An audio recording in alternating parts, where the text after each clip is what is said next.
南华城第3中学转职广场上，负责主持转职仪式的外教美女老师30级回复术士弗雷雅，正穿着完美展现她 S 型身材曲线的职业正装，手持花名册，站在通体漆黑的转职神柱旁。随着她的点名，台下近千名满脸兴奋期待的高3学生，也是有条不紊的一个接一个上前进行转职。王老八，职业汉堡师，不错不错，现在喜欢吃独门秘制小汉堡的人还蛮多的，以后好好赚钱养家。艾坤，职业说唱歌手，哇哦，这可是个相当罕见的职业呢。艾坤同学，祝你将来能成为全民偶像。李云龙，职业竟然是枪炮师。看到终于又有人获得了战斗职业，弗雷雅显得非常激动。李云龙同学，枪炮师输出强力，火力范围广，可谓是非常强大的战斗职业，希望你能努力练级，早日成为我们人族的栋梁之才。是，老师，我李云龙一定不会辜负您的期望的。李云龙兴奋地下台回到队伍，周围众多学生都是一脸羡慕地看向他。人群中，一个身材修长，留着清爽黑色短发，阳光帅气，被不少女生偷瞄的男生李焕，眼中也流露出羡慕与期待的目光。枪炮师啊，确实是个不错的职业，希望一会儿我也能转职成强力的战斗职业。穿越到这个世界18年了，马上就要毕业，已经是个18岁成年人的李焕很清楚，在这个游戏融合现实，时常有怪物入侵，人人都能转职，杀怪就能升级变强的世界，战斗职业是当之无愧最受欢迎也最有发展前景的职业，尤其是像李云龙那样的强大战斗职业者，等转职仪式结束，必定会被各大工会和职业者协会抢着招收。李焕，别担心，一个温柔的女声在身后响起，是李焕的女友刘菲菲。你可是我们3中的顶流人物啊，我相信你一定可以转职成为比枪炮师还要强大的职业的。谢谢你，菲菲。感受到女友从背后轻轻搂在他腰间的手臂和紧贴背部的柔软，李焕心中微暖。有这样温柔的女朋友，就算转职成普通的生活职业，似乎也没什么可怕的。没过多久，随着美女老师弗雷雅的呼喊，下一位同学李焕。近千名高3年级18、19岁已经成年了的学生，叽叽喳喳的现场竟然一下子安静下来了那么几秒。紧接着，众人纷纷看向李焕所在班级的方位，目光中有好奇，有期待。李焕，莫非就是那个高中3年体能课、冥想课和文化课全都排在年级前3的男生吗？对啊，他本人超帅的，我手机里还有几十张跟踪偷拍他的照片呢。这种猛人，真不知道他能转职成什么职业。如此多的目光关注下，刘菲菲一脸骄傲。随后，在刘菲菲加油鼓励的可爱表情下，李焕也是带着轻松的笑意走向了转职台。一路上，他那青春阳光的微笑也是使得众多少女捂着心口直呼受不了。李焕同学，你的魅力还真是不小啊。看着眼前帅出天际的男生，弗雷雅的眼神中也不禁显露出一丝炽热，声音温柔而妩媚地微笑着道：说实话，老师也很期待，你能转职成什么职业呢？来，把手放在转职神柱上，然后放空精神，全力接收从神柱中传来的力量。很快，在众人的注视下，几个白光文字浮现在漆黑的转职神柱上：兵器召唤师。霎时间，全场愣住，随后便是此起彼伏的议论声。我去，兵器召唤师不就是那个史上最废职业吗？据说前几个觉醒这个职业的，最后都沦落到在街边乞讨了。哼，亏我还以为他能转职成什么隐藏战斗职业呢，原来就是个垃圾，长得再帅有个屁用啊！以后老子单手就能虐他。喂，不许你们这样羞辱我家李焕哥哥，职业不行又能怎样？只要李焕哥哥开口，我愿意赚钱养他。李焕，很遗憾，老师也没想到你的职业竟然会是兵器召唤师。弗雷雅一脸惋惜。兵器召唤师，顾名思义，召唤物就是一些刀、剑、弓、杖等兵器，而召唤师本就身体孱弱，召唤兵器就意味着召唤师只能凭借自身力量使用兵器与怪物进行战斗，那么结果可想而知，一个身体孱弱没有攻击技能的召唤师拿着召唤出来的兵器对着怪物普攻刮痧，既没有伤害又没有回复，很容易就会被怪物打死。可以说随便一个生活职业也比这个职业要好。看着愣在原地神情错愕的李焕，弗雷雅还以为李焕接受不了这个现实，当即拍了拍他的肩头，安慰道：李焕同学，你也不要太过失落，如果以后你无法保证自己的正常生活，是可以到城主府领取最低生活保障的。说到这里，弗雷雅上前一步抱住了李焕，轻轻拍着他的后背，嘴中说着什么，看起来好像是在安慰他，但实际上那声音的内容却是：当然，要是你不好意思领低保的话，也可以来找老师哦，老师家的房子还蛮大的，两个人住也很宽敞，还可以玩游戏，而且过来以后，老师可以亲自教教你怎么用你的特长赚钱哦。然而，弗雷雅不知道的是，李焕之所以愣在原地，不是被打击到失魂落魄，而是被他自己面板中出现的极其罕见的双生天赋给震惊了。姓名：李焕，职业：兵器召唤师，等级 LV0， 经验值 0%， 生命值 100%， 生命回复 0.01 %S， 法力值 100%， 法力回复 0.02 %S， 力量10，敏捷10，体质10，精神10，自由属性点0，天赋1，万倍增幅 SSS 级，你的所有技能效果万倍增幅，你的背包容量万倍增幅，你的召唤物空间万倍增幅。天赋2，召唤之王 SSS 级，身为召唤师中的王者，你可以获得麾下所有召唤物的部分特性与力量，随着与召唤物感情加深，你获得的特性与力量也将越来越多，上限100%。初始技能兵器召唤1级，消耗 10% 法力值，以意念于虚空中勾画召唤法阵，召唤一把随机品类的普通0级兵器，召唤出的兵器等级取决于人物等级，冷却时间30秒。如果说刚开始看到自己的职业是兵器召唤师时，李焕心里还有那么一丝悲哀的话，那么此刻看着自己面板中的2个 SSS 级天赋，要不是周围人太多，李焕简直想放声大笑，然后大吼一声：我无敌了！这时，一个电子合成的温柔淑女音，也就是融合了现实的那款游戏《无限异度冒险》的游戏主脑的声音，在李焕脑海中突然响起。玩家李焕，你的初始技能兵器召唤受到固有天赋万倍增幅影响，已自动晋升为 SSS 级技能神兵召唤。详细技能介绍，请在技能面板中自行查看。第2章新手秘境哥布林之森。听到游戏主脑的提示音，李焕顿时惊喜地看向面板中已经发生变化的技能介绍。初始技能神兵召唤 SSS 级，消耗 100% 法力值，以意念于虚空中勾画召唤法阵，召唤一把随机品类的神灵级兵器，召唤出的兵器等级取决于人物等级，冷却时间30分钟。看到这里，李焕连忙收起了面板，因为他害怕自己再多看一眼就会激动到爆炸。神灵级兵器，也就是诞生出器灵或拥有器灵的超级神器，这是什么概念？要知道，当今世界上最强最稀有的装备就是神器，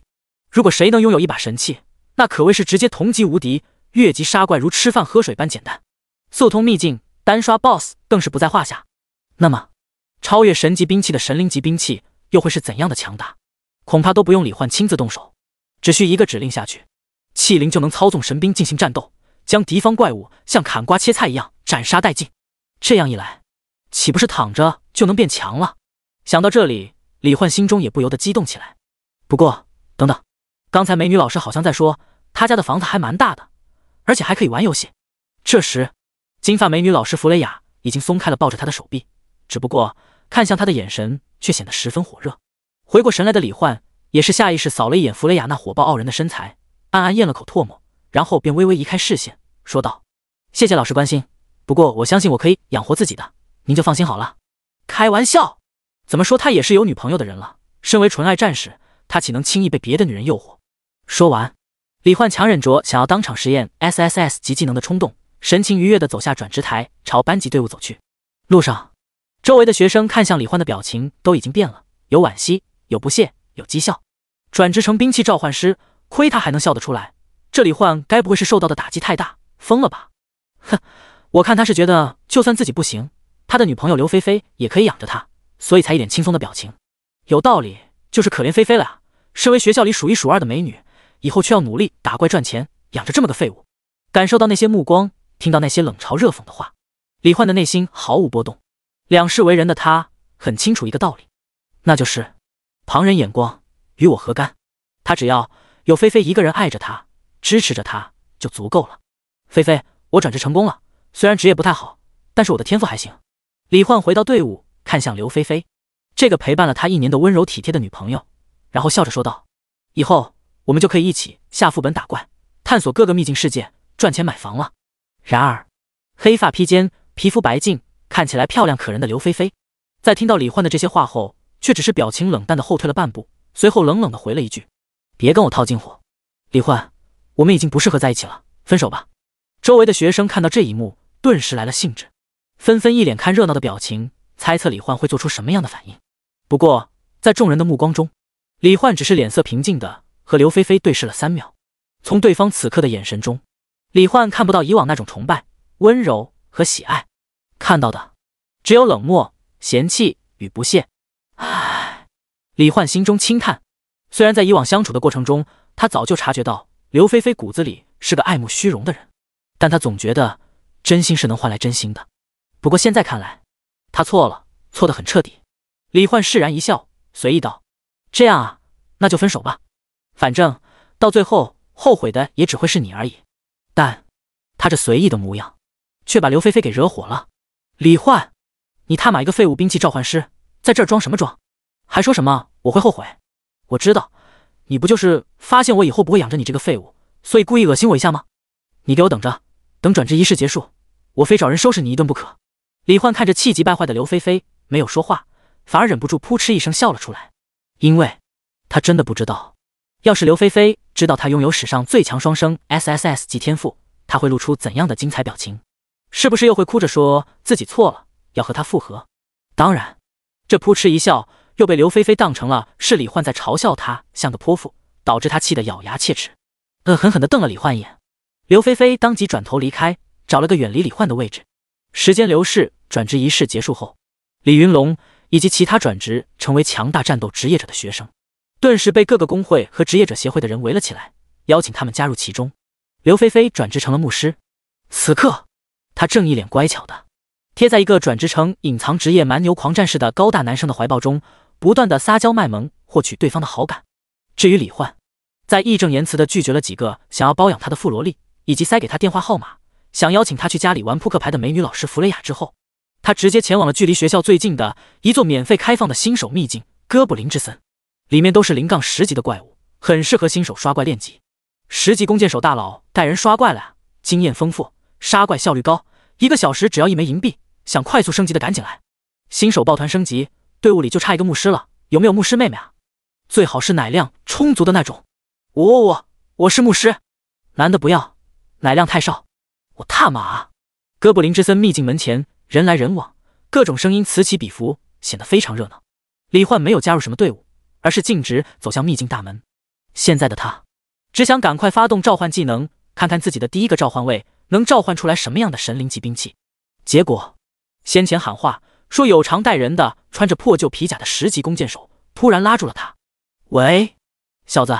你一个兵器召唤师自己进去那不是找死吗？不如给我100枚银币，我直接带你升到10级，让你体验一下非一般升级的快感。不用了，我自己可以的。李焕直接拒绝，为了防止再被人拉住，更是直接飞速冲进了秘境，气得弓箭手在后面破口大骂：臭小子，我看你要不了10分钟就得被哥布林杀死，你就留着你的臭钱给自己当陪葬品吧。穿过秘境大门，眼前的黑暗中出现一张秘境地图，地图上有很多双向传送门，点击即可传送到对应位置，也可以选择随机传送，游戏主脑会根据人物等级传送至对应怪物区域。李焕直接选择了随机传送，因为传送门附近一般刷怪人数比较多，他担心神兵召唤动静太大会引起其他人的窥视。下一秒，眼前一暗一明，等李焕视线恢复时，发现自己已经来到了一片阳光明媚的森林之中。不过还没等他感慨秘境中的环境优美，几个含糊不清、音调杂乱的难听声音就突然传入了他的耳中。哇，是人！抓住他！好吃！杀掉！李焕循声看去，顿时心中一惊。只见10几只手持木棍、石块和匕首的矮小绿皮哥布林正兴奋地朝他这里跑来。我去！我竟然被随机传送到了哥布林营地。第3章，神兵暴风剑与剑娘风清月。草木茂盛的森林中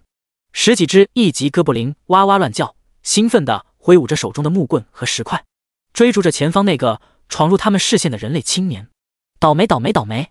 李焕怎么也没想到，被随机传送到哥布林营地只有不到1/1000的概率，竟然被自己给碰上了，害得他现在只能一边狂奔逃命，一边发动技能神兵召唤。而随着技能的发动，一个金色光点也是凭空浮现，在李焕前方飞速飘动，画出一道道金色线条。短短2秒，已经勾勒出一个玄奥阵图的雏形，似乎只要再完善一下内部细节，就能让阵图彻底成型。然而就在这时，只听嗖的一声，一个哥布林投手投掷的石块精准地命中了李焕的后背。操！光顾着放技能，忘了后面还有这老六了。李焕揉了揉后背，发现自己不仅被打掉了5%的生命值，就连即将成型的神兵召唤法阵阵图施法过程也被打断了，需要重新施法。这帮混蛋哥布林，等我一会儿神兵在手，你们一个也别想跑。正所谓吃一堑长一智，为了避免施法过程再次被打断，李焕在奔跑中释放技能的同时，也注意着哥布林投手的投掷攻击。很快，就在李焕连续闪开5次投掷攻击后，一个图形繁复、表面布满奇异花纹的玄奥法阵终于在虚空中完美成型。刹那间，伴随着耀眼的金光绽放，一柄通体银白、光滑如镜，表面铭刻着众多龙卷纹路的长剑从阵法中浮现出来。兵器：暴风剑，品质：神灵级，等级 LV0， 经验值 0%， 特性：坚韧 LV80， 控风 LV100， 极致锋利 LV100。介绍：玄幻世界，由天元大陆第一锻造师莫问天采用风龙脊骨、狂风之核等神品材料，历时9999年，耗尽心力打造出来的绝品神剑，拥有操纵狂风、斩断万物的能力。看着眼前浮现出来的信息框，李焕眼睛都看直了。操纵狂风，斩断万物，这简直就是我的梦中情剑啊！不过，就在他伸手去拿这把暴风神剑，打算大杀四方、一雪前耻时，一个身穿黑衣白裙，双腿被白丝包裹，有着一头银色长发、银灰色瞳孔、肌肤雪腻、面若凝霜的绝美少女，如同幽灵般从暴风剑中突然浮现出来。李焕伸过去的手也是阴差阳错间，在银发少女灵体化时后，抓住了对方冰凉柔软的小手。一时间，李焕和银发少女大眼瞪小眼。主人，你现在正面临危险，这种事情还请等安全之后再做。少女手持暴风剑，周身气流环绕，在李焕愣神间，已经一把将他拉到自己身后。随后，少女抬起暴风剑，看向那群张牙舞爪、朝这里冲过来的哥布林，脸上泛起冰冷的杀意，认真道：任何想要伤害主人的家伙，都必须及时斩杀。下一秒，在李焕震撼的眼神中，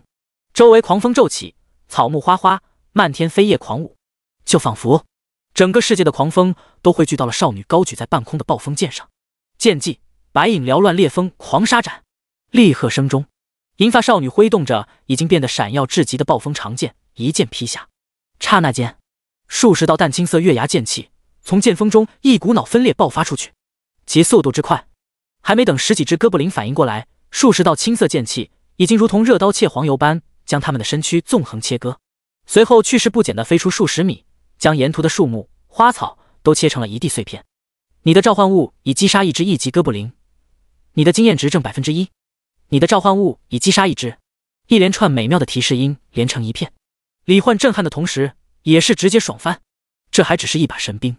要是升到10级、20级、100级，解锁更多召唤位，同时召唤出更多神兵，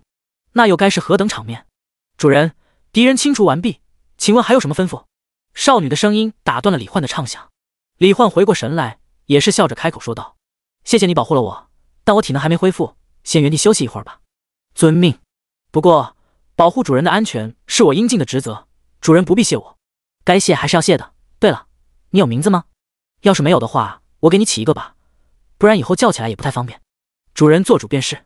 少女对李焕自始至终都很恭敬，即便李焕让她休息，她也只是持剑静静站在李焕身旁，目光警戒着周围。不得不说，有这样一个强大到逆天的剑娘美少女守护在自己身边，李焕只觉得安全感和幸福感爆棚。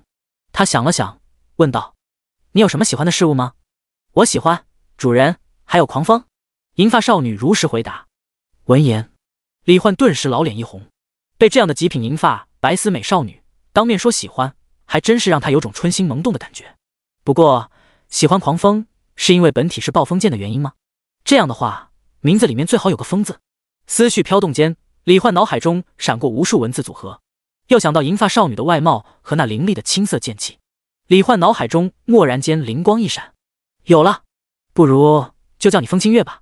风清月，银发少女一字一顿地念出这个名字，似乎在体会其中的含义。是啊，风清月。李焕认真地给银发少女讲解道：你看，你喜欢风，挥出的剑气如青色残月，再加上你又是银发银瞳，看起来就像天上皎洁的明月一样，有种梦幻的美感。所以风清月这个名字可以说是完美契合了你身上的所有特点。听完李焕的讲解，少女的眼神顿时闪亮起来，似乎很喜欢这个名字。主人，谢谢你，为我想了一个这么有意境又好听的名字。从今以后，清月定会从一而终，全心全意保护主人安全，为你斩杀一切敌人。少女话音落下的同时，熟悉的提示音也在李焕脑海中响起。暴风渐渐临风清月对你的好感度提升100点，好感度等级已提升。这一刻，在李焕的眼中，银发少女的头上浮现出一个信息框：剑娘风清月，类别神兵灵体，等级 LV0，与暴风剑同步，生命值 100%， 生命回复100分号 S， 法力值 100%， 法力回复100分号 S， 力量50，敏捷100，体质50，精神100，技能白影缭乱烈风狂沙斩 SSS 级，消耗 10% 法力值，操纵大气，凝聚爆裂狂风，加持于剑身之上，根据意念挥出1-100道断空剑波气流斩击，对100米至1米内的目标造成1-100道无视防御的切断伤害。好感度1级0200，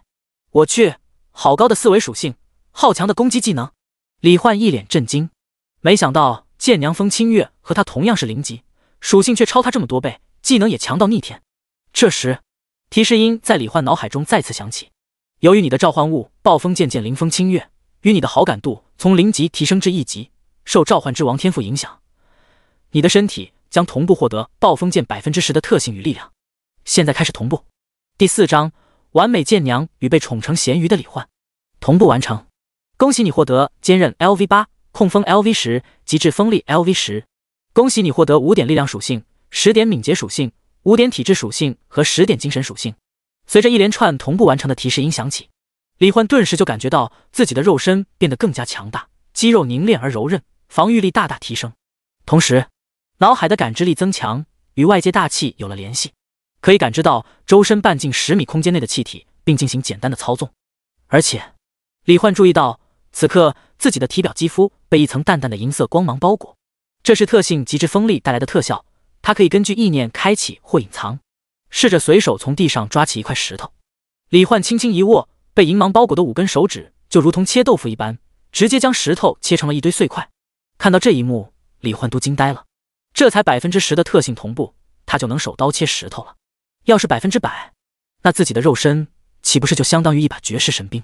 无坚不摧的同时，用身体任何部位都能随随便便把怪物干死，这不是纯纯的猛男召唤师吗？再加上他还能同步剑娘风清月的4维属性，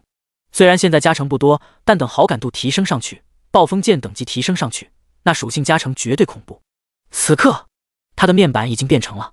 姓名李焕，职业兵器召唤师，等级 LV0， 经验值 14%， 生命值 97%， 生命回复 0.01 百分号 S， 法力值 4%， 法力回复 0.02 百分号 S， 力量10+5，敏捷10+10，体质10+5，精神10+10，自由属性点0，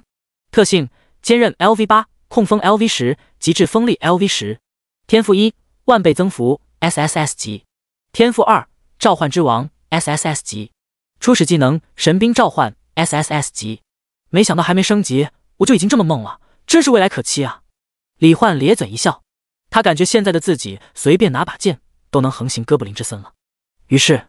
通过控风能力，将10几只哥布林死亡后掉落的几枚铜币拾起，装进空间背包。李焕便直接心情大好的拉起风清月的小手，笑着道：走，清月，我们继续去刷怪升级，顺便也能刷刷铜币，用来买武器经验石给你升级。主人，谢谢你。看到李焕这样为他着想，风清月脸上泛起一抹愉悦，顺从的和他牵着手并肩而行。暴风渐渐临风清月对你的好感度提升30点，无形的气流在两人周围环绕，那是风清月为防止李焕被偷袭而制造的风之屏障。没过一会儿，一只正手持木棍在森林中跳舞的哥布林便出现在两人的视野中。无需李焕吩咐，见到怪物的那一刻，风清月便直接抬手间挥出一道青色剑气，将还没发现两人的哥布林给干脆利落地劈成了2半。看着哥布林掉落的一枚铜币，李焕正打算走到控风距离范围内把铜币捡回来，结果风清月直接心有灵犀般的凭借半径100米的超大控风范围，把铜币送到了李焕手里。主人，拾取战利品这种事情以后也都请交给我吧。李焕看着被风送到手里的铜币和神色认真，偏头看向他的银发少女，顿时就感动的情不自禁，一把抱住了她。清月啊清月，我真是爱死你了！有你做我的第一神冰淇淋，我实在是太幸运了。主人，这只是我应该做的。被李焕这样怀着发自内心的喜爱之情紧紧拥抱着，风清月脸上也是罕见的浮现出一抹淡淡的红晕，看起来格外可爱动人。暴风渐渐临风清月，对你的好感度提升50点。感情升温的两人继续朝森林深处进发，一路上碰到的哥布林在风清月的强大实力下都是直接被一剑秒掉，掉落物也被直接送到李焕手中。李焕直接被宠成了一条咸鱼，漫步林间，惬意地欣赏着银发少女挥剑杀怪的英姿，还有周围的美景，整个人就跟旅游度假一样，爽得不行。而且得力于风清月超高效率的杀怪速度，2个小时后，李焕的等级已经从0级升到了4级，还获得了2枚银币和346枚铜币。值得一提的是，1金币等于100银币等于1万铜币。在游戏融合现实后，职业者升到10级就能在个人面板中解锁游戏商城，使用在秘境副本中打怪获得的金银铜币，就可以在商城中购买各种武器、装备、经验石、稀有材料等等。所以金银铜币也就成了当今世界的主流货币。此时李焕和风清月也是在一路刷怪前行中，终于来到了森林深处6到8级的巨魔哥布林的地盘。这种怪物皮糙肉厚，防御力高的同时力量还非常大，基本上一棒子就能敲死低级的脆皮职业者。当然击杀他们后获得的经验值也是十分丰厚的，还有几率掉落装备。此刻正有不少玩家队伍在高级职业者的带领和指挥下击杀着一只又一只巨魔哥布林。盾卫拉好仇恨，弓箭手射他眼睛，准度不够就射胸口，法师输出不要停，牧师看准时机给治疗，把治疗效果最大化。牧师，盾卫都快被打死了，你他妈看哪儿呢？报告老大，有美女！男牧师兴奋地大吼一声，当即吸引了周围所有人的注意。操！看你这副没见过世面的德性，真给我丢脸！穿着铁甲的枪兵老大刚骂完牧师一句，结果一转头就看到了一个仿佛从虚拟世界走出来的银发美少女剑士，正朝这边走来。她那一双眼睛当即就瞪得像铜铃一样，恨不得把眼珠子都弹出去贴近点看。老大，加械完毕，这只巨魔哥布林死了，我们要继续拉一只过来吗？操！拉怪拉怪，就知道拉怪！有这种美女，你他妈不早点告诉我！枪兵头也不回的一巴掌甩在牧师头上，然后双眼变成了2颗爱心，流着口水道：你刘哥的爱情来了，还不快跟我一起去邀请你们未来的嫂子加入我们队伍？第5章，剑娘太漂亮，惹的祸。枪兵刘一凡一脸骚包的用手顺了顺发型，接着大手一挥，便带着手下4人朝银发美少女剑士走去。结果这时不远处一支新人队伍中负责抗伤的男骑士，因为被风清月的美貌吸引，直接被巨魔哥布林一棍砸飞。惨叫声中，那支队伍的阵型直接被冲散，队员也四散逃开，跑得飞快，生怕自己被巨魔哥布林给一棍子敲死。毕竟虽然这是个游戏融合现实的世界，但是他们的生命仍然只有一次，死了就真的死了，不会像游戏角色一样可以无限复活。愤怒的巨魔哥布林连续几棒子下去都没有敲中玩家，顿时愤怒的仰天咆哮一声。这时李焕和风清月正好走进了巨魔哥布林的仇恨范围，于是他举起手中的大棒就朝2人冲了过去。见到这一幕，枪兵刘一凡顿时眼前一亮，持枪便朝着巨魔哥布林冲了过去，同时对着风清月大吼一声：美女小心，这巨魔哥布林力大无穷，皮糙肉厚，你们绝非对手，快先躲到一旁，让我来对付他。他的心中则是忍不住偷偷狂笑，哈哈，真是天助我也！那美少女剑士和他旁边的男仆加起来只有2个人，绝对无法对付巨魔哥布林。现在我强势出马，当着他的面斩杀巨魔哥布林，恐怕他这辈子都忘不了我的帅气英姿了。他身后的队员见状，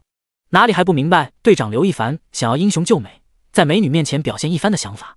于是也跟了上去，准备辅助刘一凡，让他完成一次帅气的击杀。然而还没等刘一凡接近巨魔哥布林，一道巨大的青色月牙剑气已经破空而去。在刘一凡等人震惊的目光下，身高2.5米，压迫感十足的巨魔哥布林竟直接被那道剑气斜着1分为2，秒杀！竟然会是秒杀！刘一凡难以置信的同时，心中更是涌现出狂喜。这是新手秘境，对方的等级就算再高，也绝不可能超过10级，可他却能在不超过10级的情况下，直接一招秒了巨魔哥布林。这说明他的职业和技能绝对都是顶级的。要是能把这样一个实力强大的美少女剑士拉拢到自己所在的公会，那会长绝对会给他不少好处。如果再能把少女变成自己的女朋友，想想就爽歪歪啊！于是刘一凡直接上前，笑着夸赞道：“这位妹妹的身手可真是了不得啊！不过我想，释放那种攻击对你来说应该也消耗不少吧？”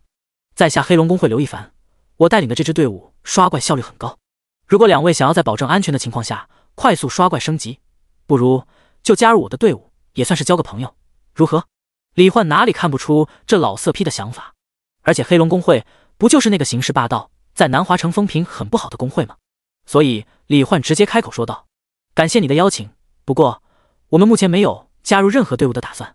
走吧，清月，我们……”还没等李焕把话说完，刘一凡当即就是怒喝一声：“我在问你家小姐呢，你个只能召唤兵器的废物男仆插什么话？”刘一凡能看见同为职业者的李焕的职业信息，却看不见风清月的信息，所以他理所当然的以为李焕只不过是少女的仆人，专门召唤出来兵器给少女使用，就是个人形备用武器库而已。结果下一秒，一把利剑已经横在了他的脖子上。风清月冷冷看着他：“你算什么东西，敢羞辱我的主人？”冰冷的杀意席卷而来，刘一凡瞬间冷汗直冒。他毫不怀疑，自己要是再敢羞辱那个比他帅好几倍的青年少女的剑，绝对会毫不犹豫地将他斩杀。但更让他震惊的是眼前少女和青年的关系，这他妈什么鬼？什么时候废物兵器召唤师也能翻身做主人了？难道他是个土豪，所以才能雇佣这么一个实力强大的美少女剑士带他升级？但南华城之中好像也没见过哪个土豪或者大佬的儿子有他这么帅啊！就在刘一凡胡思乱想中，他手下的4个小弟也从震惊中反应过来，随后纷纷拿起兵器，怒道：“喂，你干什么？快把剑放下！敢对我们黑龙公会出手，你是不是不想活命了？快把剑收走，不然别怪我们不客气。”但风清月对这些威胁的话语无动于衷，只是询问李焕：“主人，他羞辱你，要我杀了他，为你解气吗？”我曹，兄弟有话好说，刚才我一时嘴贱，你大人有大量，千万别往心里去。听到要杀他，刘一凡那叫一个慌，急忙开口，语速跟鞭炮似的：“而且周围这么多人看着呢，你们要是杀了我，黑龙公会绝不会放过你们的。”在刘一凡求饶的眼神中，李焕开口说道：“清月，放了他吧，我们继续去升级，没有必要在这里浪费时间。”“好的，主人。”风清月应声收剑，和李焕一起继续往森林深处走去。原地经历了一番死亡威胁的刘一凡，紧绷的精神也是一下放松下来，整个人直接软倒在地。“老大，你没事吧？那2个混蛋都知道我们是黑龙公会的人了，竟然还敢对您出手，完全就是不把我们黑龙公会放在眼里。老大，要不要我们现在追过去，找那2个家伙报仇，再把那美女给办了？”几个小弟叽叽喳喳的表示要给刘一凡报仇。感受到周围其他职业者看向他时，那异样的眼光仿佛在嘲笑他的无能一般。刘一凡脸色阴沉的看向李焕和风清月远去的背影，恶狠狠的道：“妈的，这个仇当然要报，只不过那个小美女实力很强，我们几个人恐怕还不是对手。走，先出秘境调查一下他们的身份，如果没后台，那就叫上附近的黑龙公会成员在秘境出口等着他们。到时候我要让那小子和那小美女知道，惹火我刘一凡会是什么下场。”说完，刘一凡便带着手下一脸邪笑的前往附近最近的传送门。第6章秒杀与临近的危机。好！随着李焕和风清月飞速深入森林中，巨魔哥布林的分布密度也越来越高。此刻就有3只巨魔哥布林依次发现2人，举着巨大的木棒冲了上来。然而还没等他们靠近李焕10米之内，就都被风清月的普攻剑气斩杀。不得不说，在神灵级兵器的威力下，众生平等，任凭他防御再高，也照样要被一分为2。而风清月那强大到足以轻松碾压巨魔哥布林的实力，也在一路上引起不少职业者队伍的震撼和惊叹。天哪，那银发少女是什么职业？每只巨魔哥布林都被她一剑秒掉，这他妈简直强得离谱啊！小姐姐，我们是黑金玫瑰公会的，里面全都是你这样的精英女性强者，加入我们公会，以后没有臭男人能欺负你。美女，坤坤公会了解一下，我们是一家新成立的公会，正广泛招收会员。我看你实力这么强，今天进我们公会，明天你就是副会长。众多队伍都是纷纷抛出橄榄枝，想邀请风清月加入他们的队伍或公会。但令他们感到可惜的是，无论他们提出什么条件，邀请风清月加入他们的队伍或公会，都被风清月直接无视。反而一直被众人下意识忽视的李焕，那个看起来除了帅一无是处的废柴兵器召唤师，竟然能让银发少女对他唯命是从。这使得众多公会的职业者都是纷纷猜测或询问李焕是什么身份。李焕根本懒得理会那些人，因为他的目标是加入职业者协会。工会再强，也是私人性质的，相当于上一世的私人企业，限制太多。而职业者协会作为全球最大最强的职业者组织，内部福利待遇远超绝大多数工会，其中成员就相当于拥有超高自由度的公务人员，而且还拥有一些工会成员没有的特权，比如去任何一座城市购买商品都能享受折扣优惠，一些交钱才能进的秘境副本或地下城副本，不用交钱或者交很少的钱就能进。有任何新出现的秘境副本世界，也是职业者协会的成员先行探索开荒。可以说，只要能加入其中，李焕就有绝对的信心，进一步提升自己升级变强的速度。这时，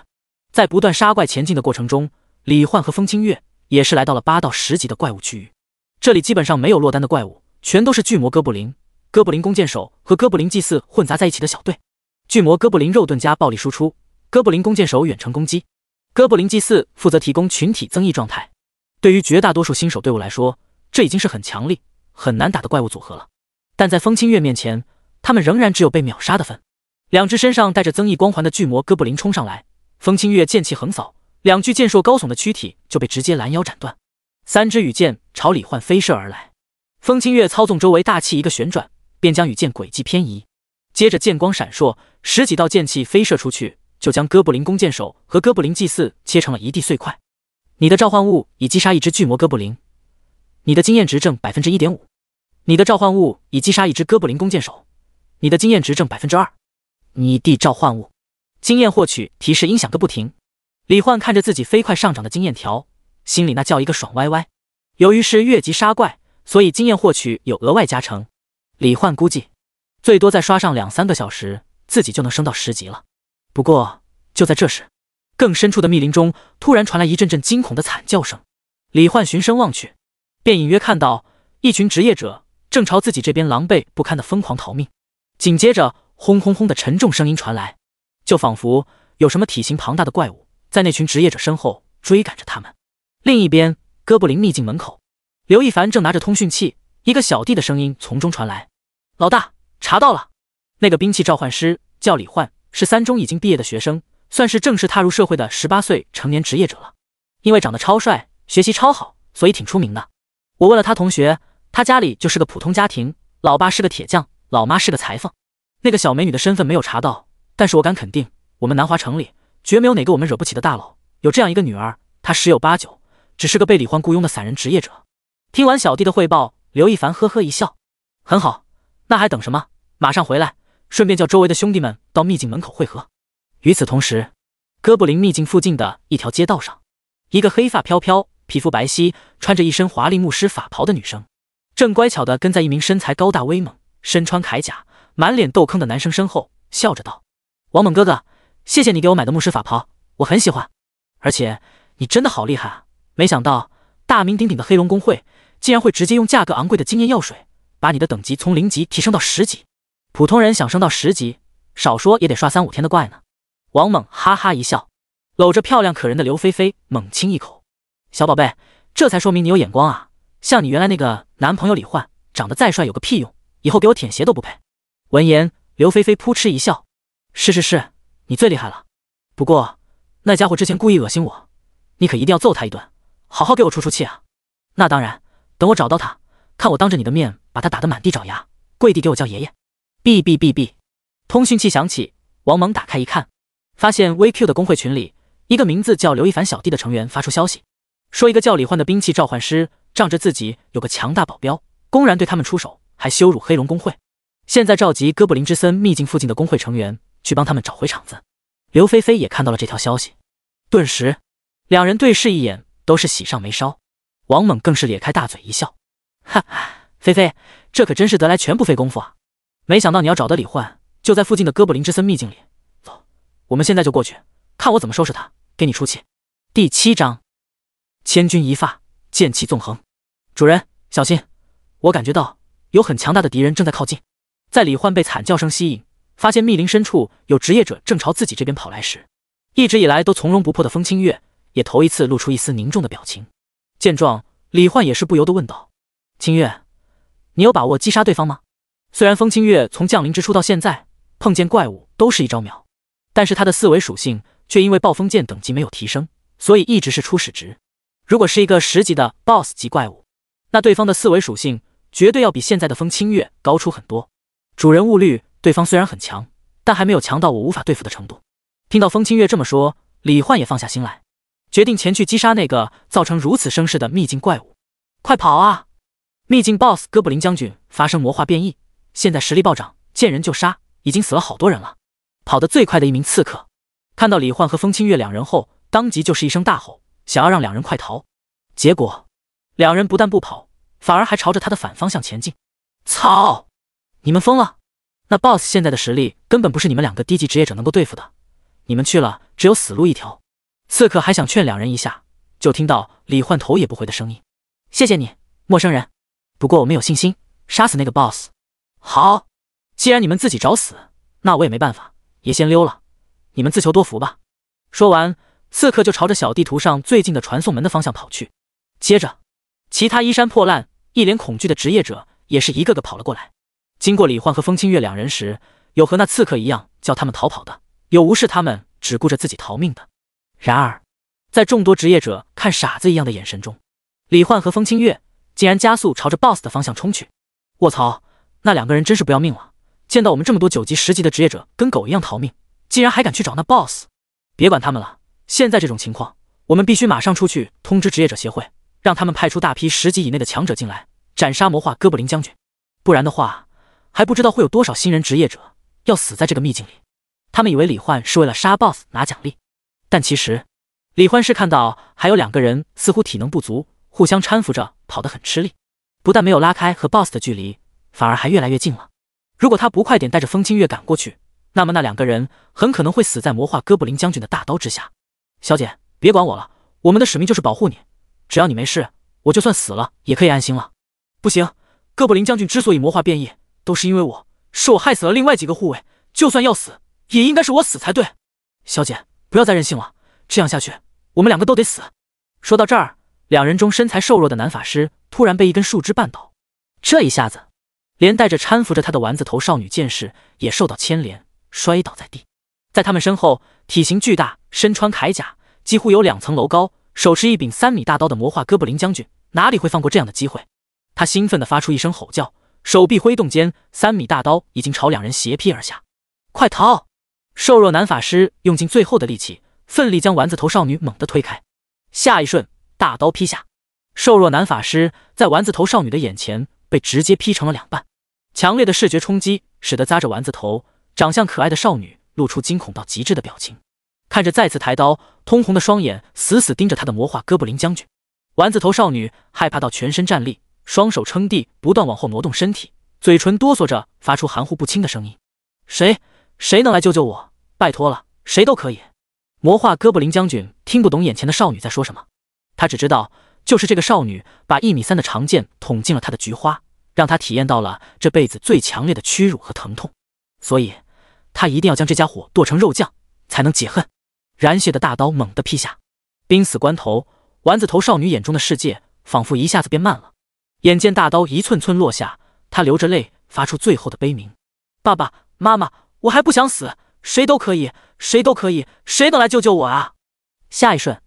伴随着轰的一声炸响，狂风席卷八方，在丸子头少女的视线中，一道接一道青色月牙剑气好似机关枪一样劈头盖脸的朝着魔化哥布林将军飞射而去。先前所向无敌，将他的护卫队杀得精光的魔化哥布林将军，竟然被那青色剑气逼得只能抬刀格挡，连连后退。震惊之余，丸子头少女下意识就想要转头看看是谁出手救了她。下一秒，一个身穿黑衣白裙、银发飘舞、手持一柄银白长剑的绝美少女已经从天而降，落在了他的眼前。这一瞬间，眼前这道银发少女剑士的背影深深烙印在了丸子头少女的瞳孔深处。没事吧，小姑娘？这个时候，李焕也随之赶到。见丸子头少女没有受伤，他拉起地上的少女说道：这里很危险，你先跑远一点，我们会解决这个魔化 BOSS。 闻言，丸子头少女没有说什么，只是乖乖照做。但在远离这里的过程中，她却总是忍不住频频回头看向风清月银发飘舞的背影。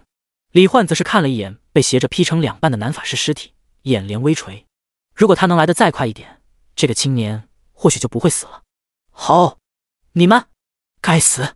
即将手刃仇人的魔化哥布林将军却在关键时刻被人阻挡，他简直要气疯了。手中大刀猛地被一股红色能量包裹，他似乎发动了某种强化兵器的技能，随后更是直接挥舞着被红芒包裹的3米大刀，朝风清月和李焕杀了过来。清月，看你的了，注意安全。遵命。话音落下，风清月裹挟着狂风猛然冲出，挥动暴风长剑迎面对悍赤红大刀。第8章卫兵护主八方来援。刀剑对撞的一瞬，爆裂的气流便已经从交击处瞬间炸开，散逸的气流吹拂的周围草叶颤动。紧接着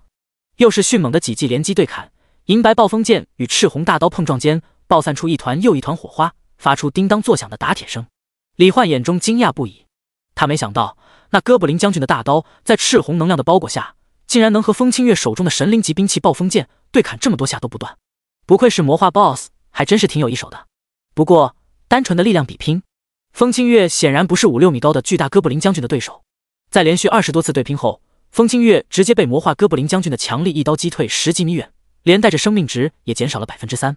察觉到这一点后，风清月也迅速调整策略，再次猛冲上去的同时，已经发动了技能白影缭乱烈风狂沙斩。刹那间，狂风汇聚，剑身闪耀，一往无前的气势中，风清月飞速拉近距离，随后在4米左右的距离内，瞬间挥出了近100道无视防御的断空剑波气流斩击，朝着魔化哥布林将军绞杀而去。要是能尽数命中，对方必定不死也要重伤残血。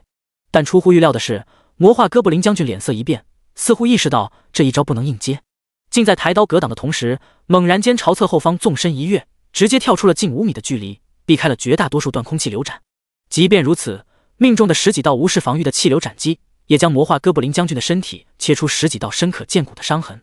鲜血喷涌而出，疼痛让魔化哥布林将军愤怒的大吼一声，看向风清月的眼神中也多出了深深的忌惮。随后他猛地举起赤红大刀，大吼一声：卫兵！一瞬间，12个赤红法阵在魔化哥布林将军周身的地面浮现出来，分别是3支10级哥布林重甲盾卫、5支10级哥布林铁甲枪兵和4支10级哥布林精英弓箭手。见到这一幕，风清月顿时御风一个跳跃，回到了李焕身前。李焕眼神一凝，瞬间做好了跑路的打算。怎么了，清月？是不是敌人数量太多了？不行的话，我们就先撤，没必要豁出性命硬拼。主人放心，他们不是我的对手。风清月面容沉静而认真地说道。只不过敌人数量众多，而且有强力弓箭手，我必须以主人的安危为第一优先级。听到风清月的话，李焕也是感动的同时松了口气，笑着道：清月，你真的，我以后的老婆要是能有你一半体贴，我就谢天谢地了。另一边，先前逃跑的职业者中，有人回头间见到了风清月单挑魔化哥布林将军的英姿，那人当即就惊了，直接大喊着叫住周围其他职业者：别跑了，你们快看，先前那银发美少女剑士竟然一个人就能单挑魔化哥布林将军。听闻此言，其他职业者嗤笑的同时，却也下意识回头看了一眼，顿时所有人都惊了。卧槽，我在做梦吗？魔化哥布林将军高攻高防，一刀能劈死好几个10级职业者，他竟然能跟对方硬拼。哇去！不止如此，他竟然一个人就把魔化哥布林将军打得召唤护卫了，这他喵的完全不科学。他到底是什么职业，什么天赋？快录下来，这种绝世高手单刷魔化 BOSS 的视频绝对可以火爆全网。与此同时，哥布林秘境外，一名刺客刚从秘境大门冲出来，就对着门口驻守的2名职业者协会成员急匆匆的道：大事不好了！秘境里面的最终 BOSS 哥布林将军因为未知原因发生魔化变异，强的离谱，现在正在里面大杀四方。快通知你们协会管事的，让他们赶快派人进去解决掉魔化哥布林将军，不然的话，恐怕还要死伤大量新人职业者。闻言，2名守卫都是表情一震，严肃地问道：这位先生，你确定你说的都是真的吗？当然是真的，我闲得没事骗你们干什么？刺客焦急地说道。这时又有几个职业者从秘境大门冲出来，也说起了 BOSS 魔化四处杀人的事情。这下2名职业者协会的守卫也不再怀疑了，2人对视一眼，当即各自行动。一人联络南华城职业者协会总部，说明哥布林秘境内的突发情况，然后又在南华城职业者协会工作群里发消息叫人。另一人则迅速在网上发布召集公告，让周围距离较近的10级精英职业者迅速赶来，协助职业者协会完成对魔化 BOSS 哥布林将军的击杀。接着又使用扩音器，让秘境门口附近的职业者们各自联络附近认识的10级精英职业者，争取在最短时间内召集大量精英强者，消灭秘境中的威胁。消息一经发出，周围10几条街区中符合条件的职业者都是朝哥布林之森秘境副本赶来。而就在秘境大门口，刚和黑龙公会部分成员会合的刘一凡，在听到有魔化 BOSS 出现后，顿时就眼前一亮。魔化 BOSS 那可是只有触发特殊条件才能产生的稀有怪物，虽然实力会暴增不少，但是击杀后100%会掉落高级装备和道具，这简直就是天赐良机啊！不过现在他这边的成员加起来也就来了18个，还不足以拿下魔化 BOSS， 还需要更多人，起码再来12个。只要有30个黑龙公会成员，刘一凡就有信心独占击杀魔化 BOSS 的高级奖励。于是刘一凡当即心急如焚的在 VQ 群里发消息，让大家快点赶过来。就在这时，一个穿着铠甲、身材雄壮、满脸痘坑的青年带着一个美女牧师走了过来。看见两人，刘一凡周围的一个小弟顿时惊呼一声：“凡哥，强援来了！”那个人是王莽，今天上午被招进我们黑龙公会的隐藏职业者，职业是蛮牛狂战士，猛的一匹。听说会长十分看重他，直接用经验药水把他升到10级了。闻言，刘一凡当即一脸惊喜地看向王猛，还有他身旁的那个美女牧师，热情地走过去说道：“王猛兄弟，你来的可太是时候了！现在哥布林之森的 BOSS 哥布林将军发生魔化变异，我这边正缺人手呢。虽然现在人数还是不够，但是有你这样拥有隐藏职业的强者，以及这位牧师小姐的配合，我有90%的把握可以击杀魔化哥布林将军。到时候杀死 BOSS 获得的高级物品，我们可以根据贡献度和个人需要各取所需，怎么样？”王猛听完咧嘴一笑：“当然没问题，不过我来这里还有一件事，就是把那个欺负我家小宝贝叫李焕的兵器召唤师狠狠教训一顿。所以要是遇到了那小子，你们别动，让我一个人收拾他，这没问题吧？”听到这儿，刘一凡更兴奋了：“哈哈，没问题，当然没问题。没想到那小子胆子竟然这么大，招惹我之前还和你结下了梁子。那我们快点进去吧，万一去晚了，说不定那小子都要被魔化哥布林将军给宰掉了。”刘一凡虽然嘴上这样说，但其实他是心里一直对那银发美少女剑士念念不忘，害怕对方死在魔化 BOSS 手里，那样的话他可就没办法抓住他为所欲为了。好，那还等什么？我们现在就进去杀 BOSS， 揍李焕。王猛取出空间背包中的黑铁大斧，扛在肩上，搂着刘菲菲，直接一马当先，气势汹汹地朝秘境大门走去。刘一凡等人紧随其后。第9章，暴风龙卷与华丽大爆。秘境内，受伤的魔化哥布林将军在召唤出12护卫后，当即抬手一挥，指向风清月和李焕，咆哮着发出指令：“杀了他们！杀！”接收到指令的哥布林精英护卫们也发出回应的吼声。喊杀声中，3支哥布林盾卫直接举盾猛冲，朝风清月的方向冲撞过去。5支哥布林枪兵紧随其后，其中2支一左一右从两侧包抄过去，另外3支则跟在3个盾卫的后方。在盾牌的掩护下，只要达到攻击范围，他们就会爆发全力，用长枪狠狠贯穿敌人的身躯。这个过程中，4名哥布林精英弓箭手也是张弓搭箭，射出强力羽箭，在骚扰风清月的同时，为其他哥布林护卫的攻击制造机会。不得不说，他们的配合已经相当完美。但可惜的是，在风清月满级的控风能力下，他们配合默契的强力攻击就如同婴儿的拳头一般软弱无力。就在哥布林精英弓箭手射出羽箭的那一刹那，100级控风能力瞬间全力发动，狂暴的气流在2人身周飞旋，并且速度急剧加快，越来越快。强力羽箭直接被卷入其中，失去控制。接着，仅仅2秒，一道通天彻地，仿佛拥有毁灭一切事物的力量的粗壮龙卷风已经在原地成型。李焕站在风眼之中，震撼地看向四周，只见周围的枝叶、花草、石块、尘土，甚至是哥布林盾卫手中的盾牌、哥布林枪兵手中的长枪，都被暴风龙卷的狂暴吸引力卷入其中，飞速旋转。随后，风清月横持长剑，手中暴风剑再次闪耀起刺目的光芒。融合技，暴风龙卷百乱裂空杀。伴随着手中长剑挥向前方，风龙卷径直朝着魔化哥布林将军的方向飞速移动。同一时间，在风清月绝妙的掌控下，一道和龙卷风转速一致的风元素屏障也是完美的将李焕和他护住。紧接着，就在龙卷风彻底离开2人的瞬间，暴风长剑也完成了一个横扫，上百道断空气流斩顺势飞射出去，融入龙卷之中。顷刻间，龙卷中的一切物质都被搅得粉碎。而接下来，这道混入了上百道无视防御的气流斩击的龙卷风，便在哥布林护卫们绝望恐惧的目光中，直接将他们卷入其中，搅成了哥布林卫的饺子馅。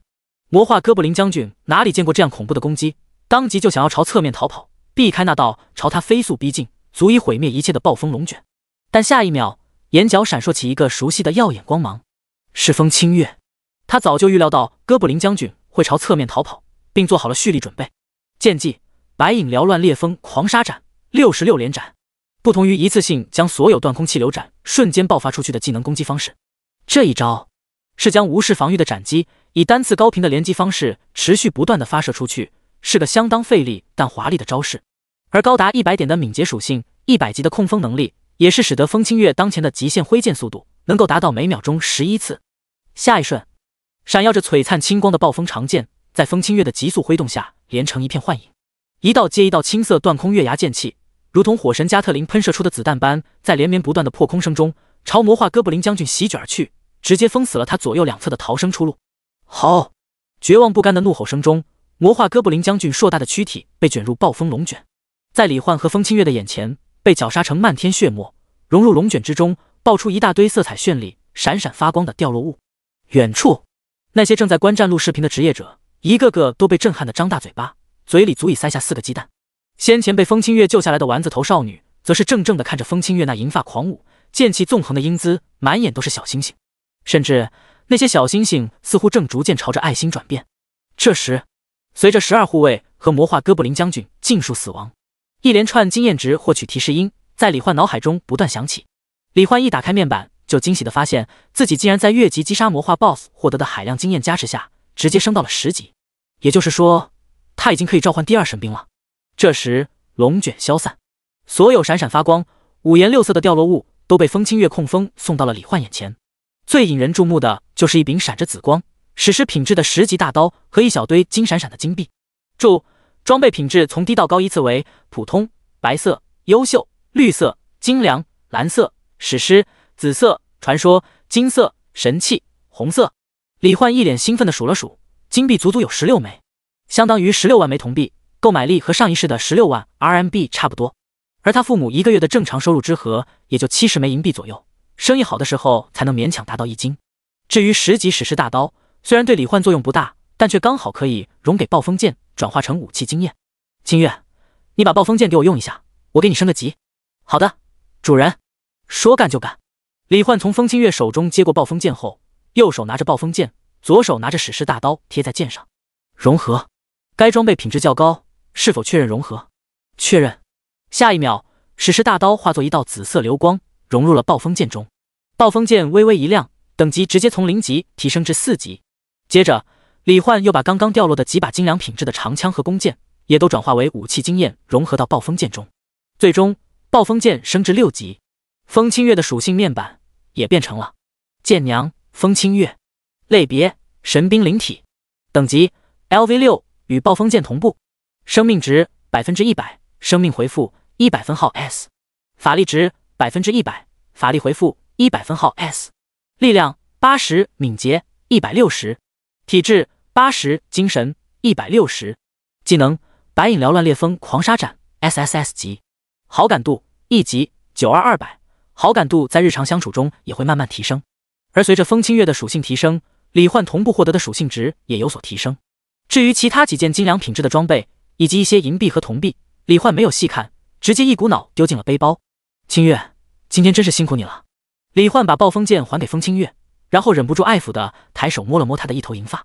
感受到李焕的喜爱以及来自他掌心的温度，风清月脸上也是顿时泛起一抹淡淡的红晕，说道：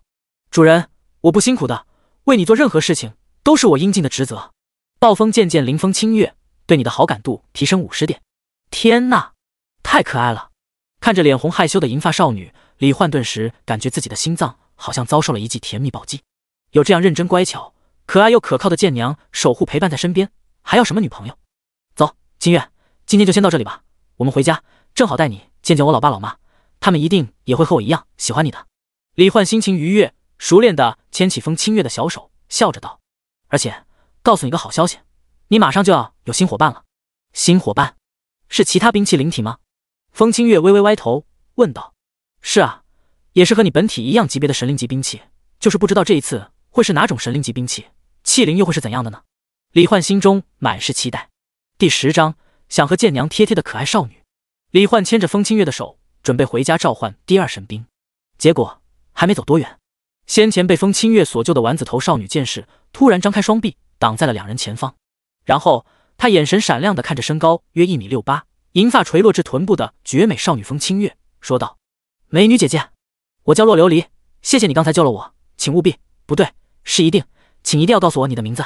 风清月有些不明所以，说道：“我叫风清月，我只是遵从主人的命令才把你救下来而已，要谢的话就谢我的主人吧。”风清月，好好听的名字。不过，等等，主人，清月姐姐，她花了多少钱雇佣你？我可以出双倍，甚至3倍也可以的，来做我的专属护卫吧。看到对方当面挖墙脚，李焕不由得微微一笑：“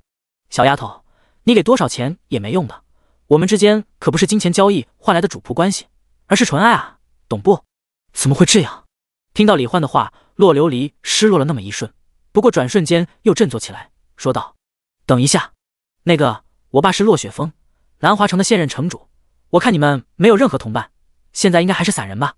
我可以让我爸把你们招收到城主府，里面待遇丰厚，事少钱多。作为回报，只要让这位清月姐姐在工作期间做我的贴身护卫就好了，就是吃饭、睡觉、洗澡都贴身的那种。”洛琉璃虽然是在对李焕说话，但他那一双不灵不灵的大眼睛却是不断的看向风清月，眼里满是爱慕和瑟瑟，口水都快流出来了。李焕微微一愣，他倒是没想到这小丫头竟然是南华城城主的女儿，不过他也算是看出来了，这扎着丸子头、穿着白金软甲的可爱少女洛琉璃，很明显是被风清月给掰弯了，想要和自家贱娘搞百合。想到两个美少女在一起洗澡贴贴的场景，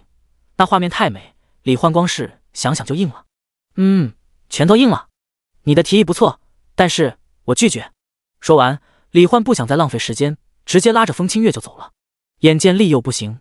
洛琉璃当即像个跟屁虫一般跟在李焕旁边，双臂勾着李焕的左胳膊晃啊晃，撒娇卖萌装可怜的说道：“求求你了，大哥哥，我和清月姐姐一见如故，只要你能让清月姐姐到我身边，什么条件我都可以答应你。极品装备、经验药水、豪华别墅，只要你提出需求，我就是把我爸卖了也要给你凑出来。”感受到手臂被两团柔软不经意的剐蹭挤压，李焕享受的同时也是不禁感慨，没想到洛琉璃这小丫头虽然身材娇小，但身材还挺有料的。似乎能感觉到李焕的享受，风清月竟直接松开了和李焕牵着的手，然后生疏的模仿起洛琉璃的动作，也用手臂勾起了李焕的右胳膊，贴在自己胸口。李焕略显诧异，没想到清月竟会主动出击。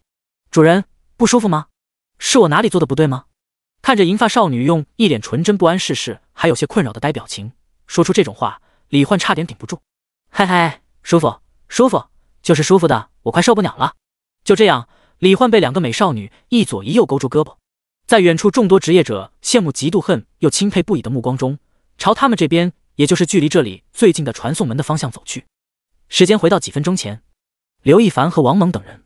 在表明身份并展现了自己这边人的实力后，便得到了守卫的许可，全体进入哥布林之森当中。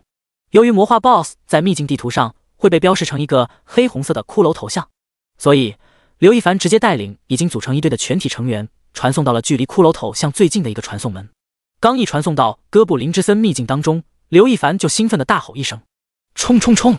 兄弟们，现在魔化 BOSS 的消息已经被散播出去，不知道有多少人正在朝这里赶，我们要尽快赶过去，只要能在其他工会或者职业者协会的人赶来之前击杀魔化哥布林将军，我刘亦凡免费请大家去玉皇大帝会所洗脚。”此言一出，一帮小弟顿时兴奋咆哮：“奥利给！就凭刘哥这句话，一会儿我一定使出吃奶的力气干死那魔化 BOSS。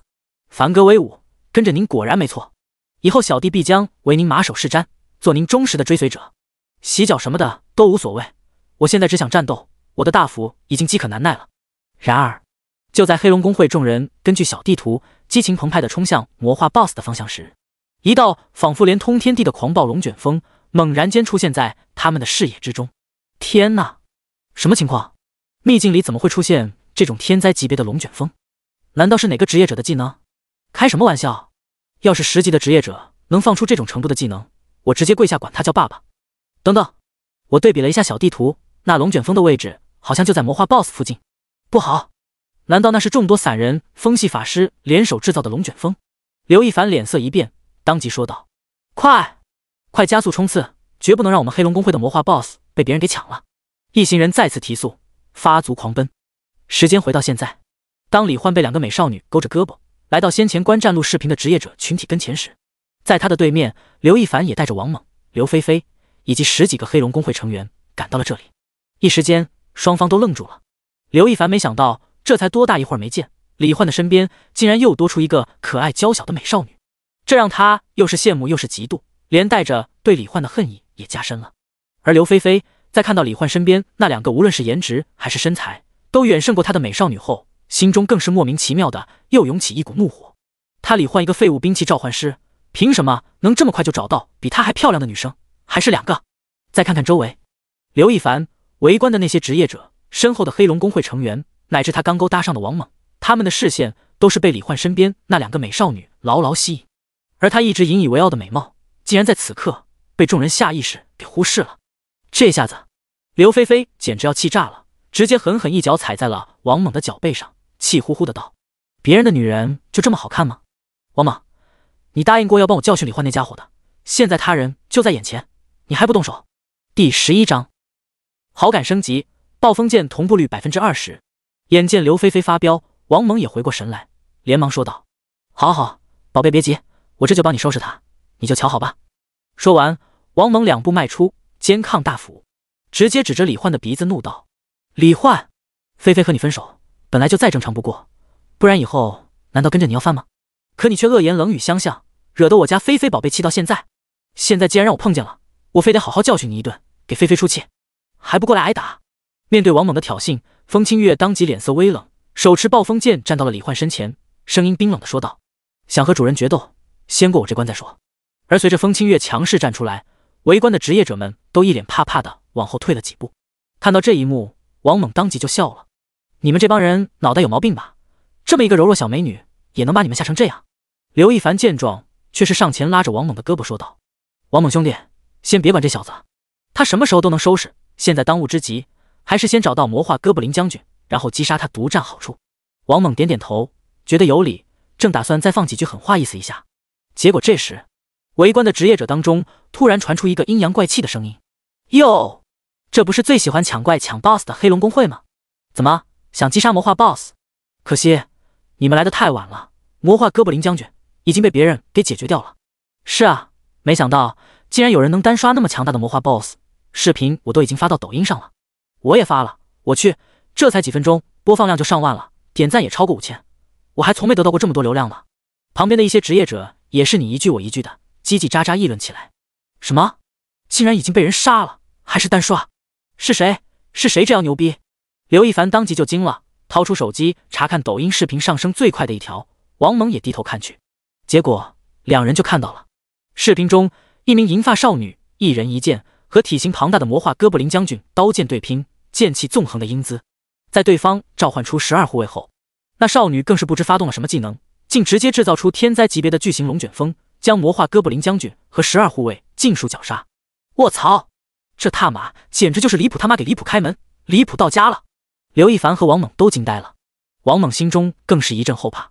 幸亏刘亦凡阴差阳错阻止了他，不然就凭银发少女在视频中所展现出的实力，他绝对要被打出翔来。好在银发少女虽强，但李焕那小子只是个废物兵器召唤师，王猛相信和李焕1v1男人大战的话，自己绝对能赢。于是王猛满脸讥笑的开口挑衅道：“李焕，你个缩头小乌龟，是不是他妈的只会像个废物一样躲在女人屁股后面当小白脸啊？敢不敢硬气一点，出来跟你王爷爷单挑？”结果这番话一出，还没等李焕做出回应，风清月眼中就已经骤然间爆发出冰冷狂暴的杀意：“你竟敢如此侮辱我的主人，找死！”漩涡般的气流汇入暴风长剑，绽放出越来越璀璨的青芒。卧槽，要放大了，快跑！围观的职业者们吓得转身就跑，直面那恐怖威势和杀意的王猛更是双腿一软，差点给风清月跪下。洛琉璃则是用一脸兴奋崇拜、痴迷爱慕的表情看着风清月。好在下一秒，李焕及时上前，轻轻摸了摸风清月头顶，安抚道：“清月，那家伙虽然嘴臭，但还不至于杀了他，把你的技能蓄力取消吧。可是主人，他实在太可恶了，竟然当着这么多人的面那样侮辱你。”风清月不依不饶的模样，有种别样的可爱。李焕不由得露出一个无奈又温柔的笑：“清月，或许你觉得他的话很难听，但其实这种程度的侮辱对我来说根本不算什么，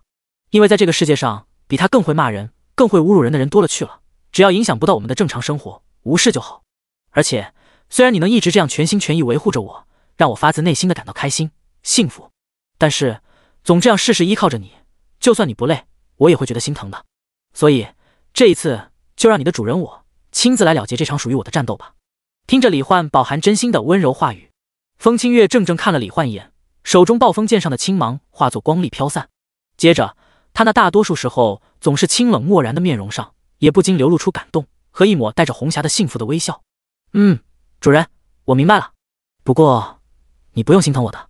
我是守护主人的剑，守护你，陪伴你，就是我唯一的职责，也是我最大的幸福了。说罢，风清月便脸红红的将暴风剑递给李焕。叮！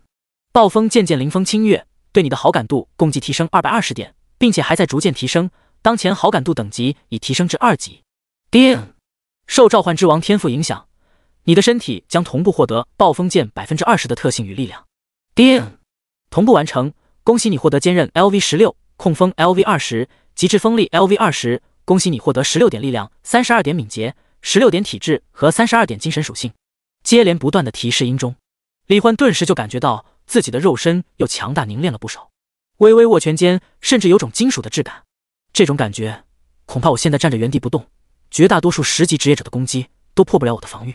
李焕暗暗心惊的同时，也因为再次变强而升起一股喜悦。如果说刚才的李焕只有10成把握打败王猛的话，那么现在他感觉自己不用暴风剑都能把王猛打得怀疑人生。当然，为了万无一失，李焕还是从风清月手中接过暴风剑。这时，洛琉璃悄咪咪溜了过来，踮着脚在李焕耳旁小声说道：“喂，你疯了？一个兵器召唤师怎么可能打得过那种肌肉发达的暴力狂战士啊？只要你让清月姐姐做我的贴身护卫，我马上出面表明身份，让那家伙知难而退，怎么样？”李焕笑着瞥了洛琉璃一眼，说道：“小丫头，你也太小看我了吧？听说过拳打南山猛虎，脚踢北海蛟龙，剑斩日月星辰的猛男召唤师吗？今天就让你见识见识。”说着，李焕手中暴风剑挽出一个剑花，便直接信步闲庭地朝王猛走去。第12章瞬杀与求饶。随着李焕手持长剑朝王猛走去，那些没跑远又回来的职业者都是一脸看热闹的表情。什么情况？那个叫李焕的，他哪里来的勇气敢单挑狂战士啊？这不是纯纯找虐吗？是啊，要是他手里拿着把神器，倒还有可能打得过对面，但他手里那把长剑一点特效都没有，很明显只是个普通长剑，说不定一下就要被砍断。哼，我看那家伙纯粹是不想在他身边2个美少女面前认怂，所以才忍不住要出面单挑。男人嘛，就是喜欢在美女面前展示自己，嘿嘿，看来这下又有好戏看了。众人纷纷发表自己的看法，不过显然他们都不认为李焕真能打过那个身穿铠甲、手持巨斧的狂战士。刘一凡、刘菲菲以及其他黑龙公会成员也都抱着同样的想法，在他们看来，这场战斗的胜负完全没有任何悬念。至于能持续多长时间，那纯粹是看王猛打算玩多久了。王猛哥哥，一会儿下手轻点，多揍他一会儿，可不要一下子就把他打得爬不起来了。要是你让我看得解气的话，我可以给你特别的奖励哦。刘菲菲在后面发出诱惑的声音，听得王猛热血沸腾，肌肉都开始充血。哈哈，放心吧，菲菲宝贝，看我花式折磨他，保证让你看到爽。满脸激动的王猛笑着说完，便扛着大斧朝李焕走去。见状，刘一凡也是当即邪笑着对身后的小弟们喊道：“兄弟们，快把手机都拿出来，然后用你们的 4K 超清录制模式，把王猛兄弟暴打李焕的精彩画面，给我1秒不差的都录下来。我要让那小子狼狈凄惨的模样人尽皆知，我要让他知道，敢招惹我们黑龙公会会有什么后果。凡哥，要开美颜吗？开，当然要开，把磨皮拉满，然后都给我把王猛兄弟拍得帅一点，明白了吗？明白。”和众人看热闹的模样不同，洛琉璃脸上带着担忧，问道：“清月姐姐，李焕他真的能打过那个大块头吗？他要是一不小心被打死了，你不会跟着殉情吧？”风清月脸上的红晕还没有消散，此刻听到洛琉璃的问话，他下意识便回答道：“我绝对不会让主人死的，如果主人真的死了，那我自然也没必要再活在这世上。”哎，不可以，我绝不能接受没有清月姐姐的世界。洛琉璃当即紧张无比地看向李焕，恐怕只要李焕稍微擦破点皮，他就要站出来表明身份，叫停战斗。而此刻，森林之中，空地之上，在众多职业者的围观注视下，王猛和李焕一人扛着大斧，一人手持长剑，彼此都是步伐沉稳，朝着对方逐渐靠近。相较于李焕的安静，王猛却是一边走一边因兴奋而脸色涨红的说道：“李焕，在三中的时候，你可是相当有名啊，人人都知道你长得帅，学习好，身体棒，走到哪里都被女生环绕。而那时候的我，却只是个满脸青春痘，每天锻炼的浑身臭汗，被女生们讨厌嫌弃的人。可是命运就是这么奇妙，受欢迎如你，却转职成了最废职业兵器召唤师，风光全无；被讨厌如我，却转职成了隐藏职业蛮牛狂战士，受人追捧。就连原本只属于你，我想都不敢想的美女菲菲，都主动成为了我的女朋友。你知道吗，李焕，我他妈简直爱死这个由职业来决定一切的世界了。而今天，当着这么多人还有菲菲的面，我更是马上就要把你这个昔日的天才人物彻底踩在我的脚下。你知不知道，光是想想那个画面，我就已经要嗨到不行了。”王猛越说越兴奋，越说越大声，到最后脸上更是已经浮现出堪称病态的狂笑。可下一秒他就猛然一惊，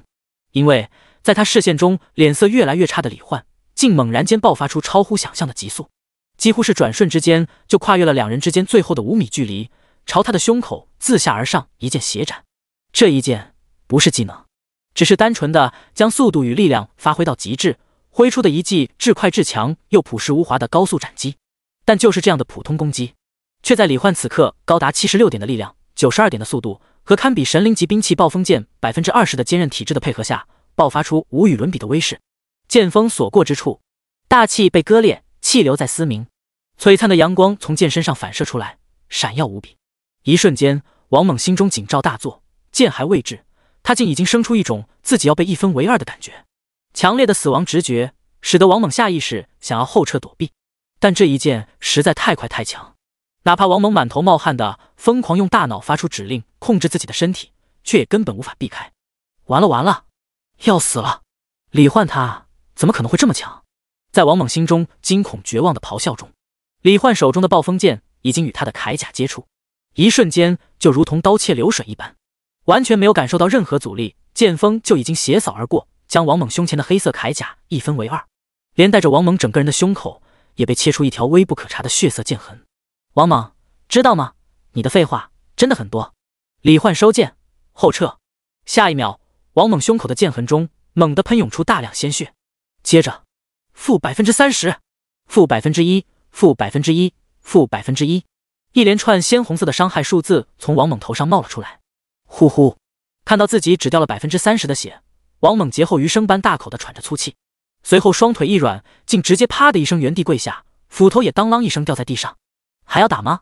李焕的声音传来，王猛顿时一个机灵，连忙磕着头喊道：“不打了，认输，我认输了。对不起，李焕，是我有眼无珠，竟然自不量力的妄图挑战你，以后我再也不敢了。”而随着王猛跪地磕头，大喊认输，全场正在围观的职业者们都是当场傻眼，刘亦凡和刘菲菲更是一脸难以置信的表情，所有人心中都泛起同一个疑惑：刚才到底发生了什么？第13章，想要报恩的小肥羊落琉璃。事实上，不只是围观众人傻眼了，李焕看着跪地求饶的王猛，也是一脸无语。他还以为这王猛有多厉害呢，结果才被他砍了一剑就认输了。但李焕不知道的是，他刚才那一记斩击虽然被他控制着切割的深浅，确保不会把对方一分为二，但是直面那一剑的王猛却是实实在在地感受到了生死之间的大恐怖，以至于现在的王猛甚至都不敢抬起头直视他，生怕他一怒之下一剑就把他宰了。眼见王猛这副模样，李焕也懒得继续纠缠，既然你输了，以后就别来烦我了，懂了吗？懂。李焕，我保证以后再也不来烦你，而且以后见到你我直接绕道走，让你眼不见心不烦，你看这样可以吗？王猛的声音恭敬又卑微。那就这样吧。说完，李焕便回到了风清月身旁，把剑还给了他，脸色也轻松愉悦起来的说道：怎么样，清月，你的主人没有给你丢脸吧？不愧是主人，竟然能在不杀掉敌人的同时，一剑就击垮对方的意志，我自愧不如。风清月一脸认真，夸得李焕都快飘起来了。哇，李焕哥哥，你究竟是怎么做到的？为什么就砍了他一剑，那个大块头狂战士就直接给你跪地求饶了呀？洛琉璃显然非常好奇，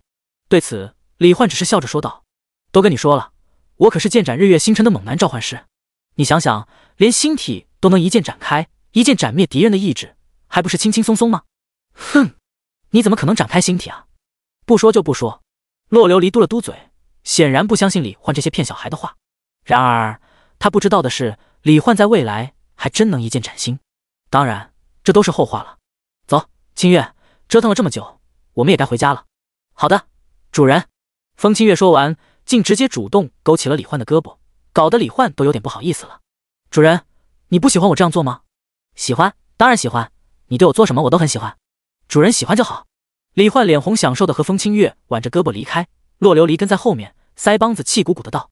喂，李焕哥哥，不要无视我，然后当着我的面和清月姐姐撒狗粮啊喂！经过刘菲菲的时候，李焕甚至都忘了她的存在，看都没看她一眼，因为他正和风清月还有洛琉璃有说有笑，很是开心。刘菲菲看着李焕被美少女环绕，潇洒愉快的背影，又想起刚才他一剑斩出就让自己现男友吓得跪地求饶的风采，只觉得心里涌现出一种后悔、嫉妒、愤恨等情绪混杂在一起的难以言喻的复杂感受，让他委屈的想哭。这时随着李焕的离开，跪在地上的王猛见到李焕走了，也是连忙捡起斧头溜了回来。不过这一次，刘亦凡还有黑龙公会成员都是一脸鄙视的看着他，刘菲菲更是直接气得哭了出来，小拳拳连绵不断的狠狠捶在王猛胸口。王猛，你不是隐藏职业吗？你不是近战最强狂战士吗？但为什么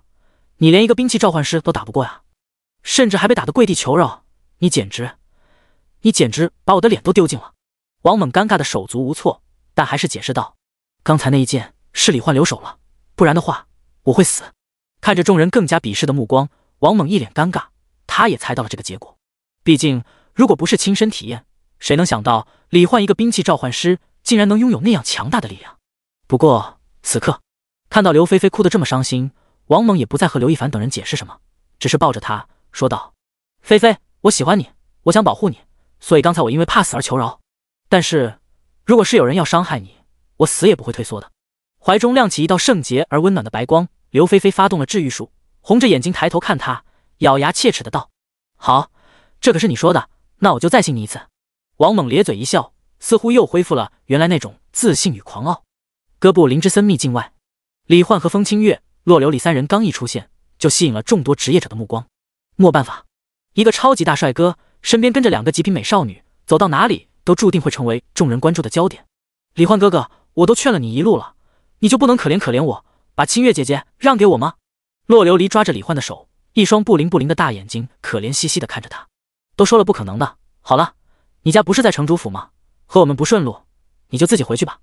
李焕摆摆手，就打算离开。洛琉璃见状也是急了，连忙说道：先别走啊，不管怎么说是你们救了我，就算不想加入城主府，我也得向你们表示感谢吧。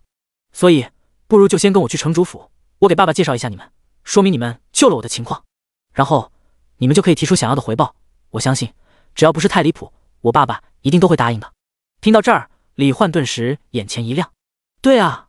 洛琉璃这小丫头可是城主的女儿，家里肯定很有钱。这样的话，可以问她要上大量武器经验石，用来给风清月和已经解锁但是还没召唤出来的第二神兵升级。想到这儿，李焕看着洛琉璃的眼神也变得和善起来，如同在看一个可爱小肥羊。好，既然如此，那我们就跟你走一趟。第14章，洛城主的意外助攻与剑娘的自我攻略。听到李焕答应了，洛琉璃当即露出开心的表情。好耶，那我们就出发吧。三人搭车来到城主府门前，映入眼帘的是一座金碧辉煌、雕梁画栋的古代中式建筑。怎么样，够气派吧？洛琉璃一脸小傲娇。李焕点了点头，笑道：确实气派啊，不愧是价值10亿金币的超级建筑群。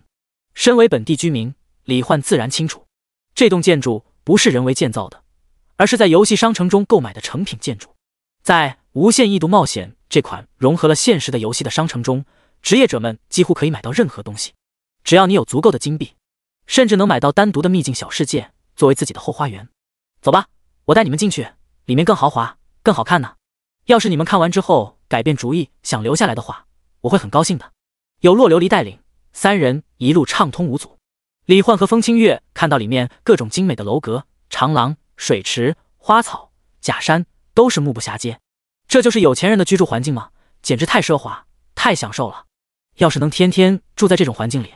感觉我起码能多活10年。以后我也得搞上这么一套。李焕心中暗搓搓地畅想起来。凭借神兵召唤，他有充足的信心赚到超级多的钱，到时候说不定连秘境小世界都能买得起。很快，三人就来到了洛城主日常办公的楼阁门前。洛琉璃直接推门入，爸，我回来了，然后便开心的飞奔着冲进去，扑到了正在看文件的洛雪峰怀里。李焕和风清月也跟着进入房间。哈哈，琉璃，怎么啦？今天突然这么黏我，这两位是你的新朋友吗？洛雪峰放下文件，摸了摸洛琉璃的小脑袋，出声询问。他的声音温润而富有磁性。本来还没什么的洛琉璃，此刻感受到父亲的关心，又想起众多护卫一个接一个死在眼前的惨状，以及自己差点被怪物杀死的那种恐怖绝望的感觉，顿时就有些后怕的红着眼睛哭了起来，讲起了在哥布林之森秘境中发生的事情。洛雪峰一边静静听着，一边示意让李焕和风清月先坐在一旁的椅子上休息。等洛琉璃哭着讲完，洛雪峰也已经了解了事情全过程。他当即便一脸真诚地看向李焕和风清月，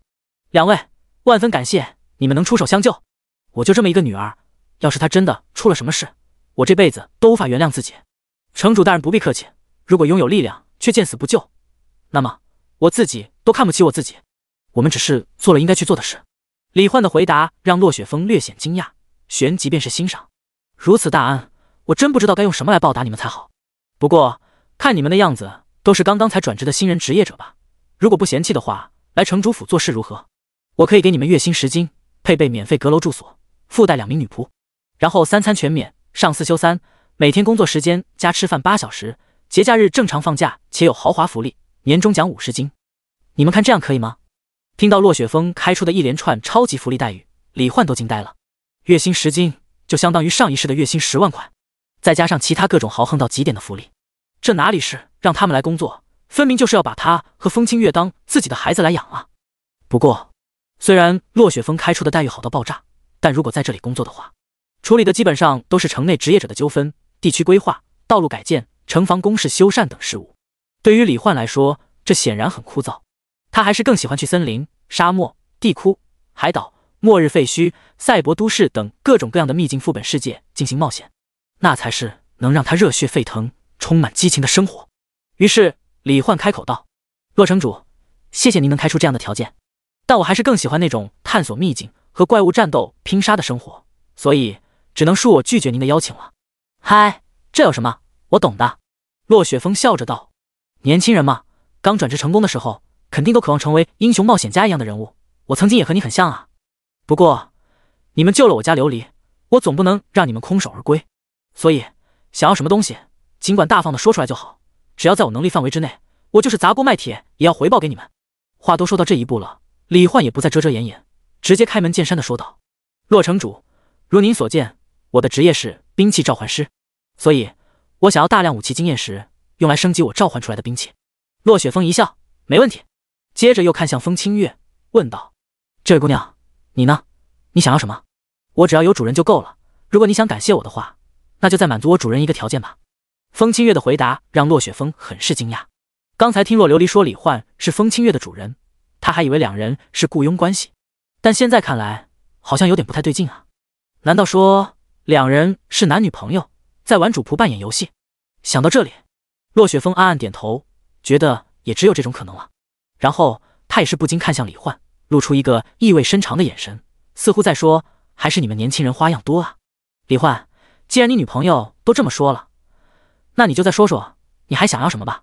洛雪峰这话一说出来，风清月的脸一下子就红了起来。女朋友？可我只是守护主人的剑而已，怎么敢奢求成为主人的女朋友？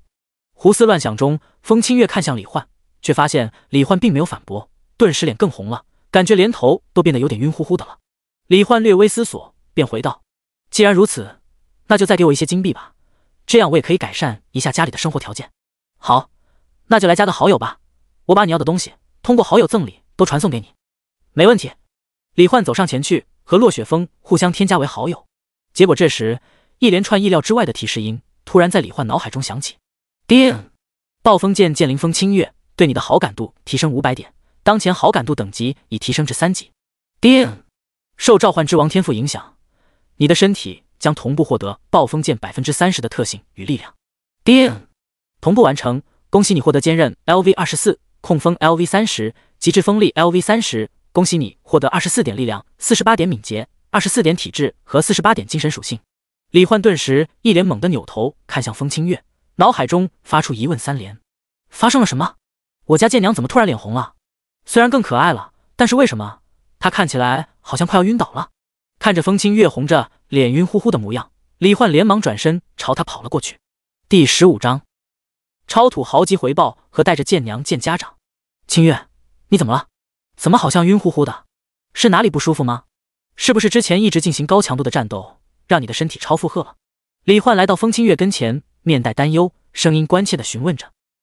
主人，我没事的，只是突然感觉身体有点热，头也有点晕，但不影响我正常行动的。还说没事，你说话都结巴了。李焕左手撩起风清月额前的银发，额头凑近贴在她的前额，而随着他这下意识试探体温的举动，两人额头相贴，彼此都能感觉到对方的温度。果然真的很热，该不会是发烧了吧？不过剑娘也会发烧吗？李焕心中疑惑。另一边感受到李焕这样亲密的举动和他发自内心的关心和担忧，风清月顿时呼吸一滞，整张脸都通红起来，眼神也变得迷蒙眩晕，发出细若蚊蝇略带喘息的声音：太近了，主人，好像要窒息了一样，但是又好幸福。咦，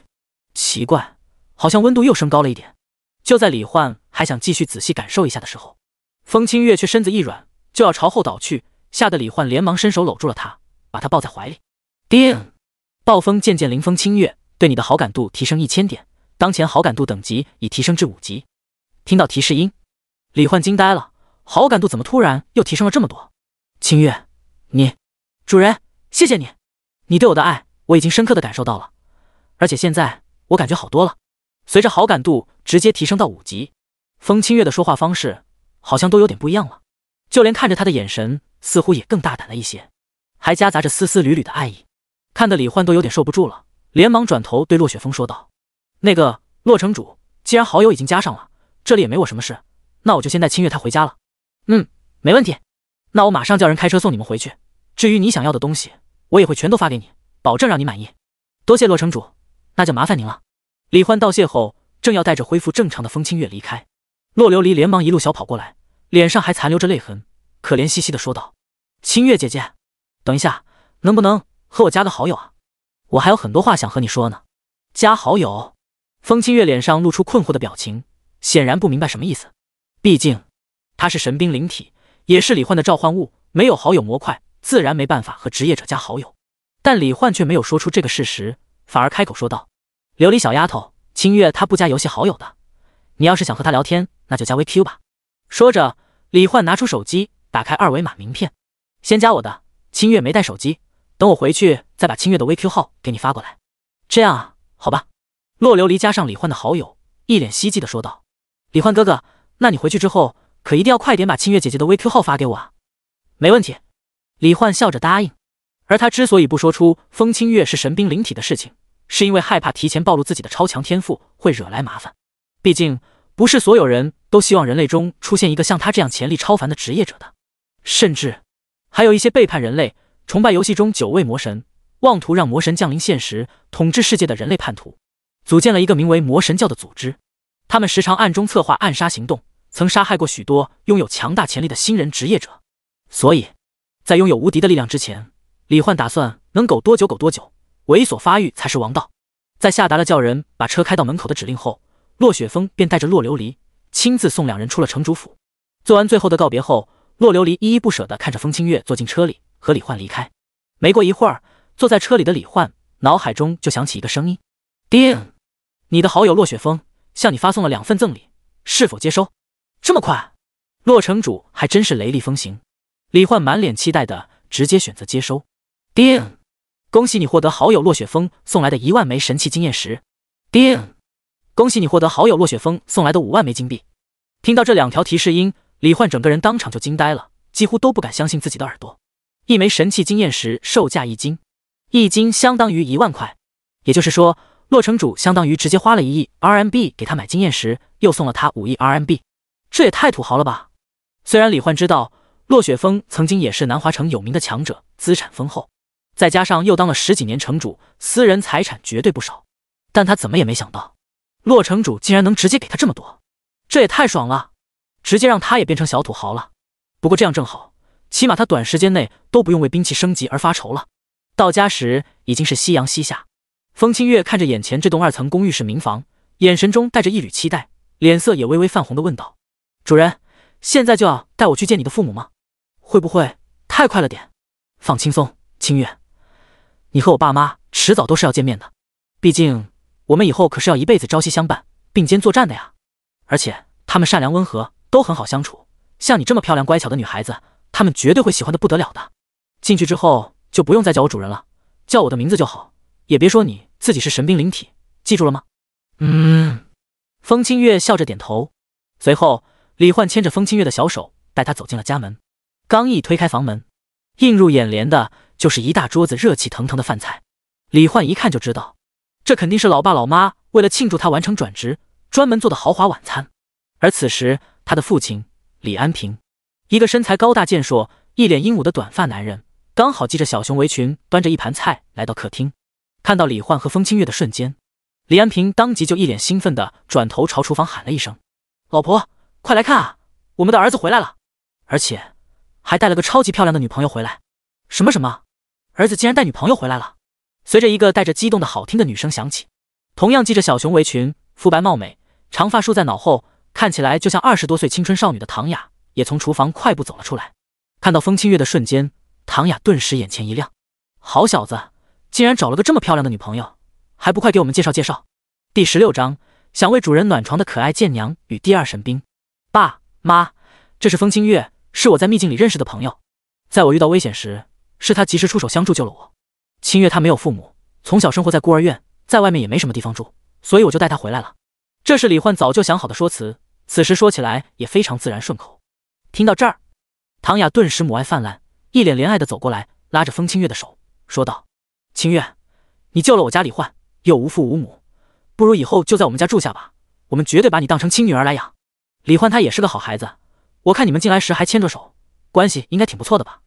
要是以后你们能在一起，那就更是亲上加亲了。伯母，我已经是李焕的女朋友了，而且我们说好会彼此相伴一辈子的。”风清月红着脸说道。一旁的李焕听到，差点一口盐汽水喷出来。好家伙，好感度达到5级后，清月她竟然已经这么大胆了。唐雅闻言更是开心的笑得都合不拢嘴了。好啊，原来你们都已经私定终生了，那就更不要客气了，以后就先住在这里，以后伯父伯母再给你们买一套新房。一边说着，唐雅已经把脸红红的风清月拉到了客厅沙发上，随后拉着李焕在他耳边说道：“傻孩子，这么好一个姑娘，还不赶快去照顾一下人家女孩子，给人家包点水果吃。”李安平也是走过来，拍了拍李焕的肩膀，乐呵呵的小声道：“好小子，真不愧是我的儿子，这么漂亮的小姑娘都被你给追到手了。”说着又看向风清月，温和的笑着说道：“清月啊，你就把这里当成自己的家，不用拘谨，想吃点什么喝点什么，直接让李焕去给你拿就好。”“谢谢伯父伯母关心，请问需要我来给你们帮忙吗？”风清月乖巧礼貌又懂事的可爱模样，无疑让两人更加喜爱，连忙摆摆手说不用，然后前往厨房之前，两人更是都看了李焕一眼，示意他加把劲。李焕捂脸一笑，果然风清月和自己预料中一样，很受父母喜欢，这才刚见面这么一会儿，受欢迎程度就直接超过他这个亲儿子了。随后吃过晚饭，风清月主动提出要和李焕住一个房间，让李焕的父母都是惊讶又欣喜。李安平和唐雅关门临走前，更是拉住李焕，告诫他好好爱惜风清月，可不要辜负了人家，还说想早点抱孙子，搞得李焕哭笑不得。而随着卧室房门被关上，李焕一回头就发现风清月正红着脸坐在床上，手指有些紧张地圈弄着自己的银发。听到关门声，风清月微微仰头看向他，然后红红的脸上略显羞涩又有些期待地问道：“主人，需要我现在为你暖床吗？”在风清月的记忆里，在她诞生的那个世界，情侣之间睡觉之前，女性都会主动为男性暖床，所以风清月觉得现在的自己也有这个义务了。然而声音落下却没有得到回应，只因此刻的风清月看起来实在是太美。李焕直接看呆了，他感觉自己道心不稳，已经忍不住想要扑上去和贱娘贴贴了。嗡嗡，关键时刻手机震动使得李焕清醒过来，打开一看，是洛琉璃发来的哭泣猫猫表情包和消息：“李焕哥哥，快给我清月姐姐的 VQ 啊！我现在无时无刻不在想念着清月姐姐，每分每秒都在备受煎熬，快救救孩子吧！李焕看得一笑，差点把这件事给忘了。嗨嗨，那个清月啊，暖床的事情一会儿再说。来，我先给你买个手机，洛琉璃那小丫头急着要加你好友呢。于是，在风清月好奇的目光中，李焕从游戏商城给他买了一部华龙手机，帮他注册 VQ 号，又简单教了他该怎么使用，就把 VQ 号发给了洛琉璃。随着风清月摆弄着手机回复洛琉璃的消息，略显无聊的李焕也是想起来自己已经可以召唤第二神兵了。有了第一次的经验，李焕知道召唤神兵最好是在进入秘境副本之前，不然要是被人看到或者遇到危险导致召唤被打断，对他来说都是个麻烦。于是确保房门和窗帘都关好拉好后，李焕当即意念一动，发动了技能神兵召唤。很快，随着一个金色光点在眼前虚空中飞速滑动，一个玄奥复杂的金色法阵几秒钟便已经完美成型。下一秒，璀璨的金芒绽放出来，在李焕和风清月期待与好奇的目光注视下，一把闪烁着红蓝双色、通体晶莹剔透，仿佛由水晶打造而成，内部布满星辰般光点的奇幻而绚丽的弓箭从阵法中缓缓浮现出来。兵器极光日月弓，品质神灵级，等级 LV10， 经验值 0%， 特性坚硬 LV100， 光能吸收 LV100， 控温 LV100。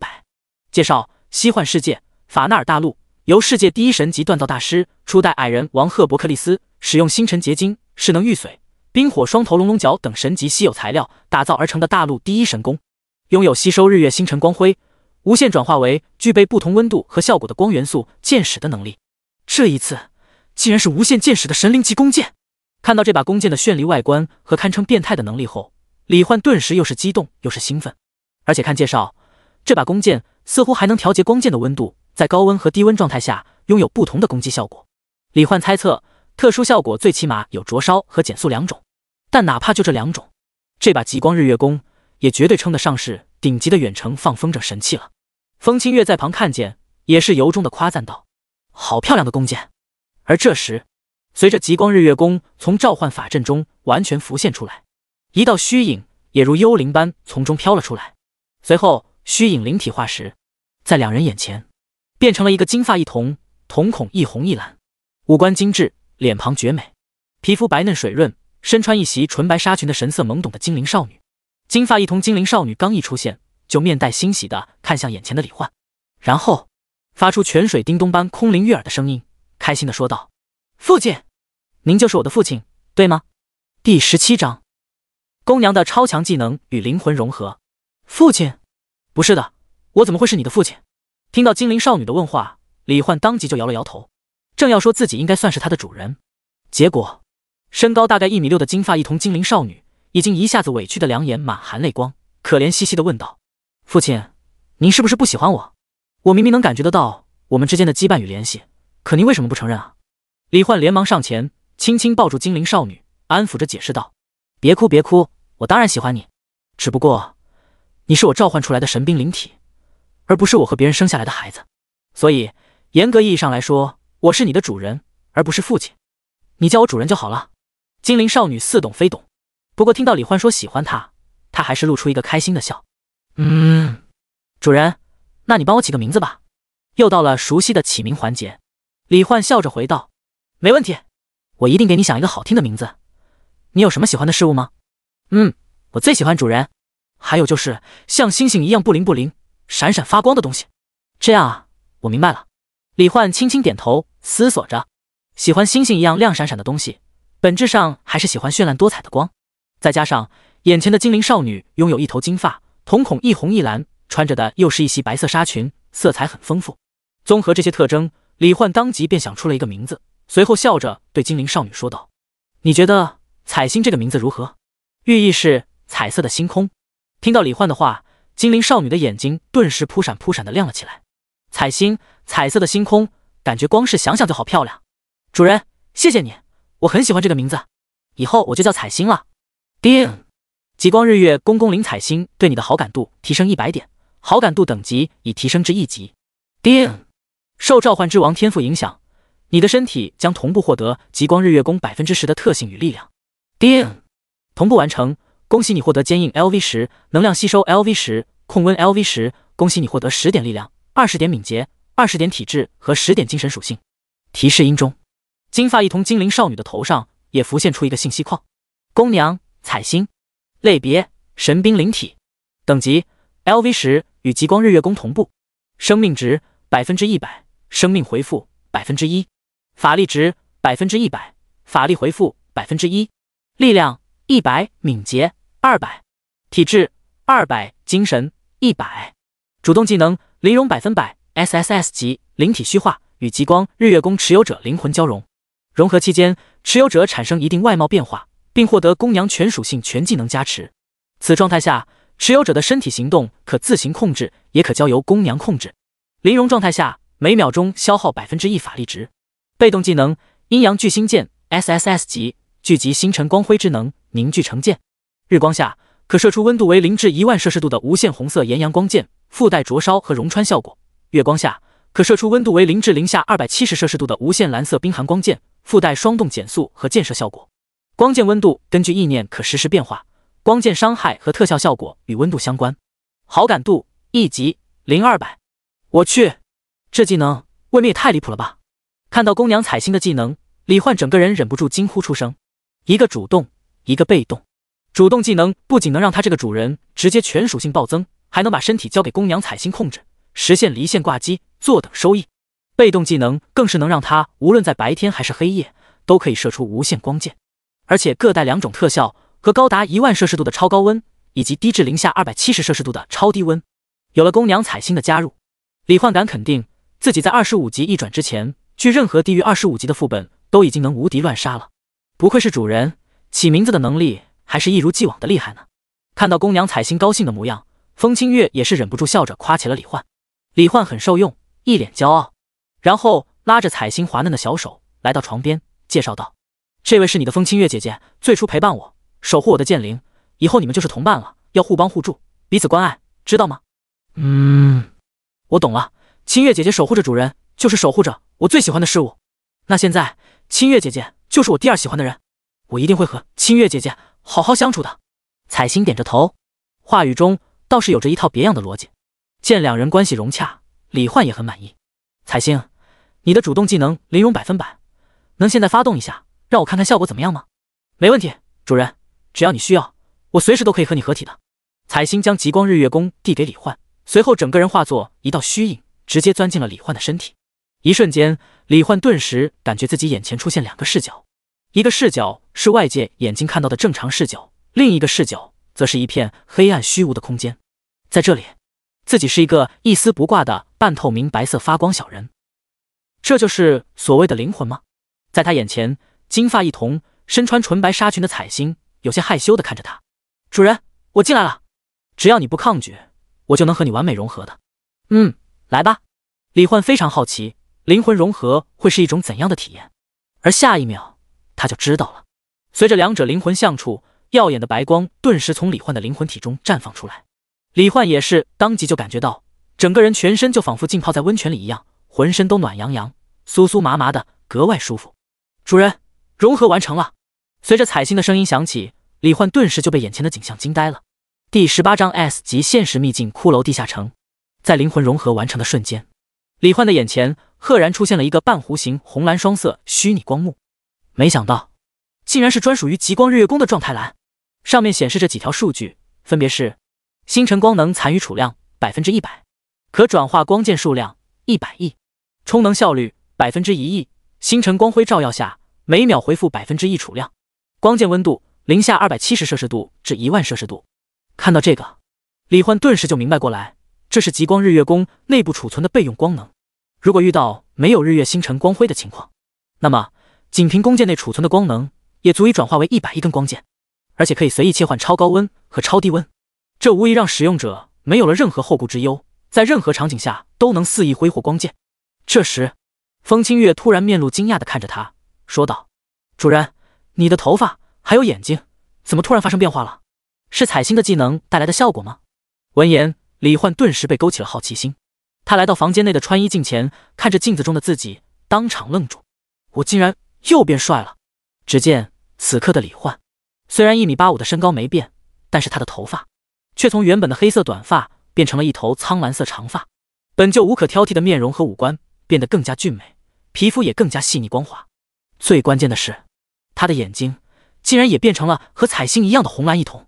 简直帅的就像是虚拟人物一样。不过李焕最看重的还是离线挂机，所以当即意念沟通道：“彩星，你来控制一下我的身体试试。”“好的，主人。你想要我控制你的身体做什么呢？”“先在房间里随便走走好了。”“没问题，主人。”话音落下，李焕没有对身体下达任何行动的意念，但身体却已经开始自己行动起来。就这样，彩星控制李焕的身体在房间中走了2圈，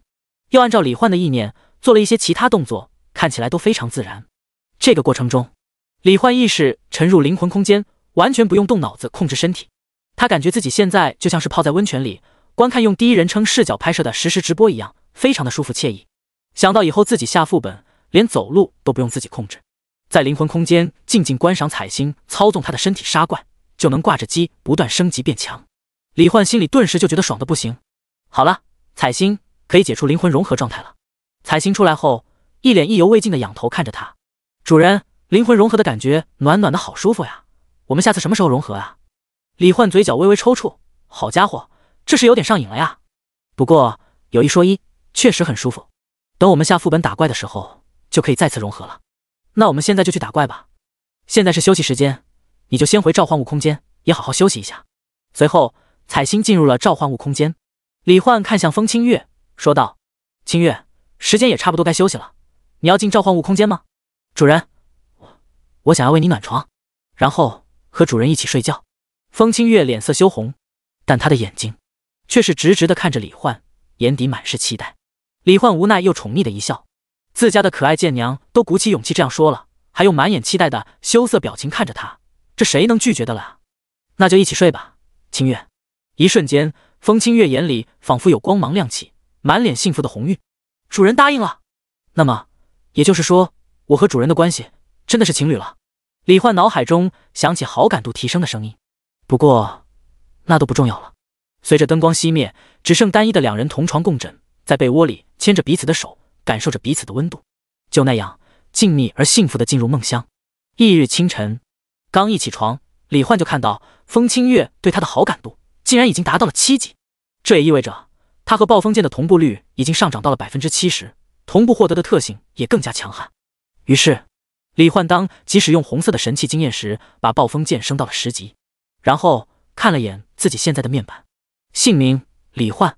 职业兵器召唤师，等级 LV10， 经验值 21%， 生命值 100%， 生命回复 0.01%， 法力值 100%， 法力回复 0.02%， 力量60加80，敏捷60加160，体质10加90，精神10加150，自由属性点0，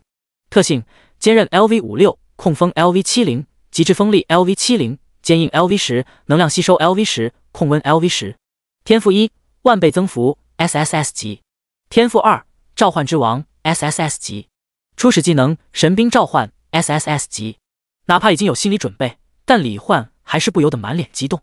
力量140点，敏捷220点，体质100点，精神160点。这种程度的4维属性，简直已经堪比一些40-50级的职业者了。而他现在才仅仅10级，才仅仅只同步了2个神兵的部分力量而已，更别提他还拥有2把神兵的专属特性能力。可以说，现在的他想加入职业者协会，完全就是轻而易举的事情。不过，就在李焕吃完早饭，带着风清月走在前往职业者协会的路上时，一个响彻全城的刺耳警报声突然响起。警报！警报！南华城中心大道出现 S 级限时秘境副本骷髅地下城，请全城10到25级拥有 C 级天赋以上的战斗类和辅助类职业者尽快前往中心大道汇合。警报声重复了3遍，大街上的生活职业者人群都是纷纷露出惊恐慌张的表情，因为限时秘境的出现就意味着，一旦在限定时间内没有击杀秘境最终 BOSS， 那么秘境与现实之间的时空就会产生无数裂痕，从而在现实世界生成大量随机分布的虚空通道。秘境中的所有怪物也会在魔神意志的影响下，趁着这个时候从虚空通道中蜂拥而出，疯狂杀戮眼前所见的一切生物。但不同于众人的惊恐，李焕的脸上却是一下子露出难以抑制的兴奋表情。新出现的 S 级限时地下城类秘境副本，那可是还没被人探索过，蕴含超多宝箱、道具奖励，而且打怪还有额外经验加成的超级宝地啊！而且，要是自己能击杀其中的最终 BOSS， 那么职业者协会的人恐怕都会直接上门抢着要招收他，简直就是百利而无一害。一时间，李焕当即改变方向，和风清月一同前往中心大道。第19章强者汇聚，亡灵君主。在李焕和风清月前往南华城中心大道时，全程符合条件的职业者在听到通告后，也都是神色各异的朝那里赶了过去。竟然是 S 级限时秘境副本，看来必须要尽快和其他职业者合力击杀最终 BOSS， 不然骷髅大军降临现时，不知会有多少人要死。有人神情严肃，爽啊！没想到几十年难得一遇的 S 级新生秘境，竟然被我给碰上了，而且刚好符合条件，进去浑水摸鱼，说不定还能捞几件宝贝呢。也有人兴高采烈，而相较于散人职业者，城内各个工会的成员则大都显得十分激动与期待。就比如南华城新成立的一家工会——坤坤工会，会长徐坤正激动地红着脸，对手下30多个成员说道：“兄弟们，我们的运气来了！众多周知 S 级秘境里至少会有一把神器，它有可能在宝箱里，也有可能在某个隐藏房间，或是由极其强大的怪物掉落。要是能得到一把神器，我们坤坤工会一定很快就能发扬光大，成为像黑龙工会一样的强大存在。到时候，各位兄弟都是我们坤坤工会的元老，名声、财富和美女都唾手可得呀！”副会长萧黑子也是连声附和：“是啊是啊，就算没得到神器，多杀些小怪刷刷经验和金币，也能让我们坤坤工会进一步壮大。所以还等什么？兄弟们都给我冲！不只是坤坤工会，还有黑龙工会、黎明工会、黑金玫瑰工会等各大工会，也都纷纷派出了符合条件的强大职业者队伍，准备争夺其中蕴含的财宝、道具、装备，还有最受期待的神器。而此刻，在事件的中心南华城中心大道上，原本繁荣喧嚣的街道却是泛起一阵肃杀的气息，就连天空之上也笼罩着一片阴云。在这阴暗天地之间，一个高10米、宽5米的超大型黑色漩涡空间门正矗立在地面上，隐约朝周围散发出阵阵阴寒之气。黑色漩涡上还浮现着几行巨大的血红色发光字符。秘境副本：骷髅地下城，难度 S 级，最终 BOSS 亡灵君主 LV30，限制条件：等级 LV10、LV25，天赋 C 级以上，解封倒计时 7H 36分钟 25S。 随着越来越多的职业者赶到，他们看着那屹立在地表的巨型黑色漩涡空间门，都是面露惊容。好大的秘境入口，而且黑漆漆的，感觉有点恐怖啊！这你就不懂了吧？秘境难度越高，空间门越大，这就是 S 级秘境的牌面。先别管那个了，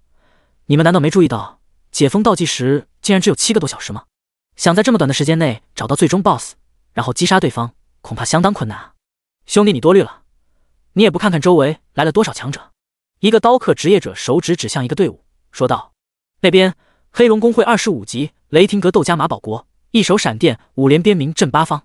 再看那边职业者协会25级裁决天使赵宁斌和最强新人职业者枪炮师李云龙，都是超强力的隐藏职业。更别说还有黑金玫瑰工会的死亡巨莲武秋雪，黎明工会的光明圣骑士唐浩然等声名远扬的25级顶尖强者。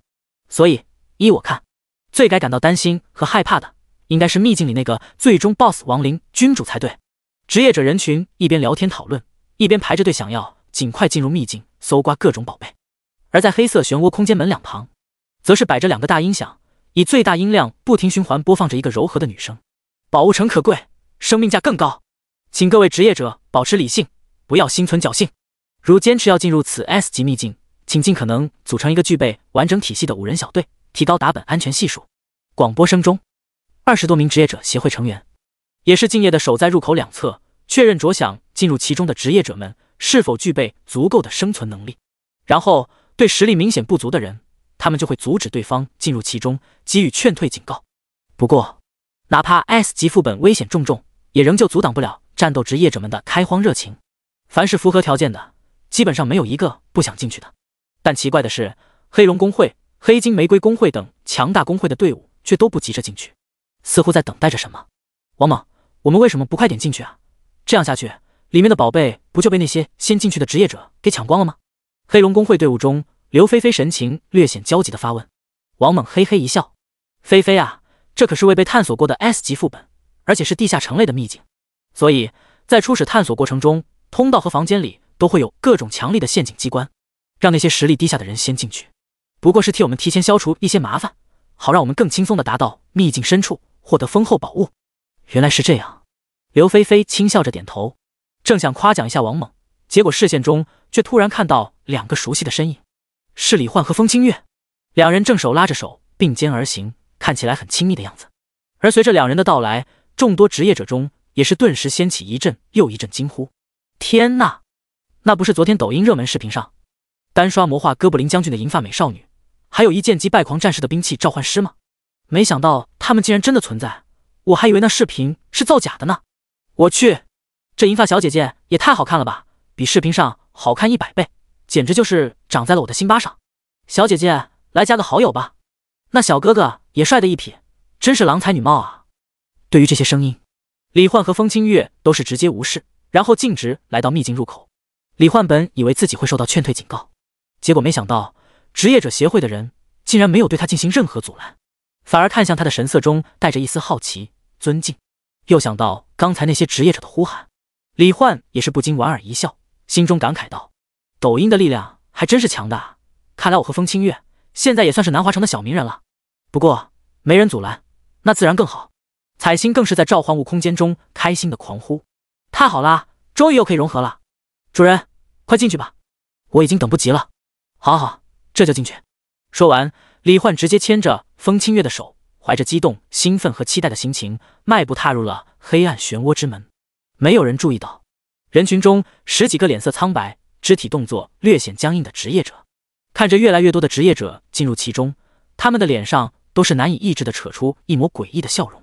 进去吧，都进去吧，化为5等至高无上的魔神的养料吧。第20章，勇闯地下城与诡异活尸。踏入秘境入口的瞬间，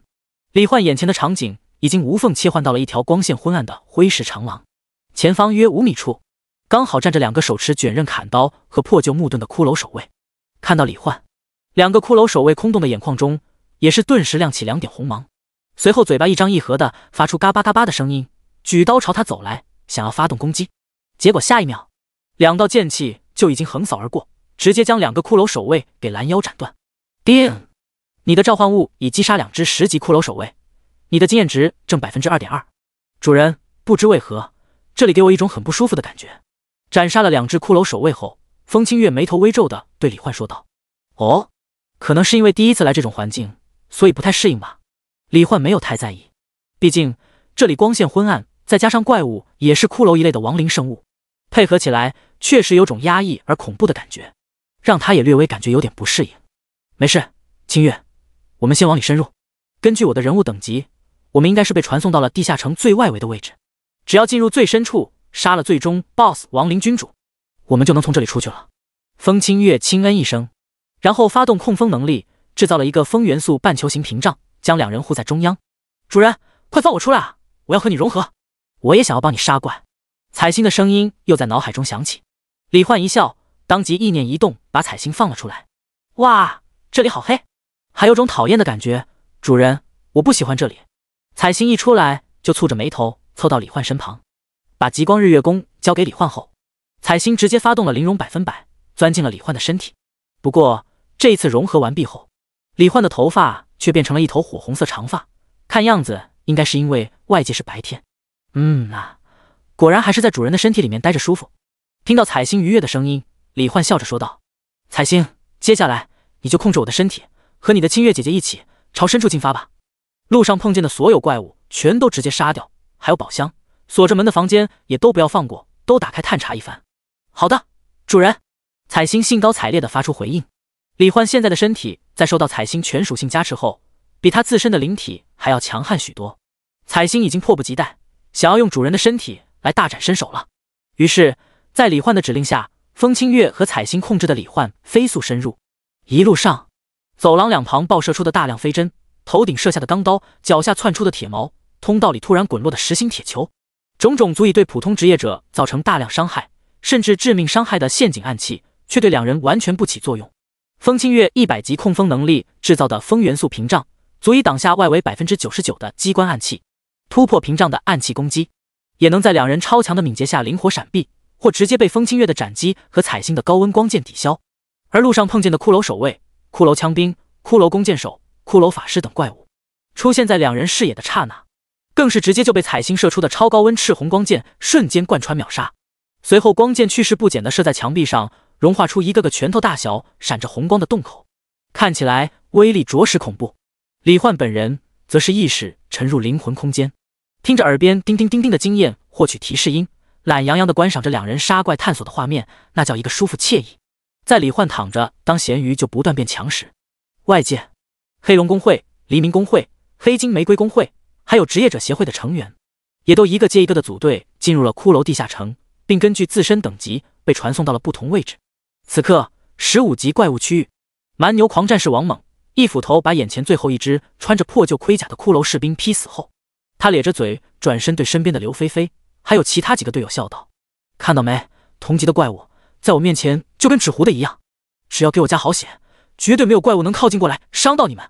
走，我们继续去找其他怪物，争取在10%额外经验加成期间多升几级，然后去和马保国队长会合。不过这时，在王猛的视线中，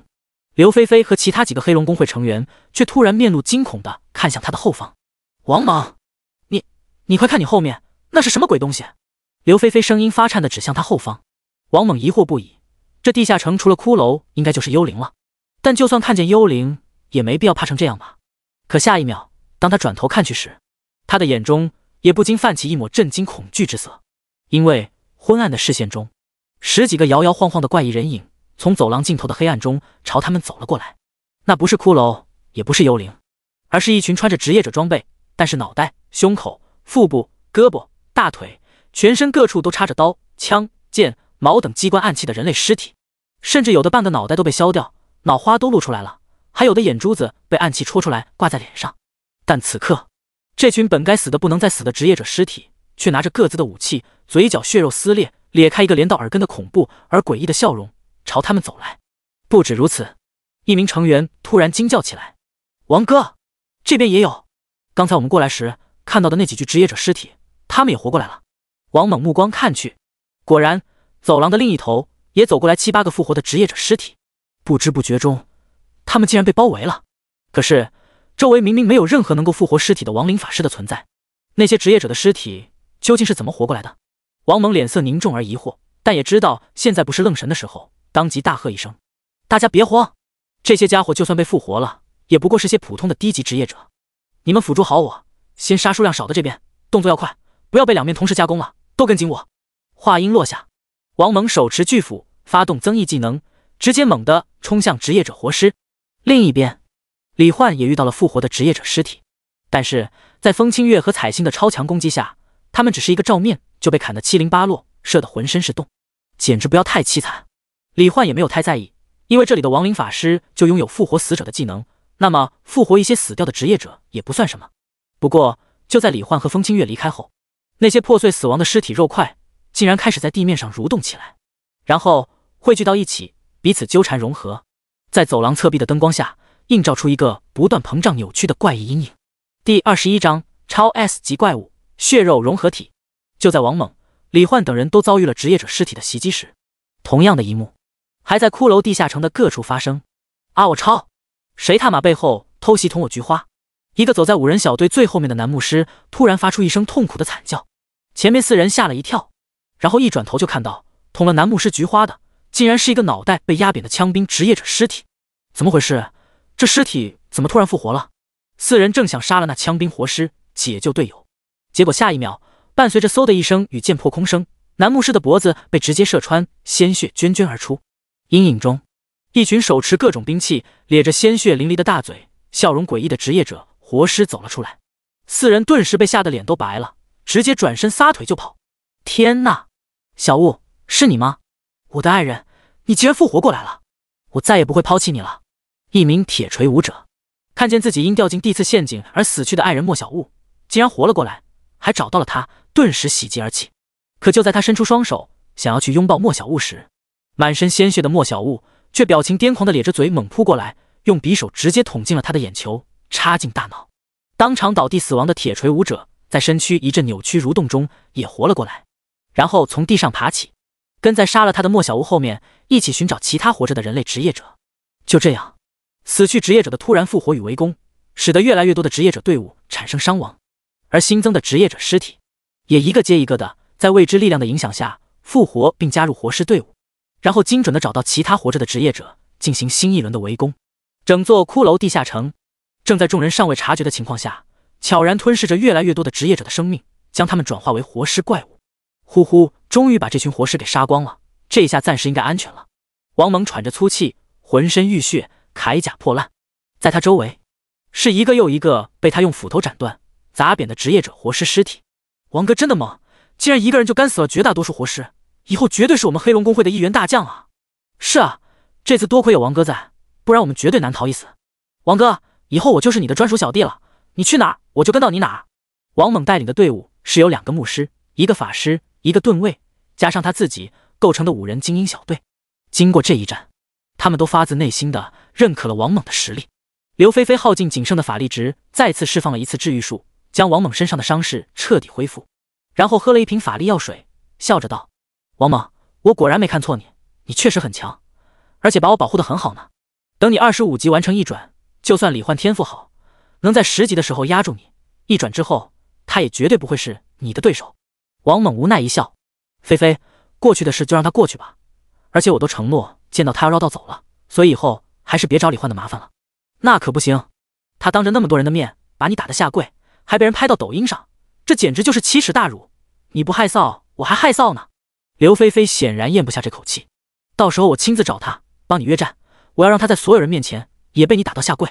王猛知道劝不动刘菲菲，也就只好作罢，说道：大家都休息休息，恢复一下体力，我感觉这些活尸很邪门，没那么简单。等会儿的行动就以找人为主，刷怪为辅，尽量早点和我们工会其他队伍会合。几人应了一声，也坐在原地开始休息。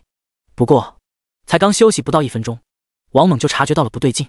因为地面上那些被他斩断砸烂的尸体竟然在缓缓蠕动，朝着一个尸体最密集的方向汇聚。王猛当即举起巨斧，一斧子劈在缓慢移动的尸体上，结果这暴起一击非但没能阻止尸体继续移动，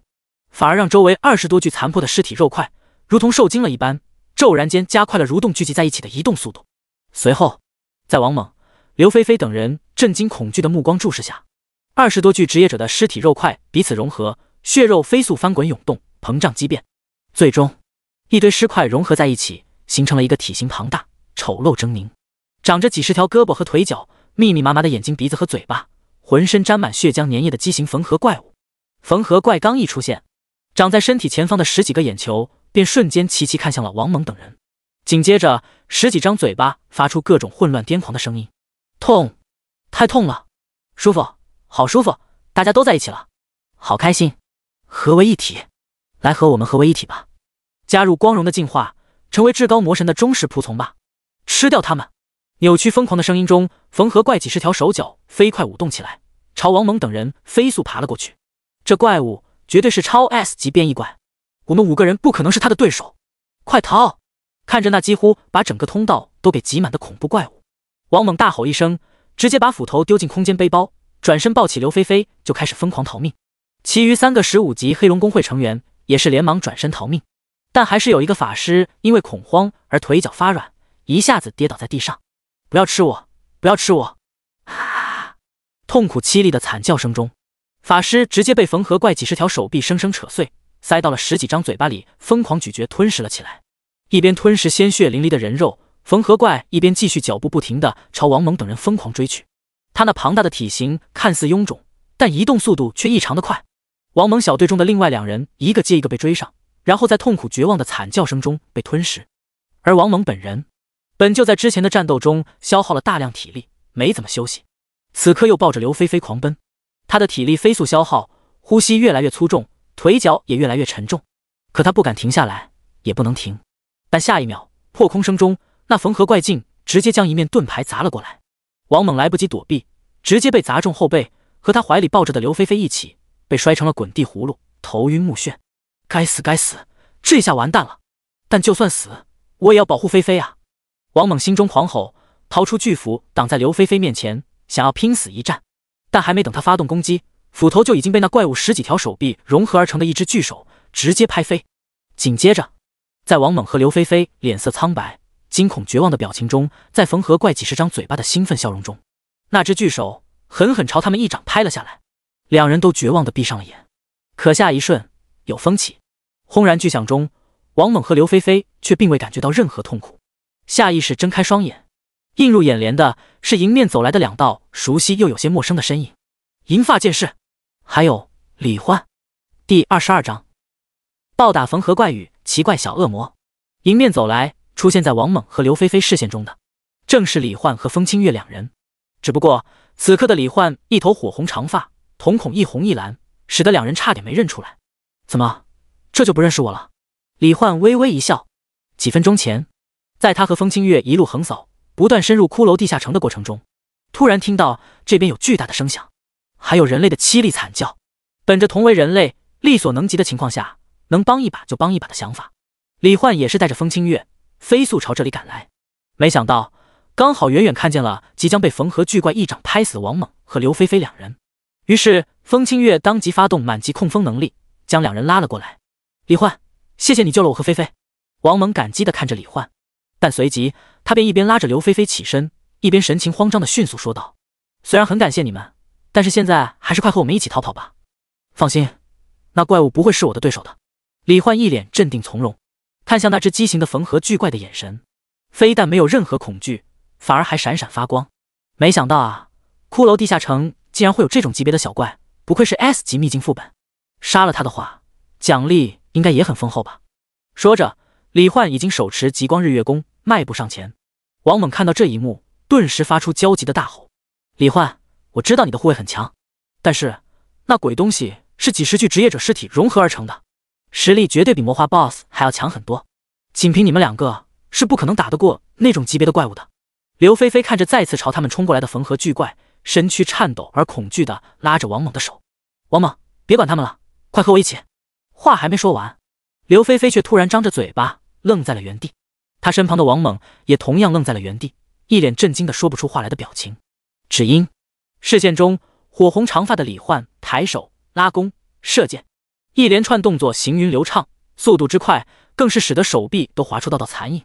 而伴随着他的动作，一根接一根散发着耀眼至极的赤红光芒的光元素箭矢，也是疾风骤雨般连绵不绝地发射出去，在空中划出一连串扭曲空气的红色轨迹，直接在缝合巨怪身上射出一个又一个拳头大小、冒着青烟的焦黑空洞。在王猛和刘菲菲呆愣的目光中，先前还恍若无敌的恐怖怪物，此刻竟像是个可怜无助的小狗一般，一边惊恐的不断后退，几十张嘴巴里一边发出阵阵凄惨的哀嚎：痛痛痛，痛死我了！别再射了呀！好烫，好痛！不要射我，我已经快要受不了了！听到那些哀嚎，李焕无动于衷。此刻的他就像是个没有感情的杀手，一边脚步不停地朝缝合怪那边走去，一边持续不断地使用超高温赤红光剑进行高频连射。就看到缝合怪头上出现一个血条，不断冒出-1%、-1%的伤害数字。终于，当血量下降到30%以下时，缝合怪被射得彻底受不了，直接陷入魔化状态，猛冲过来，全身血肉都变成了紫黑色，10几张嘴巴更是发出暴怒的吼声：我他妈来了！你可别被我给逮到了！我要折断你的骨头，扯出你的内脏，让你知道什么是残忍！李焕微微一笑，丝毫不慌。他的身体如今已经堪比神兵，又岂会害怕被近身？意念转动间，箭矢更是已经转化为冰蓝色超低温光剑，射在魔化缝合怪身上的瞬间，直接让他体表大片大片的区域都凝结出一层冰霜，造成了霜冻减速效果。清月，斩碎它！来了，主人！风清月手中暴风剑早已凝聚烈风，闪耀着青芒。此刻得令，风清月也是直接上前一步，一剑挥出，刹那间，数十道断空气流斩破空而去，直接将体表结霜、行动缓慢的缝合怪给切成了一地碎碎冰。没用的，没用的！进入魔化状态的我们，只要身体组织仍然存在，就可以无限融合恢复。一张嘴巴在地上发出猖狂的大笑，然后碎碎冰们又开始彼此靠近融合。这小怪还真是够顽强的啊！那就再试试我这一招，秘法石板烤肉。大喝声中，李焕蹲下身子，右手猛然间按在地面，顷刻间控温能力发动，直接将大范围内的石板地面都加热至了上千摄氏度。啊！我一定会回来的！痛苦的吼声中，地面上的所有碎肉块，包括那张嘴巴，都被烧成了焦炭，化作灰烬。叮！你已击杀一只特殊怪物缝合怪，恭喜你获得11%经验值，当前等级已提升至14级。提示音中，李焕目光看向缝合怪死亡的地方，发现连个裤衩都没有掉落，这让他顿时无语。这小怪骚话那么多，抗揍能力那么强，结果击杀之后竟然不掉东西，真是浪费我的青春。走，清月，我们还是继续去刷骷髅找宝物吧。一切都听主人的。风清月乖巧地说道。而另一边，刘菲菲也回过神来，看着李焕和风清月亲密的模样，心里很不是滋味。他怎么也没想到，李焕一个兵器召唤师，竟然会拥有如此强大的实力，竟然能将那逼得他和王猛走投无路、险些丧命的缝合怪，轻而易举地玩弄于股掌之间，轻描淡写的就击杀掉了。而且，现在一头火红长发、瞳孔一红一蓝的李焕，看起来更是帅的，简直无法用语言来形容。前所未有的后悔情绪从刘菲菲心中浮现出来。如果上天能给他一次从头再来的机会的话，他一定不会再离开李焕。可现在一切都太晚了。李焕，等一下！在李焕和风清月没走几步，准备离开的时候，王猛突然叫住了他，然后有些不好意思地说道：“那个，能不能让我和菲菲跟你们一起走啊？如果再碰上那种怪物，我们仍然是只有死路一条。你们放心，路上我绝不抢你们的怪，还可以给你们当肉盾，找到什么好东西也全都可以给你们。只希望你们能顺带着保护一下我们，尤其是菲菲，只要她平安无事，我死了也没有遗憾了。”李焕看了王猛一眼，笑道：“说的这么煽情干嘛？咱们好歹也算是同学一场，而且像你这么痴情纯爱的人，现在这个社会可不多见了啊。刘菲菲找上你，还真是运气不赖。那就一起走吧。”闻言，王猛也是松了口气，然后带着刘菲菲跟在李焕后面。“主人，要换回我来操控你的身体吗？”彩星的声音响起，李焕的灵魂意识笑着回应道：“不用，你刚才也刷了很长时间的怪了，现在就在我的灵魂空间好好放松放松吧。”“好耶，主人一定是太喜欢我，所以才会对我这么好。我也最喜欢主人了。”彩星发出兴奋愉悦的声音，好感度不断稳步上升。就这样，李焕和风清月带着王猛和刘菲菲继续踏上前往亡灵君主所在地的路途。他们没有注意到，刚才被李焕加热的石板地面竟缓缓裂开一个口子，随后一个拳头大小、长着一只眼睛和嘴巴，还有一双小肉翅的肉色迷你小恶魔从中飞了出来。小恶魔眼神玩味地看向李焕几人离去的方向，喃喃自语道：“有意思，这个等级的人类中竟然会有这样的强者，若是能为我所用，应该会是个不错的玩具。”一脸邪笑中，小恶魔整个身体化为透明状态，朝他们追了过去。第23章魔神教猎杀行动与王座之上的男人。地下城一条长廊之中，一个浑身浴血的剑士正对着一群人愤怒而惊恐地发出质问：“你们这群混蛋，究竟是哪个公会的？我从没见过你们，和你们无冤无仇，可你们为什么一见面就不讲武德搞偷袭，杀了我们小队所有人？”在他眼前，13个脸色苍白、肢体动作略显僵硬的职业者，在听到剑士的话后，都是忍不住露出一个面部肌肉扭曲的难看笑容。其中一个看起来像是领头人的黑衣刀客职业者更是不屑一笑：“工会，别把那些低贱人类创建的垃圾组织和我们魔神教相提并论啊！什么？你们竟然是魔神教的人类叛徒？难怪不分青红皂白就胡乱杀人，我今天就是死也要拉你垫背，为人族除害！”剑士怒吼着发动技能朝他冲了过来。黑衣刀客嗤笑一声，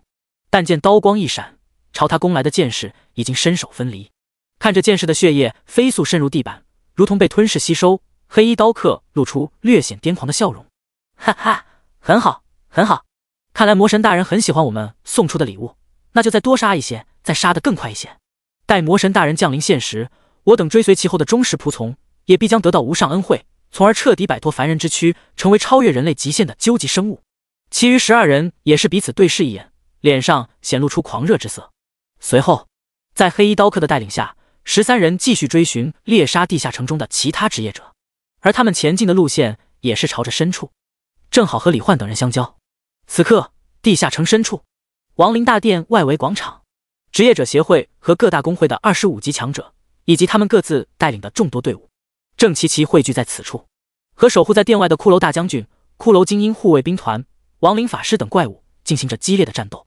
其中，黑龙公会25级隐藏职业者雷霆格斗家马保国，他留着3-7分发型，浓眉大眼，身穿黑底经纹格斗服，正身形灵活，双拳包裹紫电，穿梭在身穿精良铠甲、手持刀、枪、盾、弓的骷髅精英护卫兵团中，每拳挥出，都在接触对方的瞬间炸开一团电光，直接将对方的武器、铠甲连同身体都猛地轰开一个大洞。哈哈，这些怪物未免也太弱了吧！又是一拳打爆一个骷髅兵的脑袋，马保国忍不住一脸狂傲的大笑起来。本以为能让我磨练一下技能，没想到 S 级副本里竟然也就只有这些垃圾吗？希望最终 BOSS 亡灵君主能逼我使出闪电5连鞭，让我找点乐子吧。和他的狂妄傲然不同，黑金玫瑰公会死亡巨莲武秋雪，一个身材纤细、黑袍长发、皮肤雪白、眼神冷冽，手持一柄巨大血色弯月镰刀的冰山美人。她沉默寡言，身法鬼魅，每一次超大范围的弧形挥击都能将大片骷髅一分为二，使得血月镰刀上的血色光芒更加耀眼，连带着她的身上也泛起一层淡淡血光。在那血光的加持下，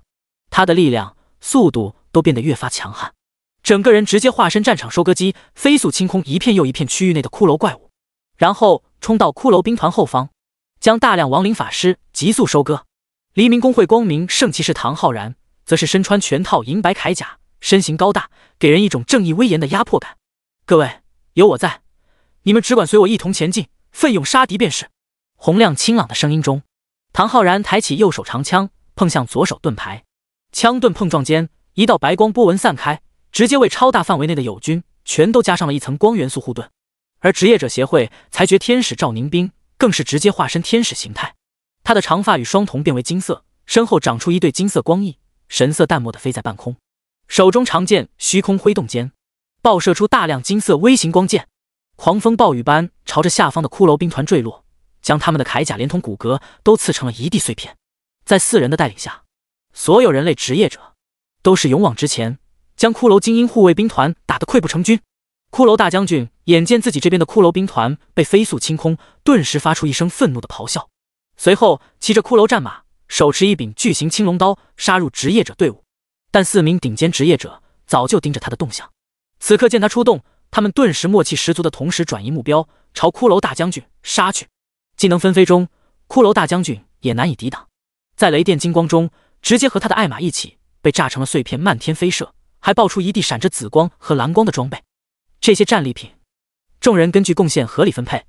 而随着骷髅大将军的死亡，骷髅精英护卫兵团也很快就被众多职业者杀光。这时亡灵大殿高约15米的厚重石质大门也在众多职业者或期待、或凝重、或好奇、或兴奋的目光中缓缓打开。时间才过去3个多小时，看来可以提前打完回去了。但愿这最终 BOSS 能调见我能用的神器吧。马保国扭了扭脖子，呵呵一笑，直接一马当先，毫无畏惧地走进了亡灵大殿。武秋雪、赵宁兵等众多职业者也紧随其后走了进去。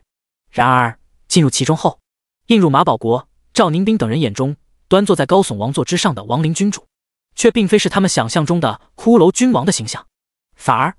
是一个一头血发、赤着上身，肌肉线条完美如雕塑，体表遍布血色纹路，脸庞俊美邪异的高大青年男性。垃圾们，欢迎来到我的灵石神殿。血发青年左手撑着脑袋，微笑着看向进入大殿的近1000名职业者，发出邻家大哥哥般好听温柔又有些慵懒的声音。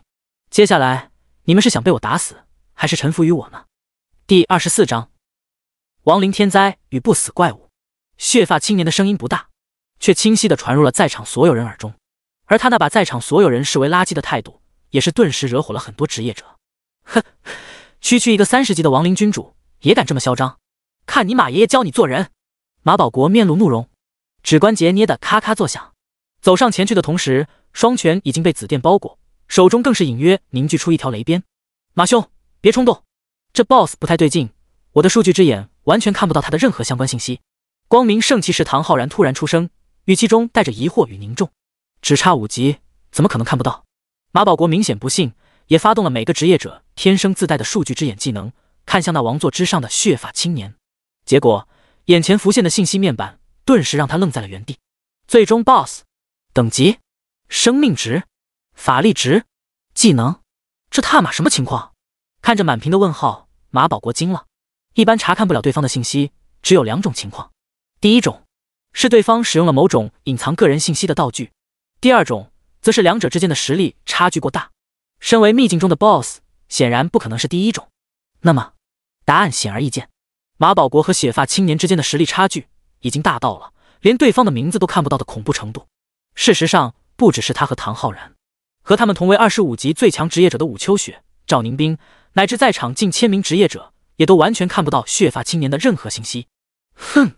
不管怎样，只有杀了这家伙，我们才能回到现实，才能阻止秘境怪物降临现实。这 BOSS 的实力再强，难道还能是我们几名顶尖职业者和近1000名精英职业者的对手吗？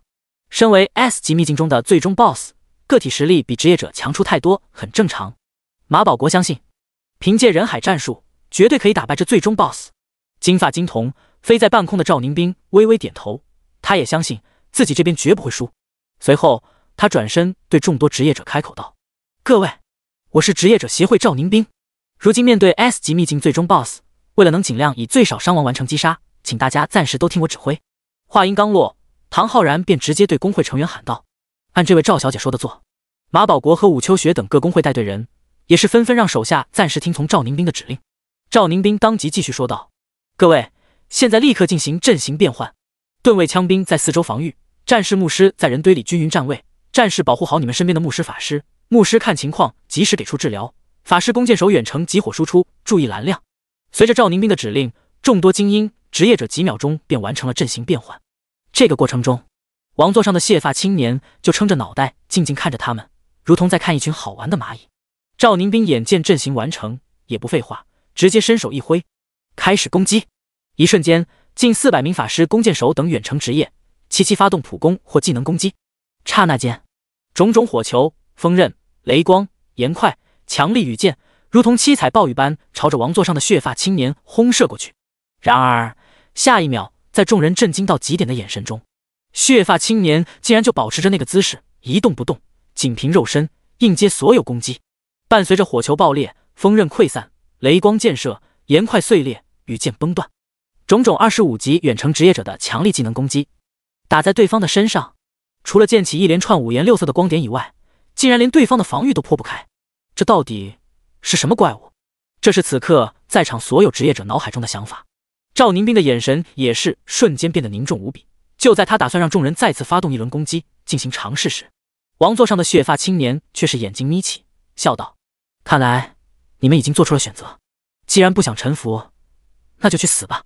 当然，要是中途改变主意了，随时可以大声告诉我哦。”说完，血发青年随意的抬起右手食指，微微一笑：“亡灵天灾。”话音落下，伴随着这一指点向赵宁冰等人，顷刻间一道巨大的黑色门户凭空浮现。紧接着，在众人惊恐的目光中，无穷无尽身上缠绕着黑色死气的亡灵战士如海啸般从中狂涌而出，咆哮着朝他们席卷而来。另一边，李焕和风清月在地下城中一路横扫，所有怪物见面就被秒杀，所有陷阱刚一出现就被阻挡破坏。跟在两人身后的王猛和刘菲菲，表情已经从最开始的震惊逐渐变得有些麻木了。刘菲菲更是清楚地认识到，自己的现男友王猛恐怕这辈子都不可能是李焕的对手。念至此处，哪怕王猛对他关怀备至，刘菲菲心中还是忍不住不断涌现出后悔的情绪，甚至她看着李焕的背影，都开始幻想着李焕来找她复合的场景了。李焕自然不知道刘菲菲在想什么，不过就算知道了，他也绝对懒得搭理。此刻，他已经来到了20级怪物的区域，自身等级则是提升至16级，只要再升4级，他就能召唤第3神兵了，还获得了不少金币、装备和道具，可谓收获颇丰。而在这一路上，他又杀了几只缝合怪，救了一些其他职业者，身后的队伍也是壮大到了10人。不过，就在李焕和风清月又击杀了3只骷髅士兵，准备继续前进时，前方走廊尽头的墙壁却突然在一声轰鸣巨响中猛地炸裂开来，被轰出一个大洞。紧接着，在几人惊呆了的目光中，一个手持榴弹枪、身穿黑色战斗服的英俊青年从中冲了出来，朝李焕这边跑来，一边跑一边还时不时转头朝身后进行子弹扫射，发出一阵哒哒哒哒哒的密集枪声，就仿佛有什么恐怖的存在正在后面追逐着他一样。李云龙看到那熟悉的身影，王猛和刘菲菲都是不由得惊呼一声：“不错，来人正是3中转职成枪炮师的李云龙。”听到有人喊自己的名字，李云龙这才注意到李焕等人，当即大喊一声：“快跑！有一群伪装成职业者的怪物，怎么打都杀不死，我的队友全都被他们杀掉了。”闻言，众人目光看去，只见10几个衣衫破烂、身上长着密密麻麻触手的诡异人影，正手持各种武器，从李云龙炸出的那个墙洞中一个接一个飞速冲了出来。为首的是一名黑衣刀客。李焕见到那诡异的人影，顿时再次来了兴致，竟然是伪装成职业者的特殊小怪，我还从没听过见过呢，这次总该爆出点什么好东西了吧。说着，李焕已经两眼发亮的上前2步，拉动极光日月弓的弓弦，凝聚出一根赤红光剑，瞄准了冲在最前面的黑衣刀客。第25章亡灵大殿引路人以及与剑娘秀恩爱。随着李焕拉弓凝剑，李云龙也冲到了他们这里。看到李焕想要用弓箭攻击那些追在他身后的诡异职业者怪物，李云龙当即就喊道：别在这里浪费时间了，那些鬼东西我用榴弹枪都打不死，你的弓箭又怎么可能杀得死那些怪物？说着，他又看向李焕身后的那些人，还有你们都别愣着，赶快跑啊，再不跑就来不及了。谁知身材高大的王猛直接开口说道：李云龙同学别怕，有李焕在，该跑的应该是那些怪物才对。他这话一说出来，其余职业者都是连连点头表示赞同。一路上，李焕和风清月展现出的强大，已经使得他们对两人产生了一种偏执的信任，觉得没有什么怪物是他们解决不了的。你们，唉，李云龙又气又急，想要离开，但骨子里的正义却不允许他就这样抛弃这些人，哪怕他们和他没有任何关系。既然如此，那就和我一起战斗，试着干掉那群混蛋怪物吧。李云龙豪气冲天，干脆利落的再次将一发榴弹上膛，准备为了这些人再拼杀一波。然而，当他刚一转身，打算发射一发榴弹送给那群怪物时，映入眼帘的场景却超越了他的想象。清风吹拂中，红发轻摇的李焕稳如泰山般立于原地，手中弓箭以一种超高频率射出一连串红蓝交替的耀眼光箭。蓝色光箭射在长廊四壁，溅射出大量电火花式的冰蓝光点，将整个通道的空间完全覆盖。那些身上长满触手的职业者怪物，全身各处都不可避免地触碰到冰蓝光点，随后整个身体上浮现出一层蓝色冰霜，行动速度骤减。而赤红光剑似乎携带着极度高温，在命中那些怪物的瞬间，直接就将对方的身体给融出一个大洞，运气好甚至还能一次性连续贯穿好几个。在李焕的身旁，那银发少女剑士则是周身气流环绕，手中长剑连挥，在肉眼只能看见残影的急速中，每秒钟都爆发性的挥出近20道青色月牙剑气，剑气纵横，银发狂舞间，直接将那群体表被冰霜覆盖的职业者怪物逼得左闪右避，狼狈不堪，甚至稍有不慎就要被瞬间斩断四肢、头颅、躯干。这种情况下，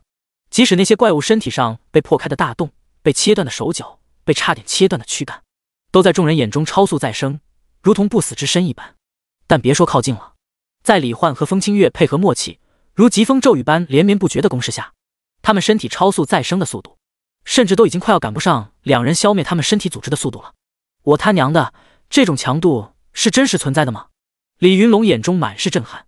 他本以为自己的枪炮师职业在众多隐藏战斗职业中都足以名列前茅了，但此刻他才意识到什么叫人外有人，天外有天。该死，该死啊！人类中怎么会出现这种强者？他妈的是不是开挂了呀？竟然能让拥有无限超再生能力的我们连靠近都做不到。为首的黑衣刀客愤怒咆哮，此刻他的身体已经被破开好几个大洞，一条胳膊被斩断，半个胸口也被切开，其他12个职业者也都和他差不多，甚至更惨。看到这种情况，黑衣刀客也没了继续冲杀的心思，当即一边后撤一边吼道：大家先撤，此子暂时不可力敌，我们去亡灵大殿将这两人的情报信息汇报给那位大人，到时候任凭这小子再强，也绝对只有死路一条。说着，黑衣刀客捡起一个同伴正在再生身体的脑袋，和另外11人彼此掩护，飞速逃离了这里。他们竟然要逃去亡灵大殿！听到那人形怪物口中的话，李焕当即眼前一亮，他正愁去亡灵大殿没有准确路线呢，结果这群小怪竟然要给他带路。走，清月，我们快跟上那群怪物，你不是不喜欢这里吗？只要杀了亡灵大殿里的最终 BOSS， 我们就能出去了。主人。风清月脸上浮现出幸福的红晕，他没想到李焕竟然一直把他说的话记在心里，这不就是被李焕喜欢着、深爱着、默默关心着的表现吗？想到这里，风清月一边被李焕牵着手追向那群怪物，一边脸红红的看向李焕的侧脸，露出一个幸福甜蜜又略显羞涩的笑，说道：主人，其实只要能和你待在一起，无论身处什么地方，我都已经幸福不已了。听到风清月的话，李焕心里顿时美滋滋的，随即便笑着回道：“那怎么行？既然我都知道你不喜欢这里了，那就肯定要带你离开。现在有了明确路线，我就是不升级、不寻宝、不捡金币，也要尽快去宰了那亡灵君主，让我的可爱清月离开这个环境阴暗差劲的地下城。”主人他说我可爱。风清月脸红的都要冒烟了，好感度蹭蹭蹭的往上涨。李焕脑海中也是响起一连串提示音和彩星的声音。哇呀，清月姐姐好坏，竟然当着我的面和主人秀恩爱。主人，我也很可爱对不对？那当然，彩星也非常可爱，你们在我心里都是世界第一可爱。李焕和风清月还有彩星一边追赶着那些职业者怪物，一边开心的交流着感情。在他身后，李云龙、王猛、刘菲菲等人一边跟着他，一边看着他和风清月秀恩爱，硬生生吃了一路的狗粮。现在的他们只希望能尽快到达亡灵大殿，没别的原因，就是狗粮吃撑了，嘴里已经塞不下了。而化身透明形态跟着李焕的小恶魔，在看到李焕等人追着那群魔神教教徒前往亡灵大殿时，一脸无奈的叹了口气。果然，废物就是废物，接受了我的恩赐，也就只有这种程度而已。若是李焕那小子接受我的恩赐，起码要比那群废物强50倍。不过，既然直接去了我本体所在的地方，那倒也没必要再找机会寄生到他体内了。等他去到亡灵大殿，看见近千名职业者在我面前毫无还手之力的场景，说不定会直接选择臣服于我呢。我就尽量先杀得慢一点吧。说到这儿，小恶魔露出一个略显愉悦的邪恶微笑，随后地面裂开，几十条血肉触须从中伸出，将小恶魔包裹融合了起来，沉入黑暗地缝之中。第26章，前所未有的危机与三强联手。时间回到亡灵天灾发动的那一刻，亡灵大殿内，在海量黑气缭绕的亡灵战士狂潮从天而降，朝职业者团体席卷而来，几乎转瞬间就要将众多职业者吞没的时刻。唐浩然飞在半空，金发金瞳的赵宁冰猛然间发出一声大吼，金色长剑直指人群中央。光明圣骑士唐浩然当即心中了然，以最快速度来到了接近人群中心的位置，枪盾碰撞间，直接将光明庇佑技能发挥到极致。一瞬间，白光波纹扩散开来，中心位置的大量牧师法师弓箭手也全都被施加了一层厚重的光元素护盾。几乎就在护盾生成的刹那，雨点一般密集的亡灵战士便噼里啪啦地坠落在职业者团体各处位置。刚一落地，身体皮肤血肉腐烂，铠甲武器破烂陈旧，满身黑气的亡灵战士们就嘶吼着挥动武器，对眼前的职业者们疯狂地发动攻击。被亡灵战士砸得措手不及、晕头转向的职业者们，几乎都是调整了那么1-2秒，被砍了1-2刀，身体和意识才恢复正常。如果没有唐浩然光明庇佑施加的护盾，恐怕就这第一轮冲击就能直接让一半的脆皮远程职业者丧命。但现在，只有个别10几个倒霉蛋被亡灵战士乱刀砍死，其他恢复过来的众多精英职业者则是瞬间就进入了作战状态。战士们按照先前赵宁冰的指令，一边保护身边的脆皮职业者，一边砍杀亡灵战士、法师、弓箭手等远程职业者。先是使用小技能辅助战士击杀近处亡灵战士，随后便使用范围技能集火清扫被盾位挡在外围的海量亡灵战士。牧师们则是时刻注意周围职业者的生命值状态，及时给出治疗，使得众多战斗职业者的血量始终维持在健康状态。枪兵则待在盾位身后，将试图爬过盾牌冲进职业者团体的亡灵战士击退击飞。就这样，众人面对亡灵天灾，一时间看起来竟应对自如。但赵宁冰知道这种情况维持不了多久，那巨大的黑色门户仍旧静静悬浮于半空之上，一批接一批亡灵战士从中不断涌现出来，不停飞速消耗着众多职业者的生命值和法力值。这样下去，无论是外围防御还是内部输出和治疗，一旦任何一环出现问题，整个职业者团体将会以超乎想象的速度被迅速击溃，成为海量亡灵战士的刀下亡魂。唯一的破局之法只有一个，那就是击杀那王座之上的血发青年马保国、武秋雪。现在所有职业者都在和亡灵天灾对抗，只能勉强照顾他们自己。想要击杀亡灵君主，只有依靠我们3人了。赵宁冰飞在半空，一剑扫出，击杀大片亡灵战士，然后看向同样正击杀着大量亡灵战士的2人，接着说道：一旦解封倒计时归零，我们还没有击杀最终 BOSS， 让那家伙降临现实，在现实世界释放出亡灵天灾，那将会是整座南华城的浩劫。所以请现在就和我联手，一同击杀亡灵君主。马保国一拳炸开一片亡灵战士，神色狂傲地大笑着道：哈哈，我正有此意。我们几个之所以久久卡在25级没有进行一转，不就是为了磨练技能属性和自身战力，想要打通从未有人完成过的神话级转职试炼吗？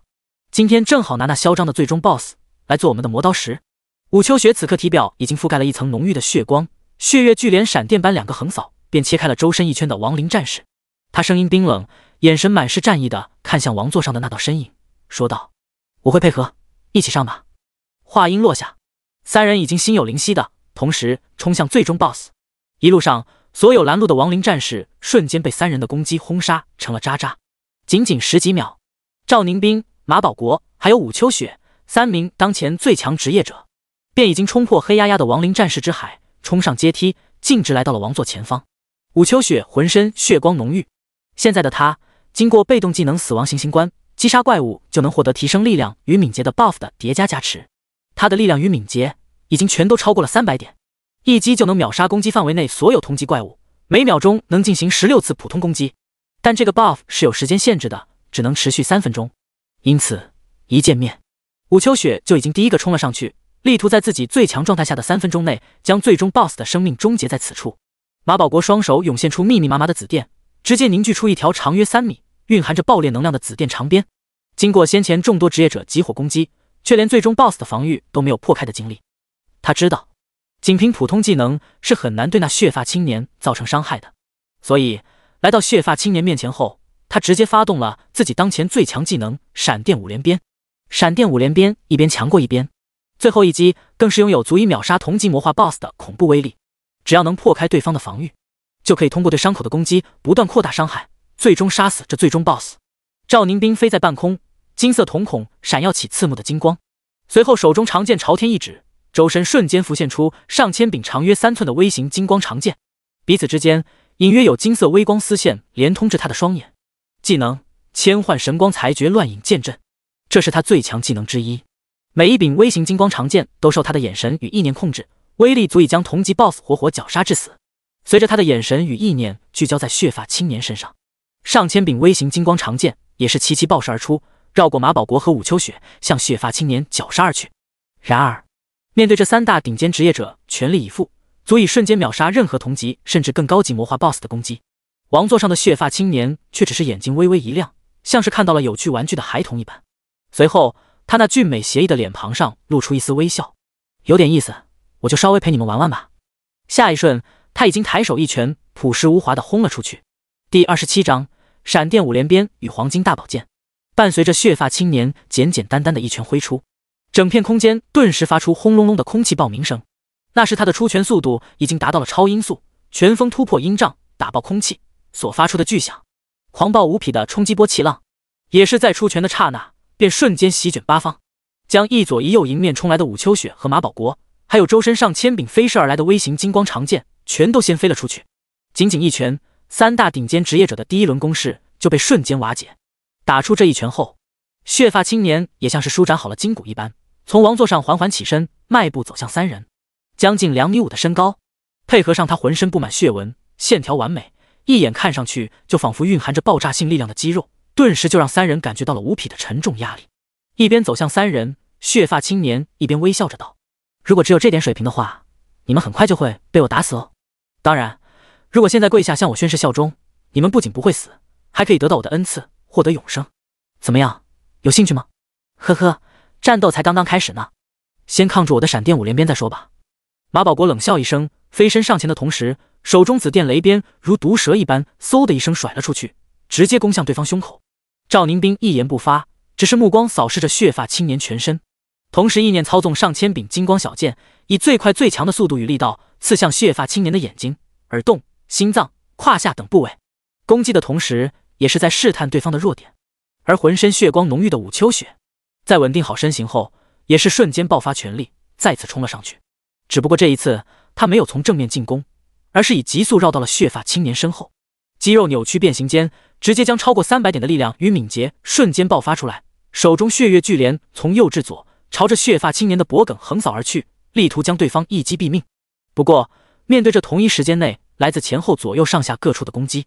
血发青年只是略显无趣的叹息一声：“太慢了。”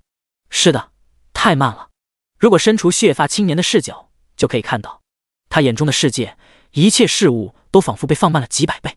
甩来的紫电雷鞭，飞来的金光小剑，身后扫向自己脖颈的血月巨莲，明明只需要不到1秒钟就能尽数命中他的身体，但此时此刻，这不到1秒的时间却仿佛被无限拉长。雷鞭、小剑和巨莲都如同蜗牛爬一样，在空间中以一种极其缓慢的速度慢悠悠移动。于是乎，在这近乎静止的时空中，血发青年随手一掌扇在紫电雷鞭上，又对着虚空中各个方位的金光小剑都挥出一拳，最后则是反身一脚踹在武秋雪的腹部。下一瞬，视角转换，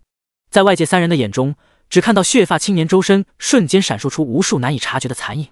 紧接着，紫电雷鞭当空炸裂，金光小剑尽数爆碎。武秋雪更是如同被急速行驶的汽车撞到一样，整个人化作一道血色残影倒飞出去，撞碎了高耸的王座，被石块掩埋，生死不知。见此场景，马保国和赵宁斌的脸色都是瞬间凝重到了极点。对方的速度和他们完全不是一个档次，甚至可以说根本不在一个次元。两人的最强攻击就算能释放出来，恐怕也能被对方轻易闪避。而一旦被近身，两人估计也会像武秋雪一样被瞬间秒杀。但此刻，众多职业者在亡灵天灾的冲击下艰难支撑，秘境解封倒计时也在不断缩短。哪怕不是对手，他们也只有豁出性命，全力一战。一念至此，马保国手中再度凝聚出一条紫电雷鞭。赵宁斌则是说道：“马保国，只要你能牵制住他，让我的最强技能命中，我们或许还有机会。”说着，他身后的金色光翼一震，已经飞到了更高处，同时渐渐爆射出一条金色光柱，没入虚空之中，打开了一个不断扩大的金色圆环虚空通道，似乎在召唤着什么东西。看到头顶虚空中的缓慢扩张的金环通道，血发青年站在原地，没有朝他们发动攻击，反而邪笑着说道：“看来这就是你们的最后一仗了。也罢，你们的身体太过脆弱，只要接下这次攻击，想必你们就能意识到，在我面前，你们引以为傲的最强力量究竟有多么无力了。”话落，在马保国和赵宁斌惊奇的眼神中，血发青年竟然站在原地，摊开双手，仰面朝天，看样子似乎是想要不进行任何防御，直接硬接两人的最强技能。虽然不知道这最终 BOSS 是哪根筋搭错了，但他们都对自己的最强技能拥有绝对的自信。马保国当即冲上前去，手中紫电雷鞭猛地抽在了血发青年的胸口，接触的瞬间直接发出一声噼啪炸响，炸开一大团紫色电火花，飞射四溅。然而别说破防了，这蕴含着狂暴雷电的一记重击，甚至连任何印记都没有在对方身上留下。马保国眼见第一鞭无效，当即精准而迅速的连续挥出剩下4鞭，全都命中在同一个位置。每挥出一鞭，紫电雷鞭都会变得更加狂暴粗壮，威力也越来越强。就这样，在一边强过一边的紫电轰击下，血发青年整个人几乎已经被紫色的电火花吞没。当最后一鞭落下时，那条雷鞭更是已经有水桶粗细，甩动间发出雷霆轰鸣之声，命中的瞬间更是爆发出耀眼至极的紫色电光，映照的整个大殿内都仿佛亮了那么一瞬。但当电光消失，映入马保国眼中的却是血发青年毫发无伤，完好如初的胸膛。这怎么可能？马保国一脸难以置信的表情，跌坐在地。他不敢相信自己一直以来引以为傲的最强技能闪电5连鞭，竟然连对方的防御都破不开。不过就在这时，天上的金环虚空通道已经扩张到了近20米的直径。紧接着，赵宁斌冷漠如审判死刑犯一般的声音从高空传来：“技能天罚裁决黄金圣剑。”下一瞬，一柄仿佛由巨人打造而成的超级无敌黄金大宝剑从金环虚空通道中朝着下方急速坠落，目标正是下方的血发青年。第28章魔神无相，绝望与希望。伴随着巨型黄金大宝剑从天而降，大气被剑锋瞬间分割开来，同时耀眼的金光绽放四射，将整座亡灵大殿都映照得金灿灿的。那些被金光照射到的亡灵战士，就像是被烈日炙烤的冰块一般，在痛苦的嘶吼中躯体融化，一时间大大缓解了众多职业者的压力。而位于天罚裁决黄金圣剑正下方的血发青年，仍旧保持着双臂张开的姿势，就那样静静看着，好似一栋18层高楼的黄金大宝剑朝自己坠落下来，狠狠刺在他的胸口。刹那间，整个时空仿佛都静止了那么一瞬。紧接着，大地寸寸崩裂，无数裂纹从血发青年脚下蔓延扩散，同时闪耀无比的金光从接触点爆发出来，整片空间都被纯粹的金色所覆盖，看不清任何东西。不过光芒来得快，去得也快，仅仅1秒钟过去，充斥整片空间的金芒已经飞速消退。在两人希冀的视线中，血发青年正静静站在已经崩裂出大片蛛网般裂纹朝下方深深塌陷的地面上，而他的胸口正顶着那柄天罚裁决黄金圣剑的剑尖，完全看不出任何损伤，甚至伴随着一阵咔嚓咔嚓的声音，那柄巨型黄金圣剑竟转瞬之间出现无数黑色裂纹。随后，在赵宁斌和马保国震惊绝望的目光中，黄金巨剑当空崩碎，化作无数金色光粒飘散消失于虚空之中。不，这不可能的！30级的亡灵君主，哪怕是 S 级秘境副本，也绝对不可能强到这种程度。赵宁斌一直以来都波澜不惊的面容，第一次出现了强烈的震撼与恐惧。刚一说完，他就因为释放天罚裁决黄金圣剑的副作用，陷入了虚弱，从空中下落，落在了马保国身旁不远处。然后赵宁斌看向从他线处走出来的血发青年，忍不住出声质问道：“你究竟是什么怪物？你的等级究竟是多少？”他不敢想象，要是让拥有如此恐怖实力的怪物降临现实，南华城会变成怎样。恐怕即便是那些已经完成1转2转等级7、8、10级的职业者，都不会是眼前这怪物的对手。呵呵，还没有猜到吗？还是说一直没有降临到人类世界陪你们玩耍，让你们把我的名讳都给遗忘了呢？血发青年嘴角勾起一抹微笑，看向两人说道：“我当然不是什么亡灵君主，不过你们也不必为我展现出的实力而恐惧。毕竟我可是超越一切生物，纵横多元宇宙，凌驾于万神之上的9位至高无上的存在之一，无相啊！能和我战斗，对于你们来说应该是一种荣幸才对。”听到血发青年的话，赵宁斌和马保国都是一脸惊骇，赵宁斌更是下意识呢喃道：“无相，那个9位至高魔神之一的血肉魔神，游戏背景设定中拥有无限化身、无限形象，可以吞噬融合任意物质，模拟任意物质形态特性，不死不灭的无上生命体。”但随即他就难以置信地说道：“不对，你们9大魔神应该都被游戏规则限制在了各自的专属时空领域内，无法出现在任何秘境里才对，怎么可能会出现在这里？哼，魔神之能，又岂是你们这些蝼蚁一样的存在能轻易想象的？”无相轻笑一声：“不过现在，你们将迎来人生中最珍贵的机遇。”说着，无相掌心中伸出2团长满细小触须的蠕动着的血肉，丢到了两人面前。这是蕴含着我魔神之力的血肉之种，吞下它，你们就能获得不死不灭的肉身与无限的生命，从此摆脱人类孱弱的肉身和短暂的寿命。当然，获得我恩赐的同时，也意味着你们将永远臣服于我。这可是千载难逢的机会，仅限现在哦，还不赶快大力抓紧把握住它！一脸玩味的说完，无相便转身朝王座废墟走去，似乎是去查看废墟中的武秋雪的状态了。而听到无相的话后，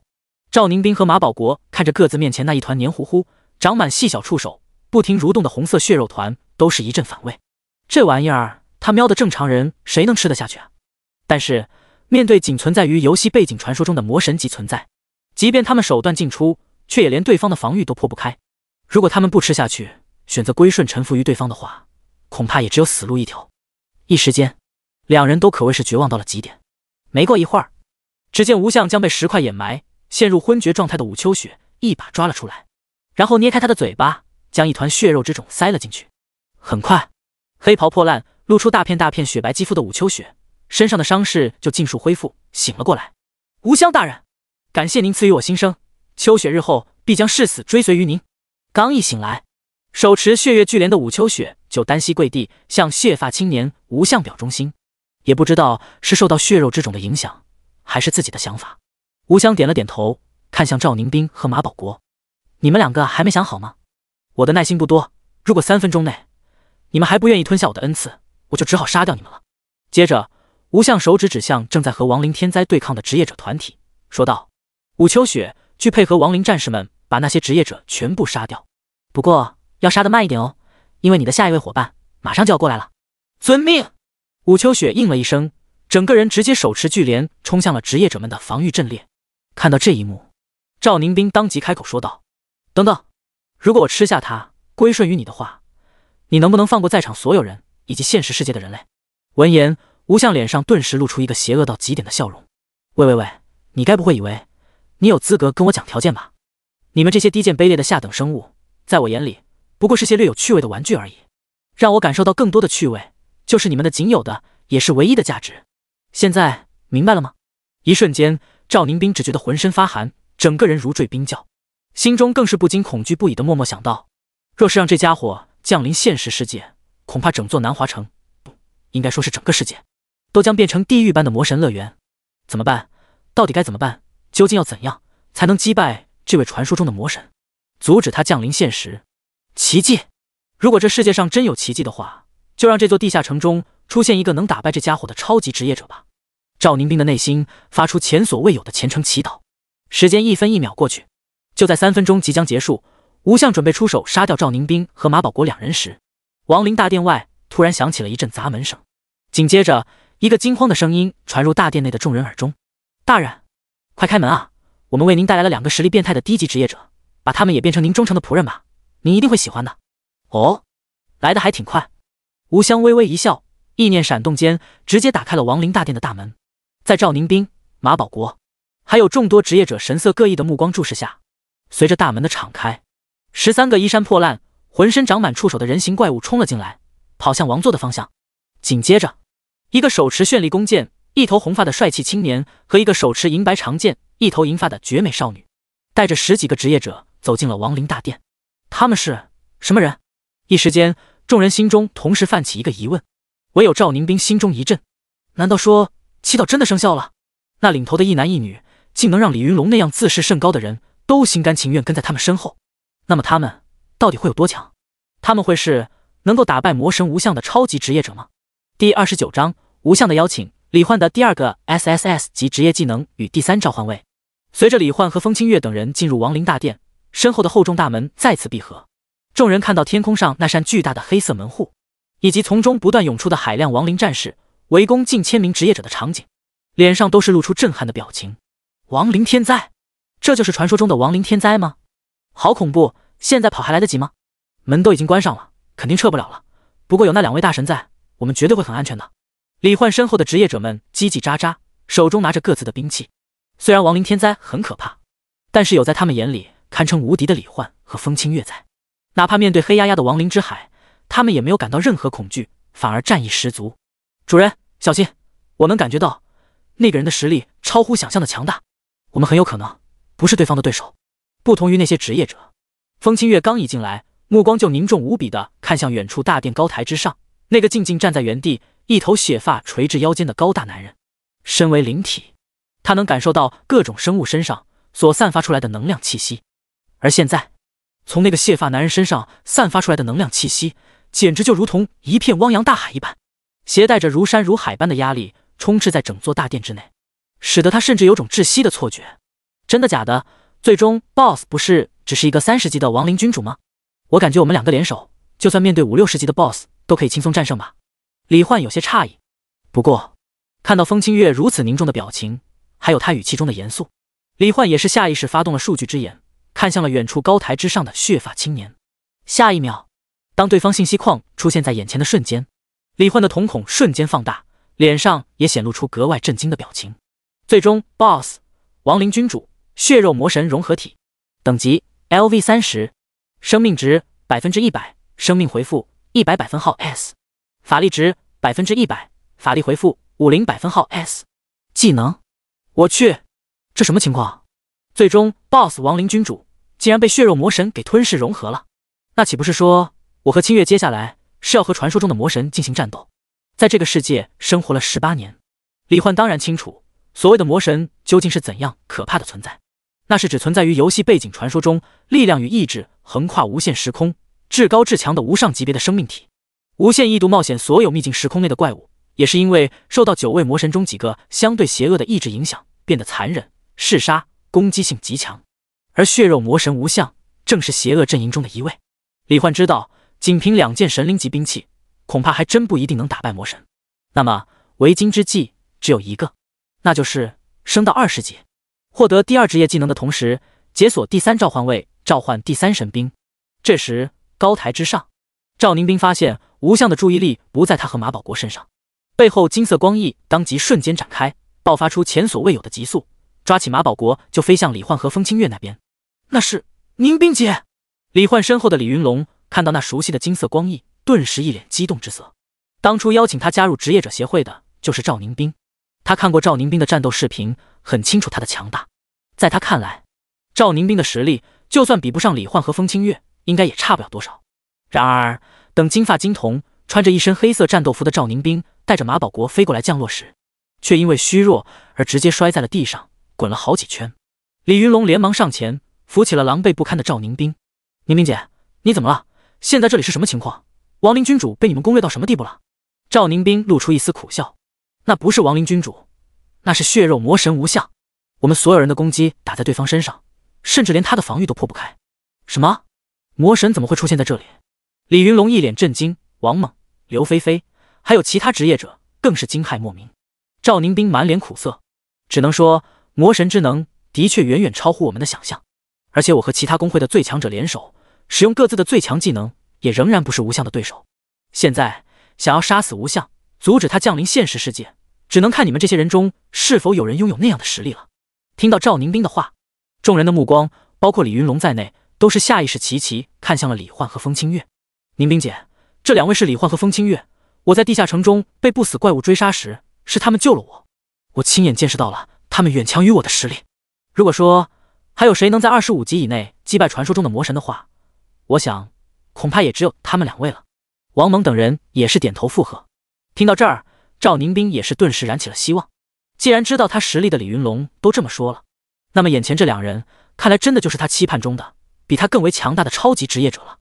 而这时高台上，吴相微笑着和李焕四目相对，声音远远传来：李焕，你是整座地下城所有人类当中我唯一能看得上的家伙，想必你也看到了，在亡灵天灾之下，那些职业者很快就会坚持不住，被我尽数杀死，而你们之中包括你在内都不会是我的对手。所以这处秘境时空已经注定会与你们人类世界连通。我现在只给你一次机会来做我的仆人，选择答应，你将获得永恒的寿命与不死之身，甚至力量更上一层楼。选择拒绝，那你就死，还有你身边的所有人也都将死在这里。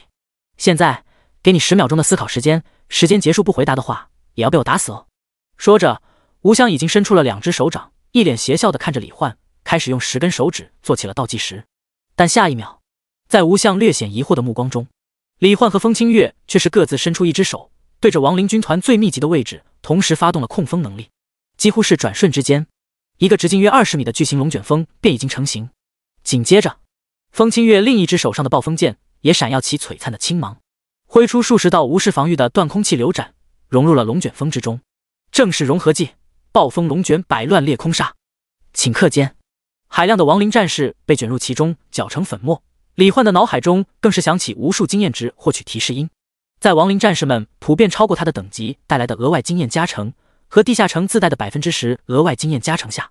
李焕的等级就像是坐火箭一般，从16级直接升到了23级，而且还在继续提升。第3召唤位也在此刻解锁。与此同时，李焕的面板中出现了职业者20级就会自动解锁并随机获得的第2个专属职业技能。叮！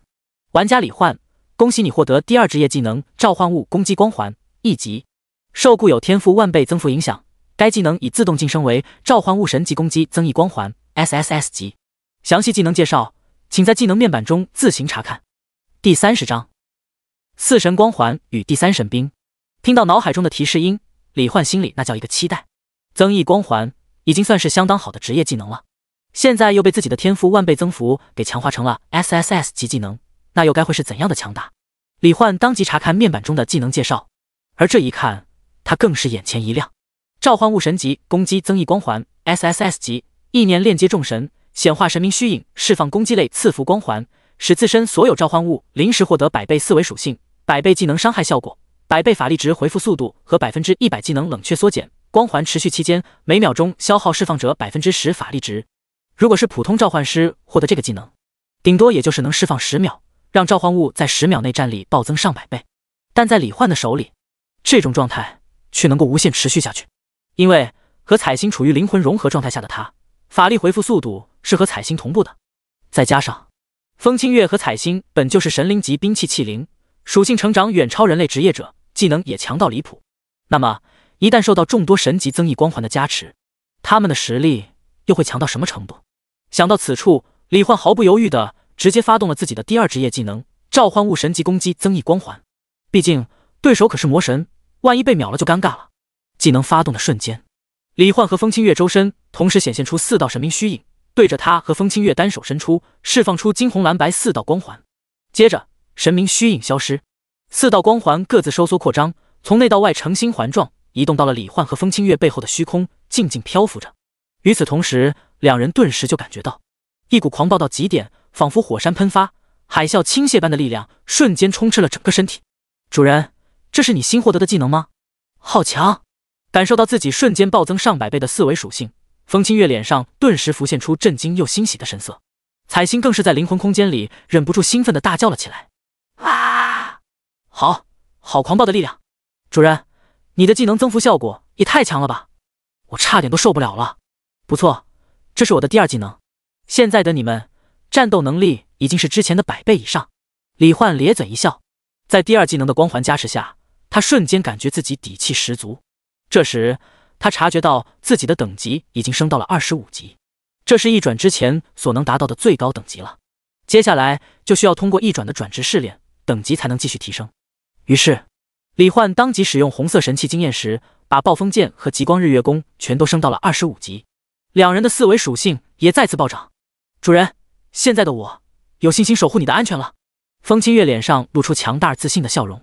刚才的他在感受到魔神无相恐怖的能量气息后，心里一直处于紧张状态，害怕自己无法守护好李焕，会让李焕受到对方的伤害。但现在虽然还不确定能不能击败魔神无相，但是他已经有把握能够将对方拦住，不让对方接近李焕。这时10秒时间已到，无相眼神略显惊奇地看向李焕，他能感受到李焕和风清月的力量气息，在身边出现神明虚影，背后加持了4道光环后，瞬间暴涨到了一个极其恐怖的程度。这顿时让他对李焕更感兴趣了，脸上更是第一次显露出一种极度兴奋的笑容。李焕，没想到你之前在地下城中展现出来的实力，竟然还远远不是你的全力。这下子就算你想死，我也要让你活着。我要让你成为我降临在人类世界之前手底下第一位最强大也最忠诚的仆人。话音落下，无相整个人已经瞬间消失在了原地。就在无相身影消失的瞬间，等级提升至25级，全属性暴增100倍的风清月眼神一凝，也同一时间消失在了原地。在赵宁斌、马保国、李云龙、王蒙等人看怪物一样的眼神中，下一瞬，只见虚空中不断闪烁起炸裂的火花光点，金铁交鸣之声更是连成一片，同时还有接连不断的淡白色球形冲击波从虚空各处生成，掀起阵阵狂风气浪，席卷八方。那是风清月手持暴风剑，在急速状态下和无相的拳掌对拼产生的攻击余波。一时间，两人看似势均力敌，但李焕的视线中却能看到风清月的生命值正在以一种极为缓慢的速度持续不断的下降。果然不愧是魔神级的存在，即使属性暴增100倍，风清月也无法从对方手中讨到什么好处，甚至每次对拼都会被微微震伤。如果一直保持这样超高强度的战斗状态，风清月恐怕也坚持不了太长时间。于是李焕当即开始发动技能神兵召唤。此刻情况危急，他也顾不得被其他职业者看到了，而且以他现在的实力，也不需要再担心引起其他职业者的歹念。随着神兵召唤技能发动，金色光点在虚空中飞速滑动，勾勒出李焕熟悉的召唤法阵轨迹。几秒钟后，在召唤法阵成型的瞬间，耀眼的金光顿时从中绽放出来。在李焕和众多职业者的眼神注视下，一根长约 1.2 米，散发着淡淡翠绿光芒，干部缠绕着嫩绿藤条，顶部弧形凹陷处悬浮着一颗淡绿球形宝珠，表面绘制着众多花鸟虫鱼图案的棕色木质权杖从中缓缓浮现出来。兵器圣域权杖，品质神灵级，等级 LV25， 经验值 0%，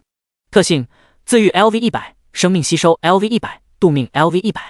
介绍：奇幻世界圣灵大陆，由天宫神将埃尔维斯采用生命元晶、世界树新生之干、灵域之藤3种蕴含着世间最强生命治愈能力的稀有神级材料，为心上人生命女神蜜雪莉芽打造而成的专属神器。拥有吸收任意生物的生命能量，使其急速衰老死亡的能力，以及将生命能量注入任意生物体内，治愈消除其一切伤势病痛和毒素的能力。竟然是奶妈，真是缺什么来什么。而且看介绍，这根权杖不仅能治疗，还能反过来吸收任意生物的生命能量，简直就是攻守兼备，堪称 BOSS 级的存在了。看到圣域权杖的能力，李焕心中兴奋不已。此刻的他和风清月在100倍增幅下已经不缺输出，他担心的就是自己和风清月的生命回复速度跟不上消耗，无法进行长时间战斗，会被魔神无相硬生生耗死。但现在有了圣域权杖，他和风清月恐怕就可以没有后顾之忧的放心大胆的全力去和无相进行战斗了。而这时，一个幽灵般的幻影，也是从世界树枝干打造而成的权杖之中，缓缓浮现出来，在李焕等人眼前逐渐化为实体。第31章无差别治疗，震惊无相的急速。圣域权杖中的灵体化石后，出现在李焕和其他人视线中的是一个白发青铜，肤如白玉，五官精致小巧，脸蛋有点婴儿肥，穿着一身黑白修女服，身材初步发育，身高只有1.45米左右的可爱娇小的少女。刚一出现，白发少女便两只小手抓着圣域权杖，睁着一双水汪汪的大眼睛，抬头看向李焕，然后有点怯生生地发出柔柔弱弱的声音：“请问您就是我的主人吗？”看着眼前可爱到犯规的娇小少女，李焕忍不住就伸手摸了摸她的小脑袋，微笑着道：“没错，我就是你的主人。”感受到李焕对她的喜爱，还有摸着她脑袋的温暖的大手，白发少女双眼微微眯起，似乎很享受这样的爱抚。“主人，我的名字是木灵，请问有什么需要我做的吗？”叮！圣域权杖丈娘木灵对你的好感度提升100点，当前好感度已提升至1级。叮！受召唤之王天赋影响，你的身体将同步获得圣域权杖10%的特性与力量。叮！恭喜你获得自愈 LV10，生命吸收 LV10，度命 LV10，恭喜你获得18点力量、18点敏捷、35点体质和35点精神属性。提示音中，李焕微微一愣，他没想到这一次的神兵器灵竟然有自己的名字。不过这样也好，倒是不用他再来动脑筋想名字了。这时，穿着修女服的白发少女的信息面板也浮现在李焕眼前。丈娘木灵，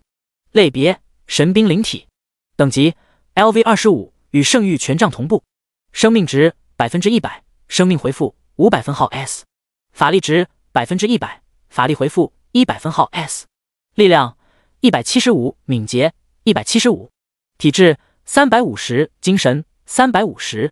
技能原初复苏治愈之光 SSS 级，消耗 10% 法力值，释放权杖内蕴含的无限纯净生命能量，转化为拥有治愈消除一切伤病毒素能力的生命之光，将光芒覆盖范围内所有选定的治疗目标，瞬间回复至完好无瑕的满血无伤状态，并使其在接下来的60秒内生命回复速度提升至100分号 S。 好感度1级0200。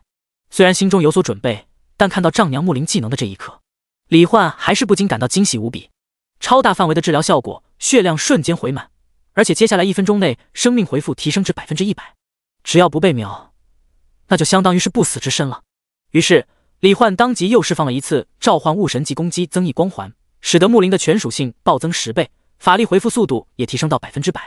这样一来，他就能无限释放技能，让他和风清月时刻都处于满血状态了。感受到光环加持后突然暴增的力量，那股贯通全身的冲击使得木灵忍不住嘤咛一声，差点软倒在地。幸好李焕及时扶住了他。随后李焕指向风清月的方向：“木灵，你能看到那个拿着剑的银发姐姐吗？她正在为了保护我而战斗，你能对她进行治疗吗？”白发少女视线跟随着虚空中不断闪烁炸裂的光影气浪看来看去，小脑袋都晃晕了，晕乎乎的说道：“主人，太快了，我看不见你说的那位银发姐姐，只能隐约看见2道模糊的人影。不过我可以进行范围治疗的。”说着，白发少女高高举起圣域权杖，看起来还有点晕晕乎乎的喊道：“技能原初复苏治愈之光。”一瞬间，圣域权杖顶端的绿色宝珠绽放出无数淡绿色的柔和光线，照射向四面八方。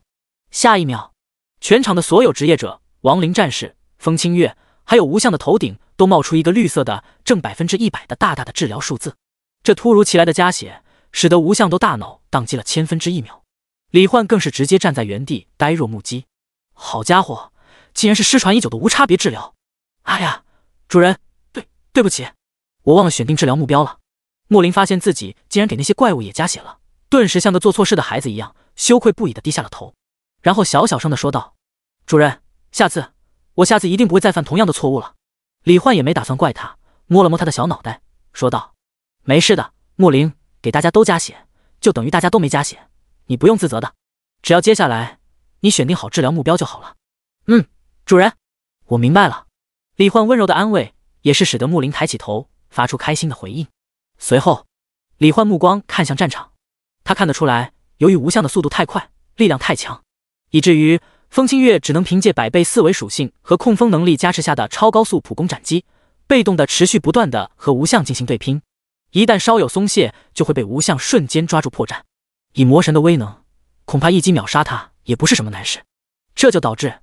哪怕他此刻拥有100倍增伤效果的技能，也根本没有办法施展出来。不过现在第3神兵已经被召唤出来，只要自己加入战场，让风清月有机会施展出无视防御的100倍技能效果的断空气流斩，绝对能对吴相造成重创。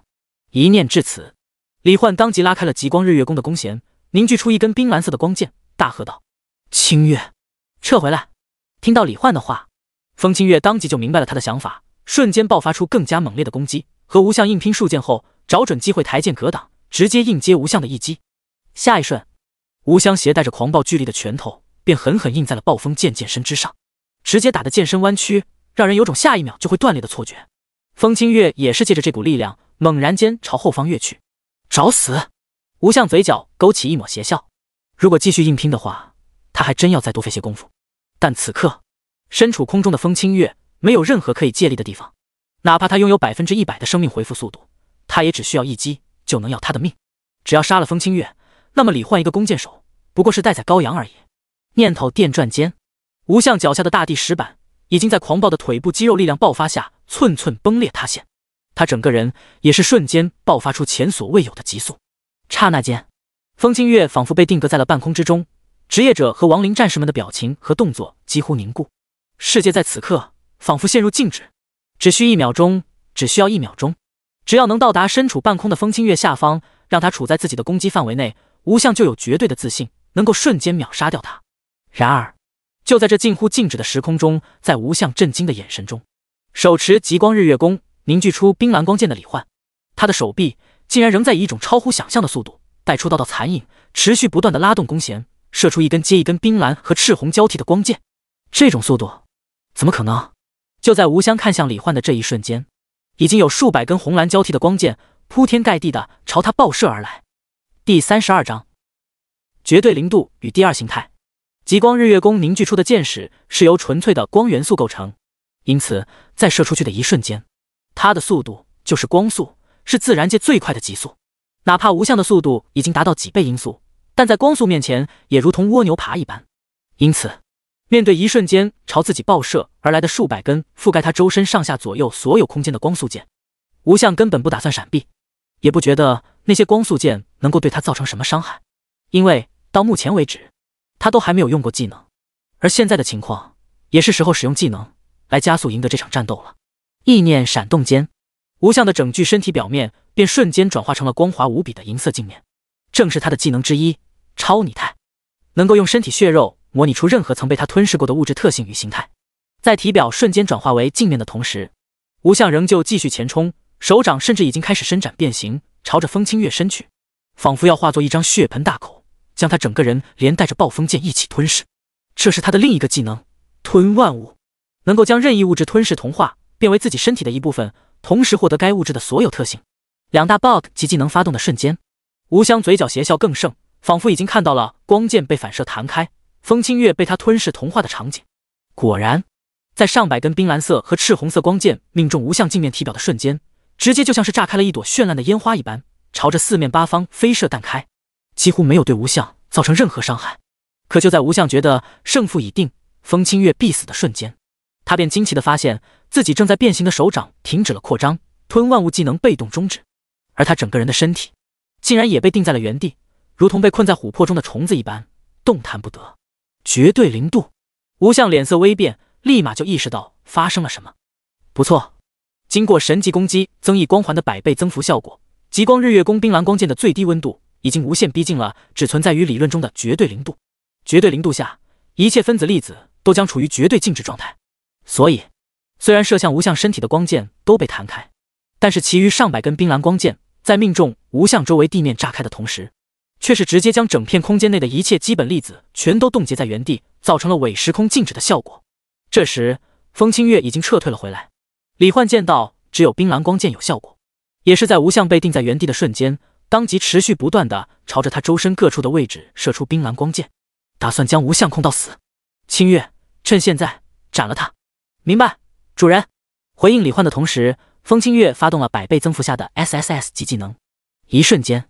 仿佛整座亡灵大殿内的气流都以风清月手中暴风剑为中心，形成了一个超巨型狂风漩涡。赵宁冰、马保国等职业者一时间都是有种窒息般压抑的感觉，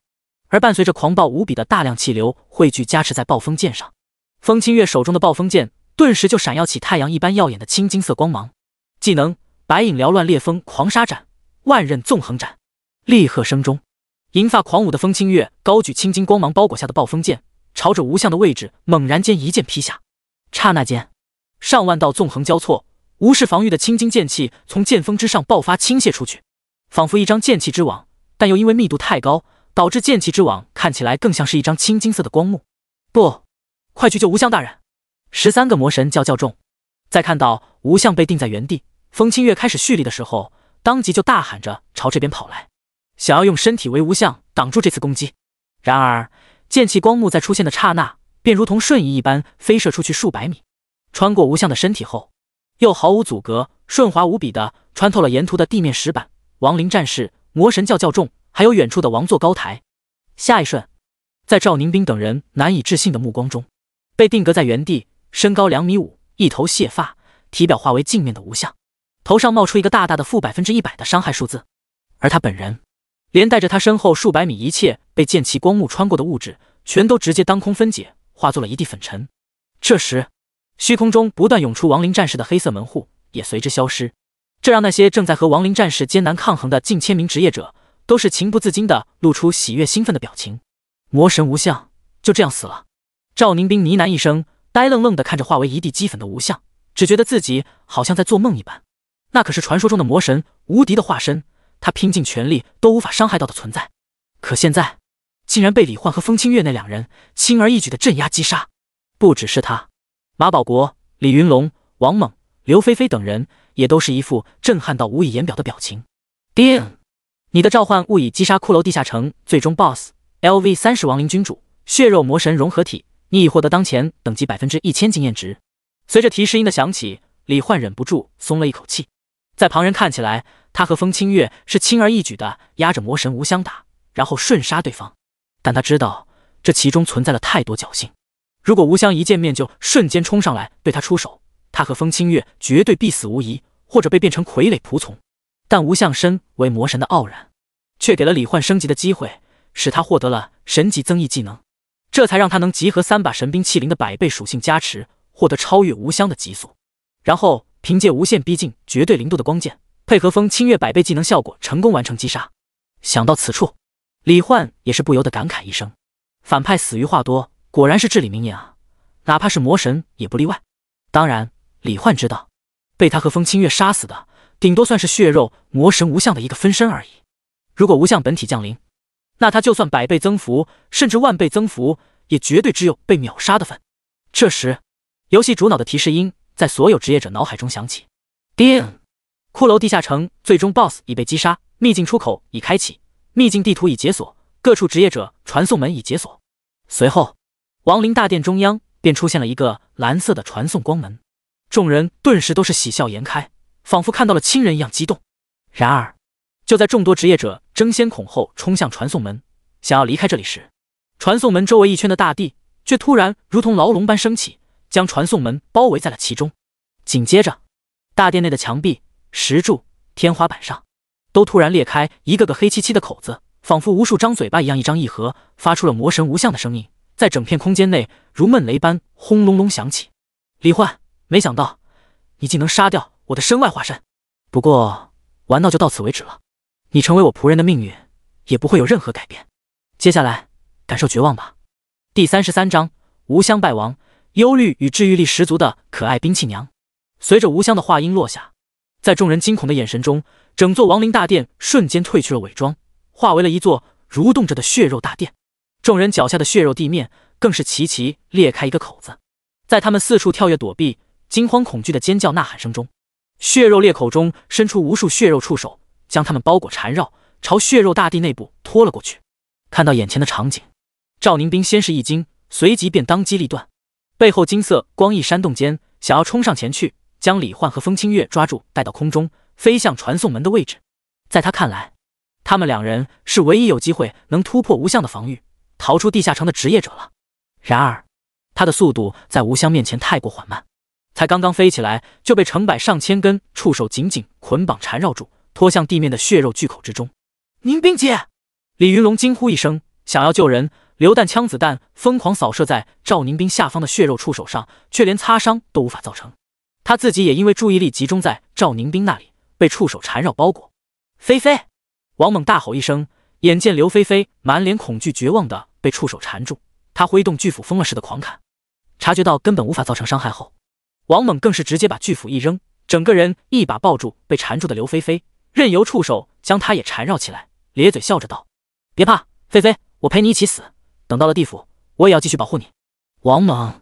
刘菲菲哭了，泪如雨下。虽然王猛长得没有李焕帅，实力没有李焕强，还害他丢脸，但是他真的已经用尽全力讨好他、保护他了。刘菲菲第一次觉得眼前满脸痘坑的王猛是那样的帅气，一时间他对死亡的恐惧似乎也没有那么强烈了。喂，还没死呢，都给我好好振作起精神啊！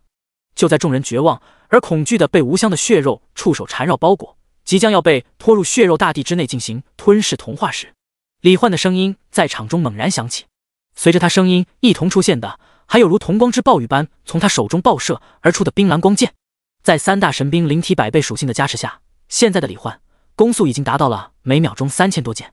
在这种程度的攻速下，哪怕无香瞬间将血肉外表面转化为银白镜面，但是海量的冰蓝光剑彼此弹射碰撞，炸裂散射间，几乎直接将整座亡灵大殿内一切基本粒子全部冻结定格在原地。而李焕则是凭借控风能力，和风清月还有木灵一同离地半寸浮在空中，同时用控温能力将自己身体周围的空气加热，避免自己也被定格在原地。因此仅仅是一瞬间，在整座亡灵大殿这片冰蓝色的静止时空中，只有李焕3人和他们脚下的一小块血肉地面区域拥有行动能力。无香瞬间就将那一小块区域的血肉猛地化作一张血盆大口，将李焕3人一口吞没。将3人吞没的瞬间，血肉内壁上顿时浮现出密密麻麻的眼睛和嘴巴，看着李焕，齐齐邪笑着发出魔神无相的声音。绝望吗？恐惧吗？李焕，任你如何挣扎，终究还是要被我变为仆人了。等我吞噬了你的神兵，你就是我的囊中之物。然而在无香的众多眼球注视下，李焕嘴角微微一笑。无香，该感到绝望的是你才对。木灵，动手！随着李焕的话音落下，李焕和身穿修女服的木灵便一起抓着圣域权杖，猛地戳在血肉内壁上，戳到了无香的一张嘴巴里。生命吸收，全功率开！顷刻间，汪洋大海般的绿色生命能量便从权杖和血肉的接触点疯狂汇入圣域权杖之中。该死，你竟然还留着这么一手！密密麻麻的嘴巴发出愤怒的咆哮，同时无数血肉触须化作一双大手，想要将圣域权杖从自己嘴里拔出去。但接触到圣域权杖的瞬间，反而被吸收得更快了。一时间，覆盖整座地下城的血肉飞速干枯衰败。在圣域权杖满级的生命吸收特性下，无香所有的血肉，每一个细胞都被视为一个整体，在同一时间被疯狂吸收。至此，无相知道败局已定。默默感受着所有血肉化作无数尘埃的同时，他密密麻麻的嘴巴中也是齐齐发出一个声音：李焕，我记住你了，下次再见，我会让你知道什么才是真正的无敌，什么才是真正的绝望。只希望到时候你能变得更强一些，好让我收服你之前再多感受到一些乐趣吧。说完，无相众多嘴巴上都是露出一个邪恶扭曲的笑容，在李焕眼前化为灰烬，彻底消散。好家伙，无香这是彻底跟我杠上了。李焕一脸无奈，不过他也理解，毕竟魔神无香不知道用了什么手段，好不容易才突破游戏规则的封锁，使分身来到这处秘境之中。本打算降临现实世界，在人类世界 happy， 结果现在却被李焕给打成了飞灰，度假计划和付出的努力全部泡汤，这换谁都绝对忍不了啊！看来出去后要尽快完成转职试炼，努力变得更强啊！不然，要是无香那家伙本体降临了，我恐怕分分钟就要被玩死。李焕脸上略显忧愁，毕竟对手可是至高无上的魔神，哪怕自己拥有双 SSS 级天赋，他也不敢保证以后能超越魔神。但下一秒，他便感觉到自己的胳膊被人轻轻挽起，贴在一处柔软的地方。主人，无论面对怎样的敌人，我都一定会守护好你的安全的。风清月一脸认真地看着李焕，声音温柔而坚定。随后，有些脸红羞涩，却又眼神期待地问道：主人，舒服吗？现在有好一些吗？看着努力想要让自己恢复好心情的脸红羞涩的可爱贱娘，李焕心中顿时愉悦而感动，还夹杂着一丝甜蜜的意味，情不自禁的俯身亲了一下风清月的侧脸，由衷的微笑着道：清月，很舒服，我也好多了，谢谢你，有你陪伴在我身边，真是太好了。而随着李焕亲了风清月一下，风清月整张脸直接唰的一下红得冒烟了，整个人更是身体僵硬，浑身发烫，两眼眩晕，满脑子都是主人他亲我了，好幸福。看着风清月红着脸想要晕倒的可爱模样，李焕也是连忙搂住了她。叮！暴风剑剑灵风清月，对你的好感度提升2000点，当前好感度已提升至9级。叮！受召唤之王天赋影响，提示音中，彩星泉水叮咚般好听，却又带着些吃醋意味的声音从脑海中响起。主人，我也要亲亲，还有抱抱，不然以后我不和你融合了。好，回去之后给你，好了吧？李焕哭笑不得地回应着。木林看着被李焕亲密地搂着的风清月，也是顿时伸出白嫩的小手拉了拉李焕的衣角，然后抬头用那一双水灵灵的大眼睛看着李焕，眼里满是渴望。被娇小可爱穿着修女服，脸蛋还有点婴儿肥的白发少女木林，用那双水汪汪的大眼睛满眼渴求地盯着看，李焕当即就有点承受不住了，太可爱了，当即便一脸宠溺的笑容摸了摸木林的小脑袋，然后牵起了她的一只小手。有3个如此可爱的兵器娘陪伴守护，李焕只觉得心中所有阴霾顿时一扫而空，心情前所未有的愉悦。这时，随着无香的血肉组织全部化作尘埃消散，先前还陷入绝望，以为自己必死的众多职业者都是有种劫后余生的庆幸之感，而他们的目光也是全都看向了左手搂着风清月，右手牵着木林，身姿挺拔，一头红发的李焕。他们知道，就是那个红发青年救了他们。一时间，赵宁冰、李云龙、王猛、刘菲菲，还有其他众多职业者，都是真诚无比的前来找李焕道谢。不认识他的人都是询问他的姓名，表示要将他的恩情永远铭记在心间。在这被众人簇拥，如同看救世主般的目光中，赵宁冰也是忍不住对李焕发出了邀请。李焕，你的实力已经超越了古往今来历史上所有职业者，甚至连魔神分身都被你击杀，但你必定也会因此被魔神教的人盯上，以后绝对麻烦不断，可能还会牵连到你的家人。如果你不嫌弃的话，我想代表职业者协会邀请你成为我们南华城唯一的超 S 级协会会员。如果你愿意的话，我必将直接向会长请愿，让他倾尽协会中一切资源，辅助你以最快的速度成长。哪怕你不愿意，我也会派人守护你的家人，并将属于我的资源全都赠予你。在赵宁冰发自内心的真诚邀请下，李焕当即便微笑着道：没问题，那我们现在就出发吧。加入职业者协会本就是李焕最初的打算，如今又得罪了魔神，也就等于得罪了魔神教，仅凭他一人之力是绝对无法守护好父母的安全的，所以加入职业者协会无疑是最好的选择。见李焕答应了，赵宁冰一向冷漠的脸庞上也是不禁浮现出激动欣喜的表情。好，我这就带你去见我们会长。说罢，一行人便朝着秘境出口的传送门走去。第34章魔神级潜力与震撼的协会会长。随着众人走出骷髅地下城，看到外面的蓝天白云，呼吸到外界的新鲜空气，众多职业者都是喜不自胜，甚至有人喜极而泣，泪流满面。守在秘境门口的职业者协会成员看见众多职业者又哭又笑的，也不知道发生了什么。不过看着由黑色变为蓝色的巨型光门，他们知道这次的危机已经解除了。这时赵宁冰和李焕等人出来，赵宁冰第一时间便对李焕说道：李焕，为了你家人的安全，还请告诉我你的家庭住址，还有你父母工作的地方，我好派人去暗中守护。李焕正有此意，当即就说了出来。得到地址后，赵宁冰也是直接干脆利落的将守在秘境门口的大部分协会成员分为3组，让他们各自出发，去往李焕的家和他父母工作所在地进行暗中看守防护。李焕家人的安全问题暂时处理好后，赵宁冰便从背包中掏出一个银白色的玩具跑车，往地上一丢，下一秒，无数银白光线便从小车中飞射出来，在空中急速移动，架构转化成了一辆银白色的炫酷4座敞篷跑车，竟然是价值8000金、最高时速500公里的隐隐幻光跑车。看到赵宁冰的跑车，李焕眼前一亮，他以前只在游戏商城看过这种跑车而已。看出李焕对这辆车的喜爱，赵宁冰微微一笑，说道：等你成为我们职业者协会的超 S 级成员，协会里所有跑车飞车都随便你开，到时候你可能都看不上这辆车了。跑车飞车随便开，那我真是越来越期待了。李焕笑着说完，便和风清月、木林都上了车。黑长直的赵宁冰作为驾驶员，开车技术非常娴熟，很明显是个老司机。一阵风驰电掣中，不到10分钟，几人就来到了职业者协会大门前。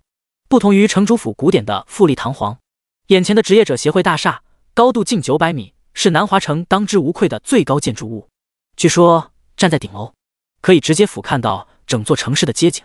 在门口进行了简单的身份信息登记后，李焕三人便跟着赵宁斌进入了大厦。一路上，地上的扫地机器人、自动贩卖机，墙上的电子大屏幕，开合的电梯门，都是引得风清月和木灵略显好奇的看来看去。而一头火红长发的李焕，还有漂亮的如同虚拟人物般的风清月和木灵，也是引起了大厦内部众多工作人员以及来来往往的职业者们好奇的打量。没有理会众人的目光，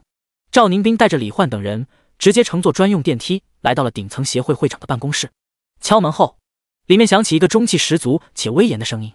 进来吧。”赵宁斌打开房门，带着李焕一起进去。映入眼帘的是一个梳着大背头、留着络腮胡、体格健壮、穿着白衬衫的中年男人。他正坐在办公桌前，聚精会神地看着电脑屏幕。见到赵宁斌，中年男人停下工作，露出一个笑容：“是宁斌啊，我已经收到通知，说是今天清晨出现的 S 级现实秘境骷髅地下城里面的最终 BOSS 已经被击杀了。不愧是你，这么快就完成了目标。你身边这3位是？”赵宁斌却是摇了摇头，说道：“季会长，这是李焕，击杀最终 BOSS 的不是我，而是他们3位。我带他们来，就是想向您申请，让他们加入职业者协会，并且给予李焕超 S 级成员待遇。”闻言，季苍天微微一愣，随后便有些哭笑不得的说道：“宁斌，你知不知道超 S 级待遇，整个世界上也就不超过10个人，哪怕他们能击杀 S 级秘境的最终 BOSS， 顶多也就是和你平级而已。而且我看这位年轻人，职业是兵器召唤师，他真的有能和你媲美的实力吗？”对此，赵宁斌早有预料，只是淡淡说道：“季会长，如果仅仅是杀了 S 级秘境的最终 BOSS， 我当然不会提出这种无理的要求。但是他们击杀的是血肉魔神无相的一具化身。”“什么？血肉魔神无相？”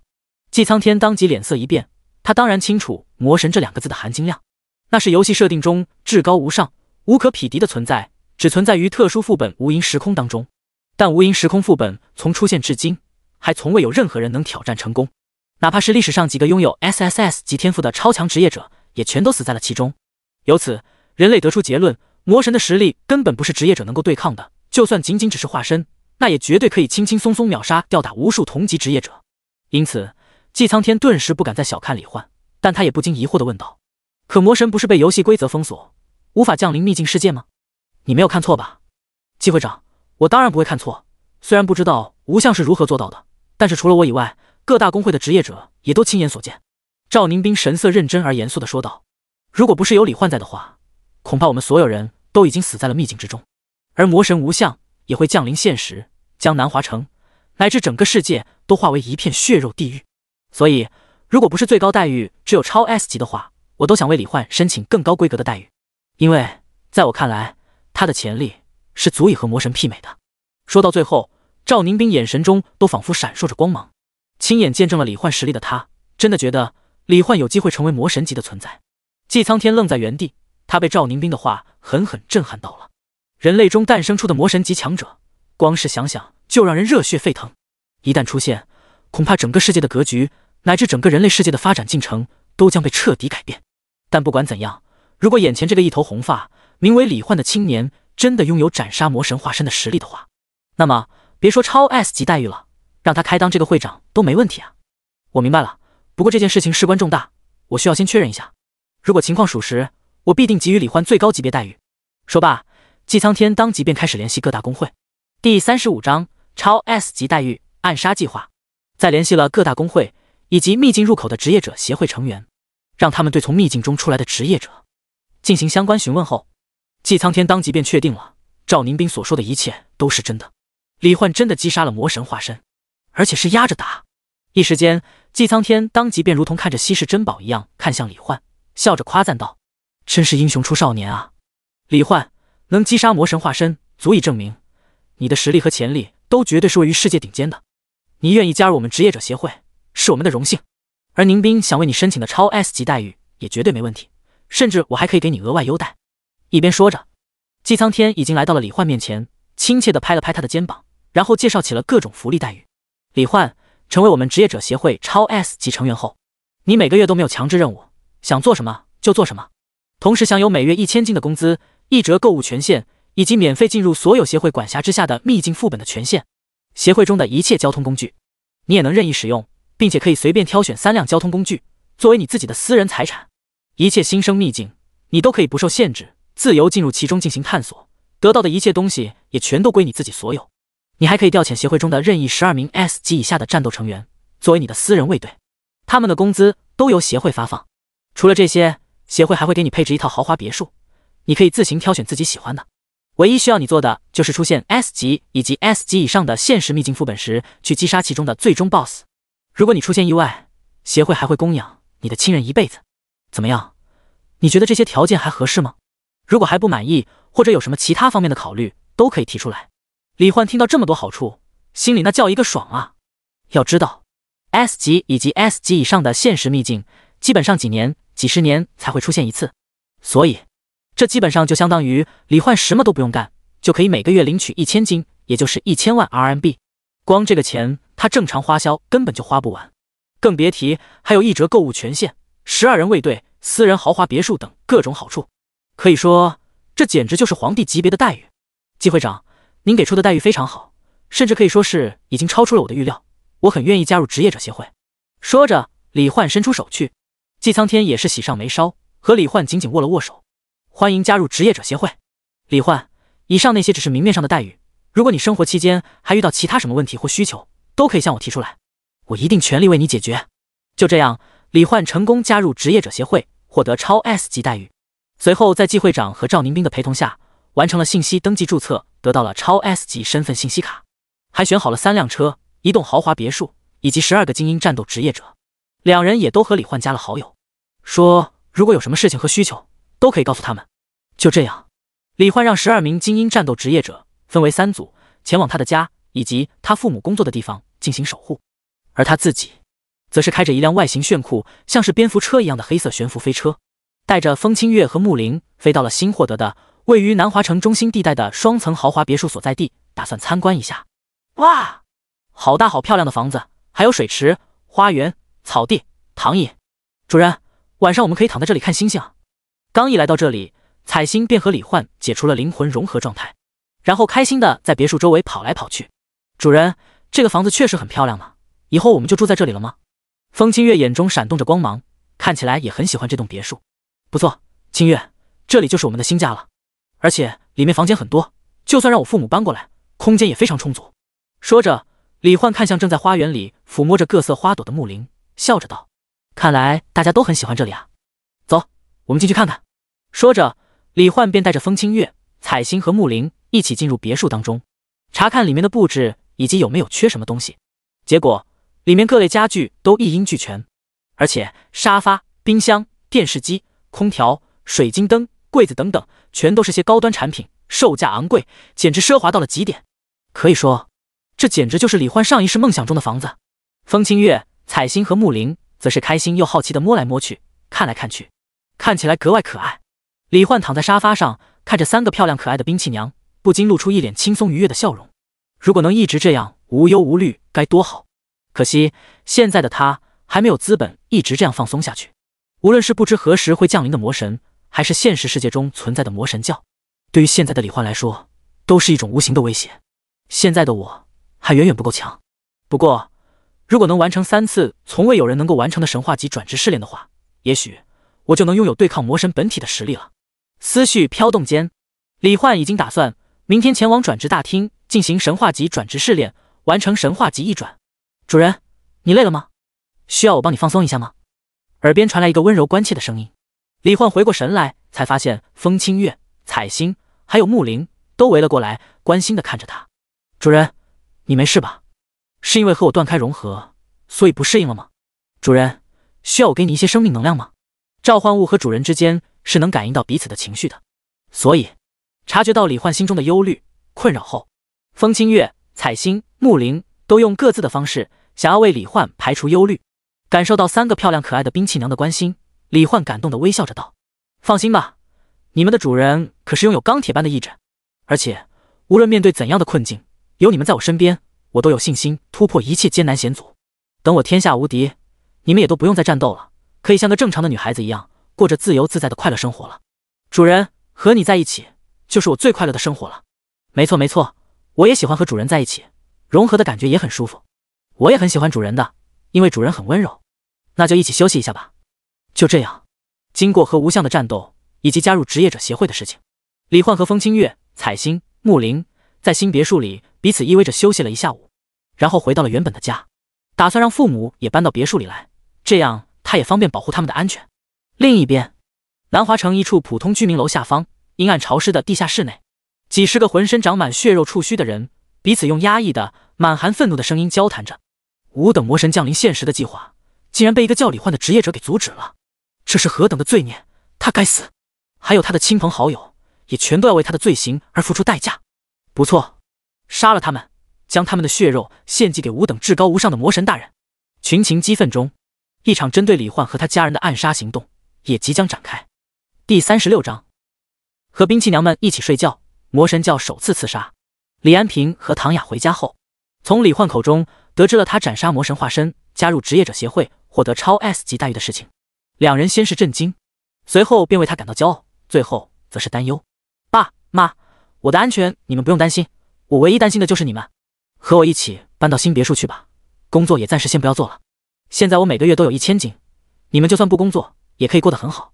而且别墅区那边有高级职业者保安，能更好的保护你们的安全。听到李焕的话，李安平和唐雅对视一眼，也是直接笑着点头答应了。放心吧，儿子，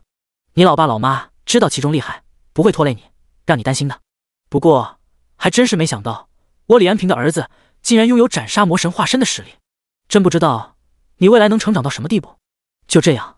李焕的父母收拾好东西，和李焕一起搬到了新别墅。12名精英战斗职业者则是被李焕安排到了别墅外面。至此，父母亲的安全问题暂时不用担心。李焕也不再隐瞒什么，给父母介绍了风清月、彩星和木灵。众人其乐融融的一起吃过晚饭，便各自选好了房间，准备睡觉。而李焕的房间中，彩星和木灵见到风清月要和李焕一起睡觉，也都表示要和李焕一起睡。李焕笑着道：“想和我睡，先问问你们清月姐姐同不同意。”谁知还没等彩星和木灵询问，风清月就已经脸色微红，温柔而认真的说道：“主人，我看这张床挺大的，4个人睡也很宽敞，而且和主人喜欢着我们一样，我们也都很喜欢主人，所以我不能独占主人的爱。主人，你就让彩星和木灵也加入进来，一起陪伴着你睡觉吧。”彩星当即就开心的叫道：“好耶，清月姐姐真好。”木灵也是一脸真诚的说道：“谢谢清月姐姐。”就这样，彩星和木灵如愿以偿的和李焕睡在了一起。李焕一脸幸福的躺在床上，他的左手边是抱着他胳膊贴在身上，一头柔顺金发，红蓝一瞳，穿着白色内内的精灵少女彩星；右手边是银发银瞳，肌肤雪腻，枕着他胳膊的风清月。白发青铜，娇小可爱的木灵则是侧躺在李焕和风清月中间，小脑袋贴着李焕的身体。在李焕和兵器娘们进入梦乡时，深夜的黑暗中，30几个脸色苍白、行动鬼鬼祟祟的职业者来到了李焕之前住的房子外面。其中一个领头人模样的刺客职业者谨慎而小声地说道：“那李焕固然该死，但他的实力却也不容小觑。所以进去之后，第一时间找到并控制住他的父母，然后让他乖乖束手就擒，明白了吗？”众人默默点头。接着通过血肉触须静悄悄撬开门锁窗户后，20多人迅速而轻盈地潜入其中，其他人则是守在外面。结果就在他们来到卧室门前，猛地撞开房门冲进去，想要抓住李焕的父母时，映入眼帘的却是一张空荡荡的床铺。另一间卧室也是同样的场景。该死，怎么会没人？领头刺客愤怒的一匕首插在床板上，然后扭头质问一个弓箭手：“韩老大，我也不知道啊，我一直在外面看着呢，我敢保证我没见到有人从里面出来。”弓箭手陈青松一脸慌张，信誓旦旦地说道。韩觉冷哼一声：“行了，看你那怂样，我还不至于因此就吃了你。看来他们是在你过来监视之前就已经离开了，还真是个狡猾的小子。明天接着查，看看李焕带着他父母去了什么地方，还有他周围关系比较好的朋友熟人，也全都给我仔细调查清楚。”“好的，韩老大。”黑暗中，30多个魔神教教众从李焕家的老房子离开。于是乎，魔神教首次刺杀行动就这样宣告失败。翌日清晨，李焕一醒过来，就发现自己竟然被3个兵器娘给包夹了。风清月和彩星一左一右搂着他，木灵更是整个人趴在了他的身上，直接把李焕搞得都动不了身子了。这让他不禁有点哭笑不得，却又温馨幸福的感觉。吃过早饭，李焕告别了父母，开着黑色蝙蝠飞车前往南华城转职大厅。没想到到地方下车后，周围来来往往的职业者都是一脸惊奇、崇拜、感激地看着他，甚至还有不少人直接围了上来，感激着道：“李焕，你就是李焕对吧？谢谢你救了我的老公，要是他死了，我真不知道以后该怎么活了。李焕，谢谢你救了我，你就是我们南华城的英雄，我家里开的强效药水店，终身为你免费服务。”啊，那就是李焕吗？好帅啊，好想给他生猴子。还有一些职业者妹子，知道李焕斩杀魔神化身，拯救上千职业者的英雄事迹，又看到李焕本人帅到爆炸的时候，都是忍不住尖叫了起来。这时，转职大厅中走出来一个熟人，是黑长直，身穿黑色作战服，身材玲珑的赵宁冰。他微微笑着说道：“李焕，你的事迹在那些被你拯救的职业者各种夸张的传播下，已经弄得满城皆知了。甚至你当初一剑打败狂战士的视频也被广泛传播，热度越来越高，都已经传到了外省，吸引了很多人的关注呢。”听到赵宁冰的话，李焕这才知道，原来自己已经成了大网红级别的人物，还火到了外省。放在前世，已经可以当个带货主播了。你今天来是想要进行神话级转职试炼吗？李焕点了点头。没错，我想你也知道，魔神既然能突破游戏规则封锁，出现在秘境中，那么未来出现在现实世界也不是没有可能。所以惹上了魔神的我，无论是为了我自己，还是整个世界，都必须试着挑战一下从未有人完成过的神话级转职试炼。赵宁冰看着李焕，眼中闪烁着莫名的光芒，说道：“李焕，我相信你，如果是你的话，一定可以的。跟我来吧，我带你去神话级转职试炼空间入口。”第37章神话级试炼世界，天元大陆，风清月的故乡。转职大厅内，人来人往。赵宁冰带着李焕登记信息，然后前往神话级转职试炼空间的过程中，也是吸引了众多职业者的关注。卧槽，竟然是神话级转职试炼！虽然听说李焕很强，但他真的能通过吗？是啊，以前也有很多人尝试过，想通过神话级转职试炼来逆天改命，但是最后所有人都失败了，死在里面的各种隐藏职业者更是不计其数。喂，别说这么晦气的话好吗？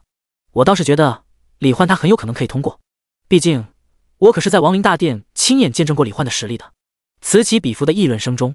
赵宁冰带李焕来到了金色的传送光门前，说道：“李焕，虽然我对你的实力很有自信，但是如果你遇到解决不了的危险，千万记得要及时退出试炼空间。”放心吧，我明白的。李焕回以一个微笑，随后便带着风清月他们在众人的目光注视下迈步走进了金色光门。刚一进去，脑海中便响起一个声音：“检测到新的试炼者，随机世界抽取中。”叮，抽取完毕，你已随机至神话级试炼世界天元大陆。试炼内容：击杀天元大陆魔道魁首尸魔宗宗主霸海，等级 LV80。背景介绍：天历579年，魔道宗门尸魔宗在宗主霸海突破神通境界，晋升为天下超一流法相高手后，强势崛起。以众生尸骸为引，尸魔宗暗中炼制出无数铜皮铁骨、无痛无畏的尸魔傀儡。在法相境界霸海的带领下，尸魔傀儡军团横扫八荒，所过之处血流成河，生灵涂炭。大陆各大宗门如今正集结力量，准备联合讨伐尸魔宗。背景介绍完毕，传送开始。竟然是玄幻世界，而且天元大陆，怎么好像有点熟悉的感觉？没等李焕深思，伴随着一阵失重感，充斥视野的金光逐渐消散。接着，李焕就发现自己被传送到了一条残破不堪的街道上，脚下是浓稠的鲜血，整条街道到处散落着人类的残肢断臂，周围的店铺、酒楼更是燃烧着熊熊大火，冒出滚滚浓烟。整个小镇看上去简直就像是刚被导弹和燃烧弹轰炸过一样。这时，风清月突然低声开口说道：“主人，这里是我诞生的那个世界。”李焕顿时反应过来，对啊，暴风剑的介绍里不就提到了天元大陆吗？那这里也算是风清月的故乡了。想到这里，李焕也是敏锐地察觉到，风清月眼中似乎浮现着淡淡的哀伤。清月，你没事吧？我没事的，主人。风清月环顾四周，说道：“只是我记忆里的天元大陆是很美好的世界，但现在似乎改变了很多。清月，或许这就是天意吧。”李焕摸了摸风清月的头，安慰着说道：“既然我们来到了你诞生的世界，那么就算是为了你，我也要让这个世界恢复你记忆中的美好。”根据试炼内容和背景介绍，想必只要杀了尸魔宗宗主霸海，世界就能逐渐恢复了。谢谢你，主人。风清月眼神中流露出感动，虽然嘴上说着没事，但他心里其实还是有种难以言喻的哀伤。彩星，和我融合。好的，主人。融合完毕后，李焕朝各处射出冰蓝光剑，将大火熄灭，随后说道：走，清月、木灵，我们搜索一下周围。现在火势正旺，那些放火的人很可能还在小镇当中，或者还没走远。风清月点点头，带着木灵和李焕一起穿行游走在各个街道。一路上，他们能看到很多人类的残肢断臂，但尸体却很少。李焕猜测，很有可能就是尸魔宗的人为了炼制尸魁，所以屠杀了整个小镇的凡人。几分钟后，一阵喝骂声和金铁交鸣之声隐隐约约传入李焕的耳中。果然有人，李焕精神一振，当即便根据声音的位置，带着风清月和木灵赶了过去。魔修，真是些丧心病狂的魔修！你们找些死人来炼制尸魁也就罢了，现在却肆无忌惮地杀害无数凡人，简直是惨无人道，人人得而诛之。我等身为天剑宗弟子，今日必要将尔等全都斩于此地。说话的是一名飘然若仙的白衣女剑士，在她身旁还有7名手持长剑、穿着青衫的青年男女，看样子应该都是她的师弟师妹。此刻，他们正被一大群肌肤呈青黑色的尸魁围攻，正进行着激烈的交战。而在尸魁后方，则是5个被黑袍笼罩、看不清面容的黑袍人。其中，站在最前方、身材高大的黑袍人笑道：呵呵，斩杀我们？就凭你一个先天剑修和7个后天实力的垃圾，恐怕再过一会儿，连自己的命都顾不住了。不过你的姿色倒是不错，等你死掉，正好拿来扒光衣服，炼成炉鼎助我修行。你找死！如此羞辱人的言辞，顿时让白衣女剑士怒火中烧的怒斥一声，随后先天真气瞬间爆发，猛地朝高大黑袍人冲了过去。一路上攻过来的青黑尸魁都被他一剑接一剑直接斩飞，发出一连串钢铁碰撞声。然而，就在白衣女剑士冲出尸魁的围攻，剑尖直取黑袍男人的咽喉时，黑袍男人竟直接伸出一只青金色的大手，轻而易举地抓住了那把被乳白色真气缠绕的长剑。随后，在白衣女剑士惊异的目光中，那青金大手轻轻一握，更是直接将长剑捏成了粉碎。尸魁，你不是人，你是先天尸魁！白衣女剑士惊恐出声。此刻面对着面，她能清晰地看到对方兜帽下那张如同怪物一样被缝合起来的脸，而能把和他一样的先天修士炼成尸魁，操纵这具尸魁的魔修，必定实力远超于他。怎么，现在害怕了？那张怪物一样的脸上的嘴巴僵硬的一开一合，随后扯出一个丑陋畸形的笑容。可惜已经晚了。话音落下，先天尸魁并指成刀，手臂化作一道残影，瞬间刺穿了白衣女剑士的心脏，从她的后背穿出。白师姐，若仙师姐！正在和众多青黑尸魁拼杀的青年男女们都是齐齐发出一声怒吼，想要冲过去救下他们的师姐，但意识分散间，反而被操纵尸魁的修士抓住机会，控制尸魁瞬间发动猛攻，将7人全都扑倒在地，然后对他们的要害部位进行疯狂攻击。看到这一幕，被贯穿心脏倒在地上的白若仙顿时满脸的绝望。不过，就算是引爆体内真气将自己炸得粉碎，他也绝不愿留下完整的尸体被尸魔宗的人随意玩弄。一念至此，白若仙当即就要用最后的神念引爆体内全部真气。但就在这时，一个稚嫩柔软的好听的女孩子的声音却突然传入了他的耳中。技能原初复苏治愈之光。第38章，前往天剑宗与魔神教的新计划。在那好听的女孩子声音响起的瞬间，无数淡绿色的柔和光线也从天而降，洒落在白若仙和另外7名天剑宗弟子身上。随后，白若仙就惊奇震撼而喜悦地发现，自己心脏部位的贯穿伤竟然瞬间复原，甚至她还能感受到一股股精纯到极点的能量从体内各处源源不断的滋生涌现出来，简直就像是吃了什么神品丹药一般。而那7名青年男女也是同样的感受，他们身上的伤势不仅瞬间恢复，而且下一秒被尸魁打伤的伤势也会直接瞬间自愈。不仅如此，在治愈了他们的伤势后，一连串流星雨一样的赤红光剑便急速坠落，将他们周围那些青黑色尸魁的脑袋、躯干、四肢全都瞬间融化贯穿。就连那5个黑袍人，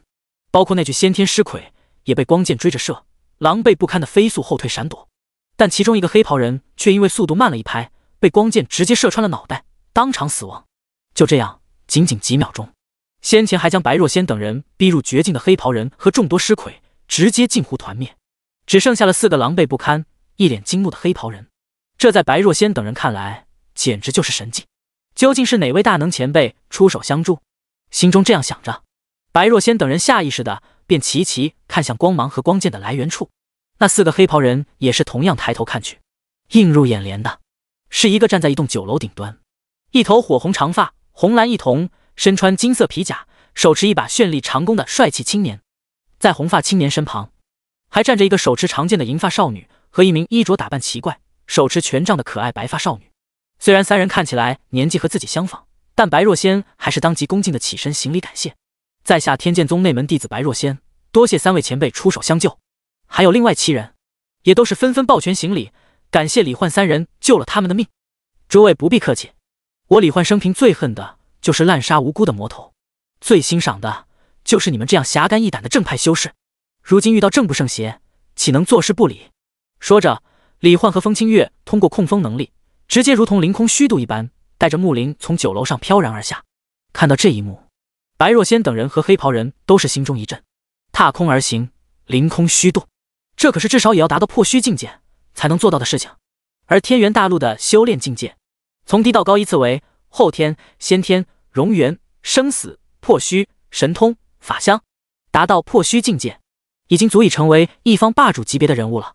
见状，4名黑袍人当即转身就跑。面对破虚境界的强者，他们不可能有任何胜算。然而李焕只是微微一笑，跑得了吗？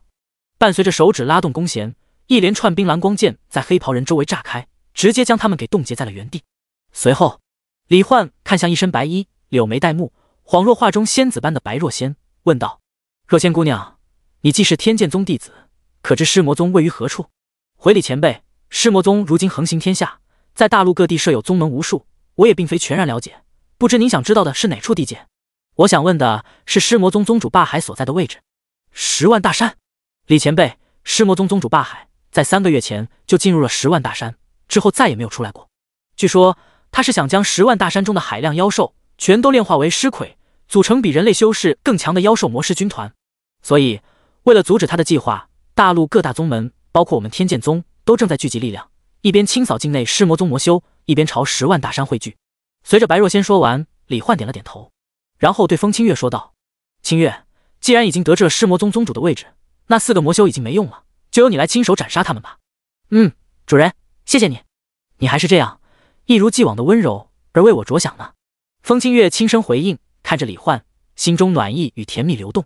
他知道李焕是想让他亲手处决，将他的故乡世界变成这样的魔修们，好让他心里舒服一些。于是剑气纵横间，4个被冻结在原地的黑袍人直接被风清月斩成了一地碎块。这时白若仙一双美眸露出略显惊诧的表情，问道：李前辈，莫非您是想要去挑战霸海吗？不错，霸海这魔头杀人无数，作恶多端，我不光要挑战他，还要杀了他，然后还天下一个太平盛世，朗朗乾坤。李焕正气凛然，眼神坚定，这番霸气侧漏的话一说出来，配合上他那帅出天际的容颜，直接把白若仙的师弟师妹们都给迷得不要不要的。白若仙也不禁晃了晃神，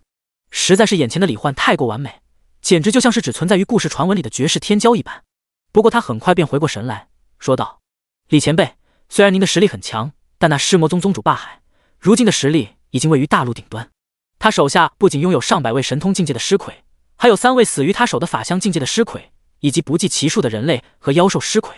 所以哪怕您是法相境界，单枪匹马去挑战的话，也绝对危险重重。不如先跟我们回天剑宗，和各大宗门一起讨伐霸海。李焕当然不会傻到毫无把握的就去单挑，先前不过是表明一下自己想要斩杀霸海的意愿，以及自己的正派作风，好让白若仙主动邀请他。现在目的达成，李焕也是略微沉吟，随后点了点头，说道：若仙姑娘所言有理，我们仅凭3人之力，恐怕的确难以对抗无数尸魔傀儡。既然如此，那我们便随你们去往天剑宗吧。见李焕答应了，白若仙和他的师弟师妹们都是面露喜悦激动，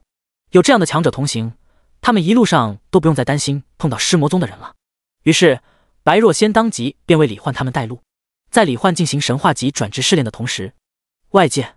魔神教众、血肉魔神信徒们也在暗中调查李焕身边的亲朋好友的信息。韩老大，查到了。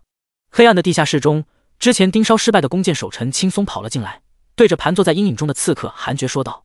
李焕和他的父母都搬到了市中心的豪华别墅区，那里防卫森严，我们恐怕很难进去。他的前女友刘菲菲主动抛弃了他，估计也不行。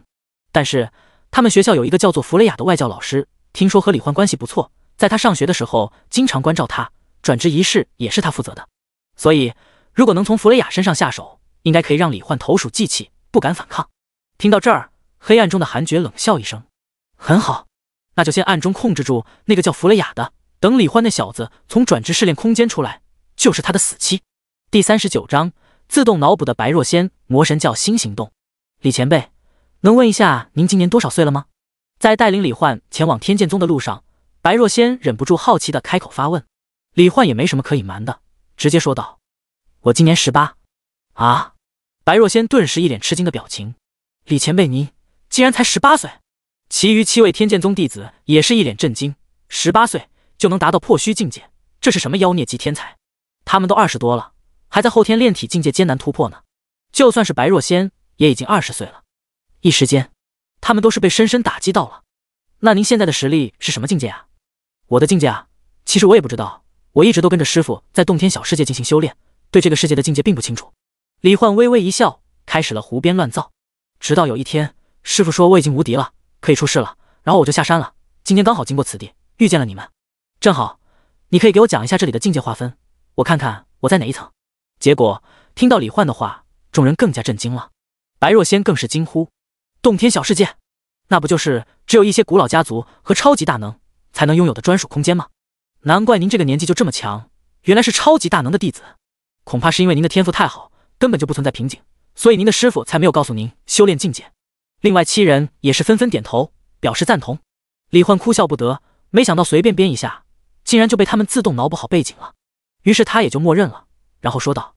你们也不用叫我前辈，我们年龄都差不多，正常称呼就行了。闻言，白若仙唇角泛起一抹笑意，说道：好，那我以后就叫你李公子了。随后白若仙给李焕讲了一下当今世界的境界划分：后天炼体、先天炼气、荣元复灵、生死两气、破虚御空、神通无量、法相天地。每一个大境界之间的实力差距都非常大，除非情况特殊，天赋超绝或者拥有神兵法宝，否则基本上没有越级挑战还能胜利的可能。听到这儿，李焕用数据之眼看了看白若仙的信息：姓名白若仙，等级 LV36，先天6重，生命值 100%， 生命回复 0.05 分号 S， 法力值 100%， 法力回复 0.06 分号 S， 技能流星蝴蝶剑、长虹剑诀、游龙步、排云掌、先天炼气诀。根据先前的战斗，李焕估计自己的实力应该比先天6重的白若仙要强个几千倍，这样对比下来的话，自己应该还是有战胜法相强者的可能的。不过这只是推测，为了提高击杀尸魔宗宗主霸海的安全系数和胜率，最好还是在各大宗门中找真正的法相强者切磋切磋。想到这里，李焕问道：若仙姑娘，你们天剑宗里有法相境界的强者吗？有的，李公子，我们天剑宗宗主就是法相境界的强者，而且前段时间我们宗门里来了一位锻造师，听说那位锻造师也是一位法相境界的强者。白若仙说完，李焕微微点头，心中暗喜，竟然有2位法相强者，看来可以好好切磋一下，切身感受感受法相境界有多强了。日落西斜的时候，众人也是终于来到了天剑宗山门之前。看到李焕3人，守门的弟子不禁问道：若仙师姐，你们怎么这么快就回来了？你身旁的这3位是？这是散修李焕李公子和他的2位道侣，我们遇到了尸魔宗魔修的围攻，多亏他们3位出手相救，我们才得以保全性命。原来是我等正派道友，还救了你们，快快请进。就这样，白若仙带着李焕、风清月和木林走进了山门。一路上草木茂盛，屋舍俨然，碰见的外门弟子看到白若仙都是微笑恭敬的打招呼。其中男弟子们看到风清月和木林时，都是被2人绝美的容貌和特殊的装扮给深深吸引了，甚至有的看得入了迷，走着走着一头撞在了树上。而女弟子们看到一头火红长发的李焕，更是被他帅到快要窒息了。一时间，众人都是非常好奇李焕3人是哪个宗门的修士。由于此时天色已晚，白若仙没有去打扰自己的师傅和宗主，进入内门群山楼阁后，直接带着李焕他们来到了他居住的阁楼。李公子，奔波一天，你们应该也累了，今天就先在我这里休息吧。至于你想见的我们天剑宗的宗主，还有那位锻造师，明天我会带你们去找我师傅，然后让他带你们去的。麻烦你了，若仙姑娘。就这样，李焕和风清月、穆灵睡在了阁楼中的一间空房，准备明天去见天剑宗宗主以及那位法相境界的锻造师。外界，南华城，一头金发、身材火爆的三中外教美女老师弗雷雅，在结束了一天的私人家教课程后，满身疲惫地回到了家里，一如往常地躺在沙发上。她掏出手机，翻看着里面一个有着一头清爽的短发、阳光帅气、面带笑容的青年的各种照片进行放大观看。看着看着，弗雷雅的嘴角情不自禁地露出一抹笑容，呢喃着道：“李焕呀，李焕，没想到身为兵器召唤师的你，竟然打败了魔神化身，成了整座南华城的英雄。你还真是，无论在哪里，都总是那么耀眼的存在啊！你可能都忘了，你曾经用身体帮我挡下一个朝我砸来的篮球的事情，但我却是从那一刻起就喜欢上你了。可你似乎总是在躲避我呢，好想躺在你怀里，把所有烦心事都跟你说啊，好想那样。”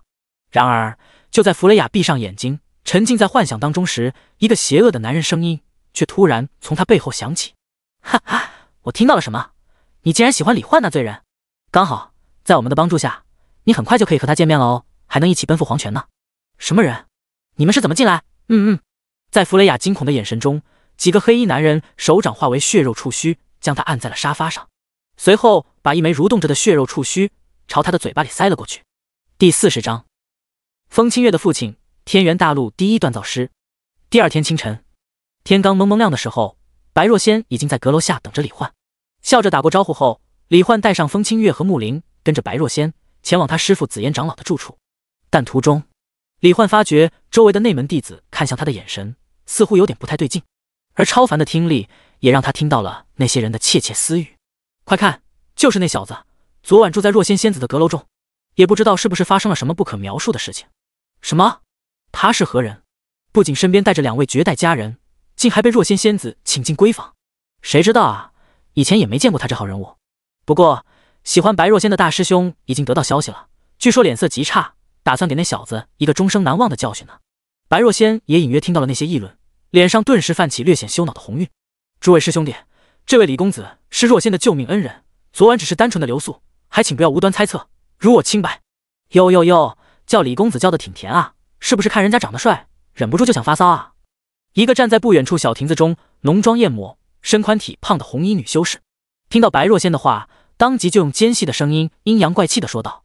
有些人啊，就是喜欢装着一副清纯可怜的模样，其实背地里指不定放浪成什么样子呢。”如此羞辱人的话语，使得白若仙眼眶都微微泛红，可她也不知该怎么辩解。李焕听不下去了，直接看向那水桶一样的红衣女修，淡淡说道：“哪里来的丑八怪，突然说话，我还以为是猪妖成精了呢。有功夫在这里满嘴喷粪，不如去练练身体，把一身猪油消下去，再把脸擦擦，不然哪天被人当成妖兽杀掉，可就不妙了。”此言一出，周围的内门弟子都是扑哧一声笑喷了，更有甚者笑得捂着肚子在地上打滚。白若仙也不禁被逗得抿嘴一笑，眼里的湿润褪去，看着李焕为他挺身而出的模样，只觉得自己的心跳都微微加速了。你个牙尖嘴利的小白脸，我要去告我爹爹，我要让我爹爹杀了你！红衣女修魔盘一样的大圆脸扭曲愤怒，双眼像是要喷出火来，随后迈着2条大象腿跑向群山楼阁深处。风清月顿时眼神一凝，手中暴风剑上气流微微环绕，似乎随时准备出手。主人，需要我杀了那家伙吗？李焕摇了摇头，不用管他。清月，这里好歹是别人的地盘，随便杀人只会引来更大的麻烦的。两人的对话令白若仙回过神来，旋即便脸色羞红。他刚刚竟然看着李公子看入迷了。这时伴随着一阵惊呼：“大师兄！是大师兄龙傲天来了！”这下那小子完蛋了。只见一个身穿紫金长袍、头戴紫金冠、身材高大的黑发俊逸青年，脸色阴沉的朝李焕这边走了过来。若仙，我追求你多年，与你情谊深厚，就连我都没有在你阁楼里住过，可你竟然让一个第一次见面的陌生男人住进了你的阁楼。龙师兄，李公子他……不用再说了，我不听，哪怕你们没有做任何事，但我就是不爽。说着，龙傲天看向李焕以及他身旁的风清月和穆灵，顿时就被2名少女各有特色的绝美容貌惊到了。尤其是银发银瞳、身材高挑的风清月，更是让龙傲天有种心动的感觉。于是他冷笑着道：“小子，敢不敢跟我到擂台上打一场？你赢了，我就让路放行，以后再也不找你麻烦。你输了，就把你身边这位银发美女侍从送给我。”见有人敢打风清月的主意，李焕也是眼神微冷的微微一笑，说道：“用不着去擂台，打败你1秒钟就够了。话音落下，李焕直接发动了神级增益光环，在龙傲天惊异到极点的眼神中，李焕整个人瞬间化作一道肉眼难辨的幻影，同时手掌被银芒包裹，并指成刀，一记朴实无华的手刀就这样朝着龙傲天的头颅当空劈下。这一击速度之快，力量之强，更是直接劈开大气，引动了阵阵风雷呼啸之音。等龙傲天反应过来，想要拔剑格挡的时候，李焕的银白手刀已经劈开了他的紫金冠，落在了他的头顶，让他有种头颅都被切开的死亡错觉。在这生死之间的巨大压力下，龙傲天因恐惧直接跌坐在地，被劈成2半的紫金冠也摔在地上，整个人披头散发，狼狈不堪，额头上更是缓缓流下一缕鲜血。快，太快了！这种速度，如果眼前这家伙想要杀了我的话，我根本就没有任何反抗之力。我可是荣元境修士啊，这到底是哪里来的妖孽？不仅龙傲天内心震撼到了极点，周围那些内门弟子看到荣元境的龙傲天竟被瞬秒，也都是惊愕无比的愣在原地。他们看着一头红发的李焕，都是忍不住心中猜测他究竟是什么实力。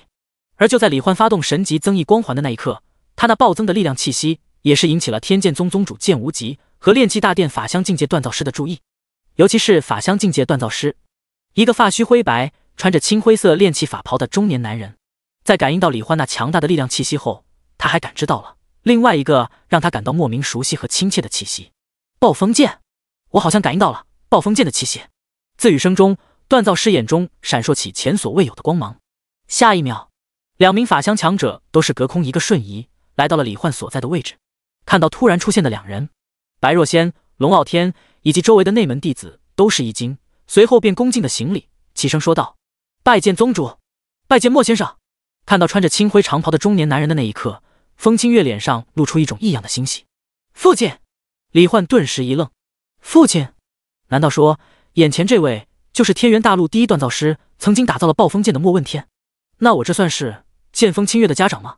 第41章破碎虚空，龙魂宝珠。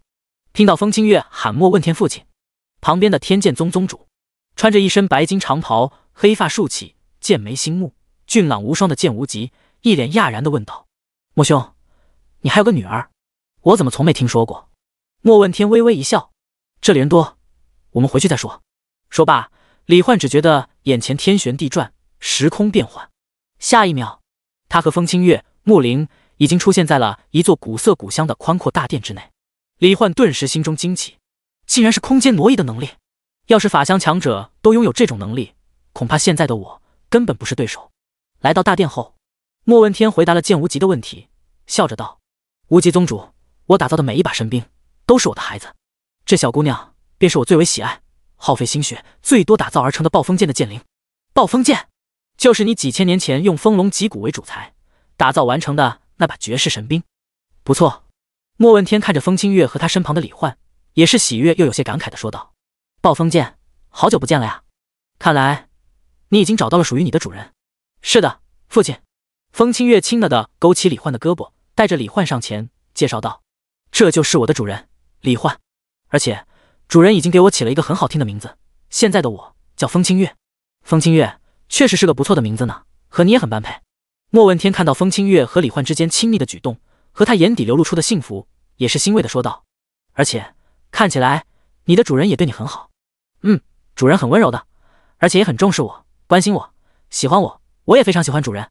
听到风清月发自心底的喜爱的语气，莫问天也是像个见到女儿找到完美心上人的老父亲般开怀的笑了起来。“清月，能亲眼见到你找到一个这样令你喜欢的主人，比我打造几百件神兵还要开心啊！”随后莫问天看向李焕，问道：“李焕小友，我也要谢谢你，能让清月她过得如此幸福，也希望你能让她这样一直幸福下去。那样的话，我就是死了也不会再有任何遗憾了。”李焕当即神色认真的说道：“莫前辈敬请放心，清月和我生死相依，一直默默守护着我。我对待清月就如同对待至亲至爱，往后余生也绝不会有任何改变，哪怕改变也只会对她更好。”莫问天满意的点头：“李焕小友，我看你的肉身似乎格外强大，不知你师承何派，又是因何原因来到了此地呢？”李焕简单讲了一下，大致意思就是他无门无派，只有一个很强的师傅，偶然遇见白若仙救了他们，之后来到这里准备加入讨伐尸魔宗的队伍。随后李焕说道：“我想要击杀尸魔宗宗主霸海，但不知自己的实力在什么程度，能否劳烦两位前辈与我切磋一番？我想看看自己和法相境界之间的差距。听到李焕提出的切磋请求，剑无极和莫问天对视一眼，都是忍不住微微一笑。剑无极说道：“李焕，我很欣赏你想要斩杀魔头霸海的勇气和想法，但是恕我直言，以你的实力，绝非霸海的对手。如果对上他，你只是去送死而已。”莫问天也是点点头，说道：“李焕小友，虽然你有神兵在手，而且不止一件，但是法相之内自成时空，想要攻击到我们这样法相境界的修士，除非先拥有破碎虚空的力量。目前你有什么手段能够击破虚空吗？”莫问天的讲解简洁明了，李焕瞬间就明白了，自己现在的确没有任何手段能够破碎虚空。也就是说，要是现在的他去跟霸海单挑的话，连霸海的防御都破不了。想到此处，李焕心中不禁涌现出一种无力感。他已经拥有3大神兵，还有100倍增幅的神级增益技能，但这样的他，竟然连最终 BOSS 的防御都破不开，而且没有完成转职，等级就无法提升，也就无法获得其他神灵级兵器，这还让他怎么玩？不过，就在李焕皱着眉头，心中苦苦思量着还有没有其他能够提升自己实力的办法时，莫问天开口说道：“李焕小友，如果你想拥有对抗法相境界修士的实力，我倒是有个办法。”李焕当即面露喜色：“莫前辈请讲，只要能拥有破碎虚空、对抗法相强者的力量，无论多艰难，我都会拼尽全力去完成的。无论是为了他自己，还是他的父母，以及风清月他们，乃至整个人类世界，李焕都希望自己能完成神话级转职试炼，拥有能够对抗魔神的力量。所以，哪怕是让他每天跑10万公里，做10万个俯卧撑，深蹲10万次，仰卧起坐10万次，他也绝对会拼尽全力去尝试着完成。”但下一秒，莫问天说出的办法却和李焕本人没什么关系。200多年前，我在一处上古遗迹之中找到了一颗蕴含着5爪金龙魂魄的龙魂宝珠。倘若能够将龙魂宝珠以我的锻造秘法融入暴风剑之中，凭借上古时代最强生物5爪金龙魂魄内蕴含的恐怖威能，或许就能够让暴风剑拥有斩断虚空的能力。李焕顿时又是激动又是兴奋，不过还是按耐住自己的情绪，问道：“莫前辈，这种宝物简直太贵重了，需要我为您做什么，或者付给您什么报酬吗？只要您提出来，我一定全力为您解决或者支付。”然而莫问天却是微微摇了摇头：“李焕小友，我不需要你支付给我任何报酬，也不需要你为我做什么事。若是能将暴风剑强化到斩断虚空的地步，我自己也会很高兴。但是将龙魂宝珠融入暴风剑的过程中，很可能会出现一个对你我，尤其是对你来说非常严重的风险。”李焕下意识问道：“什么风险？”莫问天看了眼风清月：“那就是融合过程中5爪金龙过于强大的龙魂，很有可能会将风清月吞噬，生成新的器灵。幸运的话，可能还会保留一些记忆；而不幸的话，也就意味着风清月将彻底消失在这个世界上。所以，你想要怎么选呢？”第42章，大势突变，即将无敌天下的魔头霸海。也就是说，融合龙魂宝珠，风清月他有可能会彻底消失在这个世界上。李焕表情微愣的呢喃一声，想到自己和风清月从第一次见面到现在一起经历的一切，他当即便摇了摇头：“莫前辈，如果让我拥有破碎虚空实力的代价是失去清月的话，那就不必考虑了。哪怕只是有一定几率会抹杀他的存在，我也绝不会答应的。”在李焕心里，风清月已经是他亲人挚爱一样的存在，他又岂能用他的命做赌注来帮他提升实力？主人，我没关系的。风清月看着李焕，神色认真的温柔而轻声的说道：“只要能帮到你，我就算死了也是值得的。”他能感知到李焕内心对力量的渴求，也知道自己只有融合莫问天口中的龙魂宝珠，才有可能在接下来的战斗中帮到李焕。但面对风清月的心意，李焕只是伸出手指点了点他的额头，一脸宠溺的笑道：“傻呀你，清月，我喜欢的是你，也只想要你做暴风剑的剑灵。你在我心里是独特唯一的，所以无论如何，我都不想失去你，知道了吗？”闻言，风清月顿时满眼幸福，脸也红得发烫，发出小小的声音：“我明白了，主人。”在风清月脸红红的可爱模样下，李焕询问莫问天：“莫前辈，请问还有什么其他能让我变强，拥有对抗法相强者能力的方法吗？”莫问天略微沉吟，说道：“想要变强，无非就是修炼武技、参悟神通、提升修为境界、炼体、增强肉身这些方法。不过现在大战在即，纵然你天资绝世，想来也很难达到能对抗法相强者的地步。”然而，就在莫问天以为李焕会神色失落时，李焕却眼前一亮，露出喜悦的表情。对啊，修炼武技不就是修炼技能吗？还有游戏商城中售卖的一些的全职业通用技能，如果都通过我的 SSS 及万倍增幅天赋进行强化，岂不是能拥有一堆神技？想到这里，李焕打算先尝试一下修炼这个世界的武技。莫前辈，无极宗主，我想要修炼武技，剑法、身法、拳法，什么都行，越强越好。请问两位前辈有什么推荐的吗？剑无极当场从大戒中掏出4本剑法秘籍，说道：“李焕，你既和莫兄有缘，又心怀正念，想要为了斩杀魔头而变强，我自当为你指点一二。这4本剑法分别对应天地玄黄4个品阶，你且现场修炼一番，我看看你天赋如何。”莫问天也是笑着道：“李焕小友，无极宗主可是当今天下第一法相剑修，你且练练看，若是能得他指点，未来成就绝不会低。”随后，在剑无极和莫问天期待的目光中，以及风清月和木林的围观下，李焕打开最低级的黄阶剑法，学着秘籍上的各种姿势，一板一眼地练了起来。身为南华城第3中学文化课、体能课和冥想课一直排在前3的人才，李焕学东西算是学得很快了。但是修炼起眼前这本黄阶剑法，他虽然在不断进步，却徒有其形，不得其意，而且进展缓慢。剑无极一眼便看出李焕的剑法天赋非常一般，于是他又掏出了几本黄阶的身法、拳法、腿法等秘籍，先别练剑了，再试试这些。结果虽然比剑法天赋好一些，但也都不过是中人之资。见此，剑无极心中暗暗叹息一声，说道：“李焕，以你的武技修炼资质，若想将黄阶武技修炼至大成，恐怕都需要耗费数月苦功。至于更高阶的武技，那花费的时间就更长了。所以，我建议你还是专注于炼体，将你的身体锤炼到极致，或许将来能达到拳破虚空的境界。”李焕眼底流露出难掩的失落。不得不说，这玄幻世界的武技是真的难练，简直比全国第9套中小学生广播体操的难度难了好几百倍。李焕没有注意到，风清月看着他努力尝试着修炼各种武技，却被剑无极否认，然后失落不已的模样。他嘴唇轻咬，心中似乎在思量着什么。经过尝试，李焕知道自己不是修仙的那块料，但不管怎样，李焕还是打算练着试试。于是，在向剑无极道谢并表明自己的想法后，剑无极也是直接将10几本黄阶武技都送给了李焕，还送了他一块精美的剑形玉牌。天剑宗内所有人见此玉牌，如见宗主不会找他的麻烦。接着又为李焕专门安排了一座环境优美的阁楼，并通过空间挪移的能力将他和风清月、木林都送了过去。李焕当即便对剑无极表达了深深的感谢。然而就在这时，剑无极腰间佩戴的一块传音玉突然亮了起来，随着一阵神念信息流传入剑无极的脑海，他当即脸色微变，对莫问天说道：“莫兄，七星阁阁主星君号传来最新推演消息，声称天下大势走向突变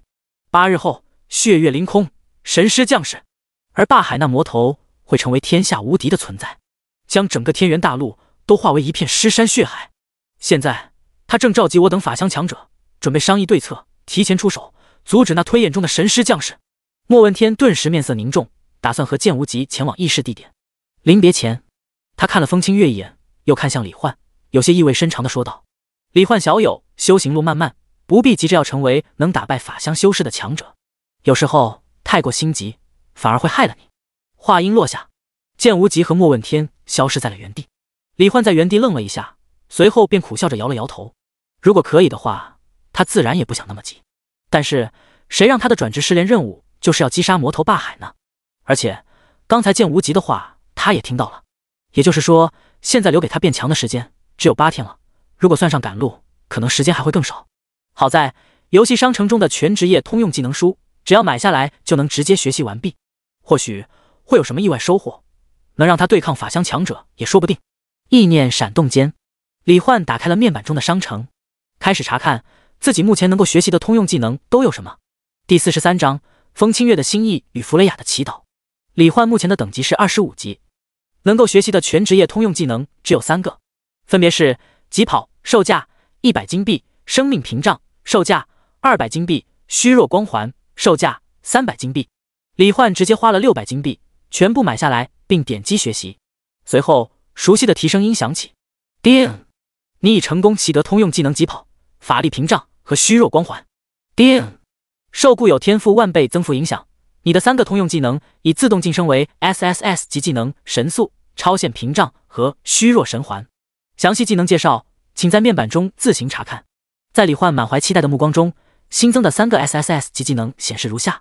神速 SSS 级，意念连通神速力空间，获得闪电神速力加持，移速与攻速提升100倍，每秒钟消耗1%最大法力值。超限屏障 SSS 级，消耗法力转化为生命屏障护盾，转化效率1:100，屏障护盾可叠加，最大层数100层。虚弱神环 SSS 级，召唤虚弱之神，对1至100个敌方单位目标施加神级虚弱状态，使其在300至3秒内移速下降90%，攻速下降90%，防御下降90%，消耗10%最大法力值，冷却时间300秒。不得不说，3个技能都很强，同时用出来的话，绝对可以让李焕的实力再次暴增几百倍。但李焕却还是忍不住叹了口气，因为在这3个技能的加持下，他仍然没有破碎虚空的能力，而且时间只剩下8天，他就算能再练成几个黄阶武技，然后万倍增幅，恐怕也仍然不会是霸海的对手。这样一想，李焕的心中也是不由得泛起一种颓然挫败的无力感与绝望感。不过，就在李焕有些失魂落魄，思索着还有没有其他办法时，一个温暖的怀抱使得他回过神来。李焕微微低头，视线中是一头银发。风清月他还是第一次这样从正面轻轻抱着他。主人，如果不是对手的话，逃跑也没关系的。风清月的声音很温柔，很轻缓。即便这个世界毁灭，我的父亲身死，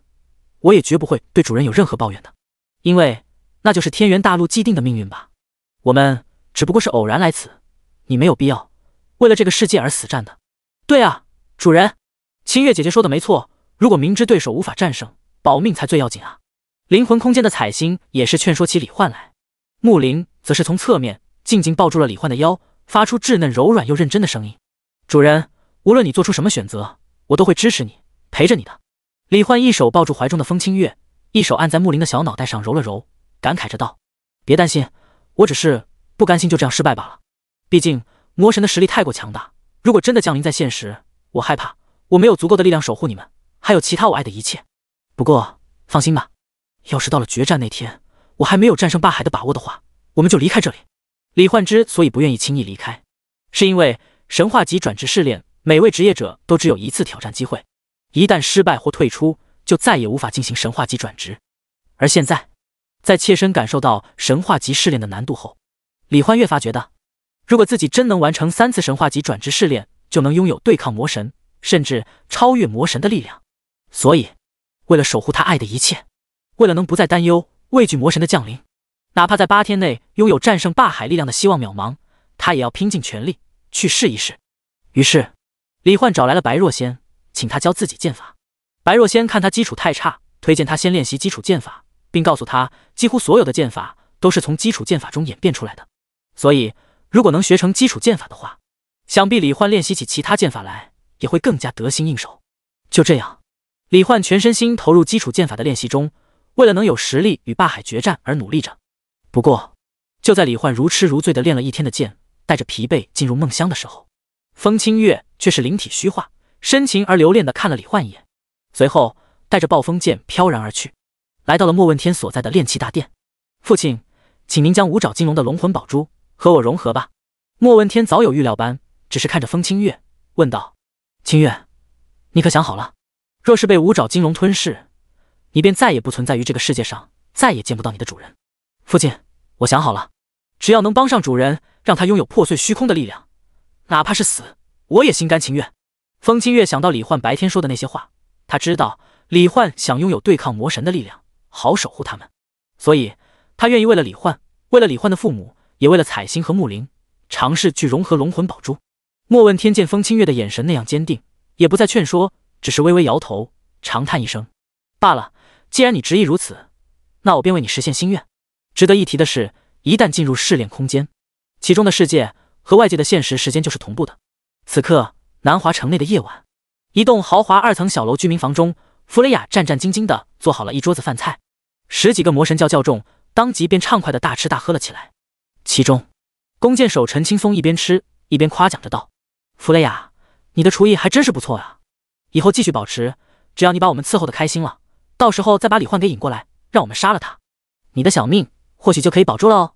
弗雷雅不敢说话，自从被强行喂下血肉触须，他就感觉到体内仿佛生长出无数血肉脉络， 10几个魔神教教众更是日夜轮流盯着他。一旦他妄图反抗，或者想要呼救、报警，乃至自杀，就会全身剧痛，甚至痛到昏厥。所以，他现在可谓是痛苦到了极点，想死都死不了。而他唯一能期待的只有一个人，那就是李焕。想到李焕的身影和面容，又想到他斩杀魔神化身的事迹，弗雷雅心中便不由得泛起一丝希望，在夜里流着泪蜷缩着身体，默默祈祷着，幻想着：李焕，求求你，快来救救我吧！老师真的好痛苦。第44章，五爪金龙与神级剑道。李焕一醒来就觉得不对劲，因为本应睡在他身旁的风清月竟然消失不见了，甚至就连召唤物召回功能都失效了。清月他该不会是……一瞬间，李焕似乎已经猜到了风清月去了哪里。好在身为召唤师，他还可以感知到召唤物的位置，所以他当即心急如焚的直接开启神速和四神光环，朝着脑海中感应到的暴风剑所在位置冲了过去。恐怖的急速之下，天剑宗内直接就响起一连串轰隆隆的打雷一般的音爆炸响，惊扰了大量修士。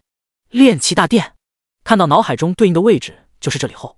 李焕也确认了心中的想法，风清月一定是没有听他的话，来这里找莫问天，帮他融合龙魂宝珠了。这时，眼前的大门自动打开，映入李焕视线的是背对着他的莫问天和一个正被烈焰包裹的巨大的金色锻造炉。莫前辈，清月他是不是来了你这里？他现在是不是就在这锻造炉之中？李焕声音急切，如果不是害怕会伤到风清月，恐怕李焕现在就要出手，直接打碎眼前这锻造炉。莫问天没有回头，只是静静说道：李焕小友，你猜得不错，我也明白你对清月的喜爱，但是熔炼过程一旦开始便无法中断，否则无论是暴风剑、风清月还是龙魂宝珠都会毁于一旦，而清月想要为你付出的心愿也会化作泡影。听到这儿，李焕默然无言，他知道自己现在能做的只有为清月默默祈祷，祈祷他能成功融合龙魂宝珠，并且不被五爪金龙的龙魂吞噬。只怪他没能提前察觉到风清月的想法。我明白了。神情落寞的叹息一声，李焕看着已经被火焰烧成赤金色的锻造炉，心中莫名心痛的下意识问道：莫前辈，清月他在里面会感受到痛苦吗？莫问天沉默了一会儿，回道：会，他将承受烈焰焚身之痛，以及与五爪金龙魂魄抗争融合带来的灵体撕裂重组的痛苦。听到这儿，李焕也不禁眼眶泛红，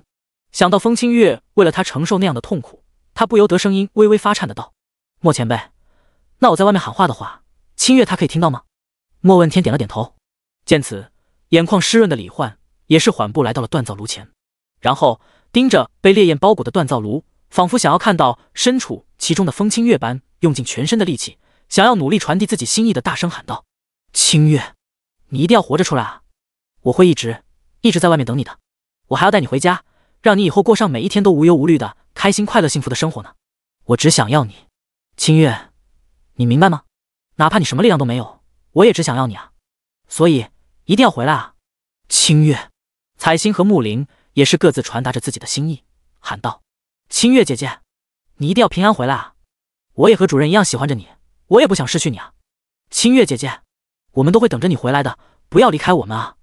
由于靠得太近，眼里的湿润已经被烈焰的高温烤干，李焕的眼神也逐渐变得坚毅，随后转身离去。风清月无视生命危险，为他这样做，他绝不能辜负了风清月的心意。接下来他要想尽办法变强，然后杀了霸海，完成神话级转职试炼。而在锻造炉内，原本蜷缩在暴风剑黑灰色的剑灵空间中，一脸痛苦之色的风清月，在听到李焕他们的声音后，他因长时间承受高温灼烤痛苦，而略显暗淡的银灰色瞳孔中不禁泛起了明媚的光彩，甚至隐约间还有水汽涌现。随后，风清月的脸上也是浮现出坚定而憧憬的神色，喃喃道：主人，为了你，我一定不会输的。而就在李焕刚离开不久后，伴随着一声炸响和龙吟，五爪金龙的魂魄竟直接暴力破开了被融化变薄的宝珠外壁。接着，在风清月格外凝重的眼神中，一只硕大的黄金龙手和一双布满金色鳞片的龙爪探入了剑灵空间。他那磨盘一样的金色巨瞳冷漠地看向风清月，随后口中发出洪钟一样的巨大声音：蝼蚁，乖乖待在那里，化作我的食物吧。话落，五爪金龙那如同重型卡车一样巨大的龙爪便径直朝风清月抓了过去。另一边，李焕回到住处后，在白若仙的指导下，他开始更加疯狂而认真地练习基础剑法，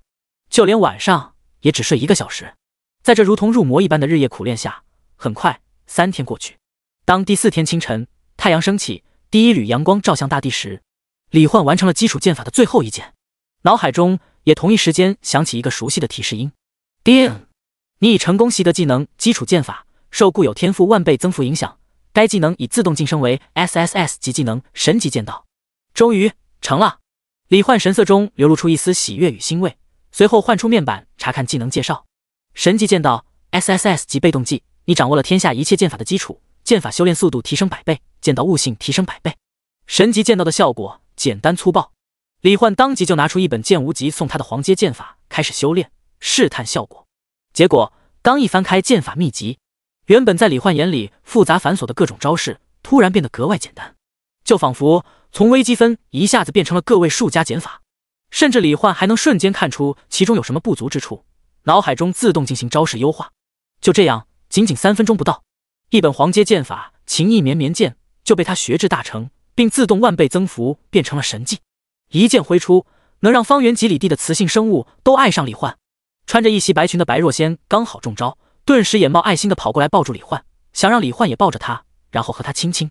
见状，李焕也是连忙制止。不过这招剑法的效果持续时间还挺长的，所以李焕把剑无极给他的剑形玉牌给了白若仙，让他帮自己去武技阁借来大量剑法，各种品阶的都要。白若仙顿时满眼爱意的看了他一眼，然后便前往天剑宗武技阁。李焕这才松了一口气。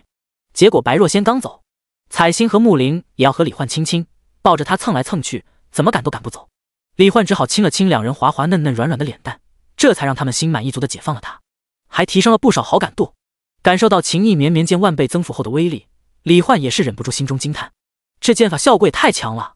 以后可不能随便乱用。随后在白若仙还没有回来的过程中，李焕又掏出几本其他黄阶剑法开始修炼了起来。而在李焕修炼剑法的这3天里，天元大陆除莫问天以外的13位法相修士，也是带着数万名生死境界以上的修士来到了阴云笼罩的10万大山，一边斩杀着外围尸魁，一边朝着深处进发，准备于血月凌空那1日之前击杀魔头霸海。第45章霸海的恐怖实力1挑13。10万大山自上古之时便已经存在于天元大陆，其内群山连绵，古木参天，无数高达上百米、几十人合抱的树木构成了遮天蔽日的密林，更有无数天材地宝、灵芝妙药以及强大妖兽遍布其中，可谓是一处生机勃勃、灵气充沛的宝地。但现在这里却死气沉沉，几乎见不到任何活物，只有一波又一波悍不畏死的尸魔傀儡不断从4面8方袭来，不断干扰阻挠着讨伐霸海的修士队伍。不过面对13位身为大陆顶尖战力的法相强者，以及数万名生死境界以上的强大修士，这些人形、妖兽，甚至人类和妖兽肢体混杂的尸魔傀儡，却连队伍周围100米都无法靠近。阴暗的天空下，众多修士的真气神通爆发出去，直接绽放出各种色彩绚烂的光辉，轰杀大片大片的尸魔傀儡。队伍前方，天剑宗宗主剑无极随手凝出一柄100米银色巨剑，一剑横扫便斩杀上千个紫黑色的人类尸魁和妖兽尸魁，连带着斩断大片参天巨树，清出一片空地。星君号，你们七星阁的星图轮盘还没有探测出霸海的位置吗？剑无极看向身旁一个身穿蓝金长袍、蓝冠束发、眉目清秀、皮肤白皙的中年男人说道：10万大山内有空间禁制，无法飞得太高或进行空间挪移，这样一直漫无目的的找下去太过被动了，而且想要斩杀法相强者可不是短时间内能够做到的，我们至少要预留2天的时间。蓝袍中年星君号眉头微拧，他看着手中黑底蓝面，表面布满星光阵列的罗盘，眼中略显疑惑。以我的实力，配合我七星阁天级法器星图轮盘，就算不能找到霸海的准确位置，应该也能找到一个大致的方位。但现在星图罗盘一直毫无反应，也不知这霸海究竟用了什么手段，竟能屏蔽我的探测。然而就在这时，一个冰冷漠然的男人声音突然在他们上空响起：你们是在找我吗？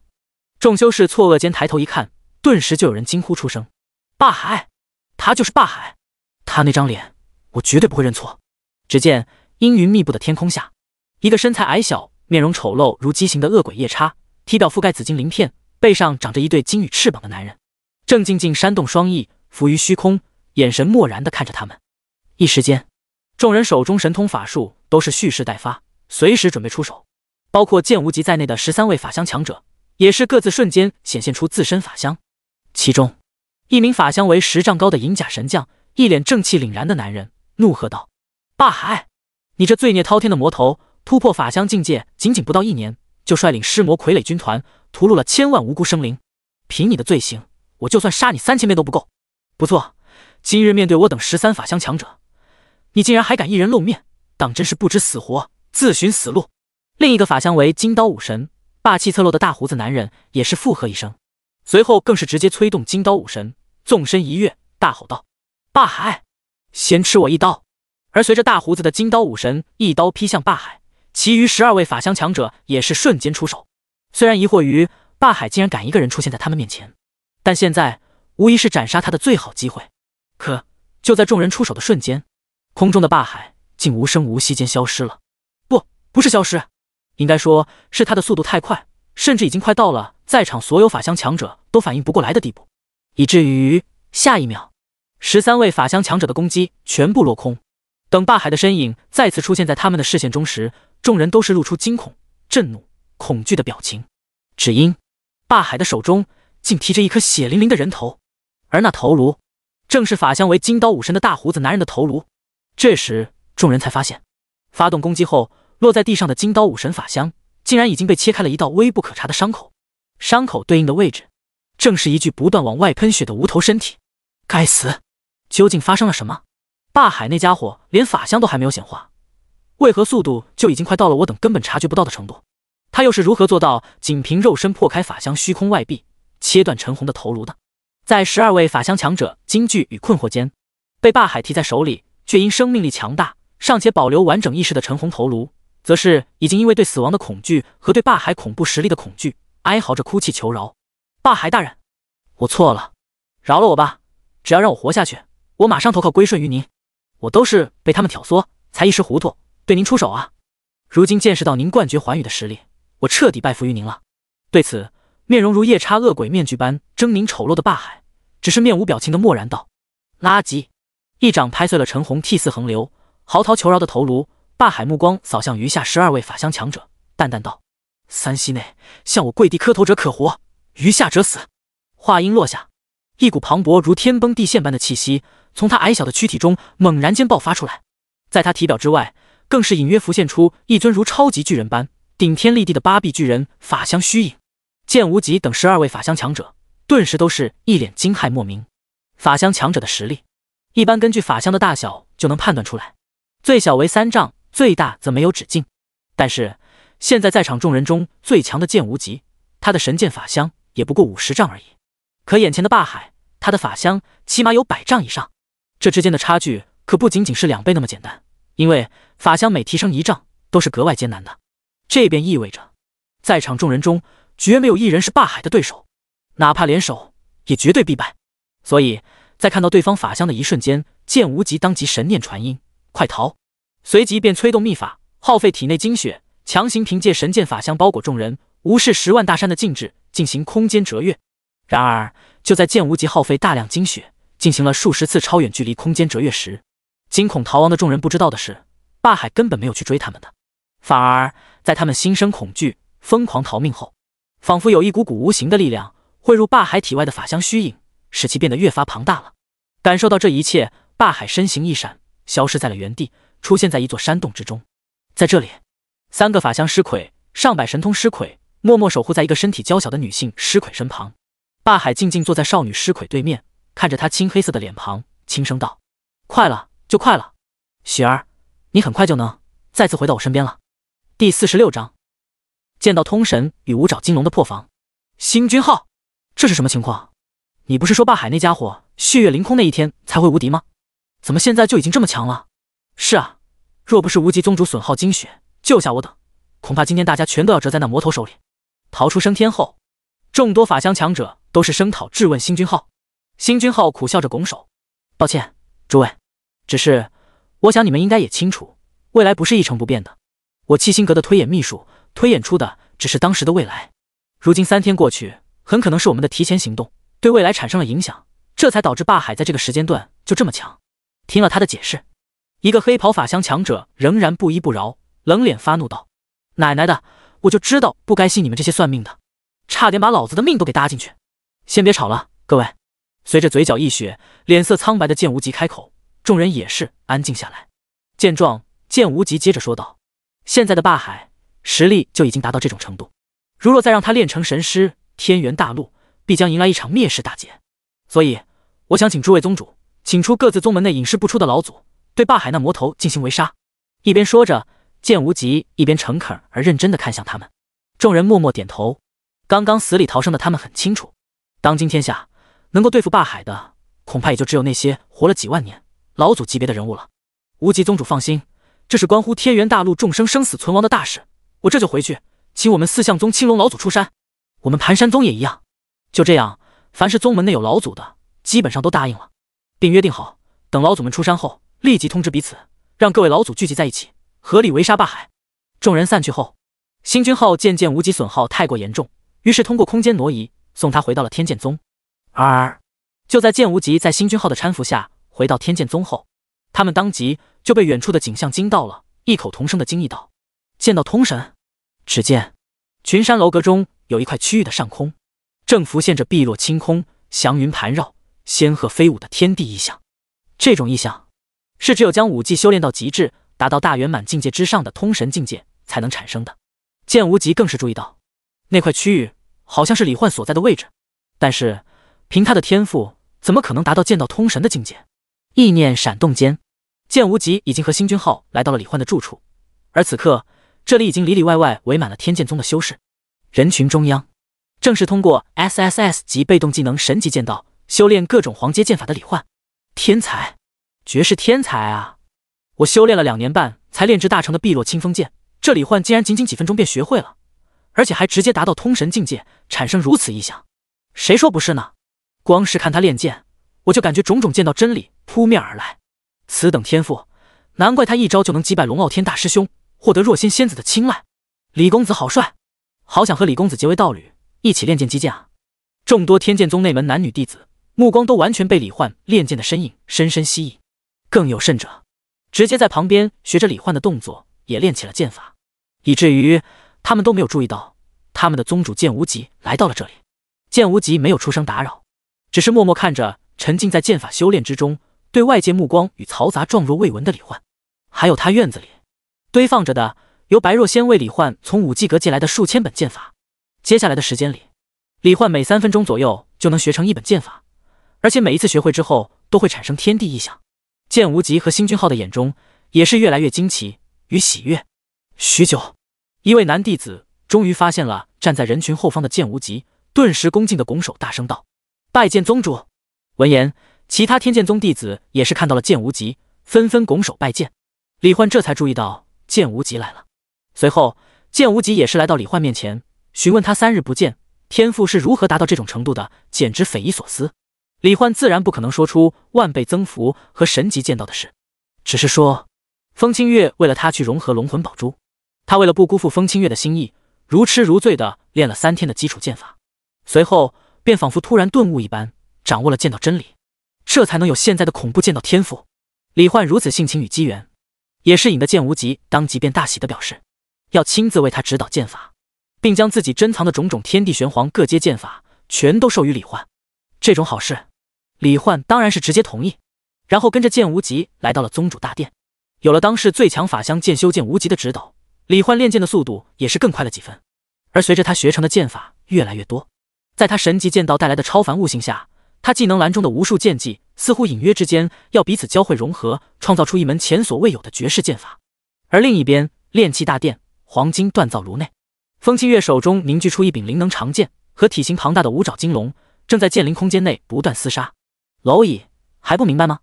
你根本就不是我的对手，越是反抗，只会让你承受更久的痛苦而已。五爪金龙一口咬断了风清月的一条腿，吞噬到自己体内，声音冰冷讽刺地说道：“再看看你的灵体，已经快要完全透明了，这说明你再生的次数已经不多了。”的确，风清月被咬断的左腿虽然转瞬之间又恢复原状，但他的灵体也变得越发透明了。如果继续这样下去，恐怕要不了多久，风清月就要彻底消失，被五爪金龙吞噬融合。然而，在五爪金龙诧异的目光中，已经被他撕裂了成千上万次的风清月，却仍然目光坚定，看不出一丝颓然与恐惧，一脸认真的说道：“我绝对不会输的，因为主人还在外面等我。我喜欢主人，我不想失去和主人的一切回忆，我想要永远守护在主人身边。所以，哪怕希望为零，我也绝对要打败你。”话音落下，风清月急速冲上前来，一剑劈向五爪金龙的头颅。五爪金龙冷笑着一爪拍出：“都试了多少次了，还不明白吗？你的攻击根本连我的防御都……”还没说完，五爪金龙瞬间表情扭曲，看着自己被斩断的龙爪，发出愤怒疼痛的吼叫：“该死！蝼蚁，蝼蚁！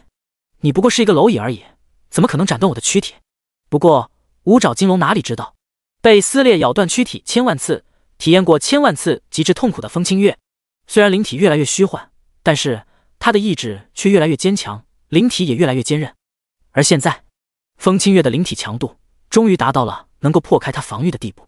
这一点就连风清月自己都没意识到，反而看到自己第一次对五爪金龙造成了伤害，风清月将被他斩断的半个黄金龙爪吞噬进入自己的体内后，他的脸上顿时露出一个喜悦、甜蜜而幸福的笑。主人，一定是因为我和主人之间的爱，上天才赐予了我这份力量。太好了，太好了，主人，我一定会用这份力量回到你身边的。紧接着，在五爪金龙恐惧的目光中，风清月御空而来，手中长剑化作道道残影闪光，朝他身体各处斩来。第47章，星海之上的巨手迎战老祖的霸海。在各大法相境界宗主回到宗门，请老祖出山时，剑无极一边养伤，一边指导李焕的剑法修炼。而剑无极之所以没有像其他宗主一样请老祖出山，是因为天剑宗老祖在几千年前就破碎虚空，离开了这个世界。在神级剑道的100倍修炼速度和100倍悟性加持，以及最强剑修剑无极的悉心指导下，李焕修炼剑法的速度越来越快。原本需要3分钟才能修炼成功的黄阶剑法，现在1分钟就能练成。就连难度翻了几倍的玄阶剑法，也只需5分钟左右。而且每一个被他练成的剑法，无论品阶，都会直接达到通神境界，生成天地异象。这种天赋，剑无极和星君浩都是闻所未闻，简直已经让人有种恐惧的程度了。剑无极暗暗心惊的同时，甚至不禁想到，李焕他会不会真的能够在5天之内达到破碎虚空的实力，拥有挑战霸海的资本？星君浩也和剑无极同样的想法，于是好奇之下，他直接催动了身为七星阁阁主的传承秘法天星未来式，眼中星光流转，推演起了李焕的未来。但下一秒，浮现在星君浩眼中的却不是天元大陆上的场景，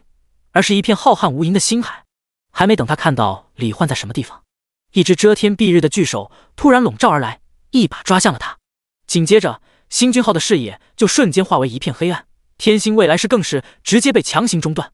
什么鬼？星君浩猛地喷出一口鲜血，满眼惊骇地看着李焕。这还是他第一次看到有人的未来是在星海之中，就算是法相强者，他也从未奢望过能够突破天际，纵横星海。而且那只遮天蔽日的大手又是谁的手掌？李焕面对的究竟是何等恐怖的敌人？星君浩无法想象，他只知道如果自己对上那恐怖的手掌，恐怕一个照面就要被像碾死一只蚂蚁一样轻易杀死。星君浩，你怎么了？剑无极看到星君浩突然吐血，吓了一跳。没什么，只是刚才想看一下这位李焕小友的未来，结果不慎被反噬了。剑无极顿时来了兴趣，询问他看到了什么。星君浩如实回答。闻言，剑无极和李焕都是心中惊愕。星空之上，遮天蔽日的巨手，莫非是超级法相强者？不对，还从没听说过谁的法相手掌能有星君浩描述的那样庞大。难道说是比法相更高境界的恐怖存在吗？不同于剑无极的猜想，李焕隐约觉得那巨掌恐怕是某位魔神的手掌，也就是说魔神真的会降临，而他将会和魔神在星空中战斗吗？想到这里，李焕心中的紧迫感和渴望力量的感觉也越发强烈，再次全身心投入了剑法修炼当中。接下来的2天，在李焕修炼剑法风清月与五爪金龙对抗的过程中，各大宗门内一共4位老祖则是依次出山，汇集到了一起，来到了10万大山。他们分别是四象宗青龙老祖、盘山宗盘山老祖、黄泉宗白骨老祖、药王宗苍岩老祖。4位老祖的法相全都超过100丈，最强的青龙老祖青龙法相更是长达140丈，周身青雷电光缭绕，威势十足。在青龙老祖身上还携带着七星阁的一件地阶法器天幕指环，能够将青龙老祖视线内的一切场景实时同步传输到地阶法器天幕境内。就是为了方便剑无极，星君号等各大宗门宗主，查看老祖们和霸海之间的战斗情况。而剑无极他们之所以没有跟过去，自然是因为以他们的实力，去了也只是拖后腿而已。此刻，12法相强者都待在七星阁摘星楼顶部大殿内，通过放大后的天目镜查看着青龙老祖他们那边的情况。只见4位老祖刚一进入10万大山，密密麻麻的人类尸魁与妖兽尸魁便如同嗅到血腥味的鲨鱼，从四面八方的密林中朝他们冲了过来。青龙老祖，一个身材修长、满脸皱纹、面目慈祥的青袍白胡子老头，看着如此数量的尸魁，他的脸上不禁浮现出悲天悯人的神色，叹息道：“众生万物本应顺应天道自然，生老病死，如今却被尽数炼制成灵魂破灭，为祸世间的尸魁。就让我来解脱尔等吧。”话音落下，青龙老祖伸出一根手指，指尖上方浮现出一个青色雷电光圈，淡淡道：“青雷环扩。”一瞬间，雷环以光速扩张，横扫八方，直接将方圆百里的尸魁尽数扫灭，电成飞灰。此等手段与威能，顿时就让12法相强者心神振奋。仅仅是一个青龙老祖就已经如此强大，再加上另外3位老祖，那霸海只要敢露头，绝对只有死路一条。白骨老祖，一位身穿黑袍、身体干瘦如骷髅、头发稀疏的老头，他抬手间释放出一道黄泉气息，探测10万大山内死气最为浓烈的方位。霸海身边有3大法相尸魁、上百神通尸魁，再加上他自己常年累月接触尸体，所以死气绝对浓郁到了极致。哪怕霸海不敢露面，4位老祖也有很大的把握，凭借白骨老祖的黄泉气息指引找到他。不过，就在他们根据黄泉气息指引深入10万大山几千里后，伴随着一道肉眼难辨的幻影闪过，青龙老祖眼中电光一闪，青雷罩。一瞬间，一个青色雷电半球形防护罩便笼罩了4人。在一道狂猛的电光炸裂声中，将一个急速突袭而来的身影弹飞了出去。待那身影停下，飞在空中，正通过天目镜观战的12法相强者都是神色各异，震惊出声道：“霸海，他竟然真的敢来，而且仍旧是一个人。”第48章，4位老祖的恐怖压制力与濒死的霸海。不错，突袭4位老祖的正是霸海。只不过，现在的霸海和2天前相比，竟多出了2条手臂，变成了4条手臂，配合上他那张肌肉扭曲、沟壑纵横，如同怪物一样丑陋的面容，看起来更是平添一种怪异恐怖之感。眼见偷袭不成，霸海面无表情，似乎早有预料，只是脸色漠然地看着处在青雷罩中的4位老祖，淡淡道：“一群半截身子入土的老东西，不好好躺在棺材里等死，是想让我来给你们送终吗？”不过，面对他的挑衅，4位老祖都没什么反应，好歹也活了几万年，他们还不至于为了这种话而生气。霸海，莫要再逞口舌之力了，你的罪孽已然滔天，现在束手伏诛，我们4人还可以给你一个痛快。青龙老祖看着空中的霸海，前一句还在劝诫，下一句却已经带着威胁与强大的压迫力，眼中电光闪烁。如若不然，我们4个也只有将你活活打死了。想杀我，恐怕你们还不够格。霸海冷冷的声音落下的刹那，如渊如海般恐怖的能量气息便从他体内轰然爆发出来。他的体外更是直接浮现出一尊和他面貌相同、高达150丈的8臂巨人法相。法相的背后还长着一对金色的翅膀，身上也布满了和霸海体表一样的紫金鳞片，看上去简直就是霸海自己的放大版。唯一的区别就是霸海的肉身上目前只有4条手臂。看到霸海如此庞大的法相，4位老祖都是微微一惊，观战的12法相强者更是一脸难以置信的表情。什么情况？仅仅2天过去，霸海的法相竟然又变大了这么多，甚至比青龙老祖的法相还要庞大。他究竟是如何做到的？不提12法相强者的震惊，4位老祖在察觉到霸海那恐怖的力量气息后，都是毫不犹豫的直接催动法相爆发全力，联手对霸海发起了狂猛无比的攻势。于是乎，就在霸海150丈的法相一步迈出，双翅一震，想要朝他们这里冲过来发动攻击的瞬间，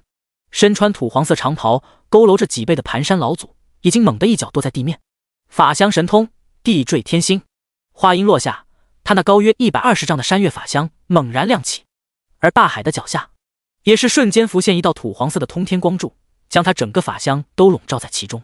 刹那间，霸海就感觉到如山如海般的压力笼罩了他全身每一寸肌肤，让他寸步难行。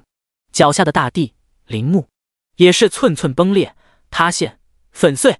就仿佛大地重力骤增了几10倍一样。这一招正是盘山老祖的绝技。能够操纵大地原磁之力，使得目标周身范围内的区域重力激增100倍。如果能修炼到极致，据说能把星空陨石从天外拉扯下来，坠入地面。而在压制成功的一瞬间，盘山老祖整个人更是直接纵身一跃，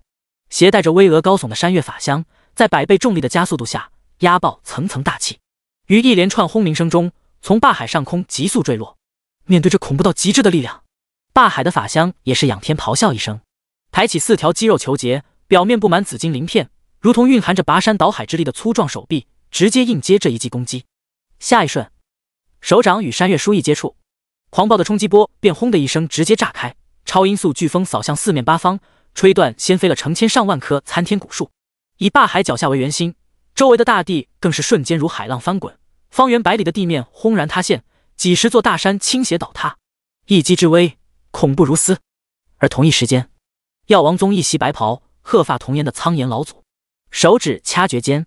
他的苍颜法相也是爆发出一团太阳般耀眼的白色烈焰火球，携带着数十万摄氏度，足以焚金煮铁、融化大地的极度高温，轰在了灞海的法相之上，熊熊燃烧起来，连带着周围的地面、泥土、沙石都被直接烧成了琉璃态物质。四象宗青龙老祖更是通过青龙法相操纵9天神雷之力，每秒钟都凝聚出数十上百万道足以撕裂空间的青色雷电，以光速铺天盖地的轰向灞海周身各处，对他整个法相进行全方位无死角超高密度打击。一直持续下去，恐怕能将灞海整个法相都给生生打成粉碎。白骨老祖则是趁此机会引动海量九幽黄泉之气，无视空间阻隔，直接作用在灞海本人的肉体上，将他团团包裹，磨损侵蚀他的肉身，意图将其化作枯骨。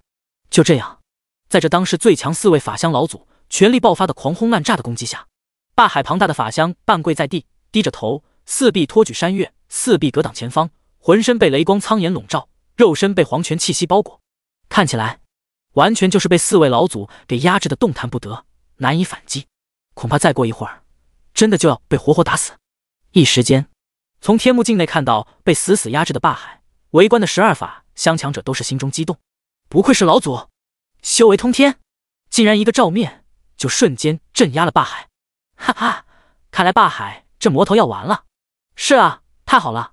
看来我们天元大陆从今天过后就能逐渐恢复往日生息了。而此刻，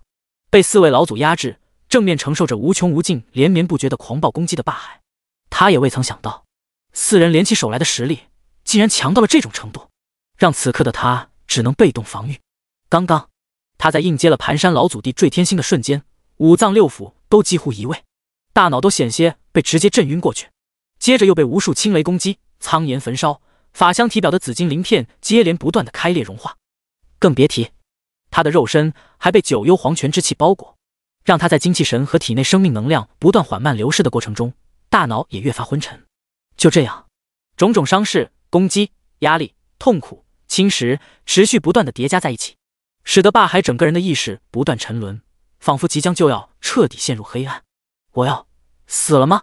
灞海的脸上没有任何恐惧的表情，只是意识模糊间，他那逐渐陷入黑暗的视线里，恍惚间出现了一些电影一样的画面。第49章回忆与心愿。374年前，尸魔宗。天呐，好丑的怪物，那家伙是人还是尸鬼？长得好恶心啊！嘘，师妹，别喊得这么大声，那是我们宗门4长老霸天从外面捡回来的义子灞海。虽然他丑得让人看一眼就想吐，但是在炼尸方面却天赋异禀，而且喜欢把各种妖兽的肢体器官炼化到人类的尸体上，邪门得很。你可千万别惹到他啊！这么恐怖，那我们快离开这里吧。10岁的灞海走在宗门内，因为先天畸形而丑陋的容貌和独特的炼尸癖好，他一路所过之处，总能引来种种厌恶、恐惧、排斥的目光，以及时不时就会响起的尖叫和背后议论声。不过，他似乎早已习惯了这一切，脸上的表情始终冰冷漠然，毫无波动。因为从有意识起，他便无时无刻不再承受着那种目光。他也以为自己将永远保持这种状态，被所有人排斥、厌恶、恐惧，直到自己死去的那一天。直到13岁那年，灞海一如既往地待在后山群山之内，一个被藤蔓遮蔽的隐秘山洞中。这是他的秘密基地，在这里，他会对父亲霸天送来的各种妖兽和人类尸体进行肢解、拼接和组合，就像是拼装玩具一样。在他眼里，这样的炼尸才是最有意思的。可是就在他突然想到一个新点子，打算把穿山甲的鳞片炼化到人体皮肤表面，增加尸鬼防御力的时候，一个带着喘息、惊慌恐惧的少女的声音忽然传入了他的耳中：“混蛋！你们这群混蛋！再敢继续靠近我，我就自杀给你们看！”哈哈，自杀好啊，正好不会反抗，我们还可以趁热好好享受一番。是啊是啊，你倒是自杀啊，倒也省得我们继续追你了。说着，两个色眯眯的青年猛地冲上去，把少女扑倒在地，在少女绝望的尖叫声中开始撕扯她的衣服，那声音太过刺耳，霸海难以忍受的冲了出去，扒开藤蔓冷喝一声：“吵死了！你们几个要搞去别的地方搞，别在这里扰我清静！妈的，什么人敢打扰老子的好事？老子可是尸魔宗大长老的小儿子无能！”正撕着衣服的华服青年怒骂一声，结果一扭头就看到了面容丑陋如恶鬼夜叉般恐怖，浑身粘着鲜血的霸海，顿时吓得浑身一个激灵，弟弟都软了。霸海，这家伙怎么在这里？想到有关霸海的种种传闻，无能当即就面露恐惧，带着身旁的小弟飞也似的逃跑了。见那两人跑掉，霸海也是转身回到了山洞之中。至于那个衣衫破烂的少女，霸海不觉得她会对他有什么感激，能不被他吓得尖叫都算好了。谁知少女竟然跟了进来，看着他的背影说道：“我叫陈清雪，谢谢你救了我。我刚听到他们叫你的名字，你就是霸海，尸魔宗传闻中的那个怪人。”霸海有些烦了，现在聊得再多又有什么用？反正只要看到他的脸，就没有人愿意和他做朋友，他也不需要朋友。于是他猛地转头，恶狠狠地瞪着少女，本就丑陋的面容变得更加扭曲恐怖，大喝道：“看清楚莫，我就是霸海，那个丑八怪霸海，那个怪物一样的霸海！”然而少女却只是睁着一双大眼睛，认真仔细又略显好奇地看着他的脸。“原来你长这个样子，也没有传闻中那么可怕吗？你不怕我，我为什么要怕？无论外貌是什么样子，本质上也只是一堆血肉不同的排列组合而已。况且你可是救了我啊，我感谢你还来不及呢。”这一刻，少女的回答和她纯粹而不含任何厌恶恐惧的目光，使得霸海心中涌现出一种前所未有的异样感觉。虽然表面上无视任何人的目光，但始终活在灰暗世界的少年心里也会渴求爱与光明。他不再驱赶少女了，少女也越发大胆起来。看到他山洞里那些由妖兽和人类尸体拼接而成的诡异尸魁后，更是好奇地问他：“我们尸魔宗不是只炼制人类的尸体吗？你为什么要把妖兽和人类的尸体炼化到一起啊？”霸海只是淡淡回答道：“一成不变地炼制人类尸体，你不觉得很无趣吗？在我看来，把各种生物的肢体组合到一起才更有意思，也能让尸魁变得更强。你这人脑子里的想法好怪，不过好像确实很有意思，能加我一个吗？”陈清雪父母都是尸魔宗的人，但都死了。她很漂亮，讨厌那些窥视她身体的男人。霸海没有那种目光，而霸海的眼中也是第一次有了一种莫名的光彩。这还是第一次有人对他的容貌完全不在乎，还要跟他一起做他喜欢的事。两人一起解剖肢解各种妖兽，研究怎么炼化组合，一起度过了很多个日夜。那是霸海生命中最快乐的一段时光。但有一天，陈清雪没有来找他。原来陈清雪因为和他走得太近，被别人排斥、辱骂，还传出一些风言风语。有人当着陈清雪的面骂他是个怪物，他出声反驳，结果就被几个尸魔宗的人偷偷潜入他的住处，想要侵犯他。他宁死不从，用切割尸体的刀具把自己划得满身都是血淋淋的刀痕。霸海在他的住处找到他时，刚好撞见几个人骂骂咧咧地从房间中出来。透过敞开的房门，他看到了他衣衫破碎、遍布伤痕、浑身是血、奄奄一息的模样。霎时间，霸海心里有种莫名的烦躁与刺痛，还有滔天的怒火与杀意。十几只由各种妖兽、人类尸体组合而成的怪物，将那几个人在凄厉的惨叫声中撕成了粉碎。霸海，人类的身体真的好脆弱，把我炼成尸魁吧，我想继续陪着你。你想在我身上添加什么肢体都可以的，和你在一起真的很开心。因为失血过多，陈清雪的声音越来越虚弱，最后微笑着死在了霸海的怀里。不要，雪儿，不要离开我，我的世界里只有你，只有你而已。霸海抱着她，眼角流下两行清泪，然后如同一个绝望无助的孩子入魔了一般，哽咽着自言自语道：有没有人，有没有谁能来救救他？有谁能复活他？什么代价都可以，什么条件我都接受，我的命，天下众生的命，只要能复活他，我可以去做任何事，真的，任何事都可以。而在他这前所未有的强烈渴求下，那一刻，一个如同小丑一样带着些癫狂和变态的嬉笑声在他脑海中响起。感受到喽，你内心的恐惧。霸海，我注意你很久了，没想到从出生起就从未对任何事物感到恐惧的你，第一次恐惧却是因为不想失去一个女孩。哈哈，这可真是太有意思了。什么人？霸海目光四顾，却看不到任何人。我是什么人不重要，霸海，重要的是我拥有复活你心上人的能力哦。那你需要我为你做什么？很简单哦，接受我的力量，给世界带来恐惧。当你能令众生皆对你心生恐惧，为我贡献源源不断的力量时，我便为你实现复活他的心愿。怎么样，是不是很划算呢？虽然不知道那声音从何而来，但霸海还是如同溺水之人抓住一根稻草般迫切问道。也就是说，只要成为世上最强、天下无敌的魔头就可以了，对吗？不错不错，理解得很快啊，试试看吧，我很看好你哦。声音落下，一颗由昏黄能量构成的跃动不止的心脏凭空出现在霸海眼前的虚空中。这是恐惧之心，接受它，你便能够吸收万物生灵的恐惧，强化自己的力量。虽然大部分能量都会到我手里，但即使是一小部分，也足够让你飞速成长哦。还不快快大力把握住它！看了眼怀中的女孩，霸海没有任何犹豫的猛然伸出手去，一把抓住了那颗能量心脏。哈哈，很好，很好，霸海，我期待你未来的表现。刹那间，耀眼的光芒从指缝间散溢而出，回忆的画面随之消失，伴随着体内那颗诡异的恐惧之心雀跃跳动，一股昏黄的能量从体内涌出。被四位老祖围攻，法香几乎都快要被打碎，意识几乎要彻底沉沦的霸海猛地睁开双眼，眼中昏黄色的光芒流转不休。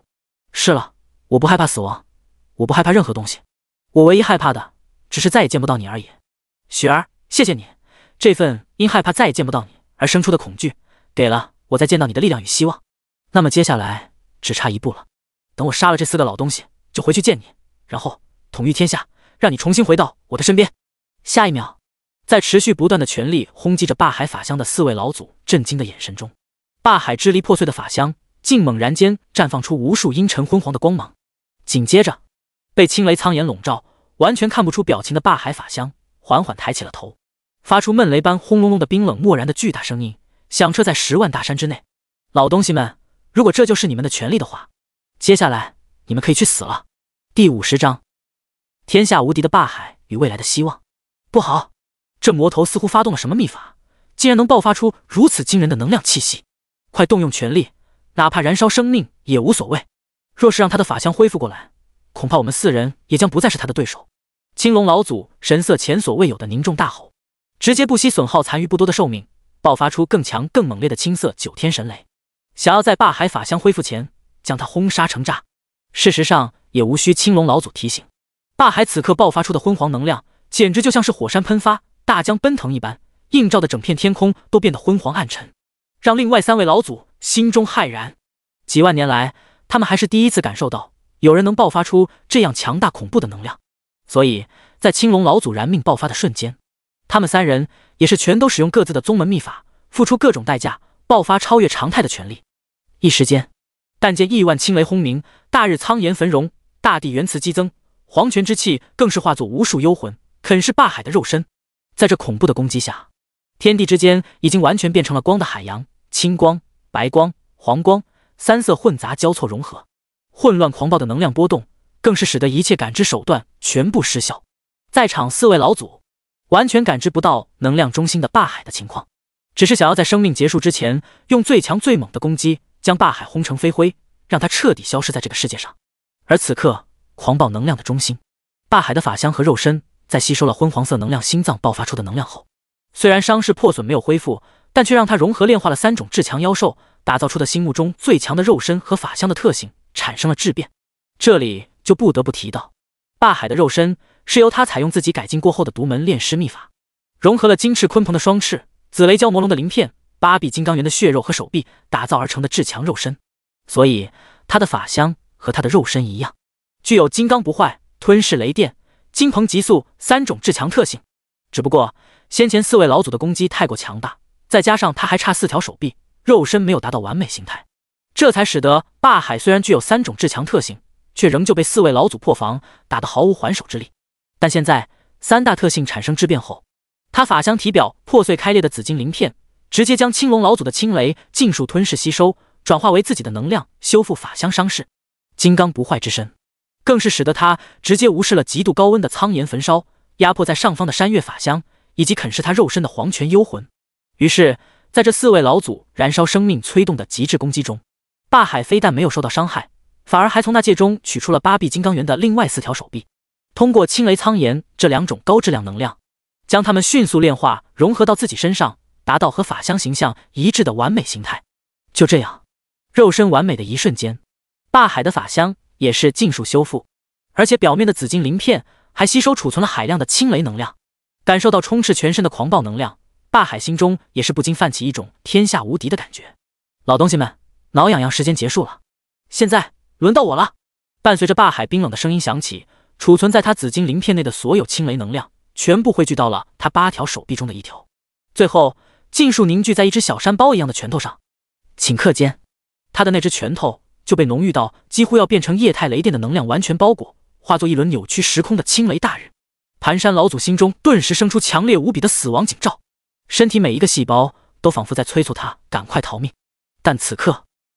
他们和霸海之间的战斗已经没有退路，盘山老祖也是豁出去了，意念闪动间想要直接引爆自己的山岳法相。可惜就在他的山岳法相开裂膨胀即将爆发时，霸海的青雷大日拳已经狠狠轰在了山岳底部。刹那间，一道贯通天地的青色雷电光柱将盘山老祖连带着他的山岳法相直接轰到了万米高空之上，当空炸裂。另外3位老祖见到这一幕，都是惊骇到了极致。青龙老祖和苍炎老祖当即就打算拼命，想要引爆法相和霸海同归于尽。白骨老祖则是想要逃跑，不过无论他们是怎么打算的都不重要了，因为下一瞬，拥有金刚不坏之身、无视阻力的100倍音速，8条手臂与铁拳的霸海已经瞬间消失在了原地，伴随着一阵大气爆鸣、骨骼断裂、法相破碎、痛呼哀嚎的声音。等霸海的身影重新显现在众人的视野中时，青龙老祖被打断脊椎扭成了麻花，白骨老祖浑身骨头被打碎，苍炎老祖则是被直接打爆了脑袋。至此，4位老祖尽数死亡。天幕境内，12法相强者看着4位老祖被霸海击杀，都是一脸难以置信的表情。4位老祖所在宗门的现任法相境界的宗主更是忍不住伤心痛哭，要去找霸海拼命。好在被其他人及时制止，但此刻的他们心中都是不由自主地泛起一种恐惧与绝望。就连当时最强的4位老祖都尽数死在了霸海手里，天下间恐怕再也没有人是霸海的对手了。那这世间众生岂不是要全都被霸海魔头炼成尸魁？然而就在众人沉默无言，眼神灰暗，觉得天元大陆已经没有未来之时，七星阁阁主星君浩却是突然开口：诸位，天元大陆的未来还有希望。众人先是一愣，随即便叹息摇头。4位老祖都死了，霸海已然天下无敌，纵观世间还有谁能挡他？是啊，星君浩，我知道你是想活跃一下气氛，但这笑话可一点也不好笑。显然亲眼见证了霸海冠绝寰宇的实力后，他们已经彻底悲观绝望了。唯有剑无极脑海中莫名浮现出李焕的身影，下意识通过神念询问道：你所谓的希望，莫非是见到通神的李焕？星君浩也是通过神念回应道：不错，就是他。在之前观战的过程中，我也一直在推演着未来的发展走向，而就在刚刚，我隐约间看到一个模糊的未来场景，画面中是一个手持长剑和霸海战斗的身影。虽然和李焕的容貌发色略显不同，但我敢肯定，那个人就是你们天剑宗的李焕。得到肯定的答复后，剑无极当即就想要回去好好保护住李焕。星君浩则是对众人说道：我刚才所言并非虚妄，而是真真切切的看到了天元大陆仍然有人能够正面对抗霸海的未来画面，所以还请诸位宗主莫要放弃希望，待那人出现之时，我们仍有机会斩杀霸海。听了他的话，众人都只是点头，表示不会放弃希望，随后便各自告辞离开，回宗门去了。看样子八成是想回去思考后路。最后只剩剑无极和星君浩两人对视一眼，便通过空间挪移前往天剑宗，打算看看李焕目前的情况。结果还在半路，天剑宗方向的上空就绽放出一道璀璨耀眼的七彩霞光，隐约可见其中无数剑影缭乱，仿佛千万个绝世剑客各自挥舞着不同的剑法。见到这一幕，两人都是心中一震，这种程度的天地异象简直比得上远古秘境出世了。李焕他究竟练成了什么样的剑法？第51章超 SSS 级剑法技能即将横扫天下的霸海。天剑宗宗主大殿内，在2天前，剑无极亲自指导李焕剑法，并且将所有珍藏剑法送给李焕后，本就拥有100倍悟性和100倍剑法修炼速度的李焕，对于各种剑法的领悟与修炼也是越来越快。而在这个基础上，随着李焕练成的剑法越来越多，他的练剑速度更是再次暴增。黄阶剑法一眼扫过去就一遍练成，玄阶剑法2、3遍就能练成，地阶、天阶也都用不了多少分钟。所以李焕每天练成的剑法秘籍已经高达上万部，所有剑法技能之间更是通过超凡悟性开始不断缓慢却坚定地融合起来。于是就在2天后的此刻，剑无极和星君浩回来的路上，李焕终于修炼完了剑无极给他的所有剑法，并且还将所有万倍增幅后的剑法融会贯通，凝聚成了一个从古至今从未有过的至强剑法，其名为森罗万象剑。技能森罗万象剑超 SSS 级，融合千万剑法精髓，汇聚千万剑法意境，一剑挥出，剑光自成天地，剑意演化万物，剑招无穷，自在变化，拥有斩尽天下万物，扭转生灵意志之伟力。发动后每秒钟消耗 1% 法力值，无冷却。看着面板中的强悍无比的技能介绍，李焕也是在欣喜中长长呼出一口气，停下了剑法修炼。2天来，他几乎不眠不休地压榨每一分每一秒的时间，疯狂而认真地修炼剑法，只为能击杀霸海。而现在这一停下来，他顿时就感觉到浑身各处都传来酸软胀痛的感觉，差点直接软倒在地。好在彩星和木灵连忙跑过来把他给扶住。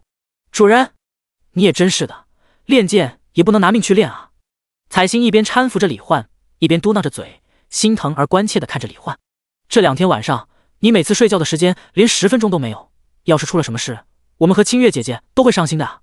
木灵也是点了点小脑袋，然后说道：主人，你为了我们练剑练得这么辛苦，我们帮你揉揉身体放松一下吧。对啊，主人，木灵说的没错，你就躺在这些剑法秘籍上休息一下，让我们来帮你舒缓压力，放松放松吧。说着，李焕就被2人不由分说的给推倒了，然后用软软的小手在他身体各处按摩揉搓。主人，舒不舒服呀？力道还合适吗？舒服，真舒服。浑身酸软的肌肉被2双小手按摩后，酥酥麻麻痒痒的感觉确实非常舒服。然后就在李焕发出各种怪声正在享受的过程中，剑无极和星君浩刚好通过空间挪移来到了大殿之内。嗨嗨，我什么都没看到。我也一样。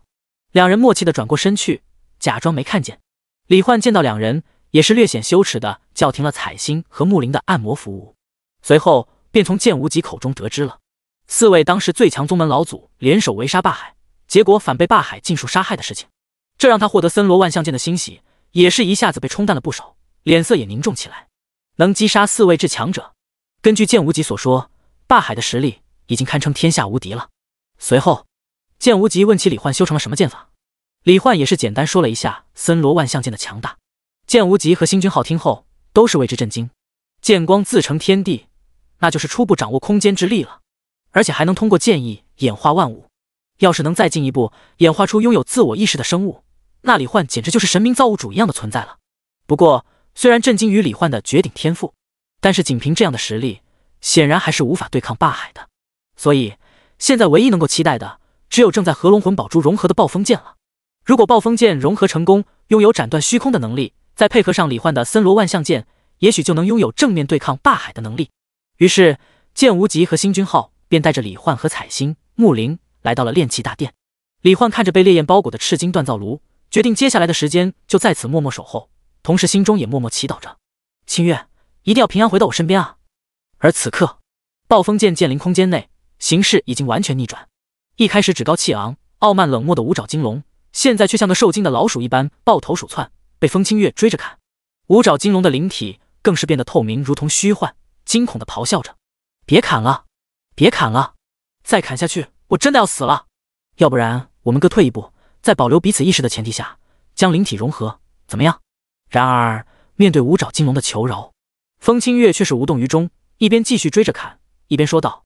你之前差点杀了我，让我再也见不到主人，我又怎么可能饶过你？更何况保留你的意识，你岂不是要和我分享主人的爱？我绝不允许这样的事情发生。主人对我的爱应该只属于我一个人。在风清月再过不久就能斩杀五爪金龙，吞噬对方所有能量的时候，10万大山之内，霸海本人则是将山洞中的少女尸魁抱在怀里，静静看着他的脸庞，轻声道：“雪儿，我做到了，我已经成为了天下无敌的存在。接下来，只要横扫整个世界，让众生都臣服于我，恐惧于我，你很快就能回到我身边了。”话落，霸海已经暴增到200丈的法相轰然显现，接着双翅一震，便腾空而起，朝着距离10万大山最近的宗门飞去。在他身后，在他下方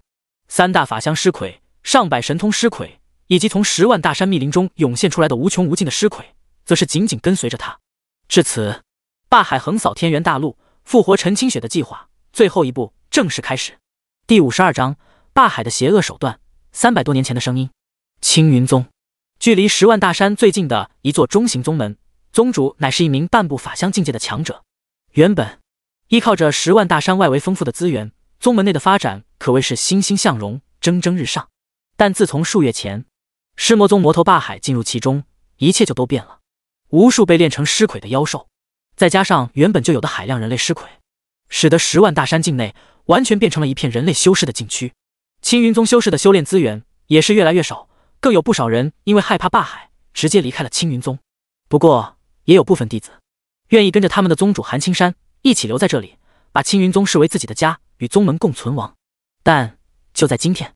，10万大山境内爆发出的各种恐怖能量气息，使得青云宗宗主韩青山以及留下的弟子们都是心惊胆战。同时他们也隐约能够猜到，那种级别的能量波动恐怕是天下顶尖法相强者联手围杀霸海造成的。这让他们在震惊忐忑之时，也是目光期待地看着10万大山的方向。如果霸海被杀死了，那么他们青云宗自然也就可以逐渐恢复往日的繁荣。然而就在战斗结束，韩青山和宗门弟子们都在暗中猜测是哪一方获胜时，出现在他们视线中的却是飞翔在高空之上高达200丈的8臂双翅的霸海法相，以及地面上如同黑色海潮一般朝他们这里奔涌而来的无数尸魁。一时间众人皆是一脸恐惧，如此阵仗，他们青云宗拿什么来挡？原本还表示要和宗门共存亡的弟子们，又有超过半数直接惊恐地朝远方奔逃。结果还没跑出青云宗范围，霸海手下的3大法相尸魁就拦在了另外3个方向。随后霸海如巍峨山峰般庞大的法相也是轰然落地，蓦然开口道：“3息之内跪拜扶手者可活，余下者皆将被我炼为尸魁。”伴随着霸海轰雷般的话音落下，超过半数的弟子都是当即跪拜在地上，大气都不敢喘一下。1息过后，又有不少人跪下。2息过后，在场近90%的弟子已经全部俯首跪拜。韩青山没有阻拦那些人，只是看向高空中的霸海，体外显现出一个若隐若现的法相虚影，怒喝道：“霸海，我青云宗乃传承了3000年的正道宗门，今日纵然身死，我韩青山也绝不会屈服于你。拿命来！”随着韩青山悍不畏死的朝霸海攻去，剩下的死忠弟子也是纷纷怒喝着朝霸海杀去。从侧面看去，就仿佛一群蚂蚁杀向巨人一般。霸海眼神漠然，抬手之间便通过空间之力将朝他杀来的众人定在原地，然后在他们惊恐的目光和凄厉的惨叫声中，将他们的肢体生生扯断，又把身后尸魁大军中各种妖兽的肢体器官拆下来，强行拼接炼化到他们身上，和他们融为一体，直接把韩青山等人变成了各种人不人、鬼不鬼的畸形怪物。而且霸海采用的是他的独门炼尸秘法，在将韩青山他们炼成怪物，留下精神印记后，还保留了他们本人的意识，所以现在的他们直接就变成了一群无法违抗霸海任何命令的活体尸魁怪物。做完这一切后，霸海松开了对他们的束缚，并下达了不能自杀、互杀的命令。一时间，韩青山等人看着彼此那身体长着蜘蛛腿、脸上有10几只眼睛、腰部以下变成蛇身等等各种诡异如怪物的躯体，都是哀嚎痛哭，难以接受。想自杀也无法自杀，想杀霸海又打不过，只能跪着哭着祈求霸海把他们变回去。那些俯首跪拜的弟子看到韩青山他们此刻的怪异躯体，也是不禁一个个心中发寒，恐惧至极。这种手段简直能让人生不如死。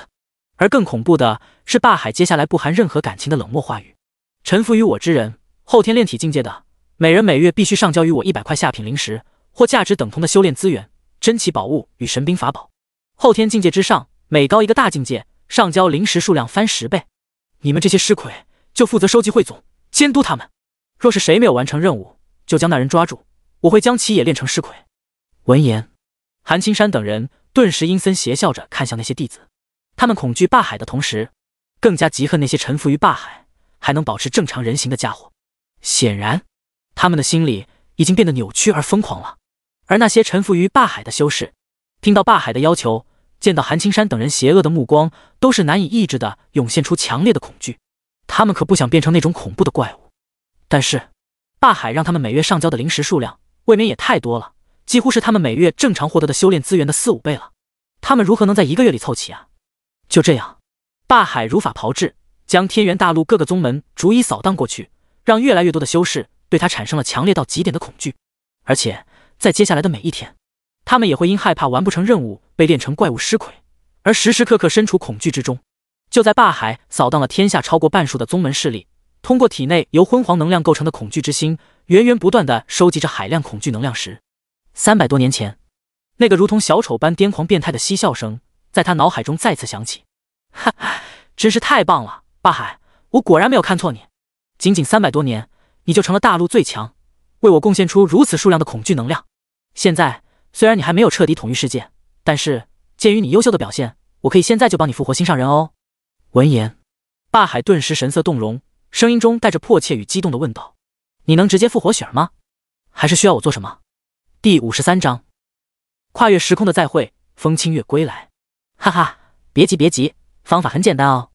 你只需要控制你体内的恐惧之心，将足够的能量注入他的身体，接下来我便能操纵那些能量，为他召回魂魄，让他死而复生。听到这儿，霸海当即就按照指示，把昏黄色的恐惧能量缓慢轻柔地不断汇入陈清雪体内。那副小心翼翼的模样，就如同他抱着的是一个真爱而易碎的瓷娃娃一般。随后，在霸海紧张、激动、期待、喜悦等种种情绪混杂的目光中，伴随着体表泛起一层微弱的昏黄色光芒，一个微小的能量漩涡在陈清雪额头上方生成。紧接着，一个如同幽灵般长得和陈清雪一模一样的小人幻影便凭空出现，被漩涡吸入到了陈清雪的额头之内。下一秒，随着睫毛微微颤动，浑身青黑色的陈清雪仿佛大梦初醒般，迷迷糊糊地缓缓睁开了眼睛。看到眼前八臂双翅、浑身鳞片的霸海，陈清雪顿时一愣，然后她下意识探出手去，触摸着他的脸庞，喃喃道：“我这是在做梦吗？我明明记得我死在你怀里了，可现在我怎么又恢复意识了？”说着，他仿佛猜到了什么，脸色讶然道：“霸海，你难道说你找到了让人死而复生的方法，然后把我给复活了？”而此刻，看着眼前复活的少女，听到她那熟悉的声音，霸海的眼里顿时难以抑制的盈满泪水，然后紧紧抱住了她。雪儿，你复活了，这也不是梦，而且现在的我已经是天下最强的法相修士，从今往后再也没有任何人能够伤害到你了。这时，陈清雪才发现自己竟然身处高空，看着梯外那巨大的法相，她一脸惊讶欣喜的道：“霸海，你竟然成为了法相强者，好厉害！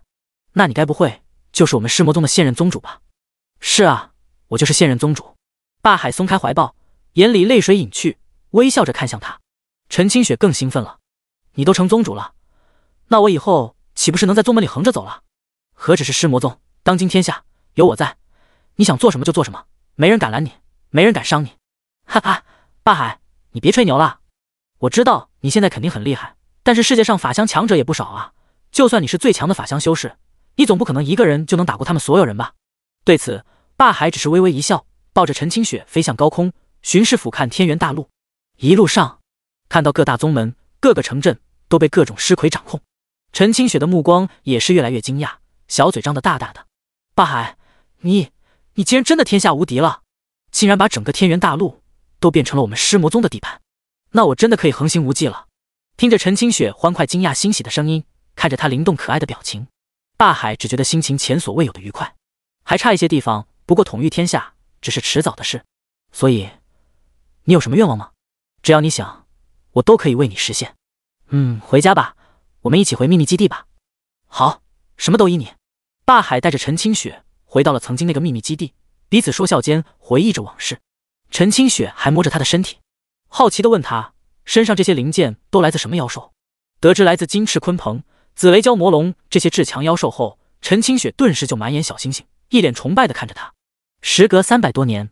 两人仿佛有说不完的话，聊不完的天。霸海更是直接把统御天下的事都暂时抛到了脑后，只想静静陪伴在陈清雪身边。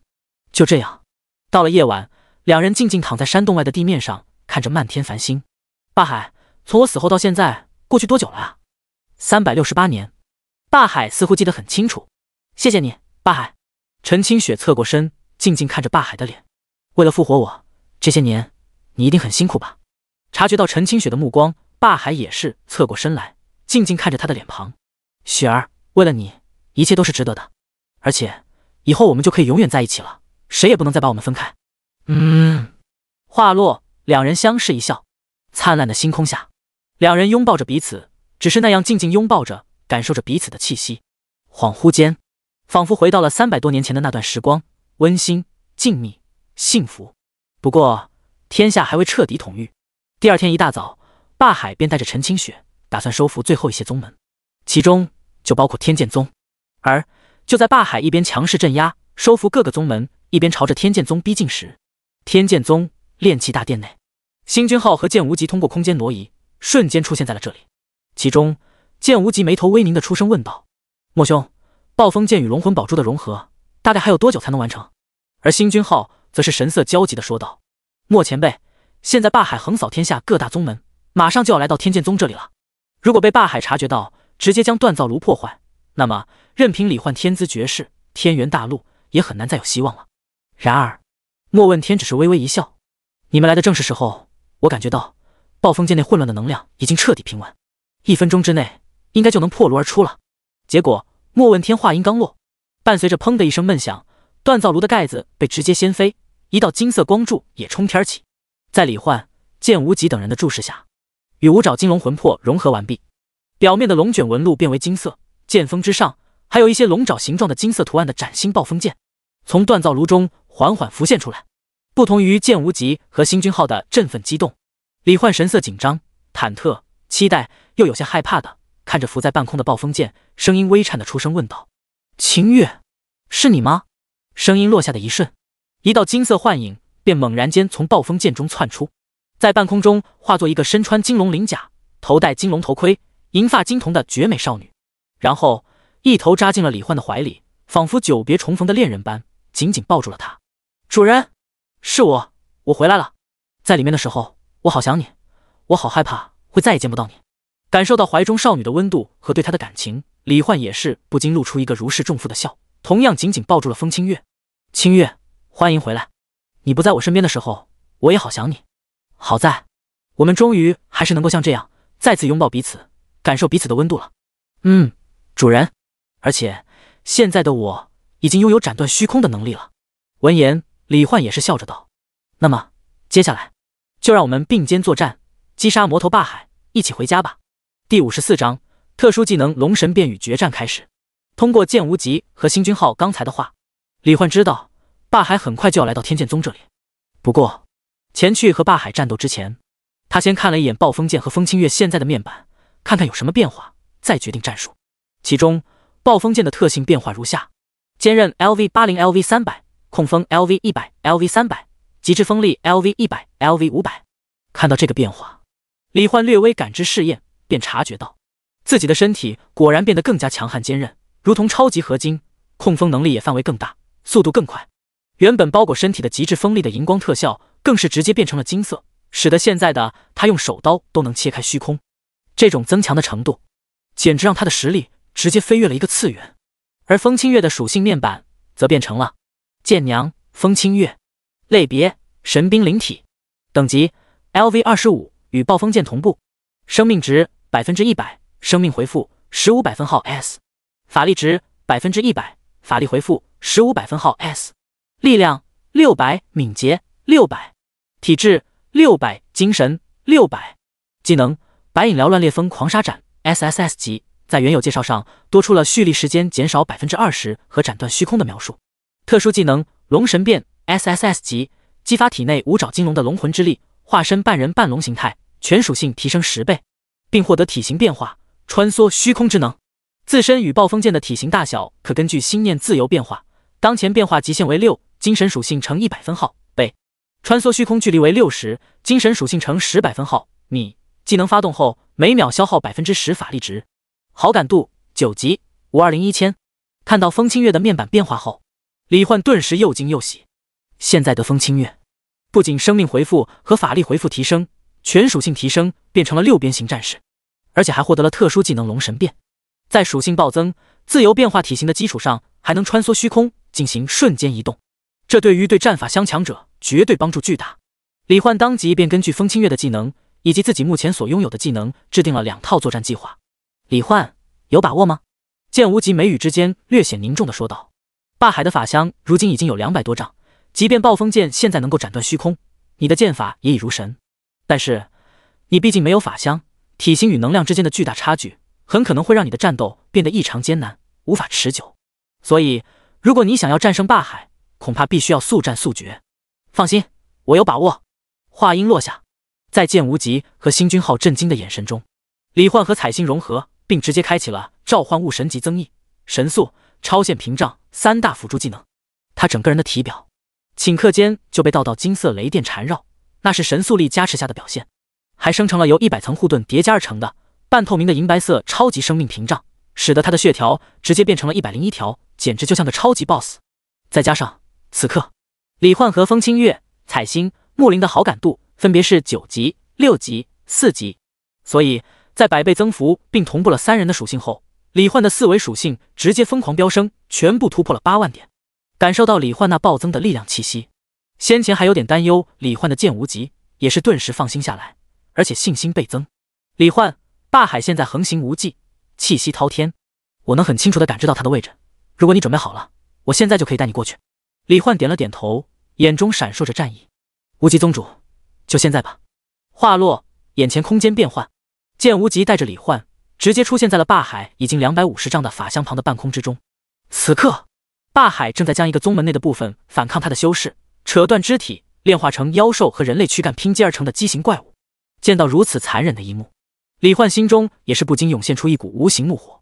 这霸海果真是个和传闻中一样罪恶滔天的魔头，甚至比他想象中的更加邪恶。这下子他杀起来也绝不会有任何心理负担了。清月、木灵，动手！好的，主人。在2人齐声回应中，木灵直接发动了原初复苏治愈之光，使得李焕、风清月和他自己都会在接下来的1分钟内生命回复速度提升至每秒100%。随后李焕将木灵意念收入召唤物空间，同一时间风清月也是发动了特殊技能龙神变，顷刻间他本就暴增100倍的属性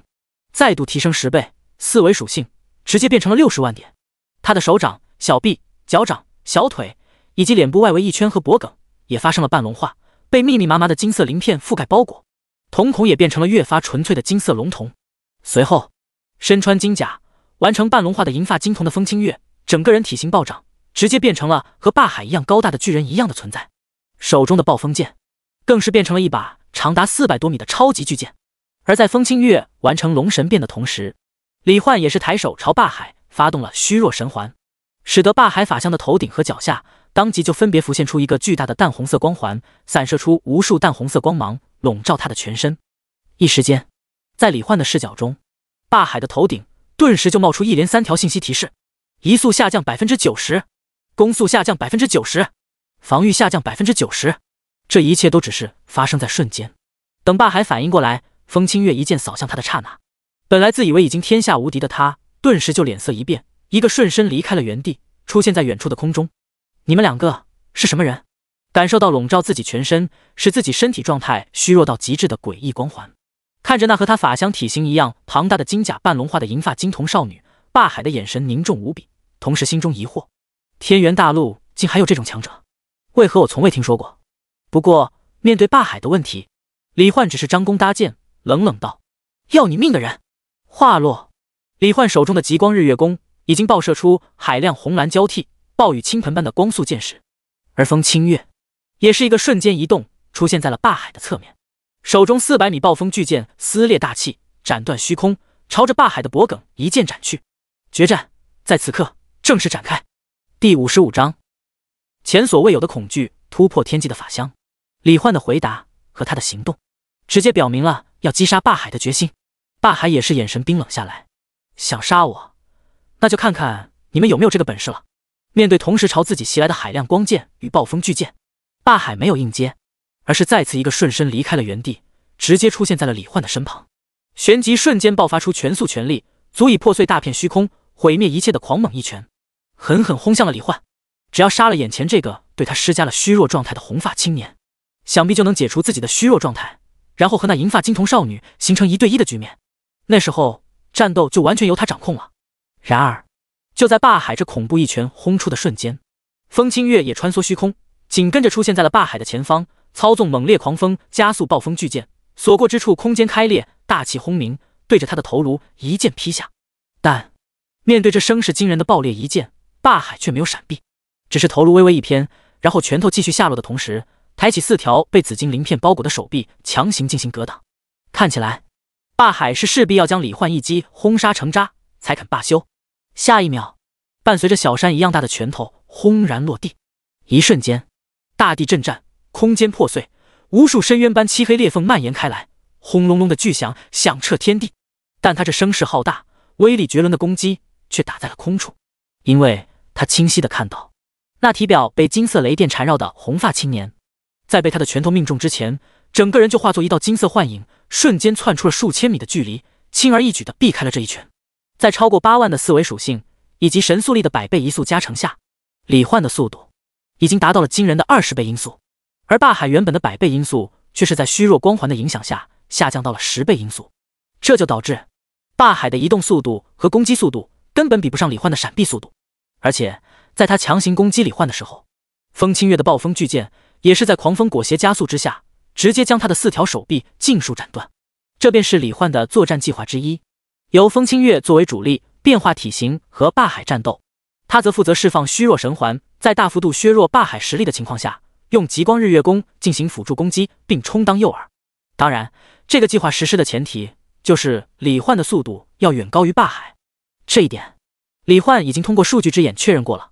不过就在暴风巨剑继续下劈，即将命中霸海法相的肩颈部位时，霸海却是再次一个瞬闪，消失在了原地，出现在了远处的高空之上，然后双翅一震，直接就打算暂时逃离这里。因为仅仅是瞬间的交锋，霸海已经判断出来，现在陷入极致虚弱状态的自己绝不会是那2人的对手。况且他的怀中还正抱着陈清雪，他要保证陈清雪的安全。而就在霸海逃跑的瞬间，李焕当即便开口道：清月，带我一起追杀他，绝不能让他现在跑掉。明白，主人。风清月当即用巨大的龙化左手将李焕轻轻握在手里，然后带着身体强度已经足以和暴风剑媲美的李焕穿梭虚空，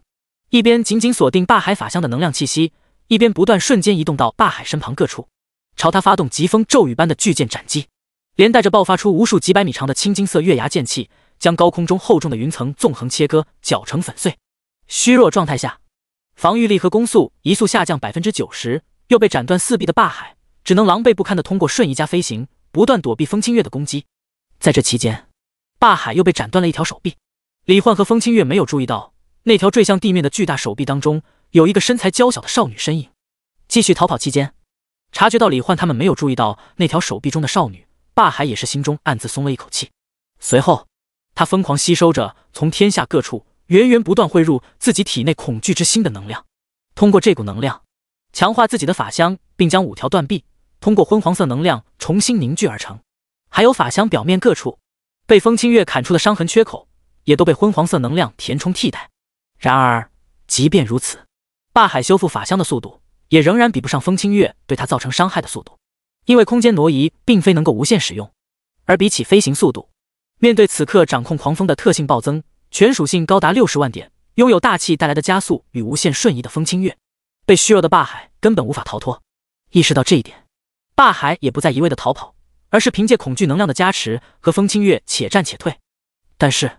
由于法相防御强度、攻击速度、移动速度全面落后于风清月，霸海的攻击根本伤不到他，反而每一次瞬间爆发的高速对拼，风清月都能在他身上留下成百上千道剑痕伤口。一时间，天下无敌的霸海竟就这样被李焕套上虚弱后，被风清月完全碾压着打。随着战斗的不断进行，他的法相浑身各处更是不断开裂损伤，手臂也被一条接一条的斩断，就连翅膀都被斩断了一只。李焕在这个过程中则是一直往霸海身上套虚弱，确保霸海一直保持极致虚弱的状态。终于不知过去了多久，伴随着满天白云，都被风清月每秒钟3万箭的极致攻速下的暴风巨剑带动的狂风搅碎，吹飞几百公里。万里无云的朗朗晴空下，霸海只剩下一条断臂，表面布满裂纹，几乎下一秒就要崩裂破碎，彻底瓦解的法相，也是终于没有了战斗能力，虚弱无比的静静漂浮在虚空。霸海嘴角一血，他知道自己已经没有手段来对抗眼前那两人了，但是他并不害怕就这样死去，因为他已经没有遗憾了。雪儿被他成功复活，他成功见到了雪儿，和他温存了一天一夜，彼此回忆往事，相拥而眠。在之前，他还通过神念让3大法相尸魁保护他，带他去隐蔽安全的地方，听从他的命令。所以，就算他死了，陈清雪也能平安的生活下去。这样想着，霸海的口中也是发出难以察觉的释怀般的细微声音：“死了便死了吧，只要雪儿能活着就好了。天下无敌什么的，果然只是假象。世界上总会莫名其妙的冒出一些更强的人啊！”眼见霸海失去了反抗的意志，风清月当即一剑扫向破碎的法相中心。霸海肉身本体的脖颈，势必要将他一击必杀。只要杀了霸海，他便能和主人一起回家了。然而，就在巨剑扫向霸海之时，一道娇小的少女身影和3个法相尸魁竟凭空出现，突然拦在了霸海的面前。是陈清雪。因为担心霸海，陈清雪通过尸魁与霸海之间的感应，让尸魁带自己来到了霸海和风清月战斗所在位置的高空之下。看到高空中霸海不断破裂崩碎的法相，眼见霸海失去了反抗能力，就要被斩杀，陈清雪当即便毫不犹豫地命令法相尸魁带自己挡在了霸海的面前，因为他不想独活。在霸海猛然放大的瞳孔中，陈清雪静静看着他，微笑着道：“霸海，我只想要和你在一起，要死的话，我们一起死吧，我会永远陪着你的，就像你300多年来一直默默陪伴着我一样。”刹那间，前所未有的恐惧浮现在霸海心头，他疯了一样伸手朝陈清雪抓去。不要，雪儿，唯独你，唯独只有你，我再也无法承受一次失去你的痛苦了呀！眼见巨剑就要将陈清雪一分为二，霸海体内的恐惧之心猛然间绽放出前所未有，仿佛行星爆炸般的强烈光芒，一瞬间，几乎将整个世界都映成了昏黄之色。而在这磅礴无比的恐惧能量中，风清月和李焕直接被掀飞出去几公里，霸海的法相则是飞速愈合，急速膨胀，短短几秒钟就暴涨到了万丈法相。法相的上半身更是直接突破天际，冲出了天元大陆的大气层。就这样，大气层之外，宇宙星空之下，霸海看着手中巨掌上的少女，默然道：“雪儿，原来全天下凡人修士对我的恐惧，也及不上我害怕再次失去你的恐惧。”第56章无限意识之海与恐惧魔神。由于霸海通过空间挪移，将部分大气带出了天元大陆，环绕周身，所以两人仍能够在太空中对话。听到霸海的话语后，陈清雪站在法相的巨掌之上，看着他的脸庞，朝他伸出娇弱的双臂，笑着道：“霸海，和你一样，我也害怕会失去你啊，所以把我和你炼为一体吧。那样的话，我们就再也不会被任何人分开了，我们就真正意义上永远在一起，时时刻刻都陪伴着彼此了。”霸海和陈清雪四目相对，看到他眼里的认真和渴望，霸海轻轻点头，说道：“如果这就是你的心愿，我明白了，雪儿。从今往后，我们将再也不分彼此。”话落，霸海法相巨掌将陈清雪送至自己面前，两人彼此紧紧相拥。凭借此刻恐怖到极致的力量，霸海对于炼尸融合的操作已经能够精细到分子级，还能将灵魂剥离出来。于是，万丈法相胸口内部，随着霸海发动炼尸秘法，两人的身体如同化作无数微型泡沫般，彼此细胞交错，血肉融合，最后化为了一体双魂的存在。灵魂空间内，霸海看着陈清雪的魂魄，微笑着道：“雪儿，我们的身体融合得很完美，以后我们真的再也不会分开了。”然而，在霸海呆愕惊惧的目光中，眼前那属于陈清雪的灵魂却是逐渐变成了昏黄色，然后缓缓露出一个癫狂变态、脸部扭曲的笑容，发出他熟悉的那个小丑般的声音：“霸海，你可真是给了我一个天大的惊喜啊！本来只是想让你作为工具人为我收集恐惧之力的，但现在这种程度的躯体和力量，让我也忍不住有点嗨起来，想亲自用你这具身体和法相来玩耍了呀！”霸海怒不可遏，猛地冲了上去，抓着陈清雪灵魂的肩膀，怒喝道：“你为什么要占据雪儿的灵魂？快给我滚出来！快把雪儿还给我！”“什么雪儿？这本来就是我呀！”“你说什么？这明明是雪儿的灵魂！你到底在说什么鬼话？快给我滚出来啊！”看到霸海脸上夹杂着愤怒、恐惧的扭曲表情，陈清雪忍不住捂着肚子，身体抽搐的哈哈大笑了起来。还不明白吗？霸海，我根本就没有复活死者的能力啊！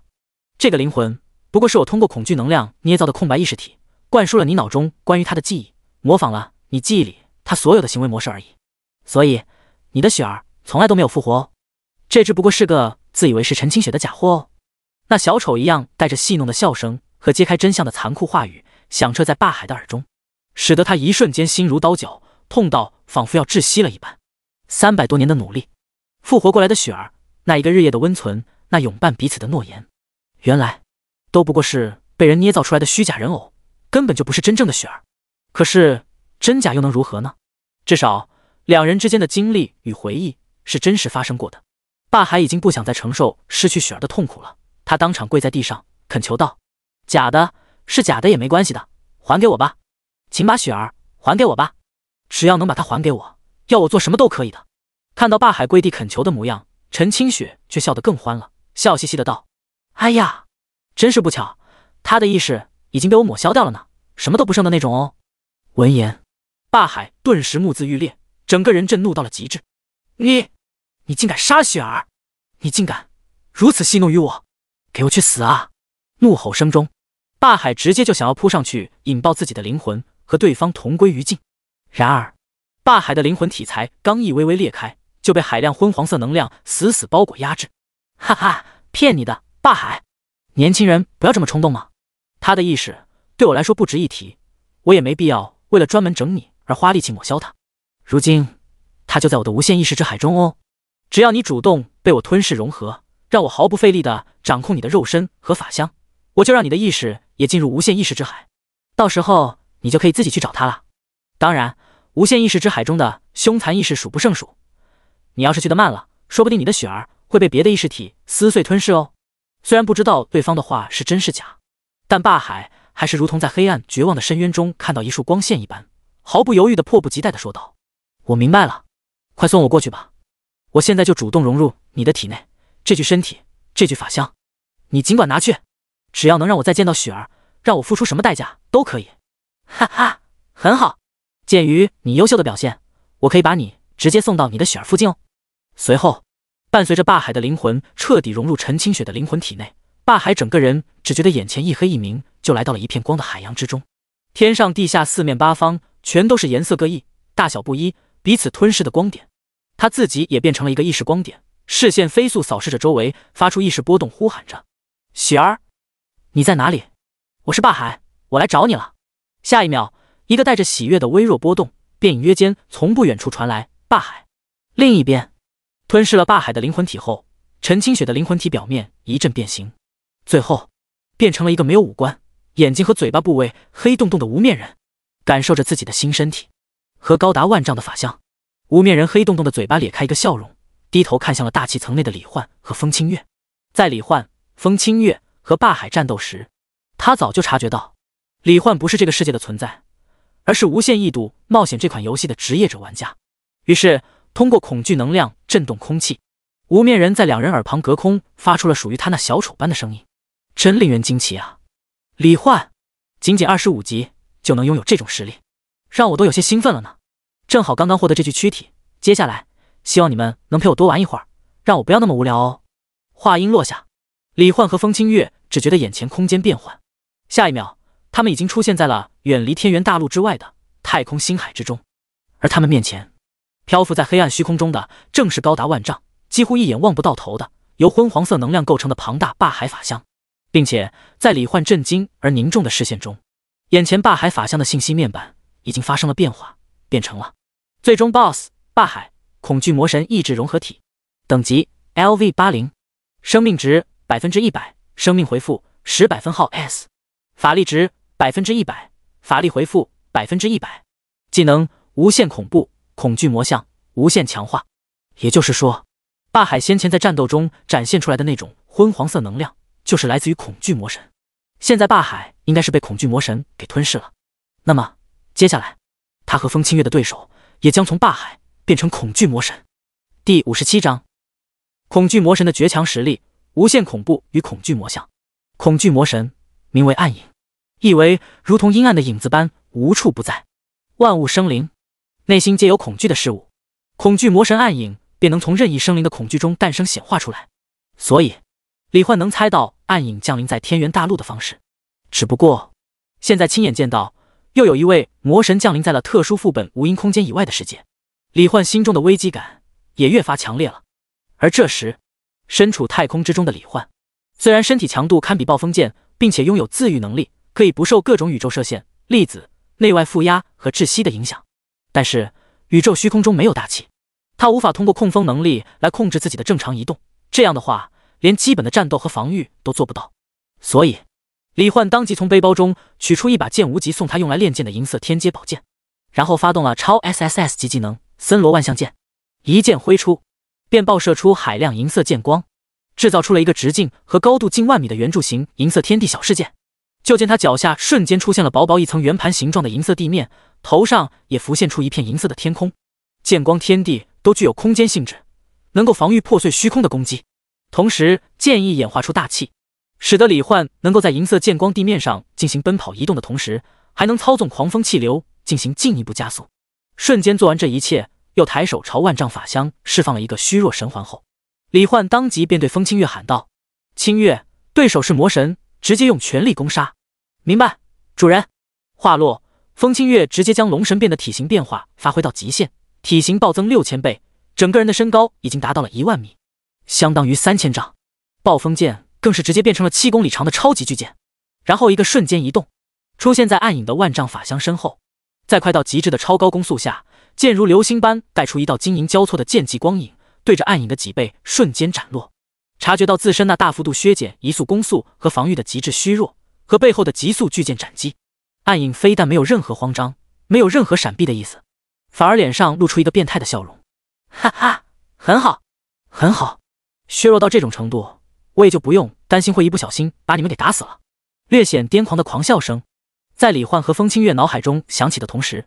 暗影也已经操纵海量恐惧能量，瞬间汇聚到8条手臂之上，使得8只手掌顿时就变得如同8座小型大陆一样。随后万丈法相原地瞬身反转，直接回身一掌轰向风清月手中的暴风巨剑，伴随着破碎虚空的伟力，大片黑暗虚空直接就被打得如同被石头砸碎的玻璃镜面般爆裂开来。恐怖到极点的力量碰撞间，手持暴风巨剑的风清月竟被直接震退几公里。不过在被击退之前，风清月也凭借超高剑速斩击，在对方的法相巨掌上留下了数十道几百米深的剑痕伤口。接下来两人便这样在黑暗太空中不断转移战场空间，进行一次次破碎虚空的掌剑对拼。但见昏黄能量和晶莹剑光在虚空各处闪烁炸裂，明明听不见任何声音，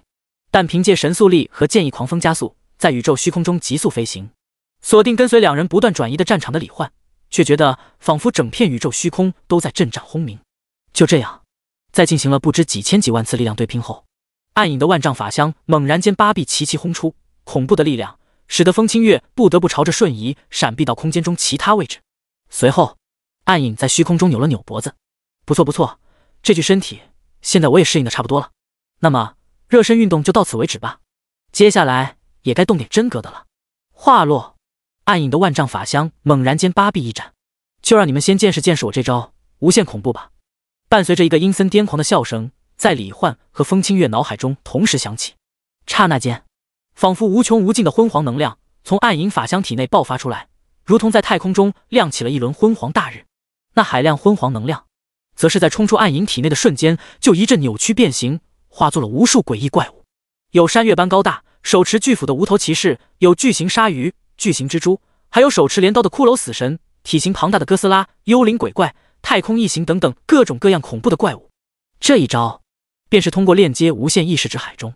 无数生灵意识内心所恐惧的事物，用恐惧能量模拟制造出来的战斗怪物，甚至连怪物的战斗风格和性格等特性都能完全模拟出来。而且每一个怪物都可以通过吸收敌人的恐惧不断壮大自身，增强自身的力量，修复自身的伤势，可谓是越战越强的不死怪物大军。面对这无穷无尽由昏黄能量构成的，每一个都拥有破碎虚空能力，如巨浪海啸般涌向自己的怪物军团，李焕当即就呼唤风清月回来。如此数量的怪物，仅凭他自己的剑光天地绝对难以抵挡。随后李焕让风清月带着自己不断穿梭虚空，避开这些怪物，然后瞬移到暗影的位置，对他发动强力攻击，试图中断他这一招无限恐怖。对于李焕的想法，暗影也是一眼看透，并不和风清月硬拼，而是不断瞬移闪避。就这样，李焕和风清月不仅无法伤害到暗影，中断他的技能，还会在攻击的时候面临被海量恐怖怪物围攻的危险。而随着越来越多由恐惧能量构成的怪物涌现出来，整片黑暗太空之中，成千上万公里的上下左右所有空间都被昏黄色的怪物大军填满，而且还在飞速扩张，甚至已经远远超过了风清月瞬移的距离，使得他无论瞬移到何处都会身处海量怪物大军之中。可以说仅仅一招恐惧魔神暗影几乎就将李焕和风清月逼到了绝路。不过李焕在辅助风清月战斗的过程中，察觉到自己的森罗万象剑领域范围内能够扭转生灵意志，而这些怪物虽然是由恐惧能量幻化出来的，但却都具有独有意志与性格特点，简直和真实生物没什么两样。所以李焕便能通过森罗万象剑中蕴含万千剑意的剑法，扭转剑技范围内的怪物意志，让他们反过来攻击其他怪物和暗影本人。不过仅仅是这样还是不够，李焕目前剑技的范围太小，扭转意志的速度远远比不上更多虚空中怪物生成的速度，所以局面对李焕和风清月来说仍旧是压倒性的不利。再加上他们的体力并非无限，一直被这样无穷无尽的怪物军团包裹围剿，李焕他们迟早要耗尽体力，落败身死。而这时在远处黑暗虚空中，看着李焕和风清月被怪物围攻的暗影狡诈一笑，直接暗中发动了第二个技能恐惧魔象。一时间，正在风清月手掌中施展森罗万象剑的李焕只觉得意识一阵恍惚，随后周围的场景变成了自己的豪华别墅之内。李焕的眼前也突然出现了几个他内心最重视的身影，父亲李安平，母亲唐雅，还有风清月、彩星、木灵都一脸笑意地看着他。李焕，你看看你都多久没回来了，快过来让老爸老妈抱抱。主人，欢迎回来，我来给你放松一下吧。主人，你怎么在原地发呆啊？不认识我们了吗？主人，木灵想你了。一边说着，李焕的父母和3个兵器娘都是面带笑意的开心的朝他走了过来。李焕总觉得哪里别扭，但脑子里就仿佛蒙了一层雾一般，完全想不起来之前发生了什么。不过看着眼前自己最爱的父母和兵器娘们，李焕也是放下戒心，无奈的笑着道：我也不知道怎么了，感觉好像失忆了一样，连刚刚我做了什么都想不起来了。而这时5人也都一脸亲切关心的来到了李焕的面前。主人，想不起来也没关系的，好好睡一觉休息一下，可能就能想起来了。我明白了，可能真的睡一觉就好了吧。感受到眼前风清月对自己的关心，李焕微笑着回道。然而就在李焕彻底放松的这一瞬，风清月却是微笑着一剑斩断了他的一条手臂。紧接着在李焕震惊诧异的眼神中，眼前的彩星、木灵和他的父母也猛然间使用各自的兵器或拳脚，瞬间爆发出足以撕裂虚空、破碎空间的强力攻击，对着他的全身各处攻杀而来。第58章破除幻境，崩碎的灵体。面对着来自挚爱之人的突然袭击，李焕根本始料未及，即便已经周身缠绕金色雷电，裹挟狂风，用最快的速度瞬间后撤，但李焕还是被打得半边身体都几乎崩溃损毁。到底发生了什么？难道父母和清月他们被魔神控制了？李焕心中惊骇疑惑的同时，身体一边不断自愈修复，一边不断后撤，闪避他们的攻击。不过就在这时，李焕脑海中隐约响起一个少女的声音：主人，快醒醒，快醒过来啊！那泉水叮咚般悦耳的熟悉声音顿时让李焕心中一震，是彩星的声音。彩星，是你吗？发生了什么？主人，你的意识体正被恐惧魔神的能量包裹着。听到恐惧魔神这4个字，李焕记忆混沌的大脑猛然间清醒过来，想起了之前发生的一切。是了，我刚刚正在和风清月并肩作战，在太空中被无数恐惧能量构成的怪物围攻。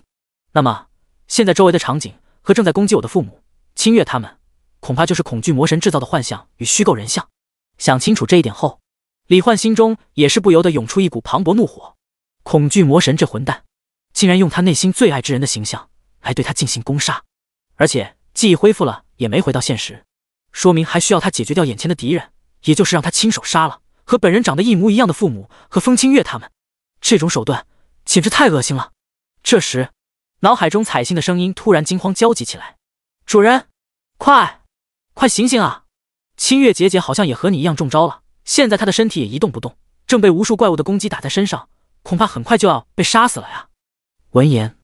李焕心中顿时涌现出前所未有的紧迫感，毫不犹豫的直接全力施展森罗万象剑法，瞬间爆发出无数剑招剑气，将5个幻象人偶绞杀成了粉碎。顷刻间，幻象世界崩塌破碎，李焕意识回归。此刻，他正站在风清月被金色鳞片包裹的龙化手掌之上，被风清月五指虚握保护在内。但是，正如彩星所说，此刻的风清月一动不动，保护他的这只手掌都被打出无数裂纹破损。透过那些空隙，李焕能清晰地看到，身穿金甲、头戴金盔、半龙化的风清月那巨大的身体正被密密麻麻的昏黄色怪物疯狂攻击，体表更是已经出现了大量裂纹、伤口，而他自我修复的速度根本比不上怪物造成伤害的速度。李焕当即唤出木灵，释放原初复苏治愈之光，随后意念一动，想要将风清月和木灵都召回召唤物空间。不过这时，风清月突然醒转过来，下意识看了一眼左手掌心之中的李焕，见到他平安无事，风清月这才松了口气，然后一边继续挥剑砍杀格挡来自无数怪物的攻击，一边愧疚地说道：“主人，对不起，刚刚我在意识空间杀了一个和你长得一模一样的人。”李焕召回木灵，然后继续施展森罗万象剑，扭转周围的怪物意志，回道：“清月，你不用自责内疚的，那本就是虚假的我，你杀了他是很正确的事。不过说到此处，李焕也是不禁有些好奇地问道：清月，你是怎么这么快就分辨出那是虚假的我？”风清月一剑斩断成千上万的怪物，脸色微红，眼神坚定地说道：“虽然他和主人长得一样，说话声音也一样，但是在他对我动手的那一刻，我就知道那绝对是假的主人。因为主人是天底下最温柔、最爱我、最关心我的人，是绝对不会伤害我的。”李焕这才明白，风清月的想法很单纯，没有他想的那么多，却也意外地快速破解了幻境。不过，虽然两人都突破了幻境，意识回归，但是此刻弥漫在太空中的各种昏黄色怪物已经达到了一个恐怖无比的数量，两人的视野已经彻底被无数怪物的身影填满，完全不知道自己身处各处。就算风清月不断穿梭虚空，瞬间移动，想要冲出怪物大军的包裹，也只能出现在密密麻麻的怪物中央。而在这无穷无尽般的怪物的能量气息混杂中，风清月更是已经连暗影的气息和位置都感应不到了。现在的李焕和风清月就如同身处太平洋海水中心的两条小鱼一般，有种渺小而无法挣脱的无力感。面对这种不知位置、不知方向、不知边际的情况，风清月只能尝试着朝一个方向不断穿梭虚空。结果才刚穿梭了4次，暗影高达万丈、虚弱状态已经消失的八臂双翅法相便从怪物之海中悄然出现。在风清月刚刚完成一次穿梭，身体凝滞的瞬间，朝着风清月的后背猛然轰出携带着极致速度与力量的一掌。空间爆碎中，哪怕风清月已经用最快的速度想要瞬移闪避，却还是被厚重庞大如大陆板块一样的巨掌狠狠命中了后背。恐怖的力量倾泻中，风清月坚韧无比的身体竟直接被打得崩裂破碎。清月，李焕惊呼一声，旋即便愤怒无比的想要朝暗影释放虚弱神环。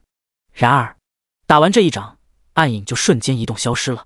使得李焕连再次释放虚弱神环的机会都没有。好在现在的风清月还处于原初复苏治愈之光的100%生命回复效果加持下，所以他的伤势又瞬间恢复。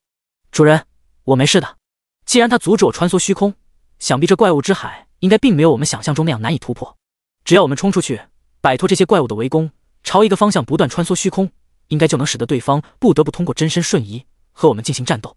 那样的话还有机会。随后风清月继续朝一个方向穿梭虚空，同时暗中留意周围的怪物。果然，就在风清月又穿梭了3次虚空后，暗影的万丈法相又从风清月身后悄然出现，一掌轰出。然而就在风清月有所准备反身抬剑进行格挡时，在他的头顶上方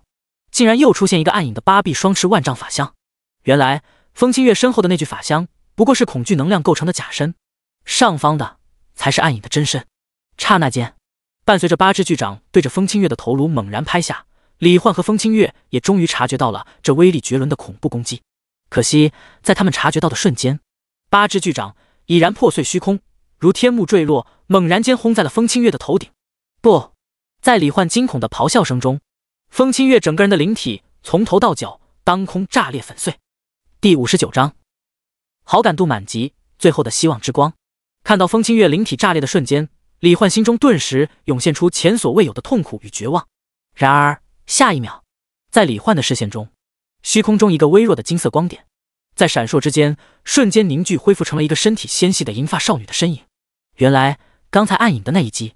虽然彻底轰碎了风清月的灵体，就连他的意识都差点抹杀，但是由于仍旧处于100%生命回复状态下，所以风清月仅存的虚弱意识瞬间便又重新凝聚成了最初的躯体。看到风清月还活着，李焕顿时喜极而泣，仿佛一下子从地狱来到了天堂，当即瞬间意念召回暴风剑和风清月，抱着他的身体流着泪道：清月，太好了，太好了，你还活着，真是太好了，我这就带你离开这里，转职失败就失败吧，如果你死了，我就算获得魔神级的力量又有什么意义？主人，对不起。风清月发出虚弱无比的声音，都怪我，如果我能再强一点的话，就能帮主人完成这次试炼了。清月，该说对不起的是我才对，你为我付出的已经太多了，我们这就回家。然而就在李焕想要通过意念退出转职试炼空间时，游戏主脑的提示音在他脑海中响起：叮，检测到你处于未知位置，请回到神话级转职试炼世界天元大陆，方可进行退出操作。一瞬间，李焕的表情震惊而绝望。现在风清月失去战力，无法发动龙神变，也就无法穿梭虚空，而以他本人的速度，绝对很难冲出这昏黄色的怪物之海，更别提暗影的万丈法相还完好无损，拥有恐怖到极致的力量。这种情况下，别说回到天元大陆了，恐怕李焕自己都自身难保。哎呀呀，这就不行了吗？快乐有趣的时光还真是短暂啊！伴随着战斗主力风清月被打得失去战力，陷入虚弱状态，暗影万丈法相嬉笑一声，周围的无限恐怖怪物之海则是静静浮在虚空，将李焕和风清月从天上地下四面八方团团包围。李焕，虽然我现在抬手之间就能灭掉你，不过就这样让你们死掉，未免也太可惜了。作为你们陪我玩耍的奖励，我可以给你一个机会哦。接下来我不会出手，只要你能杀光我的怪物军团，我就可以放你一条生路哟。话落，在李焕的视线中，暗影的万丈法相竟直接消失在原地，不知去往了各处。而原本静立在虚空中默默不动的怪物军团，则是猛然开始朝李焕发动了攻击。李焕，就让我看看你想要拯救你那宝贝欺凌的决心有多强吧！我很期待你的表现哦。伴随着暗影那小丑般癫狂变态的笑声在李焕脑海中响起，李焕眼神一凝，让风清月回到了暴风剑中，然后手持暴风剑，挥手间制造出金银交错的剑光天地，周身惊雷缠绕，大气裹挟，凝聚出无限剑气，整个人冲天起，剑气呈球形漩涡环绕周身虚空，扫荡直径近万米的球体虚空，朝着无限昏黄怪物之海冲杀而去。李焕不知道暗影那家伙到底打的什么算盘，是想欣赏他垂死挣扎和怪物拼杀的场景，还是真的如他所说，想看他为了风清月能不能杀光这些怪物。但是无论怎样，为了父母、风清月、彩星、木灵，哪怕暗影出手，他也要绝对要拼尽全力杀出重围，回到天元大陆，带着风清月他们离开这个世界。宇宙虚空之中，暗影的万丈法相盘坐在空无一物的黑暗中，单手托腮，静静看着下方那弥漫千万里的昏黄怪物之海，视线仿佛能直接透过无穷怪物，看到正在其中拼杀的李焕，不知在想些什么。挥剑，挥剑，再挥剑，视线中全都是昏黄之色，幽灵、恶魔、深海巨怪、魔甲邪龙，种种怪物发出无声的咆哮，以各自的攻击方式对李焕发动攻击。李焕没有穿梭虚空的能力，面对铺天盖地、无穷无尽冲杀而来的怪物，他能做的只有挥剑，不需要花哨的技能，不需要多余的动作。在面对不知数量几何的怪物的情况下，他必须要尽可能节省体力，以最简单粗暴的方式斩杀尽可能多的怪物，提高自己冲出怪物之海的几率。就这样，不知过去了多久，不知在太空中飞行了多久，不知挥出了多少剑，李焕展开了无数怪物的躯体，他的体力不断消耗，但视线中却永远是一片昏黄。种种奇形怪状的恐怖怪物，如同无穷无尽般不知疲倦地朝他冲杀着。李焕的剑光天地也是在无尽的战斗中变得越来越虚幻，剑气斩击也越来越稀疏。终于，在某个时刻，李焕的剑光天地防御被一只魔龙的利爪猛地抓穿。李焕下意识就要挥动剑光修复天地，但下一瞬，巨斧斩击、能量吐息、巨型触手、腐蚀酸液，一道接一道攻击，接连不断地破开了李焕剑光天地的各处防御。海量的怪物包围下，无止境的杀戮中，李焕的体力几乎耗尽，已经无法支撑他持续不断的修复剑光天地，阻挡所有攻击。面对突破防御，从各个方向朝自己攻进来的密密麻麻的攻击，李焕只能狼狈不堪的左闪右避。但面对360度无死角的各种攻击，李焕又怎么可能全部避开？因此，仅仅一瞬间，他堪比神兵的身体就被无数足以破碎虚空的攻击打得支离破碎。哪怕李焕通过木灵获得了100%生命回复，但身体破碎的痛苦却是真实存在的。最后，面对周身各处不断袭来的攻击，冲来的怪物，寂静无力地漂浮在太空中，体力彻底耗尽的李焕将暴风剑紧紧抱在怀里，用身体阻挡着所有攻击，多痛苦都无所谓，只要恢复一点力气，他就能持剑再次拼杀。只要继续杀下去，不停杀下去，总能杀光这些怪物，带清月他们离开这里的。而暴风剑内，意识虚弱到极致的风清月，看着李焕用身体为他阻挡无数攻击，不断破碎又修复的躯体，心痛流泪的同时，好感度也疯狂提升。叮！暴风剑剑凌风清月对你的好感度提升10000点，当前好感度已提升至满级。叮！受召唤之王天赋影响。而这时，怪物们停下了攻击，自动散开。暗影的万丈法相出现在李焕面前，摇了摇头，撇嘴笑道：“李焕啊，李焕，看来我还是高看你了。反正继续下去，你也很快就会被彻底杀死。就让我来免费送你一程，结束这场无聊的游戏吧。”话落，暗影如大陆一样遮天蔽日的巨手一掌拍下。但就在此刻，李焕整个人全身各处却猛然间爆发出耀眼无比的金色光芒。第60章击杀暗影神话级转职卷轴与至高神器奖励。伴随着耀眼的金光冲天起，李焕整个人竟瞬间消失在了原地，使得暗影这破碎虚空的毁灭一掌直接落在了空处。在暗影略显惊异的眼神中，出现在他正前方视线中的李焕，竟变成了一个体型高达6000丈、身穿金鳞龙甲、头戴金盔、四肢龙化、红发金瞳的金甲半龙化巨人。在他的手里还抓着一柄13公里长的金银巨剑。原来就在刚刚风清月对他的好感度达到满级之后，李焕不仅同步了暴风剑100%的特性，风清月100%的属性，还同步了风清月的所有技能。此刻施展了龙神变，具备穿梭虚空能力的李焕站在剑光生成的金银大地上，金色双瞳静静看着眼前那万丈法相。暗影，你之前不是说想看看我能为清月他们做到什么程度吗？现在我可以明确告诉你了，我将用这把暴风剑，用这份我和清月之间的爱与羁绊带来的极致力量，将你彻底斩杀在这片太空之中。伴随着最后一句满含决然杀意的轰雷般的声音，在剑意大气中轰隆隆传入暗影的耳朵。红发金瞳的李焕刹那间一剑挥出，爆发出星河炸裂般耀眼到极致的金银剑光，笼罩了直径10万米的球形空间范围。同时剑意流转，扭转了剑光天地范围内的所有怪物意志，和他一同朝着暗影的万丈法相猛然冲杀而去。面对这种程度的攻击，暗影没有硬拼，只是一个瞬移消失在了原地，然后在李焕脑海中发出一个嬉笑声。李焕，想杀我，还是等你先突破这片怪物之海再说吧。随后出现在黑暗虚空中的暗影猛然间再次发动无限恐怖，制造出更多恐怖怪物，不断涌入下方那片昏黄怪物之海。然而现在的李焕凭借龙神便无限穿梭虚空的能力，配合直径10万米球形空间范围内扭转意志的剑意，无论来多少怪物，都只不过是为他制造工具人而已。一瞬间，只见李焕在怪物之海中朝着一个方向无限瞬移，每出现在一块新的区域，就凭借剑意扭转海量怪物的意志，让他们跟随自己。而由于周身都具有剑光天地的空间防御，暗影也无法像对付风清月那般暗中偷袭李焕，只能眼睁睁看着李焕在不断穿梭虚空中冲出了怪物之海。茫茫黑暗太空之中，暗影那万丈法相如同昏黄大灯泡般清晰可见。李焕当即就对着暗影释放了一个虚弱神环，随即穿梭虚空，携带着10万米剑光天地，将暗影万丈法相笼罩在内的同时，生成无限金银双色剑气，朝他全身各处绞杀而去。而李焕自己则是在已经高达100万点的4维属性之下，手持13公里长的暴风巨剑，恍若极光雷霆般，一闪之间已经自上而下斩断虚空，劈向了暗影的脑袋。在他身后的黑暗虚空中，还有海量被他扭转了意志的昏黄怪物，也如同海啸浪涛般席卷而来，朝暗影攻杀过来。面对李焕这快到了极致，仿佛能一剑将自己万丈法相一分为二的绝强斩击，还有笼罩全身的剑气攻击，被套了虚弱的暗影非但没有闪避，反而咧嘴狂笑一声：“哈哈，来得好，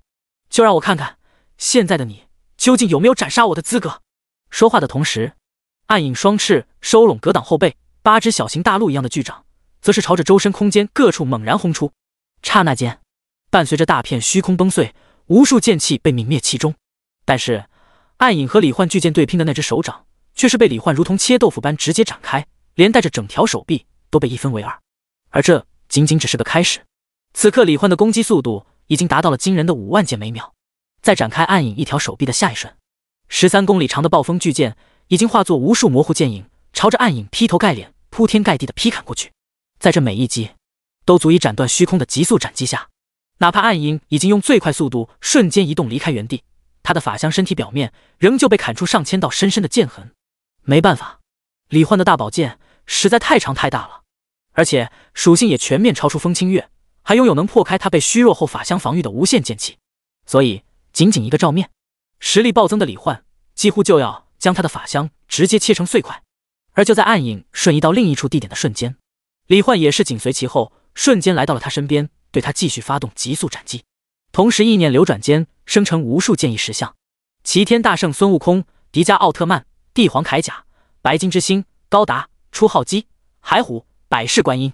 种种巨型剑意人偶石像，根据李焕的意念，配合着他从各个角度对暗影的万丈法相发动攻击。暗影刚才的伤势还没有修复好，就又增添了大量新的伤口。就这样，剑光天地内海量的剑意石像和李焕一起追随着暗影瞬移闪避逃离的位置，持续不断的围杀暗影。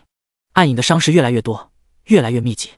终于，不知过了多久，在各种剑痕、缺口、破损源源不断的叠加下，暗影的万丈法相再也无法维持原貌，在李焕的剑光天地内轰然崩碎解体。然而，就在李焕毫不犹豫的即将挥剑将他彻底斩杀的时候，身处霸海肉身中的暗影却是咧着嘴角，露出一个疯狂而兴奋到极点的笑容。哈哈，太棒了！李焕，你真的是太棒了！无限流转的岁月时空里，你和你的宝贝器灵是第一次给了我如此乐趣之人，我认可你们之间的爱了，我也期待着与你们的再次相遇哦。暗影的声音伴随着李焕的巨剑斩击和无数剑意石像的攻击，一齐轰碎了霸海的肉身后，逐渐消散在虚空之中。随之消散的还有太空中无数由恐惧能量构成的恐怖怪物。而随着暗影的死亡，李焕脑海中也响起一个提示音：叮！你已击杀神话级转职试炼世界最终 BOSS 霸海，恭喜你获得神话级转职卷轴。叮！检测到你的试炼评分为 SSS 级，触发隐藏奖励条件，恭喜你获得唯一至高级神器奖励虚空魔眼。叮！奖励已自动发放至你的背包，请自行查看。第61章无限突破与虚空魔眼终于结束了。身处剑光天地内的李焕听到提示音后，忍不住长呼一口气。暴风剑内的风清月也是发出虚弱却喜悦的声音：主人，太好了，你真的做到了！你又击杀了一具魔神化身，这下子你的试炼就完成了，我们也可以回家了。彩星则是有种劫后余生的感觉，有点怕怕的说道：是啊是啊，主人，我们快回去吧。那家伙也太恐怖了，我本来还以为我们所有人都要死在这里了呢。木林则是在召唤物空间内问道：主人，你有没有受伤啊？需要我帮你治疗一下吗？放心，我没事的。李焕微微一笑，旋即目光扫视虚空，看向了天元大陆的方向。现在试炼结束，我们也的确该回去了。这么多天没回去，也不知道老爸老妈他们情况怎么样。随后思念父母的李焕也是在龙神变状态下直接穿梭虚空，回到了天元大陆，来到了一座高耸入云的无人山峰之上。伴随着龙神变状态解除，脚掌踩在实处，李焕心中不禁泛起一种踏实心安的感觉。现在的他终于可以随时回到现实了。不过在这之前，他打算先查看一下获得的奖励。打开背包面板，可以看到神话级转职卷轴，表面布满金色纹路，光滑流转。李焕取出来后，毫不犹豫的一把捏碎，伴随着卷轴化为无数光点，飞舞着融入李焕的身体。提示音响起：叮！神话级转职已完成，恭喜你，你的职业兵器召唤师已自动转职成为神话级一转职业兵器召唤主宰。叮！恭喜你获得新技能超限突破 SSS 级，受固有天赋万倍增幅影响，你的技能已自动晋升为无限突破至高级。详细技能介绍请在面板中自行查看。闻言，李焕顿时就惊了，至高级技能，那不就是游戏设定中最高等级的技能吗？而随着李焕打开面板，无限突破的技能效果也显示出来。被动技能无限突破至高级，身为至高兵器主宰，你能够一眼看出任意兵器特性突破所需材料，通过消耗对应材料，你可以为任意兵器的特性进行突破升级，突破次数无上限。不愧是至高级技能，这效果简直无敌了！李焕一脸兴奋，暴风剑的特性才突破了几百级，就能斩断虚空了。要是能无限突破下去，那又该会被强化到何等程度？恐怕一剑挥出，扫出一道斩断星河的剑气都很有可能。而极光日月弓和圣域权杖，以及以后其他的神灵级兵器，又将变得多强？李焕光是想想就觉得激动到不行了。于是他下意识看了一眼极光日月弓，发现突破所需材料是冰火元素石和天外玄铁，暴风剑则是龙骨、风灵石和神龙之爪。这些东西商城里就有卖的，只不过价格似乎并不便宜。尤其是龙骨、神龙之爪这一类东西，李焕随便看了一下，就发现品质一般的都要好几万金币，贵的更是几百万、几千万金币都有。看到这儿，李焕这才明白过来，好家伙，原来这就是个无底洞，想要无限提升兵器特性，来多少金币都不够啊！当然，这些材料也并不是只有商城里有，李焕还可以通过一些秘境副本专门刷这些材料。随后，李焕又打开背包，查看起了另一个奖励——至高级神器虚空魔眼。和技能等级一样，至高级神器也是神器中最高的等级。这是一个通体黑灰色，表面布满复杂纹路，瞳孔如同布满裂纹的银色镜面般的奇怪眼球。神器虚空魔眼，品质至高级，等级 LV，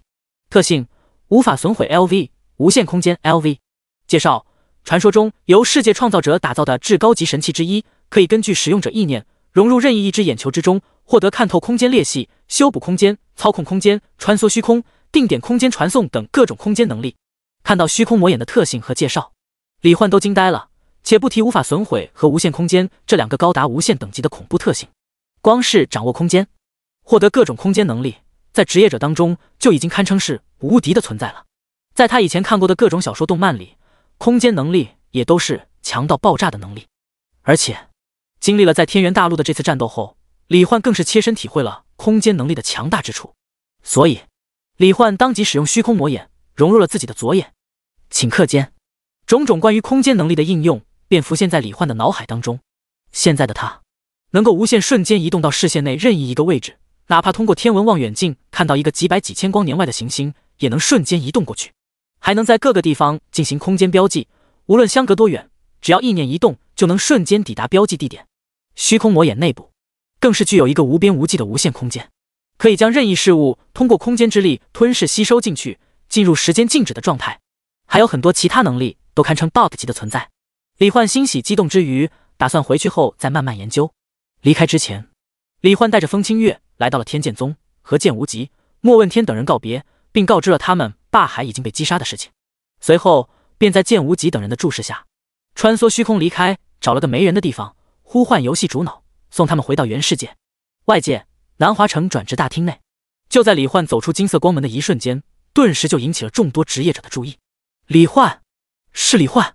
这么多天过去，我还以为他在里面出神妖式了呢，没想到他竟然活着回来了。不过他是完成了神话级转职试炼吗？还是说中途退出了呢？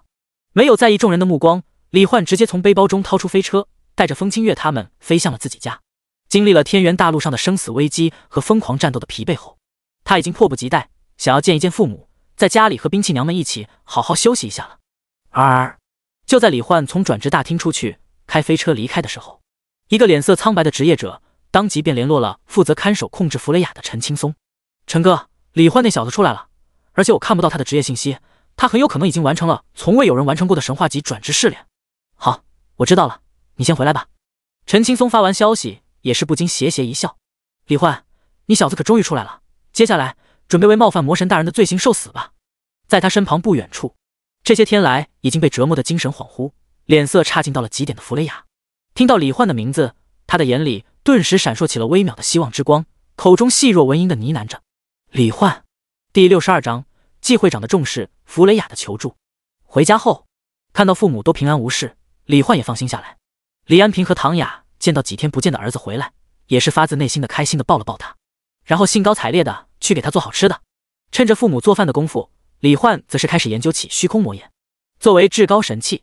如果能熟练掌握、灵活运用的话，绝对能让他的实力再度暴涨。不过才刚研究了一会儿，李焕就收到了职业者协会会长季苍天的消息。李焕，我们的人看到你从转职试炼空间出来了，你转职成功了吗？季会长，我已经转职成功了，现在我的职业就是神话级一转职业。坐在办公室内，看到李焕回复的季苍天，顿时满脸激动。李焕原本的实力就强到爆炸，现在获得了神话级一转职业，那又该强到何种程度？恐怕就算是超 SSS 级现实秘境副本的最终 BOSS， 乃至更强的魔神化身，他都能单刷解决掉。这下子有李焕在，南华城的安全可算是有绝对的保障了。季苍天当即亲切关怀地询问李焕需不需要什么，只要能让李焕快速成长起来，他可以全力提供各种资源。面对季苍天的示好，李焕也是直接说出了自己的需求，他需要金币，越多越好。没想到刚一发过去自己的需求，季苍天直接秒转账。叮，你的好友季苍天向你发送了一份赠礼，是否接收？李焕顿时有点哭笑不得的选择接收，看来自己现在在季会长心里的重视程度又提高了。叮，恭喜你获得好友季苍天送来的1000万金币。李焕一脸惊讶，1000万金币，这季会长该不会是把协会公款给掏空了吧？不过仔细想想，1000万金币对自己来说好像也不多，随便买一些好点的材料，用来给各种神灵级兵器进行特性突破，估计就花光了。给了李焕1000万金币后，季苍天紧接着又发来消息：李焕，这是我这里目前能拿出的最大金额，你的实力和潜力值得我们职业者协会倾尽全力培养你。如果不够的话，我还可以再向总部为你申请更多金币资源，你尽管开口便是。见此，李焕也是毫不客气的，让季苍天再帮他申请一下。现在2次见到魔神化身出现在无垠时空之外的世界，差点死掉的他，只想用最快的速度变得更强。季苍天当即表示，一定会以最快速度为他申请，最迟明天早上就能发给他。于是向季苍天表达感谢并结束聊天后，李焕继续研究虚空魔眼，然后他便发现自己好像可以无视召唤物空间限制，通过虚空魔眼把人送入其中，就连他自己都可以。随后只见李焕意念一动，整个人就瞬间消失在了房间之中，出现在一个广袤的灰暗空间中，还把风清月、彩星和木林都带了进来。哇，主人，这里不是召唤物空间吗？你怎么也能进来了？看到这个熟悉的空间，彩星当即惊讶好奇地发问。风清月和木林也很好奇，看着眼前的场景，李焕顿时喜悦一笑，竟然真的成功了。也就是说，他可以把父母也都带到召唤物空间中，这样一来，他就不用担心父母会遇到危险了。李焕简单给彩星他们解释了一下，他们这才明白，原来李焕已经拥有掌控空间的能力了。而且现在李焕的召唤物空间经过万倍增幅后，长宽和高度都足足有10几公里，再加上他已经拥有了1000万金币的巨款，只要在商城中购买一套空间装扮，就能立马将召唤物空间改造成世外桃源一样的具有天空大地、阳光大气、风景优美的独立小世界，想要什么风格都可以。还能通过操纵空间，使召唤物空间连通外界现实世界，让他的父母仍旧可以正常上网、看电视，和外界的朋友进行聊天、视频通话等等。而且父母什么时候想出来逛逛，李焕也可以随时送他们出来，甚至还能在下秘境的时候带父母一起观赏一些环境特别好的秘境风景，这不比一直待在别墅里害怕被魔神叫的人找上门来好多了。于是在一起吃过饭后，李焕当即给老爸老妈讲了一下自己的想法。李安平和唐雅闻言都是惊奇喜悦的表情。一直待在别墅里，他们虽然没有说什么，但肯定也会觉得无聊的。而待在召唤物空间，不仅浩瀚广大，还能和李焕以及他的兵器娘们随时随地一起聊天，简直不要太舒服。所以饭后，李焕陪着父母选定了一套名为萤火之森的空间装扮，售价200万金币，将整个召唤物空间改造成了一个草木茂盛、繁花似锦的环境优美、亲近自然的小世界，还有虫鸣鸟叫、萤火纷飞。空间上方则是浮现出一片缓慢移动变换着的星光璀璨的暗夜星空，还挂着一轮皎洁的银月。接着又买了一套成品别墅放在其中。李焕直接带着父母还有风清月他们住进了召唤物空间中的别墅内进行休息。召唤物空间中的时间和外界是同步的。翌日清晨，休息好的李焕也是在吃过父母做的早饭后，直接通过虚空魔眼穿梭虚空回到了现实，然后带着风清月打算前往职业者协会管辖的一个25级到35级的秘境副本冰火岛内刷怪升级，获取第4神兵，同时给极光日月宫刷点可以提升特性的材料。然而就在李焕刚取出蝙蝠飞车准备出发时，当初负责主持转职仪式的金发美女外教老师弗雷亚却在 VQ 上给他发来了一条消息：李焕，老师最近一直在被一个人持续不断的追求骚扰，无论怎么样都赶不走。我听说你昨天转职完成了，你能来假装一下老师的男朋友吗？以你现在在南华城的名气，如果你能来出面装作我的男朋友的话，他一定马上就会知难而退了。拜托你了，李焕，很快就好的。李焕记忆里，弗雷雅老师在学校对他挺照顾的，再加上见个面让那人知难而退，应该也花不了多少时间。所以李焕回复道：好的，老师，那你给我发一下地址吧，我马上过去。手机屏幕前，陈青松把弗雷雅家的地址给李焕发了过去，随后咧嘴邪笑起来。李焕，等你过来就是你的死期。第63章，拯救弗雷雅，前往魔神教。弗雷雅老师的家是一栋豪华2层小楼，李焕根据 VQ 上的地址开着飞车，很快就来到了这里。老师，我来了。敲了敲门后，李焕喊了一声。李焕，门没锁的，你直接进来就好了。房子里传来一个虚弱的声音。李焕一推门进去，就看到金发美女外教老师弗雷雅，正穿着一件单薄的居家休闲装，躺在客厅沙发上，捂着额头，整个人的脸色苍白憔悴到了极点，如同大病一场了一般。老师，你没事吧？是生病了吗？需要我送你去医院吗？看见弗雷雅老师这副模样，李焕也是连忙面带关切地走了过去。李焕，你终于来了。见李焕来到了自己身旁，弗雷雅脸色憔悴，身体微颤地从沙发上缓缓起身，感觉像是随时会摔倒一样。然后在李焕想搀扶他时，猛地一把抱住了他，硕大的柔软压在李焕胸口，虚弱地轻声道：李焕，谢谢你能来，你去进行转职的这些日子里，我一直都在等你。现在，一边说着，李焕没有注意到弗雷雅抱着他，贴在他背后的2条手臂上已经缓缓伸出了几十根血肉触须。现在我终于可以杀了你了。伴随着一个邪笑着的声音从弗雷雅口中猛然发出，几十根血肉触须猛地刺向李焕的脊背。然而下一秒，在控制着弗雷雅身体的陈青松的想象中，本应该直接刺入李焕脊背，钻入他身体内部的血肉触须，竟然全都如同撞在了超级合金钢板上一样，连李焕的皮肤都没有刺破。察觉到自己被攻击后，李焕当即脸色微变的猛地推开弗雷雅。看到他手臂上几十条血肉触须，李焕瞬间就反应过来，弗雷雅老师被魔神教血肉教团的人给控制了。不过刚一推开弗雷雅，1楼一间关着门的房间，还有卫生间、厨房里面就瞬间冲出了10几个体表生长着密密麻麻血肉触手的职业者。其中一个满脸邪笑的弓箭手从厕所冲出来的瞬间就喝道：李焕，不准动，你敢有任何动作，我们随便一个人念头一动就能瞬间杀了你的老师。果然，听到他的话后，李焕真的就静静站在了原地，没有任何动作，显然是害怕他们真的动手杀了弗雷雅。见此，陈青松也是笑得越发邪恶灿烂。李焕，没想到你小子身板还挺硬啊。不过到此为止了，在你冒犯5等至高无上的魔神大人时，就应该想到你必定会被5等魔神大人的忠诚追随者诛杀在这世界上。接下来准备受死吧。说着，陈青松指挥手下其他人都给我上，把他给我砍成肉酱。我还不信了，他身板再硬还能比刀剑硬。随后10几个魔神教成员都是兴奋癫狂的手持武器朝李焕冲了过去，看起来似乎下一秒就能把李焕砍成8瓣。然而就在陈青松以为自己已经胜券在握，李焕绝对不敢反抗，只能乖乖受死时，他不知道的是，李焕并非是站在原地等死，而是默然不语间通过意念沟通，让召唤物空间中的风清月发动龙神变，把暴风剑的体型缩小。随后在10几把武器砍向自己的瞬间，在掌心中悄然浮现出一把小小的暴风剑的刹那，李焕不着痕迹的瞬间发动了森罗万象剑。于是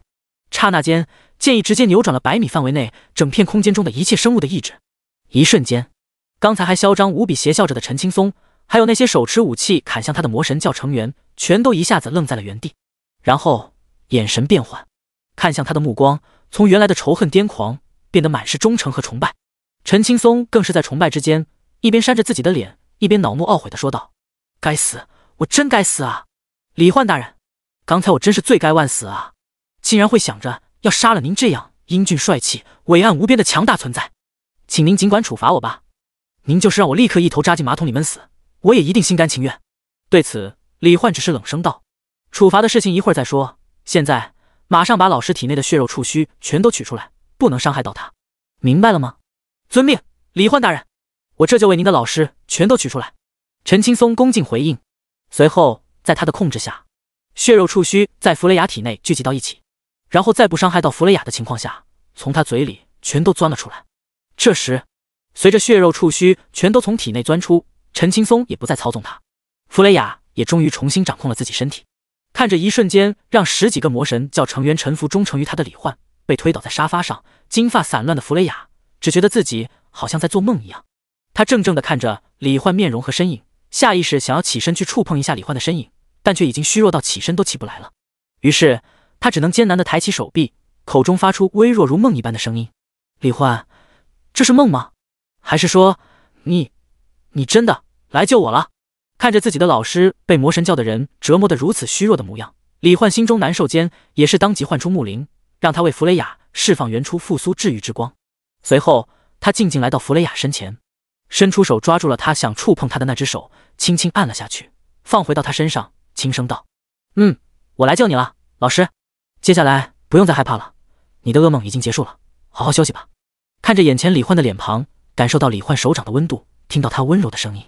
本就极致虚弱，每天都没有睡好的弗雷雅脸上顿时浮现出一抹红晕，就这样心神放松之间，竟直接昏了过去。见弗雷雅昏睡了过去，李焕叹息一声，将他轻轻抱到了卧室，放在床上，然后帮他盖上被子，转身走出了这里。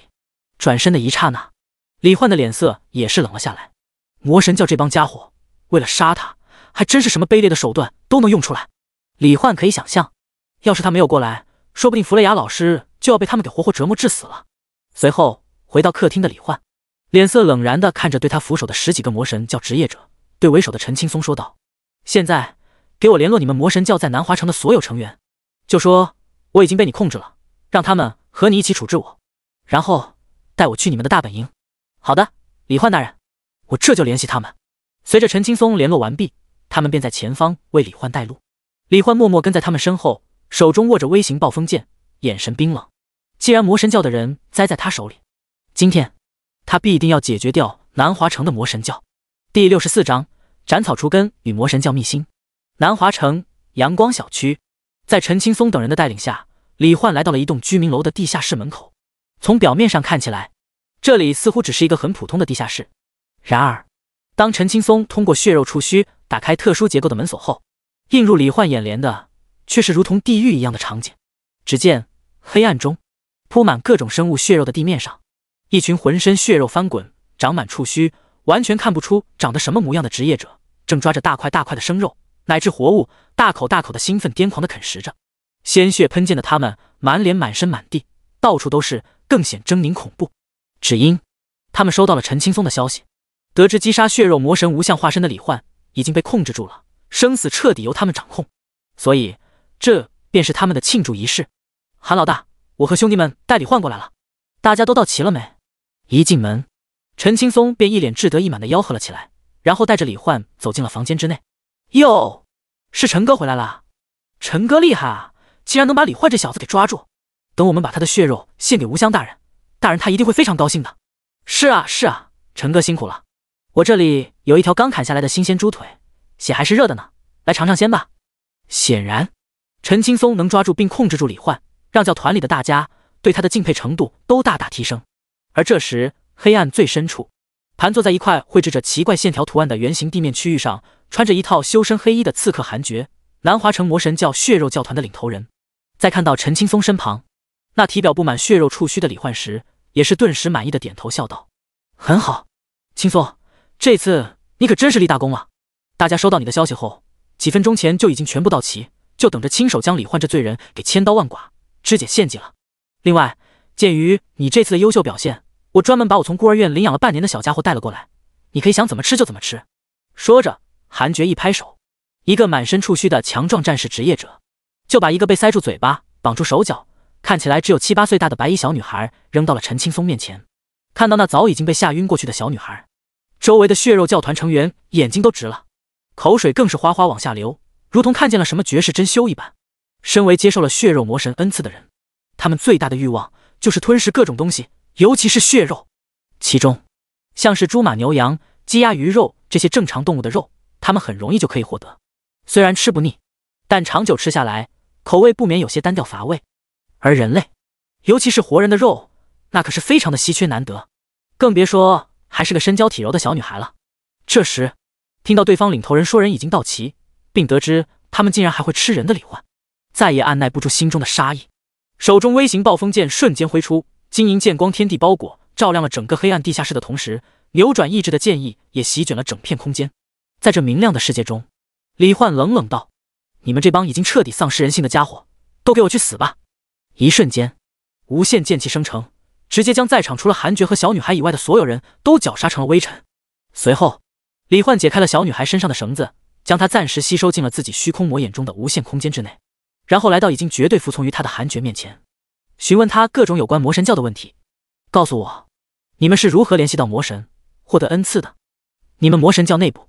9位魔神的追随者们彼此之间有联系吗？关系又是怎样的？南华城中还有其他魔神的追随者吗？周围的城市中有没有你认识的其他魔神教组织或成员？对于这些问题，韩爵都认真仔细地回答了李焕。原来历史长河中，现实世界和无数秘境副本里，崇拜魔神、渴望获得魔神力量的人和生灵都数不胜数。所以在漫长的岁月中，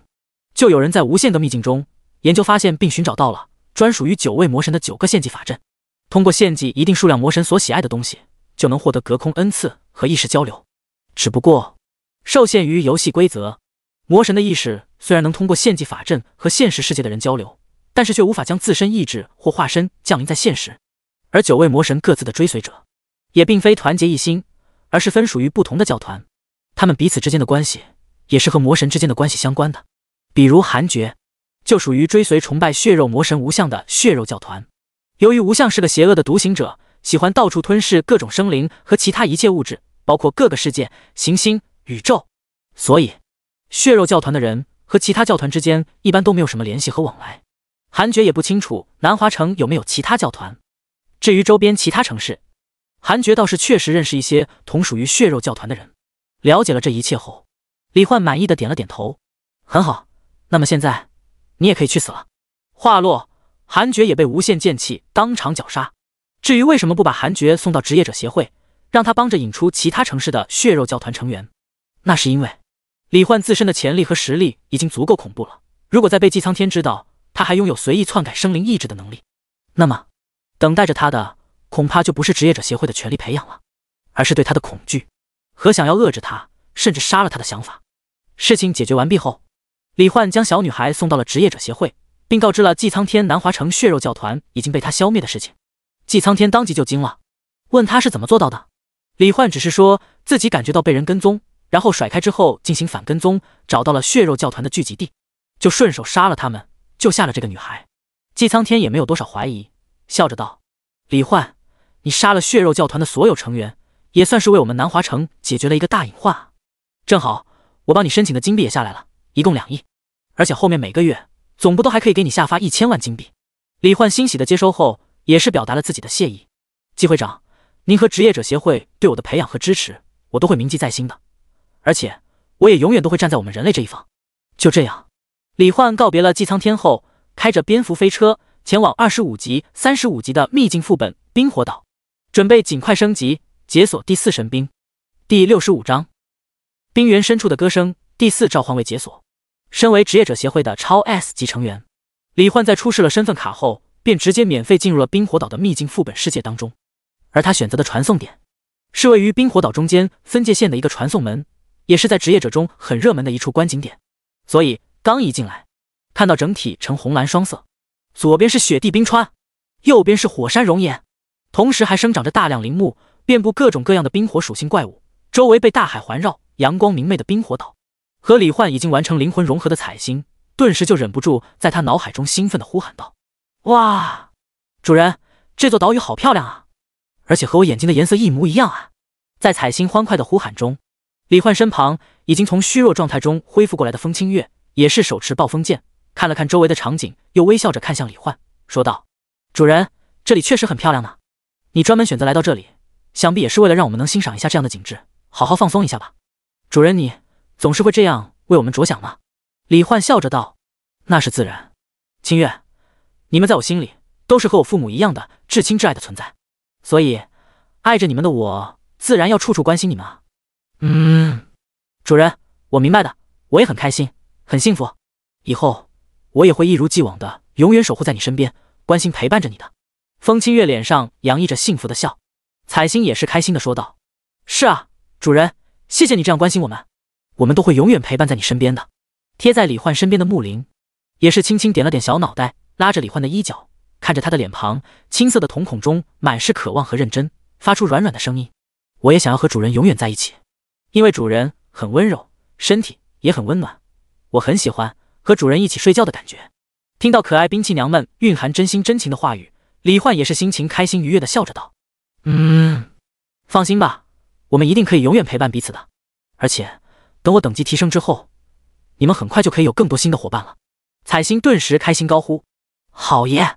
主人，接下来我来操纵你的身体，帮你刷怪，你就好好休息一下吧。”于是乎，彩星控制着李焕的身体和风清月、木灵开始了开心的冰火岛刷怪之旅。冰火岛因为风景独特，而且只有冰火两种属性的怪物，应对起来很方便，数量也很多，所以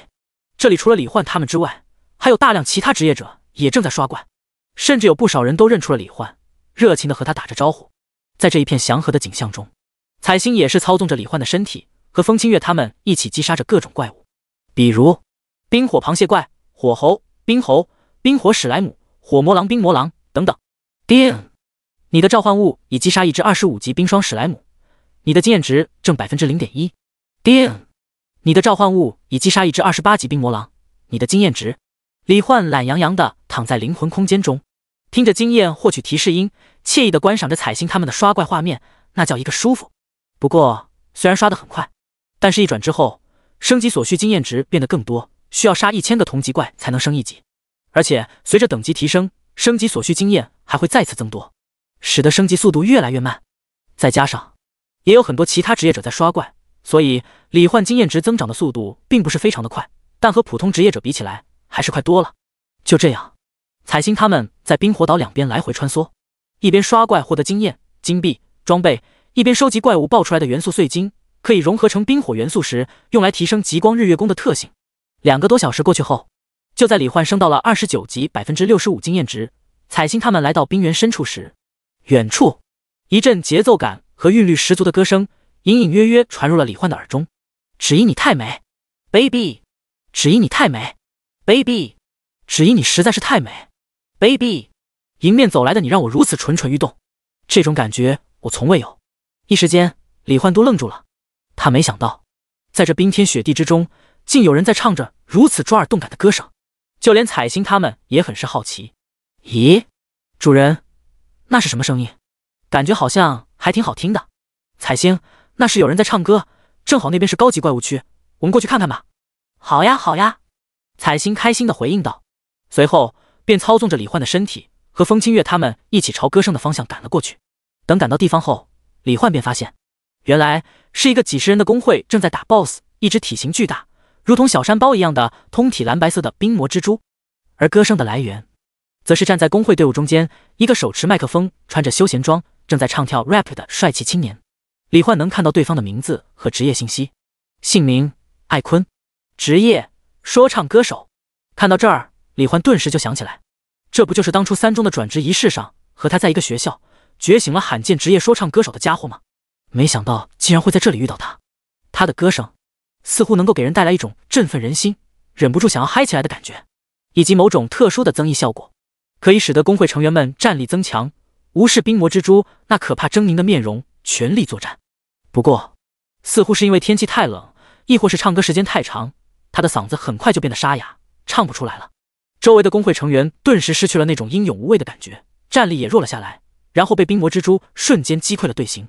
眼见就有人要被冰魔蜘蛛击杀，李焕也是当即果断出手，极光日月宫红色光剑猛然间爆射而出，将 BOSS 级怪物冰魔蜘蛛那硕大的躯体融化贯穿出大量空洞，直接秒杀。叮！你已击杀35级 BOSS 冰魔蜘蛛，恭喜你获得 60% 经验值。叮！你的等级已提升至30级，你的第4召唤位已解锁。就在李焕解锁了第4召唤位时，南华城周边几座城市中和韩爵等人相识的其他血肉教团首领及成员，他们突然震惊愤怒又有些恐惧地发现，昨天还和他们聊过天的韩爵等人的名字在自己的好友栏中竟然全都变成了灰色，这就意味着韩爵他们全都死了。一时间，他们纷纷派人前往南华城，想要调查清楚到底发生了什么。他们想要知道究竟是什么人，竟然能在短短的时间内找到并杀光了拥有无限超再生能力的韩爵等人。第66章第4神兵将士孤独的过往。英雄，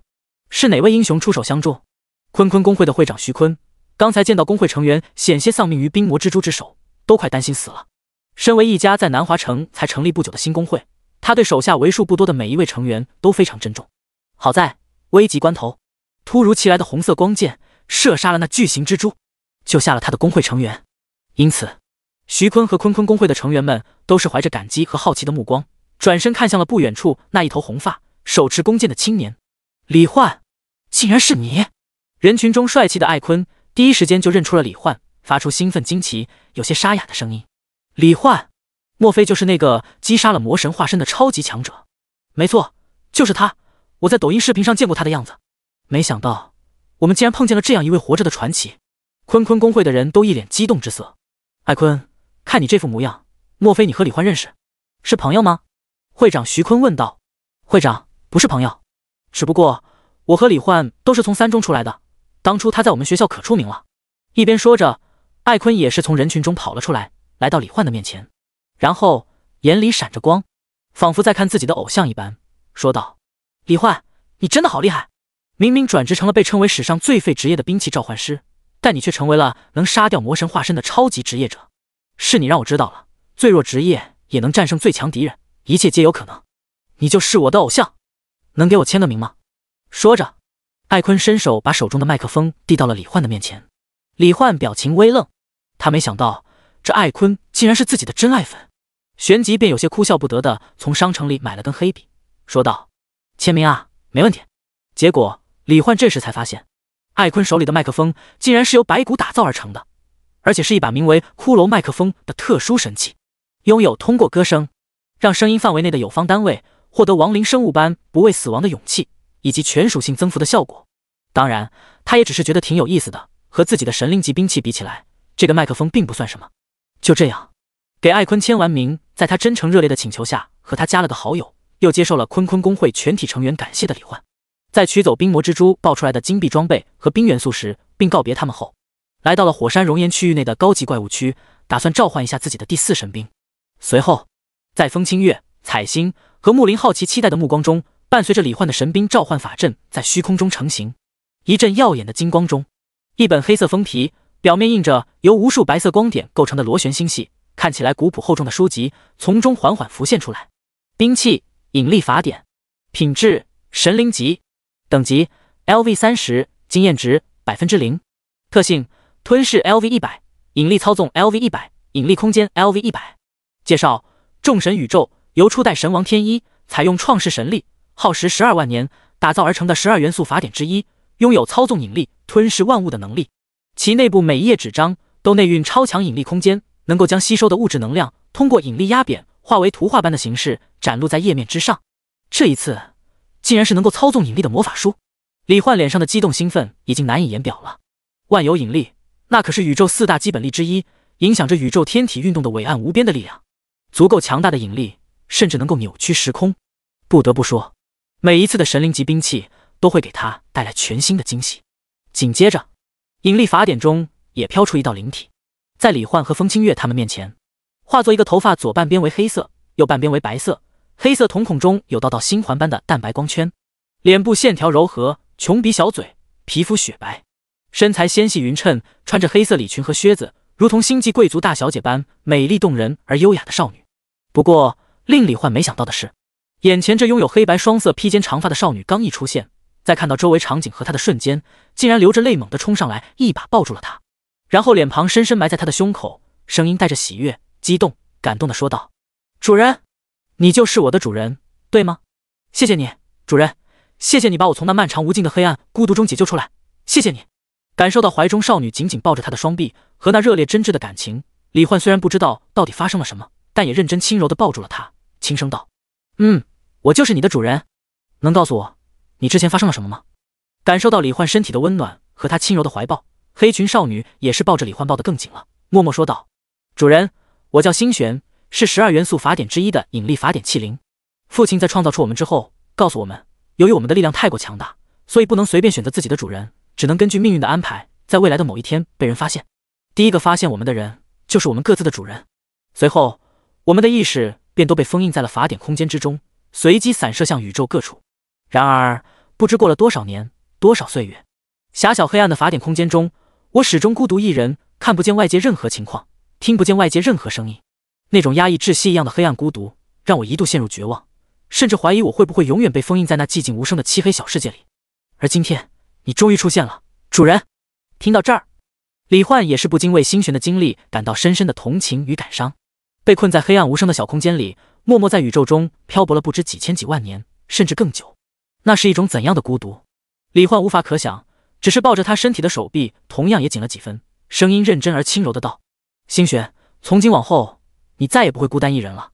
我会永远陪伴着你的。还有风清月、彩星、木灵，我的父母，以及未来更多的同伴，你以后绝不会再感到孤独了。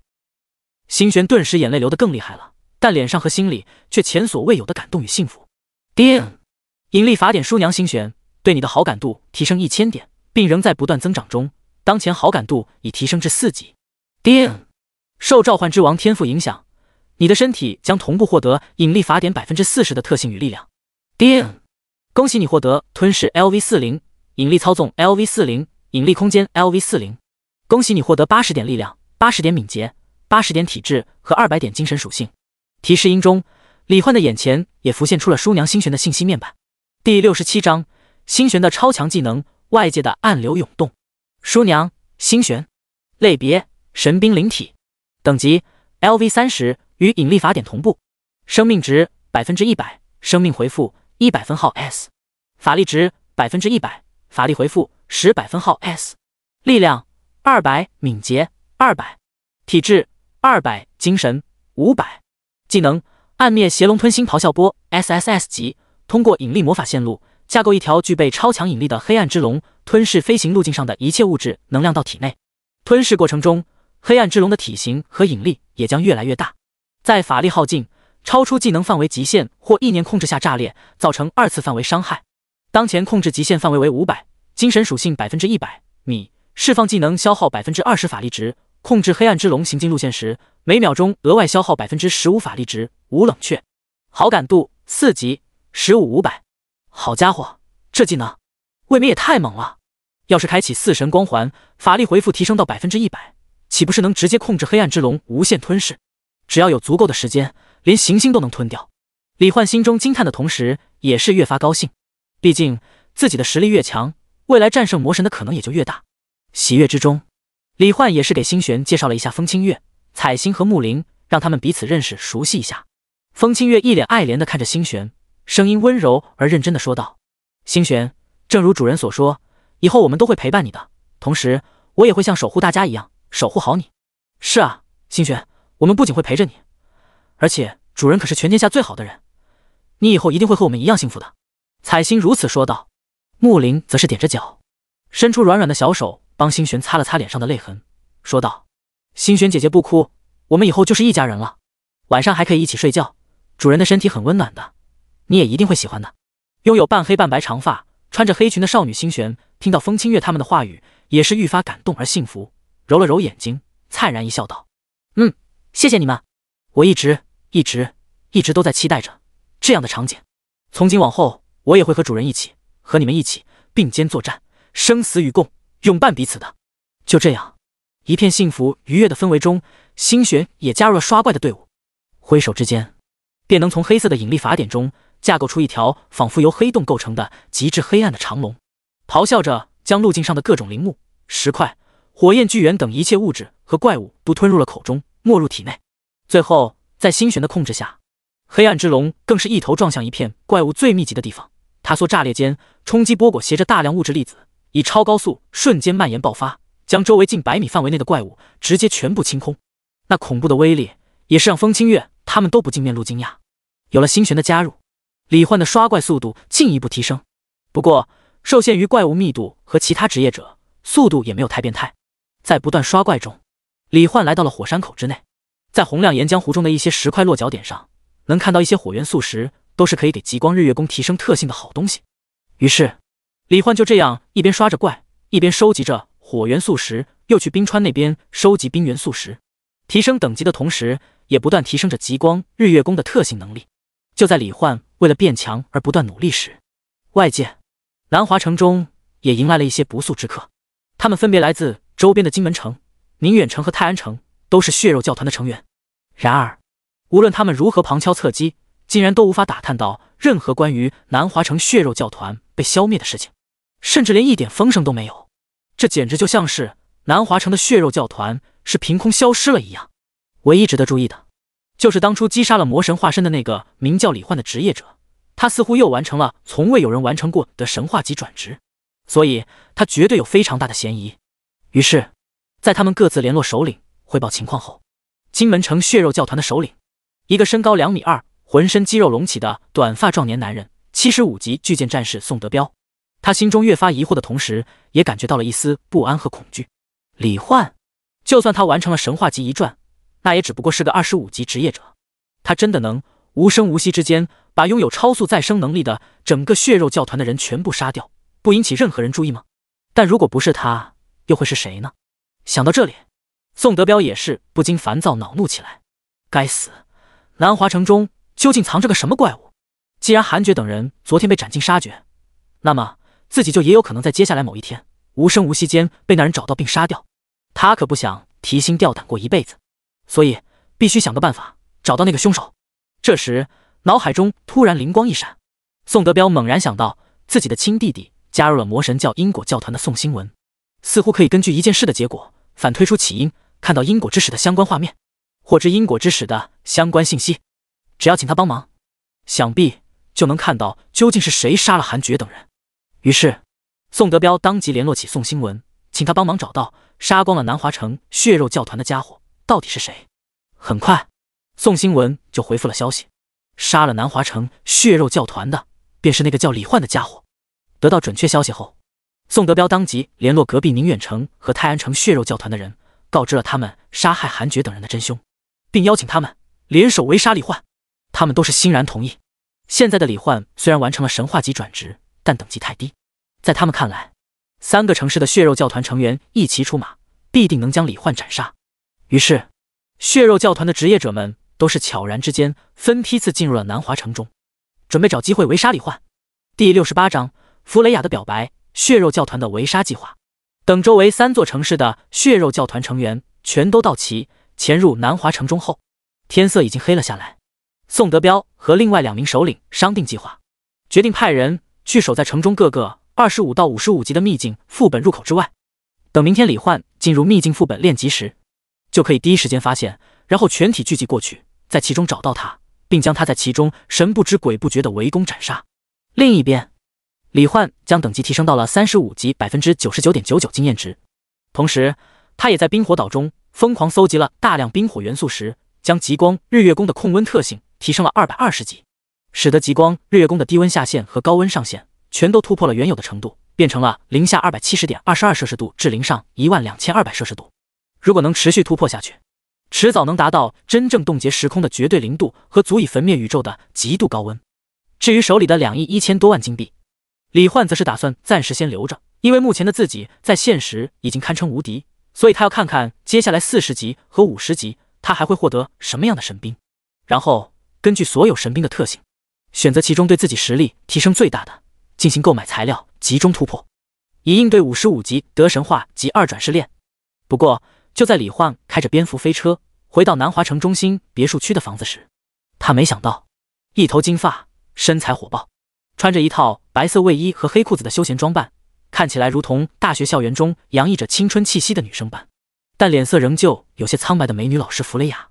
竟然正静静蹲在他别墅的门口，双臂抱膝，如同一个无家可归的孩子般，在带着冷意的冰凉夜风中微微发抖，也不知在这里等了多久。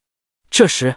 看到李焕的蝙蝠飞车在夜空中底盘喷射着淡蓝色的粒子光焰落在地面，弗雷雅蓝色的瞳孔中顿时泛起明媚的光芒，旋即脸上带着难以掩饰的喜悦，站起身来。老师，你怎么找到我这里了？李焕下车后不禁问道。弗雷雅眼神明亮又痴迷地看着他的脸，说道：你在南华城这么火，很多人都知道你住的地方，所以我很容易就找过来了。说着，弗雷雅声音轻柔又略显羞涩地缓缓说道：李焕，之前谢谢你救了我，当我醒来后发现自己平安无事地躺在床上时，我就知道你救下我的那个场景绝不是梦境，而是真实发生过的。说到这里，看着近在咫尺的李焕，弗雷雅仿佛再也难以抑制内心的情感般，忍不住直接上前2步，一下子抱住了他，说道：“李焕，你知道吗？我本来以为我真的会死在那群魔神教的人手里，我本来以为我真的会再也见不到你了。被他们控制折磨的那些日子里，我每天都在期盼着你能来救我，我每天都在脑海里回想着，在学校里和你碰到时，你阳光明媚的笑着和我打招呼的模样，还有你在运动场上，在考场里，在冥想室内，记忆里有关你的所有零碎画面，都好像幻灯片一样，在我脑海里不断循环播放着，支撑着我不被绝望和恐惧击垮。而最后，你也真的来救我了。经历过这一次痛苦折磨和那种濒临死亡的绝望，又被你拯救后，我知道我再也不能无视我内心深处对你的感情了。李焕，我喜欢你，我真的很喜欢你，所以我能做你女朋友吗？”不过面对弗雷雅的深情表白，李焕却只是轻声道：“抱歉，老师，我已经有女朋友了。我相信你一定可以找到比我更好的人的，而且和我离得太近，很可能会引起其他魔神教的人注意，对你来说也太过危险了，所以原谅我只能拒绝你了。”在李焕的印象中，弗雷雅只是对他很关照的一个老师，他对弗雷雅并没有什么特殊的想法，这应该只是弗雷雅被他救了，所以才一时冲动跑来表白。听到李焕的话，弗雷雅顿时就如同失了魂一般，默默流下眼泪，说道：“这样啊，我明白了，李焕，我的确太过弱小了，跟在你身边的话也只不过是个拖累而已。抱歉今天跑来打扰你了，我这就走，我这就回去。”说着，弗雷雅便流着泪想要离开，结果因为身体虚弱和泪眼朦胧，刚迈出一步就脚下一软，朝着地面摔倒了。好在李焕拉住了他：“老师，我送你回去吧，你刚刚经历了那种事，就好好在家里休养几天吧。”随后李焕便开车送弗雷雅回到了他的住处，然后离开了。弗雷雅躺在床上，伸手朝着眼前的虚空轻轻抓去，仿佛眼前浮现着李焕的面容虚像一般，口中喃喃道：“李焕，我知道你一定是害怕我再次受到魔神教的伤害，所以才拒绝我，故意疏远我的。那么只要我变强就好了吧？只要我变得足够强，能够拥有自保的能力，就能再次站到你面前，充满底气地说出那句话了。那个时候想必你也就能正视我的感情了吧？”弗雷雅原本是一名职业为回复术士的隐藏职业者，治疗效果比一般牧师强力很多，还能短时间内提供特殊增益效果，再加上长得好看，身材火爆，所以组队下副本时，他总是被人色眯眯地盯着看，言语调戏开黄腔，有的还喜欢故意凑近揩油，甚至给他钱要他来做私人特殊服务。一开始刚完成转职的青涩的他，总是会被气得委屈不已，大骂对方无耻，后来则是无视对方，直接冷脸动手驱赶，再后来则是干脆装作一副魅惑的模样，让那些混蛋心痒痒的不行的同时，却又因求不得而难受。最后他厌倦了那种日子，所以凭借优秀的外语应聘成为了南华城第3中学的老师。但现在为了李焕，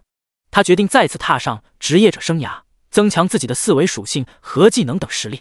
于是第2天清晨，在李焕吃过早饭，前往南华城35到45级的秘境副本混沌沙海，打算接下来的几天全力升级，争取尽快升到55级，解锁第5、第6神兵时，弗雷雅则是走进了南华城黑金玫瑰公会的大门，打算加入其中，升级变强。而就在李焕进入混沌沙海后，守在秘境门口外的血肉教团职业者顿时就通知联系了首领，随后3大血肉教团包括首领在内的全体成员都赶了过去，并让所有35到45级的成员进入其中，寻找并围杀李焕。如果李焕从秘境出口逃出来，或者杀光了进去的人后出来，3位7、80级并且深度融合掌握了血肉之种的2转职业者首领和其他高等级血肉教团成员便会进行2次围杀，势必要将李焕扼杀在摇篮之中。第69章混沌沙海中的偷袭，第5召唤位解锁。混沌沙海是一个被南华城大量职业者所讨厌的秘境副本，里面不仅视线不好，时不时就会遭遇流沙、塌陷、沙尘暴等情况，而且其中的怪物也非常难杀，有的阴险狡诈，携带剧毒，善于伪装的同时攻击力还高，比如隐藏在沙地里的毒蝎子、沙漠蜘蛛、毒蛇等等；有的防高血厚，恢复力强，还能一拳就把普通职业者打死，比如沙漠石像守卫、沙团巨怪等等。所以这个秘境副本平时基本上没有人来，李焕正好可以在这里大杀特杀，快速升级。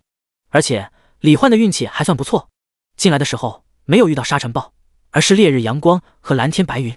于是李焕通过控风能力飞到空中，在确认了周围超大范围内都没有职业者后，他当即便开启了神级增益光环，使得风清月他们的实力暴增100倍，然后指挥风清月他们进行快速刷怪。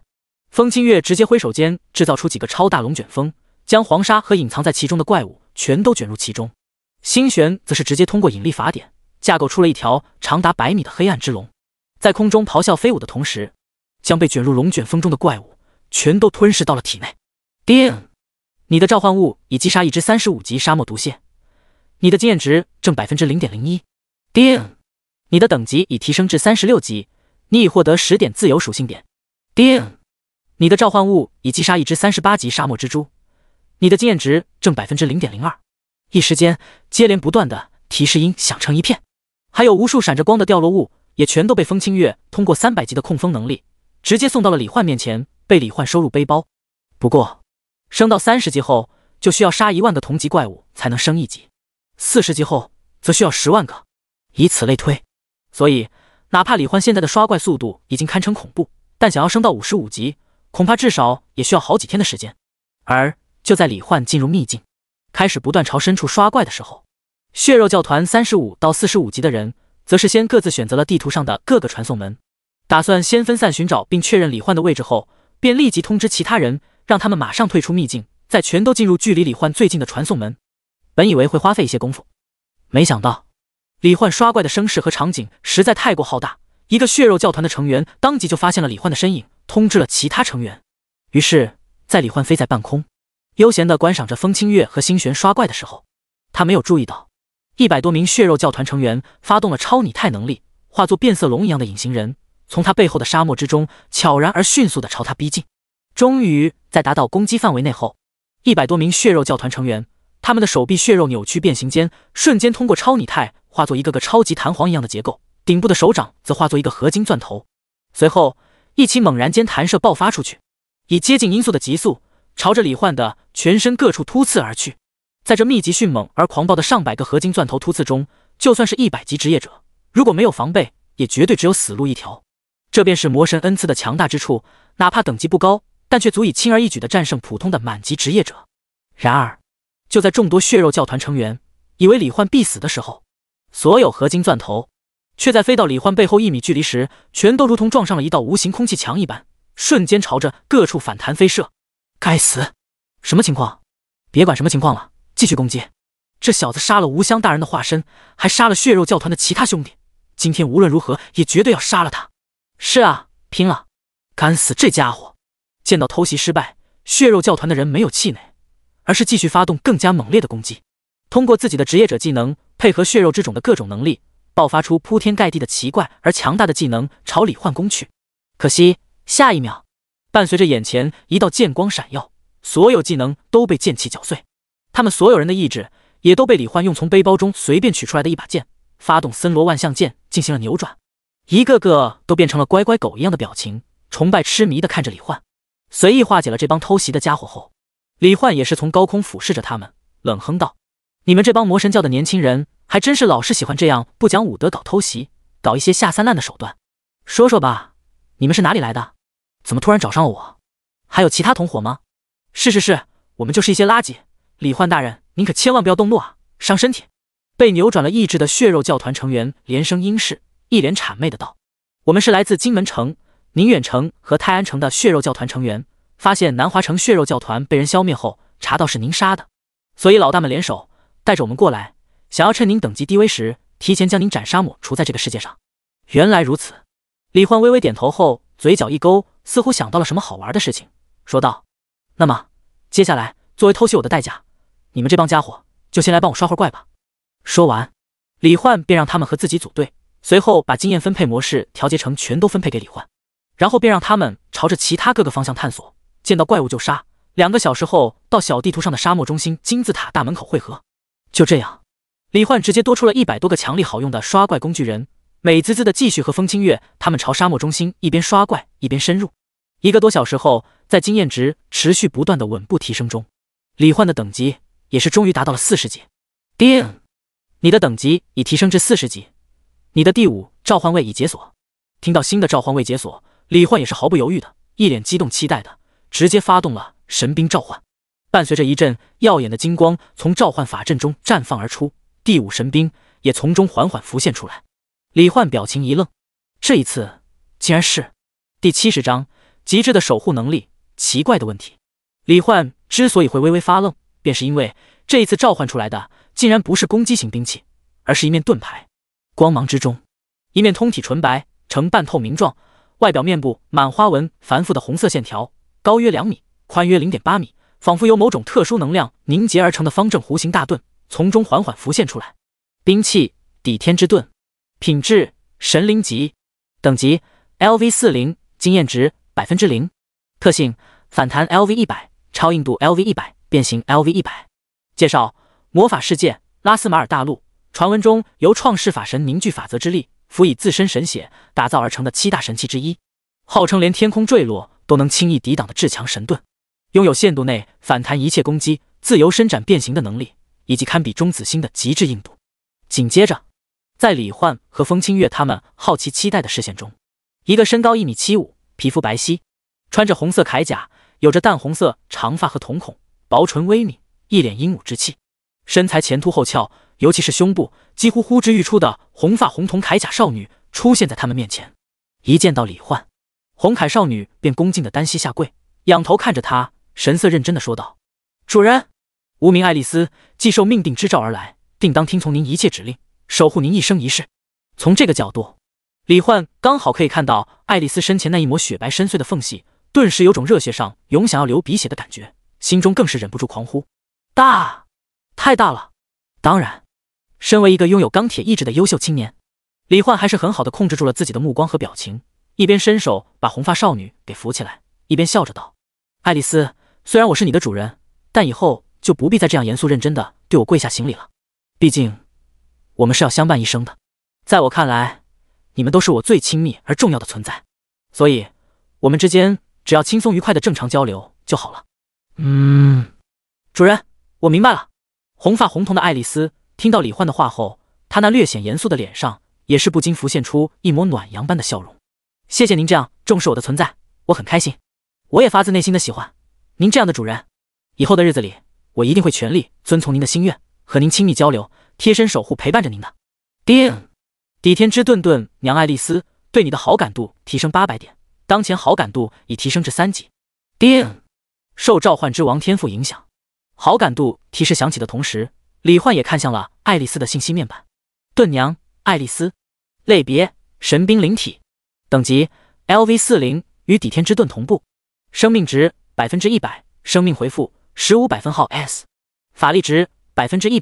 法力回复5百分号 S， 力量500，敏捷250，体质500，精神250，技能广域神光叹息之臂 SSS 级，以精神力激发引动盾中蕴含的法则之光，对周身直径125000， 100%体质，100%精神，米球形空间范围内的一切选定目标单位施加叹息之臂，进入无敌状态。期间受到任何攻击，身体都不会发生任何损伤。法力消耗 100%， 持续时间5秒钟，固定冷却时间 30s， 不受任何冷却缩减状态影响。好感度3级200-400。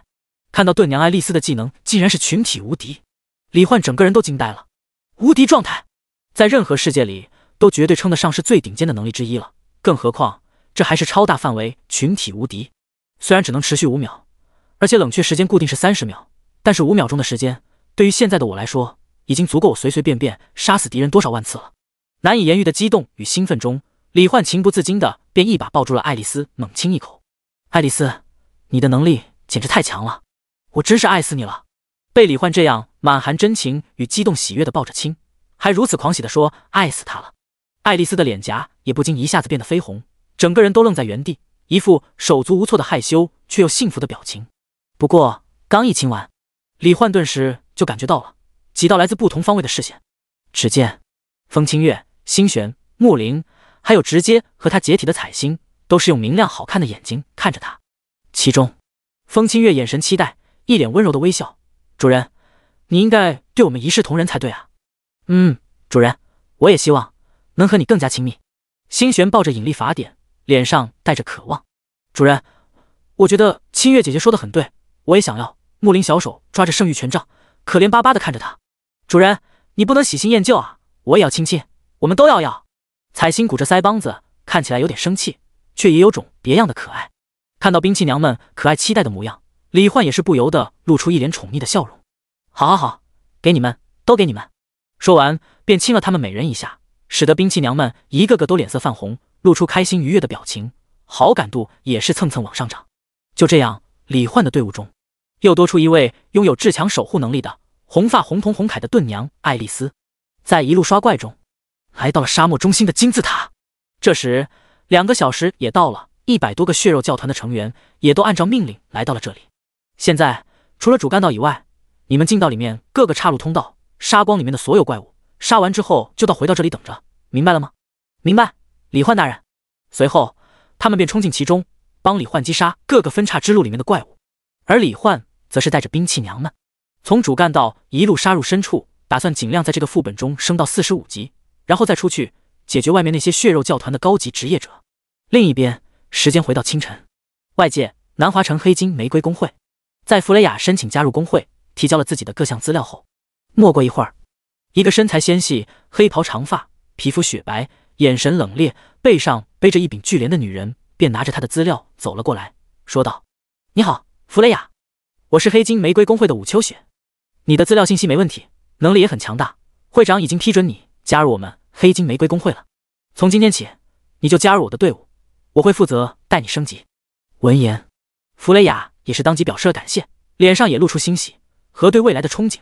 不过，令弗雷雅没想到的是，眼前的武秋雪竟突然问了他一个令他非常诧异的问题：“弗雷雅，你是3中的老师，同时也是李焕的老师，对吗？”第71章，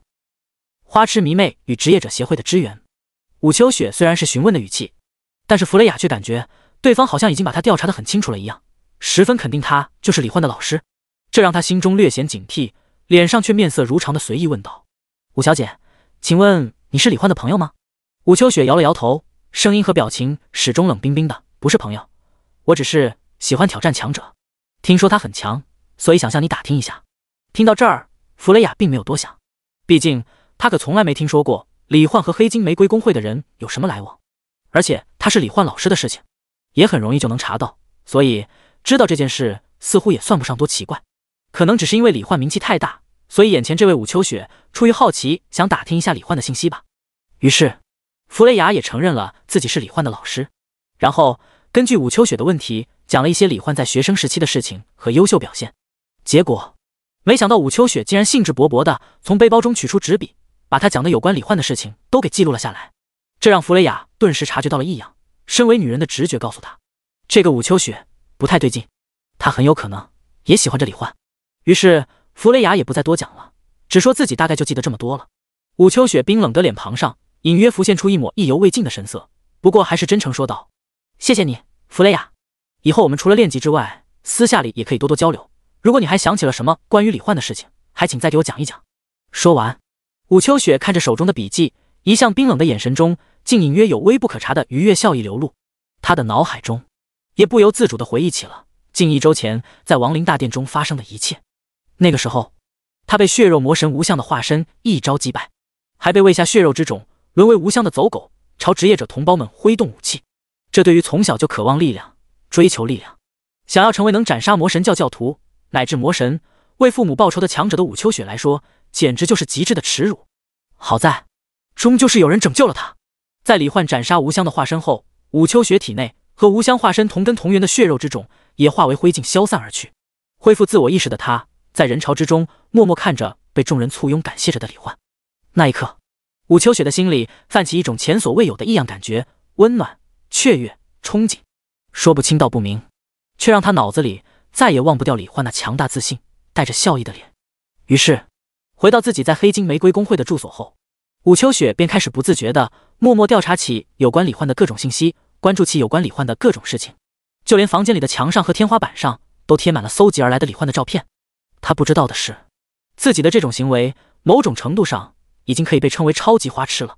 感谢过后，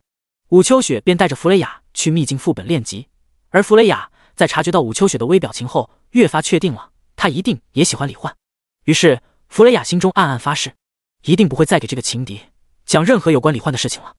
那应该是只属于他和李焕之间的独有回忆才对。另一边，在李焕持续刷怪升级的时候，混沌沙海秘境入口外，宋德彪等人都是神色有些不耐烦，其中一个首领更是忍不住在聊天界面说道：“这都几个小时了，都快下午了，我们进去的人怎么一个也没出来？而且好友界面上的名字也正常，说明他们都没有死。真不知道里面现在到底是什么情况。”是啊，难不成这李焕在跟他们玩躲猫猫吗？另一个首领也是说道：“以李焕那小子传闻中的实力，如果两方人碰面了，我们这边起码也得死上几个吧，可现在却全都活得好好的，真是太奇怪了。”宋德彪虽然也奇怪，但还是认真想了想，分析道：“这么长时间，我们的人绝对已经和李焕碰过面了，我看八成是我们的人偷袭得手，把李焕那小子打伤，吓得他四处逃命躲藏，这才导致我们这边一个人也没死，一个人也没出来，因为他们都去搜寻追杀受伤的李焕了。”听到宋德彪的分析，另外两个首领都是惊为天人，直呼最强大脑的冠军非他莫属，夸得宋德彪心里那叫一个美滋滋。然而要是让他们知道自己的100多个小弟其实全都正在当刷怪工具人，帮李焕刷怪的话，估计他们要气得当场脑梗发作。而在宋德彪他们等待在秘境入口的过程中，秘境入口的职业者协会的守卫也是发现了不对劲的地方，因为混沌沙海这个秘境一向很少有人来，但今天在名气很大，同时也是协会超 S 级成员的李焕进入其中后，竟然紧跟着就来了这么多人，而且等级很高，隐约间还带着杀气。这样想来，这帮人很有可能来者不善，甚至是魔神教的人也说不定。于是门口的守卫也是不着痕迹的暗中通知了职业者协会，说怀疑有大量魔神教成员聚集，意图杀害超 S 级成员李焕，让他们火速派大量高等级强大的战斗职业者人员过来。姬苍天那边接到消息后，当即就让协会中超过一半的强大战斗职业者全都赶往混沌沙海秘境入口所在地，只因李焕的潜力已经足以影响到人类的未来了，同时他也是对抗魔神教9大教团成员和现实秘境最终 BOSS 的最强之人。就连职业者协会总部那边的总会长都告诉姬苍天要全力保护李焕，绝不能让他夭折，还从总部派来了一位满级的3转超强隐藏职业者，让姬苍天可以根据情况随时调遣那位强者支援保护李焕。于是姬苍天也让那位桀骜不驯的满级隐藏职业者赶了过去。随后他站在职业者大厦顶层的窗前，看着混沌沙海秘境的方向，口中喃喃道：“李焕，你可一定不能出事啊！”第72章创世使徒与银色巨人。姬苍天正想着千万不要出什么事呢，结果下一秒手机就滴滴滴的响了起来。季会长，不好了，楚队长他无视我们，一个人直接率先去往混沌沙海秘境的位置了。什么？这小子真是太莽撞了！你们按照原计划过去，我马上联系他。所谓的楚队长就是那个总部派来的满级隐藏职业者。听总会长说，他的实力在全国都是数1数2的，所以姬苍天这才任命他为队长，负责带人去调查处理混沌沙海秘境外疑似魔神教的人，并保证秘境中李焕的安全。可没想到那家伙竟然一点团队精神也没有，直接一个人率先赶了过去。楚星汉，你怎么一个人过去了？对方人数众多，而且如果真是魔神教的人，必然拥有各种魔神恩赐，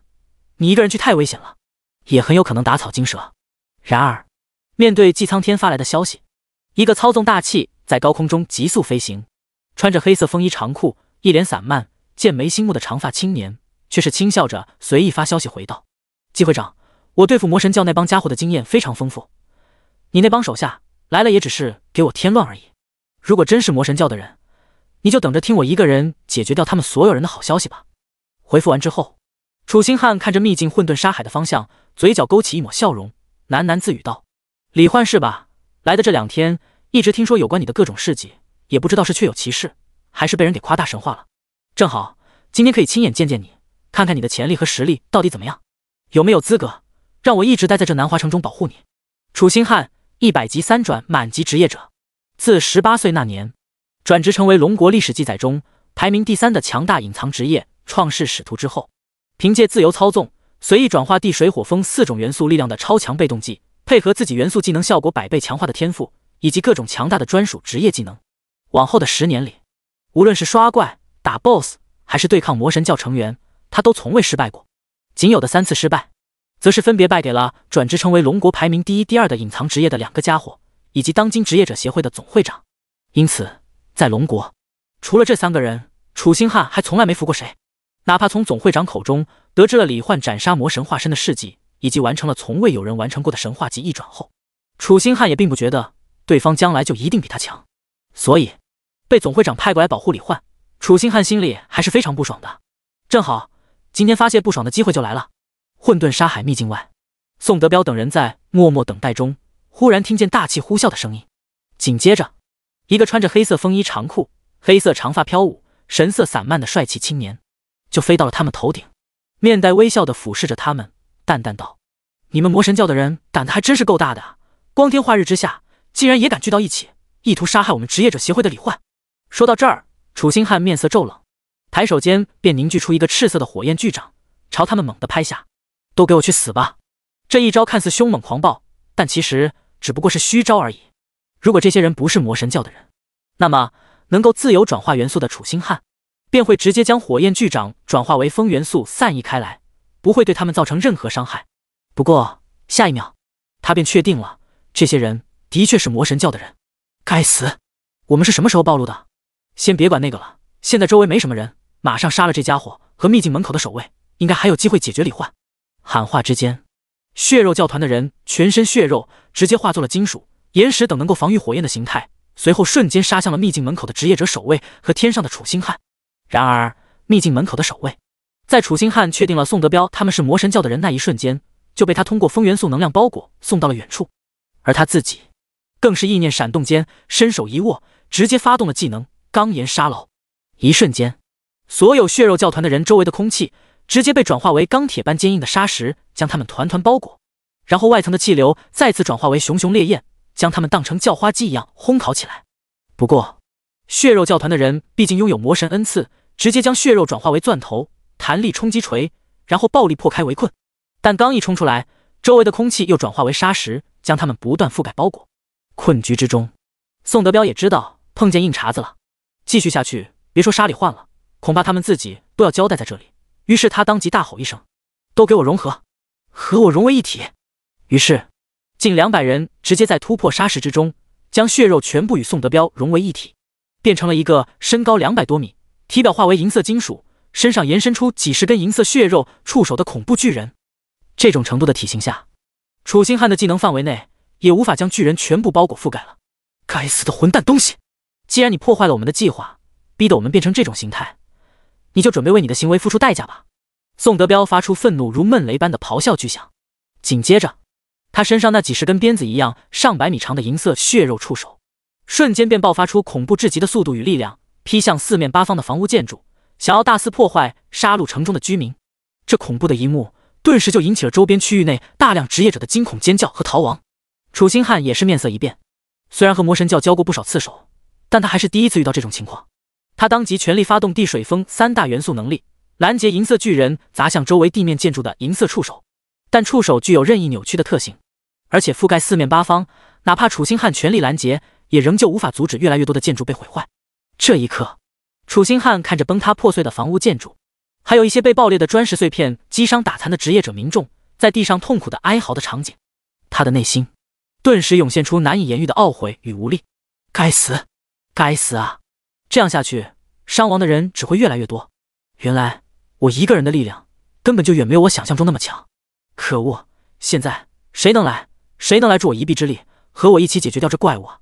而就在楚星汉的心中疯狂的咆哮呐喊，希望有人能来帮他时，下一秒，无数璀璨的金色光芒突然从天地之间猛然绽放出来。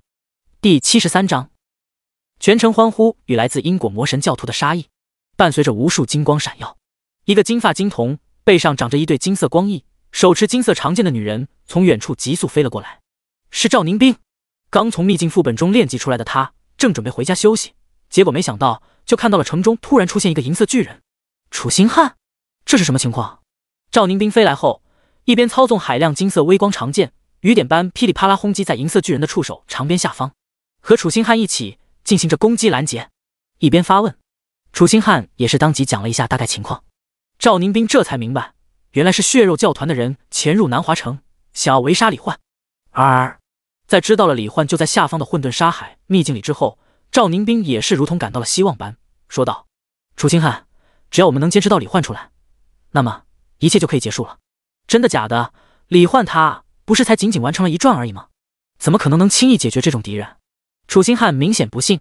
但心中却又隐约有种期待的感觉，希望李焕真能有赵宁斌口中的那种实力，因为他和赵宁斌已经是南华城的顶尖战力了。其他人就算来了，对上体型这样庞大还能超速自愈的怪物，也难以造成有效伤害，所以必须要来一个比他还要强大的职业者，才有可能遏制击杀眼前这银色巨人。就在楚星汉和赵宁斌拼尽全力拦截阻挡银色巨人的攻击时，混沌沙海中，凭借风清月他们一路横扫，秒杀一切怪物的超高刷怪效率，以及100多个血肉教团的工具人，李焕很快就将金字塔中的怪物全部清空，等级也来到了43级，29%经验值。由于高等级怪物已经被清空，杀低级怪物经验值又太少，而且因为他杀得太快，很多都还没有重新刷新出来，所以李焕决定今天就先刷到这里，接下来也该去把外面埋伏他的血肉教团的人全都给解决一下了。于是一剑绞杀100多个血肉教团工具人后，李焕身处高空，发动虚空魔眼，瞬间移动到了距离自己最近的一个传送门，然后走出了秘境。结果刚一出来，李焕就表情略显惊奇地看到，一个黑衣长发的男人和金发金瞳的赵宁斌正在艰难对抗着一个近200米高的银色巨人。这时，银色巨人腿脚上生长着的眼珠子也看到了从秘境中出来的李焕，于是宋德彪当即大吼一声：“李焕，你终于出来了，给我去死吧！”声音出口的刹那，宋德彪也是直接抬起一条参天巨木一样的大长腿，血肉扭曲间如同蓄好能量的电磁炮一样，踩出狂猛迅捷炸裂空气的急速一脚，狠狠跺向李焕的身体。不好！楚星汉和赵宁斌这时也发现了李焕，顿时异口同声的惊呼一声，想要救他。然而下一秒，一个红发红瞳、身穿红色铠甲的少女直接手持一面半透明白色红纹盾牌站在了李焕的面前。抵天之盾扩展！抬起盾牌的一瞬，爱丽丝娇喝一声，原本只有 0.8 米乘2米的盾牌瞬间扩展变形，化作了一个80米乘200米的超级巨盾。下一瞬，在银色巨人蕴含着狂暴无比力量的一脚跺在上面的刹那，伴随着巨大的半透明白色红纹盾牌爆发出一阵耀眼的光芒。宋德彪只觉得如同踩到了一个超级弹簧一般，整个人的身体瞬间不受控制的朝着天空中猛然间飞射出去。什么鬼？我竟然上天了！不只是宋德彪，就连楚星汉和赵宁斌，还有整座南华城的职业者居民，都是一脸惊奇的看着那飞向高空的银色巨人，不知道这是什么情况。李焕看着越飞越高、原地升天的银色巨人，也是不禁感慨：好家伙，这盾牌的反弹效果是真的猛，竟然直接把血肉教团那帮家伙的融合体给弹飞了这么高。随后，李焕发动控风能力和四神光环，带着兵器娘们也猛然间冲天起。待距离足够近后，李焕也是当即说道：星璇，趁现在发动暗灭邪龙吞星咆哮波。好的，主人。伴随着星璇抬手间制造出一条100米长的黑暗之龙咆哮冲出，被李焕通过虚空魔眼的空间控制能力紧紧束缚在高空中，无法进行变形闪避的银色巨人直接就被黑暗之龙吞噬到体内，然后朝着大气层之外不断飞去，最后轰然间塌缩炸裂，化作无数粒子飞射向太空。下方，楚星汉、赵宁斌还有南华城无数职业者看到李焕如此强大的实力，都是一脸震撼，随即整个南华城中便猛然间爆发出一阵惊天欢呼。李焕，李焕！显然经过这一次秒杀银色巨人，李焕实力的冰山一角真正展现在了全城居民的眼中，也让他们对李焕越发崇拜尊敬而疯狂了。而刚才那一幕也被不少人拍视频记录了下来，估计很快就要被发到网上，使得李焕的名气再次暴涨。李焕，没想到你的实力又变强了这么多，多亏有你在，不然这次我们南华城不知要被那银色巨人破坏成什么样子。赵宁斌向李焕表达了真挚的感谢。楚星汉虽然不想承认，但也认识到了自己的实力的确不如李焕，再加上李焕也帮他解决了那个银色巨人，所以他也简单介绍了一下自己，然后向李焕表达了谢意。李焕这才知道，原来眼前这个名叫楚星汉的是职业者协会总会长派来保护他的。当然，以他现在的实力也不需要保护了，因为似乎没有哪个职业者能比现在的他更强。所以李焕笑着表达了自己对协会派人保护他的感谢，接着让木林对全城受伤的居民释放了治愈之光，随后便在众多伤势恢复的居民感激崇敬的炽热目光中告别了两人，在太阳快要西下的暗淡天色中回去了。然而李焕不知道的是，就在他击杀了宋德彪等人的融合体的那一刹那，金门城5星龙腾大酒店一间总统套房之内，一个穿着高档黑灰色真丝睡衣、五官匀称、嘴角带笑，身上散发着一种独特气质，正和几个穿着薄纱的美女玩游戏的青年宋新文。他的脸色突然一变，仿佛感知到了什么，随即猛地打开面板，看向郝友兰，难以置信的道：“哥哥他竟然死了？难道说是那个叫李焕的家伙？”想到之前宋德彪询问他的那个问题，宋新文当即发动因果魔神 N 次之力，开始意念反推导致宋德彪死亡这件事的原因。得到的结果便是宋德彪之所以会死，就是因为和人一起联合围杀李焕。想到儿时哥哥对自己的各种照顾和关怀，宋新文顿时只觉得一股悲痛之意涌上心头，眼眶发红，咬牙切齿的道：“李焕，我要你死！”第74章击杀李焕的必要条件，论如何与5个兵器娘一起睡觉。世间一切事件都是在一个或多个原因因子的作用下引发并产生结果，而因果魔神的 N 次所拥有的力量，不仅能够使宋新文根据事件结果反推出引导之因，也能让他推演出想要达成某一事件结果需要做成哪些因子事件。只要按部就班完成对应的事件，那么无论是想要赚1个亿，还是想要让某个女神疯狂的爱上自己，都可以完美达成。当然，这个能力生效的前提是确实有概率能够达成的事件结果才行。所以在推导出李焕就是杀害了自己哥哥宋德彪的凶手后，宋新文也是直接把几个穿着薄纱的美女驱赶了出去，而他自己则是发动了因果幻视之眼，推演想要杀掉李焕需要完成哪些因子事件。随后在宋新文震惊愕然到极点的眼神中，一段文字信息出现，以因果之力为引导，另外至少聚其血肉、恐惧、欲望、空间，毁灭5大魔神教团强者，从李焕身边之人下手，以南华城全城职业者生命为要挟，多管齐下。开什么玩笑，杀一个1转职业者竟然需要至少6大魔神教团的强者联合起来，还需要一个城市的人作为人质才有可能实现。宋新文的第一反应就是自己的因果幻视之眼是不是出错了，然而无论他尝试几次，得到的结果都是一样的。于是宋新文的脸色也是第一次变得格外凝重起来。原本在他的认知中，人类职业者中永远都不可能出现能对抗魔神的人，所以在他看来，唯有追随魔神才是世间唯一的真理，才是最正确的道路。但现在李焕的出现让宋新文意识到，史上第一个有可能足以成长为魔神级强者的职业者出现了。于是他当即联系了自己所认识的人中属于血肉教团、欲望教团、毁灭教团和空间教团的职业者，并告知他们自己通过因果之力发现了一名足以威胁到魔神的、具有史上最强潜力的职业者。为了未来魔神降临并统治现实的计划完美实现，宋新文邀请他们一定要和他联手，将那名职业者扼杀在摇篮之中，还让他们当中和恐惧教团以及其他教团有联系的人，务必把其他教团的强者也邀请过来。一时间，在宋新文的推动下，整个龙国内的各大城市中，魔神教的9大教团成员都是得知了有人足以威胁到魔神的消息。有人震惊之余满脸杀气，什么？竟然有职业者的潜力能威胁到魔神大人？这种存在绝对要及时抹杀才行。有人默默分析，那宋新文身为因果魔神教徒，必然不会轻易妄言，既然对魔神降临计划有影响，那么暂且听他指挥，杀了那个职业者倒也未尝不可。当然，除了答应宋新文邀请的，也有人漠不关心，没有回应。就比如龙国帝都一座悬空别墅之内，夜空下2道人影相对而坐，喝着热咖啡，一人黑衣短发，一人白衣长发。其中黑衣短发浓眉星眸的青年喝了一口咖啡后，笑着问道：“南宫神医，对于这件事，你的命运之眼应该早就看到了吧？不打算做些什么吗？”白衣长发、肤白如雪的青年面无表情，淡淡道：“左峰，既然你知道我能看到，那么你就应该明白，这件事对于我想要的命运并没有任何影响，所以我们命运教团的人不会出手。”哈哈，明白了，我们的目的都是希望魔神能够降临，既然你没有明说，那么也就是说，对于这次的事件，我们时间教团的人也没有必要出手。左峰脸上笑容更甚，这下子倒也省得我专门跑一趟了。而就在宋新文于夜色之中紧急通知联系各大教团成员，让他们来帮他解决李焕之时，身处召唤物空间内的豪华别墅中，准备睡觉的李焕却是遇到了一个大问题，那就是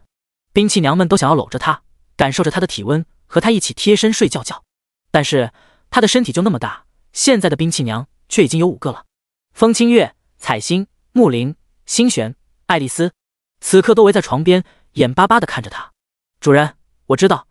你一定想要给我们同等的爱，但是主人身体周围的空间就这么大，很明显位置不够。风清月看出李焕的为难之色，说道：“要不然我们就每天轮流和主人贴身睡觉吧，这样相对来说就很公平了。”“不好不好，我想要每天都抱着主人，不然我会睡不着觉的。”彩星撒娇似的表示反对。“我也想每晚都贴在主人身边，我喜欢主人身体带来的温暖，很舒服。”木林水汪汪的大眼睛满是渴望。感受不到主人的体温的话，我会回想起以前冰冷孤独的感觉的。星璇眼神中有些落寞。身为守护主人的盾，我和主人贴身睡觉是必须的，这样才能随时随地保证主人的安全。爱丽丝一脸当仁不让的表情。看到兵器娘们都如此渴望和她贴身睡觉，李焕也是无奈又幸福的同时，默默想到，要是我的身体能再大一些，应该就能满足所有兵器娘们的心愿与渴求了。想到这里，李焕也是脑海中突然灵光一闪，想到了之前抵天之盾凭借变形特性变大的模样，现在他的身体不就也拥有那种变形的特性吗？于是发现自己不发动龙神变也可以自由进行体型变化的李焕，从商城买了一张超级大床，成功满足了所有兵器娘们的心愿。在静谧的夜晚，让风清月他们都心满意足的，脸红红的，幸福的和他一起亲密的贴身睡觉。另一边，弗雷雅经历了一天的练级，回家躺在床上后，看着抖音视频上有关李焕斩杀银色巨人的视频，他的心中也是越发为李焕感到骄傲。同时他也越发意识到了自己和李焕之间的实力差距，对于变强的渴望也变得更加强烈。第75章六大魔神教团齐聚击杀李焕的计划。第二天清晨，天刚蒙蒙亮，在李焕前往更高等级的秘境刷怪，准备按计划在这几天尽快升到55级，解锁第6神兵，并进行神话级2转时，黑金玫瑰公会里，武秋雪才刚恋恋不舍地从贴满李焕照片的房间里出来，准备吃个早饭，就发现金发蓝瞳、身材火爆的弗雷雅竟然已经装备齐全地等待在了公会大厅里，而且还为他买好了一份他爱吃的早餐。弗雷雅，你怎么这么早就来了？距离约好的刷怪练级时间还有半个小时呢。武秋雪有些惊诧疑惑地问道。秋雪队长，因为一些私人原因，我想以更快的速度变强，所以我们以后能在这个时间就去练级吗？弗雷雅眼神中透露着坚定与一种极为强烈的变强渴望，那眼中迸发出的神采让武秋雪都不由得心中一震。是了，这种眼神，曾经的他也是拥有着像弗雷雅这样追求力量、渴望力量的眼神，但现在他满脑子里却都是李焕的身影和面容，就连杀怪练级时都在想着他。现在想想，自己真是太过懈怠了。无论如何关注在意一个人，也不能让自己停滞不前，否则一定会什么都抓不住。于是武秋雪脸上也是当即流露出认真的神色，说道：“我明白了，弗雷雅，以后我们就在这个时间汇合，然后一起练级变强。”接着吃过弗雷雅买好的早餐后，武秋雪便带着弗雷雅前往自己目前所能挑战的最高级秘境副本。就在身处南华城中的李焕、武秋雪、弗雷雅、赵宁冰等人各自进入秘境刷怪升级变强时，金门城中距离昨天晚上宋新闻发布消息和邀请仅仅1夜过去，附近的血肉教团、恐惧教团、欲望教团、毁灭教团和空间教团的人就已经赶到了宋新闻名下的5星龙腾大酒店。除此以外，甚至还有外省的教团强者也在朝这边靠近。此刻，酒店顶楼一间大型隔音会议室内，摆满了各式豪华菜肴美酒的大圆桌边，五官匀称、脸庞如艺术雕塑般英俊的宋新闻坐于首位，他的左右两边则分别坐着一个媚眼如丝、波涛汹涌、如狐狸精般酥胸半露的妖娆女人，和一个身材干瘦、脸部凹陷、看起来好像奖励过多的光头男人。在其他位置，还坐着一个红毛杀马特青年，一个眼角带疤、须发微白的中年男人，以及一个戴着黑框眼镜、看起来文质彬彬的青年。宋新闻，有没有搞错啊？我们6大教团的人联手，就是毁掉一个小型国家都绰绰有余了。可现在，你竟然告诉我，想杀那个叫李焕的小子，还需要慢慢渗入南华城，拿全城人做人质，这要是传出去，简直要被人笑死。红毛杀马特青年马牛逼是附近毁灭教团的首领，做事风格就是随心所欲，直来直往。本来以为宋新闻让他们来是要直接强行攻进南华城，大杀特杀，把李焕那小子活活打死，结果没想到竟然是需要他们如履薄冰般小心翼翼地进行渗入，然后以全城人性命为要挟，让李焕在不敢反抗的情况下将他斩杀。所以听完宋新闻的计划后，他当即就不爽地叫了起来。眼角带疤的中年男人，附近恐惧教团的首领罗修呵呵一笑，马牛逼，杀人可不是砍瓜切菜，即便拥有魔神恩赐，一个不慎也可能被职业者斩杀。我不知道你有没有关注那个叫李焕的小子，但根据我掌握的信息来看，那小子的实力已然远远超过了龙国99%以上的职业者，无论如何谨慎都不为过。更何况宋兴文之所以叫来我们这么多人，想必也是通过因果之力得到了杀死李焕的必要条件，就是我们众教团联手吧。听到带8中年的话，坐在宋兴文旁边的妖娆女人顿时捂嘴娇笑一声。罗先生不愧是杀手出身，思维缜密，我可是非常喜欢您这种成熟有魅力的大叔呢。有您在，这次行动定然能够顺利很多。宋兴文也是微笑着道。罗修先生说的没错，我的一切计划都是在因果之力推演出来的因子事件上建立的，所以无论我的计划听起来怎样，都只是为了能够达成击杀李焕的目的。只要各位按照我的计划一步步实行，李焕必死无疑。到时候待5等魔神降临现时，也将真正无人能敌，大家也都会成为魔神大人们身边的首批功臣。随着宋兴文这番话说出来，在场也没有人提出异议，都纷纷表示会听从他的计划安排。于是在安排了他们教团成员所需要做的事情，并吃过宴席后，各个魔神教团的首领便离开了，唯独欲望教团的首领苏妹被宋兴文留了下来。苏小姐，我有一个特殊任务需要交给你来完成。哦，特殊任务？该不会是想让我给你来个特殊服务吧？苏妹妩媚一笑，整个人的身体都贴到了宋兴文身上，舔了舔嘴唇说道，不过看你长得这么帅，也不是不可以哦。对此宋兴文却是无动于衷。欲望教团能够通过引动人内心的欲望并无限放大，让其沦为欲望的奴隶，变成忠心听话的傀儡，所以他可不敢轻易尝试，只是微笑着道，苏小姐，你的魅力太大，我可承受不住啊。你的特殊任务便是先去控制一个名叫弗雷雅的人，他是李焕的老师，喜欢着李焕，若是你能控制成功，那么后面的事情就会好办很多。听到这儿，苏妹顿时乐呵呵地笑了起来，原来是这种任务啊，听起来倒也别有一番趣味，那就交给我吧。随后在宋兴文的计划安排下，加上因果教团，一共6大教团的人都默默开始了各自的行动，暗中潜入南华城，为击杀李焕做着准备。第76章欲望之梦与必杀计划的完美落实。正所谓兵贵神速，在宋兴文的命令安排下达后，6大教团的人便在南华城内其他魔神教团的人以及空间教团成员的空间能力接应传送配合下，将越来越多的魔神教6大教团的人神不知鬼不觉地送入了南华城当中。时间流逝，当夜幕降临，6大教团的人已经按照宋兴文的计划全部来到了南华城中，只等明天收到宋兴文的消息，他们便会进行下一步行动，力图将李焕在明天就彻底斩杀。而他们居住的地方便是原本就位于南华城中的各个魔神教团所在的地方，以及一些旅馆酒店。在6大教团成员潜入城中各自休息，准备为明天的行动养精蓄锐时，夜色中李焕和风清月他们也是结束了一天的刷怪，等级提升到了47级 86% 经验值。按照这个速度，只等明天他就能升到50级，获得第6神兵了。另一边，弗雷雅的等级在武秋雪的带队下也已经升到了36级。回到家洗完澡，一身疲惫的躺在床上后，弗雷雅看着手机中李焕的照片，不知不觉间便嘴角带笑的睡着了。翌日清晨，弗雷雅是被一个来自耳畔的温柔声音叫醒的，老师快起床了，太阳要晒屁股了。李焕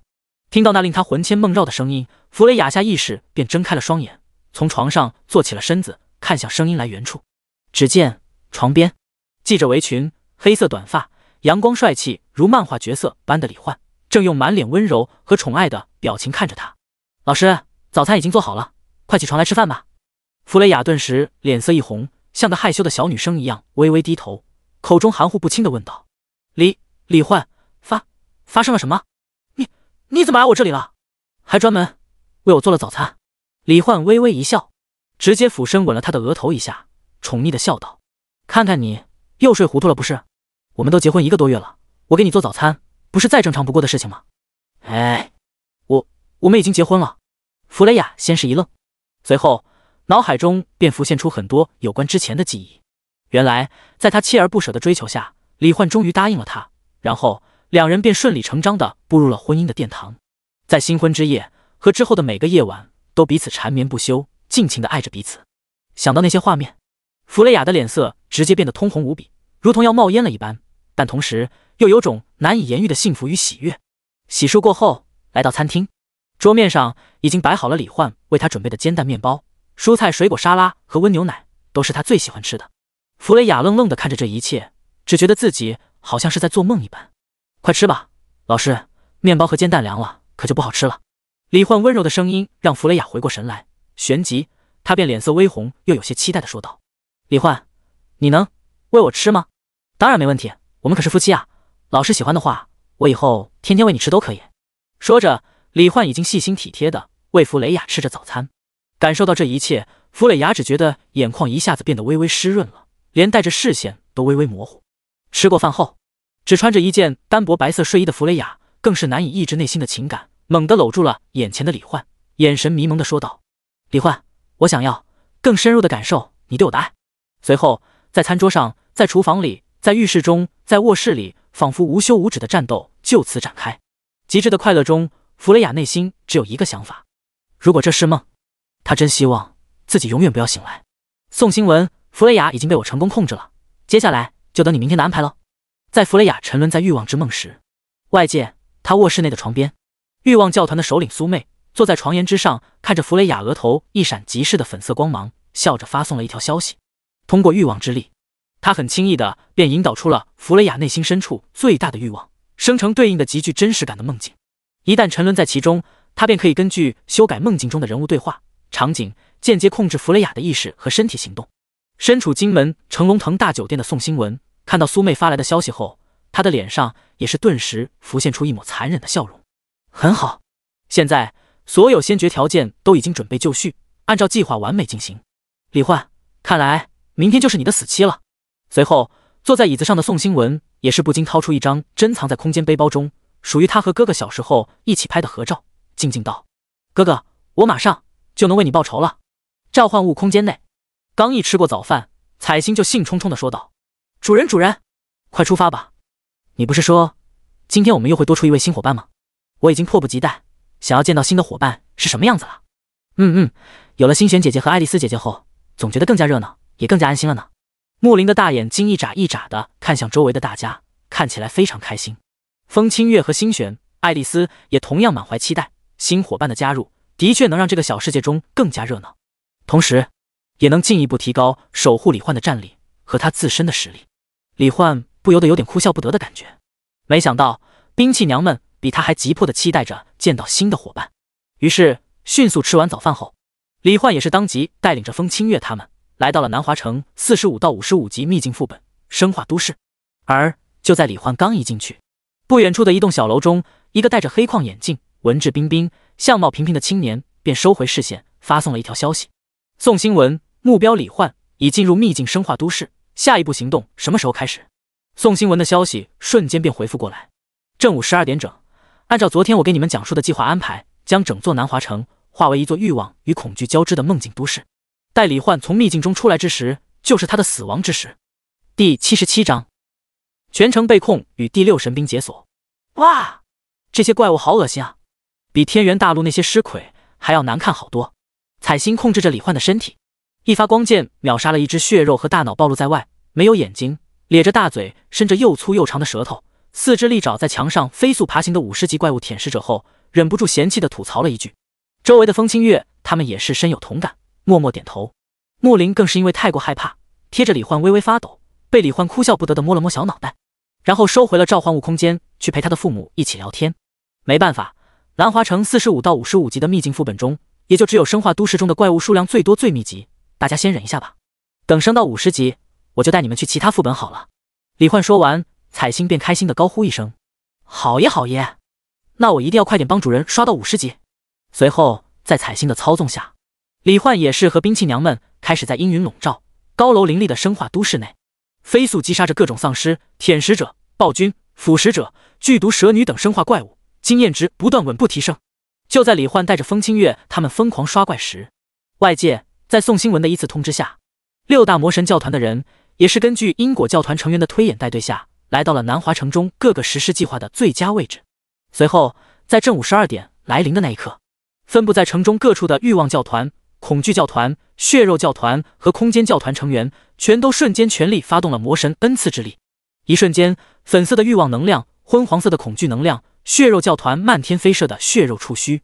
顷刻间便朝着四面八方席卷过去。欲望之梦、恐惧魔像之幻境、血肉寄生，本就强大无比的3种能力，在爆发的瞬间，还被空间教团的成员通过空间之力铺散、覆盖、包裹袭向城中的每一位职业者。一时间，在无数职业者震惊、恐惧、骇然的表情和尖叫呐喊中，仅仅半分钟不到，整座城市的职业者就如同集体被蒙汗药蒙晕了一般，摇摇晃晃地倒在了地上。唯有职业者协会大厦，因为高度太高，而且无法轻易渗透，所以没有第一时间被3大魔神之力联合控制。姬苍天当即就想要联系总部，让他们迅速调派大量强大的高级职业者前往南华城进行支援。然而消息却根本无法发出。原来高空之上，空间教团的首领戴着黑框眼镜、相貌平平的青年人安，已经通过空间屏障之力将整座南华城包裹在内，没有任何消息能够从中传出。疯了，真是疯了！魔神教这帮疯子竟然敢直接对整座城市的人动手，他们的目的到底是什么？姬苍天看着窗外笼罩整个城市的粉色与昏黄色能量，忍不住狂声怒吼。南华城并无特别之处，除了李焕。如果说他们有什么目的的话，我想恐怕也只有可能和李焕相关。赵宁斌在发现城市异常后，第一时间便来到了这里，想要保护姬苍天。和他一同过来的还有楚星汉，此刻的他也是面色凝重，说道：这种规模的袭击，恐怕至少有4个魔神教团的成员同时参与了进来，想要破局，只有尽快杀出一条路，联系外界，不然哪怕李焕从秘境中出来，也绝不可能是如此数量的魔神教教众的对手。赵宁斌，你随我一起，或许还有机会。好，我明白了。不过会长，去吧，不用管我，城中居民的安全才是最重要的。不过就在2人准备联手冲杀出去时，高空中的眼镜青年人安身影一闪，便出现在了3人面前，空间之力散溢开来，直接将他们凝固在原地，微微一笑道：3位，不要白费力气了，睡个好觉吧。话落，3团粉红和昏黄交织的能量已经被任安通过空间之力输送，将3人尽数包裹。就这样，仅仅1分钟左右的时间，整座南华城就被6大魔神教团成员联手配合的力量之下瞬间掌控。而就在全城职业者晕倒后没过一会儿，他们竟然又都全部苏醒了过来，只不过他们的眼神都略显空洞，肢体动作也有些僵硬，行动之间仿佛被人操纵的木偶一般，朝着南华城的几个地点汇聚而去。在这木偶般晃晃悠悠的人海中，金发蓝瞳的弗雷雅却是笑意盈盈的，提着他精心做好的装着饭菜的饭盒，朝着生化都市的秘境副本走去。因为就在刚刚，李焕告诉他，他要去生化都市刷怪升级，让他帮他带个饭。其实那不过是欲望教团首领苏妹为他编制的梦境幻象而已。通过这种能力，苏妹可以让弗雷雅神色自然地完成他想要达成的目标。在这个过程中，如果从高空中往下看，便可以看到海量职业者的大脑中不断冒出无穷无尽般的粉色能量气息，然后源源不断地朝着弗雷雅的脑海中汇入。当越来越多的能量汇聚起来时，就能通过量变产生质变，从而对李焕造成难以抵挡的攻击。至少在苏妹看来是这样的。就这样，时间流逝，在6大教团击杀李焕的计划稳步推进的过程中，秘境中的李焕也是终于在不断的刷怪中成功升到了50级。叮，你的等级已提升至50级，你的第6召唤位已解锁。听到这个提示音，李焕也是不禁心中再次激动起来。终于又到了召唤神兵的激动人心的时刻了，就让我看看这次会是什么神兵。话落，李焕当即发动了神兵召唤。第78章超级热舞神兵。此时的李焕和风清月他们正身处生化都市的一座居民房楼顶。发动神兵召唤后，伴随着耀眼的金光从召唤法阵中绽放出来，一把整体呈粉白色调，表面布满零散的碎花图案，弹仓外表面印有一个火焰标志，还附带一个粉色肩带的手提式6管加特林，从中缓缓浮现出来。兵器神火加特林，品质神灵级，等级 LV50， 经验值 0%， 特性绝对命中 LV100， 火焰抗性 LV100， 穿透撕裂 LV100。 介绍：幻想宇宙创世神采用虚空式延寿骨骼、至高火神神魂之火和无限智能转换器打造出来的超级式神兵器，拥有自动吸收真空零点能转化为实体子弹的无限弹药仓和自动锁敌功能。子弹一旦射出，将无视任何防御与空间物质阻隔，必定命中目标体表，且附带具有强大破坏力的极致穿透撕裂效果。竟然是加特林，而且是附带无限子弹和绝对命中的超级加特林。看到这一次召唤出来的神兵，李焕整个人都惊呆了。本来他还以为自己召唤出来的都只会是一些冷兵器呢。结果没想到，他竟然连热武器都能召唤出来，而且还是前世各种电影中猛男必备的强大武器加特林。那岂不是说，以后他还有可能召唤出坦克、机甲、核导弹、洋电子炮、二向箔等各种强大到极致的战争兵器？想到这里，李焕心里那叫一个热血澎湃，甚至已经跃跃欲试，想要用眼前这把加特林扫射生化都市中的尸潮，体验一下割草般撕裂无数生化怪物的快感了。不过就在这时，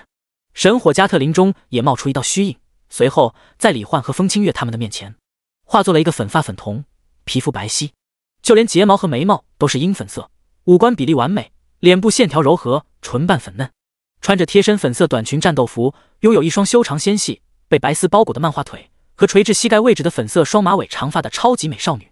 粉发粉瞳的双马尾少女刚一出现，便单手提着6管加特林，对着李焕微微躬身行礼，然后抬头看着李焕，露出一个元气十足的笑容，发出悦耳动听的嗓音：“主人，我的名字是殷雪，请问有什么东西需要我帮您破坏掉吗？”闻言，李焕顿时一愣，好家伙，没想到殷雪看起来这么漂亮可爱，结果开口第一个问题就是问她有没有什么需要破坏的东西。而且问出这个问题的时候，李焕明显注意到殷雪那粉色的瞳孔中满是期待渴望的神色，就连身子都隐约在微微扭动着，似乎已经忍不住想要去射爆破坏什么东西了。于是李焕当即便带他来到了楼顶边缘，指着楼下那些游荡在街道上的丧尸和舔食者，微笑着开口道：“殷雪，看到那些怪物了吗？那就是我们的敌人，你可以尽情射杀他们，还有这周围的所有建筑也都可以随意破坏，只要别伤害到和我一样的职业者，那么你想怎么破坏就可以怎么破坏。”听到这儿，殷雪脸上顿时浮现出一抹兴奋的潮红。“主人，我明白了，交给我吧，尽管把一切敌人都交给我吧，我一定会为主人将他们全都彻底清除破坏掉的。”话落，殷雪已经略显疯狂的笑着一步迈出，踩在房顶边缘的凸起处，左手抓着提把，右手按下扳机，一瞬间，哒哒哒哒哒哒哒哒，几乎连成一串听不出前后的密集枪声骤然响起，伴随着6个粉白色的枪管急速旋转，无数激光一样的强力巨型子弹在枪口不断炸裂的光焰中疯狂喷射而出，密集的金属洪流所过之处，直接将满街的丧尸、舔食者等各种生化怪物全都撕成了粉碎。随后去势不减的轰击扫射在大地、墙面、窗户、店门等各种地方，直接将无数房屋大厦都给打成了筛子。轰然倒塌间，又砸死了大量生化怪物。死死死死死死死，统统都给我去死吧！在殷雪兴奋的狂笑声和双马尾疯狂的抖动中，李焕的脑海响起一个提示音：叮！神火加特林麒麟殷雪对你的好感度提升1000点，并且仍在持续提升中，当前好感度已提升至4级。叮！受召唤之王天赋影响，你将同步获得神火加特林40%的力量与特性。叮！恭喜你获得绝对命中 LV40、火焰抗性 LV40、穿透撕裂 LV40。恭喜你获得240点力量、120点敏捷、120点体质和240点精神属性。与此同时，殷雪的信息面板也浮现在李焕眼前。加特林娘殷雪，类别神兵灵体，等级 LV50，与神火加特林同步，生命值 100%， 生命回复100分号 S， 法力值 100%， 法力回复10百分号 S， 力量600，敏捷300，体质300，精神600，技能永恒圣炎之灭神弹幕洪流 SSS 级，意念点燃无限弹药仓中的神明魂火，使所有子弹被神明魂火包裹强化，射速与飞行速度提升 6000%， 精神 1000%， 命中目标后穿透撕裂效果提升 600%， 精神 100%， 附带燃烧灵魂的永恒不灭之炎，无限焚烧敌人的灵魂意志，对敌人的肉身灵魂进行双重打击，实现完美超度。发动后每秒钟消耗 15% 法力值，无冷却。好感度4级2500，这技能竟然能直接把敌人打的身体和灵魂都彻底消失，未免也太变态了吧！李焕心中狂呼，但更多的还是兴奋与激动，毕竟这是属于他的神灵级兵器。在殷雪疯狂扫射杀戮海量生化怪物时，风清月、星璇、爱丽丝他们表情都是显露出震撼。没想到他们新的伙伴竟然是这样一个足以一人成军、拥有超强对群能力的粉发双马尾美少女。杀光附近所有敌人，射塌了几十栋楼后，殷雪意犹未尽地松开了扳机，然后用肩带挎着加特林来到了李焕面前，两只小手局促不安地捏着自己的裙角，脸色潮红地看着李焕，微微仰着头，可爱又害羞地问道：“主人，敌人清除完毕，请问您还满意吗？”看着周围几公里的废墟和满地碎成渣渣的生化怪物尸体，李焕也是发自内心的夸赞道：“满意，简直太满意了！鹰雪，没想到你竟然这么强，杀伤力、破坏力简直就是一绝。”听到李焕的话，鹰雪的脸色越发潮红了，满眼渴望地看着他，说道：“主人，既然你这么满意，那么我想要主人的奖励。”说着，鹰雪已经闭上眼睛，仰着头，微微踮起脚尖，鹰粉色的唇瓣微微张开。嘿嘿，既然鹰雪都这么说了，还表现得那么好，身为主人，李焕自然应该给他想要的奖励。于是李焕也是俯身亲了一下，没想到鹰雪竟然趁机直接搂住他的脖子，深入亲吻。几秒钟后，在其他兵器娘惊呆脸红的目光注视下，鹰雪唇角拉出几条晶莹的丝线，搂着李焕的脖子，眼神略显痴迷的红着脸笑道：“主人，谢谢你的奖励，我很喜欢。”李焕直接懵了，他这还是第一次被兵器娘给强吻了，不过那种感觉倒也别有一番滋味。这时感受到其他兵器娘仿佛发现新大陆一样的炽热目光，李焕也是有些承受不住的说道：“别急别急，我肯定会一视同仁的。不过既然已经50级了，我就先带你们去其他秘境吧，这种事情晚上再做也不迟。”随后李焕便带着雀跃期待的兵器娘们前往了最近的传送门，打算离开这里。第79章破灭虚空的围杀与5秒无敌。李焕获得第6神兵神火加特林，并体验了一番后，便带着风清月他们来到了距离最近的传送门，走出了生化都市秘境副本。谁知刚一走出秘境大门，一个熟悉无比的声音就传入了李焕的耳中：“李焕，你终于出来了，打了这么久的副本，一定很累很饿吧？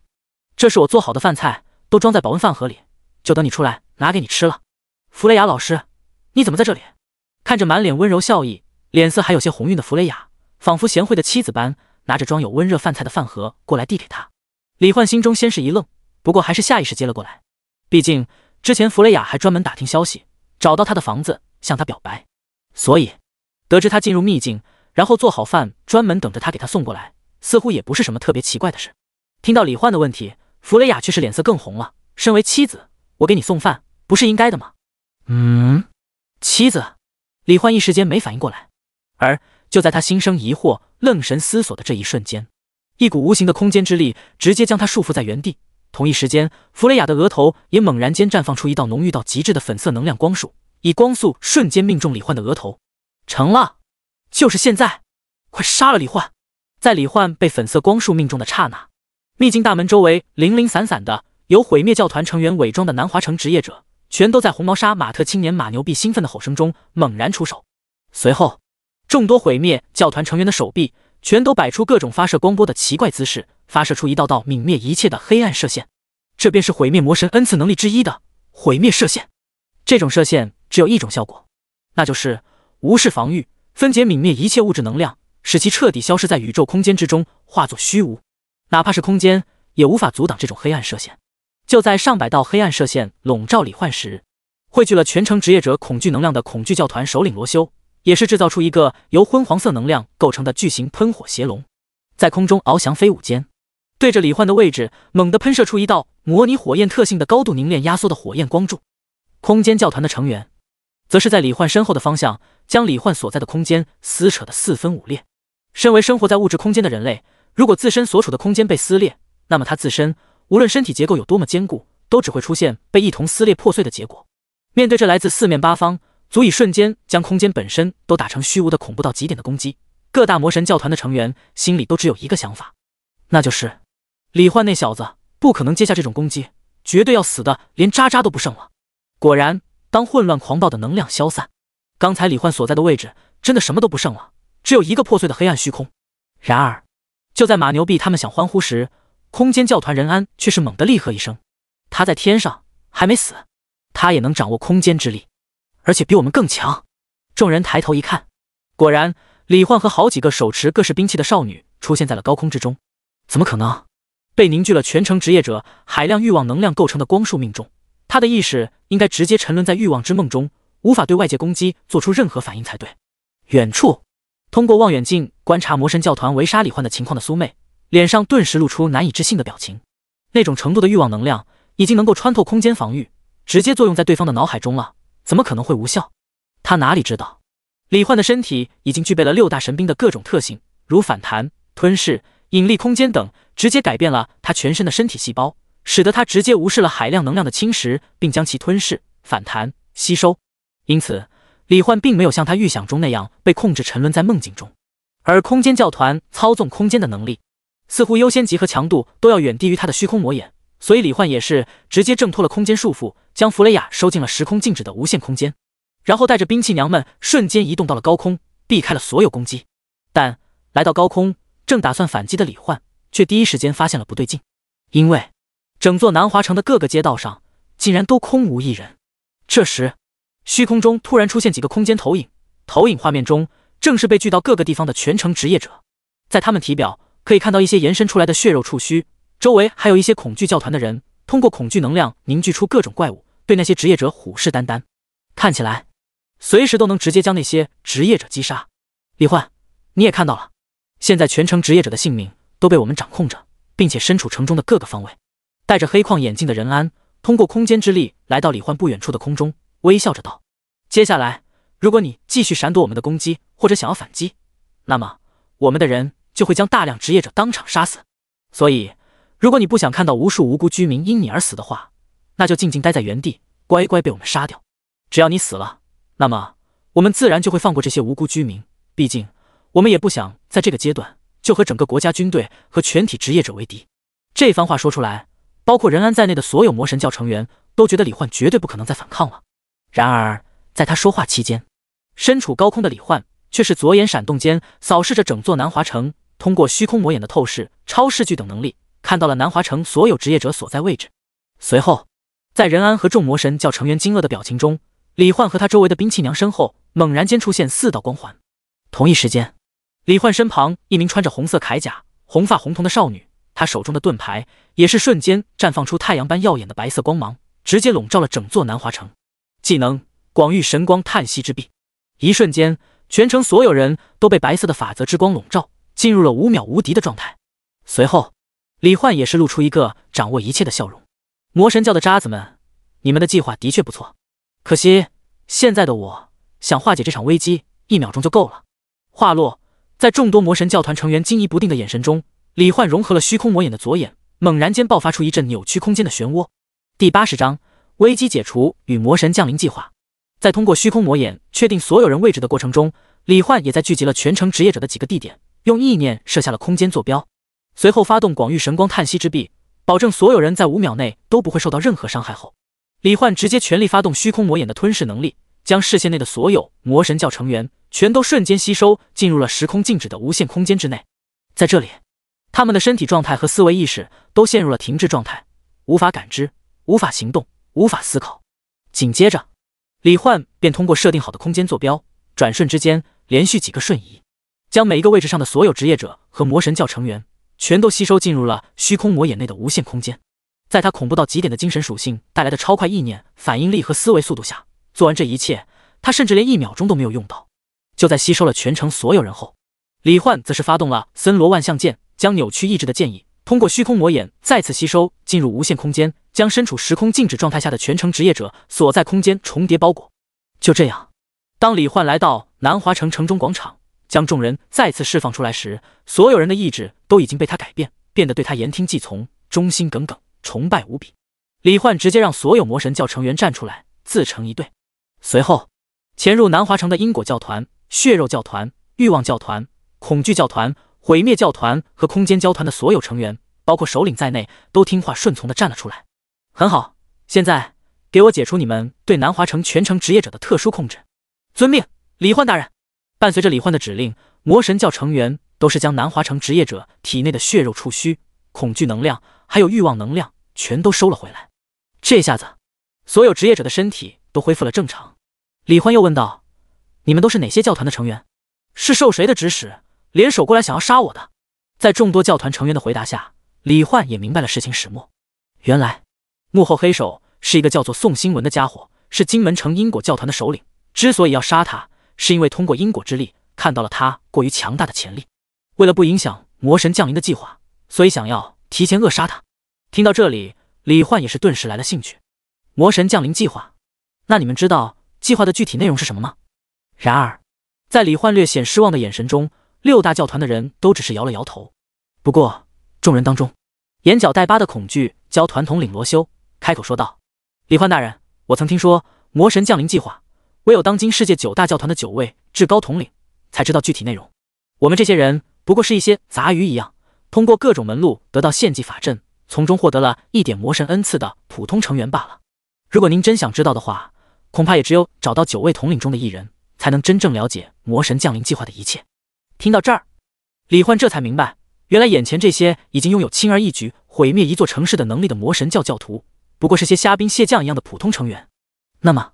那些魔神教中的精英成员，以及所谓的9位统领，又会是怎样的强大？魔神降临计划是从何时开始实施的？具体内容到底是怎样的？又将会在什么时候真正完成？如果想要阻止，他又该怎么做才行？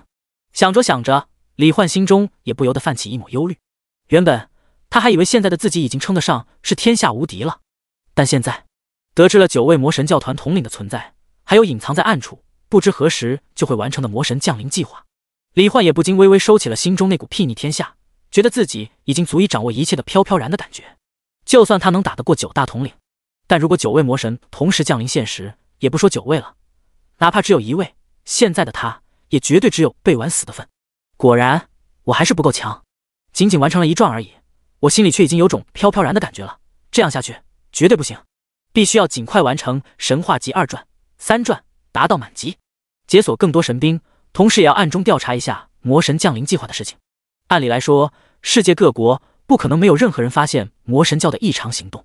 所以只要认真调查的话，一定能找到一些蛛丝马迹的。还有职业者协会，身为全球最大的职业者组织，或许会对魔神降临计划有些了解。等这件事处理完毕，可以问问季会长他们。念头百转间，李焕心中再次升起一股紧迫感。不过事情要一件一件来，所以李焕先是问罗修他们有没有宋新文的照片一类的东西。罗修当即便提供给了李焕一张宋新文的超清图片。李焕顿时嘴角一勾，虚空魔眼的自动锁敌能力开启，透过无数高楼大厦和墙壁的阻隔，直接看到了身处金门城5星龙腾大酒店总统套房内的宋新文。宋新文，很遗憾，你想要杀我的计划已经失败了，接下来准备受死吧。李焕的声音直接通过空间能力隔空响彻在宋新文的耳旁。宋新文顿时一惊，怎么可能？6大教团联手，以全城职业者性命为要挟，怎么可能杀不掉你？你究竟是怎么化解的？看到这一幕，李焕便确定了，这就是幕后黑手。于是他也懒得废话，直接把宋新文的面容通过空间投影映射在面前的虚空中，给殷雪看了一下，笑着道：“殷雪，看到这个人了吗？现在发动你的技能，用你的神火加特林送他上西天吧。”粉发粉瞳的殷雪脸上顿时泛起一抹红晕，露出兴奋的笑容。我明白了，交给我吧。主人。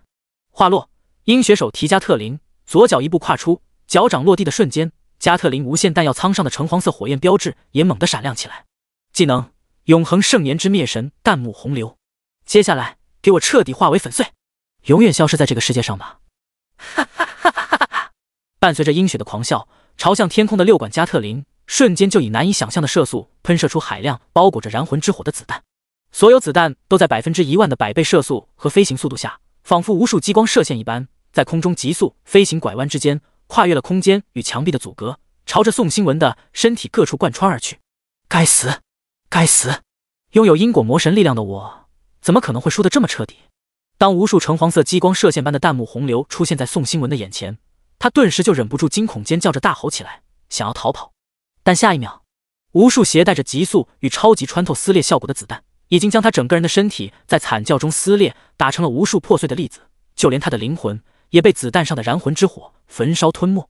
至此，宋新文彻底消失在这个世界上。幕后黑手被消灭后，李焕转头看向魔神教团的成员，想了想，说道：“把你们各自教团的献祭法阵图案都给我一份，然后给我讲一下，你们献祭的东西都是什么？如果能认识并了解魔神教的所有献祭法阵，或许能在将来的调查中起到一些作用。”第81章，献祭之物与欲望之力。在被扭转意志后，6大教团的人也是纷纷将献祭法阵图案交给了李焕，然后全盘托出，告诉了李焕他们需要献祭给各自魔神的东西。比如血肉魔神教徒就是献祭各种生物的血肉或者各种稀有的物质材料，欲望魔神教徒是通过欲望之脑收集人类对金钱、美色、佳肴、权力等各种事物的欲望，将种种欲望能量献祭出去。毁灭魔神教徒则是献祭一些被毁坏的残缺不全的东西，越是精美昂贵的被毁坏的东西越好。还有恐惧、因果、空间，则分别是恐惧能量、改变事件结果产生的因果能量，以及蕴含各种巧妙空间结构的物品。随后，李焕又问了一下他们各自获得的魔神恩赐所具有的能力，以便自己以后能更好的应对。得知了自己想要知道的一切后，李焕便直接发动无限剑气，将所有魔神教成员全部杀死。虽然他也想着要不要通过剑意扭转他们的意志后，让他们为自己所用，暗中保护南华城，或者帮他打探消息，但是他们体内毕竟都具有魔神的力量，李焕不敢保证自己的剑意控制是不是会一直生效下去，甚至魔神的力量会不会通过自己与这些人之间的联系，反过来直接作用在他的身上，对他造成伤害或控制。所以直接杀掉是最保险的选择。解决了6大教团入侵南华城事件后，李焕通过剑意让所有职业者各自回到原本应该所在的位置，并且凭借融合的一门名为遗忘剑法的剑意，抹消了他们大脑内有关自己控制全城所有人意志的这些记忆画面。等他们醒来，只会记得南华城被魔神教的人入侵，然后所有人都晕过去了。最后，当全城职业者回到各自原本的位置，并且恢复神智后，都是一脸惊恐的连忙四处张望，因为记忆里最后的画面就是魔神教的人突然对他们发动了攻击。不过令他们疑惑又庆幸的是，他们竟然没有死，魔神教的人也全都不见了。这时，一名职业者突然发现了天空中的李焕和他身边的兵器娘们，顿时兴奋呼喊起来：李焕！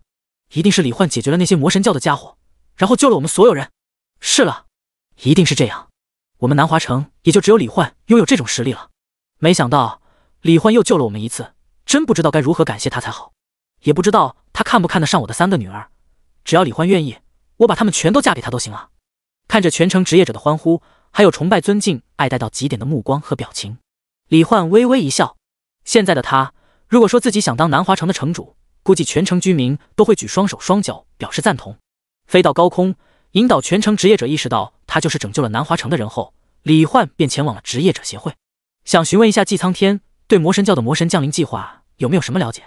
不过令李焕失望的是，身为南华城职业者协会会长的季苍天竟然也对魔神降临计划一无所知。但有着一头黑色长发来自协会总部的楚星汉，在听到李焕的问题后，却是突然站出来开口道：李焕，你想知道的魔神降临计划，我好像知道一点相关信息。闻言，李焕和季苍天等人都是露出感兴趣的神色，楚星汉也是接着说道：虽然不知道那计划具体内容是什么，但我听总会长说过，我们龙国还有其他一些强国似乎都有一批隐藏在暗处的顶尖职业强者，在默默处理并阻止着魔神教的一些秘密行动。我猜测你所谓的魔神降临计划，应该就和那些被封禁的不为人知的秘密行动有关。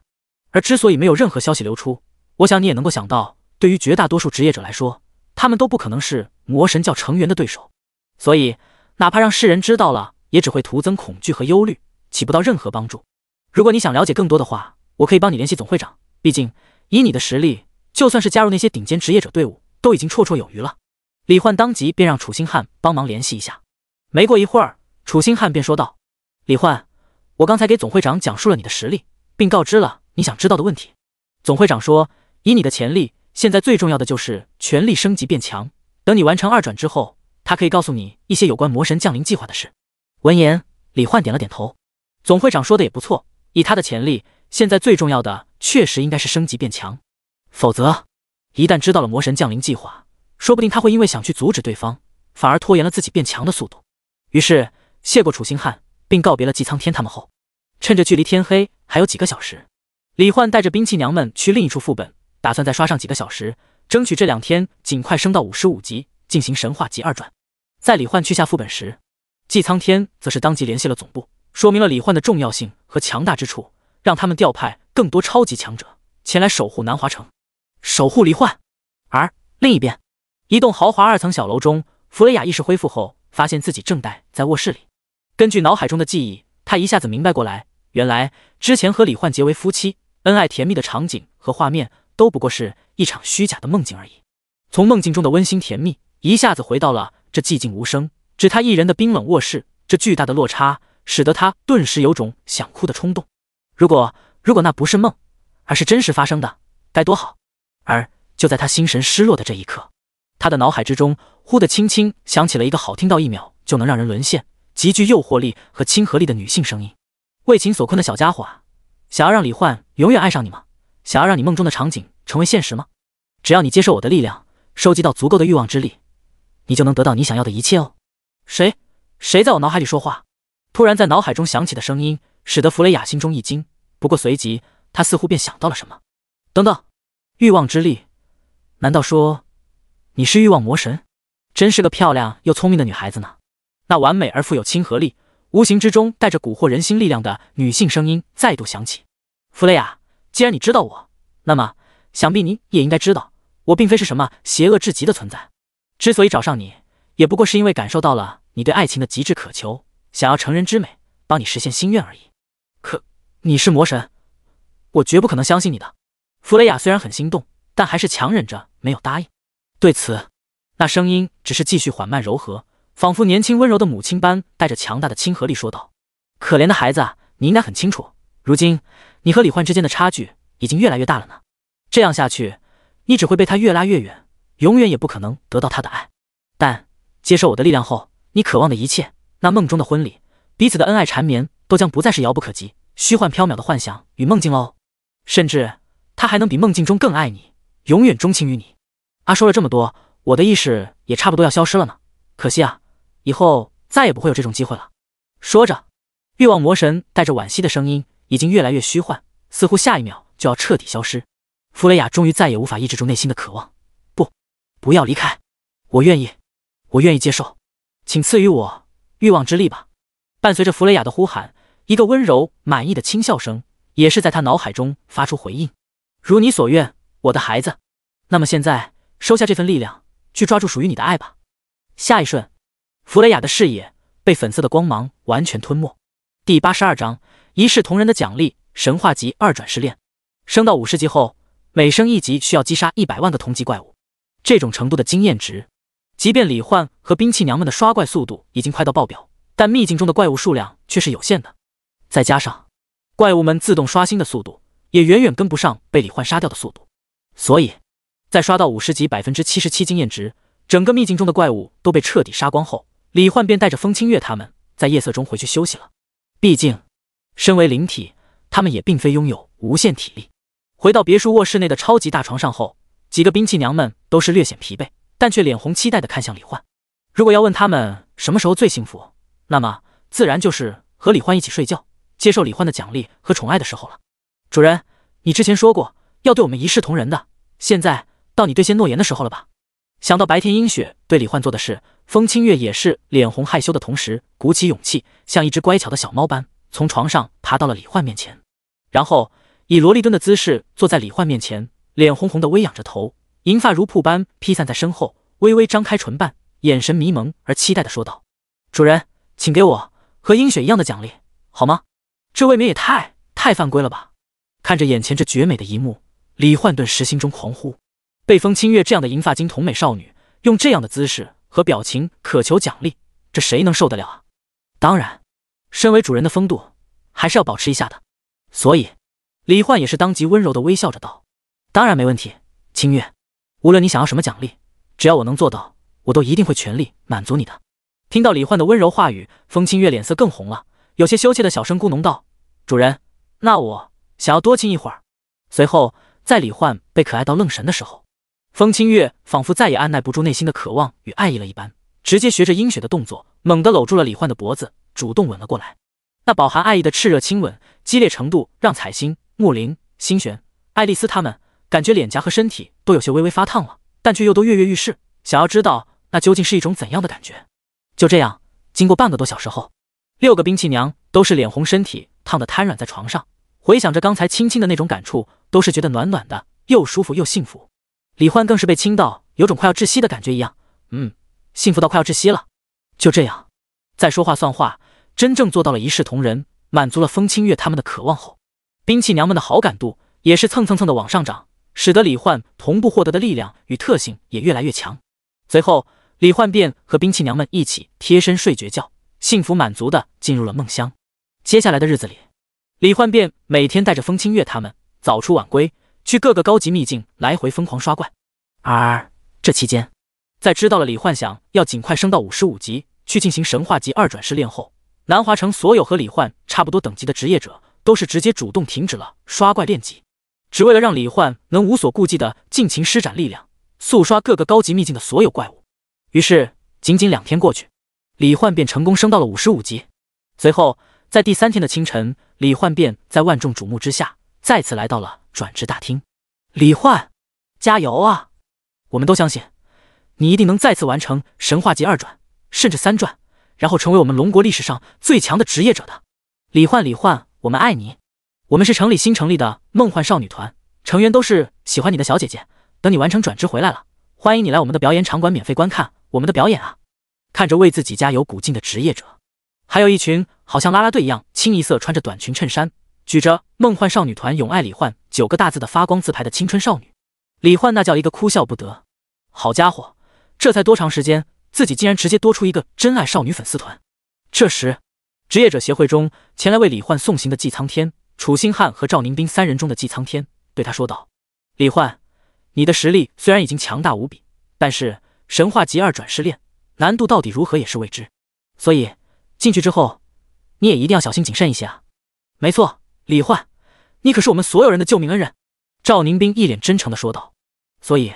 我们都不希望你在里面出什么事，在此也祝愿你能平安顺利地完成转职。不同于纪苍天和赵宁斌的担忧，楚星汉直接说道：我相信你的实力，李焕，亲眼见识到你所拥有的力量后，我敢肯定你绝对能完成神话级2转的。经历过2次事件后，楚星汉对于李焕的实力已经彻底服气，言语之中都是对李焕的肯定。季会长，还有2位，你们尽管放心吧，经历过这么多战斗，我也不是初出茅庐的菜鸟了，而且我也相信自己的实力，所以安心等我的好消息便是。说完，李焕便微笑着转身挥手间，直接进入了神话级转职试炼空间的金色光门之内。随后提示音响起，叮，检测到新的试炼者，随机世界抽取中。叮，抽取完毕，你已随机至神话级试炼世界拉斯马尔大陆。试炼内容：拯救拉斯马尔大陆各种族生灵，击杀即将诞生的第9代魔王。等级 LV90。背景介绍：拉斯马尔大陆乃是拥有人族、精灵族、矮人族、兽人族、亚人族等数十个种族，且环境优美、资源丰富的多元化魔法世界。本宇宙创世法神造出此界后，为了让大陆生灵努力修炼魔法，以便能在他离去之后也能保护好这个世界，便以神力构建暗空魔界，每隔万年，其内便会诞生出拥有毁灭世界力量的超级魔王。魔界空间也将逐渐与大陆空间发生交错融合，使得魔气扩散，增强魔族实力，侵蚀大陆生灵。如今大陆各处的大量生物已被魔气侵蚀，化作魔化怪物，在魔族的带领下大肆杀戮着各种族生灵。人类3大帝国正在召唤集结传说记载中的7神勇者，意图尽快平息这场灾难，并终结即将诞生的第9代魔王。背景介绍完毕，传送开始。第83章圣光帝国危机，勇者召唤法阵。听完脑海中提示音的介绍后，李焕心中顿时就涌现出一股难言的激动与兴奋。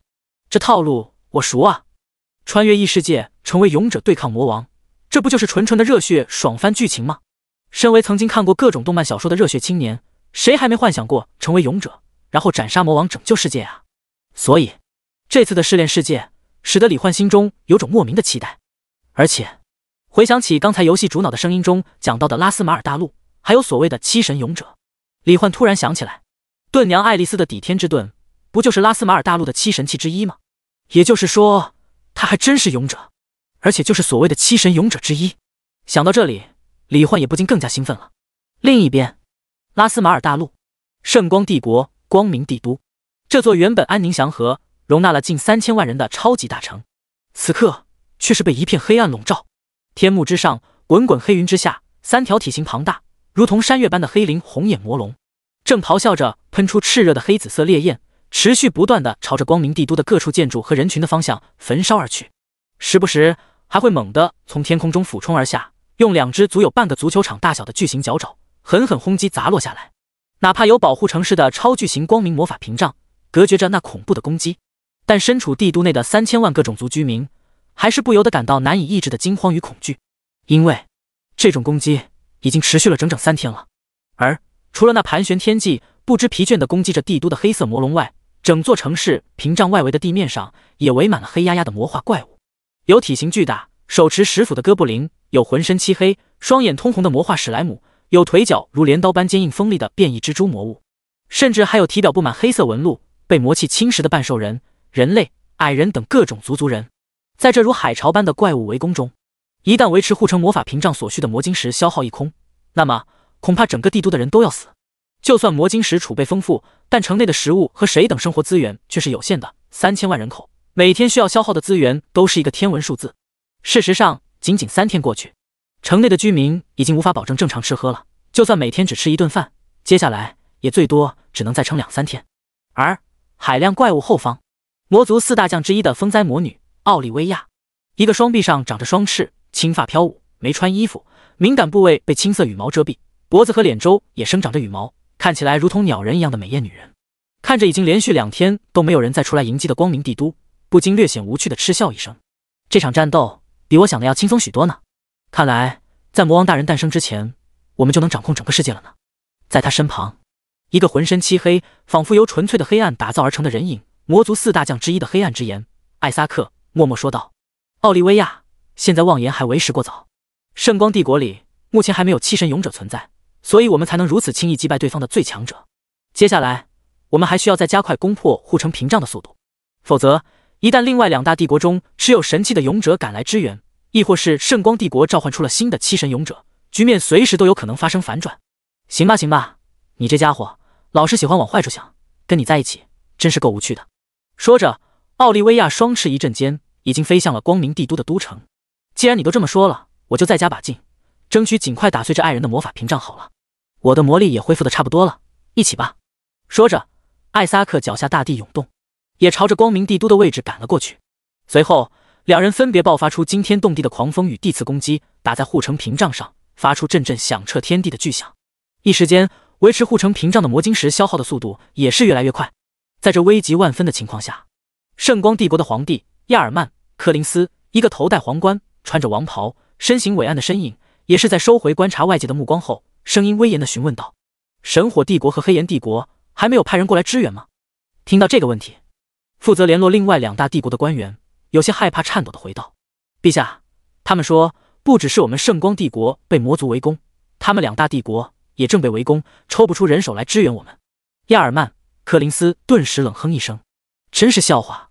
如今魔族2位圣魔导士级别的强者都在我们这里，我们圣光帝国的最强战力也被打成重伤，无法再战。他们要是再不派人过来支援，等我们圣光帝国灭亡，他们岂不是也只有逐一被魔族灭亡的份？连这么简单的道理都想不明白，他们真是一辈子都活到狗身上去了。虽然心中愤怒，但亚尔曼·柯林斯还是迅速控制住了自己的情绪，转而问道：按照现在的消耗，护城魔法屏障还能维持多久？另一名官员当即回道：陛下，那2个魔族大将的攻击太过猛烈，根据刚才负责维护屏障法阵的法师报告，如果一直承受这种程度的攻击，最多再坚持1天，魔晶石就要消耗一空了。闻言，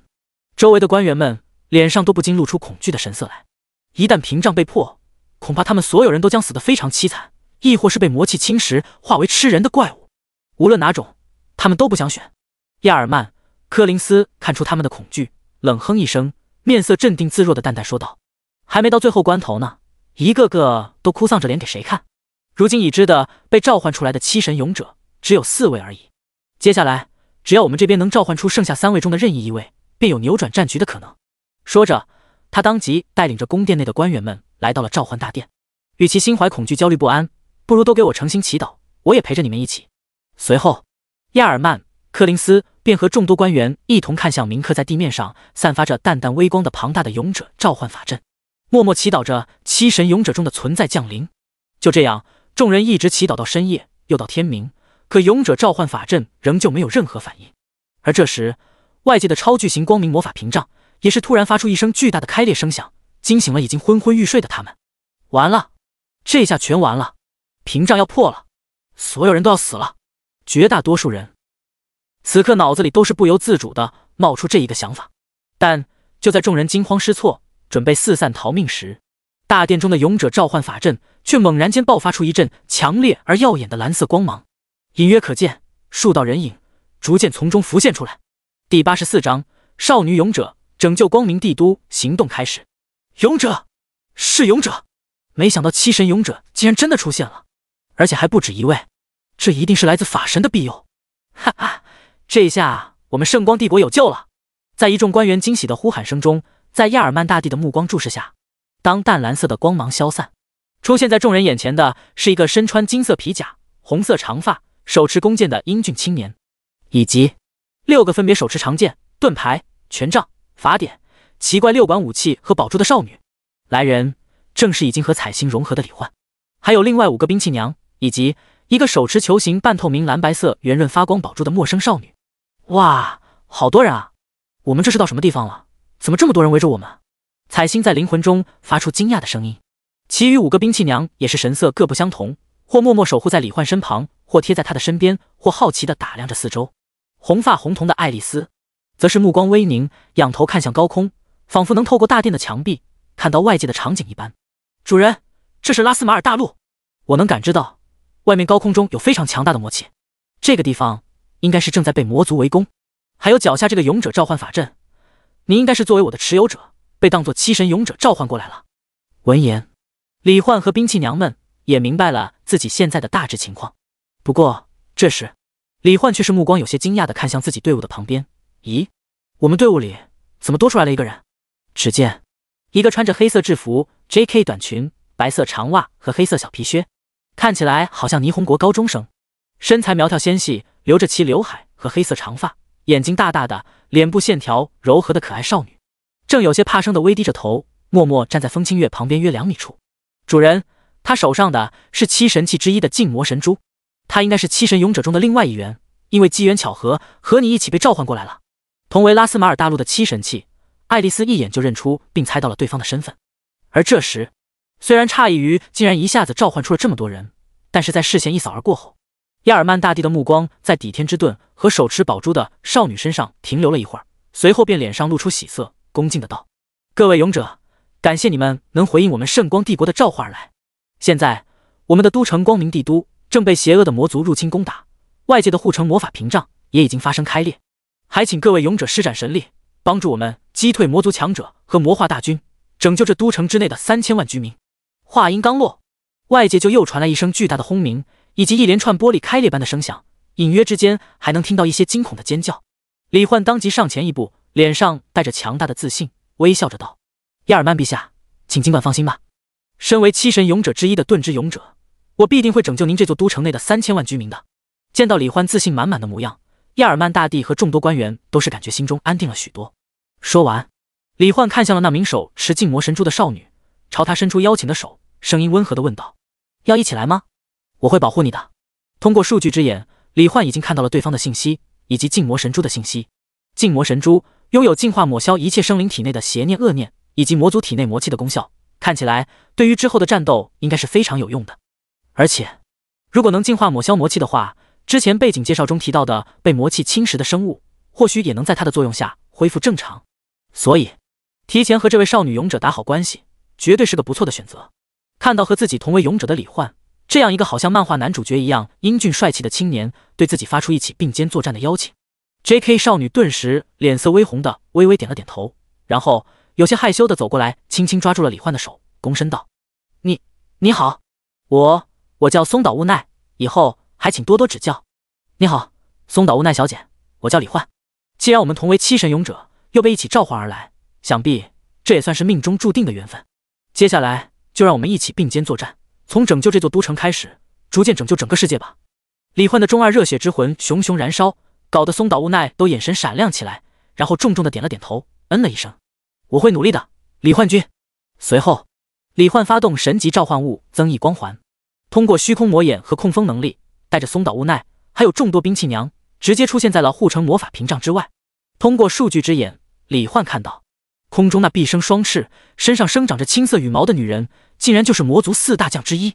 于是他当即就发动虚空魔眼，想要将对方吸收进入无限空间内，直接扭转对方的意志。但没想到圣魔导士已经拥有专属魔力圣域护身，可以隔绝空间之力的作用。这时正飞翔在高空之上朝护城屏障发动攻击的奥利维亚也察觉到了有人对他发动了某种空间攻击。看到突然冒出来的李焕等人，他嘴角顿时扯出一抹邪笑。哦，终于有人出来应战了吗？不过很可惜，现在已经太晚了。话落，奥利维亚的双臂猛然交叉挥舞间，瞬间就爆散出如同青色之雨般密集的、足以割裂虚空的无数微型锋刃，铺天盖地的朝着李焕他们旋转飞射间笼罩而去。在他发动攻击的同时，被他通过魔气控制的3条黑鳞红眼魔龙，也是在黑云笼罩的天幕下，从3个方向同时咆哮着朝李焕喷吐出江河洪流般的黑紫色龙息烈焰火柱。面对这恐怖到极点的攻击，松岛无奈顿时就吓得花容失色。不过李焕却只是紧了紧握住他的手，笑着喝道：“爱丽丝！”话音落下，爱丽丝手中的抵天之盾已经瞬间变形扩大扭曲，将在场众人全都笼罩保护在内。抵天之盾全反弹，在爱丽丝的精准控制下，变形扩大的盾牌不仅将所有攻击完美防御下来，还按照原来的攻击轨迹将其全部反弹飞射回去，直接将3条黑鳞红眼魔龙的嘴都给炸烂了。而风灾魔女奥利维亚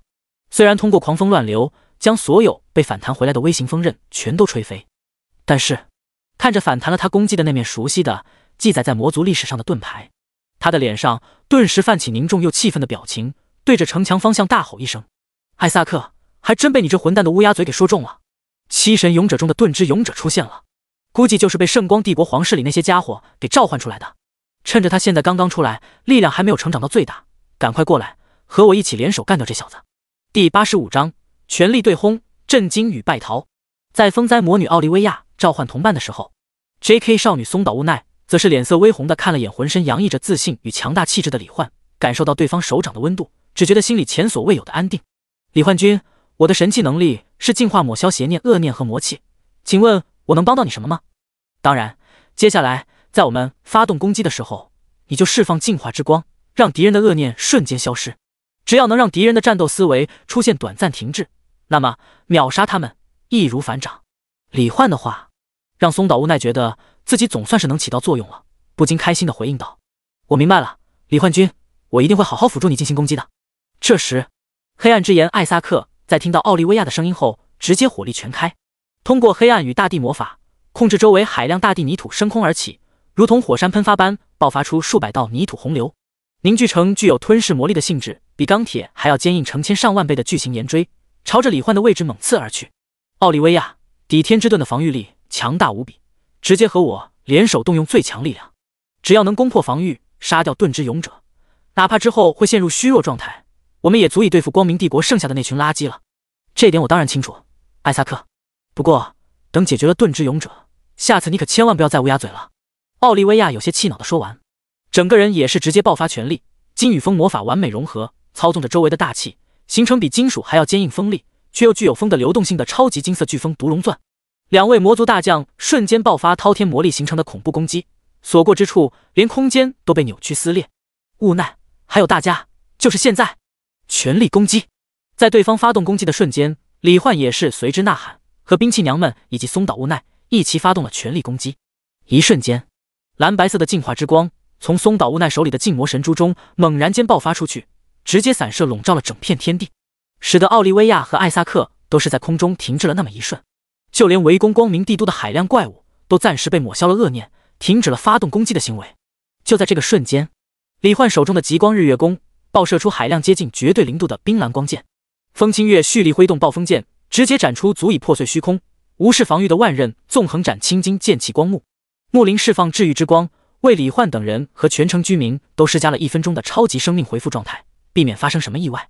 星玄则是抬手间制造出5条长达100米的黑暗引力之龙，咆哮着朝着数百根巨型岩锥飞舞吞噬而去。银雪更是兴奋的直接发动永恒圣炎之灭神弹幕洪流，粉白加特林弹仓火焰标志瞬间闪亮起来，喷射出密集激光束般的橙黄色弹幕洪流，噼里啪啦的朝着奥利维亚和艾萨克飞射而去。在这狂暴无比、各色光芒交错，仿佛人形机关炮对轰的极致猛烈的攻击中，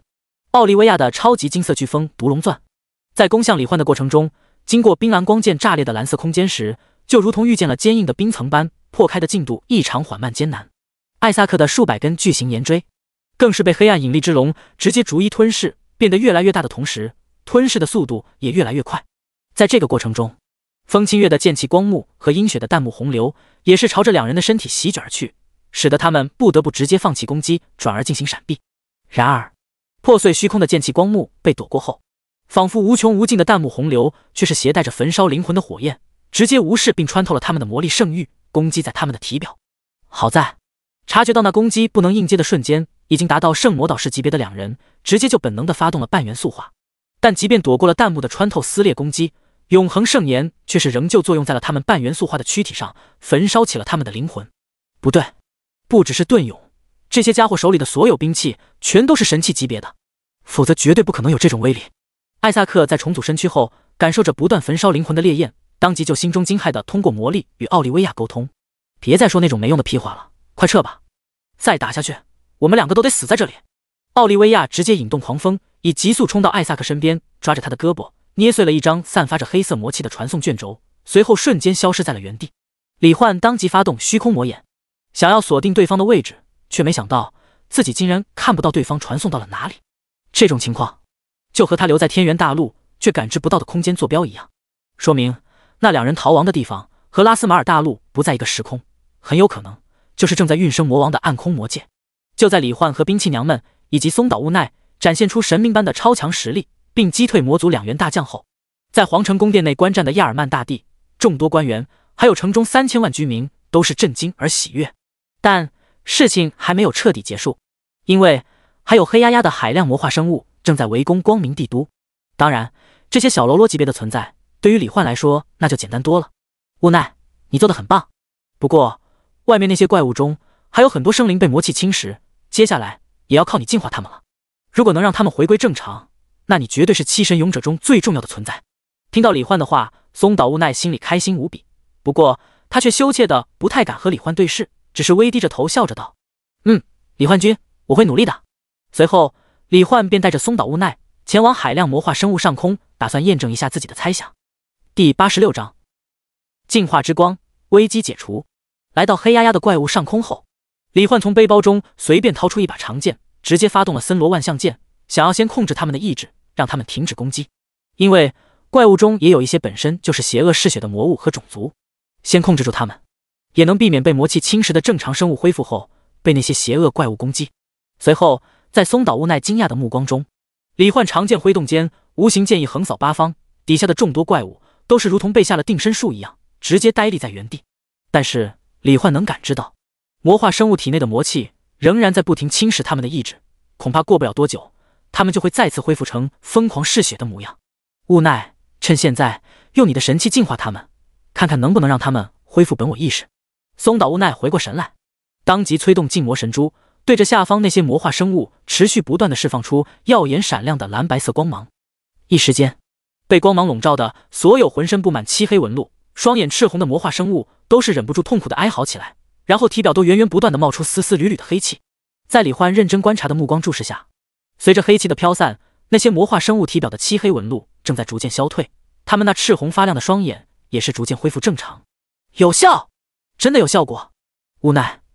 你的禁魔神珠恐怕就是拯救这个世界的关键。李焕难掩心中的激动，毕竟他的主线任务就是拯救拉斯马尔大陆各种族生灵，并击杀即将诞生的第9代魔王。有了松岛悟奈作为同伴，李焕不仅可以拯救被魔族和魔化生物攻击的生灵，还能让被魔气侵蚀的生灵恢复原状，简直就是超额完成了拯救任务。这样下去，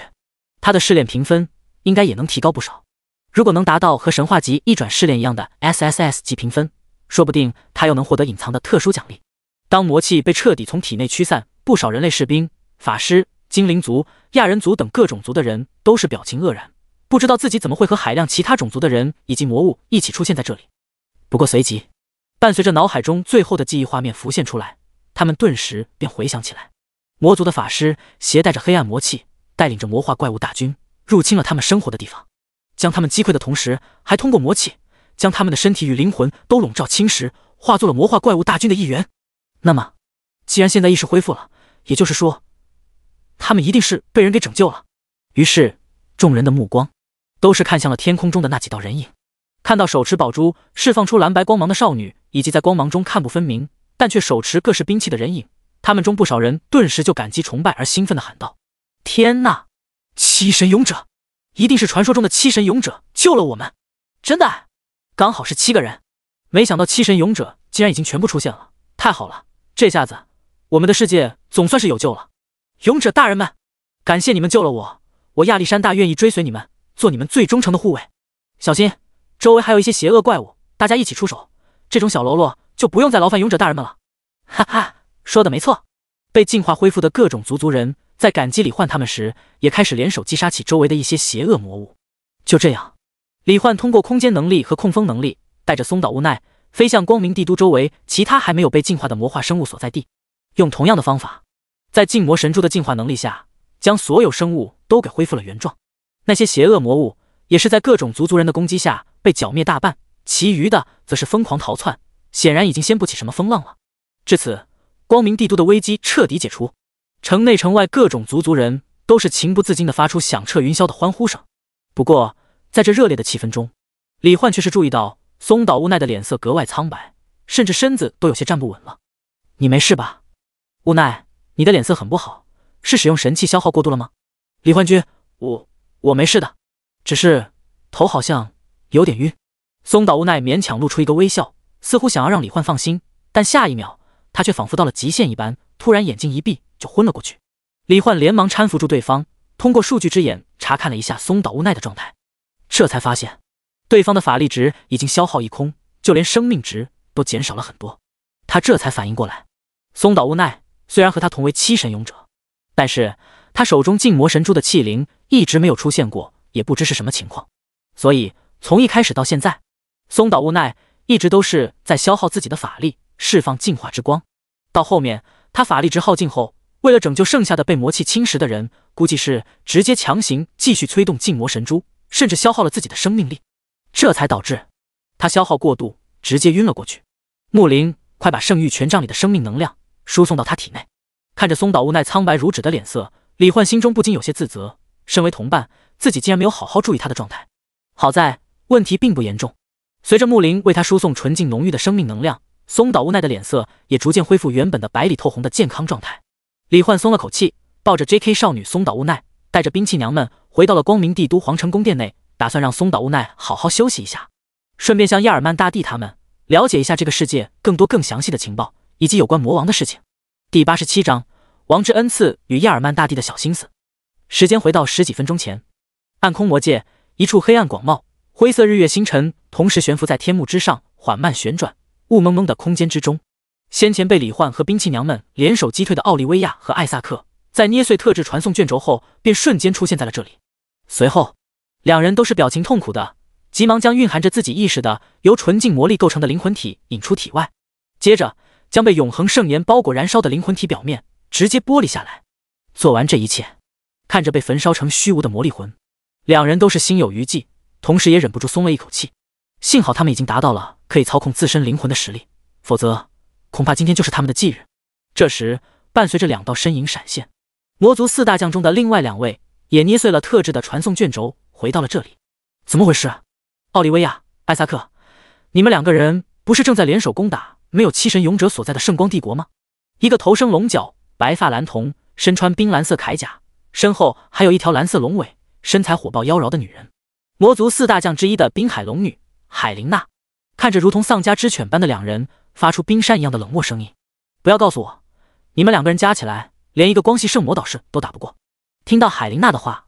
奥利维亚当即气得就想发飙，但此刻刚刚剥离部分灵魂，使得他痛苦虚弱到已经不想说话，这才没有直接吵起来。嘿嘿，海琳娜，先别急着生气嘛。以他们的实力，就算真的打不过，也不至于被逼得连魔界卷轴都用出来吧。海琳娜身旁不远处，一个一脸玩世不恭的表情，浑身笼罩在浓郁金色光辉之中，头发仿佛金红色烈焰般熊熊燃烧的英俊邪魅的青年，魔族4大将之一的焚天之炎埃利奥特微笑着看向两人。所以说说吧，你们到底遭遇了什么？见奥利维亚不想说话，艾萨克便一边默默忍受着灵魂的剧痛，一边叙述了一下之前发生的事情。听完，海琳娜顿时目光微凝，没想到除了七神勇者的7把神器之外，竟然还有其他同级别的神器存在。如果让他们继续成长起来，对于我们和魔王大人来说，都必然是极大的威胁，必须要尽快抹杀他们才行。但艾萨克却是微微摇头：“海琳娜，就算我们4人联手，恐怕也顶多只能和对方打个平手。况且，以我和奥利维亚现在的伤势，也需要不少时间才能恢复到全盛状态。”不过，就在这时，暗空魔界的中心，一个仿佛黑暗行星般的圆形球体猛地发出一声心脏颤动般的声响，紧接着就是几道玻璃开裂般的清脆声音。什么情况？难道魔王大人要提前诞生了？四人顿时一惊，瞬间赶了过去。只见原本孕育着魔王的完美无瑕的纯黑球体，此刻却裂开了几道细微的缝隙。虽然看不清内部是什么情况，但是四位魔族大将却清晰地感受到一股股精纯无比、被压缩凝练到极致的纯净魔力，仿佛涓涓溪流般从那几条缝隙中喷涌而出。艾萨克顿时发出震惊、激动又喜悦的声音：“这是我们魔族预言册上记载的，由于魔王过于强大，黑暗之潮无法承受，所以才会发生的提前开裂。而这些魔力便是魔王大人无意识间散溢出来的，能够大幅度加快我们魔法修炼速度，增强实力的王之恩赐。有了如此精纯凝练的源源不断的魔力供应，不仅我和奥利维亚的伤势能迅速恢复，甚至我们四人恐怕都能在魔王大人诞生之前达到圣魔导师之上的法神境界。”闻言，埃利奥特嘿嘿一笑：“那还等什么？若是我们四人全都达到法神境界，就算神器不止7把，那些勇者也只有被我们吊打的份。”于是魔族四大将暂时中断了对外界的侵略扩张计划，全都待在了孕育着魔王的黑暗之潮旁，通过王之恩赐潜心进行全力修炼，朝着法神境界进发。另一边，亚尔曼大帝和众官员都是恭敬无比地迎接李焕他们归来，并按照李焕的要求为松岛无奈安置了一间皇宫内最好的房间，还配有顶级的护卫和女仆进行保护和照顾。不得不说，李焕和他身边那些少女的实力着实是狠狠震撼了他们的眼球。随后李焕也是直接提出了他想要了解一下大陆的基本信息，有关七神勇者的事，如今大陆各处的战况，以及有关魔族魔王的信息等等。见到李焕刚结束这场战斗，又迫切的想要去拯救其他地区的人，亚尔曼大帝和众多官员都是对李焕越发敬佩，直接对李焕知无不言。通过亚尔曼大帝的讲述，李焕也是了解到拉斯马尔大陆有3大人类帝国，分别是圣光帝国、神火帝国和黑岩帝国，其他各种族聚集地则数量繁多。其中最具代表性、综合实力比人类帝国还要略强的，便是精灵圣域之森、矮人地下王国、兽人山脉、海龙群岛这几个地方。至于七神勇者，除了今天降临在圣光帝国的李焕和松岛无奈，另外2个人类帝国也各有2名七神勇者，所以目前还差最后一个勇者，七神勇者就算是到齐了。传说中，无论世界面临怎样的危机，无论魔王有多么强大，只要能聚齐七神勇者手中的神器，将其以特殊方法融为一体，便可以诞生出足以轻易镇压世界、远超法神境界的无敌力量。不过历史上的历代七神勇者，人类帝国似乎都没有找到融合七神器的方法。但即便如此，七神器各自蕴含的力量也已经异常强大，足以让人类一方战胜魔王了。而大陆各处的战况，几乎各个城镇如今都或轻或重地面临着不同程度的魔化生物侵袭灾害。毕竟连3大帝国的帝都都被围攻了，那些小一些的城市、乡镇就更不用说了。最后即将讲到有关魔族的信息时，亚尔曼大帝则是略带歉意地说道：“李焕，对于魔族的情况，我只知道从上到下分别是魔王、魔族大将、魔族精英以及魔族普通士兵。至于更详细的情况，以及你想了解的其他方面的信息，我可以让我们帝国最强、学识也最丰富的护国法师光系圣魔导师查尔斯先生为你进行讲解。请跟我来。”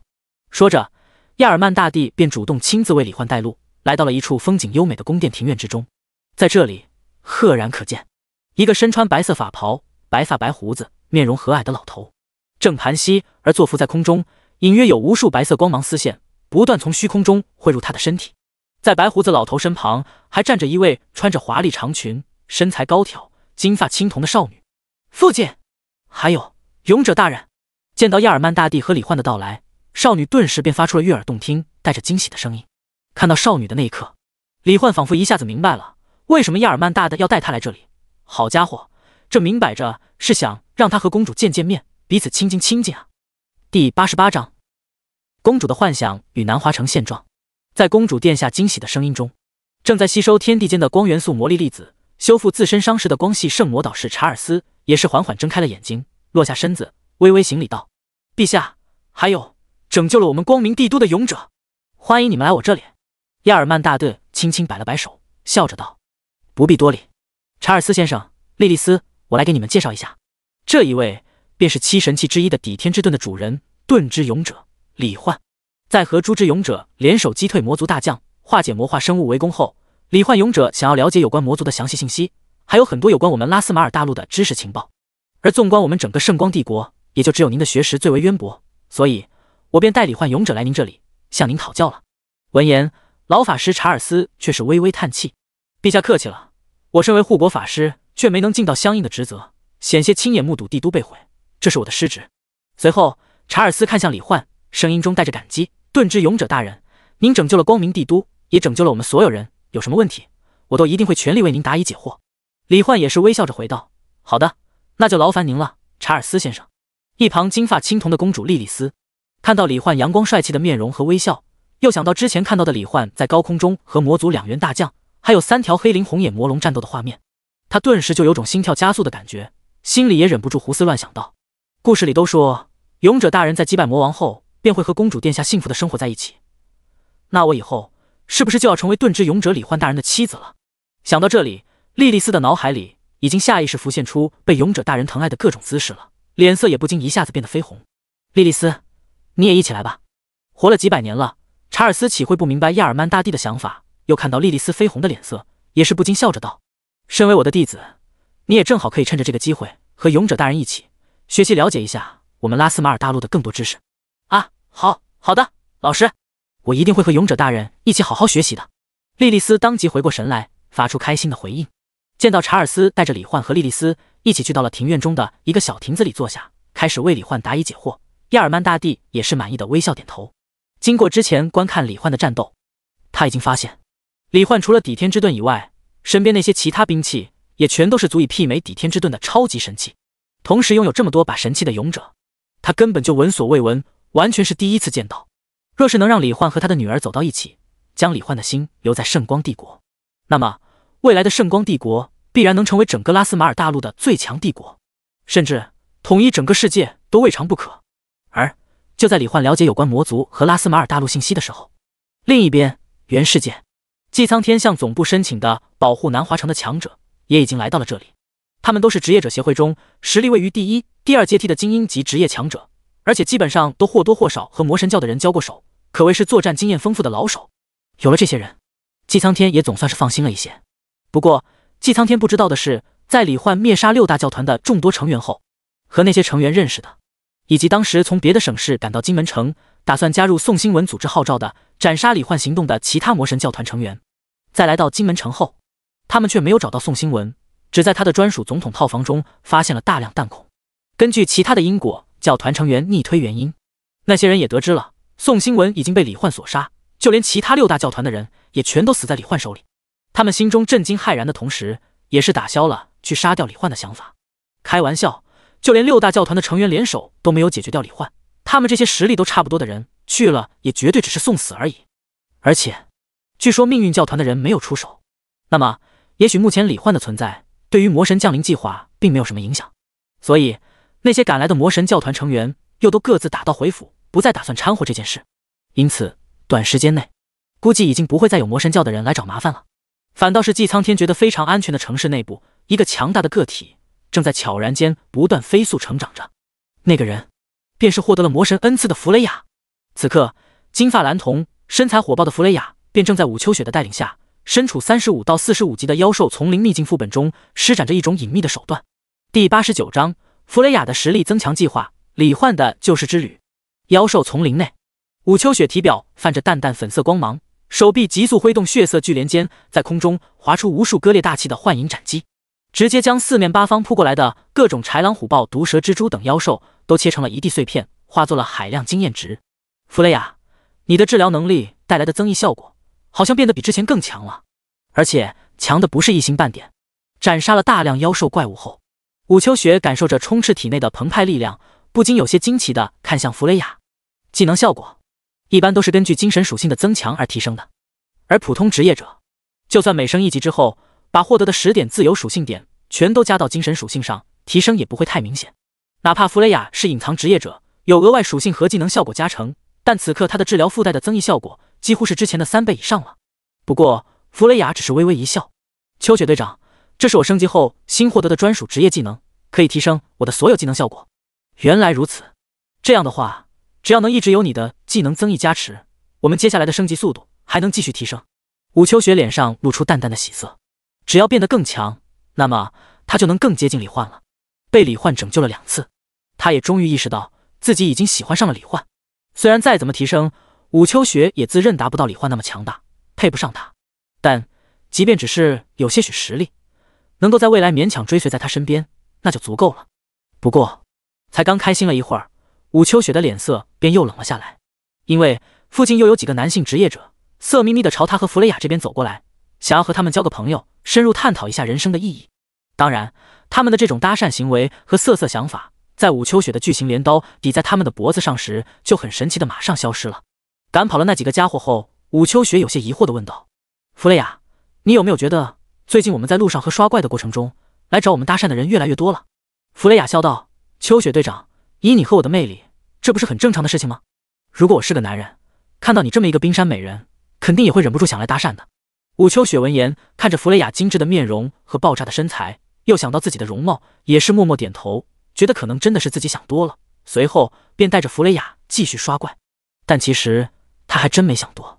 因为这一切异常都来源于弗雷雅从魔神手中获得的欲望之力。通过无形的欲望能量场，弗雷雅激发扩大了周围大范围内的生物和职业者的欲望，并控制在不显得太过异常的程度下。当他们靠近过来后，弗雷雅便又会通过他们脑内产生的欲望能量凝结成欲望之种，使得他们的各种欲望都小幅度增强，并且在这之后，每当那些人欲望升起之时，他们脑海中产生的欲望能量便会通过欲望之种隔空传递汇入弗雷雅获得的力量根基欲望之脑当中，进一步增强他的力量。按照这种情况发展下去，恐怕要不了多久，弗雷雅就能在南华城90%以上的职业者脑海之中凝结欲望之种，而这只不过是他计划的第一步而已。因为李焕太强了，根据欲望魔神在 N 次中留下的信息，只有等他达到能无视空间与距离的限制，直接将欲望能量作用在人类灵魂中的程度，才有可能让能力对他生效。所以为了这个目标，哪怕需要在全世界人类的脑海中都凝结出欲望之种，弗雷雅也绝对会拼尽全力去达成。此时没有人知道，弗雷雅的这份执念将会把他塑造成一个何等强大的存在。画面切回光明帝都皇城庭院，经过将近2个小时的询问，李焕从查尔斯口中几乎完美的了解了目前自己想要知道的一切。比如拉斯马尔大陆的所有生物都只修炼一种力量，那就是魔法。人类和其他类人种族实力从低到高依次为魔法学徒、见习、初级、中级、高级魔法师、魔导士、大魔导士、圣魔导士、魔法之神，简称法神。而历代魔王都是法神境界，不仅身体可以完全元素化，免疫一切物理攻击和绝大多数能量攻击，举手投足之间更是能引动天地之间的海量魔力，造成山呼海啸般的强大攻击，堪称人形天灾。还有专属魔力神域，能够在吸收外界无穷魔力和对手体内魔力的同时，隔绝对手与外界魔力的联系，使其体内的魔力急速消耗，最终失去战斗能力，任人宰割。再加上历代魔王还拥有属于各自的专属全能，那已经是凌驾于法神境界之上的更强能力了。因此面对魔王，无论去多少法神境界之下的人，都不过只是去送死而已。唯有七神勇者能够无视法神境界的限制，凭借七神器联手对抗魔王。了解了魔王的强大后，李焕心中也是不禁暗暗比对着自己的实力，如果现在让他一个人面对魔王的话，他还真是没有必胜的把握。不过只要能聚齐七神勇者，再加上自己除了抵天之盾以外的5把神灵级兵器，李焕觉得战胜这一次的魔王应该问题不大。谢过查尔斯后，时间还早，李焕便提出想要一份地图，然后即刻去拯救各地居民。毕竟这可是他的主线任务之一。虽然他没有进化之力，但是他可以先把魔族成员和邪恶怪物击杀，再把那些被魔气侵蚀的正常人交给当地居民进行关押控制，然后在那些地方设置空间坐标。等松岛无奈意识和身体恢复，能够继续施展进化之光后，李焕便可以带着他瞬间移动到各个空间坐标所在地，净化那些人体内的魔气。当然，除了任务性质以外，李焕自己也是发自内心想要去拯救世界的。而且在这个过程中，他正好还可以带着父母和兵器娘们参观游览，体验这片异世界大陆各地的风土人情，可谓是好处多多。听到李焕的话，看到他迫不及待想要去拯救其他人的神色，查尔斯看向李焕的目光也是越发尊敬且和蔼了。圣光帝国乃至这个世界有您这样的勇者降临，真是太幸运了。说着，他已经从随身的空间时打造的戒指中取出了一份地图，这是我早年游历世界亲手绘制的大陆全貌地图，应该能对你有所帮助。多谢查尔斯先生。李焕接过地图后，便兴冲冲地打算出发，不过才刚起身离开椅子，公主莉莉丝便连忙叫住了他。等一下，勇者大人，仅仅只有地图的话，寻找各个城镇的位置也是相当麻烦的一件事。正好受老师的熏陶，我对大陆各处的情况都非常了解，可以为你直接指出各个城镇的位置。而且对于圣光帝国境内的各地灾害情况的严重性，我都非常清楚，还有路途中可能会遇到的各种族居民，他们独有的交流方式，我也有所了解。所以，勇者大人，请让我跟你一起去吧。看着莉莉丝自信满满、满脸期待的表情，听到带上她的各种好处，李焕又惊又喜。好家伙，这完全就是个超级导游外加翻译官啊！有他在，李焕的拯救世界之旅绝对可以更加顺畅。于是，李焕也是当即笑着道：“那真是太好了，莉莉丝殿下，有你的加入，我很荣幸。接下来的路途中，我也一定会保护好你，不让你受到任何伤害的。”听到这儿，莉莉丝顿时脸色泛红，心中兴奋的欢呼：“勇者大人真的要带上我了，还说要保护我，不让我受任何伤害。果然，故事里说的都是真的，好期待啊！接下来和勇者大人的救世之旅一定会很精彩吧。”随后，李焕便带着同样满怀期待和激动兴奋的莉莉丝，操纵大气御风腾天，朝着莉莉丝口中灾害情况最严重的一座城市的方向赶去。第90章，拯救科林城，公主的崇拜。科林城，一座距离光明帝都500多里，中间隔着一条巨型山脉的大型城市，其内同样居住着各种族居民，不过人类和亚人占据了绝大多数，其余的矮人族、兽人族等种族相对来说就要少得多。在光明帝都被围攻的时候，这里也同样被魔族法师操纵着大量魔化生物，对城市屏障和城墙发动着持续不断的猛烈攻击。此刻，科林城不仅护城魔法屏障被击碎，就连厚重的城墙都已经被魔族精英们联手发动的魔法攻击炸开了好几个巨大的缺口。若不是人类众多魔导士联手撑起魔法屏障，暂时堵住了城墙缺口，恐怕黑色潮水一般的怪物早就已经要攻进来，对城内居民造大量伤亡了。不过，虽然城墙缺口被魔法屏障填补，但是城市的上空已经没有屏障的守护，众多如火烈鸟、噬鹰兽、恶魔蝙蝠等被魔气侵蚀强化过后的飞行魔物，都在魔族法师的操纵下，集体用爪子抓起大片大片无法飞行的魔化生物，从半空中投放到城市之内，直接对内部进行攻击，形成内外夹击的形式。魔族达到魔导士和大魔导士境界的精英法师们，也是骑在一些飞行魔物身上，从高空中释放各种夹杂着魔气的魔法攻击，在城内各处炸开的同时，朝着四周散溢出大量黑漆漆的魔气，侵蚀着被笼罩其中的居民。哈，照这样下去，看来用不了多久，我们就能彻底攻下这座城市了。高空中，骑着一头魔化狮鹰兽，穿着黑色法袍，长得和人差不多，但却有着一个巨大鸟嘴的魔族大魔导士，露出兴奋的表情，大喊着。在他身旁不远处，一个长着野猪脑袋、獠牙外露的黑袍魔族大魔导士，也是哼哧一声，点了点头。是啊，卡诺尔。接下来，这城中的所有人都将被转化为我们魔族大军的一员，壮大我们魔族的势力。这样一来，我们横扫整座大陆的计划也算是更进一步了。就是不知道我们魔族的4位大将各自的战况都怎么样了，进展的顺不顺利？想什么呢？凯斯佩奇。黑袍鸟嘴大魔导士卡诺尔面露不悦，随后神色崇敬地看向远处那条山脉，仿佛能透过山脉看到另一头正在围攻光明帝都的魔族2位大将一般。那4位可都是圣魔导士级别的超级强者，而且比人类的圣魔导士强多了，说不定他们会比我们更先攻占人类帝都呢。我们只要忠诚地按照4位大将的计划稳步推进就好了。凯斯佩奇挠了挠猪头，随后也是放下担忧，咧开猪嘴笑道：哈哈，说的也是，如今大陆上还没有法神级别的强者，以我们魔族4位大将的实力，基本就是无敌的存在，怎么可能会输呢？那就让我们加快速度，早日将整座大陆都变成我们魔族的地盘，以此为魔王大人的诞生作为献礼吧。没错，就是要这样才对。卡诺尔激情回应。说罢，两人对视一眼，都是哈哈哈哈的大笑起来，打算继续朝城市各处发动攻击。结果下一秒，还没等他们发动攻击，两人就眼前一黑，消失在了原地。意识陷入黑暗前的一瞬间，他们隐约看到一个长着一头红色长发的青年的身影。不错，来人正是李焕。在莉莉丝的指引下，李焕通过空间能力和控风能力，以一种恐怖至极的速度，几秒钟就来到了这里，并且瞬移到科林城上空后，通过数据之眼，李焕一眼就看到了位于自己身旁不远处的2个魔族大魔导士。于是他直接发动虚空魔眼，将他们吸收进入了无限空间，准备在拯救城市后问他们一些问题。此时城内的状况十分混乱，在各处街道散逸的黑暗魔气，很多正在追赶攻击居民的魔化生物，还有不少飞行怪物会把一些没有什么战斗能力的居民抓到天上，然后丢下去。这样一来，为了救下那些从高空坠落的无辜居民，城内的魔法师们就不得不暂时停止对地面怪物的攻击，从而给了那些怪物攻击伤害到魔法师的机会。李焕能清晰地看到，从高空中坠落的很多都是小孩子和柔弱女性，还有不少兽耳娘。面对这种情况，李焕也是当即和风清月联手，通过控风能力将超大范围内正在坠落的居民全都救了下来。接着4神光环发动，木灵给全城范围内的居民全都施加治疗。好的，主人。指令下达的同时，李焕则是通过无限瞬移，配合森罗万象剑，扭曲城内城外各处的魔族和魔物的意志，使得他们全都暂时停止了攻击。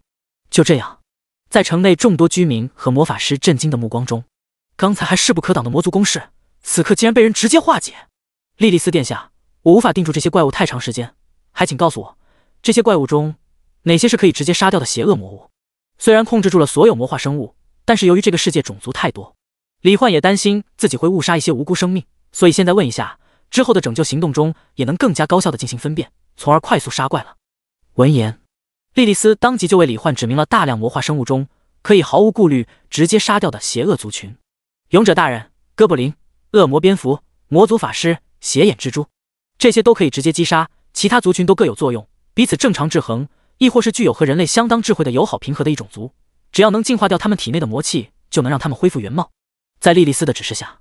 李焕在数据之眼中已经把所有邪恶族群全都进行了标记。随后森罗万象剑无限剑气直接精准地灭杀了混杂在众多生物群体中的邪恶族群，剩下的所有被魔气侵蚀的各种族生物，李焕便通过空间能力制造了一个超大范围的空间囚笼，将它们全都集中控制在一起，并留下空间标记，只等松岛无奈恢复，便能带他来净化恢复这些生物了。至此，李焕的救世之旅第一战也是完美解决。勇者大人，你真的太强了！亲眼目睹李焕如此迅速精准、轻描淡写的解决了科林城的危机，莉莉丝已经满眼都是崇拜的小星星了。不过接下来还需要安抚一下人心，还有你的身份，也请一定要让我向城中居民们说明一下，这样也会让大家对未来更有希望的。没问题。李焕微笑着点了点头。在这个魔族肆虐、魔王即将降临、充斥着危机与恐慌的世界，告知居民们他七神勇者的名号，正面作用肯定是非常好的。不得不说，莉莉丝身为帝国公主，想的还是挺周到的。于是在科林城内无数魔法师和居民惊奇的目光注视下，李焕直接将莉莉丝和她以及兵器娘们的画面通过空间投影，如同大荧幕一样映照在了城市上空。第91章摸头兽耳娘的感觉与魔王降临的消息。不只是城中居民，莉莉丝也没想到李焕竟然还会这种奇特的魔法。不过嘛，毕竟是勇者大人，那么会的多一些也很正常，对吧？想到这里，莉莉丝对李焕也是越发崇拜了。而身为公主，她也很快调整好了情绪和表情，带着暖阳般的温和微笑说道：各位科林城的居民，我是圣光帝国的公主莉莉丝，在我身边这位带我一同前来拯救你们的，便是应此次魔王危机而降临的七神勇者中的盾之勇者李焕。在拯救了光明帝都后，勇者大人得知了各地的灾害情况，第一时间便提出要前来拯救身处危机中的大家。这里便是第一站，而接下来我们还会继续前往圣光帝国境内以及大陆各处，逐步拯救整个世界。所以不必忧虑，不必害怕，有勇者大人在，胜利一定是属于我们的，未来一定是美好祥和的。在莉莉丝那富有感染力和振奋人心力量的话语下，城中居民和魔法师们都是喜出望外间，满怀憧憬地爆发出热烈的欢呼声和喧嚣声。原来是七神勇者中的盾之勇者大人，难怪拥有这么强的实力。感谢勇者大人不辞辛劳地拯救我们，我们必将永远铭记您的恩情。之前一直听说只有我们圣光帝国没有勇者降临，这几天城市又遭到魔族如此猛烈的攻击，我还以为必死了呢。没想到生死存亡的关头，勇者降临了，感谢上天，感谢盾之勇者大人，太好了，太好了！有了勇者大人，以后就算魔王降临，我们也不用害怕了。在各种激动、感激、尊敬、崇拜、爱慕的目光中，李焕明显能感觉到全城绝大多数居民脸上的忧虑和恐惧都消散了，取而代之的是对美好未来的憧憬与期待。这让李焕不禁心中讶然，没想到莉莉丝的演讲效果竟然这么好，完全超出他的预期了。真不愧是帝国公主。不过这时李焕注意到，城中还有不少伤员，刚才没有被木灵的治愈之光照射到，还处于或轻或重的受伤状态。于是李焕当即带着莉莉丝和兵器娘们，通过御风能力来到那些伤员的上空，让木灵为他们进行治疗。在神灵级兵器那强大无比的治疗效果下，只要还有一口气的，全都被木灵给救活了过来，不仅恢复了健康，还充斥着澎湃的生命活力。这让那些伤员还有伤员的亲朋好友都是感激喜悦而面露惊容，直呼神迹。更是有居民直接朝着天空中的李焕和莉莉丝跪下，红着眼眶问道：勇者大人，公主殿下，我们的亲友中有人被魔气侵蚀了，请问你们有办法能让他们恢复过来吗？李焕当即带着莉莉丝和兵器娘们来到地面，通过控风能力将跪拜着的居民们搀扶起来，说道：各位居民，拥有进化能力的猪之勇者在之前拯救光明帝都时消耗过度，等他恢复过来，我便会带着他回到这里，将你们被魔气侵蚀的亲人朋友全部都恢复原状，所以请尽管放心。闻听此言，众多居民都是感激涕零。先前被李焕拯救的那些兽耳娘们还有其他人类居民、魔法师都是纷纷围了上来，感谢李焕这位盾之勇者、公主殿下还有兵器娘们。看着围过来不停感谢他发出萌萌声音的身材娇小的可爱兽耳娘们，李焕忍不住就伸手摸了摸围着他的兽耳娘的小脑袋和耳朵，感觉很好摸，有种撸猫的感觉，很舒服。被他摸脑袋的幼年兽耳娘们也是一个个开心享受的尾巴甩来甩去，耳朵一动一动的，一些害羞一点的更是耳朵都红了，看起来颇有一种独特的属于异世界少女的可爱风范。虽然摸起来很舒服，不过正事要紧。拯救了这处地方后，李焕也是打算加快速度，继续前往各地拯救世界，争取能让大陆生灵的伤亡降到最低。于是在科林城居民们依依不舍的目光中告别了他们后，李焕继续启程，在莉莉丝的指引下前往下一处地点。不过在这之前，来到一处无人的地点后，李焕把虚空魔眼无限空间内的那2个魔族大魔导士给放了出来，询问道：你们身为魔族的大魔导士，知道魔王诞生之地暗空魔界在什么地方吗？有什么方法可以进去？还有魔王什么时候会诞生？你们知道准确时间吗？鸟嘴卡诺尔和猪头凯斯佩奇没办法防御李焕扭转意志的建议，所以都是如实回答了李焕的问题。勇者大人，很抱歉，暗空魔界所在地和进入方法我们都一概不知。作为魔族最重要人物诞生的地方，只有我们最忠诚最强大的魔族大将有资格知道这些信息。我们只知道魔王大人大约会在2周后降临世界。2周后吗？李焕略微沉吟，这个时间说长不长，说短不短，不过以他的速度拯救世界应该也花不了几天，剩下的时间还能用来想办法变强，倒也不错。于是随手杀掉2个魔族后，李焕便继续启程前往下一处地点。第92章，拯救帝国全境，公主的按摩与晚宴。圣光帝国境内，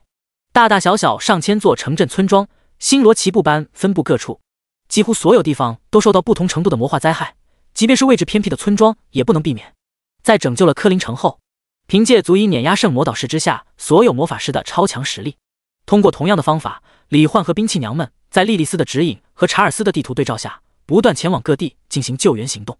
所过之处，席卷一座接一座城镇村庄的魔灾都被清除，居民也被拯救。至于那些被魔气侵蚀的人，则全都被李焕限制在了空间牢笼之中，并留下空间标记。在这持续不断的救援行动中，李焕的体力也是数次耗尽，不得不中途休息一会儿。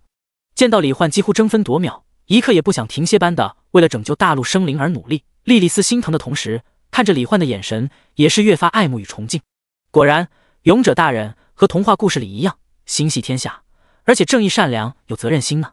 那么按照故事的发展，等打败魔王之后，勇者大人岂不是就会迎娶我，然后和我一起过上快乐幸福的生活了？想着想着，莉莉丝不禁微微羞涩脸红的趁着李焕休息的间隙说道：勇者大人，我学习过一些特殊的混杂着魔力的按摩手法，应该可以帮你放松一下，让你更有效的缓解疲劳。莉莉丝殿下，你贵为公主，亲自给我按摩放松，我可着实有点承受不起啊。李焕笑着想要拒绝，但莉莉丝却是认真而崇敬的微笑道：勇者大人，你是拯救世界的英雄，未来对抗魔王的救世主，可比我的身份高贵多了，能为你服务是我的荣幸才对。而且一路上都是你在处理，我也有点过意不去的，总要让我帮你做些力所能及的事情吧。不得不说，面对莉莉丝的灵动和能言善辩，李焕自愧不如，只好笑着接受。那就多谢莉莉丝殿下了。于是，金发青铜，穿着淡蓝与白色混杂，嵌着金丝与宝石的华丽长裙，如同精灵般美丽动人的莉莉丝，当即便面带喜悦地凑了上来。随后，双手泛起淡青色的魔力光晕，以一种特殊的手法，从李焕的肩膀开始，给他全身各处进行按摩放松。李焕顿时就感觉到，被莉莉丝柔软雪白的手掌按摩的地方的肌肉，都仿佛被柔和的阳光照射着一般，温暖舒缓，带着丝丝痒痒的感觉，格外舒服。感受到李焕享受无比的内心情绪，风清月他们也是面带好奇的凑过来，想要观摩学习一下莉莉丝的按摩手法。就这样，李焕在莉莉丝的特殊手法放松之下，很好的缓解消除了持续施展森罗万象剑拯救各地造成的身体疲劳。直到夜幕降临后，李焕凭借虚空魔眼的无限瞬移，也是终于拯救了圣光帝国境内所有城镇村庄。这种恐怖的效率，是历代勇者都根本难以企及的。他盾之勇者的名号也是传遍了整个圣光帝国，甚至接下来还会随着时间流逝传播得更为广泛。至此，哪怕身体能不断恢复，但李焕的精神也已经相当疲惫了。于是，李焕便带着兵器娘们和莉莉丝，通过留在光明帝都皇城宫殿庭院内的空间坐标，瞬间回到了那里。没想到，亚尔曼大帝还有查尔斯以及不少女仆、护卫，竟然都一脸喜色，并且带着期盼的表情在这里待着，似乎在等待着他的归来。庭院中央还摆着一张超长宴会桌，上面摆放着各种瓜果甜点。李焕和兵器娘们以及莉莉丝刚一出现在这里，众人的眼神顿时闪亮起来。亚尔曼大帝更是难以抑制的开心的走上前来，握起他的手，大笑着道：“李焕，没想到啊，你一天之内就拯救了我们圣光帝国境内上百座城镇，他们都通过魔法信鸽传来消息了，信中全是各种夸赞你伟大功绩的赞美之词，真是太感谢你了。”还没等李焕回话呢，莉莉丝已经迫不及待地用带着点小骄傲的可爱表情看向亚尔曼，说道：“父亲，勇者大人他可不止拯救了上百座城镇，直到刚才，在我的亲眼见证下，勇者大人已经拯救了我们圣光帝国所有城镇村庄。现在，我们圣光帝国境内已经没有魔灾了。”闻言，亚尔曼大帝和查尔斯还有周围那些护卫女仆都是一脸震惊的表情，但他们也知道，公主殿下根本没必要在这种事情上说谎。一时间，周围那些女仆和护卫都是欣喜若狂的表情，感激无比的看着李焕，因为他们中一些人的家人就是身处帝国境内的各个城镇。李焕拯救了所有地区，那岂不是说他们的家人很有可能也没有出事，而是安全幸存了下来，并且接下来短时间内也不用担心了。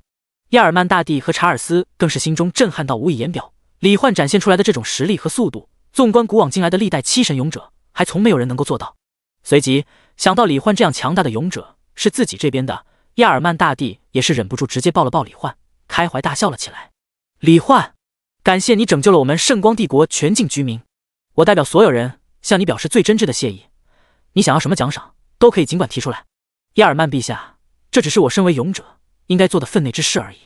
其实，能拯救世界，看到那么多人重归美好幸福的笑颜，对于我来说，已经是最好的回报了。李焕真诚的话语，顿时让在场所有人的目光都是尊敬无比。这一刻，在众人眼中，他的身上仿佛绽放着无形的耀眼光辉。莉莉丝更是目光痴痴地看着李焕，被他的人格魅力深深折服。哈哈，好啊，好啊，不愧是七神勇者，李焕，你的品德之高尚，完全已经位于世界的顶点，我也自愧不如。至于奖赏问题，无论怎样，你拯救了我们帝国全境居民，那么我一定要给你奖赏，还要给你最好的奖赏。不过，你也累了一天了，接下来就请入座，享受一下我专门为你准备的晚宴吧。说着，亚尔曼大帝就如同面对手足兄弟般，真诚亲切地搂着李焕的肩膀，带他入座。第93章，恋爱的气息与未来计划。在亚尔曼大帝的盛情邀请下，李焕坐在了他的左手边第一个位置，查尔斯坐在李焕的对面，莉莉丝则是迅速抢占了李焕身旁的位置，脸上带着淡淡的红晕，一边为李焕剥水果吃，一边给李焕介绍着桌子上的水果还有甜点。看到女儿这么亲近李焕，李焕看起来也很喜欢莉莉丝的样子，亚尔曼大帝的脸上也是笑容更甚。随后，亚尔曼大帝吩咐侍卫去厨房，让所有皇家厨师一起火速制作各自的拿手菜，还有用最名贵食材做出的珍稀佳肴。不得不说，这里的食物都非常美味，食材都是纯天然，再经过顶级皇家厨师的烹饪，比前世的科技狠活料理简直要好吃个几百倍。而且在上菜之前，李焕和召唤物空间中的父母沟通过后，通过空间能力让父亲李安平和母亲唐雅也都出现在了这里，然后给亚尔曼大帝他们介绍了一下自己的父母。亚尔曼大帝惊讶之余，更是觉得机会来了，当即热情无比的和两人攀谈着，有意无意间便询问起了李焕有没有伴侣。莉莉丝也是脸色微红的，主动乖巧而优雅的向李焕的父母介绍了一下自己，让他们坐到自己身旁。这样一来，他既能照顾李焕，又能照顾李焕的父母，彼此之间拉近关系，可谓是一举两得。可以看得出来，李安平和唐雅也都很喜欢莉莉丝这个高贵优雅、漂亮可爱又能说会道、没有一点高傲架子的小公主。于是晚宴就在皆大欢喜中顺利结束。李焕和兵器娘们还有他的父母，在莉莉丝的带领下，来到了勇者专属的最高规格的房间的门外。勇者大人，还有伯父伯母，请安心休息吧。有什么需要的话，这里有专门的护卫和仆从，可以随时为你们服务。说完，莉莉丝脸色泛红地看着李焕，盈盈一礼，说道：“晚安，勇者大人。”“晚安，伯父伯母。”莉莉丝离开后，李安平和唐雅都是笑着看向李焕。“好小子，你魅力不小啊，人家帝国公主都被你迷得不要不要的，不愧是我李安平的儿子。李焕，妈妈看莉莉丝是个很好的女孩子啊，你要是喜欢的话，我和你爸爸可以去给你提个亲哦。”李焕捂脸笑：“爸妈，这是试炼世界，我们在这里待不了太久的，以后能不能回来也是个未知数，我总不能耽误人家一辈子吧。”李安平和唐雅听了，也是笑着说让他自己做主就好，毕竟这是李焕自己的人生。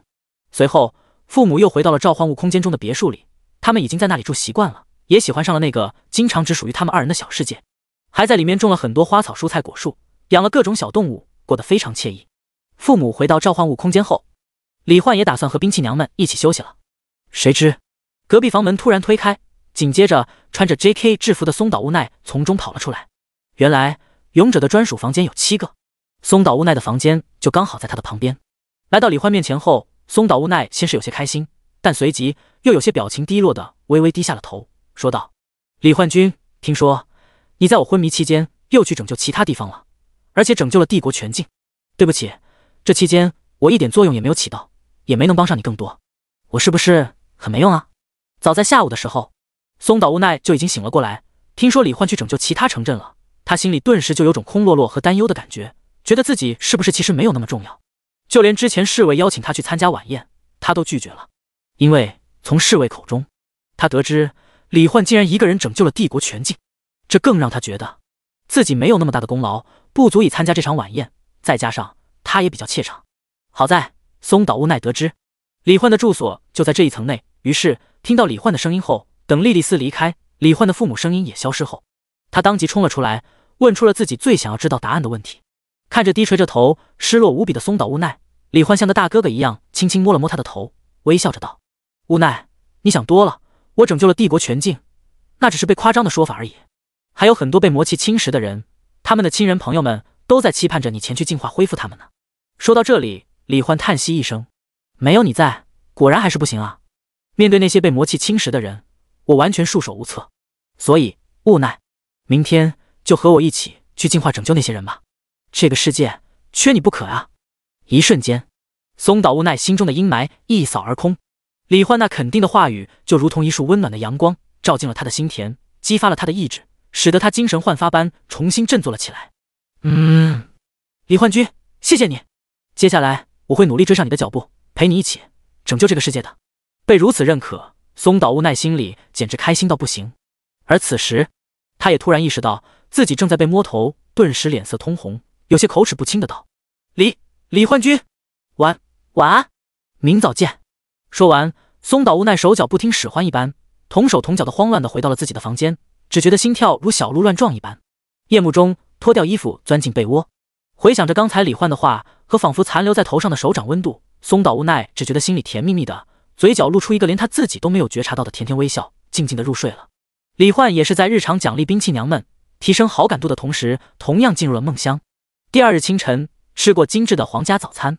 李焕便带着松岛无奈和早早就等着他的莉莉丝，准备今天净化完所有圣光帝国境内被魔气侵蚀的生物，如果还有时间的话，就继续拯救其他地方的居民。这样一来，等他拯救完毕，就可以尝试着学习一下这个世界的魔法，进一步增强自己的实力。至于松岛无奈的法力回复问题，李焕也找到了解决方法，那就是商城中他可以购买学习的一个新的通用技能。第94章进化帝国全境，路线规划与精灵族圣域森林。李焕现在的等级已经达到了55级，又可以学习几个新的全职业通用技能。但是，由于他过于强大的实力和虚空魔眼附带的各种超强空间能力，其余的几个技能，比如闪现、短距传送，对他来说都没什么帮助。唯一能对现在的局面起到作用的，也就只有一个，那就是回蓝术，售价500金币。直接购买学习后，提示音响起，叮，你已成功习得通用技能回蓝术。叮，受固有天赋万倍增幅影响，你的通用技能回蓝术已自动晋升为 SSS 级技能法源之光。李焕好奇期待地瞟了一眼，只见技能效果如下：法源之光 SSS 级，消耗 5% 最大法力值，释放出来自无限法力空间中的源泉之光，即可为光芒照耀范围内所有选定目标恢复 100% 法力值，且接下来的30秒内每秒钟自动恢复 50% 最大法力值。持续恢复效果结束后，开始计算冷却时间，冷却时间5秒。果然，万倍增幅后的技能效果非常强烈，不仅从原本的单体回蓝直接变成了群体回蓝，而且持续效果和时间也都很猛，可以让松岛无奈变得更加持久，释放1天净化之光都不用担心法力会耗尽。接着，通过昨天在各地设定好的空间坐标，李焕带着松岛无奈和莉莉丝来到了昨天拯救的第一座城市科林城外。这一次，见到李焕的到来，城内居民顿时都是欢呼雀跃，尤其是看到李焕身边又多出一个手持宝珠的人，他们知道那应该就是昨天盾之勇者大人李焕所说的猪之勇者，能够恢复他们被魔气侵蚀的亲朋好友。一时间，居民们都是纷纷涌向城门外，口中还情绪激动地高呼着：勇者大人，您果然来了，快请救救我的儿子，让他恢复过来吧。还有我的好基友也被魔气侵蚀了，我可就他那么一个好基友啊，没了他我可怎么活啊。勇者大人，请让我弟爸爸回来吧，我想爸爸了。在众人的呼喊声中，李焕也是不禁说道：无奈，看到了吗？大家都在等待着你，期盼着你的到来呢。你可是七神勇者中的一员啊，对于他们，对于这个世界来说，你都是重要的、不可或缺的存在。所以以后可不要再总是妄自菲薄了。我明白了，李焕君。李焕温柔的声音使得松岛无奈脸色微红，居民们看着他的期待目光，也让他感受到了自己的重要性，令他更深刻地意识到自身承担的责任的同时，心中也涌现出开心喜悦的情绪。这还是他第一次被这么多人需要呢。无奈，接下来就靠你来净化拯救他们的亲友了，我会为你恢复消耗的。看着下方被李焕通过空间牢笼关押控制在城外空地上的海量魔化生物，松岛无奈也是认真而充满干劲地微笑着点了点头。李焕君，交给我吧。随后，松岛无奈催动手中的净魔神珠，将蓝白色的净化之光释放出去，从天而降，笼罩了所有魔化生物。一时间，海量漆黑魔气便从那些生物体内源源不断地冒了出来，在光芒中被净化抹消。这个过程中，李焕也注意着松岛无奈的法力消耗，并通过法源之光为他补充法力或者说魔力。在全部净化完成后，李焕便直接解除了空间牢笼，所有恢复意识的人类都是感激喜悦地奔向自己的亲友。随后彼此相拥，家人团聚间，居民们都是纷纷感谢李焕、松岛无奈和莉莉丝，还想要送给他们各种食物、钱财、珠宝作为谢礼。李焕直接谢绝了，他还赶着带松岛无奈尽快去拯救其他地方呢，而且那些东西对他用处也不大，不如留给他们自己，用来尽快修复家园，过好一点的生活。就这样，凭借法源之光无限瞬移，松岛无奈的进化能力，仅仅一上午，圣光帝国内部各个城镇村庄里的所有魔灾都被彻底清除。盾之勇者和猪之勇者的名声和故事也在整个帝国境内越发响亮起来，甚至还通过一些冒险家逐渐朝着其他种族和人类帝国传播过去。吃了一些储存在无限空间内的食物作为午餐后，莉莉丝看着查尔斯绘制的大陆全貌地图，对李焕说道：勇者大人，接下来如果你想要以最快速度拯救整座大陆的话，那么可以按照精灵族圣域森林、兽人山脉、矮人族地下王国、神火帝国、黑岩帝国、海龙群岛的顺序不断前行。李焕看了眼地图，目前距离圣光帝国最近的就是精灵族圣域森林，按照莉莉丝规划的行程，刚好可以顺滑地经过每一个地方，而这些地方都是拉斯马尔大陆中最强最庞大的种族生灵所在地。只要把这些地方都拯救了，那么凭借这些种族的法师联军便可以很轻易地解决镇压其他小部落中的魔灾。不得不说，莉莉丝考虑得非常周到。李焕也是由衷夸赞道：莉莉丝，你简直就是这趟救世之旅的完美向导，规划的路线也非常完美。那么接下来我们就按照这个路线前进，争取尽快拯救整座大陆吧。李焕真诚中带着喜悦的夸奖和认可，使得莉莉丝开心脸红的道：“勇者大人，这都是我应该为你做的。”随后，李焕又看向松岛无奈，笑着道：“无奈，接下来也要继续靠你，和我一起联手拯救大陆生灵了。”李焕君，我会继续努力的。在拯救了那么多人，被各种赞美感激之词夸奖了一上午的松岛无奈，似乎整个人都精神自信了很多，神采奕奕且充满干劲地做出了回应。而且，除了拯救世界以外，对于只存在于电影、小说、动漫里，号称拥有极致美貌的精灵族，松岛无奈也是挺好奇和期待的。李焕也同样如此。接着休整过后，李焕便带着兵器娘们，还有松岛无奈和莉莉丝，满怀期待地前往精灵族圣域森林。第95章，岌岌可危的精灵族，恐慌中的希望。精灵族圣域森林是拉斯马尔大陆中最广袤富饶的一片森林，在精灵圣树和生命之泉的滋润下，其内花草繁茂，魔物们也不愁吃喝。像是大耳兔和独角绵羊这类性格温和的食草魔物，更是一个个都吃得肥嘟嘟的，长得和冬瓜一样。不过，如今这片原本安宁祥和、生机勃勃的圣域森林内的大半区域，却是已经化作了一片被烧成焦炭、冒着缕缕青烟的破败的焦黑废土。地面上还散落着大量被烧成焦炭的魔物尸体。此刻，从高空中往下看去，便可以看到，在一圈焦黑的只剩树干的黑森林中央，还有一块直径约10公里、被一个淡绿色半球形魔法屏障笼罩的圆形区域，仍旧保持着郁郁葱葱、充满生机的翠绿色彩。在这片区域中央，更是屹立着一棵高约1000米、足有几百层楼那么高、树干粗壮无比的参天巨树，那便是精灵圣树。借由蕴含着海量魔力的精灵圣树和生命之泉作为魔力源泉，精灵族的守护屏障可谓是异常坚固。就算将他们团团包围的魔族大军日夜不停、不眠不休的疯狂攻击，恐怕再撑上10天半个月都轻轻松松。更何况，魔族也需要休息，也需要中途补充恢复魔力。因此，围在精灵族魔法屏障之外的魔族也是改变了策略，派出劝降官，骑着狮鹰兽飞在空中，对着下方喊道：“精灵们，不要再负隅顽抗了！你们知不知道，现在兽人族、矮人族、海龙族都已经被我们魔族完全掌控，3大人类帝国也在我们4位大将带领的队伍下飞速沦陷，只剩都城。可以说，你们已经没有任何希望了。现在提前投降的话，我们还可以让你们保留意识，作为我们的附属种族存在延续下去。但是，如果你们继续不识好歹，妄图反抗，那么接下来等我们的4位大将过来，等我们的魔王大人降临，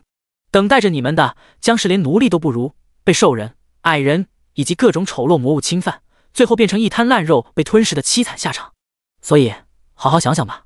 你们的时间已经不多了。”说完，身穿黑袍的魔族劝降官便冷笑着回到了魔族大军之中，而魔族大军也是继续发动铺天盖地的魔法攻击，轰击在淡绿色魔法屏障上，给予精灵族更大的心理压力。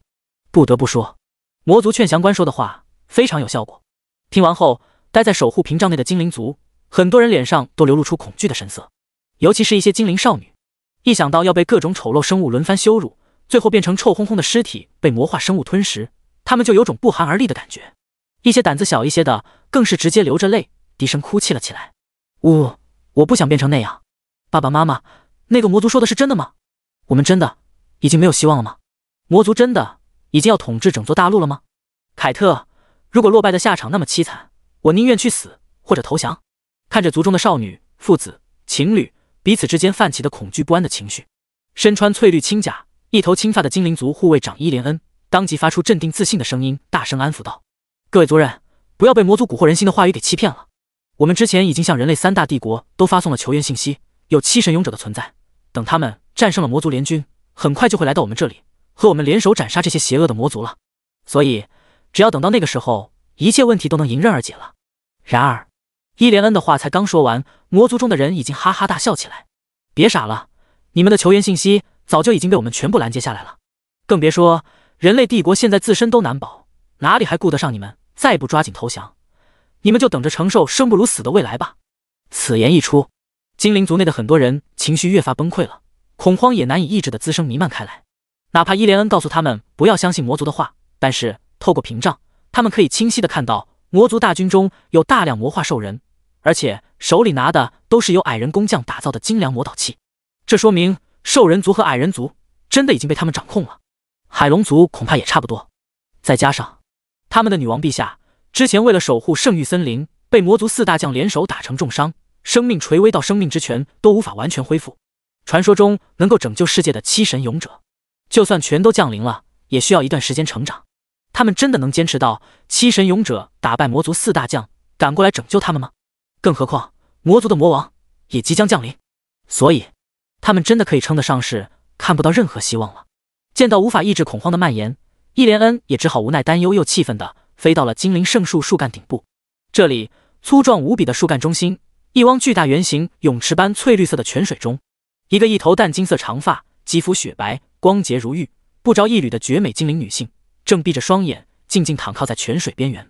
女王陛下，这些魔族实在邪恶到了极点，竟然用那种下流恐怖的言论威胁恐吓我们，搞得我们族内人心惶惶。再加上我们向人类3大帝国发出的求援信息也一直没有得到回应，这样下去，族内一定会有不少人想要投降的，我们该怎么办才好？躺在生命之泉中的精灵女王没有睁开眼睛，只是轻轻张开嘴唇，发出虚弱却又带着淡淡威严的声音：伊莲恩，告诉族人们，我们精灵族绝不会屈服于魔族，也绝不会屈服于任何种族。若是屏障被攻破之时，我仍旧无法恢复实力，无法守护大家，那么我会亲手杀了所有人，然后自杀。所以不必担心恐惧那种被人随意操纵玩弄的未来。伊莲恩顿时一惊，但仔细想想，就算真的投降了，不是照样要被魔族的人控制，想怎么处置就怎么处置。可是这种话对于族人们来说，是不是还是太过残酷了？不过心中的犹豫迟疑只是存在了一瞬间，伊莲恩便飞了下去，在精灵族人们面前开口道：各位族人，女王陛下发话，我们精灵族绝不会屈服于任何种族，也绝不会投降。若是屏障被破的话，女王陛下将守护我们直到最后一刻。如若无法守护各位，那么女王陛下将……就在伊莲恩即将说出那句他不想说出口的话时，他却突然表情一滞，因为视线中，一个一头红发的青年带着众多少女突然出现在屏障之外的空中。紧接着，铺天盖地攻向屏障的魔法攻击如同时空静止般被定格在半空。在这寂静的时空中，一个清朗好听的声音响彻八方：精灵族的盟友们，我是圣光帝国的公主莉莉丝，接下来你们不用再害怕了，因为带我一同前来的盾之勇者李焕和猪之勇者松岛无奈将会斩尽魔族，拯救各位。第96章，开发新招式，被榨干的魔族和精灵女王的邀请。圣光帝国七神勇者。听到莉莉丝的话后，伊莲恩惊讶之间，目光迅速扫过李焕等人，看到盾娘爱丽丝手中的盾牌，还有松岛无奈手中的禁魔神珠，他瞬间便意识到，真的是七神勇者来拯救他们了。各位族人，你们看到了吗？听到了吗？七神勇者已经来了，手握大陆最强七神器的他们，绝对可以消灭这些魔族，拯救我们全族的。在伊莲恩带着激动的声音中，精灵族人脸上的恐慌也是不禁飞速减弱，露出喜悦振奋的表情。既然圣光帝国的七神勇者能够来到这里，那岂不是说围攻光明帝都的魔族大将已经失败了？连实力远超一般圣魔导师的魔族大将都能击败，那么打败这些魔族大军必然也不是什么难事。不过和精灵族人的欣喜不同，正在围攻精灵族守护屏障的魔族们都是不由得露出难以置信的表情。这怎么可能？我们魔族大将不是正在围攻人类3大帝国吗？七神勇者怎么会来到这里？是啊，这个时间段七神勇者也不过才降临没多久而已，怎么可能成长到足以打败我们魔族大将的程度？大家别慌，他们这是在虚张声势。你们看到了吗？他们是盾之勇者和猪之勇者，2个没有战斗力的家伙，怎么可能战胜我们魔族大将？一定是不知用什么手段逃了出来，想要吓退我们，然后让精灵族的人去帮助他们解救被我们魔族大将围攻的帝都。听到这话，魔族的人都是一副恍然大悟的模样，旋即一个个冷笑着看向空中的李焕和莉莉丝他们。这一支大军的领头魔族更是咧开大嘴，舔了舔嘴唇，露出一个残忍的笑容。你们人类的小心思还真是够多的，差点就骗过我们了。接下来准备为你们欺骗我们的行为付出代价吧。这么多小美女，看来可以好好爽一爽了。快，集中火力把他们打下来，男的直接杀掉，女的都给我抓活的。魔族大军当即爆发出又一轮魔法攻击。不过面对这迎面来的海量火焰弹、风刃、雷蛇等魔法技能，爱丽丝瞬间便扩张盾牌挡在李焕他们面前。不过还没等魔法技能打到盾牌上，李焕左眼微微一睁，虚空魔眼已经瞬间扭曲虚空，直接将视线内所有魔法攻击全都吸收进入了时空静止的无限空间之内。他要做一个实验，那就是他能不能吸收其他人释放的技能能量，然后在无限空间中通过空间能力凝聚到一起，转化成一个威力不断累积的超级能量攻击。现在第一步果然成功了，心中微微欣喜间，李焕当即便通过意念操纵，试着将无限空间内处于静止状态的各种魔法能量叠加到一起。结果叠加过程也非常顺利，而且也是瞬间完成。最后叠加到一起的海量魔法能量更是被直接压缩成一个仅有乒乓球大小的色彩斑斓的能量团，即便没有释放出来，李焕也能感觉到其中蕴含的恐怖威力。更别说他还能一直通过吸收更多能量无限叠加加强这团能量的威力，就算是核弹爆炸的能量他也能吸收进去。这便是他在拯救各地的休息间隙中思考如何变得更强时突然想到的新技能。这下子试验成功后，李焕顿时就激动兴奋地意识到，接下来一切攻击他的魔法能量攻击都将无法对他构成威胁，反而会增强他的实力。这样一来，2周后面对魔王，他也能有更大的把握战胜对方了。底下的魔族却是直接懵逼了，什么鬼？所有魔法攻击为什么全都突然消失了？神器，一定是7神器中抵天之盾的某种特殊能力抵消了魔法攻击。魔族领头人一副看破一切的模样，大喊道：大家继续释放魔法，面对我们大军的联合攻击，他的盾牌不可能无限抵消，等盾之勇者魔力耗尽，他们就是待宰羔羊，只有死路一条。大人英明啊，大家继续攻击，使劲攻击，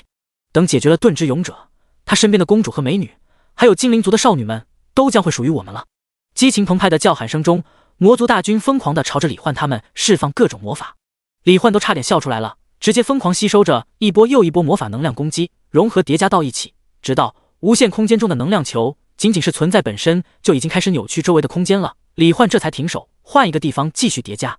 这可都是免费能源造就的底牌一样的大招级别的攻击，储存的越多越好。就这样足足过了半个小时，魔族大军体内的魔力都被榨干了，一个个身体都软绵绵的，要不是彼此搀扶着，恐怕就要直接软倒在地。该死，这家伙怎么会这么持久？这就不行了吗？真是太让我失望了。李焕两手一摊，摇头叹息一声，那么你们也没有什么存在的意义了，接下来就为你们所做的恶行，所杀戮的生命付出死亡的代价吧。话落，李焕数据之眼锁定场中所有魔族，同时手中绽放出法源之光，使得松岛悟奈不必担心法力消耗。木林、悟奈释放治愈之光和净化之光，清月、星雪、阴雪和我一起杀光这些魔族。好的，主人，没问题。李焕君。随后风清月直接通过超大范围控风能力将魔族的人抬到了空中，并爆发出密集的剑气斩击。星玄挥手间制造黑暗引力之龙，阴雪提着神火，加特林兴奋地疯狂扫射。仅仅几十秒，周围黑压压的魔族大军的所有魔族法师就被尽数斩杀。而李焕扭转意志的剑意在压制魔化生物的行动时，木林的治愈之光和松岛悟奈的净化之光也分别恢复着那些兽人和正常魔物身体上的伤势和被魔气侵蚀的意识。就这样，在精灵族全族如同在看神迹一般的眼神见证下，李焕和松岛悟奈他们不仅以堪称恐怖的速度斩杀了全部魔族，其中还有很多魔导士和大魔导士，而且还治愈恢复了其他生灵的身体和意识。一时间，精灵族中的不少人都是相拥而泣，看向李焕等人的眼神充满感激，彼此手牵着手朝着屏障边缘李焕所在的方向靠过去。伊莲恩更是收到了女王陛下的魔力传音，直接迅速飞到屏障外，恭敬欣喜而感激地喊道：勇者大人们，莉莉丝公主殿下，感谢你们击杀了围攻我们的邪恶魔族，拯救我们于恐慌与绝望之中，女王陛下诚挚邀请你们，希望能当面向你们表达谢意，并给予赠礼。听到伊莲恩的话，莉莉丝顿时激动的脸色都变得微红了。勇者大人，这可是精灵族的圣地，历史上也没有几个人类进去过呢，没想到这一次我们竟然有这样的机会。李焕也是微微一笑，那我们就一起进去看看吧。随后李焕便带着满脸期待、好奇、兴奋的莉莉丝、松岛悟奈和兵器娘们来到了伊莲恩的面前，被伊莲恩带入了精灵族的核心圣地。第97章拯救精灵族的独特奖励，李焕的交易。伊莲恩本身就长得非常漂亮，淡青色长发和金色的瞳孔，一双眼睛大大的水灵灵的，唇瓣小巧粉润，肌肤也光滑细腻，完全看不出毛孔。放在前世的话，完全就是个足以碾压各种明星的超级美少女。在伊莲恩的带领下，李焕等人畅通无阻地穿过了守护屏障，进入了精灵族圣域森林的核心地带，朝着高约1000米的精灵圣树前行。一路上全都是穿得很凉快的精灵族族人们，尤其是精灵族小姐姐们，不仅一个个颜值都堪称顶级，美丽如同虚拟造物一般，雪白细腻的肌肤也大片的暴露出来，晃得李焕都有些眼花缭乱，目不暇接了。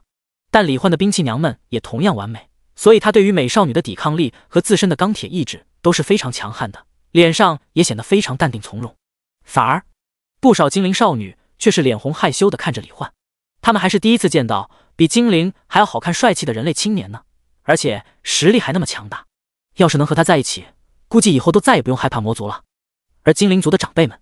还有男性精灵，在被李焕和他身边的众多美少女吸引的同时，也是纷纷真诚地表达着自己的感激之情。如果不是李焕等人的到来，他们简直无法想象屏障被魔族攻破后他们会变成怎样，遭受怎样恐怖的折磨。由于伊莲恩最后一句话没说出来，所以他们不知道女王陛下其实是做好了灭族的打算的。当然那都不重要了，现在他们已经得救了，只要等七神勇者联手战胜魔王，那么拉斯马尔大陆就可以真正恢复往日的宁静祥和了。就这样，在精灵们感激的目光和感谢的话语中，伊莲恩带着李焕他们来到了巨大的精灵圣树之上，翠绿的生命泉水之前。随着李焕他们的到来，躺靠在泉水边缘，一头淡金色长发，皮肤雪白莹润，肩头雪腻，锁骨精致，面容挑不出任何瑕疵的精灵女王缓缓睁开了双眼。那绿宝石一样璀璨华丽，隐约散发着微光的瞳孔带着温和亲切的目光看向李焕他们，发出略显虚弱却如同仙乐般动听悦耳的声音。勇者们，还有圣光帝国的小公主，感谢你们跨越数千里前来拯救我们精灵一族。我维尔利特，精灵族现任女王，向你们表示最真挚的感谢。从今往后，你们便是我精灵一族最尊贵的客人，地位仅次于我。无论何时来到此地，我精灵族人都将真诚欢迎，并以族内最高规格进行接待。你们若是喜欢，还可以各自挑选一名心仪的精灵族人，彼此结为伴侣。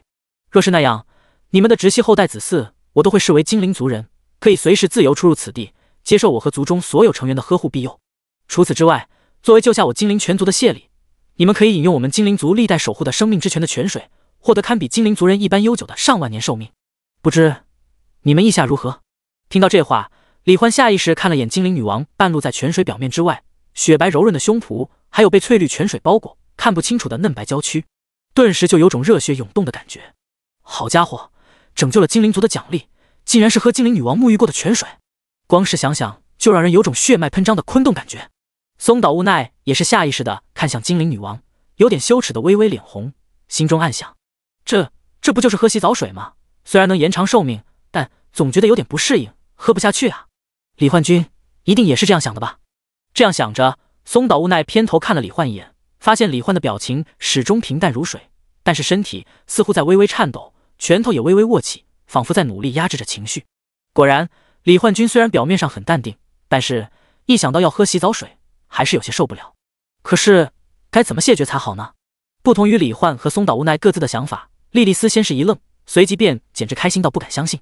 生命泉水，那可是精灵族历代守护的圣泉，是精灵族圣域森林的根基和命脉所在。他还从没听说过有哪个人类有机会喝下生命之泉的泉水。女王陛下，这份谢礼实在太贵重了，我不奢求能让我自己拥有万年以上的寿命，请问我能将我的那份带给我的父皇和母后，用来治愈他们的旧疾，让他们恢复年轻活力吗？精灵女王维尔利特微微一笑，自然没有问题。作为谢礼，想要如何处置生命泉水，你们都可以自行做主。在莉莉丝喜悦的表情中，维尔利特又看向李焕和松岛无奈，似乎是察觉到了他们的异样情绪，解释道：两位，我的身躯乃是无垢之躯，且长时间接受精灵圣树和生命泉水的无形滋养，蕴含强大的生命力，已经算得上半个生命之泉了。所以请尽管放心，泉水的甘甜味道不会受到任何影响，可以放心饮用。倘若不想饮用，我也可以让伊莲恩用水晶瓶为你们盛装起来，用来外用，也可以迅速恢复伤势。话都说到这里了，松岛无奈也是如同被看穿心思般，脸色羞红，又有些不好意思的道：女王陛下，那就为我盛装起来吧，这样珍贵的泉水，我还没有想好该怎么使用。如此一来，就只剩李焕了。看着维尔利特看向自己的带着柔和笑意的目光，李焕却是出乎他意料的问道：女王陛下，我能和你做个交易吗？第98章，交易达成，欣赏艺术与精灵女王的渴望。交易？精灵女王维尔利特表情略显诧异，生命之泉已经是他们精灵族最贵重的宝物，难道眼前的盾之勇者连这个都看不上吗？但随即看到李焕有些火热的目光，他心中微微一动，不禁想到，这位盾之勇者李焕，该不会是看上我了吧？身为极致美貌的化身，1000多年来，喜欢她、追求她的各种族强者不在少数。不过，身为精灵女王，在突破至法神境界，或者找到合适的接任者，将女王专属的力量传递下去之前，她是终身不能寻找伴侣的。所以，倘若李焕是想要和她结为伴侣，日后留下来和她生儿育女，一直保护这里的话，她也只能暂时拒绝了。不过，下一秒，李焕却是笑着道：“是的，交易。女王陛下，我观察到，目前您的伤势非常严重，即便依靠生命之泉的缓慢滋养修复，恐怕也需要数月才能彻底恢复。但是，我可以让您迅速修复伤势，恢复强大如初的生命力。这样一来，您也能恢复原本的实力，有能力更好地守护您的族人了。”闻言，维尔利特绿宝石般的瞳孔顿时微微一亮。虽然他可以通过生命之泉加速恢复伤势，但是生命之泉100年才能凝聚出一滴，即便她是女王，也不敢大肆随意吸收。否则，一旦生命之泉枯竭，精灵圣树也会枯萎，从而导致她身为精灵女王的专属生命元素魔力消散。这就相当于精灵族从此以后再也没有女王了，也会沦为相对弱小的种族，受人欺凌，被抓去当奴隶，都是很有可能的事。所以，如果李焕能将她迅速恢复，自然是极好的事。于是维尔利特开口问道：“那么，你想要以此来交换什么呢？”李焕回道：“女王陛下，实不相瞒，除了生命之泉的泉水外，我还想要精灵圣树的一些枝干和树叶，因为这些东西对我来说都很有帮助，可以提升我的实力，让我在接下来对抗魔王的战斗中拥有更大的胜算。通过兵器召唤主宰的专属职业技能无限突破的被动效果。”李焕发现，这3样东西都可以为圣域权杖提升特性能力，而且作为精灵族的圣物，想必提升的效果也会很猛。维尔利特眉头微凝，似乎在思索。不过，李焕接下来的话让他直接便露出惊讶又激动的表情。女王陛下，我能够看出来，生命之泉和精灵圣树相辅相成，是依靠纯粹的生命能量滋养彼此的。而我不仅可以为您治疗伤势，还能提供海量的生命能量，使得精灵圣树成长得更为繁茂。此言一出，维尔利特当即神色认真而期待，心中微微激动地开口道：“如果你真能做到的话，那么只要不影响精灵圣树的生长根基枝干，其余的枝干和树叶，我可以全都折下，赠送于你。只因精灵圣树不仅是精灵族的根基，也是它的力量根基之一。如果精灵圣树能继续成长，那么它的实力也能随之变得更强，甚至突破至法神境界都很有可能。那就多谢女王陛下了。”得到维尔利特的准确答复，李焕也是非常高兴。随后摸了摸一直跟在他身边的木灵的小脑袋，说道：“木灵，看你的了。我一定不会让你失望的，主人。”主人久违的摸头，让木灵有点婴儿肥的可爱脸蛋开心的红扑扑的。技能原初复苏治愈之光，伴随着治愈之光径直照射在生命之泉中维尔利特的身上，他瞬间就感觉到所有伤势瞬间恢复，而且还有一股又一股精纯的生命能量从体内各处源源不断的涌现，几乎要喷薄而出。对于普通人而言，木灵治愈之光带来的100%生命恢复效果，只能让他们不断恢复伤势，其余的就没有什么效果了。但是对于力量根基之一就是生命元素魔力的精灵女王维尔利特来说，这源源不断的生命能量却是能直接为她所用，不断增强她的力量。一瞬间，维尔利特从生命之泉中腾空而起，狂暴而浓郁的生命能量使得他不得不用尽全部心神将其吸收转化为自身的力量。之所以从泉水中出来，也是害怕狂涌而出的魔力能量把生命之泉掀飞出去。而伴随着精灵女王维尔利特猛然间从泉水中出来，她那玲珑有致、完美无瑕、光洁细腻如玉的雪白娇躯也是一览无余地展露在了李焕的眼前。那画面实在是太美，李焕都直接看呆了。松岛无奈则是脸色羞红地捂住了眼睛，却又忍不住从指缝中。莉莉丝小嘴微张，露出如同看到一件绝美艺术品一般的眼神，口中喃喃着好美。因为此刻的精灵女王淡金色长发散乱而柔顺地飘动着，在她的体表和周围的空间中还浮现涌动着大量淡绿色的柔和光点，看起来有种梦幻般的美感。风清月他们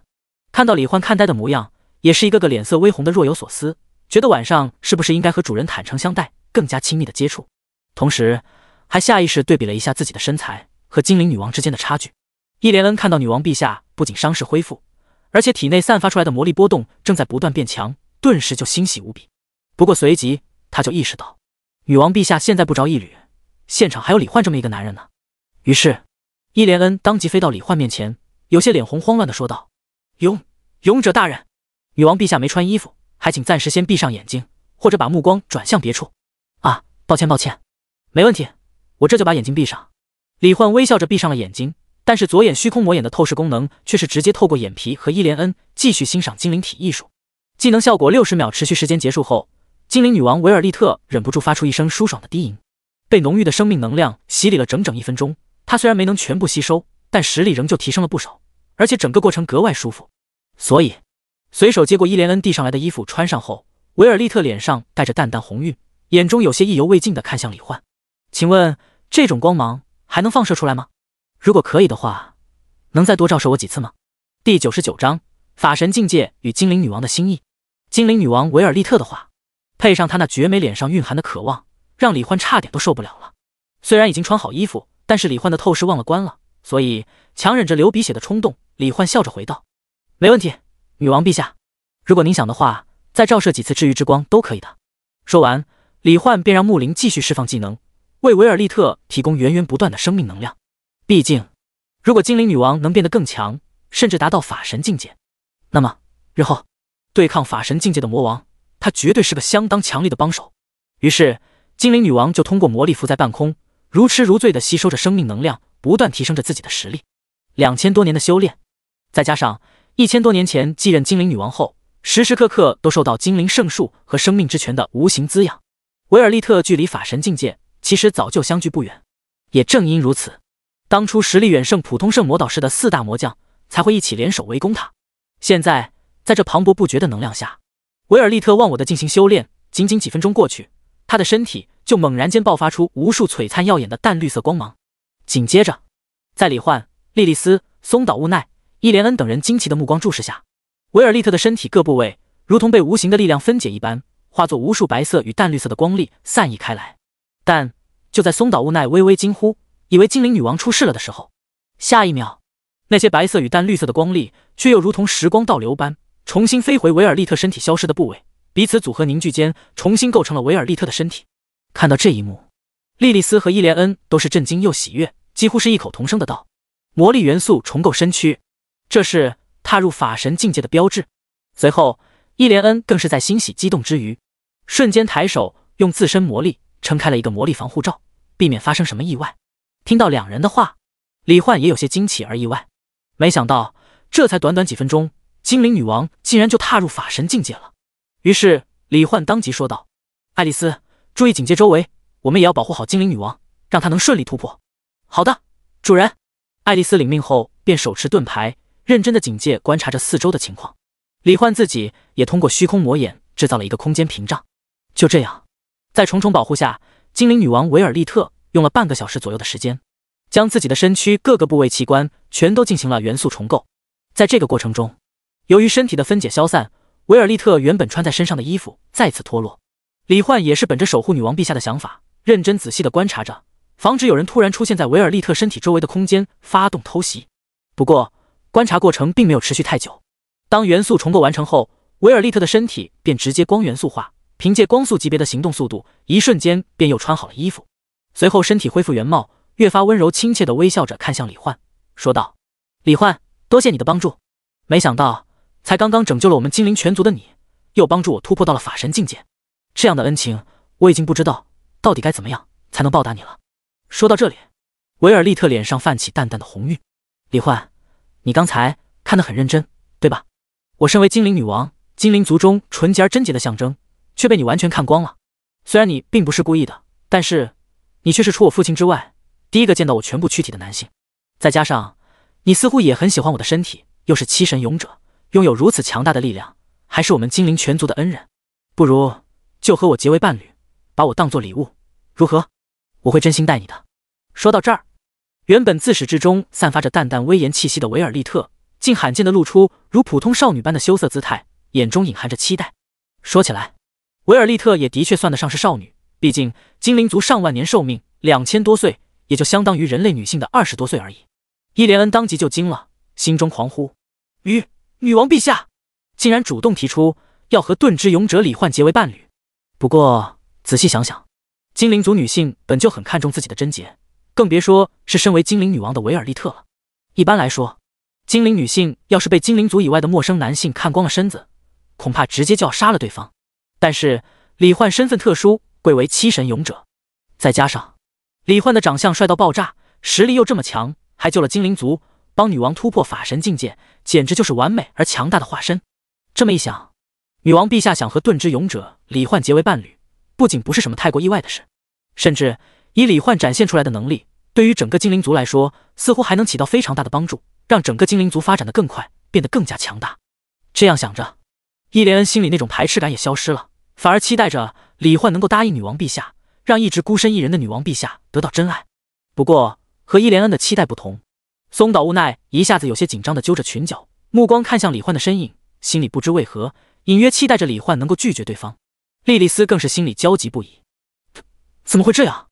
勇者大人如果和精灵女王在一起了，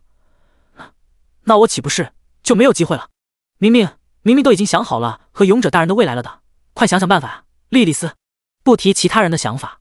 作为当事人的李焕在听到精灵女王维尔利特的话后，当即就有点脸红发懵了。不得不说，事态的发展有点超出他的预料了。虽然精灵女王漂亮到不行，身材也完美的没得说，但是两人毕竟也就才见面，没什么感情基础，李焕也在这里待不了多久。所以李焕真诚地说道：女王陛下，谢谢您这样看重我，甚至愿意和我结为伴侣，但是拯救你们本就是我身为勇者的职责所在，帮您突破法神境界也可以算是交易的一部分。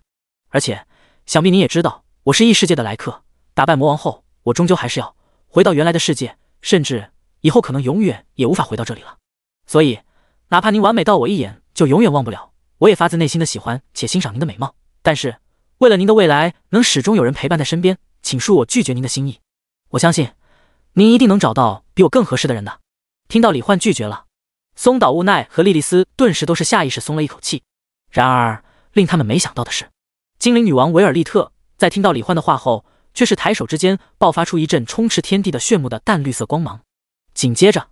在众人的视线中，李焕和维尔利特竟同时消失在了原地。第100章，两人的约定，飞速成长的精灵圣树。伴随着充斥视野的淡绿色光芒笼罩全身，李焕只觉得眼前场景扭转变换，仿佛再一次经历了空间挪移一般。仅仅一瞬间，他就出现了一个直径1000米、蓝天白云、花草铺满大地、林木繁茂，如同缩小版精灵族圣域森林的小世界当中。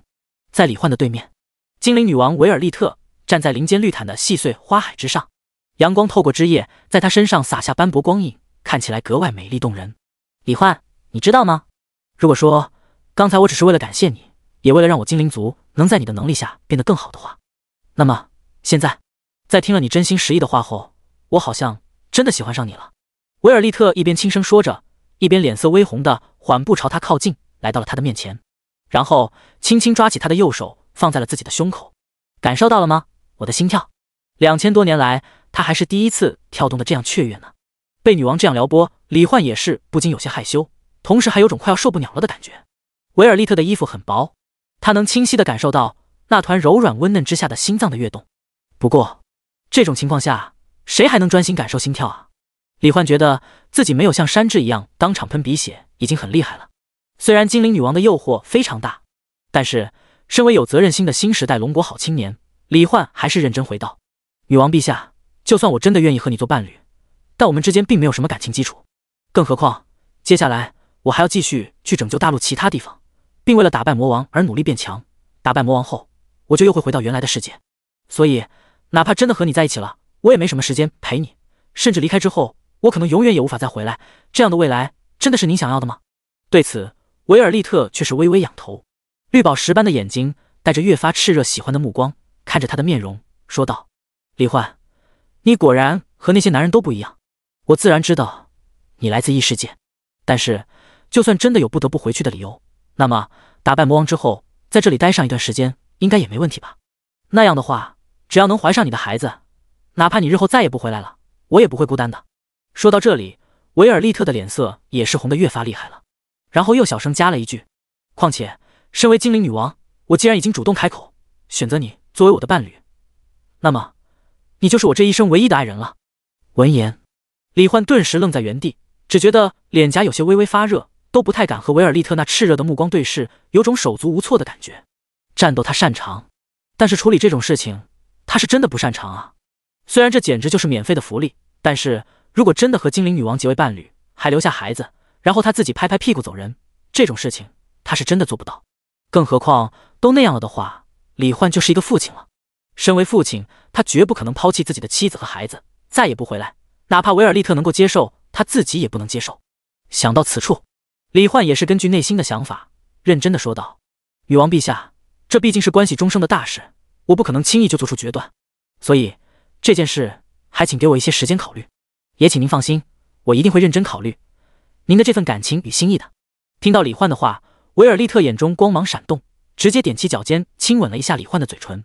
随后红着脸背着双手，像个再普通不过的陷入初恋的少女般，看着李焕笑着道：“好啊，我会一直等着你的。”这一刻，身处林间花海之上，被阳光照耀，露出灿烂笑颜的维尔利特，如同一张绝美的画木般，深深铭刻在了李焕的脑海深处。随着法神领域在维尔利特的意念控制下消失，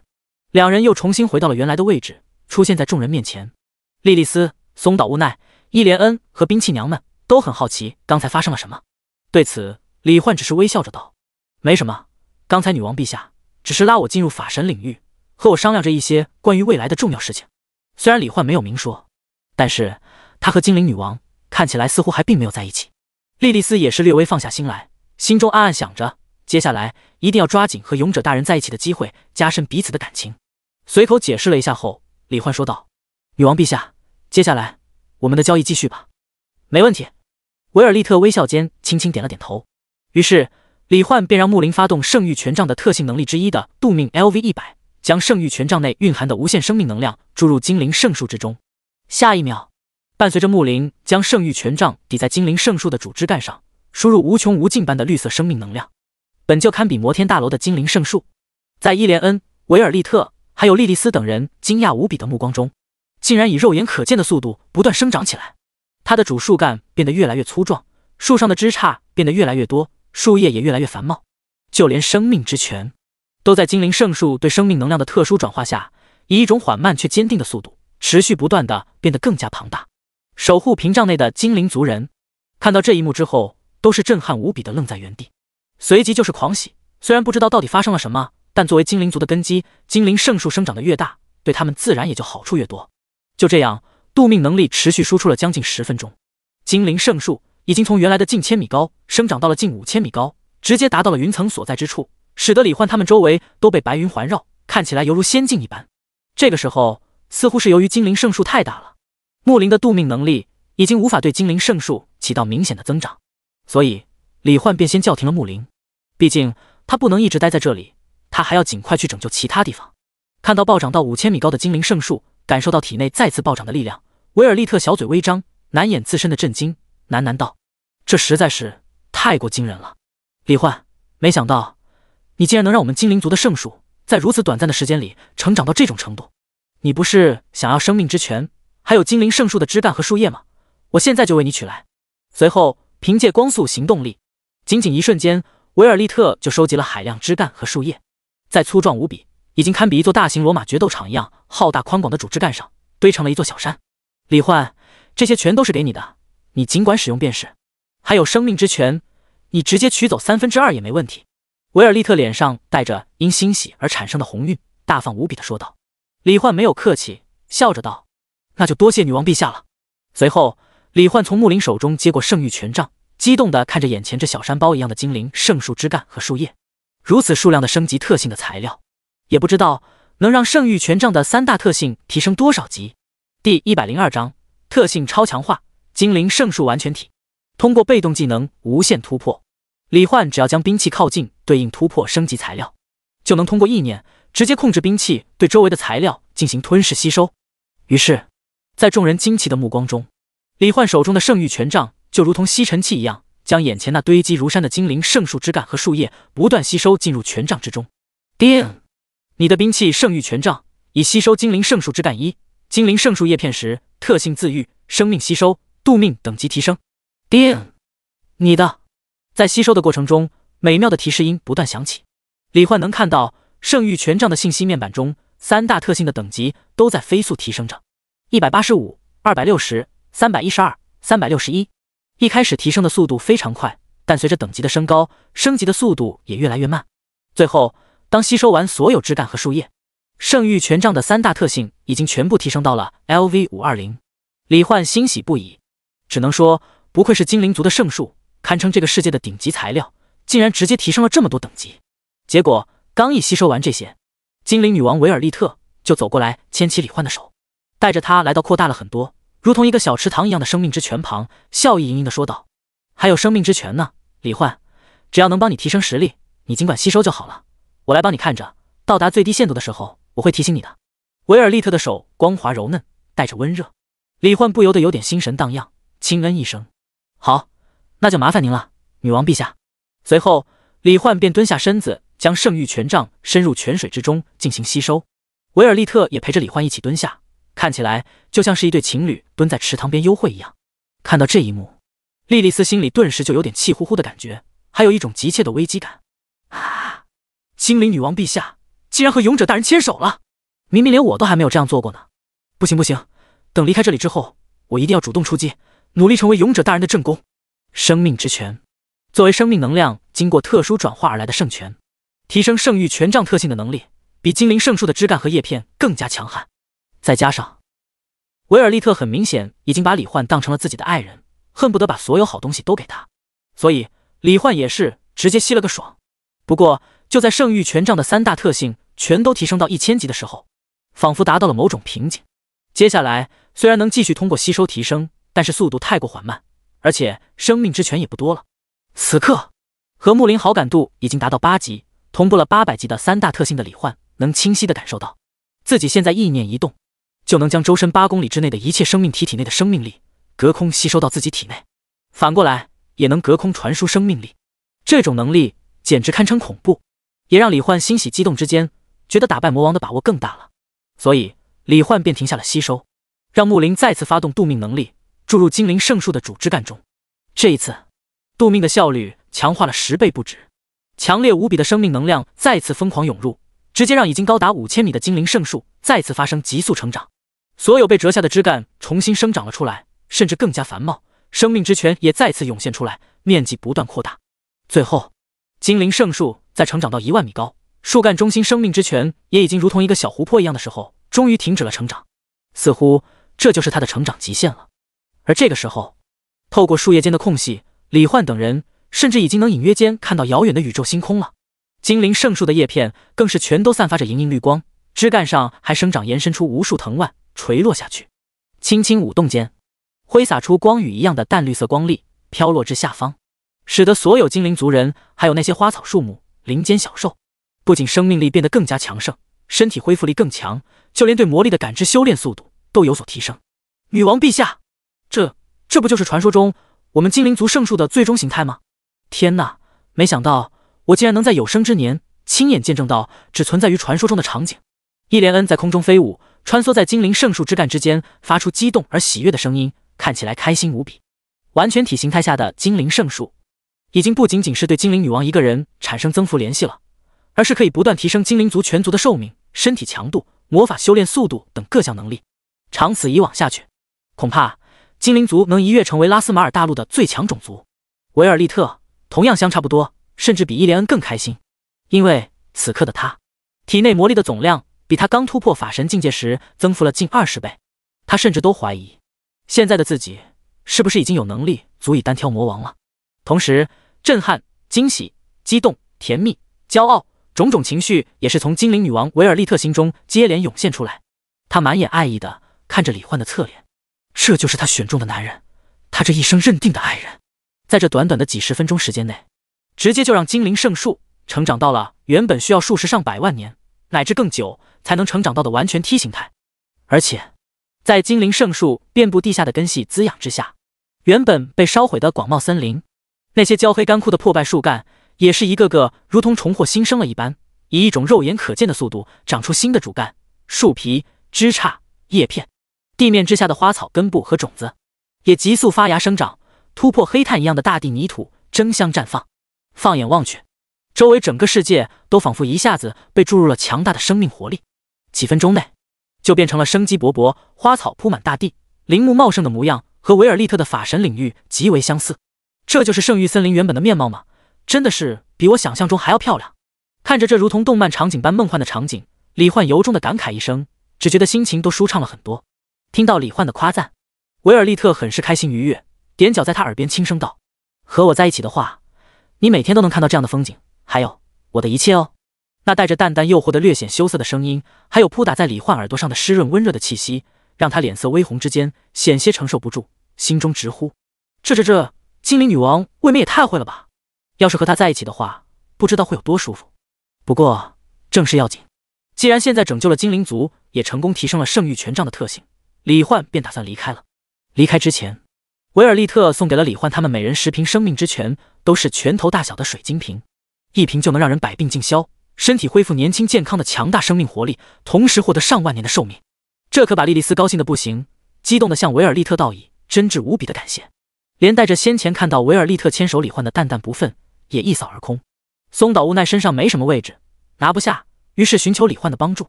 举手之劳而已。李焕笑着答应后，便暂时帮他保管。接着，维尔利特亲自送李焕他们离开这里。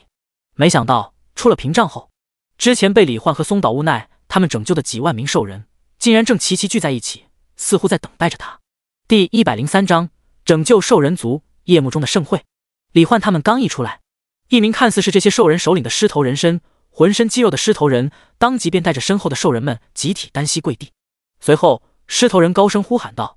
勇者大人们，我是兽人族3统领普尔曼，感谢你们出手相助，在拯救我们的同时，还帮助我们摆脱了魔族的操纵。但是，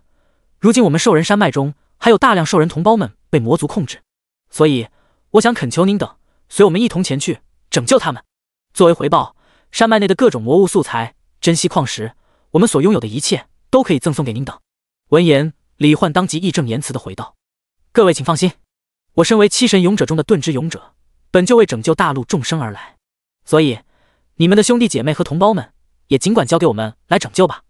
随后，在精灵女王维尔利特依依不舍的目光中，李焕和风清月直接通过超大范围控风能力，配合他的空间能力，带着数万名兽人急速赶往兽人山脉的方向。兽人山脉绵延数万里，其内各种矿藏、物产和魔物都非常丰富，所以兽人们平日里生活富足，不愁吃不愁喝。但此刻，原本安居乐业的兽人们却是一个个被魔气侵蚀，在魔族的看守时不时的鞭打喝骂之下，卖力的挖着矿石。都给我挖快点，耽误了矮人族那边给我们魔族打造魔导器，看我不打死你们这些兽人！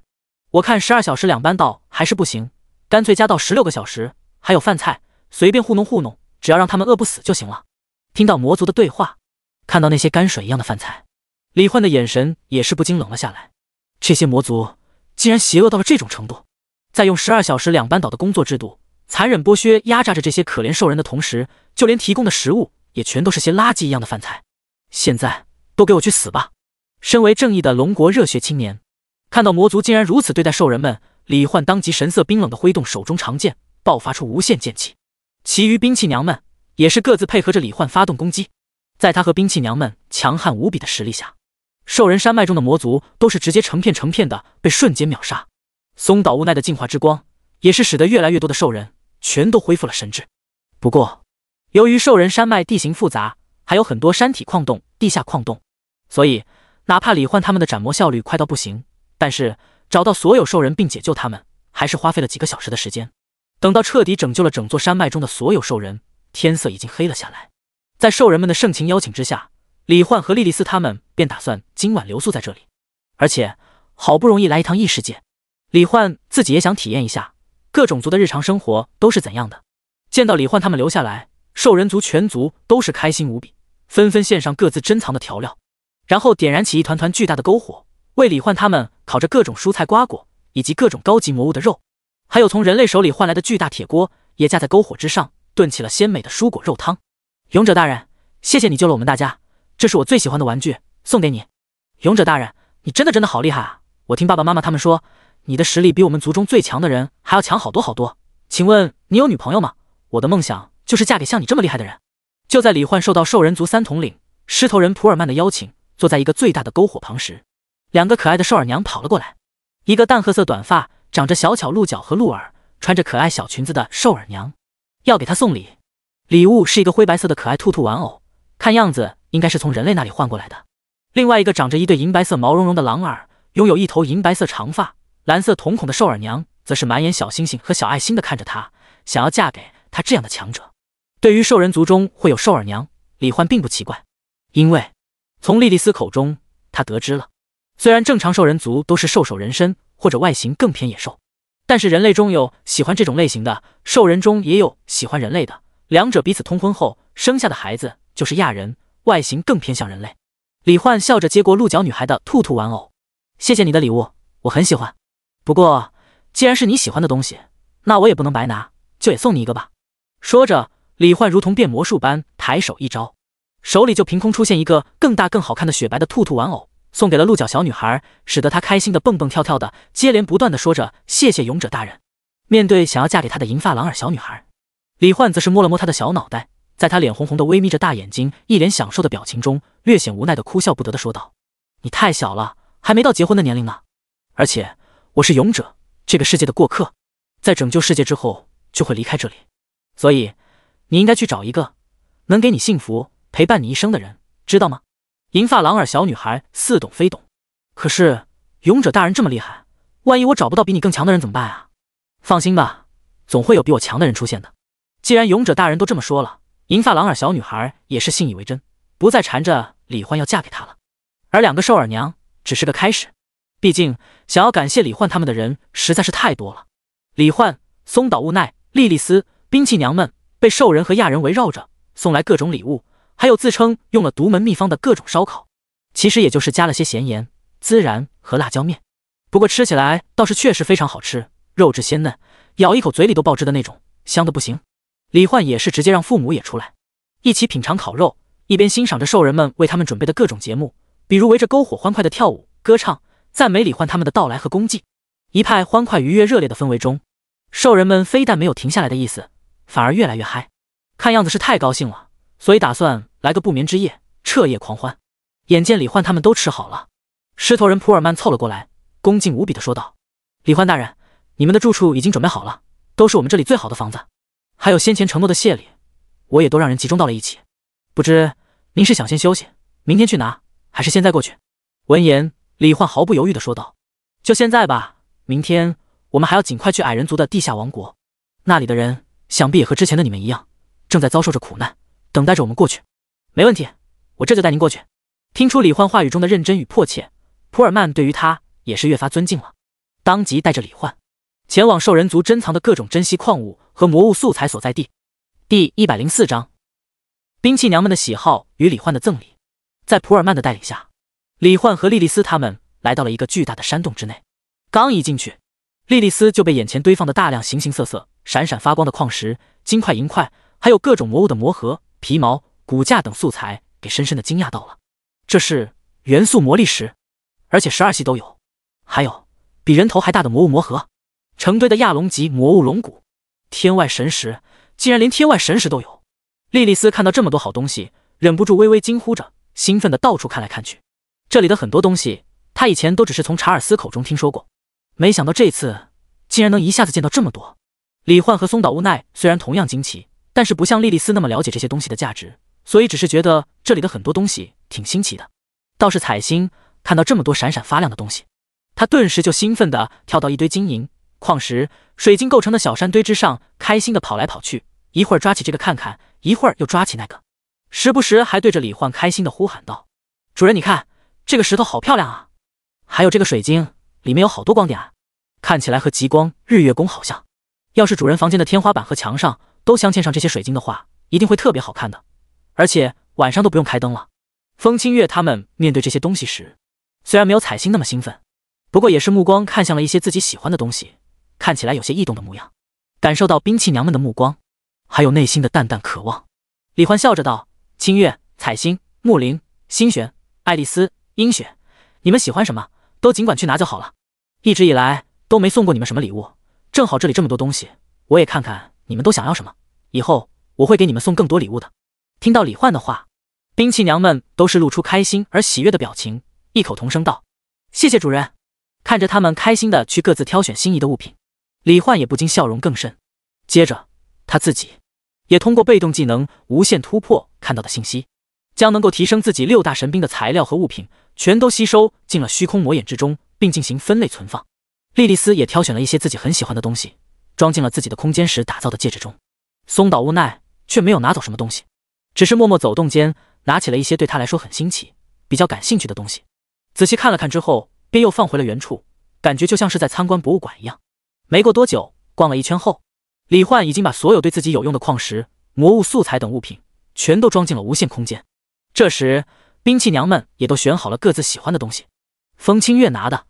是一块青色的、晶莹剔透的风元素魔力石，隐约可以看见其中有一道道青色气流循环穿梭。李焕微笑之间，也是不禁回忆起了第一次见到风清月时他所说的喜欢的东西。刚才兴奋不已的彩星，则是找了一块雪白的魔熊皮毛，装了好多闪闪发光的水晶矿石。在他身边，星璇也帮他一起提着，两人都是一脸开心的表情。看起来星璇的爱好和彩星差不多。李焕猜测，可能是因为星璇曾经一直身处黑暗之中，所以比较喜欢这些发亮的东西。木林选的是木元素魔力石，里面有一些生长着碎花的藤蔓。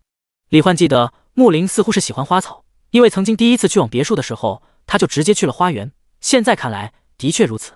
爱丽丝拿了2块黑漆漆的，只有拳头大小，但却沉重无比的超密度矿石，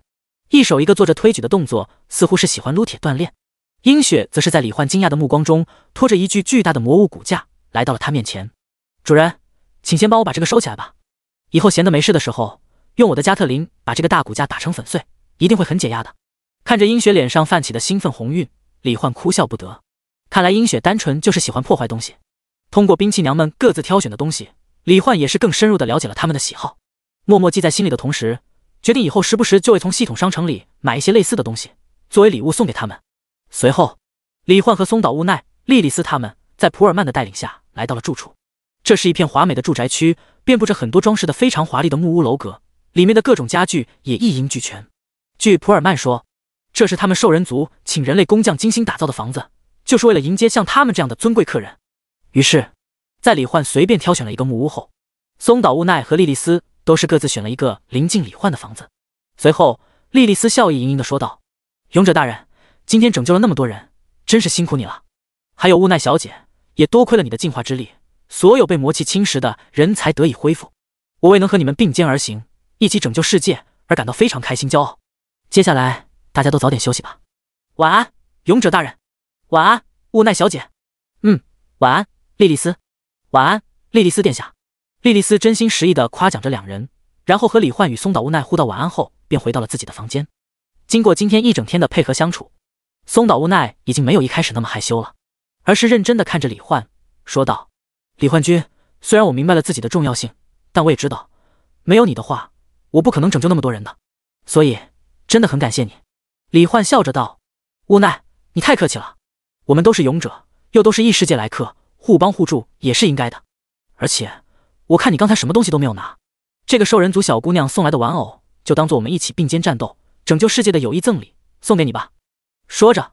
李焕把之前鹿角小女孩送他的灰白色兔兔玩偶转赠给了松岛无奈。当然，这并不是什么心血来潮，也不是为了撩妹，只是在相处过程中，李焕能察觉到松岛无奈虽然每天看起来都很开心，但是他对周围的一切似乎都有一种淡淡的疏离感。毕竟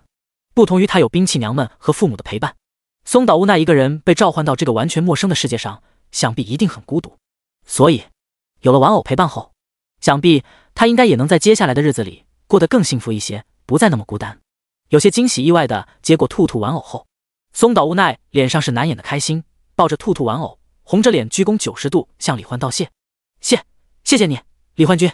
这份礼物我一定会好好珍藏的。晚安。”说罢，松岛无奈便紧紧抱着兔兔玩偶，脸红红的回到了自己的木屋里。两人都各自回去后，李焕也和兵器娘们回到了房间之内，然后李焕便让他们把兵器都放到地上。接下来他要将刚才收进虚空魔眼中的材料全都用来突破6大神兵的特性，看看能把神兵特性和他的实力强化到什么程度。第105章全神兵特性突破地下矮人王国。因为事先分好类了，所以把6把神兵在地面一字排开后，李焕意念一动，便将虚空魔眼中对应6把神兵的突破升级材料源源不断的释放出来，融入对应的兵器之中。一瞬间，接连不断的提示音在李焕脑海中响起。叮！你的兵器暴风剑已吸收风元素魔力15，亚龙龙骨10，亚龙龙爪20，特性控风、坚韧、极致锋利等级提升。叮！你的兵器极光日月弓。视线中，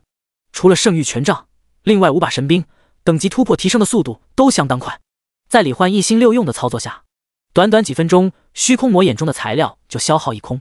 而6大神兵的特性能力也都有了不同程度的提升。目前，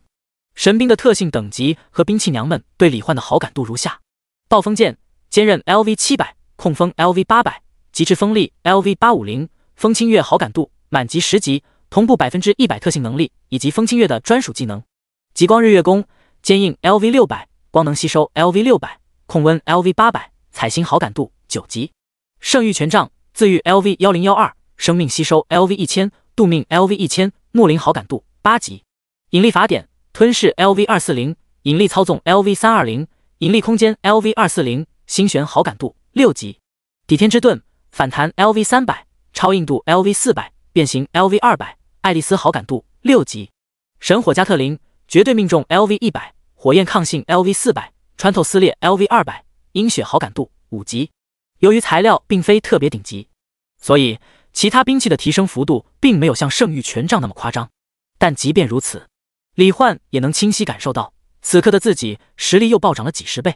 在18种神兵特性的加持下，他现在的身躯已经能轻易的使用大范围高强度的操纵大气、撕裂空间、吸收光能、吞噬一切、超速再生、反弹攻击等等各种能力。仅凭这些能力，他光是站着不动，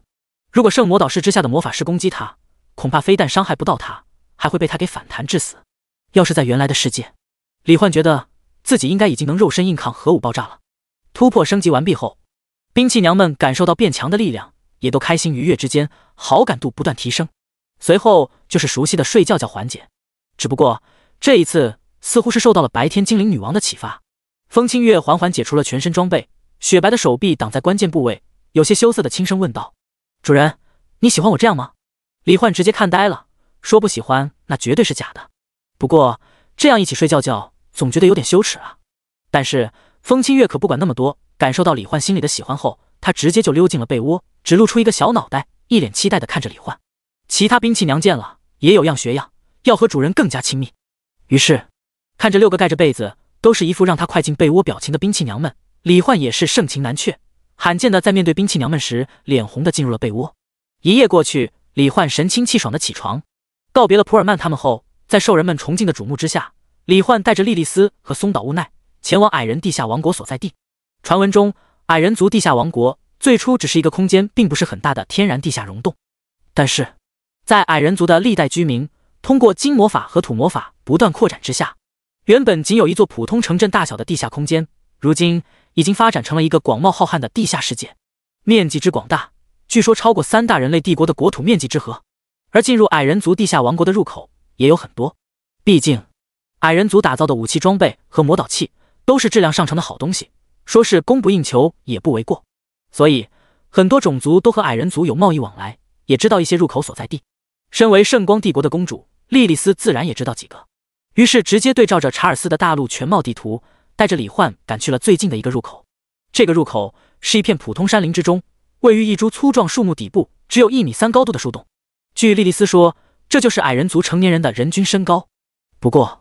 李焕拥有虚空魔眼，自然没必要钻树洞，直接通过透视配合空间挪移，带着莉莉丝和松岛乌奈进入了地下空间。随后在松岛乌奈、莉莉丝震撼的目光中，映入眼帘的是一个广袤到眼望不到边际，大概有500米高的明亮浩瀚的空间。上方岩壁悬挂着各种散发着光芒的精美魔导器，下方地面上则是遍布着各种带着浓郁奇幻色彩的迷你小城堡一样的房屋，还生长种植着各种好看的植被，甚至还有地下溪流蜿蜒曲折的涓涓流淌着。没想到地下世界竟然比外面的很多地方风景还要好。李焕略带惊奇的感慨间，也注意到所有矮人似乎都被集中到了一片闪烁着赤红光芒的地方。通过超视距，他能够清晰地看到，那里应该是矮人族的锻造厂，遍布着成千上万个锻造炉。魔族正喝骂着让被魔气侵蚀的矮人们不断打造魔导器和精良兵器铠甲，用来输送给外界的魔族大军。于是李焕也不再耽搁，直接斗志昂扬的笑着道：“无奈，还是老方法，接下来就和我一起去拯救矮人族吧。”一起吧，李焕君。松岛无奈同样神情振奋，脸色微红的发出回应。随后，李焕抬手之间释放出法源之光，带着兵器娘们和松岛无奈、莉莉丝瞬间移动到了那些魔族的上空，发出中二热血的正义宣言：“魔族的家伙们，你们的死期到了！”第106章，矮人族宝库，神火帝国叛徒与最后一位勇者。什么人？听到李焕的声音，魔族的成员顿时惊呼出声。不过还没等他们反应过来，下一秒，李焕扭转意志的剑意和无限剑气，以及兵器娘们的各种攻击就已经瞬间爆发出来，精准灭杀了大量魔族。松岛无奈的禁魔神珠也是在光芒放射之间，抹消清除了大范围内的矮人族体内的魔气，令他们恢复了神智。此时的他们彼此之间的配合非常默契，拯救矮人族的速度可谓是快到了极点。再加上矮人族开阔创造出来的地下王国世界，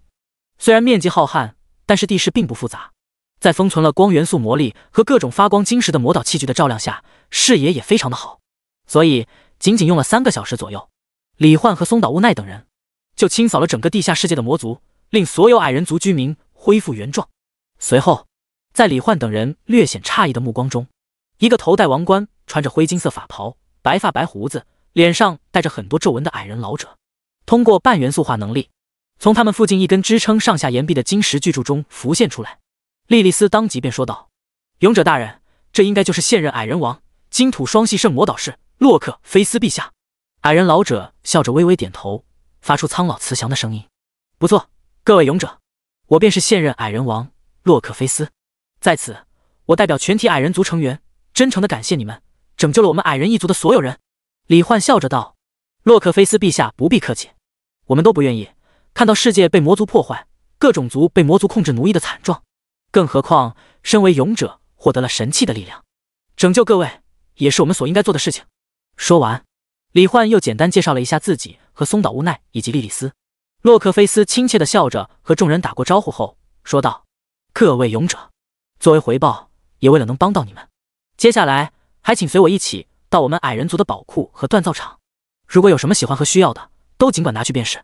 也算是我们矮人族为你们尽的一份绵薄之力了。那就多谢洛克菲斯陛下了。”李焕心中欣喜，面带笑容的带着莉莉丝他们跟上了洛克菲斯。凭借矮人族这样广袤的地域资源，以及长年累月和各种族进行的交易积累，他们的宝库中一定也有大量能够提升他6大神兵特性能力的材料。而就在李焕拯救各种族居民，获得各种回报，不断提升自我实力的时候，地面之上，人类另外2大帝国神火帝国和黑岩帝国，在魔族大将突然撤退消失后，他们便凭借本国的圣魔导士、大魔导士等强大魔法师军队，以及各自拥有的2位七神勇者的神器力量，也终于在今天成功击退了围攻圣火帝都和岩山帝都的魔族大军。一时间，帝都居民集体欢庆之中，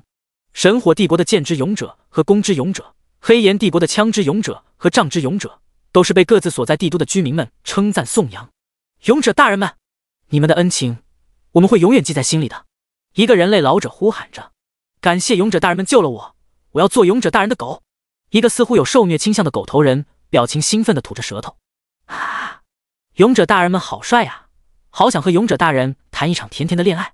很多少女发出花痴的尖叫。在这一片欢呼声中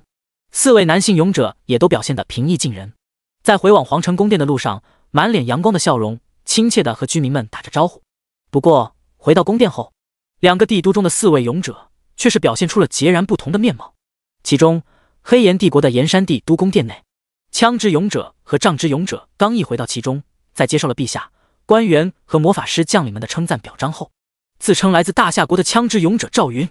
一个身姿挺拔、英武不凡、脑后银色长发束成一条马尾的银甲青年，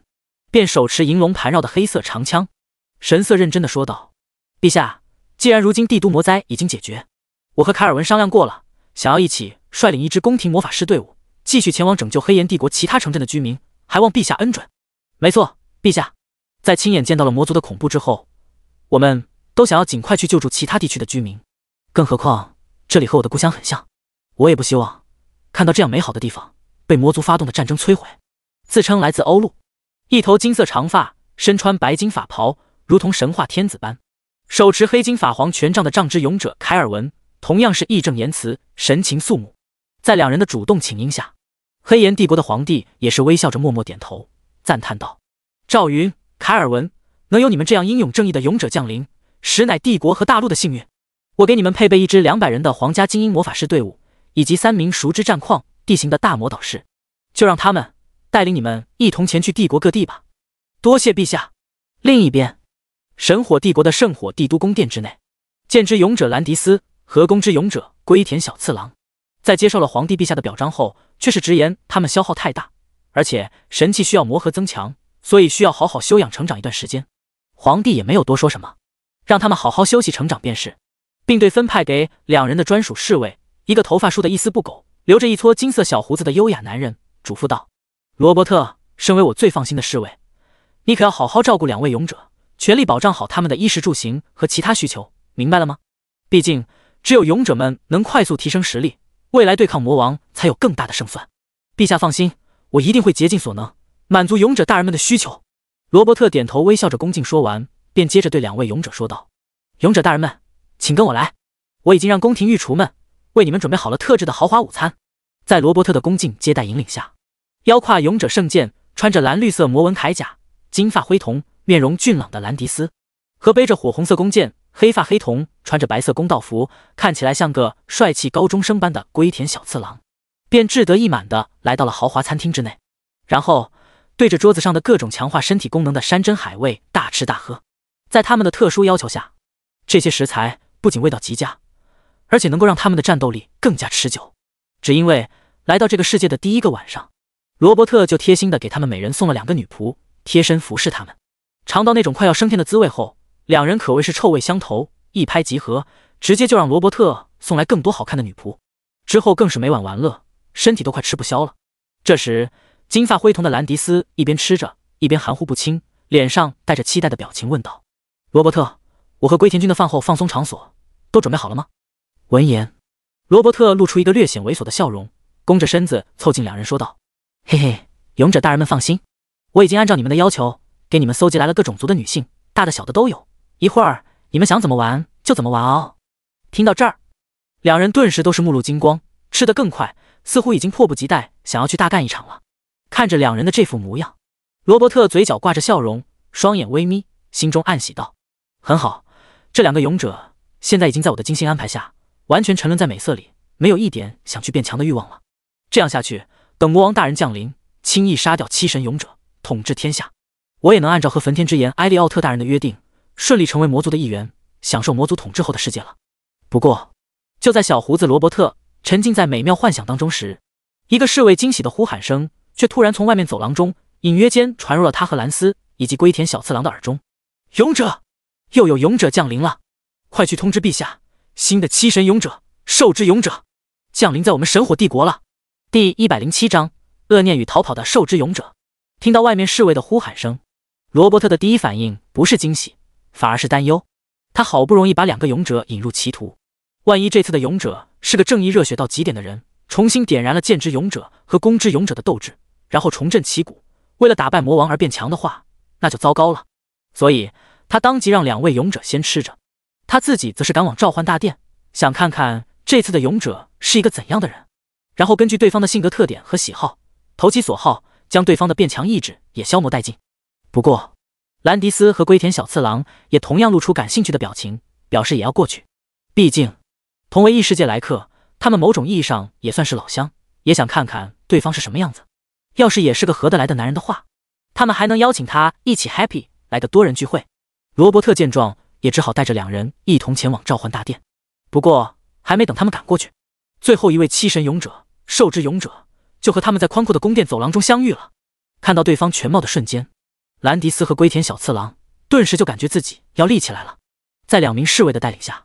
迎面走来的是一个拥有一头波浪般紫发、明亮的淡紫色瞳孔，面容美艳性感，穿着白色皮质上衣和短裤，前凸后翘，带着一种淡淡自由野性之美的脸蛋身材都堪称完美的女人。罗伯特看到对方的容貌后，也不禁心中惊叹，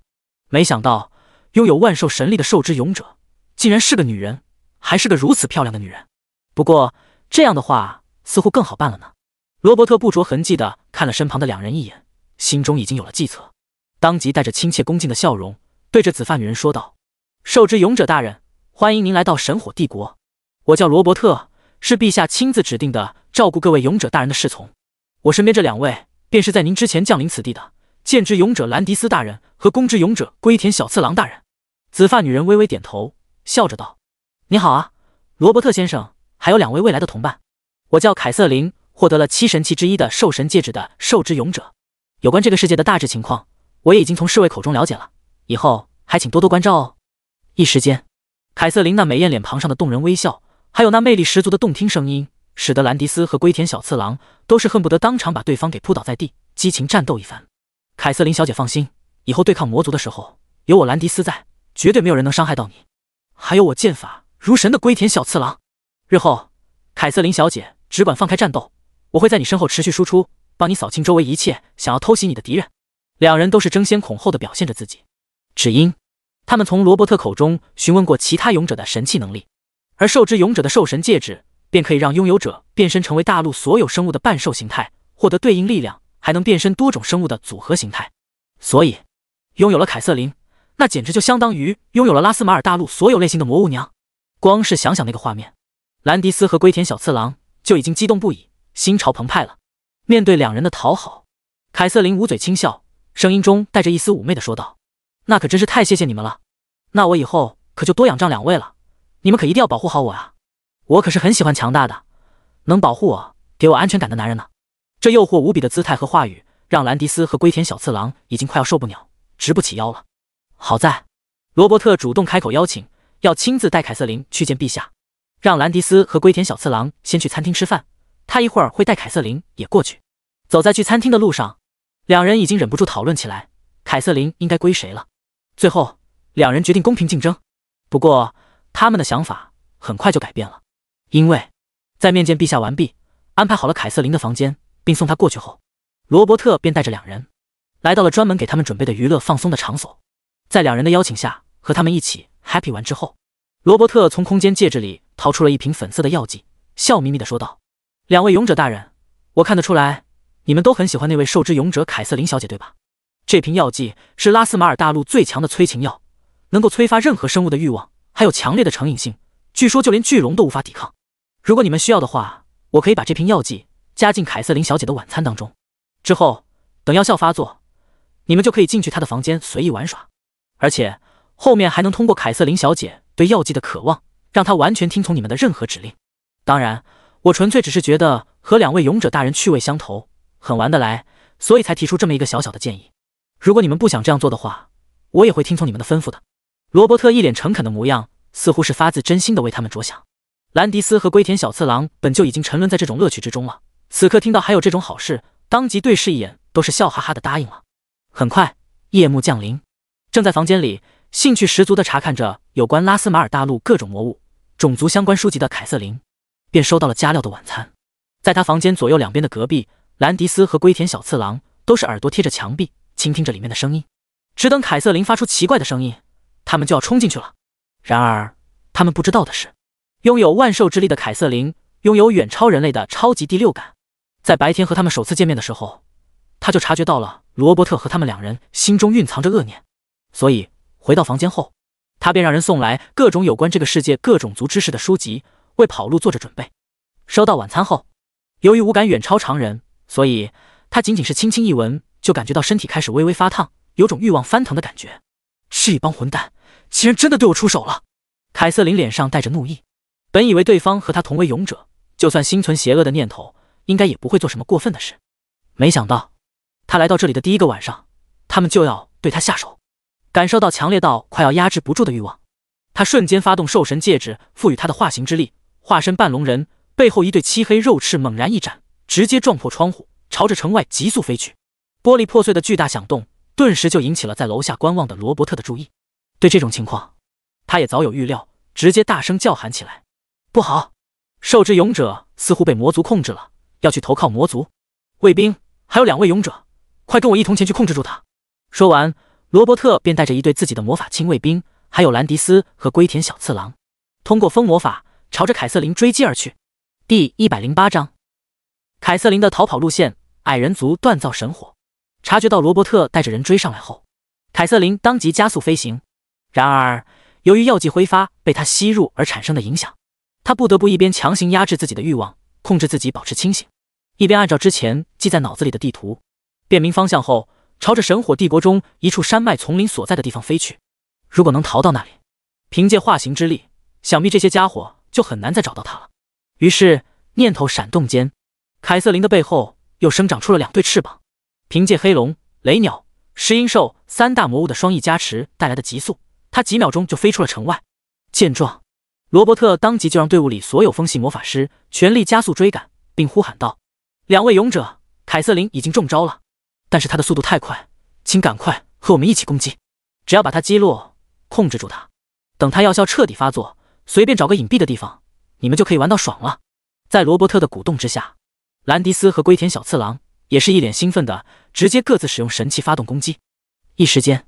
勇者圣剑爆发出数十道带着金色锋锐之气的魔力月牙斩击，烈焰神弓也爆射出大量橙红色火魔力构成的火焰追踪箭矢，配合着罗伯特的亲卫魔法师队伍发动的持续不断的高速魔力弹。半龙6翼形态，身躯布满黑色鳞甲的凯瑟琳，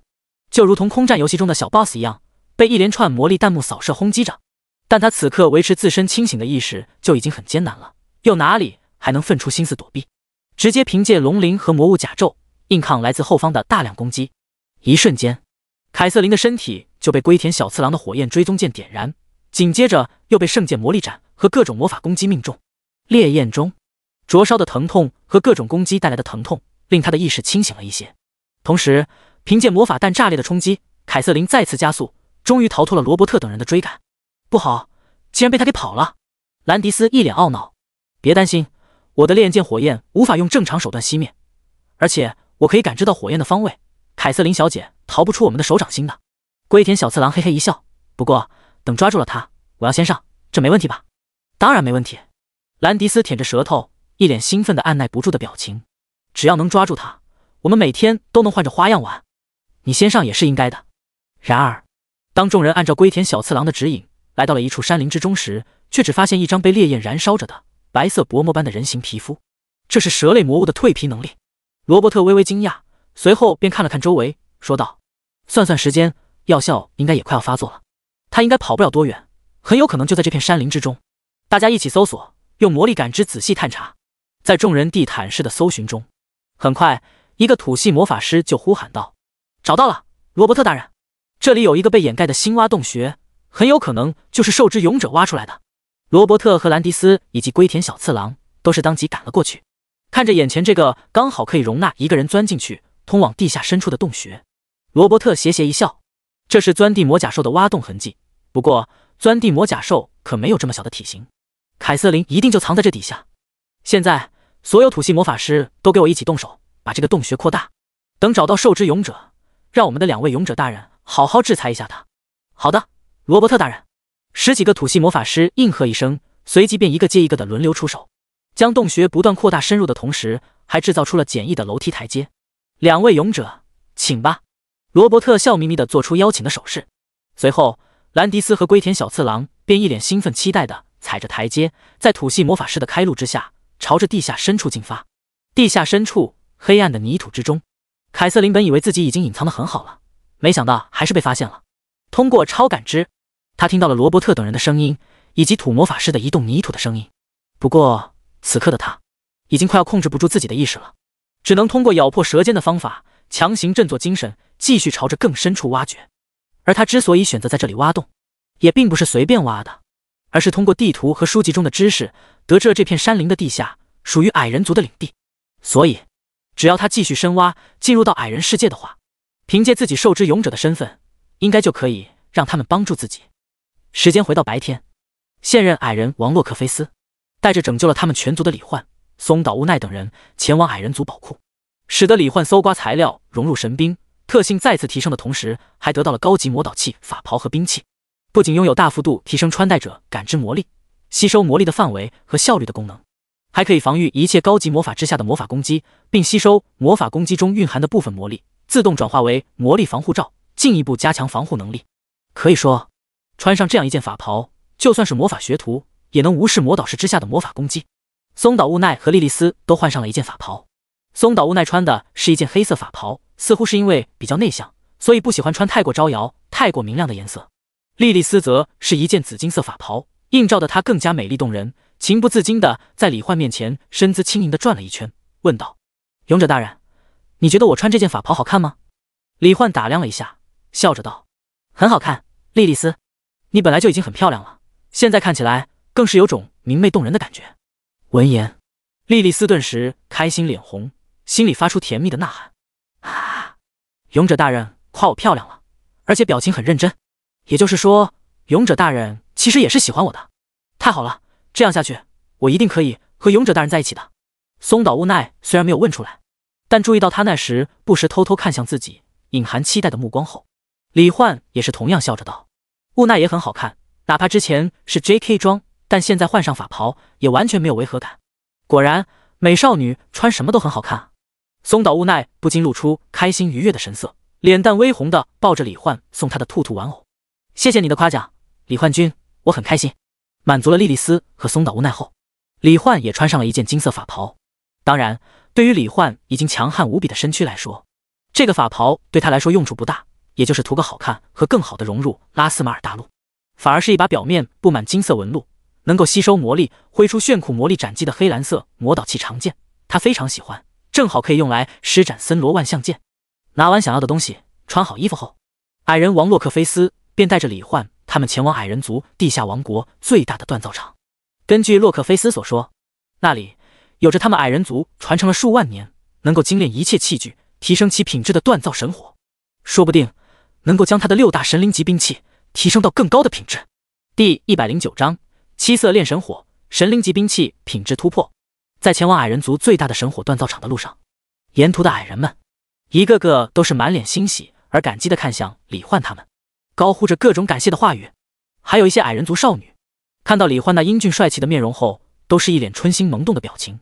李焕微笑着看向他们时，也注意到矮人族长得很像是缩小版的人类和精灵的混血，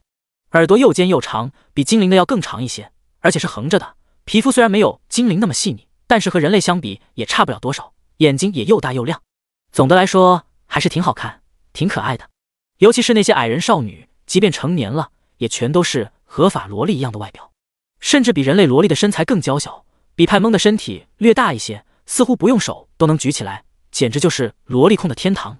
没过一会儿，来到神火锻造厂后，映入李焕等人眼帘的是一个被众多黑色魔导器锁链，锁定在半空中，表面有许多精美而复杂的镂空图案的黑金色巨大金属球体。透过那些镂空图案，便能看到球体之中竟然燃烧着一团七彩火焰，给人一种绚烂而奇特的感觉。与此同时，一个信息框浮现在李焕的视线中：7色炼神火，品质神话级。介绍：大陆诞生之初，由创世法神为3大强族创造出来得神话级功能性宝物，拥有熔炼世间一切材料、焚尽杂质、精炼提升一切至高级以下器具品质的效果。自初代矮人王获得后，已在矮人族中传承数万年，和精灵族的精灵圣术、海龙族的镇海龙宫并称为大陆3神物。至高级以下，那岂不是说我的神灵级兵器也全都能提升品质？李焕目露惊讶，心中也是激动而狂喜。他的神灵级兵器本来就已经强到离谱了，要是能全都提升到至高级，和虚空魔眼一个级别，那他岂不是直接无敌了？不过这时洛克菲斯的声音传来：“李焕勇者，我锻造了几千年的器具，能够看得出来，除了7神器中的抵天之盾和禁魔神珠之外，你身边的另外5个少女手里拿的也全都是同级别的神器。不过虽然我很想为你们手里的神器全都提升品质，但是以神火精炼这种级别的神器，每1秒需要消耗的魔力都是个天文数字，哪怕我是圣魔导师，也顶多只能为一把神器精炼3秒的时间。虽然提升不了太多品质，但也算是我的一份微薄之力了。”然而听到这话，李焕却是更加惊喜了。“洛克菲斯陛下，如果我能让你拥有无限魔力，您就能一直持续精炼下去吗？”洛克菲斯微微一愣，随即便点了点头。“不错，理论上来说，拥有无限魔力的话，我就能将你们的神器无限精炼下去，不断提升品质，直到神器所能达到的极限。不过无限魔力那怎么可能呢？历史上似乎也只有初代魔王拥有无限魔力这种 bug 级能力。”结果下一秒，李焕就直接抬手释放了法源之光，一瞬间被光芒照射到的洛克菲斯顿时就感觉到，自己体内原本并非满状态的魔力储备瞬间回满，而且似乎还有源源不断的能量蓄势待发，随时准备填补他使用魔力后的空缺。他下意识就试着将魔力通过魔导器锁链传导进入七色炼神火之中。在洛克菲斯震撼的表情中，哪怕他输出功率全开，每秒钟消耗体内大量魔力，自己的魔力竟然仍旧能够在下一秒瞬间回满。这简直就是神迹！李焕，你究竟是如何做到的？对此，李焕只是微笑道：“洛克菲斯陛下，这是我的勇者专属技能，可以近乎无限的让同伴恢复魔力。这样一来，您应该就能帮我们将神器精炼到极限了吧？”哈哈，那是自然。洛克菲斯笑着道：“事实上，我也很期待，以七神器的品质，如果能再次突破一个等级的话，将会达到什么程度？”随后，李焕便将七神器逐一交给洛克菲斯，让他帮忙操纵七色炼神火，精炼提升神器的品质。洛克菲斯也是头一次精炼这种级别的神器，还是7把，所以格外认真。不过，由于神器特性各不相同，所以需要一把一把的依次进行精炼，无法同时进行。好在这个过程中，兵器娘们不需要进入神器空间之内，一同承受锻造神火的焚烧，也是让李焕放心了不少。不然的话，他可能还需要考虑一下。这个时候，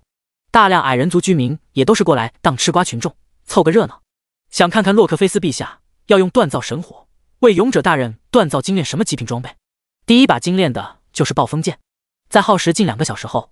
伴随着太阳炸裂般耀眼的光芒，从七色炼神火中猛然绽放出来。暴风剑如同被炼化了内部杂质一般，变得更加晶莹透亮，光滑如镜，剑锋更是锋锐到了极点，让人远远看一眼就有种眼睛被剑光切割般的错觉。它的信息面板也变成了兵器暴风剑，品质超神灵级，等级 LV55， 经验值 0%，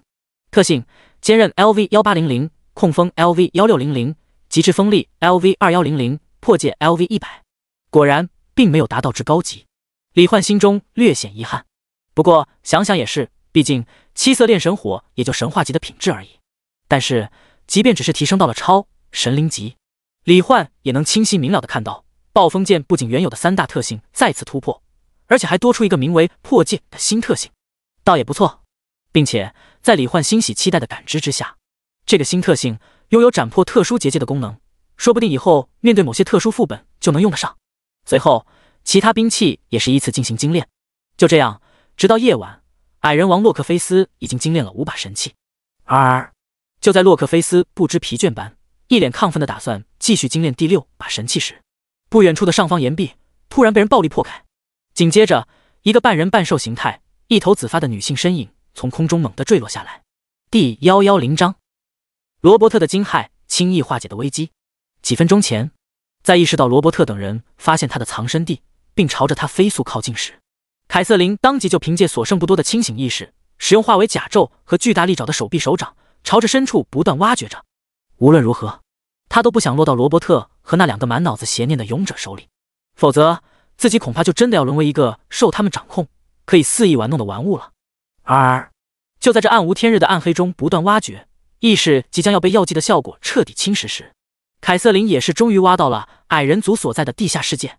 看到充斥着光明、色彩绚烂的地下世界，还有下方那隐约可见的成片的矮人，凯瑟琳松了口气，意识也再次振奋起来。只要再坚持一会儿，告诉矮人们自己的身份和遭遇的事情，想必自己就能得救了。哪怕第一次给了矮人，他也不想给那2个龌龊的家伙。不过就在他想要再次变换形态，伸展出双翅的时候，却发现自己剩下的微薄魔力已经无法再进行唤醒了。感受着急速下坠的身躯，凯瑟琳苦笑一声，我该不会要成为历史上第一个被摔死的勇者了吧？但下一秒，凯瑟琳便感觉到自己的身体被一双强有力的手臂接住了。映入眼帘的是一个身穿金色法袍、一头苍蓝色长发、红蓝一同的英俊青年。虽然不知道对方是谁，但是凯瑟琳却有一种格外心安的感觉，这是他第6感带来的直觉。所以他当即强行保持清醒，以最简洁明了的话语断断续续地开口道：“我是兽之勇者，被另外2个勇者下了药并追来，请救救我。”我明白了，请尽管放心吧。李焕轻轻点头，声音中带着自信。通过虚空魔眼和数据之眼，他已经看到一群人类魔法师正带着2个勇者朝着这里赶来。但是看到那些人和2个勇者的信息面板后，李焕心中毫无压力。原来是小瘪三，哦不对，原来是一群战五渣而已啊。于是李焕没有去在意那帮人，而是看向脸色潮红，搂着他脖子，眼神迷蒙，想要朝他亲过来的美艳动人的凯瑟琳，知道对方应该是药效发作了。这种情况下，李焕自然是要全力拯救对方。于是他学习齐天大圣孙悟空偷吃蟠桃的手法，当即通过控风能力将凯瑟琳定在原地，随后抬手间发动森罗万象剑，想要将他的意志扭转，恢复正常。不过扭转意志的建议对于这种纯粹而强烈的欲望似乎作用不大，李焕只好瞬移回到原地，说道：木灵，让他清醒一下。好的，主人。话落，木灵直接手持圣域权杖，轻轻点在了凯瑟琳的额头之上。一瞬间，纯白色的光芒绽放出来，伴随着一缕缕粉色的气流从凯瑟琳的体内冒出，她的意识也渐渐恢复，不再是一脸想要的表情。这便是圣域权杖经过精炼后多出的一个名为清醒的特性，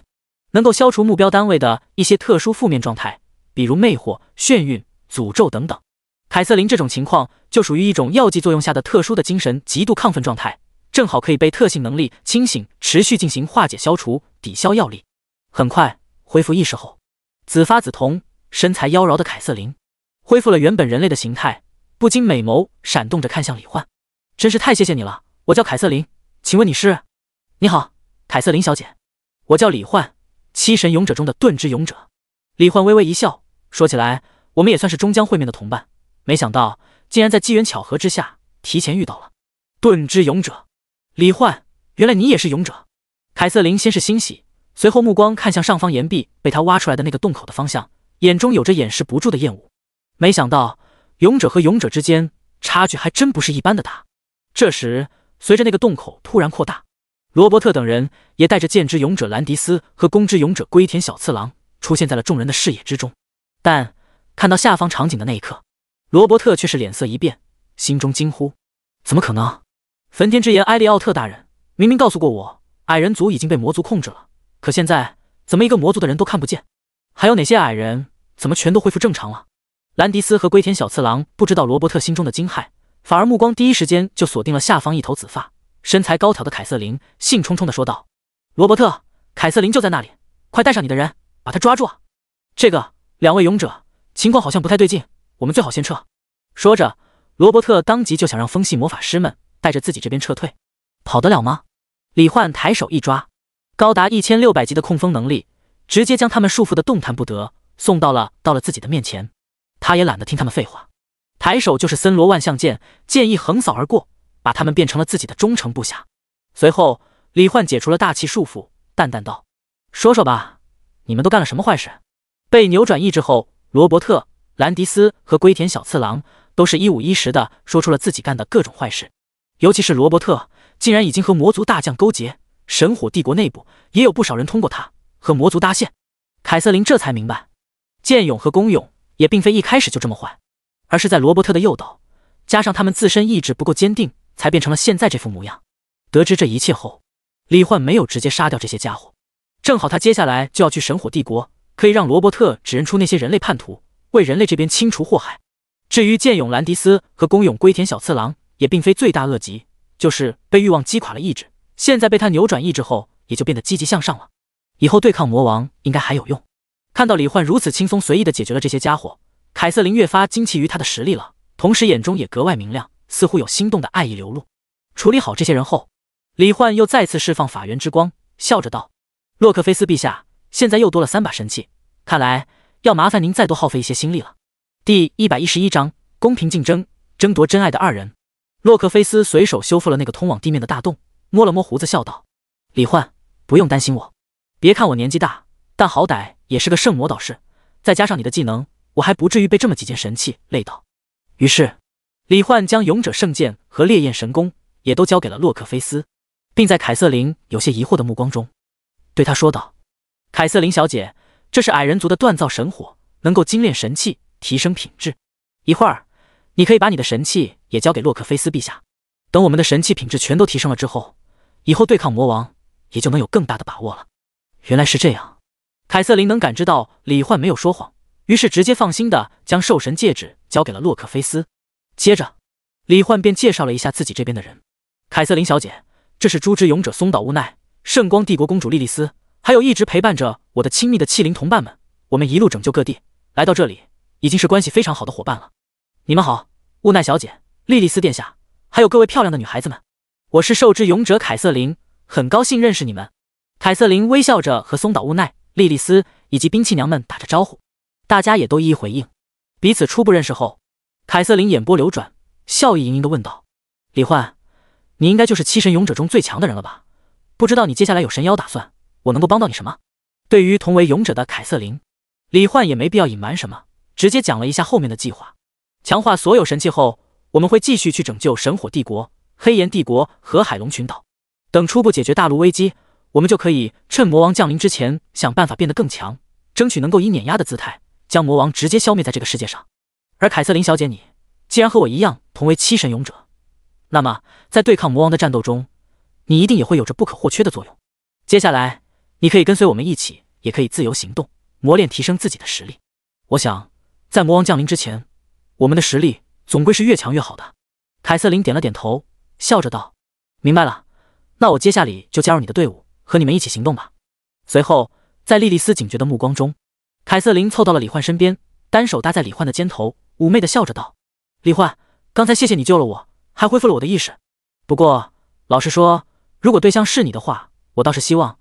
那药剂的效果能一直持续下去，被你以另一种方式拯救呢。说完，凯瑟琳竟突然贴近李焕，伸出舌头舔了一下他的侧脸。在李焕讶然脸红之间，凯瑟琳紫色眼眸微眯，一脸享受而迷醉的说道：我记住你的味道了，李焕，果然很美味呢。希望以后还能品尝到你身上更多的味道。看到凯瑟琳如此大胆的调戏李焕，莉莉丝看得又是脸红又是气愤，连忙凑过去拿出自己的手帕擦了擦李焕的脸。凯瑟琳小姐，你这样随便舔人是很不礼貌的。看着莉莉丝有点气鼓鼓的模样，凯瑟琳不禁莞尔一笑：真是抱歉，莉莉丝殿下，不过这就是我表达喜欢的方式哦。更何况李焕这样强大的男人可是我最喜欢的类型，虽然我来得晚，但是你们还不是那种关系吧？所以一起公平竞争吧。勇者大人，我不同意他加入，明明只要有你和诛之勇者就够了。看到凯瑟琳要和自己抢夺勇者大人的爱，莉莉丝当即就要投反对票。看着像只发怒的小猫般的莉莉丝，李焕不禁笑着摸了摸莉莉丝的头，说道：莉莉丝，可不要耍小孩子脾气啊！如今大陆还没有被彻底拯救，魔王也要不了多久就会降临，我们应该团结一心，一起以最快的速度变得更强才对。这样一来，才有可能以最少的伤亡击杀魔王，让世界重归美好啊！在李焕的摸头之下，莉莉丝一脸享受，只觉得气全消了，脸上也泛起淡淡红晕，小声的道：我明白了，勇者大人。就这样，凯瑟琳顺利加入李焕的队伍。只不过，莉莉丝看向他的眼神充满了战意。由于洛克菲斯不断精炼神器的过程中，需要李焕时不时释放一次法源之光，保证魔力回复，所以李焕和莉莉丝他们需要一直待在洛克菲斯身旁不远处。这个过程中，矮人族的居民们给李焕他们送来了很多好吃好喝的，像是水果、面点、蔬菜、香肠、肉饼等等，还有一些柔软的床垫、坐垫、毛毯也都送了过来，让李焕他们坐在上面，一边休息一边等待。矮人族的少女们，一个个小萝莉一样的可爱女孩也是纷纷围了过来，在不影响李焕正常行动的前提下，蹦蹦跳跳的雀跃着要给他喂好吃的食物，还要求抱抱。李焕看着这群小家伙，也是难以拒绝这些萌萌的如同邻家小妹妹般的可爱少女。坐在一张大毛毯上，被一个又一个矮人少女扑到怀里抱来抱去，蹭来蹭去，看得坐在李焕身旁的莉莉丝都想要变成矮人少女了。不过她也认真的包着各种水果，装到一个盘子里，做成色彩绚烂的水果拼盘，然后像个贤惠的妻子般主动喂给李焕。勇者大人，来张嘴，这个水蜜桃搭配红苹果一起吃的话很好吃的，我喂给你就好了。水蜜桃的软嫩配合红苹果的脆爽，确实有种独特的滋味。没想到莉莉丝你还会水果搭配，简直就是全能小公主啊！听到李焕的夸奖，莉莉丝心里甜蜜蜜的，脸上也泛起幸福的红晕。结果下一秒，凯瑟琳也端来了一盘剥好皮的葡萄喂给李焕，然后在李焕吃下去之后，凯瑟琳笑着问道：这个葡萄的味道怎么样？好吃吗？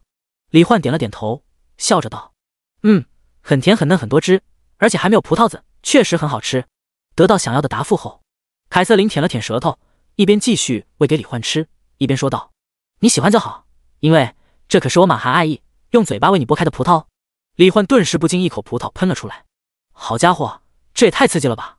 莉莉丝更是气呼呼的，脑海里似乎已经想象到凯瑟琳把葡萄含在嘴里，用灵活的舌头把葡萄皮剥开，然后把果肉装到盘子里的场景了。可恶啊，这不就是间接接吻吗？凯瑟琳好狡猾，这样下去，我和勇者大人的幸福生活很有可能就要被他给夺去了。不行，我也要更大胆一些，要比精灵女王和凯瑟琳都更大胆，我一定要成为勇者大人的正宫啊！莉莉丝心中狂呼，决定在接下来的路程中，一定要对勇者大人发动更加亲密大胆的爱的攻势。第112章，叛徒清扫。震惊皇帝的就是急速。在莉莉丝、凯瑟琳亲密的照顾下，还有矮人族热闹的氛围中，李焕等待洛克菲斯精炼神器的时间里，也一点都不觉得无聊。深夜，随着所有神器精炼完成，李焕他们便在矮人族地下王国住了下来。和兽人族一样，这里也有专门为人类修建的正常尺寸的房子，所以睡起来很舒服。至于罗伯特等人，在李焕的指令下，他们都乖乖睡到了外面冰凉坚硬的岩石地面上，算是一点小小的惩罚。翌日清晨，告别了洛克菲斯和矮人族居民后，李焕就带着罗伯特等人直接来到了神火帝国的都城圣火帝都的宫殿之内。自报身份后，神火帝国的皇帝尼古拉斯，一个头发胡子半白的中年男人，当即一脸笑容，敞开双臂，欢迎各位勇者不远万里来到我们神火帝国，我倍感荣幸。加上回来的兽之勇者，你们一共5位勇者，这样强大的阵容，想必拯救整个神火帝国指日可待啊！尼古拉斯说完，又看向凯瑟琳，关切地询问道：“凯瑟琳小姐，听皇宫护卫说，昨晚你被魔气入侵，飞向城外，不知你现在身体状况如何？需要我请帝国最好的医生为你检查一下身体，好好休养一下吗？”陛下不必费心，我并没有被魔气侵蚀。凯瑟琳声音平淡，似乎隐约带着点小脾气。至于昨晚到底发生了什么事情，您问问您最信任的罗伯特就可以知道一切了。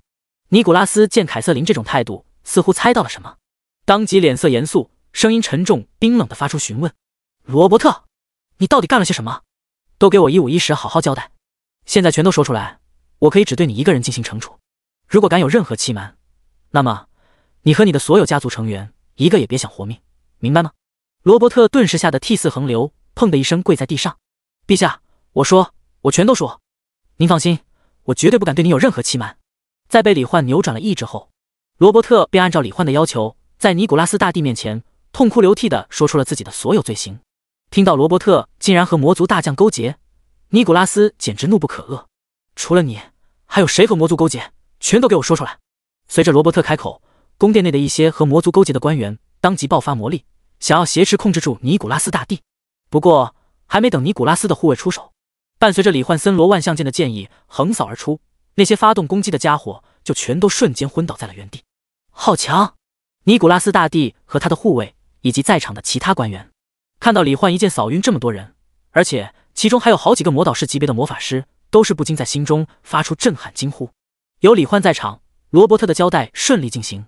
尼古拉斯大帝根据罗伯特说出的人名，派遣皇家精英魔法师队伍，将那些人全都抓了起来，准备按照他们的罪行依法进行惩处。那件问题解决完毕后，尼古拉斯大帝非常感谢李焕，还想要给李焕他们准备一个欢迎仪式，并介绍一下他的儿女们给李焕和松岛无奈等人认识一下。在莉莉丝紧张的目光注视下，李焕笑着拒绝了。参加欢迎仪式的时间都够他去拯救成百上千座城镇了。于是，在尼古拉斯和其他官员恭敬的目光中，李焕在说明了自己这边的人打算火速拯救他们整个神火帝国后，便带着众人在大气裹挟之下腾空而起，又瞬间消失不见，朝着神火帝国境内的各个城镇村落赶去。尼古拉斯他们不知道的是，李焕口中的火速拯救可不是说着玩的。凭借熟门熟路的手法，配合无限瞬移，仅仅半天时间，整座神火帝国就已经恢复了安定，再无魔灾。得知这个消息的时候，尼古拉斯大帝和众多官员还以为李焕是在跟他们开玩笑。直到各个城镇的信件传到帝都，尼古拉斯大帝才知道，原来李焕说的都是真的。他带着各个勇者，真的半天时间就拯救了他们整个帝国。一时间，尼古拉斯和众官员心中都是震惊之余，又振奋无比。有李焕这样强大的勇者存在，想必这次魔王危机应该也能顺利度过了。李焕没有在意他们的想法，而是再次赶往黑岩帝国。以他的速度，剩下的半天时间足够他拯救黑岩帝国全境了。此刻，黑岩帝国境内，枪之勇者赵云和杖之勇者凯尔文在神器的强大力量下，配合着3位大魔导士和200人的皇家精英魔法师队伍。虽然拯救各地居民的速度远没有李焕那么快，但是也依旧在稳步推进着。那些被魔气侵蚀的人，他们也是控制住后，让当地居民暂时关押在牢房中。等记载中拥有净化之力的猪之勇者出现，就能够让他们恢复原状了。在又拯救了一座小城镇后，城外小树林中，银甲黑枪的赵云看着地图上的10几个标记，眉头微凝道：“凯尔文，我们的速度还是太慢了。现在魔王降临的具体时间未知，魔族4大将也不知所踪，我心里总有一种不祥的预感。也不知道除了我们剑勇和弓勇以外的其他3位勇者都降临了没有？现在又都是什么情况？”金发白金法袍的凯尔文神色有些疲乏，有些没好气的道：“赵云，我觉得你还是先别管其他勇者了。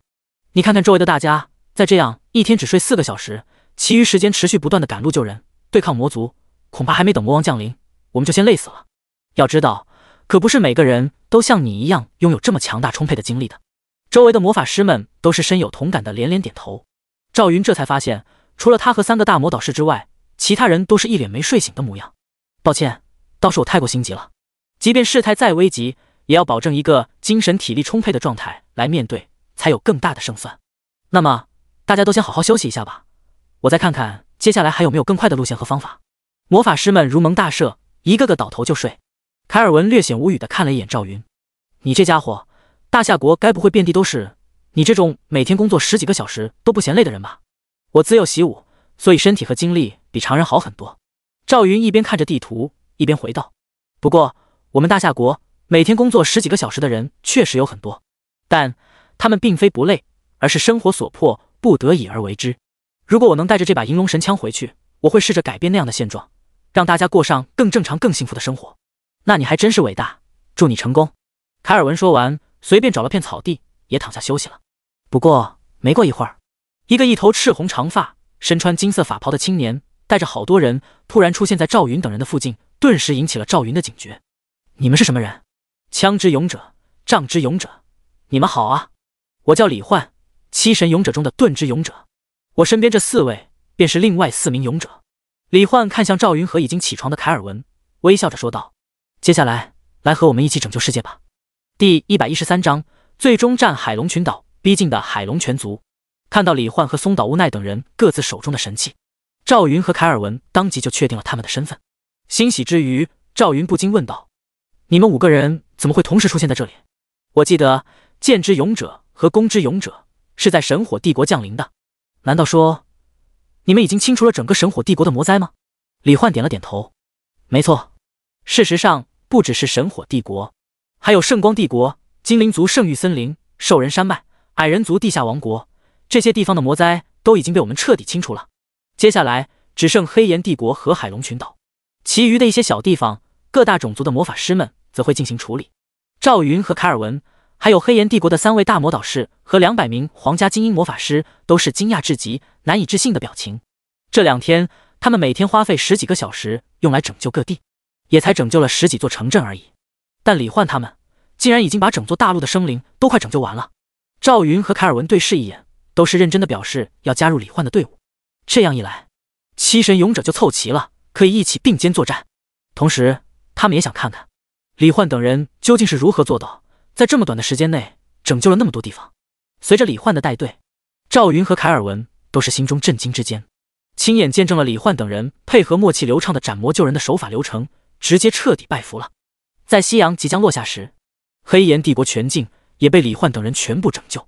黑岩帝国的皇帝约瑟夫，在从赵云、凯尔文、皇家大魔导士和精英魔法师们口中得知这个消息后，简直激动到了极点，尊敬感激无比的向李焕他们表示感谢，当即就要大摆宴席，为7神勇者庆功。李焕没有拒绝，正好在这里住一晚，明天就可以去海龙群岛。不过在这之前，李焕通过空间坐标，带着赵云和凯尔文瞬间来到了矮人族神火锻造厂，请矮人王洛克菲斯再次帮忙提升神器品质。提升完成后，赵云和凯尔文都是欣喜无比，向李焕和洛克菲斯真诚道谢。回到黑岩帝国皇宫，宴席也已经准备好了，还有专门准备的各种节目，如唱歌跳舞、魔法表演、驯兽表演等等，可谓是让李焕在内的所有人都好好休闲放松了一把。宴席结束后，李焕等人来到早就为他们安排好的豪华房间，各自睡下，只等明天拯救了海龙族之后，李焕就是之旅的主要路线，也就算是完美完成了。在这之后，他就可以试着去学习魔法，空闲的时候再去往各地游览体验异世界的风土人情了。感受到李焕愉悦的心情，兵器娘们似乎也更大胆了，一个接一个向李焕索取奖励。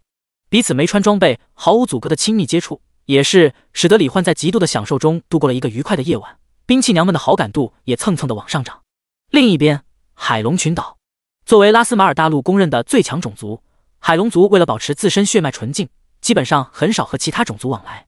而魔族大军中之所以没有见到过海龙族的人，便是因为暗空魔界魔气泄露的一处地点刚好就在海龙群岛。被魔气侵蚀后，海龙族全族的力量再次提升。虽然魔气带来的狂暴意志使得他们想要去大陆上击杀吞噬各族生灵，但是被魔气侵蚀的海龙女皇奥克威尔仍然对他们有着绝对的掌控力。在察觉到自己在魔气的帮助下力量即将突破晋升法神境界，并且族内几个大魔导士也有突破至圣魔导士的迹象后，奥克威尔便命令所有人守在海龙群岛，等他突破法神境界，便可以带领全族加入魔族大军，一同扫荡整个世界。终于就在今天，在李焕等人还没醒来，天色尚且灰暗之时，伴随着一道粗壮无比的水柱从海龙群岛中心的海平面上猛然爆发出来，冲天起，无数水珠彼此之间飞速融合汇聚，构成了一个蓝发蓝瞳，头戴王冠，长有2根蓝水晶般的龙角，同时背生双翅，身材凹凸有致，宛若虚拟角色般完美的女人。女皇陛下，恭喜您达到法神境界。5名体表布满黑色魔气纹路、双眼赤红的海龙族圣魔导士恭敬无比的齐声祝贺。奥克威尔视线看向大陆方向，距离海龙群岛最近的黑岩帝国，脸色冰冷漠然地说道：法神境界已成，我们也是时候去帮助魔王大人提前统一这个世界了。话落，凭借身为女皇和整个海龙族族人之间的精神联系，奥克威尔直接带领整个海龙族成员双翅扇动之间，朝着黑岩帝国的方向急速飞去。第114章黑暗之海，魔龙形态与龙神变。不好了，勇者大人们，海龙族突然声势浩大的攻向我们黑岩帝国，临近大海的几个小城镇已经被他们攻陷，很快就要来到我们这里了。天还未亮，宫殿内的侍卫就焦急地呼喊起来。听到声音，李焕和松岛悟奈、莉莉丝以及其他勇者都是瞬间穿好装备，聚集到了一起。勇者大人，海龙族堪称世界最强种族，不仅魔力感知、魔力储备比其他种族强大很多，而且身体格外强悍，还能化身魔龙形态，魔法技能威力暴增，你们一定要小心啊！莉莉丝没有战斗力，一脸关切的出声提醒。李焕微笑道：放心，莉莉丝，现在的我就算是面对法神也有一战之力，甚至战胜对方，等我们的好消息吧。话落，李焕通过虚空魔眼超视距配合透视，瞬间锁定了海龙族所在的位置。通过数据之眼，海龙族成员密密麻麻的信息框浮现在李焕眼前，其中最令李焕注意的便是海龙族正前方一个蓝发蓝瞳的超级美女，海龙族女皇奥克威尔，等级 LV90 法神，生命值 100%， 生命回复20百分号 S， 法力值 100%， 法力回复50百分号 S， 技能水元素化，法神领域幻影乱流激波断浪斩，极限高压黑暗之海。李焕微微一愣，没想到海龙族竟然真的有一位法神，这样的话除了他和松岛悟奈，其余的5位勇者恐怕去了也作用不大，反而需要他分心保护。于是说明情况后，李焕让凯瑟琳等人暂且留在这里护卫岩山帝都，他自己则是释放了法源之光后，带着兵器娘们和松岛悟奈瞬间移动了过去。另一边，海龙女皇奥克威尔凭借法神境界的实力，随手一击就能轰碎护城魔法屏障，再加上海龙族5位圣魔导士以及数万名实力强大的族人，他带领的这支队伍可谓是一路碾压横扫，所过之处蕴含着滔天魔气的魔法攻击，如同集束导弹群一般在城镇街道和上空炸裂，伴随着大量墙壁、房顶被直接掀飞，魔气翻滚汹涌之间，将城镇中的居民和魔法师们全都侵蚀魔化，化为了海龙族队伍中的一员，跟在他们下方，朝着其他城镇的方向移动攻击过去。不过就在即将抵达下一座城镇时，李焕等人便突然出现了魔化海龙族的面前。紧接着，李焕手中黑蓝经文魔导器长剑已经闪过一道残影，瞬间发动森罗万象剑，扭转意志的剑意横扫而出。松岛悟奈也在同一时刻全功率释放净化之光，朝着海龙族和地面上的魔化居民们照耀而去。凭借这一套熟悉到快要成为本能的连招，李焕和松岛悟奈已经拯救了不知多少人，但面对法神境界的海龙女皇奥克威尔，这一套连招却是头一次失效了。在他们发动攻击的刹那，眼前场景瞬间变换，他们两人和兵器娘们被奥克威尔直接拉到了法神领域之中。不同于精灵女王生机勃勃、美轮美奂的领域空间，奥克威尔的法神领域内完全就是一片波涛汹涌的深蓝色汪洋大海。大海之中仅有几个小型岛屿矗立在海平面之上，乌云密布的阴沉天空下，奥克威尔飞在空中，看向李焕他们，发出冰冷却悦耳动听的声音。身为七神勇者，竟然自己送上门来了，正好，就让我杀掉你们，为魔王大人提前解决掉未来隐患吧。话落，奥克威尔对着李焕他们的位置单手虚空一抓，直径万米的法神领域空间内，整片海洋中便猛然间爆射出数万道几乎透明的如同丝绸缎带一般的水流长刀，扭曲甩动之间，以超过100倍的音速带出无数幻影，朝着李焕他们全方位无死角的劈斩而去。正是他的技能之一，幻影乱流激波断浪斩。每一把长度不断延伸的水流长刀都只有1个水分子的厚度，也就是单分子刀，配合狂暴魔力催动下的超100倍音速，哪怕魔力不含空间特性，都能斩断大陆上 99.99% 的物质。更别说身为法神的他，魔力之中是携带着空间特性的，所以这一击足以轻易斩碎虚空，搅碎一切，可谓是无法防御的超强技能攻击。察觉到虚空魔眼无法将这个技能收入无限空间，并且这一击足以破开空间防御后，李焕直接带着松岛雾奈和兵器娘们瞬间移动，避开了所有单分子水刀，随后将松岛雾奈送到了召唤物空间。因为李焕知道，在打败海龙族女皇奥克威尔之前，松岛雾奈的进化之光是突破不了对方蕴含空间特性的魔力防御，并净化对方体内的魔气的。眼见一击不中，奥克威尔意念闪动之间，海平面上又升起无数水刀，朝着李焕他们斩去。李焕闪避之间，也发动了召唤物神级增益光环，并给奥克威尔套了个虚弱神环，说道：“大家和我一起，全力攻击。”好的，主人。在兵器娘们的回应声中，木灵直接释放了治愈之光，让李焕这边所有人获得持续1分钟的100%生命恢复效果。风清月瞬间发动龙神变，全属性暴增10倍的同时，暴风剑绽放出青金色光芒，破灭虚空的万刃纵横斩剑气光幕顷刻间爆射而出。星玄抬手间制造出5条黑暗引力之龙，咆哮飞出的同时，在新特性强引力场的效果下，引力作用范围更大更强，直接将周围大量的海水连带着水刀都吞没进去，体型变得更加庞大，带着恐怖的威势朝着奥克威尔飞去。鹰雪手中神火加特林无限弹药舱上的火焰标志也是瞬间闪亮起来，永恒圣火灭神弹幕洪流从急速旋转的6根枪管中疯狂倾泻而出，伴随着哒哒哒哒哒哒哒哒连成一片的声音，无数橙黄色激光一样的子弹在空中还发生了2次分裂，变得如同密集到了极点的暴雨一般，铺天盖地的朝着奥克威尔扫射席卷而去。这是神火加特林新特性分裂弹带来的效果。爱丽丝抵天之盾变形伸展扭曲之间，化作一个巨大的球形屏障，将所有人保护在内，并且在新特性外向穿透的效果下，从盾牌内侧发出的攻击可以直接穿透盾牌，毫无阻隔的朝着外面发射出去。李焕便手持极光日月弓，不断瞬移的同时，红蓝交替的光剑穿透抵天之盾，射向奥克威尔的全身各处。一时间，整个法神领域小世界之内，红蓝黄黑青金各种技能攻击光效闪烁炸裂。面对李焕和兵器娘们这强大至极、疾风骤雨般连绵不绝的攻击，再加上奥克威尔被虚弱后，移速攻速和防御全都下降了 90%， 以至于他的魔力屏障根本无法抵挡李焕和兵器娘们的攻击。即便身躯完全水元素化，想要移动闪避，也会因为速度太慢，被黑暗引力之龙吞噬。灭神弹幕表面的火焰灼烧灵魂，破灭虚空的剑气泯灭，100万摄氏度和逼近绝对0度的光剑蒸发或冻结。这种情况下，哪怕奥克威尔凭借法神领域不断超高速吸收外界魔力，补充修复自己的身躯和魔力魂，他重构身躯和灵魂的速度也已经逐渐赶不上身体组织被消灭的速度了。察觉到这一点，奥克威尔震惊之间，杀意也越发强烈。现在的勇者竟然就强到这种地步，如果今天不杀了他们，让他们继续成长下去，恐怕魔王大人也很难对抗。于是奥克威尔当机立断，直接激发出独属于海龙族的血脉力量。刹那间，在李焕等人略显震撼的目光中，法神领域小世界猛然间暴涨数十倍。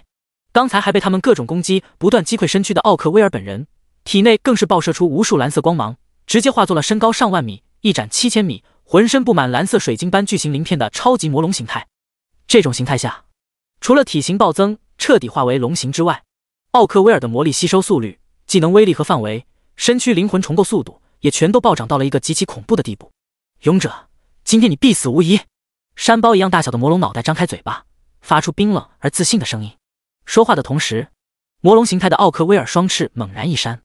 一瞬间，仿佛无穷无尽的水元素魔力便从外界爆发性的抽取进来，从整个法神领域小世界的上下左右前后各个方位狂涌而出，将整个世界化为了一个彻彻底底的被海水吞没的水世界。极限高压，黑暗之海。冷漠的声音中，在奥克威尔庞大浩瀚的魔力操纵下，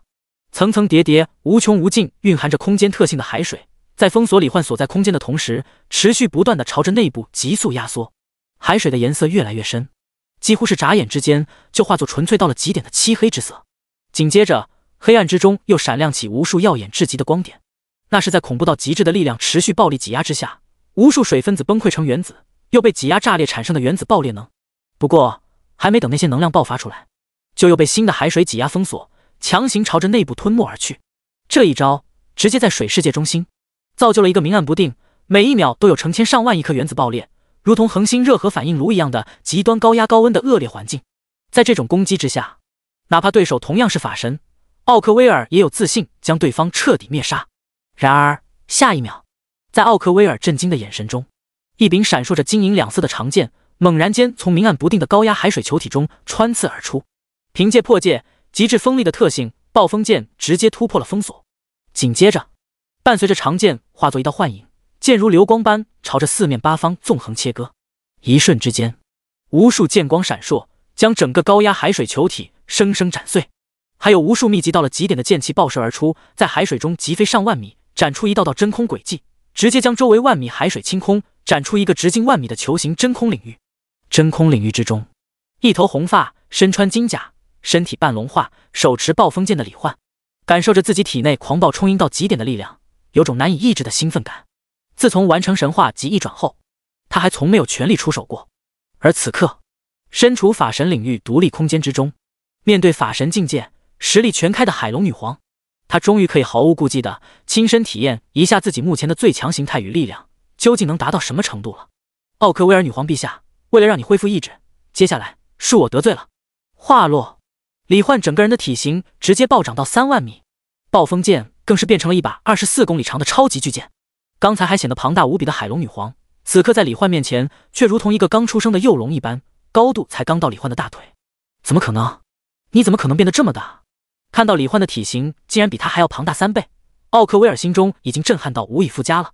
要知道，一般的海龙族人化身魔龙形态后，体型顶多也就成百上千米，她身为海龙女皇，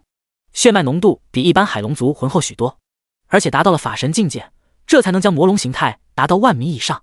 可现在，眼前这个勇者竟然随随便便就超越了他，这让他怎么接受的了？他不知道的是，现在的李焕甚至还没有变大到极限。在6个兵器娘100倍属性的加持下，李焕自身又发动龙神变，全属性再度暴涨10倍。现在的他不仅大，而且攻速也快到了极点，达到了每秒钟10万次左右。于是下一瞬，在奥克威尔显得有些无助可怜呆鹅的目光中，李焕抬剑之间，海量金银剑光爆射而出，直接在法神领域之内生成了一片浩瀚无比，快要把奥克威尔撑坏的剑光天地。随后，那把比他整个身体还长的超级大宝剑也是瞬间消失在原地，带着每秒10万剑的极致攻速，还有无限超巨型剑气，朝着他的全身各处绞杀而去。第115章全员恢复，启程海龙族圣地与女皇的心思。面对李焕挥动超级巨剑朝自己发动的铺天盖地的急速斩击，还有充斥天地的金银双色无限剑气，奥克威尔当即发动技能无限浪涛激流差速偏转屏障。顷刻间，以奥克威尔为中心，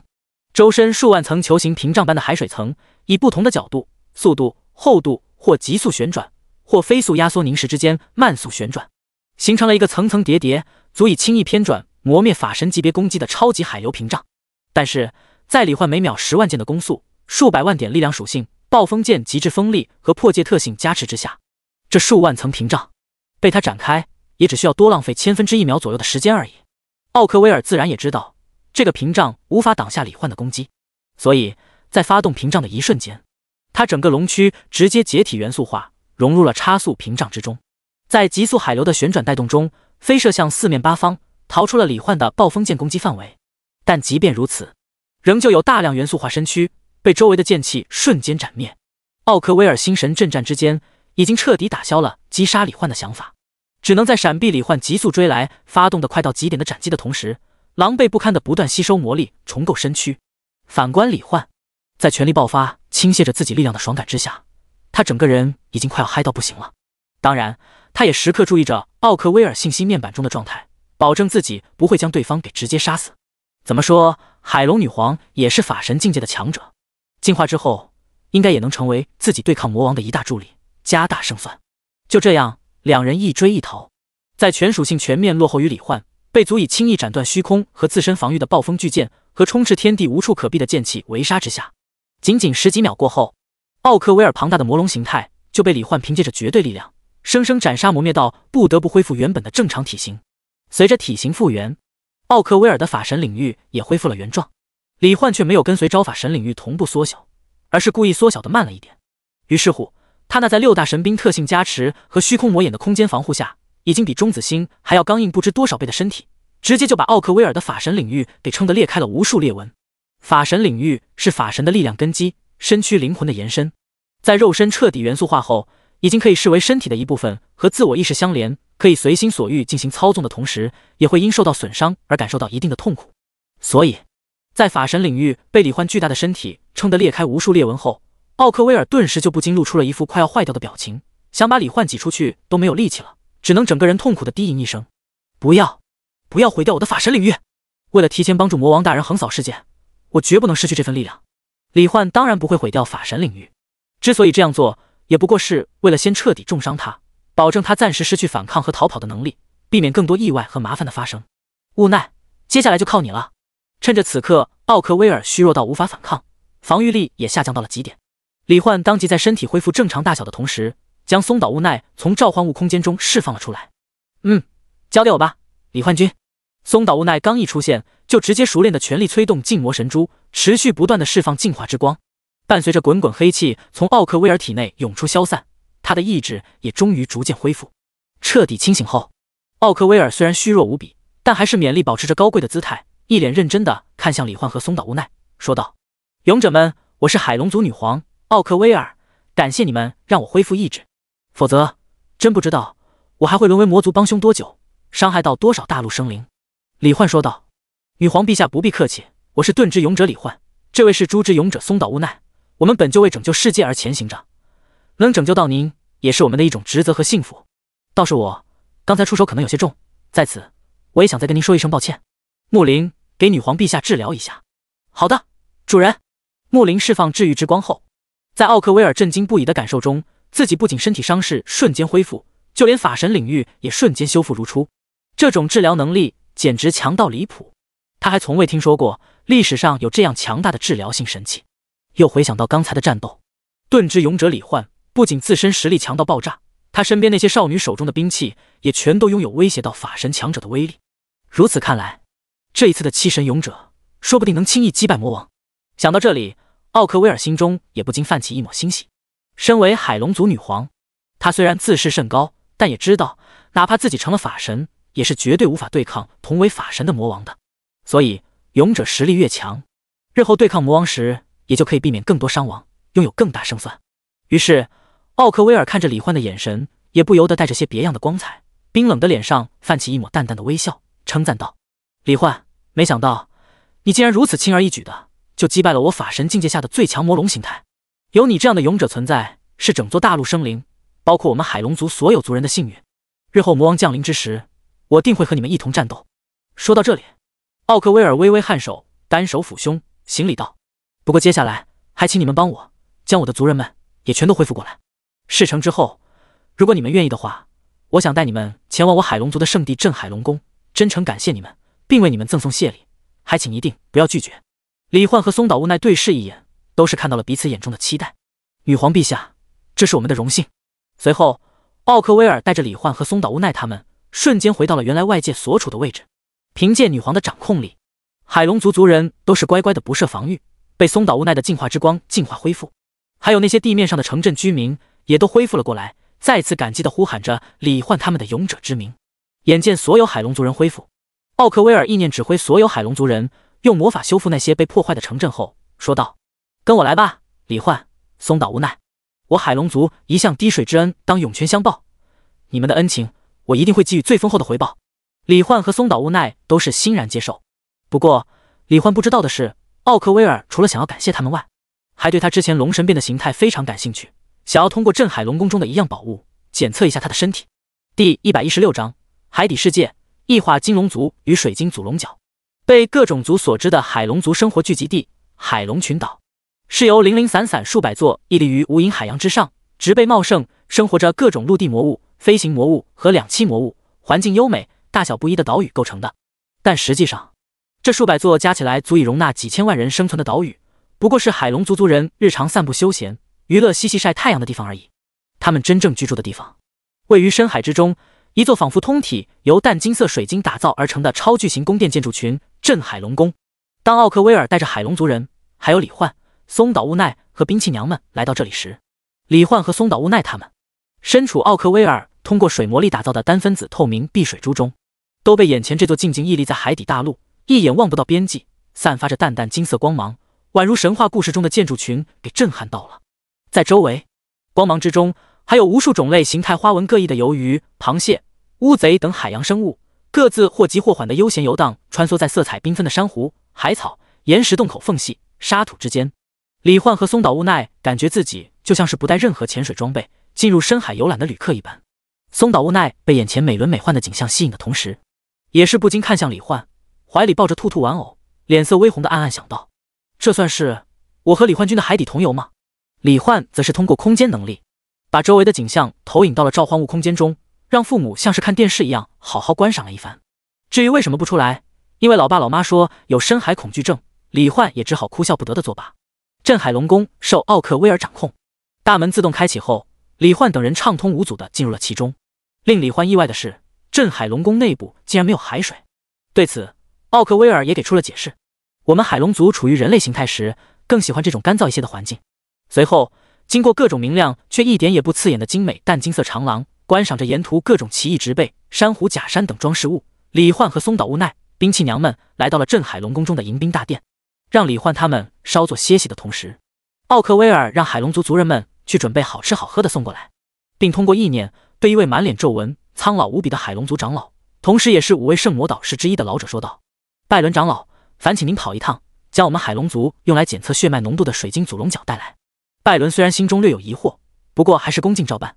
海龙族的食物基本就是各种海鲜大全，也有一些从岛屿上采摘下来的果子和捕捉到的味道鲜美的可食用魔物，味道也都是绝佳，肉嫩味美，咸鲜可口，汁水充盈。李焕和松岛无奈都是直呼好吃。奥克威尔微笑着道：我们海龙族祖先与人类关系亲密，往来频繁，从人类手里学到了很多调味品知识和烹饪手法，你们能喜欢这些食物，我也很高兴。你们想吃多少都可以，以后也可以随时来吃。吃饭期间，海龙族的族人们也一一上来向李焕他们道谢，气氛融洽而愉快。闲聊吃喝过后，奥克威尔看向李焕，带着些请求意味地说道：李焕，你之前解救我的过程中展现出来的那种半龙化形态，和我们海龙族的形态非常相似。我仔细回想之下，觉得你与我们海龙族说不定有所关联，所以我想用我们海龙族检测血脉浓度的宝物为你检测一下，可以吗？李焕微微一愣，有种哭笑不得的感觉。好家伙，海龙女皇该不会以为我是海龙族和人类的混血吧？不过做个检测倒也没什么。李焕也有点好奇，自己是龙国人，号称龙的传人，说不定体内还真有点龙族血脉呢。于是李焕欣然答应：没问题，女皇陛下。见到李焕答应，奥克威尔心中也松了一口气，他实在太好奇李焕那种形态和远远超越他的巨大体型了，而且那种形态让他在刚才忽然想到了一个隐没在记忆深处，只存在于海龙族传说中的特殊分支——异化金龙族。据说异化金龙族的鳞片、龙角、瞳孔等特征全都是不同于海龙族原始血脉族人蓝色的金色，属于正向变异血脉。同级之下，异化金龙族的魔力储备、肉身强度、恢复能力等特质都比正常海龙族族人要强大数倍。可惜数万年前，在对抗一位强大无比的魔王的惨烈战斗中，仅有的几名异化金龙族族人全部战死。后来海龙族中再也没有异化金龙族族人诞生过，以至于很多海龙族人都怀疑异化金龙族是否真的存在过。而如今，海龙族人甚至都逐渐淡忘了这个血脉分支，觉得那可能真的只是个传说。怀着疑惑、期待、淡淡兴奋的复杂心绪，奥克威尔从拜伦手里接过一根晶莹剔透的纯白水晶龙角，来到李焕面前，将龙角亲手递给了他。李焕，这是水晶祖龙角，你只需要单手微微用力握住底部，它就能从你体内隔空抽取微量血液，检测出你是否具备龙族血脉以及血脉浓度。听起来还挺高级。李焕略显好奇地接过水晶祖龙角，然后按照奥克威尔的话，单手握住龙角底部。下一秒，在李焕、松岛悟奈、兵器娘们、海龙族人以及奥克威尔或好奇或期待的目光注视下，纯白的水晶祖龙角在隔空吸收了李焕一丝血液后，却毫无反应。李焕倒是没什么失落的，这个结果也算是意料之中，但奥克威尔似乎不想就这么放弃，而是想了想说道：“李焕，你能变成那个半龙化的形态，再尝试一下吗？”李焕也没多想，试试就试试。于是，在海龙族人惊奇无比的目光中，他直接发动龙神变，变成了金铜精灵金色龙角的半龙化形态。已经化作龙爪的手掌也是再次微微发力，握在了水晶祖龙角底部。这一次，一缕金色的血液被抽取进入其中。紧接着，在海龙族人震惊的目光中，在奥克威尔惊喜闪亮的眼神中，水晶祖龙角猛然间绽放出璀璨耀眼的金色光芒。第117章，海龙女皇的爱意与大胆邀请。金色，竟然是最高级别的金色。我记得女皇陛下的血脉浓度好像也只是蓝紫色级别而已，可这位勇者体内竟然蕴含着金色级别的龙族血脉，这简直太不可思议了。谁说不是呢？从低到高白、绿、蓝、金5个等级，我们海龙族的历史记载中，好像只有海龙始祖是纯金色的级别。没想到今天，我们竟然亲眼见到了第二个拥有金色级别祖龙血脉的人。海龙族族人们震惊之余，不由得一个个激动无比的议论纷纷。水晶祖龙角，据说是拉斯马尔大陆中龙族始祖的角。现在世界上的海龙族、黑灵魔龙等龙类种族都是龙族始祖的血脉所分化衍生出来的不同分支，各自具备不同类型的力量。比如海龙族对水元素魔力的象性极高，几乎个个都是水魔法天才。当初被魔族控制，攻击圣光帝国光明帝都的黑灵魔龙，则是对火元素魔力吸收操纵能力极强，口中喷吐而出的烈焰吐息，威力也远超人类法师的火魔法。其他的地龙、翼龙等等也都差不多。不过总的来说，所有龙类种族的力量都来自于龙族始祖，所以各种龙类生物体内蕴含的始祖龙族血脉浓度越高，他们的力量就越强。海龙族一开始和人类关系密切，彼此之间结婚生子的也不在少数，但后来海龙族便发现，和人类通婚后诞生的孩子体内始祖龙族血脉的浓度越来越低了。这样下去，恐怕迟早有一天，海龙族体内的祖龙血脉会稀薄到可以忽略不计的程度，彻底丧失独属于他们的力量，天赋和身体也都将衰弱到和普通人类一样的程度。于是从那以后，海龙族为了保证自身血脉纯净，便几乎断绝了和人类以及其他种族的来往。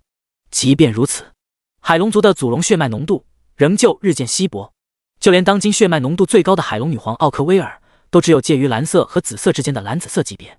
由此可见，海龙族的血脉力量衰弱到了什么程度。也正因如此，此刻见到这绽放出璀璨耀眼的金色光芒的水晶祖龙角，奥克威尔惊喜之余，更是双眼亮晶晶的看着李焕的眼神，就如同是看到了一件稀世珍宝。李焕，你果然和我们海龙族有所联系，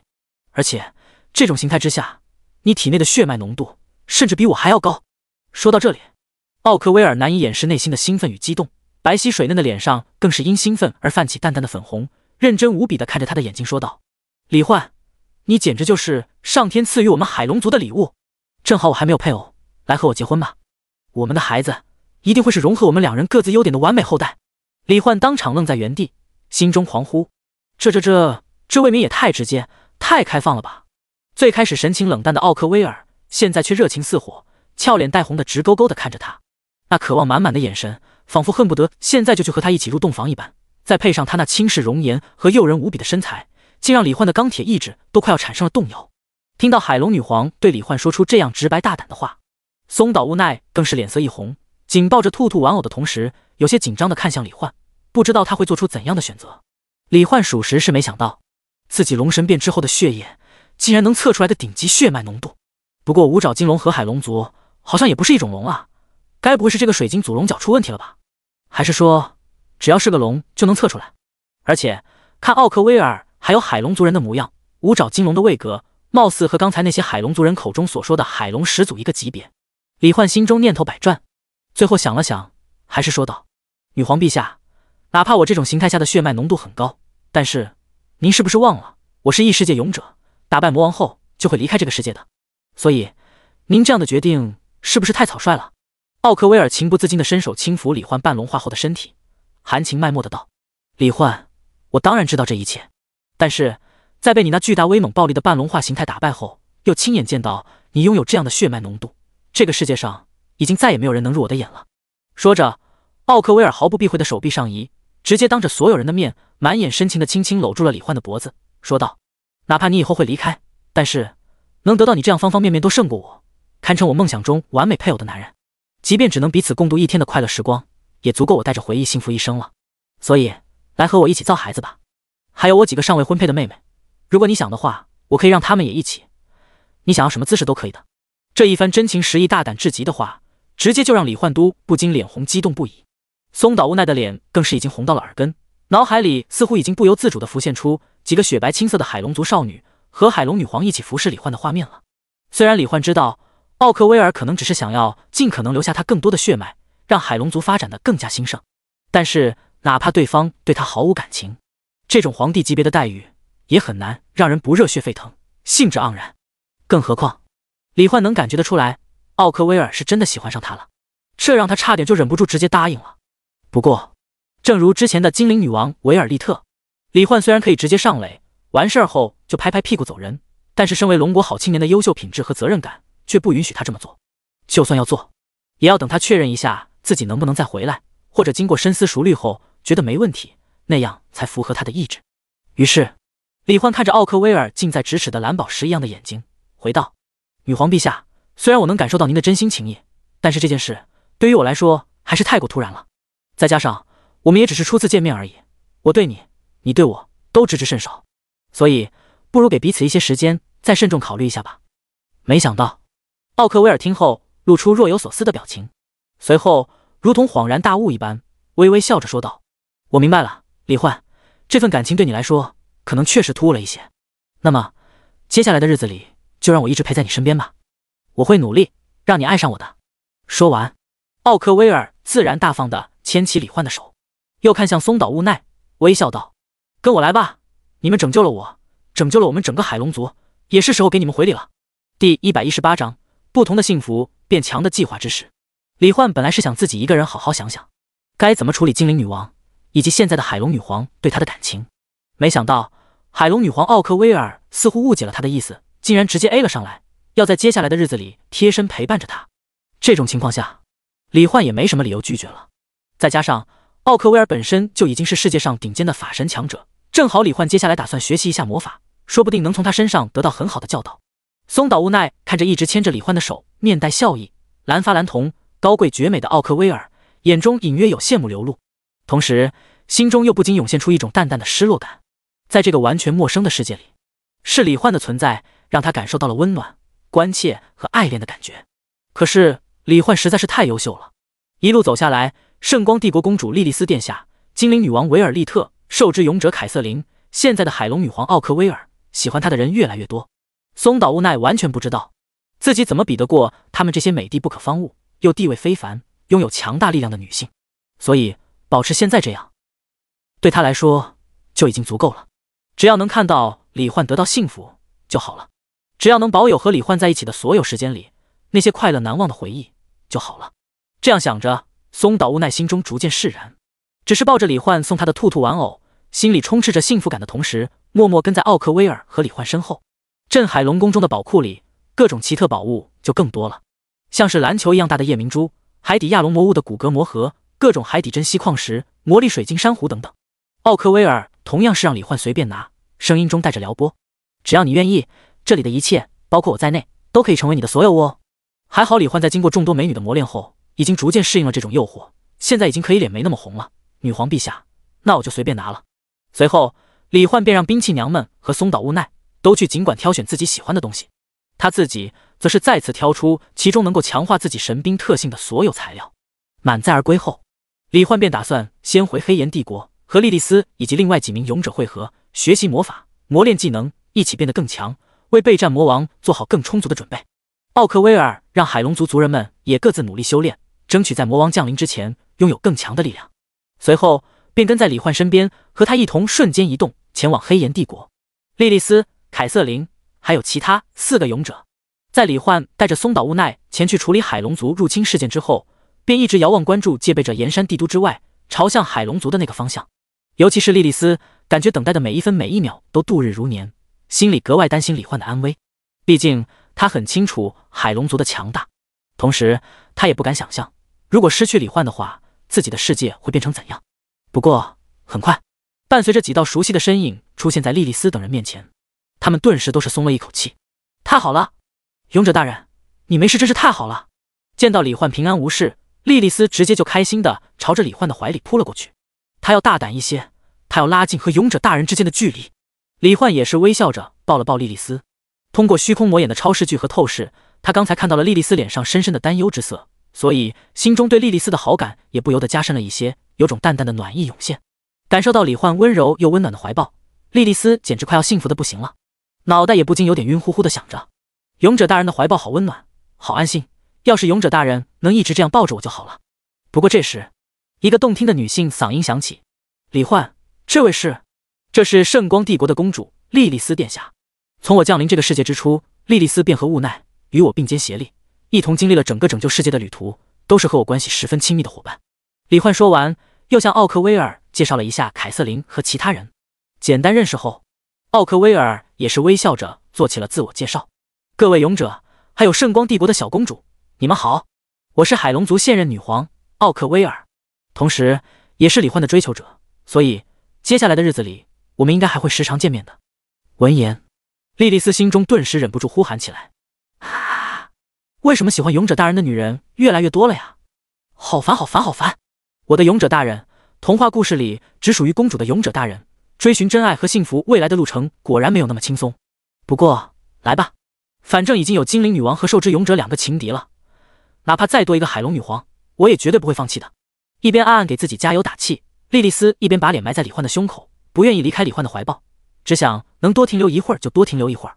李焕也没有推开莉莉丝，而是说道：“各位，如今整座大陆的魔灾基本上都已经清除完毕，我从魔族口中得知消息，魔王大概还有10天就会诞生，降临在这个世界上。所以接下来的日子里，我想带大家一起变强，尽可能提升我们的整体实力，争取能以绝对实力碾压魔王。不知道你们意下如何？是想跟我一起，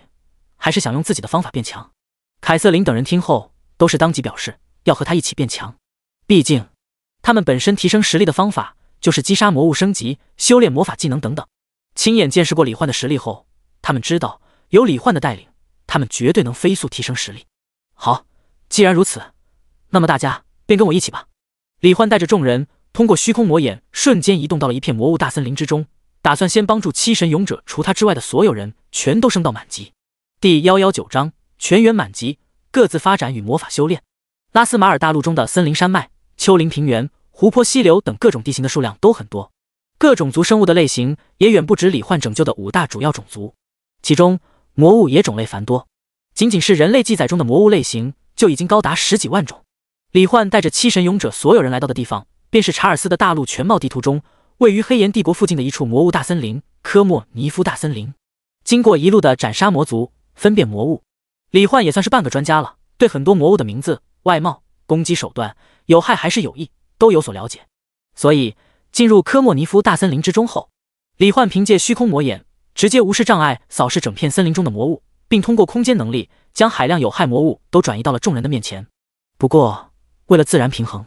李焕也没有将所有有害魔物种族一锅端，只是转移过来了一部分。看到瞬间出现在面前的各种魔物，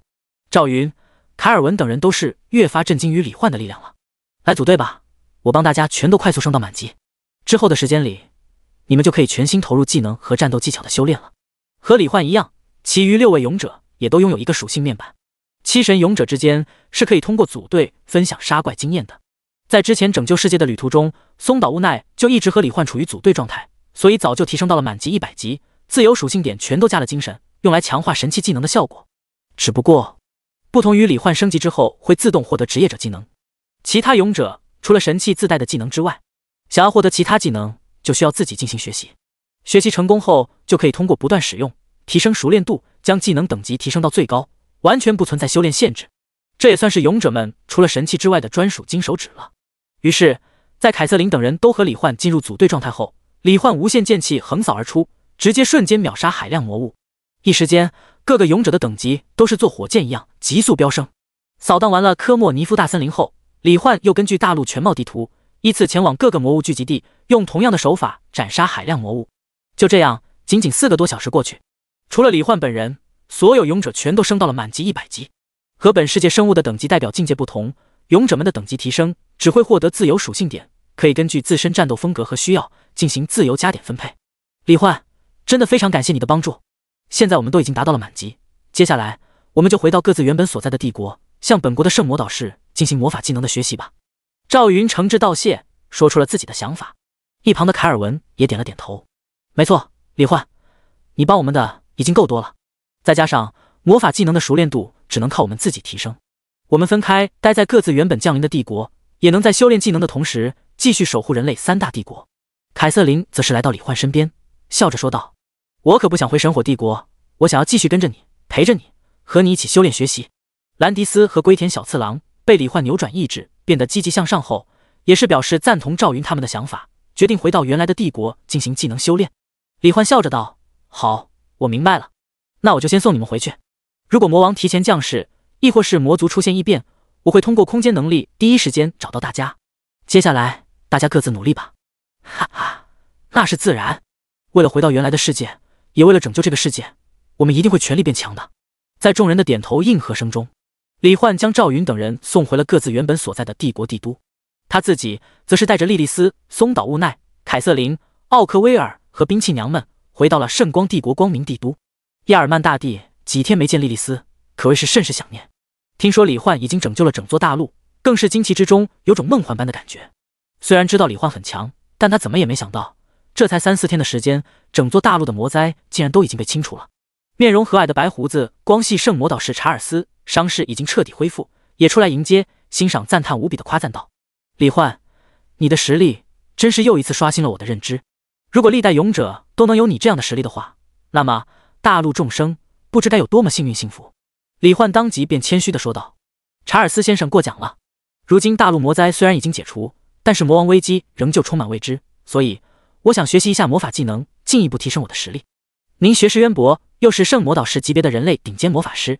我想有您传授我相关的魔法修炼知识、技巧与技能的话，应该能让我事半功倍，更快变强。查尔斯摸了摸胡子，乐呵呵地笑了起来。李焕，能帮到你是我的幸运，我能感觉到以你现在的实力，恐怕轻易击败我也不是什么难事。能在这个年纪拥有这种力量，你的天资必然不会差。如果拥有魔法资质的话，估计你学习起魔法也会进步神速，说不定学上一段时间之后，你都能当我的老师了。李焕微微一笑：查尔斯先生，那我们现在就开始吧。拥有万倍增幅天赋的他，哪怕魔法资质很差，只能学习一些小火球、小水球一类的基础魔法，恐怕也能增幅成禁咒一样的神技。所以李焕心中还是非常期待的。见到李焕刚拯救完世界，还有这么高的热情学习魔法，想要为了打败魔王而变强，查尔斯对李焕也是越来越欣赏，笑着道：好，那我就先给你讲讲魔法入门的修炼方法。第120章，史上最强魔法天赋，众人的心思。李焕，想要修炼并使用魔法的前提，就是需要你能感知到元素魔力粒子，而想要感知到魔力粒子的存在，就要先试着让你的精神进入一种心灵与意识都毫无杂念的空灵平静的状态。一般情况下，初学者闭上眼睛的话，更容易进入状态。进入空灵状态后，如果你具备魔法资质，那么你便能感知到天地之间与你的肉身和灵魂最契合的元素魔力粒子的存在。其中元素魔力粒子一共12种类型，分别是金、木、水、火、土、风、雷、光、暗、冰、生命、死亡，各自都有不同的颜色。这个时候就要通过意念轻柔缓慢地引导周围空间中与你匹配的魔力粒子，让它们逐渐进入你的体内，融入你的全身，直到极限。做到这一步，你就算是正式入门，可以被称为魔法学徒了。查尔斯认真讲述的过程中，李焕先是一愣，随后心中就不禁涌现出一种熟悉感。这个修炼方法不就是冥想吗？身为南华城第3中学，连续3年冥想课都排在年级前3的优等生，再加上经历了各种生死危机和美女诱惑，李焕的精神意志可谓是久经磨练。现在的他想要进入这种状态，简直不要太轻松。于是，就在查尔斯和李焕等人坐在小亭子里讲述完毕后，李焕直接坐在原地，微微闭上双目，精神迅速放空，摒除一切杂念，几乎瞬间就进入了查尔斯所说的那种空灵平静的状态。随后，一片黑暗之中，李焕的周围亮起了无数密密麻麻的金色光点，在空中漂浮游离，看上去就像是黑暗太空中无数缓慢浮动的金色恒星一般。金元素魔力粒子，是因为我的身体同步了神兵的特性吗？不过好像也不错，要是能凭空不断凝聚出成千上万把金属长剑发射出去，那不就是无限剑制了吗？就在李焕欣喜之间，以为自己是金元素魔法师的时候，下一瞬，黑暗中却又猛然间亮起青色的风元素魔力光点，紧接着越来越多的光点亮了起来，就如同夜幕降临时，整座城市里五颜六色的灯光几乎分不出前后，一瞬间全都亮起来一般。当所有光点的数量和颜色不再增多后，李焕也数了一下光点的颜色数量，随后便激动惊喜不已的心中狂呼：12种！我竟然是全系元素亲和！瞬间按捺住自己的情绪，李焕开始按照查尔斯刚才的讲述，通过意念引导周围的光点吸入体内。结果，由于身体具备吞噬、强引力场等特性，李焕仅仅是轻轻一吸，周围那漂浮在黑暗中的海量元素魔力粒子，就如同进入了12级龙卷风的吸引力范围之内一般，疯狂没入李焕的身体。外界，查尔斯在看到李焕几乎1秒钟就进入他说的那种状态后，心中那叫一个震惊，觉得李焕简直就是个天才。而就在他猜测李焕是否能感知到魔法元素，如果感知到了，又会是哪一个元素系别时，下一秒，在他震惊到张大嘴巴，下巴都快掉到地上的表情中，李焕周围竟猛然间涌现出无数猛烈的魔力能量流，从一旁看过去，就如同虚空中突然诞生出无数细线般的炫彩溪流，疯狂汇入李焕的身体之中一般。这是法神？不，这完全已经是超越法神的资质了。查尔斯激动惊呼之中，连忙通过圣域魔力空间带着莉莉丝等人远远退开。如此狂暴的吸引力，如果离得太近，说不定他们体内的魔力都要被吸引出去。这时，莉莉丝也不禁惊呼一声：“查尔斯老师，你看到了吗？竟然是12种颜色！难道说勇者大人他是拥有全系魔法资质的全系法师吗？”查尔斯刚才心神震撼之间，只顾着带莉莉丝、松岛无奈他们离开李焕的身旁，没有注意李焕吸收的元素魔力能量有几种颜色。此刻听到莉莉丝的惊呼，他这才发现李焕不仅魔法修炼资质过人，就连能够吸收的元素魔力粒子系别，竟然都是他闻所未闻、想都不敢想的12系。没错，莉莉丝，李焕恐怕是历史上第一个，或许也将是唯一一个全系魔法师。我简直不敢想象他究竟能成长到什么地步了。这种资质和实力，只要给他一些时间，我想就算是魔王，恐怕都不会是他的对手。听到查尔斯的话，看着静静坐于原地，被无数彩色魔力溪流包围，如同神话天子般的李焕，莉莉丝的眼神越发爱慕憧憬闪亮起来。果然，勇者大人就是完美而强大的化身。要是能和勇者大人在一起，得到勇者大人的爱，我一定会是世界上最幸福的人的。凯瑟琳带着野性的美，忍不住微微舔了舔嘴唇。不愧是我看中的男人，无论是在原来的世界还是这个世界，李焕的实力和天赋都堪称绝对的顶尖。奥克威尔则是小嘴微张，蓝宝石般的美眸闪动之间，心中惊奇激动而欣喜。李焕本来就拥有顶级的金色祖龙血脉浓度，现在竟然还展现出了史上最强的魔法资质，可以同时修炼12系魔法。这样的他，如果和自己结合的话，生下的孩子该会是怎样的强大？奥克威尔简直都有点不敢想象了。松岛无奈惊叹之余，心中更多的是为李焕拥有这样强大的天赋而感到喜悦。在不远处的亚尔曼大帝之前让皇宫里的厨师为李焕他们准备饭菜，然后让人收拾好他准备给李焕的赠礼，打算留下来顺便看一看李焕的魔法资质。结果没想到，仅仅是第一次尝试吸收元素魔力粒子，李焕竟然就造成了这种程度的动静。听到查尔斯和莉莉丝的惊呼和对话后，亚尔曼大帝更是震撼到无与伦比，心中打定主意，一定要想办法好好撮合一下李焕和莉莉丝之间的关系，争取让两人能够结为夫妻。第121章万倍增幅魔法，热烈的修炼氛围。李焕的身体在神兵特性加持下，吸收储存魔力的能力简直就是普通魔法师的成千上万倍都不止。所以即便天地之间的魔力粒子如同溪流般持续不断的疯狂汇入李焕的身体，足足持续了10分钟左右后，李焕才感觉到自己体内的魔力终于达到了饱和状态。这个时候，虽然按照这个世界的境界划分，李焕只不过是魔法学徒而已，但是他体内的魔力量却已经堪比大魔导士，甚至圣魔导士了。见到李焕吸收完毕，查尔斯走上前来，强行按捺住自己内心的激动与兴奋，说道：“李焕，你的魔法元素亲和资质，说是古往今来的最强资质也不为过。不过，魔法技能的修炼和元素亲和度以及魔力吸收效率之间的关系并不是很大，所以接下来，如果你修炼魔法技能的过程中遇到失败的挫折，亦或是感到困难，也不必气馁。以你的资质和12系魔法天赋，只要能成长起来，必定是我们拉斯马尔大陆史上最强的魔法师。”李焕微笑回道：“查尔斯先生放心，至今为止，我经历过的困难挫折和危机数不胜数，哪怕魔法技能修炼过程不顺利，我也只会振作精神，更加努力的去进行修炼的。”查尔斯满意无比的摸着胡子，笑着点了点头。好，那我现在就给你讲解一下魔法技能的相关修炼内容。其实，魔法技能的本质就是通过引导体内的元素魔力，在虚空中进行对应的元素魔法技能的法阵阵纹架构，从而生成具有不同作用和威力的技能招式。在这个过程中，一开始你只需要保持心神集中，耐心细致，保证每一条魔力阵纹线路的顺序和勾勒的图案规整完美，确保自己能将魔法释放出来。但是，仅仅是释放出来还远远不够，想要运用到实战中，还需要一心多用，能够一边用魔力构建技能阵纹，一边观察周围环境进行移动，控制与对手之间的距离，同时闪避来自各处的攻击。达到这一步，才能算是进入了魔法师的门槛，成为了具备单人战斗能力的初级魔法师。接下来，我给你教授一些基础魔法的阵纹图案勾画架构过程，你学着试试看，以你的魔力量，说不定能发挥出比普通魔法师更强大的技能威力。说完，查尔斯运用自己白色的光元素魔力，在李焕面前一笔一画的缓慢勾勒出光系基础魔法圣光球的法阵阵纹图案。这个图案并不是很复杂，就是外面一个圆形，内部一个内接圆的六芒星，六芒星每个顶角内各自拥有一个小圆圈，中心还有一个大一点的圆圈。唯一需要注意的，可能就是每一根魔力线条的勾画顺序。阵纹图案形成后，法阵瞬间扭曲变换，变成了一个白色光球，既可以用来照明，也可以用意念发射出去，造成小范围光元素炸裂伤害和闪光效果。试试看吧，李焕。如果没记住或者哪一步有问题，我可以为你继续讲解演示。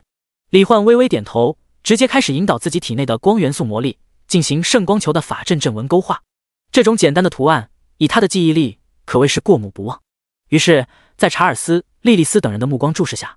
李焕不仅将圣光球的阵纹图案勾画了出来，而且速度飞快，简直就像是开了6倍速一样，几乎1秒钟的时间内，就瞬间画好了和查尔斯一模一样的阵法阵纹。叮！恭喜你习得一级技能圣光球，受固有天赋1倍增幅影响，该技能已自动增幅强化为 SSS 级技能圣光微缩爆轰弹。伴随着脑海中的提示音响起，下一秒，李焕勾画出来的圣光球法阵在一阵扭曲变形之中，瞬间化作了一个极度凝实的乒乓球大小的白色光球。恐怖的能量波动散发出来，直接扭曲了周围的空间。查尔斯当即就是双眼瞪得又大又圆，心中震惊到了极点。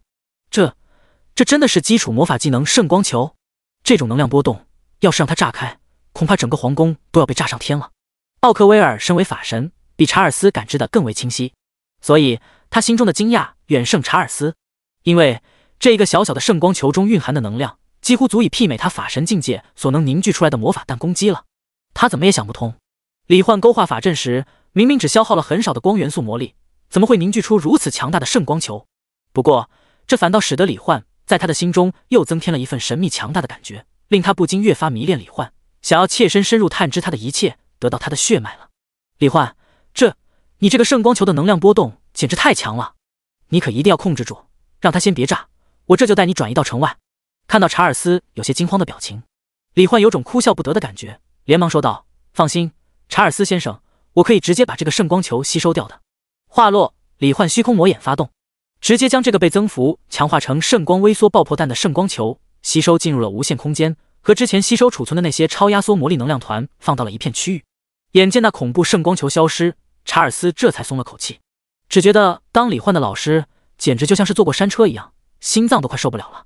查尔斯先生，接下来还请继续教授我其他魔法技能吧。没问题，李焕。没想到你不仅魔法元素亲和资质堪称史上最强，就连修炼魔法技能的天赋都强到了这种地步。真不知道这次的魔王是不是会被你一个人就解决掉了。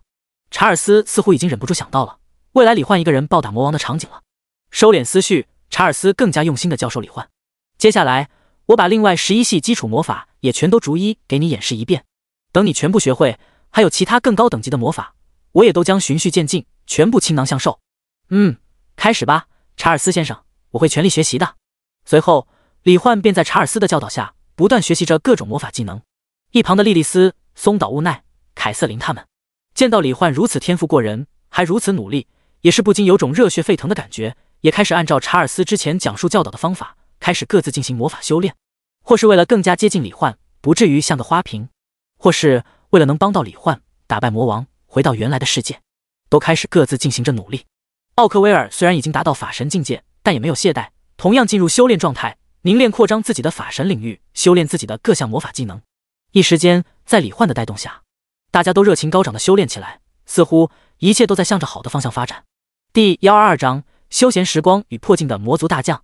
12系基础魔法技能，李焕学习得很快，都是直接一遍过，然后被万倍增幅成了12个 SSS 级魔法技能，用很少量的魔力就能引发制造出法神级别的纯粹魔力攻击。不过，从基础魔法之上的初级魔法技能的法阵阵纹开始，修炼难度就越来越高，几乎是呈几何倍数进行跳跃。李焕的学习速度也不禁慢了下来。即便如此，他的技能学成速度也堪称是拉斯马尔大陆的天才级别了。于是，接下来的几天，李焕除了正常吃饭睡觉，其余时间基本上全都用来修炼魔法了。在这种全身心的学习投入中，仅仅5天时间，李焕就已经学会了查尔斯所能教授给他的所有魔法技能，并且还前往神火帝国和黑岩帝国，将人类3大帝国所掌握的他能学的魔法技能全都学会了。按照查尔斯的话来说，李焕现在的境界应该算是大魔导师了，已经能够掌握禁咒级别的魔法技能，而且释放技能的速度也比正常的大魔导师快多了。他不知道的是，李焕之所以能释放的那么快，是因为被李焕学会的技能都可以直接进行自动施法了，不需要李焕自己花心思去再次勾画各种复杂无比的法阵阵纹。然而，就在李焕尝试突破圣魔导士境界时，却发现自己完全无法感知到查尔斯口中的空间法则。查尔斯仔细分析了一下，说道：李焕想要达到圣魔导士境界，需要灵魂与本世界空间法则共鸣，构建圣域魔力空间。根据古书记载，拉斯马尔大陆的生灵灵魂都是由纯净纯粹的无色魔力构成的，所以天生就和这个世界有所联系。你之所以感知不到空间法则，恐怕就是因为你的灵魂和这个世界的法则不匹配，没有任何联系。不过你也不用灰心，哪怕你无法达到圣魔导士境界，学习圣魔导士以上才能学习的魔法技能，但是仅凭你现在释放出来的魔法技能威力，就已经达到超越法神，堪比史书上描述的那些魔王级别的技能了。所以我倒是觉得接下来的时间里，你可以好好休息放松一下，毕竟张弛有度也能让你拥有更好的状态。这些天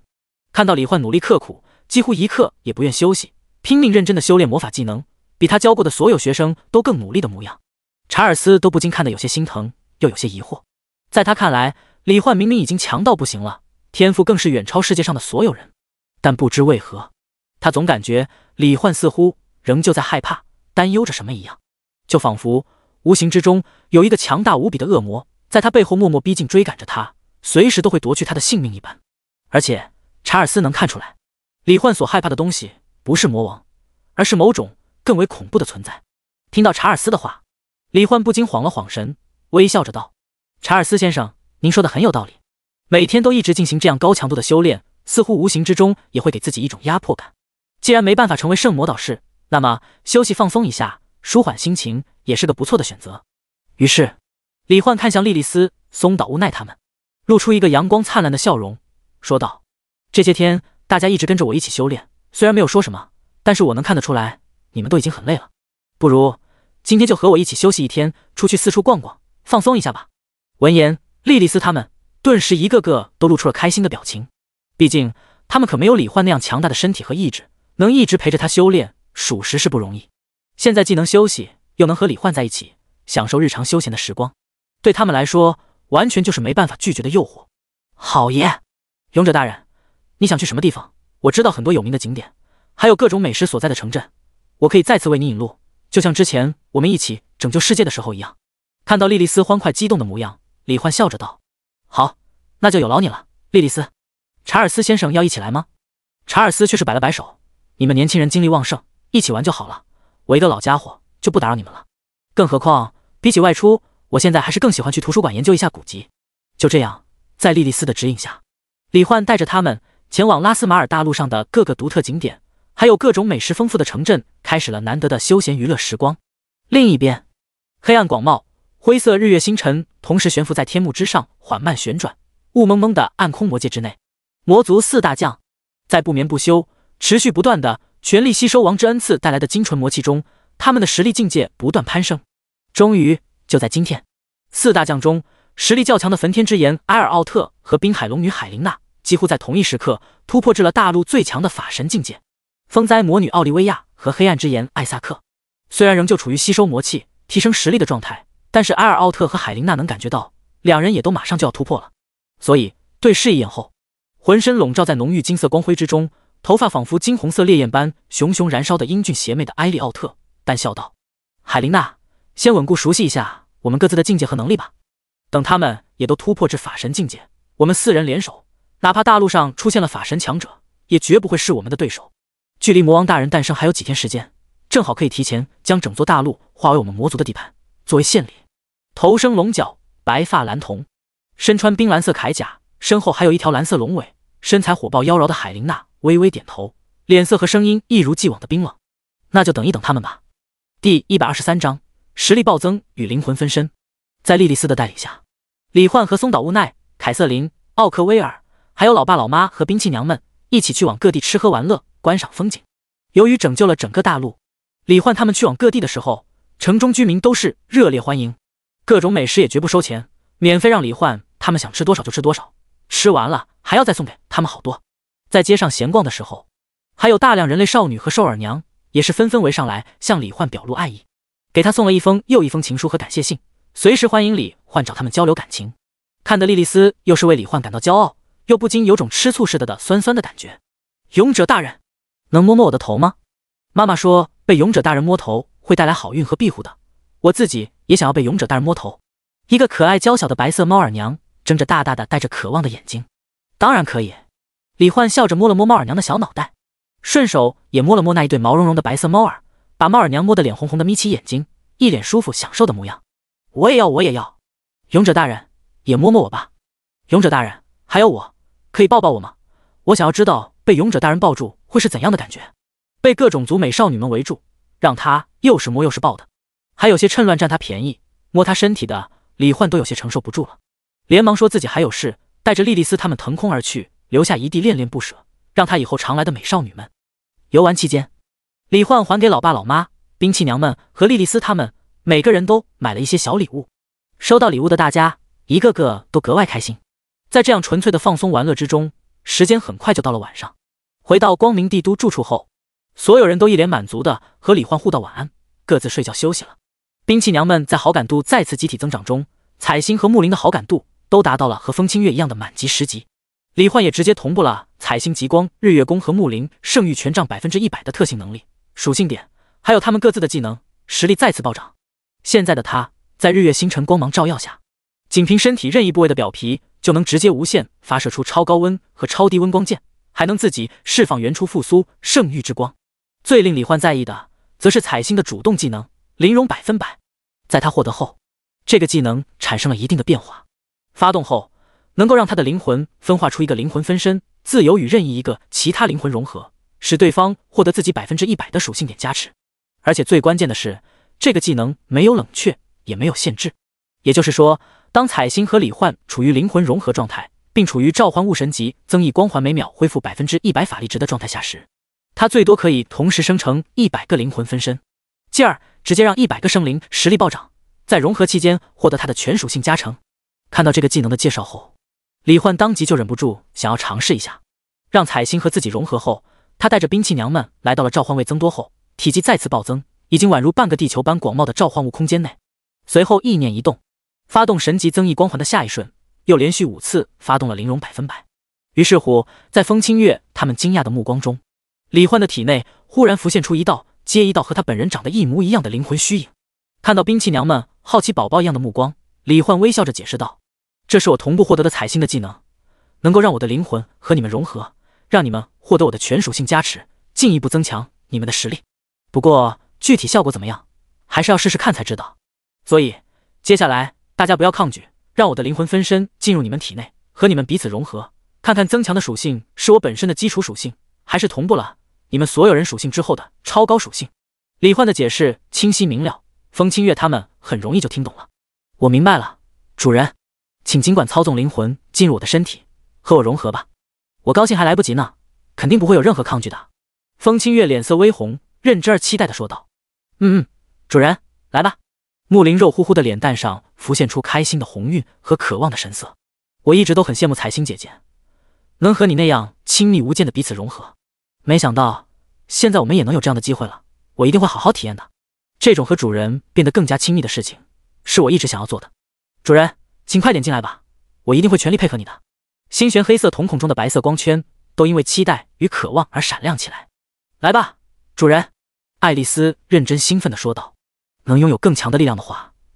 我也有更强的信心守护好你和大家了。更何况还能和主人负距离接触，这简直就是我梦寐以求的事情。是啊，主人，这对于我们来说可是做梦都想得到的奖励。快来吧，快来吧！阴雪雀跃的原地跺着小碎步，粉色双马尾一跳一跳的晃来晃去，看起来已经迫不及待了。看到兵器娘们都这么期待，李焕也是笑着说道：好，那我就进去了。说完，意念操纵下，李焕的5个灵魂分身如同幽灵一般，瞬间就没入了风清月他们的体内。刹那间，风清月等人不禁齐齐发出一声低吟，只觉得一股强大无比的力量随着李焕的灵魂分身进入他们的身体后，从体内各处狂涌而出。李焕一直注意着风清月他们的信息面板，当即就发现，在灵魂融合后，他们所增幅的属性全都是自己目前这个状态下的数百万点4维属性。也就是说，现在的他们单论属性而言，已经全都超越了李焕。这种实力提升简直就是恐怖到了极点。现在风清月他们随便拎出来一个人，恐怕都能单挑法神了。看到这一幕，李焕心里那叫一个激动兴奋。不过与此同时，伴随着与6个兵器娘同时进行灵魂融合，一种比之前和彩星一个人融合时舒服好几倍，宛如泡在温泉里，被无数软绵绵的手掌按摩，全身各处通体舒畅的舒爽感觉，猛然间充斥了李焕整个人的身体和灵魂。而灵魂融合状态下，所有人的感觉又是同步的，所以风清月他们顿时就被那种从未体验过的超级舒服的感觉给震惊了。原来这就是和主人融为一体的感觉吗？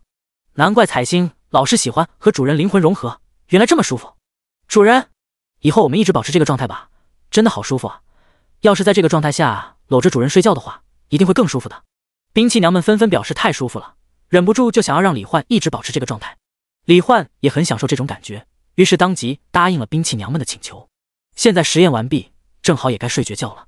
进入被窝后，沉浸在通体舒爽感觉中的兵器娘们仿佛变得更加敏感了，和李焕贴贴的瞬间，情不自禁的就脸红身体烫，想要索取更多奖励。折腾了好几个小时，李焕才终于在夜色中满足了兵器娘们的渴望，彼此都一脸幸福满足的正式开始睡觉。翌日清晨，李焕刚一起床，又被怀念昨晚那种感觉的不穿装备的兵器娘们给推倒，每个人都得到了奖励的亲亲，才算是稍微满足了一点。吃过早饭，神清气爽，容光焕发的李焕，让莉莉丝、松岛无奈他们先待在皇宫里继续修炼魔法技能，他自己则是带着兵器娘们和奥克威尔，打算前往精灵族圣域森林，通过吸收自己、兵器娘们还有奥克威尔和维尔利特的攻击技能，全都压缩叠加，储存在虚空魔眼的无限空间之中，制造无数超压缩毁灭能量团，进一步增强自己的实力。第124章，吞噬变强与即将降临的魔族4神将。高达万米的精灵圣树树干顶部，生命泉水中央，维尔利特整个人闭着眼睛，一丝不挂，全身被一层圣光一样的白色光芒笼罩，端坐在已经变得如同一个小湖泊一样的泉水表面。周围空气中无数白色的光元素魔力粒子化作肉眼可见的丝线没入他的身体。底下生命泉水中蕴含的浓郁生命能量也在意念牵引下源源不断汇入他的身体。自从李焕离开后，精灵女王维尔利特一直思念着他，但是既然李焕说了会给他一个答复，那么他便不会去讨人嫌的纠缠不休。况且突然暴增数十倍的实力，也需要他花时间来彻底掌握。在魔王降临之前，自己的实力越强，对于李焕来说能够起到的帮助也就越大。甚至如果足够强大的话，哪怕李焕拒绝了他，维尔利特还能直接将李焕强行留下来，让他和他一起生了孩子再走。怀着这样的想法，维尔利特在掌握了自身力量后，每天都继续刻苦努力地进行修炼，进一步扩大自己的法神领域，然后晚上就默默思念，回忆着李焕的音容笑貌。而今天，就在他刚刚全身心沉入修炼状态中时，一个让他魂牵梦绕的轻柔声音忽然间便缓缓传入了他的耳中：“女王陛下，我来找你了。”李焕。维尔利特惊喜地睁开眼睛，看着站在生命之泉边缘的李焕，整个人瞬间光元素化，来到了他的面前，紧紧抱住了他，满含真情地说道：“李焕，你离开的这些天，我一直都很想你。你来找我，是已经做好决定了吗？”维尔利特绿水晶一样的眼睛，满含炽热爱恋和期待地看着李焕。李焕不禁有点不敢对视，说道：“女王陛下，那件事还请再给我一些时间考虑。这次来找你，是想告诉你，现在整座大陆的魔灾已经被我们彻底消除，同时我也通过修炼魔法达到了大魔导师的境界，自身实力达到了一个已经暂时无法提升的顶峰。但是我拥有一件可以无限吸收储存魔法能量的神器，所以我想让目前大陆最强的你，还有海龙族女皇，在最后的几天里帮我储存海量的强大魔法技能攻击。这样一来，等到对抗魔王的时候，我们胜利的把握也会更大。”听闻此言，维尔利特眼底微微闪过一抹失落，不过随即便又瞬间消失不见，取而代之的是喜悦灿烂的笑容。“没问题，李焕，我知道你对待感情很认真，很慎重，所以我会继续等你的。能帮到你，又能每天见到你，我已经很开心了。”维尔利特绝美而真挚的笑容，不禁让李焕又晃了晃神。虽然已经看过很多次，但是维尔利特的每一次笑容都有种别样的感觉，让李焕不禁心中直呼，实在是太美了。随后，李焕给维尔利特介绍了一下自己身旁的奥克威尔。奥克威尔微笑着打招呼：“你好啊，精灵的女王，维尔利特。看来我们都是李焕的追求者呢，说不定以后会在一张床上见面哦。”维尔利特亲密地挽住李焕的胳膊，回以一个笑容说道：“李焕有再多伴侣我也不会生气的，能让你都成为追求者，足以说明李焕有多么强大而优秀，他值得拥有除我以外的更多伴侣。况且，就算在一张床上，我相信我也一定会是被李焕先宠幸的那个。”奥克威尔挺了挺自己傲人的胸脯：“那可不一定，我对自己的身体也很有自信的。”说着，两人看向了李焕，似乎想知道他的想法。李焕顿时有些头大，连忙笑着岔开话题：“那个，女王陛下和女皇陛下，时间宝贵，我们现在就开始吧。”“好，我会全力配合你的。”维尔利特和奥克威尔心有灵犀般异口同声说道。随后，李焕便带着维尔利特和奥克威尔还有兵器娘们瞬间移动到了拉斯马尔大陆的一片荒原之上。这里生物稀少，场地空旷，用来放大招吸收能量是个很不错的场地。之所以不进入法神领域，便是因为经过和奥克威尔的亲身实验，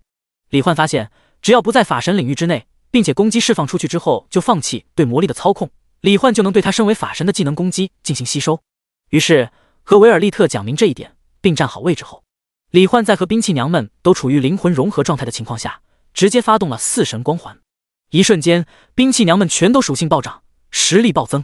那恐怖的力量气息让维尔利特和奥克威尔都不禁心中震撼。来吧，尽管用出你们的全力，大家的所有魔法技能都将成为我对抗魔王的储备攻击。随着李焕话音落下，奥克威尔、维尔利特还有兵器娘们都是在点头回应之间爆发出了各自的技能招式，朝着李焕发射过去。李焕一边通过虚空魔眼吞噬吸收着风清月的剑气、彩星的红蓝光剑、星璇的黑暗引力之龙、鹰雪的灭神弹幕洪流，还有奥克威尔和维尔利特的魔法技能，一边自己也发动各种被万倍增幅的超强魔法技能，吸收进入无限空间之内。一时间，李焕无限空间内储存的技能能量以一种前所未有的速度疯狂而持续不断的增长着，简直就像是一个超级能量储蓄库，无限吸收着各种强大到足以破灭空间的技能。就连李焕自己都无法想象，这样下去，等到魔王降临的时候，自己是不是能直接爆发出足以毁灭星球的崩星能量炮，直接把魔王给秒杀掉。就在李焕以另一种方式提升自己的实力时，暗空魔界中伴随着两道恐怖的能量气息冲天起，风灾魔女奥利维亚和黑暗之炎艾萨克也终于突破到了法神境界。感知到这一切，焚天之炎埃利奥特微微一笑：“现在我们四人全都是法神境界，也是时候出去给整座大陆的亿万生灵们送温暖，让他们加入我们美好祥和的魔族大家庭了。”奥利维亚咧嘴露出一个残忍的笑容：“别的先不说，那个让我和艾萨克吃了不小苦头的盾之勇者，我可要好好玩玩他。”艾萨克微微点头，盾之勇者潜力非同一般，还拥有众多神器，我们4人先去击杀他是最好的选择。海琳娜默然道：“那就出发吧。为了魔王大人，一切潜在威胁都将由我们亲手终结。”第125章4神将降临，对决之时。经过近2个小时持续不断高强度的疯狂释放技能，虽然能通过法神领域还有李焕的法源之光近乎无限的恢复魔力，但是维尔利特和奥克威尔的精神也不禁疲惫的不行。察觉到这一点后，李焕当即让他们和兵器娘们都先休息休息。仅仅2个小时，他的无限空间中压缩叠加储存的魔法技能已经浩瀚如海，如果一起发射出来的话，恐怕能直接夷平整个圣光帝国境内的一切。听到休息，维尔利特和奥克威尔都是凑到了李焕的身边，一左一右的挽着他的胳膊，贴着他的身体。李焕顿时就感觉到了胳膊上传来的柔软触感，其中维尔利特更软一些，奥克威尔更大一些。女王陛下和女皇陛下，辛苦你们了。被亲密的左右夹击，李焕忍着流鼻血的冲动说道：“等打败魔王，我一定会给你们一个准确的答复的。”闻言，维尔利特微笑着道：“没关系的哦，李焕，我说过了，你是我认定这辈子认定的唯一伴侣，所以无论多久，我都会一直等着你的。不过在那之前，我这样帮你，是不是应该给我一些奖励呢？”说到这里，维尔利特脸色微红而期待，粉嫩水润的唇瓣微微张开，满眼爱意的微微仰头看着他。奥克威尔把李焕的胳膊深深埋在胸口，又大又亮的蓝宝石一样的眼睛含情脉脉地看着他，认真地说道：“李焕，精灵女王虽然认识你比我早，不过我对你的感情可绝对是一点也不比她少的。你可不能厚此薄彼，对我们搞区别对待啊！你要给她什么奖励，我也要一样的。而且我了解过很多人类的技巧，一定会让你更舒服的。”看着2人希望得到奖励，目中含情，诱惑非常的绝美模样，听着那撩拨的话语，李焕也是本着滴水之恩当涌泉相报的想法，毅然决定给予2人帮助他的回报。不过被兵器娘们在旁边看着，总觉得还是有点害羞啊。结果下一秒，兵器娘们就兴奋的齐声说道：“主人，那我们应该也有奖励的，对吧？”“放心，大家都会有的。”都这么熟悉了，李焕也不再拘谨，在笑着回应了兵器娘们后，便打算依次给大家作为回报的奖励。然而就在维尔利特期待又略显羞涩的闭上双眼，即将得到想要的奖励时，伴随着天际传来一声惊天炸响，圣光帝国的方向恐怖滔天的魔力能量冲天起，即使远隔数千里，李焕和他们也能清晰地看到那粗壮无比的能量光柱。这种魔力气息是法神，而且是魔族的法神。奥克威尔神色一凛，这段时间一直没有见到魔族4大将的身影，恐怕是他们中有人有所突破。不好，护城屏障一击被破，我们要赶快回去。李焕通过虚空魔眼瞬间跨越空间，看到了圣光帝国的场景。莉莉丝和松岛无奈、凯瑟琳他们还在光明帝都，还有众多居民都陷入了恐慌。哈哈，这就是法神的力量吗？真是够痛快的。风灾魔女奥利维亚凭借贯通天地的超巨型青金色龙卷风，一招就轰碎了之前他和艾萨克2个人联手打了好久都没破开的光明帝都超级魔法屏障，忍不住咧嘴狂笑起来。看着下方惊慌尖叫的人群，他长着青羽翅膀的手臂挥动间，超巨型龙卷风瞬间分化成无数小型龙卷，朝着帝都各处旋转飞射而去。奥利维亚，你可不要因为太兴奋，一不小心把这些人全都杀掉了。既然我们已经拥有了轻易横扫大陆的实力，那么所有生灵的身体与意志都应该交由魔王大人来掌控，以魔王大人的意志得到生死与未来才对。金光笼罩，烈焰为发的埃利奥特提醒了奥利维亚一句：“行了行了，我又不是没脑子的低级生物。”奥利维亚有些不爽的撇撇嘴，这不是为了引出来盾之勇者那个混蛋小子吗？我有分寸。果然，就在奥利维亚发动攻击，朝着城中各处攻杀而去时，注意到这边情况的李焕瞬间就通过虚空魔眼，带着兵器娘们和维尔利特、奥克威尔回到了光明帝都。与此同时，在李焕等人出现的瞬间，爱丽丝当即就按照李焕的指令，凭借神器的变形特性，抵天之盾瞬间扩张，直接将整座城市都笼罩保护起来。在各大特性暴增的情况下，抵天之盾的防御力已经可以完美防御住法神境界的魔力技能攻击。看到抵天之盾竟然轻易抵挡了奥利维亚的无数足以轻易扭转撕碎空间的微型龙卷风攻击，埃利奥特等人在心中惊讶之余，也是越发想要控制或杀掉李焕，得到他的所有神器。没想到魔族4大将竟然全都成为了法神境界。李焕看着凌空而立，高高在上俯视着整座光明帝都的4道身影，眼中浮现出他们4个人的信息框，顿时就有些惊讶。难怪他们之前一直没动静，原来是集体突破去了。不过哪怕是4个法神，恐怕也不会是现在的他的对手。更何况他这边还有维尔利特和奥克威尔两个实力远超同级别法神的超级强者。李焕，我们4人的力量已经足以轻易碾压整座大陆。识相的话，现在投降，把神器交出来，我们还可以留你一命，让你加入我们魔族。但是，如果你坚持要抗争到底的话，那么等你败在我们手下，你在意的所有人都将死在你的面前。所以，我们给你1分钟的时间考虑。时间一到，面对我们4个法神的攻击，你绝对只有败亡的下场。浑身漆黑的黑暗之炎艾萨克在高空中蓦然开口，随着他的话音落下，4人都是魔力能量猛然外放，一时间，恐怖滔天的魔力气息直接将整片天幕都染成了由4块颜色不同的区域构成的彩色天空。这就是他们提前商议好的威慑手段。如果能不战而屈人之兵，让李焕直接投降，那自然是最好。然而下一秒，在魔族4大将神色各异的表情中，李焕却是一脸云淡风轻的微笑着开口道：“你们似乎不太清楚，现在的我到底有多强啊！”第126章，灾厄领域世界，恐怖的战力。虽然李焕一脸风轻云淡的自信模样，但是魔族4大将已经全都达到法神境界，只觉得自己已经是大陆最强，又怎么会害怕他？觉得他一定是在虚张声势。李焕没有在意他们的想法，只是说道：“爱丽丝，你继续守护在这里，防止魔族的人对城中居民下手，抓他们作为人质。女王陛下和女皇陛下，你们还没有恢复，也先待在这里就好，顺便也能帮着我保护一下这座城市。”主人，我一定会把整座城市守护得固若金汤的。爱丽丝认真的说道。李焕，对手毕竟是4个法神，要不然还是先等我们恢复一下，和你一起战斗吧。维尔利特对李焕的具体实力了解不深，虽然知道他很强，但心中还是不免有些担心。奥克威尔却是说道：“你担忧过头了，维尔利特，李焕的实力可比我们2个强太多了，这一点我比你了解得更清楚。”说着，奥克威尔目光灼灼地看着李焕：“尽管放开手去战斗吧，李焕，我们会帮你守护好这座城市的。不过，如果你那边出现什么意外，我们也一定会第一时间去帮你。”李焕心中暖意涌动，看着他们微笑道：“放心，不会让你们等太久的。”随后，李焕直接发动龙神变以及所有增益防护技能，化作最强战斗姿态的瞬间，他便带着除了爱丽丝之外的所有兵器娘们，瞬间出现在了抵天之盾外围的高空，和魔族4大将相对而立，感受着充斥全身狂暴如怒涛巨浪的力量，还有那和所有兵器娘们灵魂融合产生的舒爽无比的感觉。李焕只觉得整个人已经浑身热血沸腾，飘飘欲仙，嗨到不行了，当即便对着魔族4大将勾了勾已经化作金色龙爪的手指，说道：“喂，你们4个一起上吧，我不想浪费时间。”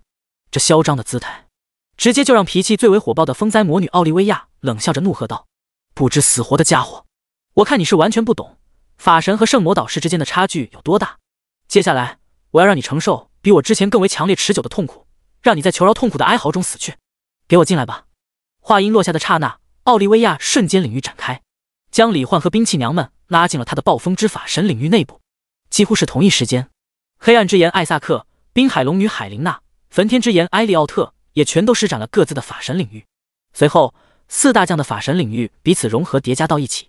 直接形成了一个直径近500万米，由充斥金红色烈焰的火焰天空、怪石嶙峋、剑锋凌厉的黑暗岩石大地，无数连通天地、旋转扭曲狂舞的巨型青金色龙卷风，弥散天地之间如暴风雪般来回穿刺，无处不在的坚硬锋锐的冰蓝色不规则微型冰渣，构成的极致炼狱一般的灾厄领域世界。普通圣魔导士级别的魔法师在进来的瞬间，恐怕直接就会被无数微型冰渣砸成筛子，轰成粉末，被这充斥整个领域世界的狂暴魔力具象化的攻击搅碎，死的不能再死。然而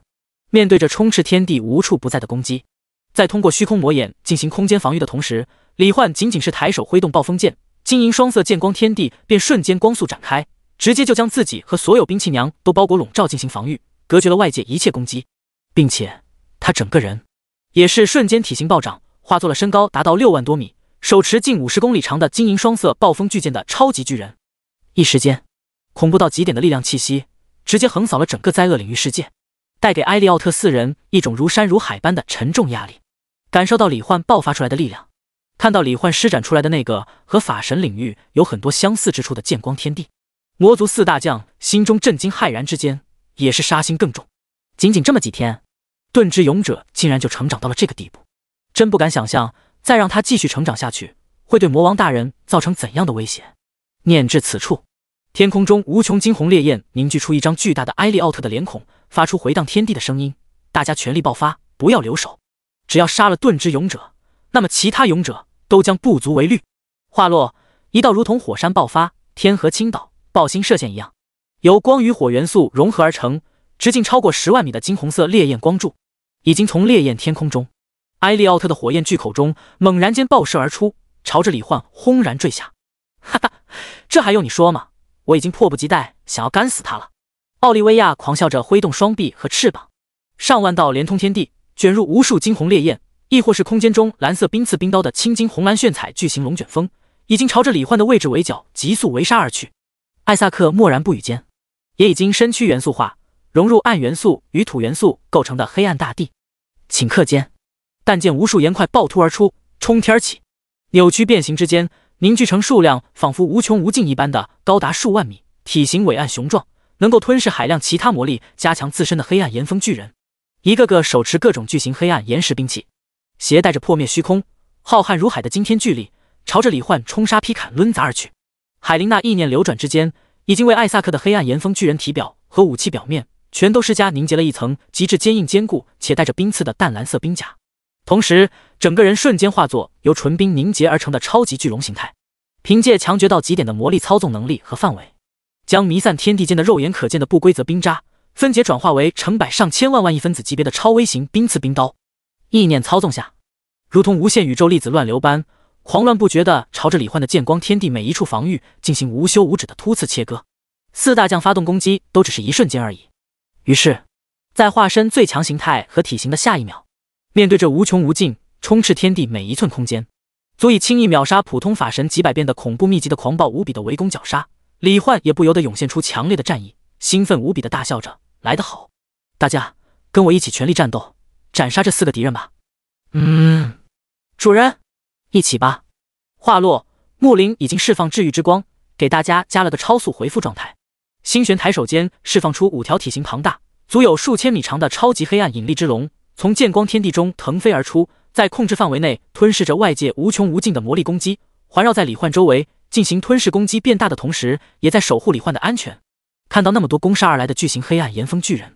还有海琳娜化身的纯冰巨龙，以及仿佛笼罩整个天空的火焰怪物面容，鹰雪的眼睛闪亮无比，脸上更是泛起了兴奋到极点的潮红。好多好多好多可以被尽情破坏掉的东西啊！这里简直就像是我想象中的战斗天堂一样。兴奋到已经有点颤抖的声音中，鹰雪手中的粉白色调的樱花加特林轰的一声燃烧起剧烈的橙黄色焚魂圣火，锁定视线中的所有目标后，鹰雪提着加特林猛地扣动扳机，一瞬间在同步了李焕此刻数百万点属性技能效果强化到一个极其恐怖的地步的情况下，子弹的射速、飞行的速度、子弹携带的穿透撕裂效果，还有新增的分裂弹效果，全都在原来100倍增幅的基础上再次发生了数百倍增幅。神火加特林6根枪管旋转的速度，直接就快到了已经完全化为一片模糊的残影。无数被橙黄色烈焰包裹的子弹，更是以一种亚光速的急速从枪管中爆发喷射而出，化作无数橙黄激光一样，在中途还会不断分裂的密集无比的弹幕洪流，逐一朝着四面八方的黑暗岩峰巨人、冰龙海琳娜、火焰巨脸埃利奥特和操纵超级龙卷的奥利维亚追踪扫射而去。粉碎！粉碎！粉碎！全都给我粉碎掉吧！在鹰雪那兴奋到已经有点癫狂的声音中，李焕也是莫名激动兴奋间全力爆发，以每秒10万多箭的超级攻速，挥动50公里长的暴风巨剑，朝着四面八方倾泻，爆发出海量纵横交错超巨型月牙剑气的同时，也在发动森罗万象剑，不断维持修复着剑光天地的防御，并制造出越来越多的剑意石像，像是危险流浪者、哥斯拉、12黄金圣斗士、冥王、红莲罗岩、一体金刚、暴龙神等等，在生成的瞬间便一个接一个的朝着外界攻杀而去。在这期间，风清月寄宿在剑灵空间中，在李焕挥剑的过程中，由他来发动白影缭乱烈风狂杀斩之万刃纵横破戒斩，使得李焕在挥出普通剑气的过程中，时不时就能爆发出海量具备斩断虚空、无视防御、破戒3种特性的超级剑气。彩星则是待在李焕的灵魂中，通过控温能力，直接将李焕挥出的超巨型剑气转化为超高温等离子体剑气波动，亦或是超低温冰霜剑气。第127章胜利，想要更好的奖励与监控预警计划。伴随着双方的技能朝着彼此狂轰滥炸，一时间，各种魔力、能量炸裂轰鸣间，核弹炸裂一样的超级气浪、能量波动，在整片空间中以几十倍音速来回扫荡，直接将原本就如同灾厄世界一样的领域空间化作了远古末日一样混乱狂暴的环境。但是势均力敌的场面仅仅持续了几分钟。面对天地之间越来越多的巨型剑翼石像生物，5条体型已经暴涨到近10万米的黑暗引力之龙，几乎要充斥整个领域世界的橙黄色弹幕洪流，能展开法神领域空间，无视防御纵横飞射的持续不断的超巨型剑气。无数黑暗岩峰巨人全都被彻底粉碎，甚至连再次凝聚都无法做到。刚一露头，就会被激光一样的密集弹幕瞬间扫成一地碎末。连通天地的超巨型龙卷风，更是直接被无数攻击产生的气浪和波动吹散。冰龙海琳娜的攻击也自始至终都没能彻底攻破李焕的剑光天地防御，就连他自己的冰元素巨龙之躯都被无数剑气和弹幕洪流不断粉碎，不得不重新化为了半龙半人的形态。埃利奥特的烈焰天空则是被李焕的无数超低温冰霜剑气和5条黑暗引力之龙磨灭吞噬大半，补充魔力的速度也已经跟不上被消灭吞噬的速度了。就这样，在李焕和兵器娘们对魔族4大将的身体、灵魂和法神领域进行全方面狂暴到极点的攻击中，魔族4大将再也不复之前的自信傲然，反而一个个惊骇不已，被李焕和兵器娘们压着打，只有到处闪躲逃命，时不时勉强反击的份。该死，这家伙怎么会在这么短的时间里就变得这么强？奥利维亚风元素化闪避李焕等人的攻击的同时，忍不住又惊又气的发怒。我们4个顶尖法神联手，竟然连10分钟都撑不到。不只是他，就连他那些神器也全都远远超过了当初的威能，真不知道他到底是如何做到的。艾萨克凭借黑暗之炎勉强防御躲避攻击的同时，发出凝重而疑惑的声音。看来真是我错怪你们了，这种实力和成长潜力，难怪当初你们2人会败。海琳娜脸色虽然依旧冷淡，但此刻亲身体验后，也不得不承认李焕的实力。这样下去，我们没有任何胜算，先撤回去，再思考对策。埃利奥特拥有光速移动能力，躲避攻击显得最轻松。在他的沟通下，4人当即意念合一，爆发出仅存的全力，联手将李焕和兵器娘们送出了法神领域。随后连忙通过魔界卷轴，再次瞬间回到了暗空魔界之内，准备修复伤势的同时，讨论该如何应对盾之勇者李焕的存在。外界，维尔利特和奥克威尔等人见到李焕和兵器娘们重新出现在了他们的视野之中，并且魔族4大将也在空间扭曲中瞬间消失不见，便知道李焕他们必然是获得胜利了。城中居民虽然完全没看到战斗过程，但看到展露出那样强大魔力气息的魔族4大将消失了，他们就知道一定是李焕击退了魔族4大将。喜悦之中，他们都是忍不住发出阵阵响彻云霄的热烈欢呼和颂扬之声。李焕，没想到你竟然这么强，这才几分钟而已，魔族4法神竟然就被你击败了。维尔利特神色之中又是惊讶又是欣喜，还带着一抹骄傲，为心上人能这么强而感到骄傲。奥克威尔看向李焕，微笑着道：我就知道你一定不会败的，不过既然现在打败了那4个家伙，给我们的奖励也该兑现了吧。说着，奥克威尔已经凑到了李焕身旁，维尔利特也贴了过来，笑意盈盈，带着期待地看着他说道：李焕，我是第一个，你可不能搞错顺序哦。嗨嗨，这里人多，要不然等到晚上吧。李焕说道：为了防止魔族的4个家伙偷袭其他地方，我想趁现在在大陆各地布下空间监控投影，派人实时监控，这样一来，一旦有危险，我们就可以第一时间知道，并赶过去进行支援。李焕，你这样为大陆生灵着想，我自然很支持。维尔利特贴近他的耳朵，小声道：不过这么长时间也不能白等吧，所以等到晚上，我想要更好的奖励。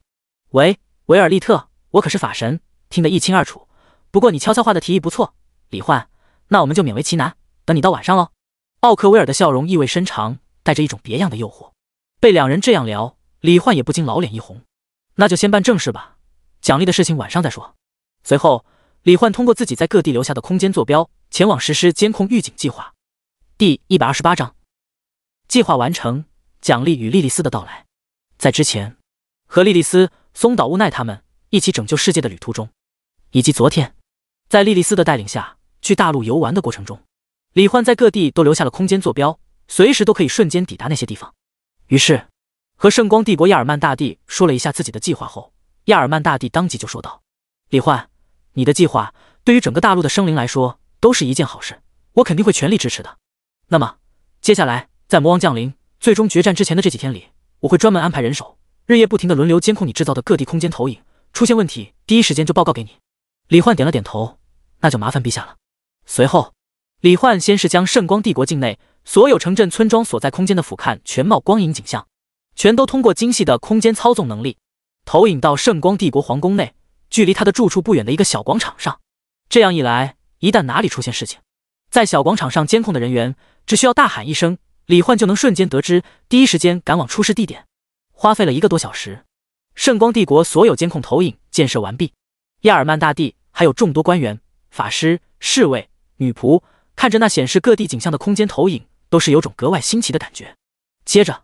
李焕又前往兽人山脉、精灵族圣域森林、神火帝国、黑岩帝国等地，将各个地方的大致全貌景象也都投影到了圣光帝国。当然，为了各地居民的隐私，这些投影基本上都是高空俯视的整体全貌，监控着城镇以及城镇周围的区域，生活在其中的居民在投影中看起来就是一个个肉眼难辨的小点点。一切完成后，时间也已经来到了下午。吃过亚尔曼大帝为他和维尔利特等人准备的大餐后，李焕便带着维尔利特和奥克威尔还有兵器娘们全都来到了光明帝都的万米高空之上，准备在这里继续进行魔法技能的能量吸收储存。尽管已经离地上万米，但是维尔利特他们的攻击依旧声势浩大，各种光影闪烁不休，使得在光明帝都中生活的居民们，还有莉莉丝、亚尔曼大帝、松岛乌奈、凯瑟琳等人都是目光闪亮，心中震撼，就如同在看一场绚烂华丽的烟花盛会一样。亚尔曼大帝把莉莉丝单独叫到一处花园之中，亲切地笑着询问道：“莉莉丝，回来以后我还没有问过你呢，之前和李焕一起拯救世界的旅途感觉怎么样？”莉莉丝当即眼睛亮闪闪的，一副少女怀春的表情，双手叠在胸前，有点脸红羞涩地说道：“非常好，勇者大人比故事里的描述还要优秀呢。他不仅正义强大，有责任感，而且对待我、对待其他种族的居民都很温柔，很亲切。我敢说，勇者大人他绝对是这个世界上最优秀的人。陪他一起拯救世界的日子里，是我最开心、最难忘的时光。”见到女儿这副模样，亚尔曼也不禁开怀地笑了起来。“莉莉丝啊，既然你这么喜欢李焕，我看你们回来后的关系也不错，不如让父亲帮你提个亲，把李焕招为驸马，让他和你结婚。这样一来，你们就可以一直幸福的在一起了。你觉得怎么样呢？”闻言，莉莉丝顿时脸红不已，有些扭捏的道：“父亲，我和勇者大人的关系还没有到那种程度呢。虽然我确实很想和勇者大人在一起，但是直接由你提出来的话，总觉得有种逼迫勇者大人的感觉。我想靠我自己得到勇者大人的爱。”亚尔曼有些无奈的笑着，摸了摸莉莉丝的头：“傻女儿啊，像李焕这样一个实力强大、正直善良、英俊帅气的勇者，不知道大陆上会有多少少女为他痴狂。若是能先入为主，你也不至于以后后悔都来不及。我可是看得很清楚，在李焕的身旁，除了你，还有精灵女王、海龙女皇和兽之勇者都喜欢着他。想要胜过他们，先一步得到他的爱，可不是一件容易的事啊。况且距离魔王降临的日子也不远了，错过了就再也没有机会了。你可要想好了呀。”听到父亲的话，看着高空中不断闪烁的光影，莉莉丝似乎也一下子意识到，接下来的几天，李焕很可能会每天都沉浸在吸收储存能量变强的行动中。这样的话，他能和李焕见面说话的机会就只有吃饭的时候和晚上了。这种情况下，他哪里还有时间和李焕培养感情？恐怕还没等他追到李焕，得到李焕的爱，李焕就已经打败魔王，离开这个世界了。想到此处，莉莉丝心中不禁涌现出一种恐慌的感觉。不过随即，莉莉丝便眼神坚定的道：“父亲，谢谢你的关心和提醒，不过我还是会用我自己的方式得到勇者大人的爱的。”夜晚，李焕结束了今天的能量储存。在吃过晚饭后，维尔利特和奥克威尔都是期待的跟着李焕来到了他的房间，随后牵着他的手坐到床边，一左一右挽着他的胳膊，紧贴着他。维尔利特满眼柔情爱意的看着李焕，在他耳旁吐气如兰的说道：“李焕，说好了的，晚上要给我们更好的奖励。现在就到了你兑现诺言的时候了，你可不能食言哦。”“是啊，李焕，我也已经有点等不及了呢。”奥克威尔紧紧抱着李焕的胳膊，仿佛想要将他揉进自己的身体一般，雪白的脸上泛起淡淡红晕，满眼期待渴望的表情。李焕不禁心跳微微加速，脸颊微热的问道：“女王陛下，女皇陛下，能先告诉我，你们想要的更好的奖励是什么吗？”维尔利特贴得更近了，粉嫩的唇瓣几乎已经要亲在了李焕的耳朵上，温热湿润的气息轻轻扑打在他的耳廓耳垂，说道：“李焕，我想要你负距离的爱作为给我的奖励，可以吗？我们还真是心有灵犀啊。维尔利特，和我想要的奖励完全一样呢。”奥克威尔附和一声，身体越发贴近李焕，诱惑非常的说道：“怎么样，可以给我们这个奖励吗？”柔软的感觉挤压身躯，李焕赶紧通过钢铁意志控制住自己的理智，学习柳下惠坐怀不乱的优良品德，说道：“女王陛下，女皇陛下，这种事情还是应该等确定关系之后再做。我不想做个不负责任的人，所以还是换个奖励吧。”维尔利特似乎早有预料，顿时微微一笑，绿宝石一样的眼睛扑闪扑闪的看着李焕。这么说，除了那件事，怎样都可以对吧？那就在原有的奖励之上，让我贴身陪伴着你，一起睡觉吧。期间对你做什么，你都不能拒绝哦。奥克威尔眼前一亮，李焕，这个奖励总可以给我们了吧？一起睡觉的话，应该问题不大。心中这样想着，李焕笑着点了点头，没问题。你们一直高强度的输出技能，帮我提升能量储备，我会说到做到，好好给你们奖励的。刚一说完，维尔利特和奥克威尔便如同心有灵犀般的将李焕轻轻推倒在了床上。随后，维尔利特脸色泛红间，已经率先朝着李焕吻了过来。好不容易得以喘息一下，奥克威尔又按耐不住的压了过来，再次封住了他的嘴唇。初步满足后，兵器娘们也凑过来想要奖励。结果这时，敲门声突然响起，是莉莉丝的声音：“勇者大人，我是莉莉丝，能开一下门吗？我有事情想要对你说。”第129章，李焕的思维转变与外界情况。经过和父亲的对话，莉莉丝本打算今晚就一个人直接来找李焕吐露心声，勇敢表白。但是吃过晚饭后，莉莉丝注意到维尔利特和奥克威尔都跟着李焕，而且进入了他的房间，这顿时就让他心神慌乱之间，有点不敢，也不太好意思去找李焕了。但是，一想到那样两个超级美女进入了李焕的房间，莉莉丝犹豫再三，终于还是决定要鼓起勇气迎难而上，哪怕当着精灵女王和海龙女皇的面，她也一定要对李焕说出自己的爱，否则她可能再也没有机会了。李焕没想到莉莉丝会突然来访，不过还是从床上离开，打开了门，微笑着道：“莉莉丝，你怎么没有睡觉，来我这里了？先进来吧，有什么事情尽管说出来就好，我一定会认真倾听的。”莉莉丝微微点头，轻嗯一声。看到坐在床上，脸色带着淡淡潮红，还穿着衣服的维尔利特和海龙女皇时，不禁暗暗庆幸自己来得及时，不然的话，勇者大人很可能就要被他们吃掉了。随着心中的危机感越发强烈，莉莉丝也是不禁涌现出前所未有的勇气，直接当着屋内众人的面，在李焕关门后，一下子扑到了他的怀里，紧紧抱住了他。感受到李焕的温度与心跳，莉莉丝心神安宁的同时，也是格外认真而真挚的缓缓诉说道：“勇者大人，你知道吗？不同于那些想要嫁给别国王子的公主，从我幼年时听到母亲为我讲述勇者斗魔王的故事时的那一刻起，我的心里就一直都期待着，渴望着能够像童话故事里那样迎来一位属于自己的勇者。而就在那一天，当魔族大军压境，魔族大将疯狂轰击护城屏障，我一边照顾着被魔族重伤的老师，一边心中难以抑制地涌现出恐惧与绝望时，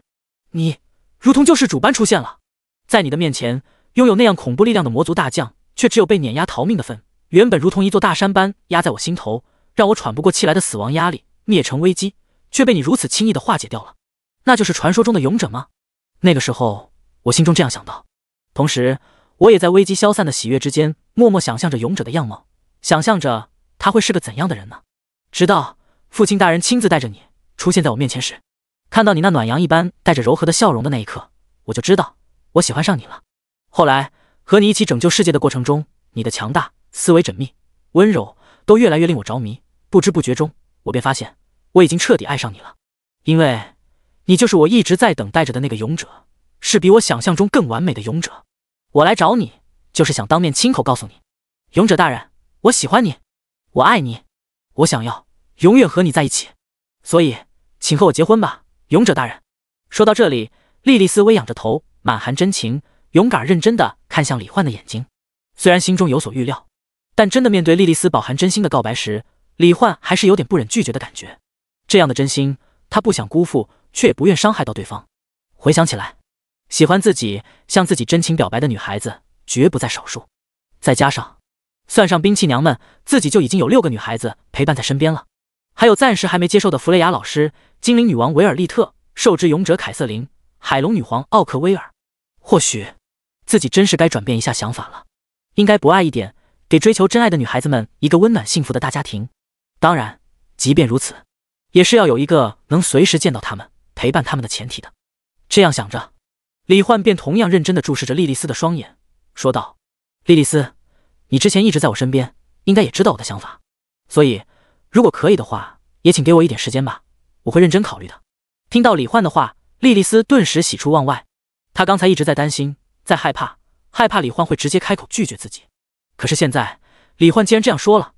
那就说明自己在勇者大人心里是和精灵女王他们一个地位的存在，是值得深思是否可以成为伴侣的存在。开心到极点的莉莉丝感受着李焕胸膛的温暖，只觉得幸福的不行，甚至喜悦到情不自禁地流出了2行清泪。勇者大人，谢谢你，只要你能接受我，我就已经是这个世界上最幸福的人了。李焕左手默默抱住莉莉丝，右手轻轻摸了摸她的脑袋，心中百感交集。李焕，莉莉丝小公主都这样勇敢真挚地表白了，我看就让她一起来吧。维尔利特欣赏而带着淡淡母爱光芒地看着莉莉丝，说道：“我愿意把属于我的奖励分给她一些哦。还有我，李焕，就是再多来几个，我也不会在意的。更何况，这还是和我们一样真心爱着你的人呢。”奥克威尔同样开口说道：“奖励？”莉莉丝露出有些不明所以的淡淡的困惑表情。没错，就是你想要从你的勇者大人身上得到的那种亲密奖励哦。维尔利特手指轻轻点了点嘴唇，莉莉丝顿时脸色通红，又是羞涩又是期待。勇者大人，可以吗？没问题。随后，寂静的夜色中，李焕在豪华大床上给了所有人奖励，然后彼此幸福无比的一起睡觉觉。另一边，原世界，随着时间的发酵，李焕一转之前就击杀魔神化身，并完成了神话级一转，还仅凭一转的实力就打败血肉教团融合成的银色巨人以及6大教团联手的事迹，不仅在整个龙国引起了一阵风暴，那些高清视频和网上各种把李焕神话夸张的消息言论，更是已经被通过各种方式不经意间传播到了海外，震惊了世界各国的魔神教成员和职业者们。不过，也有不少海外职业者质疑龙国是在炒作，纷纷发表质疑嘲讽的言论。这技能特效也太假了，竟然能直接把那么大一个银色巨人打到外太空，真当我脑子里装的全都是屎吗？我们阿三国才是最强的。哼，这一看就是 AI 制作的特效视频，谁不知道全世界都从来没人成功完成过神话级转职试炼，我们雄鹰国才不屑于用这种哗众取宠的手段宣传鼓吹自己的国家。然而嘲讽之余，各国也是半信半疑之中派遣人员进行调查。八嘎，这小子什么地来路？我们东瀛国的职业者们都没有完成神话级转职试炼，他是如何做到的？快给我去调查清楚，看看是真是假。如果是真的，那就给我想尽一切办法把他拉拢过来。你弟，明白？明白。天皇陛下，我们一定会以最快速度调查此事。岂有此理！我们山姆国身为世界第1强国，人才济济，竟然连一个龙国职业者都比不上。快派我们安置在龙国内部的情报人员认真调查这个家伙，把他所有的资料都发过来。除此之外，也有不少强大的职业者想要去挑战这个突然冒出来的超级职业强者，朝着龙国南华城进发。而此时，南华城中，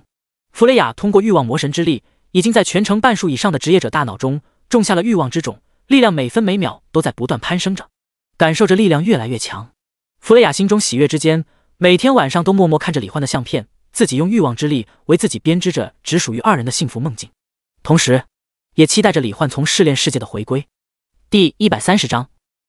魔气之灾，炸裂的黑暗之潮。拉斯马尔大陆圣光帝国光明帝都之内，李焕在被维尔利特等人一人索取了一个早安吻，然后穿好衣服起床吃完饭后，便继续实行原来的计划。距离魔王降临的日子还剩4天左右，他目前所能做的也就只有不断储存法神级别的魔力，技能攻击，以能量的数量变相增强自己的实力。莉莉丝等人在得到李焕的奖励还一起睡觉觉后，彼此之间的关系无形之中就已经变得更加亲密了。凯瑟琳为了能在对抗魔王的战斗中不拖李焕的后腿，一直努力学习魔法技能，并不断熟悉并练习增强自身的半兽化能力。松岛无奈也是不断默默训练提升自己的能力，释放进化之光的强度和持续时间都在不断缓慢地进行增长。至于这个世界的魔法技能，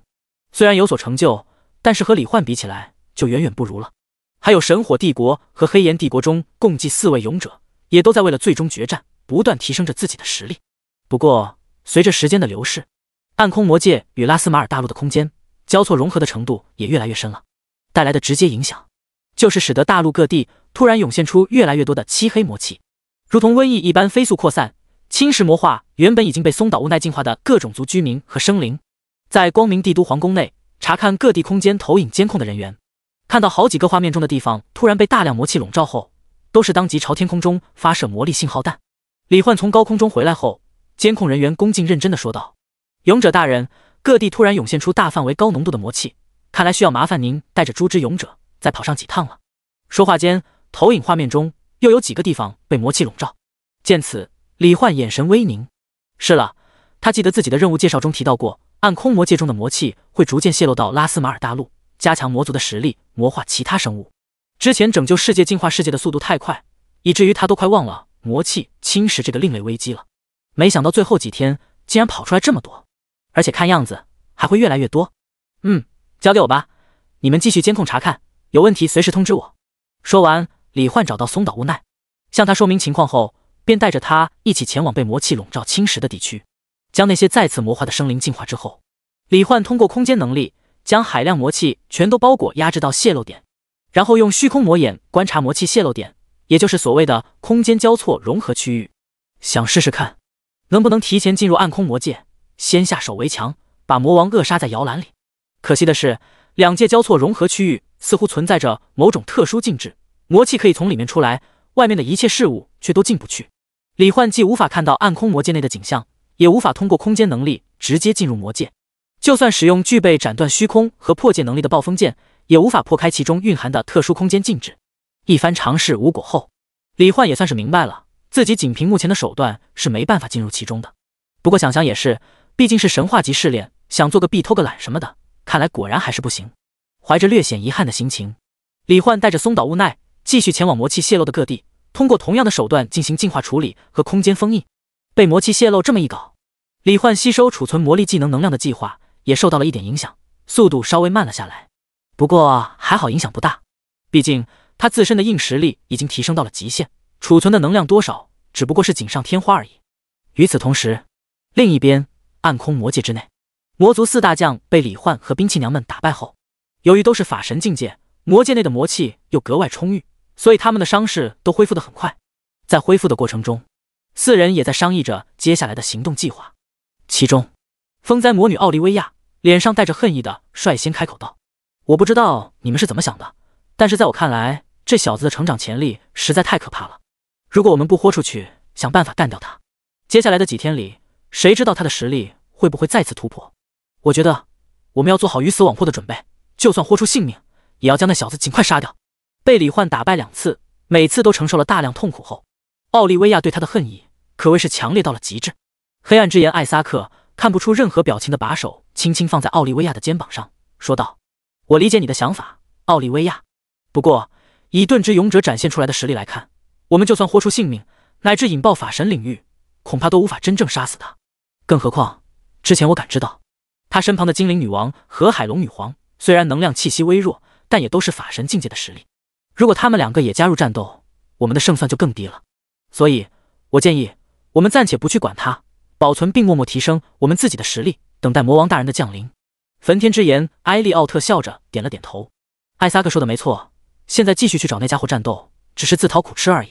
况且，现在这个时间段，外界应该已经有越来越多的地方被魔气笼罩侵蚀了，盾之勇者他们是没办法安稳的提升实力的，反而可能会在疲于奔波的过程中，实力与状态有所衰弱。到那个时候，实力增强且状态完美的我们，只需要集中精力，以最快的速度解决掉大陆上的法神强者，就能转而去帮助魔王大人对抗七神勇者。滨海龙女海琳娜淡淡道：“目前看来，也只有这样了。就算我们想去击杀其余几个勇者，盾之勇者似乎也能通过某种强大的空间能力，在第一时间瞬间出现在战场。”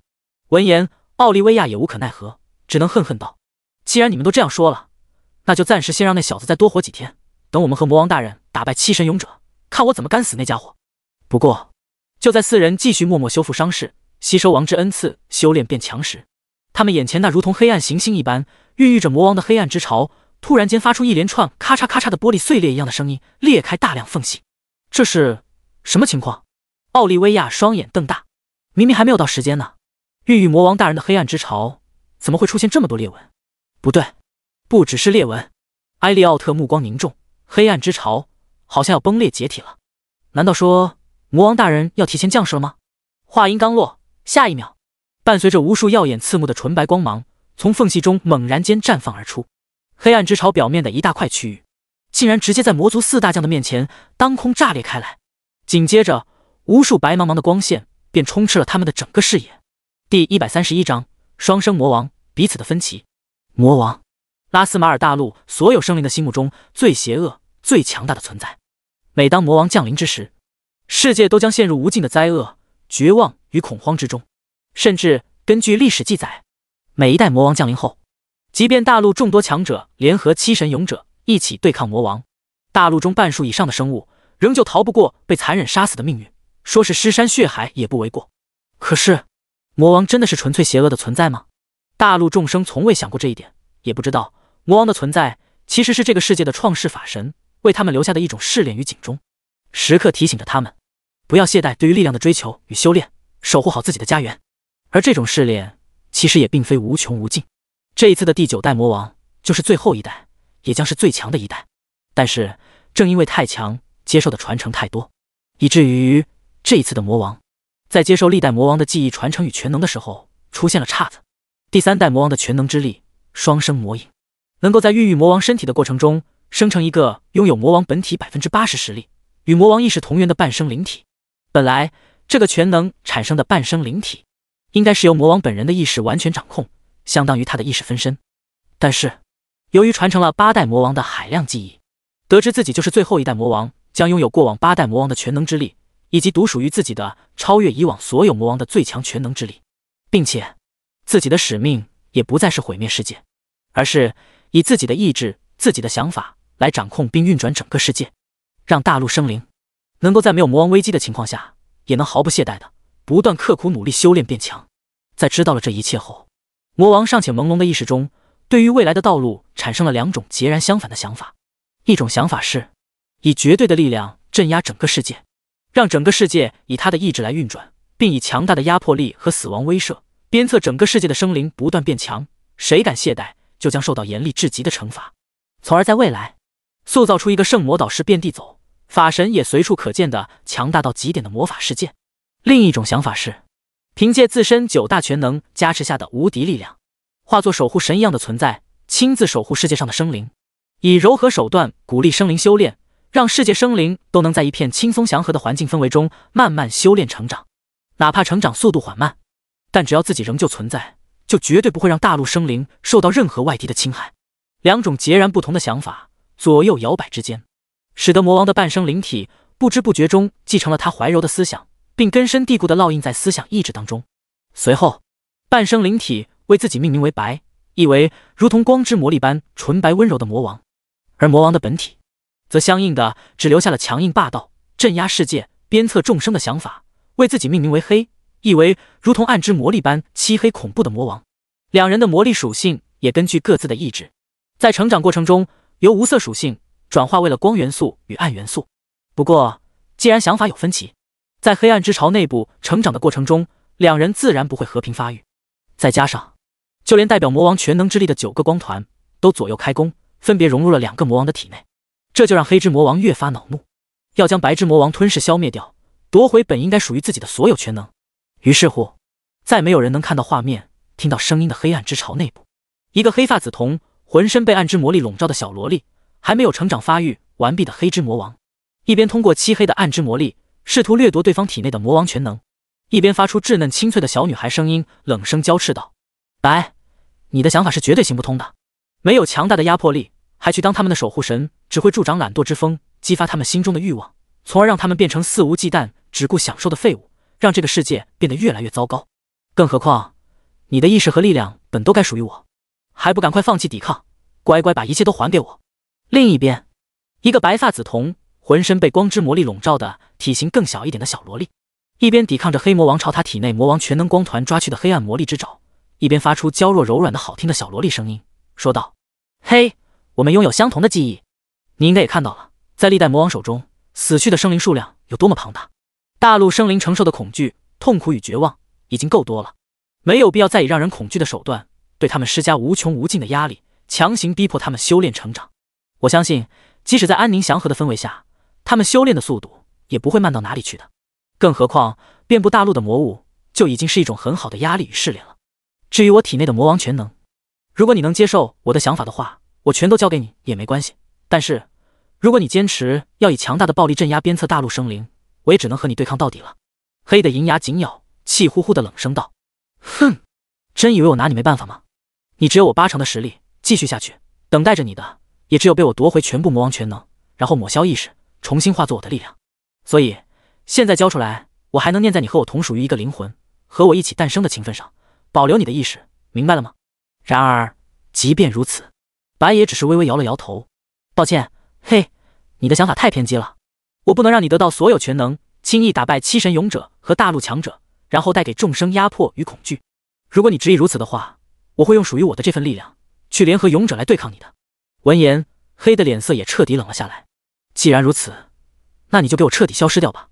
属于我的，就由我全部都从你体内夺回来。黑的魔力之爪攻势越来越猛烈，白只能勉力抵抗，然后凭借体内的魔王全能之一的势能魔躯，吞噬对方的魔力与周围的魔力，转化为自身的力量。就这样，不知过了多久，终于在积蓄到感觉已经足以破开黑暗之潮的能量后，白之魔王当即出手，爆发出惊天动地的光元素魔力冲击波，轰碎了黑暗之潮。随后，白发动了第9魔王的专属全能时间掌控中的时间静止能力。看着外界静止在原地，表情各异的魔族4大将，还有黑暗之潮中想要追出来却被定格在原地的黑之魔王，白的身影一闪而逝，离开了暗空魔界，出现在了拉斯马尔大陆之中。随后，白的目光看向圣光帝国方向，大陆最强的气息似乎就在那边。自语声中，白的身躯瞬间光元素化，朝着圣光帝国、光明帝都、李焕等人所在的位置赶去。第132章，魔王天降，取得信任的特殊方法。李焕带着松岛无奈，解决了目前出现在大陆各地的魔气灾害后，便回到了光明帝都。时间正好来到中午，亚尔曼大帝已经让皇家厨师们为李焕和其他人都准备好了丰盛的午餐。今天看到莉莉丝羞涩幸福的表情，并且从莉莉丝口中得知两人的关系有进展后，他可谓是高兴的不行。别的不说，光是李焕本人就拥有远超法神的实力，更何况精灵女王和海龙女皇2个超级法神强者也都对李焕倾心。如果自己的女儿莉莉丝能和李焕结婚，既能让莉莉丝得到想要的幸福，又能多出这么多强大至极的靠山，好处简直不要太多。哪怕李焕打败魔王后离开这个世界，一旦圣光帝国面临什么危机，精灵女王和海龙女皇也一定不会袖手旁观。再加上莉莉丝回来后给了他好几瓶精灵族的生命之泉，喝下去之后，他现在整个人的身体前所未有的好，不仅头发从白色变回了金色，而且身体内的一些老毛病也全都恢复，感觉就像是回到了20岁时活力充沛的状态。而生命之泉，据莉莉丝所说，也是得益于李焕才能得到这么多。所以亚尔曼大帝陪同李焕等人一起吃饭时，对他越看越是满意，觉得李焕简直就是上天送给他的最好的女婿。不过就在众人正在环境优美的庭院中开心祥和的吃饭时，一道白色光束突然穿透护城屏障，瞬间降落到了这处庭院之中。小心，是魔族的法神！维尔利特和奥克威尔几乎同时开口，神色微凝间已经通过魔力屏障护住众人，并做好了战斗准备，戒备地看向那团漂浮在地面上的光元素团。他们能感知到那是法神境界的元素化身躯，而且蕴含着魔族独有的气息。李焕则是虚空魔眼操纵空间进行防御的同时，数据之眼看向对方，结果他的表情瞬间变得格外凝重，手持暴风剑，沉声道：“大家小心，这不是普通的魔族法神，这是魔王。”闻言，众人都是格外震惊的眼神。虽然不知道到底是什么情况，但是一想到有关魔王的种种传说和历史记载，以及魔王的强大邪恶，众人体内的魔力能量都是翻滚涌动，蓄势待发，随时准备围攻眼前这个李焕口中的魔王。然而下一秒，白色的光元素团却是在众人的视线中重组，构成了一个白发紫瞳，穿着白色裙子，让人看一眼就忍不住想抱在怀里疼爱的可爱小萝莉。随后，白发紫瞳小萝莉不仅没有显现出任何邪恶的模样，反而还非常有礼貌的对着众人微微行礼，发出柔软娇嫩的好听声音：“你们好，我是魔王白。不过请不要害怕，我并非以往想要毁灭世界的那种魔王，而是想要守护大家的魔王。之所以来找你们，便是想要寻求你们的帮助，请你们和我一起对抗我的本体，一个想要镇压统治整个世界，带给世界压迫与恐惧的名为黑的魔王。”听到小萝莉的话，李焕若有所思地问道：“你的意思是，这一次的魔王有2个，而且拥有不同的思想，而你就是想要帮助大陆生灵的一方，对吗？”“没错，白点了点头，神情真挚地看向李焕等人。如果你们愿意相信我的话，我可以为你们讲述一下到底发生了什么，以及我们身为魔王的真正使命。那么，如果我们不相信呢？你是不是就该卸下伪装，直接对我们动手了？维尔利特面色微冷地发出质问。他对魔族本来就没有什么好感，更别说是历史中恶名昭著、杀死过不知多少精灵族族人的魔王了。奥克威尔也是目光凝重地说道：“李焕，魔族的话绝对不能轻易相信，更何况这还是魔族的最强者魔王，哪怕他看起来很无害，也是拥有大陆最强力量的存在。如果我们对他放松警惕，也许一瞬之间他就能杀了我们中绝大多数人。”李焕理解他们的担心，毕竟空口无凭，谁知道魔王说的是真是假？如果真的轻易相信了对方，让他留在自己这些人的身边，简直就是个随时会爆炸的核弹，让人睡觉都睡不安生，需要时刻提防，甚至一不留神，可能就要被魔王近距离抱起发难，直接杀掉。因此，李焕也有些犯难，心中思索着有没有什么办法可以确认魔王所说的话是真是假。一时间，双方僵持在原地。白没有生气，只是声音柔和的道：“我知道，历代魔王带来的邪恶印象已经深入人心，让你们无法轻易相信我。不过，我有办法可以让你们知道，我绝对没有恶意。”话音落下，李焕和维尔利特他们都是下意识问道：“什么办法？”“只要让你们知道我能轻易杀掉你们，但是我却没有这么做，你们应该就能相信我了吧？”白的小脸上露出可爱至极的浅浅笑容。下一瞬，在李焕等人如临大敌的表情中，整个世界刹那间化为静止，白的身体则是化作虚幻无比的半透明形态，毫无阻隔地穿过了李焕等人撑开的空间防御和魔力屏障防御，来到了他们面前。然后在他们每个人周围的空间内，都凝聚出了十几把光元素长枪，枪尖紧贴着他们的皮肤表面，包括亚尔曼大帝、莉莉丝，还有周围的一些皇宫侍卫。这些光速长枪随时都能根据他的心念将众人的身躯贯穿。做完这一切，白乖巧地坐在了餐桌旁。随后时间恢复流动，维尔利特和奥克威尔看着身体周围蕴含着魔气的光元素长枪，都是震惊之间瞬间发动元素化。李焕则是直接让爱丽丝瞬间发动了群体无敌技能。紧接着，众人目光转动，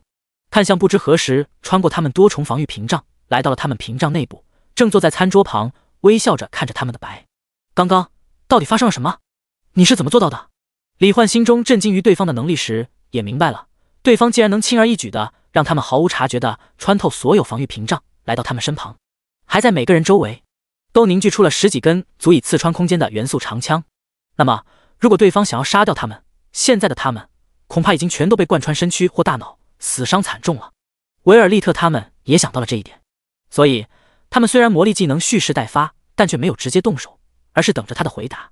随后，小萝莉一样的魔王白没有拖延时间故作神秘，而是直截了当毫无掩饰地说道：“刚刚我动用了身为第9代魔王的专属全能时间掌控中的时间静止能力。时间静止状态下，你们都将陷入思维停滞，身体也无法进行任何攻击、防御或反抗的情况，而唯一能在静止的时空中自由行动的我，便可以轻而易举地杀死你们。这一点，想必你们也已经意识到了。所以，现在可以相信我了吗？”听到这么 bug 的能力，众人都是神色各异，表情精彩。时间静止，这一代魔王的全能竟然是操纵时间的能力，难怪他们对魔王的行动和攻击毫无察觉。看来你应该真的没有骗我们。”李焕说道。“那么就请讲述一下你想要告诉我们的一切吧。”维尔利特和奥克威尔他们也默默点了点头。对方都坦诚无比地说出了自己的能力，还展现出了足以秒杀他们的实力，他们也不得不相信对方是真的没有恶意，不然的话，魔王不可能不趁着刚才那么好的机会杀掉对他有威胁的人。见到李焕他们终于初步相信了自己，白的脸上也显露出开心的笑容，让大家都放轻松，坐下听他讲就好。众人坐定后，白也开始了自己的讲述，说道：“事情是这样的，第133章9大魔王全能决战前的准备。”在白的认真讲述下，众人了解到了魔王真正的使命，也得知了这一代魔王为什么会有2个。听完之后，奥克威尔有些感慨地说道：“没想到暗空魔界和魔王竟然是创世法神为了让大陆生灵有危机感，能够不懈怠的修炼变强才创造出来的试炼一样的存在。真不知道大陆众生得知这一切后会是怎样的想法。”维尔利特、亚尔曼大帝、莉莉丝等人也是有种世界观被刷新了的感觉，不知心中在想些什么。如果白所讲述的一切都是真的，那么魔王的存在倒也的确不能说是极致纯粹的邪恶。毕竟以往每一代魔王之所以要肆无忌惮地杀戮大陆生灵，毁灭世界，都只是为了完成诞生之初创世法神为他们预留下的使命而已。李焕通过转职任务中的背景介绍，一开始就已经了解到了这一点。不过令他没想到的是，这一代魔王竟然就是最后一代了，而且还拥有历代魔王的所有权能，简直就是直接开了9个挂。要不是这一代魔王有2个，其中一个还站在他们勇者和大陆生灵这边，以他目前足以轻易战胜法神的实力，恐怕也只有被吊打秒杀的份。想到这里，李焕也是不禁问道：白，你刚才说9大魔王全能，因为你们的特殊性分别融入了你和黑的体内，能告诉我们你现在拥有哪些全能，以及黑之魔王又拥有哪些全能和能力吗？白轻轻点头，这也正是我接下来要对你们说的。由于实力的差距，我难以匹敌黑之魔王，所以我体内的全能也在逃出来之前被夺去了一个。现在的我只剩下第2全能势能魔躯，第5全能虚灵躯壳，以及残缺的第9全能时间掌控，只能使用时间掌控中的时间静止和时间加速能力。黑之魔王则拥有第1全能无限魔力，第3全能双生魔影，第4全能万倍神域，第6全能洞虚魔爪，第7全能极限真空，第8全能崩坏魔眼，以及同样残缺的第9全能时间掌控。他能够使用的是时间掌控中的时间减速与时光倒流能力，所以仅凭我一个人是不可能对抗他的。听到这儿，李焕都惊呆了。且不说其他全能，就光是那个时光倒流，要是能无限倒流、无限重开的话，他绝对没有任何胜算。维尔利特等人更是震惊无比，因为他们各自族中都有关于历代魔王大致能力的记载，所以他们比李焕更清楚，这么多全能加持在一个人身上，将会把那个人塑造成多么强大的存在。不过好在白之魔王站在他们这边，凭借他的时间静止能力，李焕觉得自己这边还是有一定的胜算的。白，能再具体讲一下所有全能的详细能力吗？最好能精确到实际效果、持续时间、技能真空期等等。如果能知道这些，我们也能更好的制定战术，加大胜算。于是白又给李焕等人认真仔细地科普了一下9大全能的详细能力。深入了解后，李焕微微点头，虽然那些能力都堪称变态，但是凭借自身强大到极点的身体和超级恢复能力，也都还能对抗。唯一值得重点关注的还是第9全能中的时间系能力。白，谢谢你告诉我们这一切，既然你是为了大陆生灵着想，我们自然要全力帮助你。李焕看了一眼白之魔王，又看了看大家，说道：接下来我们就集中精力，一起思考并制定相应的作战计划吧。另一边，暗空魔界，时间回到黑暗之潮炸裂的那一刻，当充斥魔族4大将视野的白色光芒消失不见时，映入他们眼帘的是一个呈站立姿态漂浮在黑暗之潮中心，后背被无数黑色能量触须连接到黑暗之潮内壁的黑发紫瞳的少女。少女目光冰冷地看向一个方向，就好像那个方向的尽头有她的生死仇敌一般。恭迎魔王大人！4人单膝跪地，恭敬无比地发出整齐划一的声音。虽然不知道黑暗之潮为什么会突然炸裂，魔王大人为什么好像还没发育完全就暴露在了他们的视野中，但是他们仍旧能够感知到魔王大人体内那恐怖到极点的能量气息。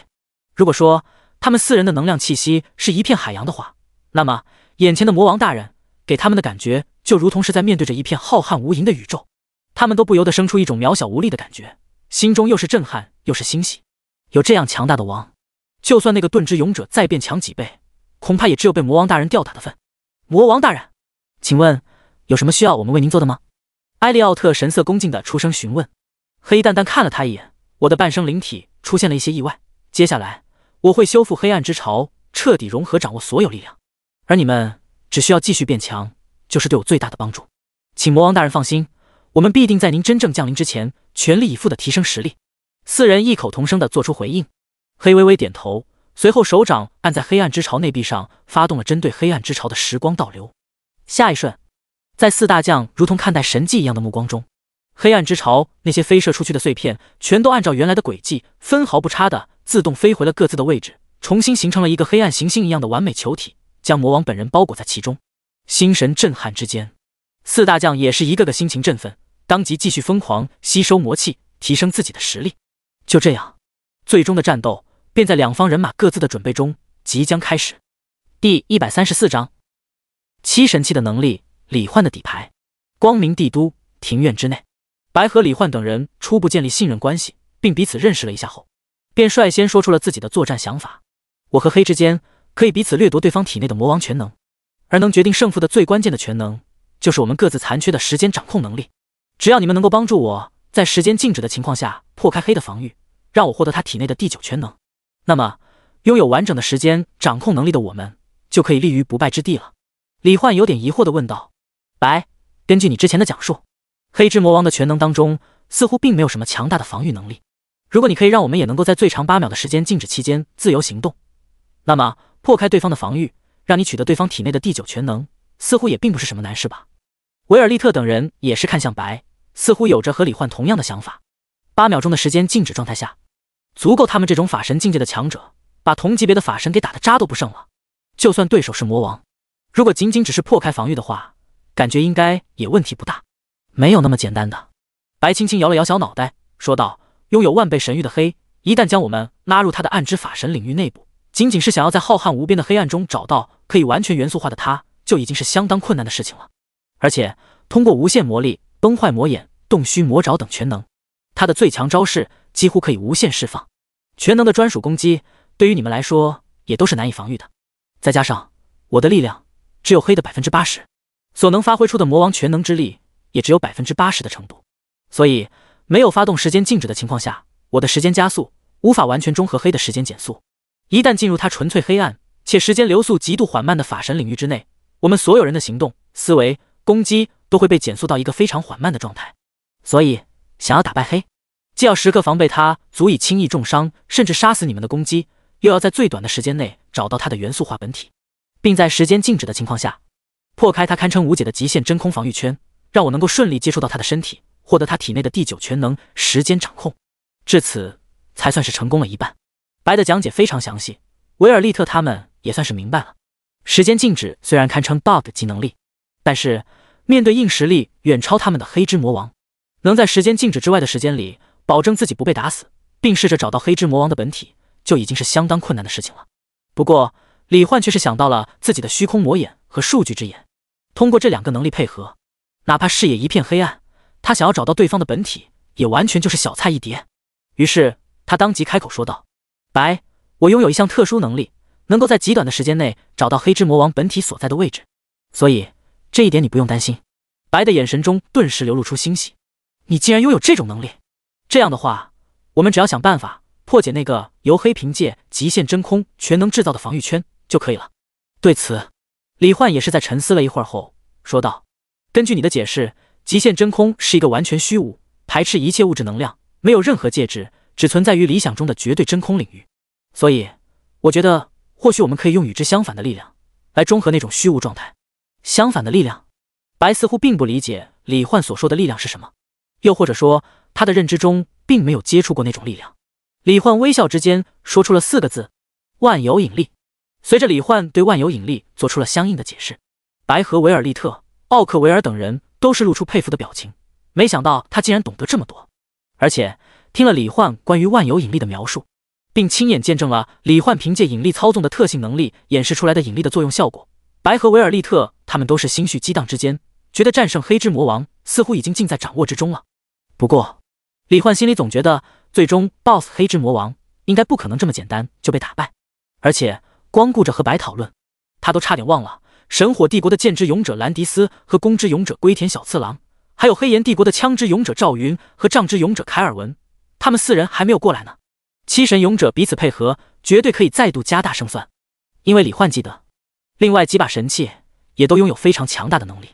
随后李焕便通过空间能力将7神勇者中的另外4人都带了过来。得知眼前这个白发紫瞳的小萝莉竟然是魔王后，赵云和凯尔文他们都是格外惊讶，虽然有所戒备，但也没有表现出什么敌意。在了解了一切后，他们也是详细的说出了各自神器的能力，看看怎么样进行战斗配合更好。其中勇者圣剑能够吸收爱与正义和希望的情绪能量，凝结出无视外在防御，直接攻击对手灵魂，并通过爱与正义的情绪力量影响对手灵魂意志的超级斩击。烈焰神功能够发射出可以自动追踪视线内的目标，并且将目标物质焚烧殆尽之前永不熄灭的超高温火焰。弓箭手本人还能感知到火焰所在的位置，雷龙圣枪，能够凝聚、吸收、储存海量雷电元素魔力。一旦投掷出去，枪身就会以光速飞行，无视一切空间或屏障的阻隔，必定命中目标，造成大范围雷元素炸裂伤害，附带高温融化效果和雷电麻痹效果。法神权杖能够让使用者的魔力属性自由转化为12系元素中的任意一种，并且自带12系全部魔法技能，根据情况自由切换使用就可以。还能大幅度增强使用者魔力储存上限、魔力回复速度、释放的所有魔法技能效果，并大幅度减少施法时间，做到连禁咒也几乎能够瞬发的程度。至于禁魔神珠、兽神戒指和李焕的抵天之盾，就不再过多叙述了。可以说，拉斯马尔大陆7神器每一个都极其强大。不过要说最强的，那还是李焕。不仅拥有6把超神灵级的神器，还拥有至高神器虚空魔眼，并掌握了大陆12系圣魔导师之下可以学习的全部技能。万倍增幅后，更是获得了超越禁咒的魔法技能。其中被李焕最为重视，当做底牌的便是生命系超禁咒魔法技能生命女神的恩赐，能进行群体复活，冷却时间72小时。不过由于并非完全信任白之魔王，李焕并没有说出自己所有神器的具体能力以及这个群体复活技能。毕竟他的任务是斩杀魔王，他不知道白之魔王是不是也必须死在他手里才算是完成任务，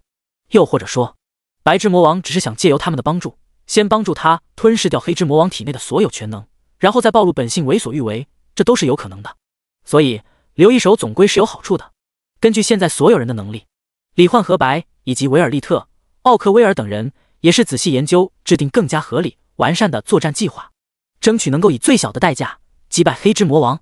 第135章睡觉觉与白之魔王的实验。众人集思广益，从白天一直想到晚上，并考虑了种种特殊情况，终于制定出了一套堪称完美的出版作战计划。在接下来的日子里，李焕他们便打算一边继续默默变强，一边彼此配合着进行模拟战斗，从而进一步熟悉彼此的能力，提高契合度。在这个过程中，如果谁又想到了什么更好的作战方案，或者察觉到出版作战计划中有什么缺陷，都可以及时提出来进行修改。随后众人各自回房。由于对抗黑之魔王具有很大的死亡风险，再加上和李焕一起睡过觉，关系更进一步，体验到那种幸福感后，维尔利特、奥克威尔、莉莉丝都坚决表示接下来每天都要和李焕一起睡觉觉。凯瑟琳见到他们都亲密地缠着李焕，似乎也意识到自己落后于人了，于是当即也跟了过来，看着莉莉丝他们，笑着说道：好啊，我听到了什么？你们一个个的趁我专心修炼变强的时候，竟然已经偷偷和李焕走到一起了，还一起睡觉了，也不知道叫我一声。随后凯瑟琳又看向李焕，说道：反正都这么多人了，多我一个也没关系吧。如果能和喜欢的人一起睡觉，那么就算我死在了和魔王的战斗中，死在了这个陌生的世界，也算是了无遗憾了。莉莉丝都被打动了，不禁说道：勇者大人，对抗魔王确实是一件很危险的事情。虽然我不想让勇者大人的爱被更多人分走，但是我也不想看到真心喜欢着勇者大人的凯瑟琳小姐怀着遗憾去进行随时都有可能死亡的战斗，所以请让凯瑟琳小姐也一起吧。李焕轻轻摸了摸懂事乖巧、愿意为别人着想的莉莉丝，随后微笑着道：好的，凯瑟琳小姐，只不过如果你也来的话，床上可能会有点挤。紫发紫瞳的凯瑟琳当即一脸愉悦地凑过来，旋即整个人的身体变得软绵绵的，一脸诱惑的道：这对我来说都不是问题的，通过章鱼以及其他生物的特性能力，我的身体可以变得格外柔软轻盈，被怎么挤压都没问题，变成什么形状都可以，就算是压在你身上，也可以让你几乎感觉不到重量哦。看到这一幕，听到凯瑟琳勾人的话语，莉莉丝顿时鼓着腮帮子，有点气呼呼的道：勇者大人，我能反悔吗？回到房间后，莉莉丝等人一个接一个的索取晚安吻，结果就在李焕终于满足了所有人，正打算睡觉时，白发紫瞳的小魔王白突然凭空出现在李焕面前，而且正抱着他亲，非常深入忘我。李焕顿时吓了一跳，还以为自己的舌头要被吃掉了呢，连忙推开了白之魔王。什么情况？白，你怎么突然出现在这里，还对我做这种事？被推开后，白的脸色潮红，一脸意犹未尽的表情，发出软萌的声音：啊，抱歉，我只是想观察一下这个世界，还有你们的行为。刚刚我发现他们在和你做这种事情的时候，白天对黑之魔王的那种恐惧和对未来的担忧似乎全都消失不见了，精神也振奋了很多。我想知道这是什么原理，所以就用时间静止偷偷试了一下，没想到好舒服，而且给我一种很奇妙的感觉，一不小心就超时了，下次我会注意的。还有下次？莉莉丝等人异口同声地发出质问。同时一副同仇敌忾的表情看着正坐在李焕腿上的白，似乎想要用眼神告诉他赶快离开那神圣的地方。不要赶我走吗？我们不是已经是一条战线上的伙伴了吗？被大家排斥后，白看起来有点可怜兮兮的模样。虽然继承了历代魔王的记忆，但基本上都是一些战斗、屠杀、毁灭的画面。他自己的意识在时间流速不同于外界的黑暗之潮中换算到外界，也就相当于一个几百岁的不谙世事的孩子一般。而且我只是想要守护这个世界的生灵，所以才会观察并切身体会你们的行为。对于我来说，这样做也能进一步了解大家，了解这个世界的一切。等打败了黑之魔王，我也能根据你们的动力来源、幸福感来源，用更好的方式让你们能持续不断的保持积极向上的修炼魔法的态度。看着像个受欺负的小女孩一样委屈巴巴的白，还有他描述自己伟大理想时真挚的目光，莉莉丝他们莫名有种罪恶感。原来是这样啊！莉莉丝有些不好意思和愧疚的说道：“抱歉，白，我们不赶你走了，我们会支持你的。只不过想做这种事，应该提前说明一下，征得对方的同意才行啊。”闻言，白顿时喜笑颜开：“我明白了。”说着，白已经把目光再次看向李焕，问道：“可以再让我感受一下那种感觉吗？”李焕，我想搞清楚这种事情会让人心情愉悦而振奋的原理到底是什么。听了白刚才所说的话，感受到他那种不似作为、发自内心的真挚想法后，李焕感觉白可能真的是一个好魔王。既然他想要为了大陆生灵而找他作为实验对象，那么为了让这个世界更美好，他身为拥有高尚品德的优秀青年，认真的配合他做实验也是应该的。所以李焕点了点头，说道：“可以的。如果这样做能帮到你，能让这个世界的生灵拥有更幸福的未来的话，我会努力配合你的。好，那我就开始了。”说完，白就已经迫不及待地再次吻了上去。这种从未体验过的感觉让他心神迷醉，整个人也飘飘欲仙。最后经过10几分钟的实验，白整个人瘫软在李焕的身上，嘴边满是晶莹，红着脸微微喘息着道：“还是没搞明白啊，明天还请继续帮我实验一下，或许多来几次，我就能弄清楚其中的原理了。”见到白终于结束了，莉莉丝等人才终于略显幽怨地睡了下去，心中暗暗想到，明天一定也要这么长时间。第136章大陆生灵避难所，黑之魔王降临。明确了黑之魔王的各项全能之力以及针对性的作战方案后，李焕便集中精力，一边和其余勇者还有维尔利特、奥克威尔、白之魔王进行模拟战斗和配合训练，一边不断收集储存叠加星旋的黑暗引力之龙以及其他兵器娘和勇者等人的攻击。在这期间，白几乎一直持续不断的使用时间静止和时间加速能力，并通过时间掌控的全能将李焕等人的限制解除，让他们也能在时间静止的世界中自由行动，并熟悉这种感觉。值得一提的是，时间静止的冷却时间和静止的时间相同。目前白最多能静止世界8秒，静止8秒后冷却时间就是8秒，静止1秒，冷却时间就是1秒，再不断静止又恢复流动的时空中，被施加了时间加速状态，行动、思维、修炼和施法的速度全都大幅度加快的李焕等人，相当于比黑之魔王那边多出了10几倍的时间，用来进一步增强战力。各地的魔气灾害也被李焕在静止的时空中带着松岛无奈轻而易举的急速解决。在这个过程中，李焕也想到了一个新的问题。根据白的讲述，黑之魔王是想以暴力和死亡威慑镇压世界，那么哪怕他不会杀了大陆所有生灵，也很有可能会对大陆生灵出手，并把他们中很多人当作人质，用来胁迫白主动交出全能之力，或是让我们这些勇者心存顾虑。这样一来，局面将会对我们这边极为不利。所以最好的方法就是在决战之前将大陆众生都集中起来进行保护。想到做到，李焕和众人说明了自己的想法后，便直接通过空间投影，在大陆各种族聚集地的上空显示出自己的模样，并向人类3大帝国兽人山脉、矮人族地下王国等地都认真地说明了史上最强魔王即将降临的情况，并告知为了更好地保护他们，请他们尽快将所有族人、生存物资都集中到一起。他会将他们暂时送入一个独立空间小世界当中，等打败魔王，就会将他们所有人再重新放回到这个世界。凭借已经堪比半个地球大小的召唤物空间，李焕就算装下整个大陆的生物也不算什么难事。大陆各种族居民虽然对于自己生活的地方都十分留恋，但是一想到李焕口中那个拥有历代所有魔王全能的超级魔王，以及他们自己和亲朋好友可能面临的死亡威胁，再加上李焕拯救世界的伟大功绩和对他们的救命之恩，让他们都对李焕非常信任。于是就在李焕说明情况后，大陆各地居民几乎是全部都很快收拾好了东西，并聚集在了一起，等待着李焕带他们进入那个用来暂时避难的小世界。奔忙之间，李焕花费了几个小时，将所有人都收进了召唤物空间。在这个过程中，他还通过数据之眼确定了没有魔族混入其中，这才放心下来。另外，由于召唤物空间被萤火之森的空间装扮完全覆盖装点，所以虽然这里没有那么多房子用来给他们住，但是环境却非常优美。大陆各种族居民们基本上都是怀着一种新奇开心的情绪，就当是到这里来度假旅游了。李焕没想到竟然还拥有一个独立小世界，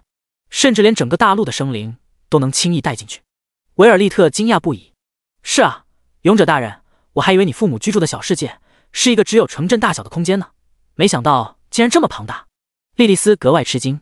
不得不说，李焕这一手再次震撼了维尔利特等人。做完这一切后，李焕便继续和众人一起投入到了训练变强计划中去。休息时间就主动和兵器娘们培养感情，提高好感度还没有满级的星璇、爱丽丝和鹰雪三人对自己的好感，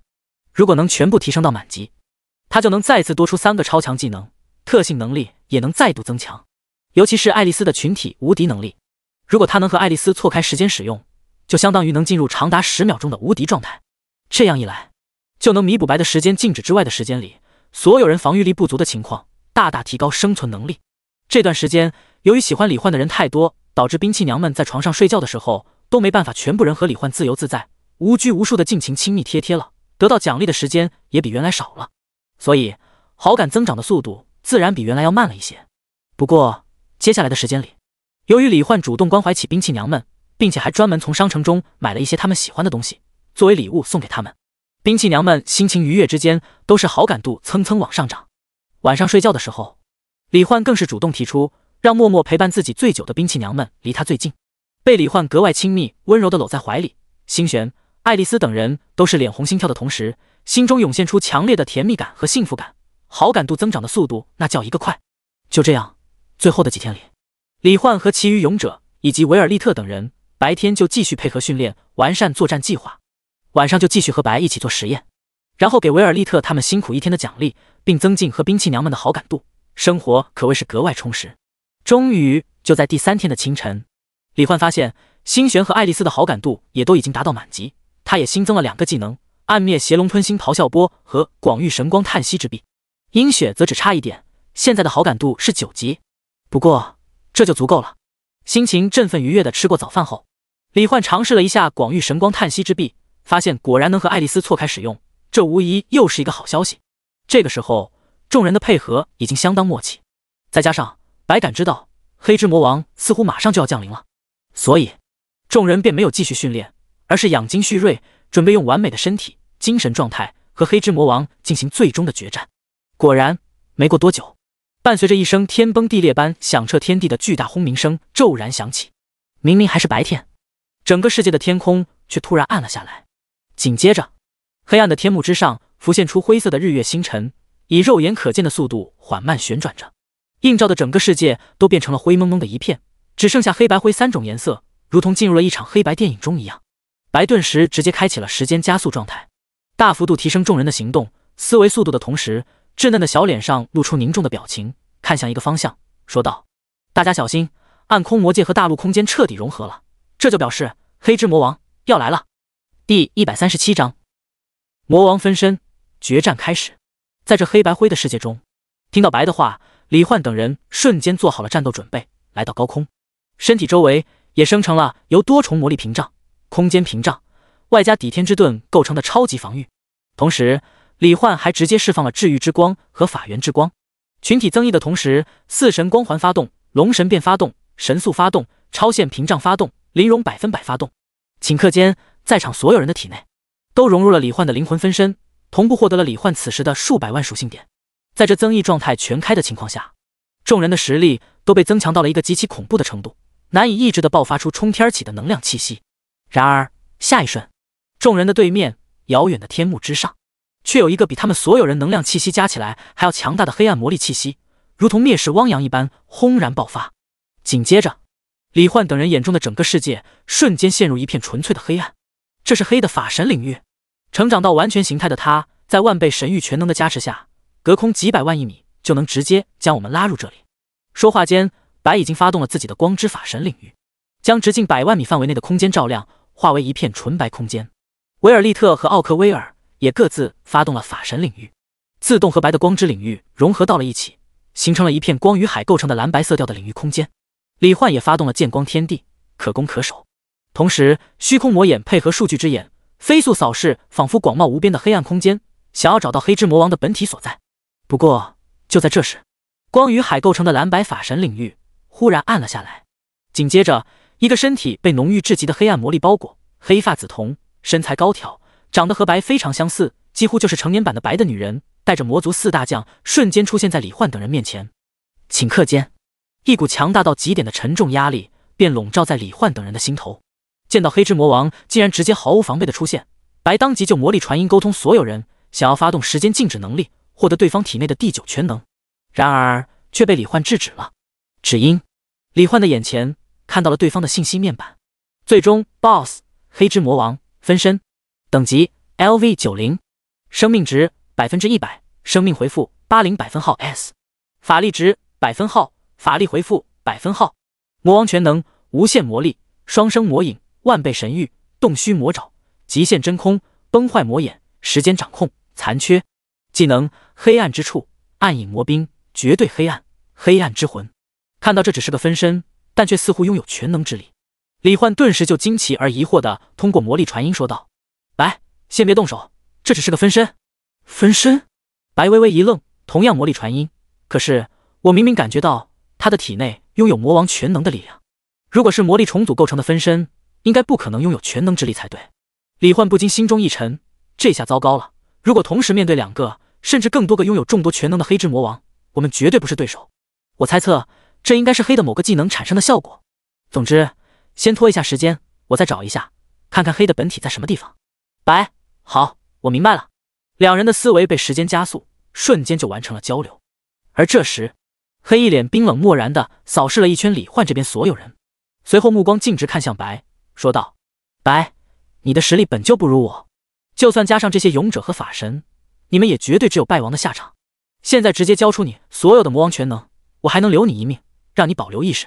如若不然，我只有杀了你们所有人，然后强行从你体内取回本就应该属于我的魔王全能了。话落，黑已经释放出不加掩饰的冰冷杀意，他身后左右两边的魔族4大将也是直接联手发动了灾厄领域。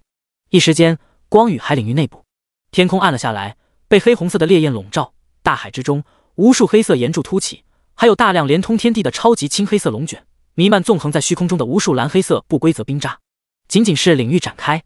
，4大将的元素魔力已经和白、维尔利特、奥克威尔的充斥天地，无处不在的光元素、水元素魔力彼此激烈碰撞，掀起无数能量激波，搅得整个世界如同混沌末日一般。同时，无数巨型章鱼一样的黑暗触手也从领域内诞生的各处阴影中延伸出来，随意扭曲甩动之间，就响起炸雷般的轰鸣，轻易破碎了大片虚空，掀起阵阵暴风。看起来应该是黑之魔王的技能之一。在这末日般的环境中，白静静诉说道：嘿，我的想法仍然没有改变，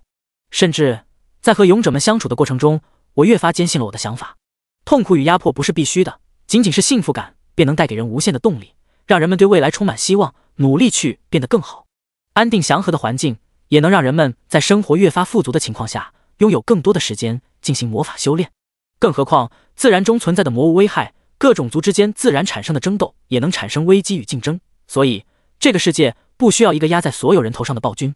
如果你愿意真心接受我的想法，我将魔王全能交给你，自然也没有问题。听到这里，黑的脸色越发冰冷。白，你太过于理想化了，没有绝对力量的压迫，拉斯马尔大陆永远也不可能变成一个所向无敌、不惧任何敌人的魔法世界。不过，既然你这么坚定，我会努力在不杀掉你的前提下，夺回你体内的所有魔王全能，让你亲眼见证一下，到底谁才是正确的。至于其他人，敢阻止我的话，就全都给我去死吧！冷笑声中，黑的整个身影消失不见，融入到了外界广袤的黑暗之中。紧接着，领域内的巨型黑暗触手表面，源源不断的爆发性的涌现出海量形态各异的魔族暗影士兵，朝着白河李焕等人无声无息间急速攻杀而去。第138章石庭战斗计划，超级不死之身，如同点燃了导火索一般，在黑之魔王发动攻击的瞬间，魔族4大将也在顷刻间爆发全力。一时间，黑红色的烈焰光柱冲击波，青黑色的巨型龙卷风刃，体表长满巨大黑暗触手的炎风巨人，席卷天地的蓝黑色冰刺，随着无数魔族暗影士兵朝着李焕等人绞杀过去。与此同时，伴随着一道无形力量横扫整个领域世界，李焕等人的身体行动速度、思维速度、释放技能速度，全都如同变成了 0.5 倍速的慢动作一样，是黑之魔王的时间减速能力。不过，在李焕数百万点的属性加持之下，哪怕速度慢了一半，众人的行动也仍旧没有受到太大影响。再加上，在黑羽四大将发动攻击的时候，白也直接发动了时间静止能力。一瞬间，静止的世界中，维尔利特爆发出漫天暴雨一样的纯白光元素之剑，奥克威尔发动数百万道幻影乱流击波段浪斩百倍音速单分子水刀，风清月在龙神变形态下，连续爆发出海量破虚剑气和万刃纵横斩青金色无视防御的超级剑气。星璇挥手之间，制造出数条上万米长的超级黑暗引力之龙，咆哮飞舞而出。鹰雪发动永恒圣火灭神弹幕洪流，一瞬之间便爆射出充斥天地的橙黄分裂子弹，留下密密麻麻的子弹轨迹光影。而七神勇者也是各自发动攻击，其中兰迪斯挥动勇者圣剑，爆发出爱与正义之破空剑光断魂斩，朝着四大将这4个有灵魂的人本体斩去。龟田小次郎手臂拉出道道幻影，烈焰神弓射出海量焚烧物质的红色不灭之炎，自动朝着四大将追踪而去。赵云丹手握持雷龙圣枪，密密麻麻的蓝色电流缠绕间猛然间投掷而出，在空中凝聚出一条苍蓝色雷龙，包裹着雷龙圣枪，以光速朝着四大将贯穿而去。凯尔文操纵法神权杖，释放各系魔法加护技能，随后抬手就释放了攻击速度最快，而且对黑暗元素魔力有一定克制作用的光系攻击型禁咒，爆射出超巨型龟派气功波一样的超级流星般闪耀的蓝白光束。松岛无奈全力催动禁魔神珠，释放出充斥天地的净化之光，抹除四大将的杀意与邪恶念头，让他们陷入丧失战意、思维近乎停滞的状态。凯瑟琳化身黑灵红眼、白灵蓝眼、青灵绿眼3头魔龙形态，朝着破空而来的无数攻击和魔族暗影士兵喷吐出大范围超高温炽热龙息、超低温极寒吐息和腐蚀性剧毒吐息。李焕则是操纵剑光天地生成无限剑气，铺天盖地的扫向魔族四大将和海量魔族暗影士兵，并生成越来越多的剑意石像，朝着外面冲杀出去。既能攻击，又能将众人的身形掩盖，起到一定的保护作用。发动攻击的同时，李焕也不忘视线转动，通过虚空魔眼和数据之眼，朝着各个方位无限延伸探索，搜寻黑之魔王的本体所在位置。白并没有将时间暂停8秒，而是1秒钟后便恢复了时间流动。为了能在李焕找到黑之魔王本体的时候拥有足够的时停时间进行夺取第9全能时间掌控的行动，他们的战术就是常规战斗情况下每隔1秒进行一次时停，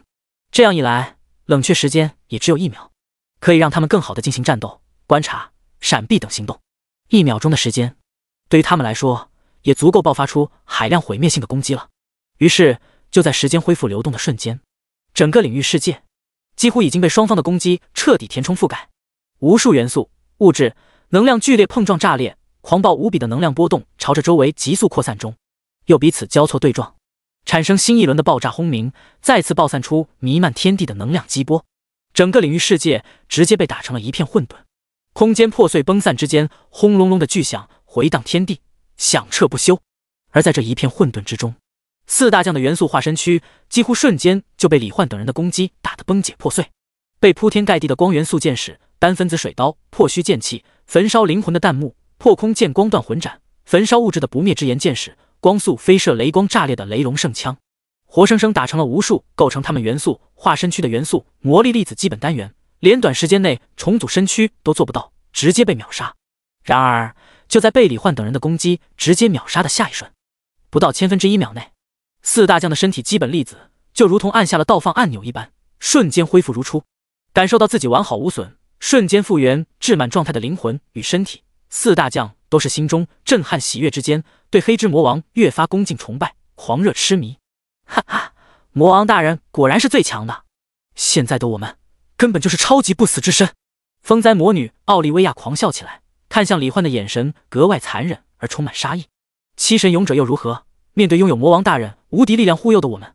你们也终究只有死路一条而已，都给我去死吧！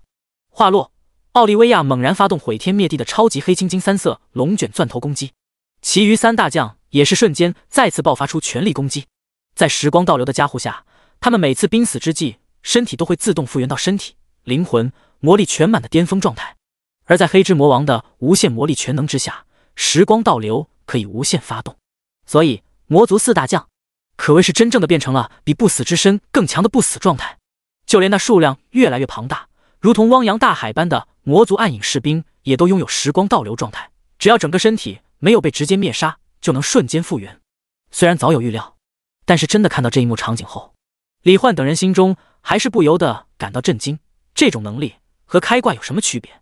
这种情况下，如果一直找不到黑之魔王的本体，李焕他们体力和精神耗尽后，只有死路一条。然而就在战斗不断进行的过程中，李焕却始终无法找到黑之魔王的真身所在。白，黑之魔王恐怕用了某种特殊手段，将自己的本体彻底隐藏起来了。我们现在恐怕只能先杀掉他的分身，逼他的本体现身才行。我明白了，这应该是黑城长到完全形态后多出了一些我不知道的技能。你能锁定他分身所在的位置吗？如果可以的话，我马上发动最长时间的时停，一起去杀掉他的分身。已经找到了。好，那就开始吧。下一瞬，整个世界陷入静止。在已经快要把整个领域世界填满的魔族暗影士兵和无数色彩缤纷的混乱能量波动静止在原地的瞬间，李焕发动空间能力，带着众人瞬间移动，来到了广袤黑暗魔力世界中的一处区域。在白色光元素的映照下，浑身被黑暗魔力包裹的黑之魔王清晰显示在众人面前。大家一起先彻底灭杀了这具魔王分身。随着李焕开口，众人也是顷刻间爆发全力，混乱狂暴，铺天盖地的攻击集中到一起，瞬间就将黑之魔王的分身直接吞没。第139章无限魔王分身，扭转战局的方法。面对李焕等人，在8秒时停下，持续不断的疯狂输出和能量叠加。当时间恢复流动的瞬间，黑之魔王的分身直接就被彻底打成了一片虚无，连时光倒流都做不到。看到数据之眼中魔王分身已经死亡，李焕松了一口气的同时，视线再次飞速扫向周围所有区域。然而下一秒，在李焕震惊到瞳孔放大的眼神中，他仍然没有找到黑之魔王的本体所在，反而视线之中竟然出现了越来越多的魔王分身，而且全都拥有魔王全能。白一直关注着李焕，察觉到李焕的异样，他当即问道：怎么了，李焕？你的脸色好像很不好，你看到什么了？李焕不自禁地咽了口唾沫，声音竟微微有些发颤地说道：黑之魔王的分身不止一个，而且每一个体内都拥有魔王全能。白顿时露出难以置信的眼神。怎么可能？李焕，会不会是你看错了？又或者那些分身只是虚假的魔力幻想？白很清楚，如果黑之魔王真的能无限生成拥有魔王全能的分身的话，他和李焕等人绝对不可能有任何胜算。然而话音刚落，光与海构成的明亮法神领域之内，一个和先前一模一样，黑发紫瞳，身材高挑，长得和白非常相似的女人，已经再次出现在了众人面前。紧接着第二个、第三个，越来越多的黑之魔王出现在蓝白色的法神领域空间之内。从四面八方、天空各处，冰冷的紫色瞳孔静静看着表情吃惊、震撼，甚至带有一丝恐惧的白和李焕等人。我早就说过，你们不可能是我的对手。黑发出冰冷又带着些嘲弄的声音。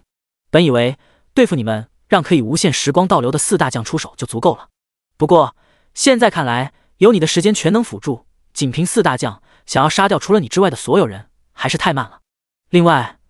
你们是不是以为杀掉我的那具分身，我的本体就会出现在你们面前？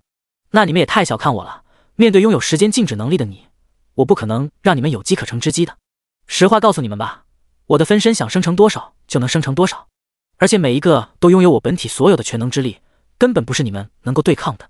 当然，现在想要投降的话也是可以的，只不过需要付出更多的代价。白出声询问：什么代价？黑冷冷一笑：代价就是由你从你们这些人里挑出一个人来，亲手杀掉那个人，然后再把你的所有魔王全能恭敬地送到我面前。只要让我开心了，你和剩下的这些家伙自然就可以活下来了。闻言，李焕等人瞬间做好战斗准备。在他们看来，白必然会直接拒绝，战斗也将一触即发。然而下一秒，白却是略微沉吟间说道：我明白了，请让我考虑一下。李焕等人顿时目露谨慎，下意识稍微远离了白一点距离。白，你到底在想什么？李焕，别担心，我只是在拖延时间，感知一下他的分身到底有没有他说的那么强。两人魔力传音之间，黑似乎也察觉到白的想法，不过他并没有阻止，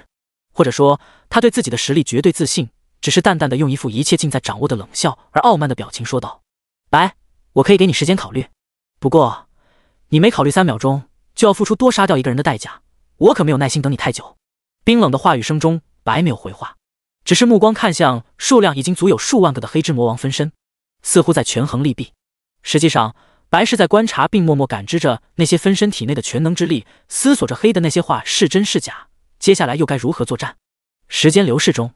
就在时间已经快要达到这边的人数乘以秒数的上限，黑之魔王数万分身魔力涌动，即将打算出手时，白突然有所发现一般说道：“不对，还有机会。嘿，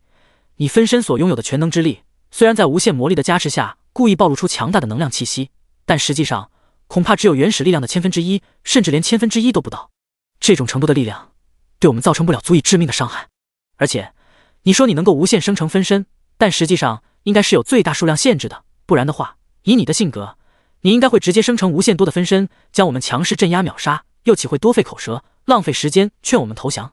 黑的脸上仍旧挂着冷笑，微微摇了摇头。白，看来你还真是不见棺材不落泪。既然你执意想要和我作对，我就让你们见识一下现在的我到底有多强吧。话音落下的刹那，天空中数万个黑之魔王分身的紫色瞳孔在同一时间骤然闪亮起来，齐齐发动了魔王全能崩坏魔眼，能够将视线范围内锁定的一切物质能量的基本结构单元拆散，从而达到使其自动崩坏，化为微观粒子粉末的效果。一瞬间，攻之勇者龟田小次郎就发出痛苦至极的惨叫。哪怕白第一时间就发动了时间静止，龟田小次郎身体组织的90%以上仍然直接凭空消散，化作沙土粉末一样的物质滑落下坠。好在李焕和木林一直保持着己方拥有100%每秒的生命回复效果，所以下一秒，只剩下小半个脑袋的龟田小次郎又瞬间恢复了原来完好如初的身体状态。即便如此，龟田小次郎也是被吓得够呛，大口的喘着粗气，脸色苍白，几乎现在就想要举手投降，神色惊恐的大声吼叫着：“我不想死，我还不想死啊！要不然我们就投降吧。”李焕一巴掌拍在他的肩头，神色冷峻的说道：“小次郎，想要活命，就只有杀掉黑之魔王。既然无法通过正常手段找到黑之魔王，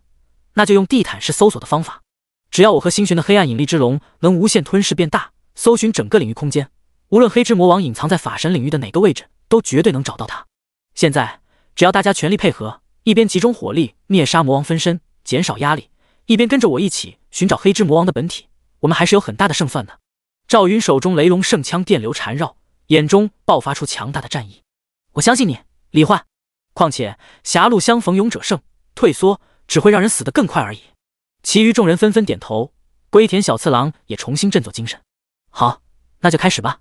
李焕说完，已经和星璇一起发动了暗灭邪龙吞星咆哮波，同时左眼中储存的海量超压缩毁灭能量体骤然间爆射而出，如同一道粗壮无比的炫彩毁灭射线一般，朝着黑之魔王的众多分身扫杀而去。其他人也全都爆发出最强的技能，集中火力朝着黑之魔王的分身狂轰滥炸。只要能如李焕所言找到对方的本体，然后实行原本的第9全能夺取计划，他们就可以扭转战局。第140章各自的计谋，勇者之死。在时间静止的世界中，李焕等人的行动和思维便可以不受黑之魔王的时间减速力量影响，正常的处于白的时间加速状态，所以交流和出手都只在一瞬间。交流之间，他们决定在原来的战术上进行升级，从静止1秒冷却1秒的战斗状态变成静止0.5秒冷却0.5秒的战斗状态。在数百万点四维属性加持下，他们可以很轻易的适应0.5秒级别的时间精度，从而更好的注意到黑之魔王的动向、攻击以及他们彼此的身体状态，防止被黑之魔王的攻击直接秒杀。李焕还让木林通过圣域权杖的渡命能力，将其中蕴含的无限生命能量隔空输入众人体内，在100%生命回复的基础上，再度提高生存能力和恢复力。一切战术安排妥当的同时，伴随着李焕等人在时间静止状态下爆发全力，数万个黑之魔王分身中，直接就有上千个分身被狂暴无比的技能能量瞬间吞噬灭杀。不过才杀掉上千个分身，当时间恢复流动的瞬间，又有更多的魔王分身生成出来，就好像真的是无穷无尽的一般。而时停结束后，李焕等人便又会陷入时间减速状态，面对大量黑之魔王分身的全能之力与技能攻击，其中包括崩坏魔眼无视防御的根源分解，洞虚魔爪穿梭空间，直接攻击在众人体表的超光速破碎虚空的打击，还有无限魔力操纵下发挥出来的常规技能，如魔族暗影士兵冲杀、巨型黑暗触手鞭打，还有能让李焕等人的视野彻底陷入一片漆黑的绝对黑暗。一时间，除了李焕能凭借虚空魔眼看清外界情况，所有人都成了瞎子一样的存在，只能凭借法神领域或者各自的魔力感知能力感知周围的一切。但是面对各种破碎虚空、混乱狂暴的能量波动，魔力感知也基本上起不到什么作用。好在黑暗的恐慌只持续了一瞬。木灵，试试清醒之光。李焕一边操纵黑暗引力之龙，一边说道：“好的，主人。”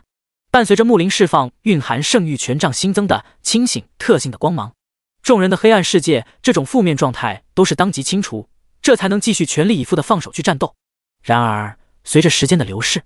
魔王分身的数量越来越多，甚至已经达到了在 0.5 秒内差点把李焕之外的几个勇者给秒掉的程度。好在达到这种程度后，黑之魔王分身的数量似乎终于达到了一个上限，使得李焕他们虽然艰难，但终究是能始终保持着全员存在的完整战力。不过由于稍有不慎就有可能被秒掉，所有人的精神都可谓是紧绷到了极点。李焕和星璇操纵着各自制造出来的黑暗引力之龙，通过强引力场以一种越来越快的速度吞噬着黑之魔王暗之法神领域之内的海量黑暗魔力，体型持续不断的急速膨胀变大。在吞噬的过程中，李焕等人也在不断朝着各处飞速移动，躲避黑之魔王攻击的同时，也在茫茫黑暗之中搜寻着黑之魔王本体所在的位置。黑之魔王又岂会察觉不到李焕他们的意图？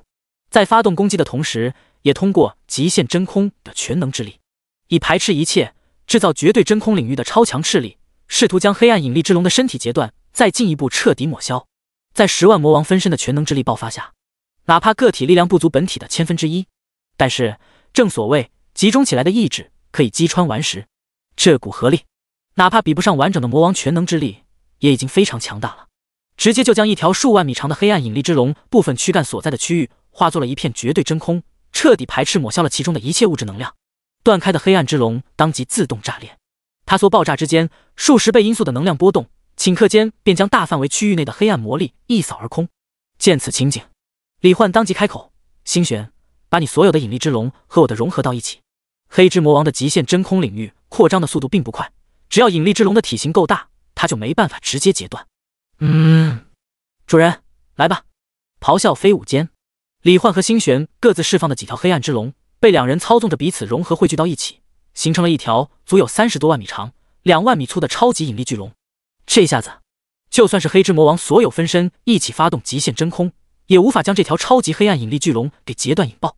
而且在体型暴增后，引力之龙散发出的强引力场覆盖的范围也越发庞大，直接就将周围数百万米内的黑暗魔力吞噬进入体内，体型再度增长，然后再次吞噬更多黑暗魔力，形成了一个良性正循环。成了，这样吞噬下去，恐怕要不了太久，就能让黑暗引力之龙笼罩整个暗之法神领域。李焕心中振奋。然而下一瞬，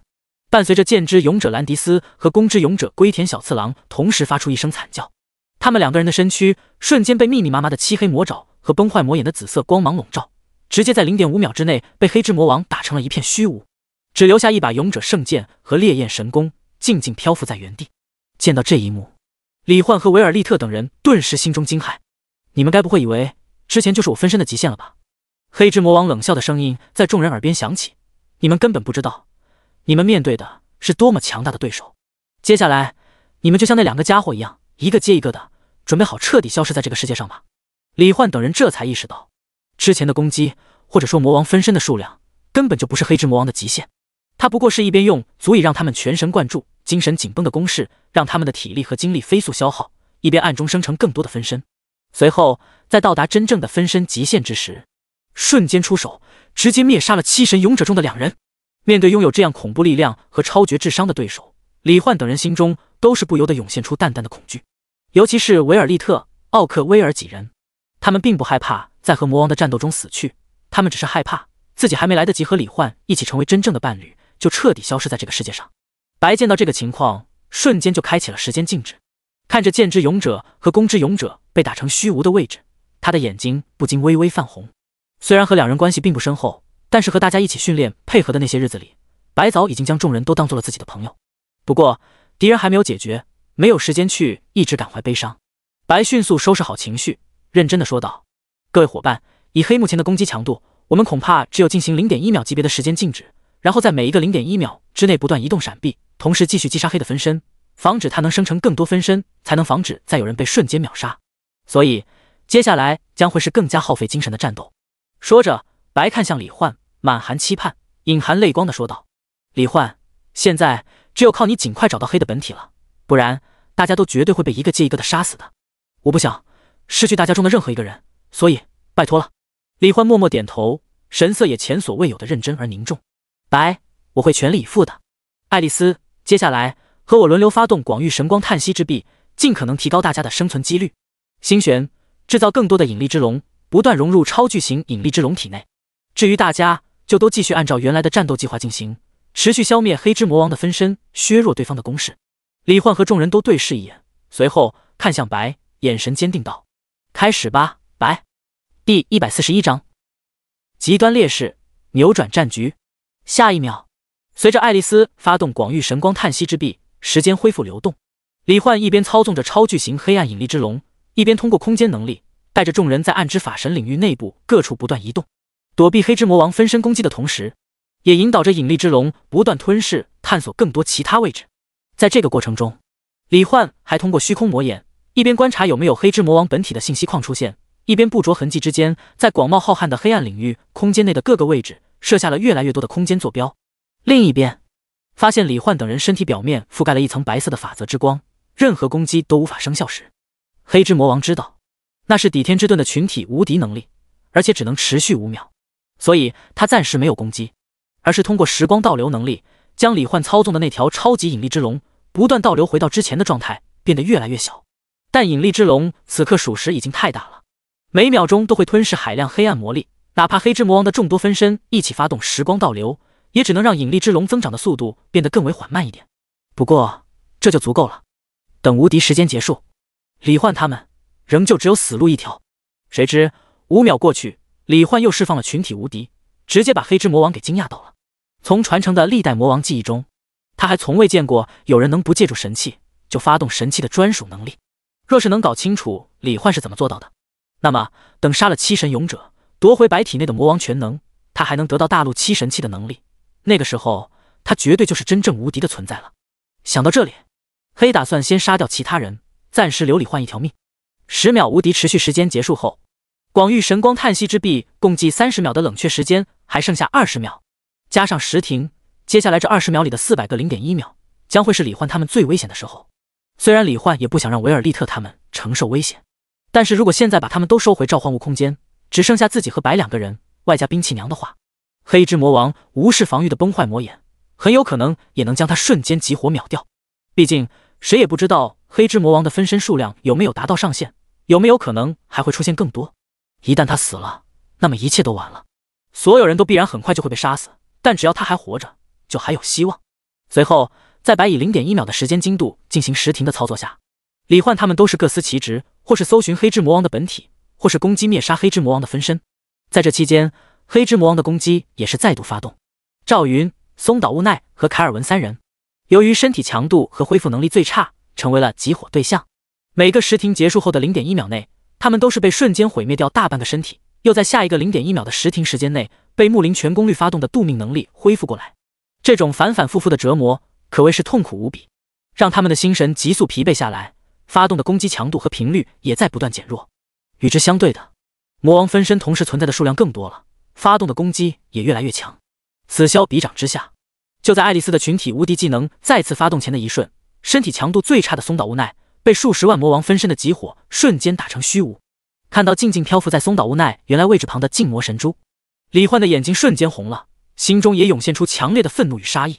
像收起勇者圣剑和烈焰神功一样，将静魔神珠收纳到无限空间后，李焕整个人直接爆发出了超越常态的实力，带着众人，带着光与海之时间加速法神领域，带着超巨型黑暗引力之龙，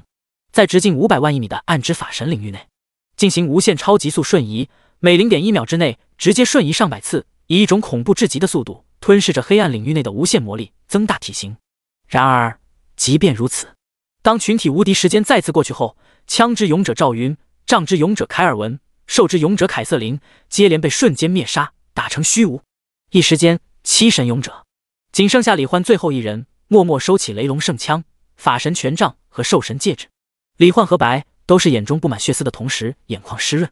虽然李焕有群体复活能力，还暗中通过空间能力收集了每个人的一缕头发，用来作为复活的初始身体组织，但亲眼见到这么多伙伴被一个接一个杀死在面前，说不痛苦那是不可能的。这个时候少了6个人的攻击，黑之魔王的分身也已经无法压制在一个相对安全的数量了。就在又一轮群体无敌时间结束后，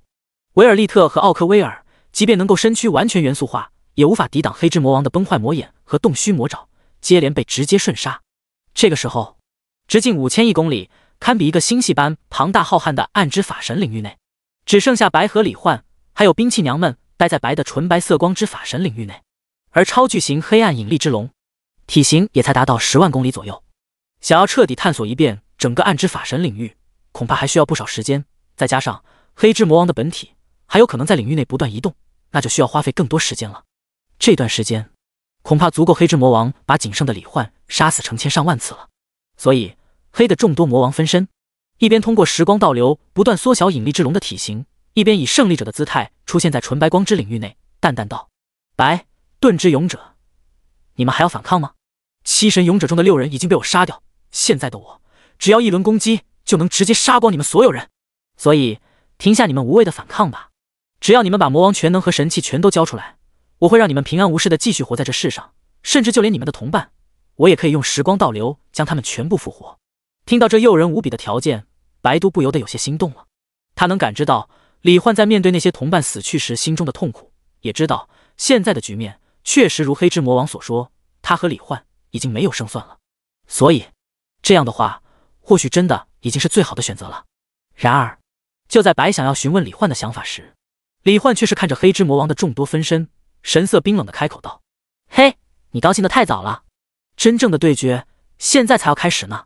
话落，伴随着李焕虚空魔眼全力发动，整个暗之法神领域内部的空间各处瞬间绽放出无数蓝色光芒，那是李焕在整个领域空间内设下的海量空间坐标转化而成的蓝色圆形空间传送门。同一时间，超巨型黑暗引力之龙也在李焕的操纵下，一头冲入了一个位于龙头面前的巨大传送门中。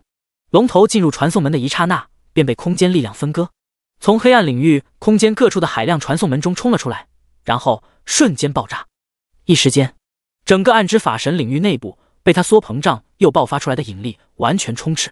李焕虚空魔眼急速扫视之间，当即就发现了一处没有被引力影响的异常区域。找到你了。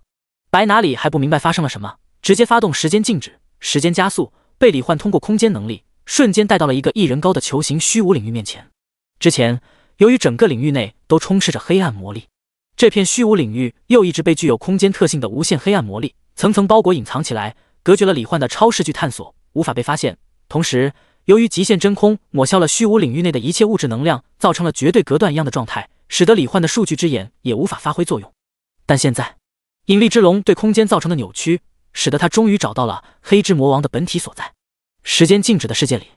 李焕毫不迟疑，瞬间将无限空间中储存的由海量黑暗引力之龙叠加而成的超高密度超高引力的数万条黑暗之龙猛然间释放出来，咆哮着朝极限真空排斥一切产生的虚无领域一头冲了过去。只要以最快的速度破开这个极限真空防御圈，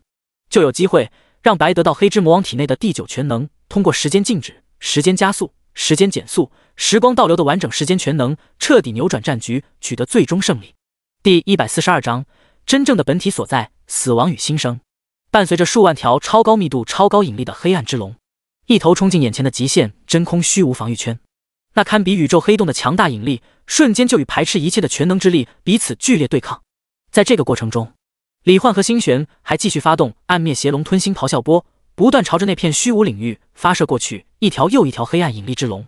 一时间，引力之龙在强大至极的斥力下，接连不断的如同被高温炙烤的冰雪般急速消融，而极限真空防御圈的虚无领域也在飞速缩小。仅仅3秒过去，极限真空虚无领域便彻底消失，暴露出了在静静漂浮在其中黑发紫瞳的黑之魔王。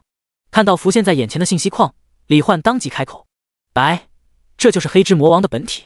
快动手。白也知道这恐怕是唯一的机会了，所以见到对方本体暴露出来的一瞬间，他就第一时间感知对方体内的全能光团中第9全能所在的位置，随后身躯光元素化，来到了黑之魔王面前，手臂以光速直接伸进了黑之魔王由暗之魔力构成的身体之内，一把抓向了时间全能的光团。找到了，就是这个。感受到手掌中光团里蕴含的时间全能之力，白的稚嫩脸庞上露出欣喜与激动的神色。只要能得到完整的时间全能，复活所有人应该都轻而易举，还能反败为胜，扭转战局。紧紧抓住的同时，白一边用力往外拉扯，一边通过势能魔躯的全能之力将其直接吞噬到自己体内。终于就在10停8秒的第7秒时，白成功将第9全能从黑的胸口扯了出来，还完全吞噬融入到了自己体内，与自己原本残缺的时间全能彼此彻底融合。成功了，李焕，我们成功了！白发出激动的呐喊，像是得到了最喜欢最心爱的玩具的小女孩一样。但突然，她仿佛发现了什么一般，神色转瞬间失落下来。怎么办？李焕，以我的力量，无法时光倒流到所有人都活着的那个时间段。见到白彻底掌握了时间全能，李焕如释重负。至于无法倒流到所有人都活着的时候，也没关系。他微笑着道：“没关系，白，我还一直保留着最后的底牌，能够复活大家。”时间加速下的交流中，10停的最后1秒内，李焕发动了生命系超劲咒魔法技能生命女神的恩赐，以众人的头发为基础身体组织进行了群体复活，冷却时间72小时。一瞬间，一个花纹繁琐玄奥无比，涌动着难以言喻的磅礴生命能量的淡绿色法阵从李焕和白的面前浮现出来。紧接着，兰迪斯、凯瑟琳、赵云、松岛悟奈、维尔利特等人的身影全都从中浮现出来，并瞬间从虚幻凝实，获得新生。被复活的众人都是有种恍然如梦的感觉，但看到眼前的李焕和脚下的法阵，他们顿时就意识到自己被李焕通过某种逆天的生命魔法给复活了。一时间，维尔利特他们都是忍不住流着泪，想要过来拥抱李焕，但是他们也注意到现在战斗还没有结束，所以也是强行按捺住自己内心汹涌的情感，来到李焕身旁，做好最后的战斗准备。李焕将所有神器重新交给了7神勇者中的另外6人，笑着道：“各位，欢迎回来。现在白已经得到了完整的时间全能，我们已经立于不败之地。接下来只要杀掉黑之魔王，一切就都能够结束了。”众人接过神器的瞬间，也是当即神情振奋地说道：“那就一起动手吧。”随后，最后的0.1秒10停时间之内，众人全力爆发各自的最强技能，朝着黑之魔王的本体攻杀而去。这时，时间静止，时间结束，黑之魔王的本体被众人的攻击瞬间吞没，打成虚无，就像是他之前杀死他们时那样。原地只留下6个蕴含不同魔王全能的光团，静静漂浮在虚空中。这就结束了。剑之勇者兰迪斯有点错愕的感觉。不对，还没有结束，大家小心。李焕目光谨慎地扫向周围虚空，他并没有听到黑之魔王被击杀的提示音，而且暗之法神领域没有消失，就连魔王分身也都仍然存在。话音刚落，黑暗中黑之魔王的100万分身中的10几万个便试图冲过来夺回漂浮在虚空中的6个魔王全能光团。然而面对此刻完全掌握了时间全能的白，仅仅是时间减速场，就让冲进光之法神领域内的所有魔王分身全都如同静止在了原地一般，以一种堪比蜗牛爬的速度朝着魔王全能光团靠近。但李焕等人却是在白的时间加速下，行动和思维速度快到了极点，直接便通过各自的技能攻击，将所有视线内的魔王分身逐一飞速消灭。在这个过程中，为了防止再出现什么意外，白也是凭借时间加速下的超光速行动力吞噬了所有魔王全能。眼见白吞噬了所有全能，李焕心中大定，这下子黑之魔王已经不可能有任何胜算了。同时他也在用虚空魔眼配合数据之眼扫视虚空中的众多魔王分身。他猜测黑之魔王很有可能是意识转移到了某一个分身中，亦或者每个魔王分身中都蕴含他的灵魂意识，只有杀掉所有魔王分身才能彻底杀死他。不过这对于现在的他们来说也不算什么难事，而且没有了无限魔力的全能，黑之魔王也不可能无限生成分身了。然而就在李焕以为胜券在握时，吞噬了9大魔王全能的白却突然发出痛苦的声音：“不好，李焕，快杀了我！我们都被耍了。黑的灵魂，黑的本体一直隐藏在时间全能之内，他早就猜到我们会首先夺取他的时间全能。快，再不快一点的话就真的来不及了，我马上就要坚持不住了。”说话的同时，白娇小的身体跌跌撞撞地朝着李焕靠近，他的眼中有着留恋，但更多的是坚决。这个过程中，白的光之法神领域忽明忽暗，他的头发也从白色逐渐变为黑色，身体也飞速长大。很明显，黑之魔王的灵魂力量远远超过白，几乎是碾压式的将白的灵魂意识压制吞噬。李焕虽然心痛，但倘若让黑得到了9大全能，他们必然只有死路一条。其他人也很清楚这一点，但是和李焕一样，虽然和白相处的时间不多，但他们毕竟是一起战斗的伙伴，也算是共同经历过生死了。可现在却要亲手杀掉对方，都不由得心中纠结无比。大家动手！李焕强行压制住内心的痛楚与不舍，出声喝道：“他已经没有能让人复活的手段了，所以杀了白之后，他就真的彻底消失在这个世界上了。但是他也不能拿所有人的性命做赌注，让白的付出白费。”话音落下，所有人也不再犹豫，怀着复杂的情绪瞬间出手。一时间，铺天盖地的各种超强技能攻击朝着白的身体各处暴轰而去。顷刻间，白的身体所在的位置就被轰成了一片黑暗虚无。众人看着那空无一物的黑暗，心中都不禁默默为白的死而感到悲伤。然而下一秒，一个带着愉悦笑意的冰冷悦耳的女人声音在众人身后响起：“时间静止的能力还真是好用呢。”第143章7神器合一，创世神的权柄。众人齐刷刷转身看去，映入眼帘的正是那个熟悉无比的黑发紫瞳、身体被漆黑魔力包裹的女人——黑之魔王。嘿，你把白怎么样了？他还活着吗？李焕下意识带着怒意出声质问。赵云、维尔利特等人同样眼中带着怒意、杀意和战意，体内能量涌动，技能蓄势待发。哪怕胜算为零，他们也要为了自己，为了伙伴，为了这个世界而战。黑笑了起来。白已经死了，他的灵魂已经被我彻底吞噬。不过这有什么关系呢？他本来就是我的意识分化出来的一个孪生意识而已，被我吞噬也不过是回到了他应该待的地方。说着，黑之魔王竟然直接来到了李焕的面前，轻轻伸手摸向他的脸，眼中带着些莫名的神采，说道：“李焕，知道吗？我可是很中意你呢。”李焕正想反抗，周围的维尔利特等人正想发动攻击，谁知他们却惊讶地发现自己竟然不能动了。不对，不是不能动，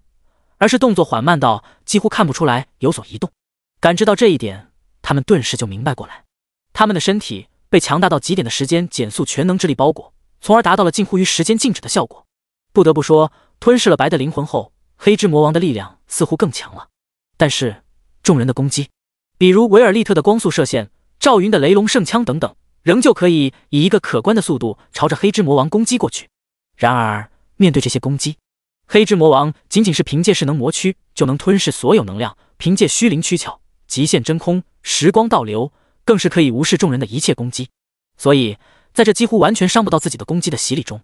黑漂浮在空中，微微俯身，用双手捧着李焕的脸，和白一样紫色的瞳孔带着欣赏之色看着他，继续说道：“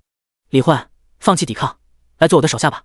现在的我想要杀掉你们，就和碾死几只蚂蚁一样简单。但是只要你服从我，成为我的人，然后告诉我你是怎么做到不借助神器就释放出神器专属技能的方法，我就可以让你们所有人都活下来，让你们一起见证这个世界在我的统治引领下将会变得多么强大。”说到这里，黑竟然俯身将无法动弹的李焕给强吻了。维尔利特、奥克威尔、凯瑟琳、兵器娘们都是气愤不已地发动更猛烈的攻击，朝着黑之魔王的身体轰去。亲完之后，黑微微舔了舔嘴唇，似乎在感受和回味。这就是白的记忆里关于奖励的信息呢。你们似乎很喜欢这样做，不过倒也确实有种独特的感觉。只要你答应我的条件，以后我还可以给你更多奖励，怎么样？李焕没有说话，而是心中疯狂思考，还有没有什么可以战胜黑之魔王的手段。然而无论他怎么想，都想不出任何方法可以打败现在拥有9大魔王全能的黑。不过看着眼前的黑之魔王，李焕总感觉他在吞噬了白的灵魂和记忆之后，好像自身也受到了一点影响。或许可以先假装臣服，再寻找机会。心中这样想着，李焕故意露出愤恨却又纠结的神色，眼神还看了看周围的同伴们，犹豫再三后说道：“我可以答应你，并告诉你我能使用神器专属技能的方法，但你既然已经得到了9大魔王全能，那么就用时光倒流能力把白复活过来吧。我不想失去任何一个同伴。”然而听到李焕的话，黑的脸色竟然微微阴沉了下来。白就是我，有我还不够吗？而且你该不会以为你有资格跟我讲条件吧？话落，黑扭头之间，双眼爆射出璀璨至极的紫色光芒，完全形态的崩坏魔眼直接将维尔利特和奥克威尔两人瞬间抹杀。做完这一切，黑回过头来，刚才阴沉冰冷的脸庞重新浮现出笑意，看向李焕：“怎么样，现在可以说了吗？如果再敢提条件，我就杀掉更多你在意的人。相反，越服从我，我就给你更多更好的奖励。刚才消失掉的2个人，我也能让他们回来。当然，要是超过我时光倒流的时间限制，他们就再也回不来了哦。”李焕心中怒火滔天，恨得牙痒痒，但偏偏为了能让维尔利特和奥克威尔能复活过来，他只能顺从。这种感觉简直不要太憋屈。好，我告诉你，只要神器认我为主，我就能提升彼此的契合度，契合度达到顶峰时，神器的专属技能我就能自由使用了。黑能感知到李焕说的都是真的，而且谅他也不敢骗他，所以他便当即俯身再次搂着李焕深入亲吻了一番。很好，很乖哦，作为奖励，我就复活你的那2个心上人。说完，黑直接发动局域时光倒流，将维尔利特和奥克威尔所在的时空中的时间倒流，从而让他们2人又回到了原本的状态，复活了过来。见此，李焕也松了一口气。黑则是看向另外6名勇者，说道：“你们几个把神器和自身的联系全都切断，然后把神器交给李焕。照做的话，就可以在这个世界好好活下去；反抗的话，就全都去死。哪怕李焕求着我让我把你们复活，我也不会去做的，明白了吗？”兰迪斯、龟田小次郎、松岛乌奈、赵云、凯尔文、凯瑟琳都被李焕所拯救过，对李焕都怀有感激、崇拜、认同等情绪。再加上他们也知道败局已定，所以都是心甘情愿地解除了和神器的联系，主动将神器交了出来。黑用暗之魔力将6把无主神器送到了李焕的面前。李焕，收下这些神器，征服这些神器，然后成为我最强大的手下吧。这种级别的无主神器是需要主动认同李焕做他们的主人，李焕才能使用的，所以黑才用了征服一词。在他看来，李焕想要得到这些神器的认同，应该用不了多长时间，到时候李焕就能使用7神器的专属技能，再加上他原本的神器，绝对能成为他手下最强的存在。然而令所有人都没想到的是，在6把神器来到李焕面前的瞬间，竟然直接就猛然绽放出了金、红、蓝、黑等各种神器自身颜色的光芒。抵天之盾也仿佛有所呼应一般，同样绽放出了耀眼的红白色光芒。叮！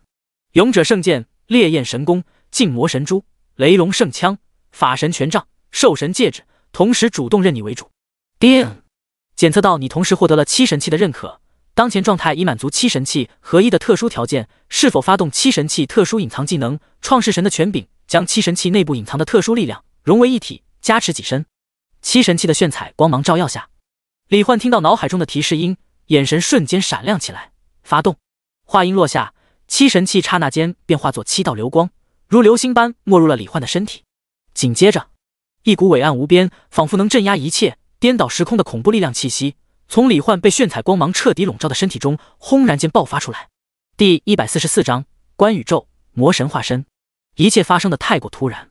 黑也没想到7神器竟然瞬间就认李焕为主，而且似乎还激发了某种特殊力量，使得李焕此刻的力量气息达到了一种他想都不敢想的恐怖程度。察觉到不对劲的刹那，黑当即就发动了时光倒流，要将李焕恢复到之前的状态，让他回到刚才那个可以被他随意玩弄于股掌之间的状态。然而在那炫彩能量包裹下，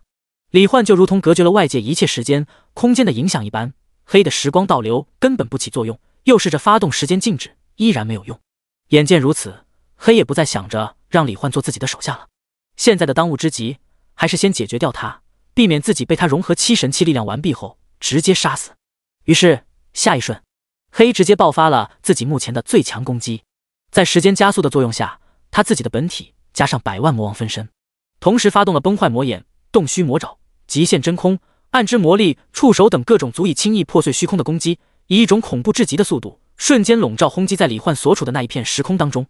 不过就在黑之魔王心中惊惧之间爆发全力，铺天盖地的攻击笼罩而来时，李焕的视角中整个世界却如同静止下来了一般。当技能发动成功，获得创世神的权柄的刹那，李焕瞬间就获得了超光速思维、宇宙之脑、任意修改法则规则之力、虚空造物、调整世界或宇宙时间流速、随意扭转宇宙星河运转、修改宇宙基本力等等各种能力。现在的他就是拉斯马尔大陆所在的星球所在的宇宙中真正无敌的存在。虽然这个技能只能持续3秒钟，但是在超光速思维和行动力下，整个世界、整个宇宙对于李焕来说就像是完全静止一样。所以这化身创世神的3秒钟，在他的感知中就好比3个小时甚至3天一样漫长。如果他想的话，甚至可以将时间永远定格在这一刻，用创世神的力量在这个宇宙里为所欲为。此刻他的意识笼罩了整个宇宙，星河的运转，恒星的燃烧，超新星爆发，游荡在宇宙中的彗星扭曲时空，引力足以轻易撕裂恒星的黑洞，各种宇宙奇观都清晰地显示在李焕的眼前，有种别样的吸引力。甚至李焕还看到了在星海中穿梭的星河舰队，而且内部的驾驶员和成员都是人类的模样，以及一些由特殊植物构成的飞船，里面待着一群格鲁特一样的树人，还有仅凭肉身就能在宇宙中遨游的种种形态各异的奇幻生物。花了1/1000秒的时间，粗略地观察并欣赏了一下这个宇宙后，李焕也意识到，这个宇宙不只有拉斯马尔大陆这一个拥有智慧生命的星球，而且文明的数量也还挺多，甚至有好多个文明的力量已经超越了拉斯马尔大陆，达到了能够进行星际航行的水平。不过貌似只有拉斯马尔大陆受到了创世法神的特殊照顾，制造了7神器和魔王危机，用来不断维持并提升这个世界的整体力量。李焕估计这里应该是创世法神制造的第一个世界，所以有种特殊的感情在内。不过就在李焕打算处理一下黑之魔王时，一群长得像是人形蝙蝠恶魔一样的生物在宇宙中黑压压一片，身后所过之处一切行星、恒星、生命体都被吞噬毁灭，化为虚无，成为一片黑暗死寂的宇宙空域的场景顿时引起了他的注意。而下一瞬，数据之眼中显示出来的信息框更是让他心中震惊。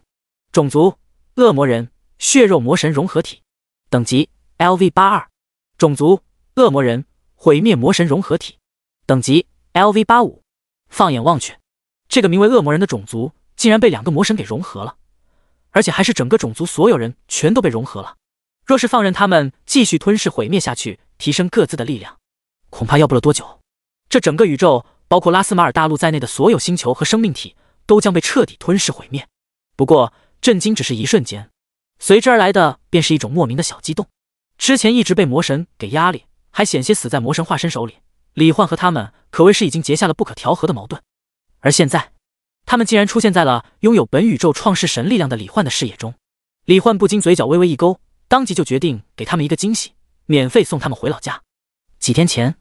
毁灭魔神寂灭的化身因为巧合和血肉魔神无相的化身同时降临在这个宇宙的恶魔人种族当中，之后2位魔神便通过各自的手段控制了整个恶魔人族群，开始了吞噬毁灭这个宇宙的行动。其中毁灭魔神寂灭通过毁灭任意事物便可以无限提升自己的本体实力，血肉魔神无相则是可以通过吞噬更多物质无限提升自己的力量。下达了吞噬毁灭一切的指令后，恶魔人族群便凭借2大魔神的力量纵横星海，所向披靡，没有任何人能阻止他们。此刻无聊之间，寂灭便和无相通过意识沟通聊起了天。哈哈，无相，我早就说过，我们2人的力量是最为相配的。我负责毁灭一切，你就吞噬掉被毁灭的一切，这样一来，我们的力量都能不断提升，到时候就是时间和命运那2个家伙联手，也无法阻止我们做自己想做的事情。听到寂灭的话，无相呵呵笑了笑。寂灭，别说什么跟我相配了，你这种满脑子暴力、无脑毁灭一切的行为，让我的这次旅行变得毫无乐趣可言。以后我再也不想在别的宇宙里碰见你了。寂灭顿时无语，像个老大哥一样说道：无相，你整天就知道找乐子，所以你的实力才是我们9大魔神中最弱的一个。这样下去，等降临主宇宙的计划成功，你恐怕抢不到什么东西。对此，无相仍然无动于衷，只是带着些莫名意味的邪笑着说道：呵呵，最弱吗？我们的力量本就是无限，最弱最强又有什么区别？对于我们来说，想要决出胜负，可不是靠像个傻子一样一直提升力量来做到的。寂灭有些不解，什么意思？无相正打算说些什么，却突然面色微变，似乎感知到了什么。下一瞬，整个恶魔人族群瞬间消失在原地，出现在了一颗刚好要爆炸的恒星内部。第145章绝对力量第2件至高神器奖励。没错，这就是李焕为他们准备的惊喜。凭借对整个宇宙的操控力，李焕直接将无相和寂灭的所有融合体全都转移到了一个可以洗个热水澡的好地方——超新星爆发的中心。一瞬间，狂暴到极点的电磁辐射、极致高温、能量冲击波、粒子乱流，直接就将无相和寂灭99%以上的融合体轰碎燃烧，连渣渣都不剩，仅剩下具备2人最强力量的主体还能在其中坚持一下。该死！这种力量绝对是创世神级别的存在出手了。明明之前通过本体感知过，这个宇宙没有这种级别的强者才对。融合了恶魔人部族首领，体格雄壮无比，浑身长满灰褐色毛发，如同一头肌肉暴熊一样的寂灭，在意识中发出怒吼咆哮。还行吧，正好和你一起待在这里也很无趣。融合了恶魔人另一个部族首领，背生黑色双翅，头生漆黑双角，身材高大挺拔，一头黑色长发披散的无相，倒是脸上挂着笑容，一副无所谓，甚至有点解脱舒坦的表情。喂，我有这么讨人厌吗？寂灭的意识再次发出咆哮，随后又大声问道：还有，你刚才说真正能决定胜负的关键是指什么东西？很简单。无相看着目光期待的寂灭，嘴角勾起一抹邪笑。想要战胜同为魔神的对手，自然是需要你自己好好去动动脑子。说到这里，看着寂灭气急败坏的模样，无相嘴角的笑容更加灿烂，似乎终于感受到了一点乐趣。随即整个人的身体瞬间分解消散，化作一片虚无。同一时间，寂灭也化作了虚无。两人被李焕通过创世神的力量直接抹杀掉了。看着两个魔神化身和海量融合体就这样被自己瞬秒，李焕心里那叫一个爽。唯一可惜的就是刚才他意念观察的过程中，发现无相似乎不怎么生气的样子。不过想想也是，无相号称拥有无限化身，别说死掉一个了，就是死掉几亿个，估计也不带心疼的。至于为什么不主动出现在无相和寂灭面前，李焕自然是担心他们受到刺激，在他还没发育好的情况下强行提前降临世界什么的，那就糟糕了。又通过宇宙之脑感知观察了一下整个宇宙，确定没有残留的魔神化身后，李焕便意识收回，看向了眼前的黑之魔王，抬手之间就将黑体内的魔王全能全部剥夺。随后意念闪动间，周围所有人都获得了超光速思维，能够在时间近乎停滞的时空下和他正常对话。而在黑的视野中，就是他的所有攻击全部失效。眼前的李焕也突然变成了宇宙巨人一般的超巨型生命体，他整个人包括法神领域在内都处在李焕的手掌之中，就像是被如来困在掌中的孙悟空一样。不对，不只是李焕，周围其他人也都变得庞大无比，好奇地看向他。所以是他自己的身体被李焕缩小到了和蚂蚁一样的程度。嘿，现在谁才是一根手指就能碾死的蚂蚁？李焕的声音如同雷霆轰鸣，仅仅是声音产生的音波气浪就直接将黑的法神领域生生震碎，力量根基被毁。黑整个人顿时露出痛苦的表情，身体也陷入了虚弱状态。李焕没有任何怜悯，黑之魔王杀了白，杀了七神勇者，甚至杀了维尔利特和奥克威尔2次。李焕不想让他那么容易就死去，起码也要承受一些痛苦。黑下意识的还想发动时光倒流，结果就如遭雷击般，发现体内的全能全部消失了。感受到自己和李焕之间的绝对力量差距，黑也意识到现在的自己绝对不可能是李焕的对手，所以他低着头，眼神闪动间，身躯竟直接通过元素化重组变成了白的模样，可怜巴巴地看着李焕，眼含泪水地发出稚嫩柔弱的声音：不要杀我，李焕，我就是白啊！而且我本来也不是坏人，所做的一切都只是为了让这个世界变得更好而已，所以原谅我之前对你们所做的一切，放过我，把魔王全能还给我吧。我会做一个守护大陆生灵的好魔王的。然而李焕却是面色冷漠，你不是白，也不要装作他的样子。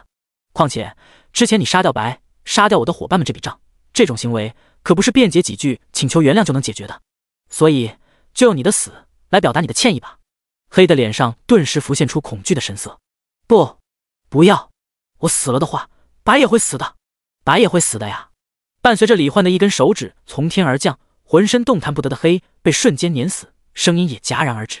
紧接着熟悉的提示音在脑海中响起：叮，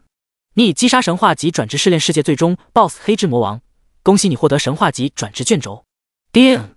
检测到你的试炼评分为超 SSS 级，触发隐藏奖励条件，恭喜你获得唯一至高级神器奖励时光神眼。叮，奖励已自动发放至你的背包，请自行查看。这次的评分竟然比上次还高，而且时光神眼看样子应该就是能操纵时间的神器，还和虚空魔眼一样是至高级。经历了这次战斗，亲身体验过堪称 BOSS 的操纵时间的能力，李焕对于时光神眼可谓是满怀激动欣喜与期待，几乎是迫不及待的就直接打开背包查看。只见一颗通体银白色，瞳孔部位是一个黑色的圆形时钟的眼球，正静静躺在空间背包个第一个格子里。神器时光神眼，品质至高级，等级 LV， 特性无法损毁 LV， 时间长河 LV。介绍：传说中由世界创造者打造的至高级神器之一，可以根据使用者意念融入任意一只眼球之中，获得时间加速、时间减速、时间静止、时光倒流、时间残像、时间削除等各种时间能力。李焕当即将其取出，和自己的右眼融合。叮！检测到你已同时获得至高神器虚空魔眼与时光神眼，恭喜你获得特殊技能时空界域。详细技能介绍，请在技能面板中查看。竟然还有特殊技能！李焕心中诧异，不过他没有立即查看，而是打算趁着自己还拥有创世神的力量，准备将白复活。他想要 Happy Ending。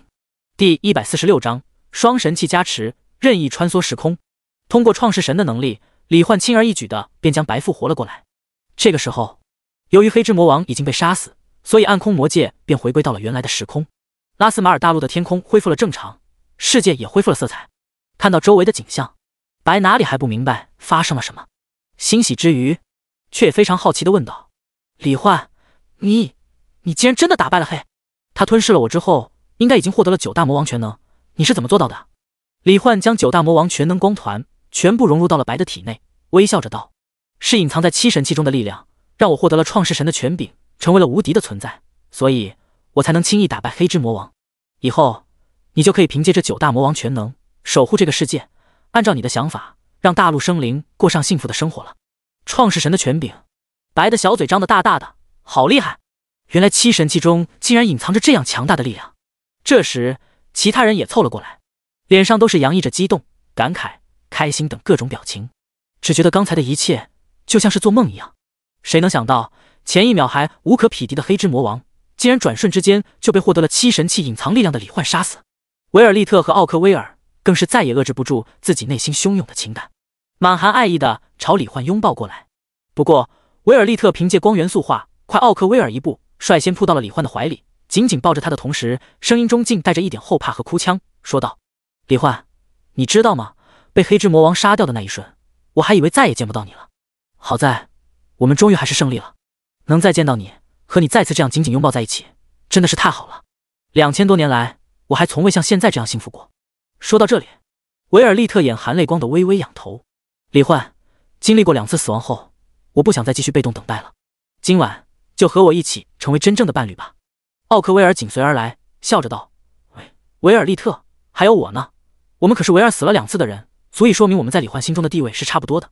所以你可不能吃独食啊，我们应该一起才对。还有，你能不能先往旁边挪挪，我也要和李焕抱一抱。”凯瑟琳也凑了过来，脸上挂着劫后余生的喜悦的笑容，眼波流转，语气轻快的道：“这样的话，加我一个也没关系吧？”在众人说话的同时，李焕惊喜的发现，在拥有了虚空魔眼和时光神眼这2大至高神器后，他已经可以随意穿梭时空了，甚至就连之前安放在天元大陆的空间坐标，以及原世界南华城中的空间坐标，他在这里都能感知到，而且意念一动就能出现在那里。这便意味着，他也可以随时回到拉斯马尔大陆。所以之前的担忧也就统统不复存在了。不过，面对险些彻底丧失生命，再也无法追求幸福，会抱着遗憾死去的维尔利特他们，即使没有获得这样的能力，李焕也不会再逃避拒绝了。因此，李焕这次没有再回避，而是看着维尔利特的眼睛，又看向奥克威尔他们，说道：“抱歉，因为我的犹豫和拖延，你们的真心一直得不到准确的回应，甚至险些就真的死在这场战斗中，再也回不来。所以，我想好了，我会接受你们的真心，绝不辜负你们的感情的。”维尔利特眼中顿时流下了幸福的泪水，脸上洋溢起浅浅的开心而幸福的笑容，绿水晶一样的眼睛中也闪烁起明亮的光彩。李焕温柔的伸手拭去维尔利特脸上的泪水：“别哭，维尔利特，现在先稍微等我一会儿，等我处理一下大陆的事情，就来陪你们。”维尔利特格外乖巧的点了点头。随后，李焕便通过宇宙之脑以及空间之力，将召唤物空间中大陆所有居民全都精准无误地放回了原来的位置。接着，李焕还直接通过空间投影对大陆居民说道：“各位居民，魔王危机已经解除，而且以后再也没有魔王危机了。但是不要就此懈怠，因为世界之外的宇宙星空中还有很多其他种族，其中有不少比法神还要强大的存在。想要保护你们的亲朋好友，想要世界永远祥和安宁下去，就继续努力修炼魔法，变得更强吧。”随着李焕的话说完，整个大陆的各种族居民都是爆发出一阵响彻云霄的欢呼。魔王被打败，危机消失，他们总算是不用再过着每天担惊受怕、恐慌忧虑的生活了。而魔族4大将并没有被李焕杀死，在黑之魔王死后，白就是他们新的魔王，新的领袖。在白的统领下，4大将那强大的法神境界的实力，也算是对大陆生灵多了一层保护。一切处理完毕后，创世神的权柄消失，7神器的力量散开，重新化作了各自原本的模样。李焕看了一眼创世神的权柄这个技能，一个人只能用1次，而且用完就没了。所以李焕将7神器中抵天之盾以外的6把神兵全都解除了和自己的联系，让他们回到了原来的主人手里。松岛无奈、赵云他们都没想到，李焕竟然会把不知道多少人做梦都想得到的神器还给他们。一时间，李焕在他们心中的形象越发高大，这种高尚品德实在是让人钦佩。然而他们不知道的是，这其实只是因为李焕没有召唤位了，而且创世神的权柄也没办法再用，所以这些神器留在他手里也增强不了什么战斗力，还不如还给他们作为一起并肩战斗的见证和心意。而且李焕在这些神器上留下了时空标记，他想要的话随时都可以在瞬间通过时空之力拿回来。随后众人回到了光明帝都皇宫，亚尔曼大帝和官员们都是兴高采烈的模样，要为他们准备超级庆典。鹰下之后，松岛无奈等人便各自回房休息了，同时也思考着接下来是继续留在这个世界，还是回到原来的世界。李焕则暂时没有回房间，而是和莉莉丝、维尔利特他们待在庭院里，然后打开了空间背包，看向神话级转职卷轴。他已经迫不及待想看看自己这次神话级2转会转职成什么进阶职业，获得怎样的职业技能了。第147章神话级2转第2个至高级技能。神话级转职卷轴表面布满金色纹路，光滑流转。李焕取出来后，在维尔利特等人好奇的目光下，毫不犹豫的一把捏碎，伴随着卷轴化为无数光点，飞舞着融入李焕的身体。提示音响起，叮！神话级转职已完成，恭喜你，你的职业兵器召唤主宰已自动转职成为神话级2转职业星际兵器召唤主。叮！恭喜你获得新技能百变神兵 SSS 级。叮！受固有天赋万倍增幅影响，你的技能百变神兵已自动晋升为至高级技能神兵人偶。详细技能介绍请在面板中自行查看。闻言，李焕心中越发惊喜了。自神话级1转之后，他又获得了一个至高级技能。而随着李焕满含期待的打开面板，神兵人偶的技能效果也显示出来。被动技能神兵人偶至高级，身为星际兵器召唤主，你的神灵级兵器可以与器灵完美融合，化为具备人类一切感官技能的实体兵器人形，并生成具备神兵特性的灵能兵器。器灵可以根据心意自由变换灵能兵器形态，兵器形态发生改变后，技能也会发生相应变化，以此来应对宇宙中不同情形下的特殊战斗需求。就在李焕获得这个被动技能的刹那，风清月、彩星、木灵、星璇、爱丽丝、樱雪都自动化为灵体，回到了各自神器的器灵空间当中。随后，在李焕和维尔利特他们惊奇的目光中，暴风剑、极光日月弓、圣域权杖、引力法典、抵天之盾、神火加特林都是在一阵光华笼罩之中变形伸展，就像是魔法少女变身一样，化作了一个个真正意义上的兵器少女。感受到自身的变化，兵器娘们一个个都又是惊讶又是欣喜。主人，这是你的新技能吗？我现在好像真的变成了人类一样，有心跳，有嗅觉，而且暴风剑还可以变化成其他形态。清月，你能演示给我看一下吗？没问题，主人。风清月开心之余，感知到李焕的好奇后，手中便直接生成了一把银白色的灵能暴风剑。灵能就是灵魂能量。随后意念一动，暴风剑就变成了一把银白色的长弓，接着又变成了一面银白色盾牌，一把长枪，一根长棍。就这样不断变化中，李焕注意到暴风剑的信息框也在不断发生变化，暴风弓、暴风盾、暴风枪，而且随着形态发生变化，攻击方式和技能也有所改变。就比如变成暴风弓的时候，就可以凝聚大气，射出能够洞穿虚空、穿透结界的青金色风元素箭矢；变成暴风盾的时候，往前稍微一顶，就能根据心意生成一面巨大的超压缩暴风气流墙壁，朝着前方平移推动过去。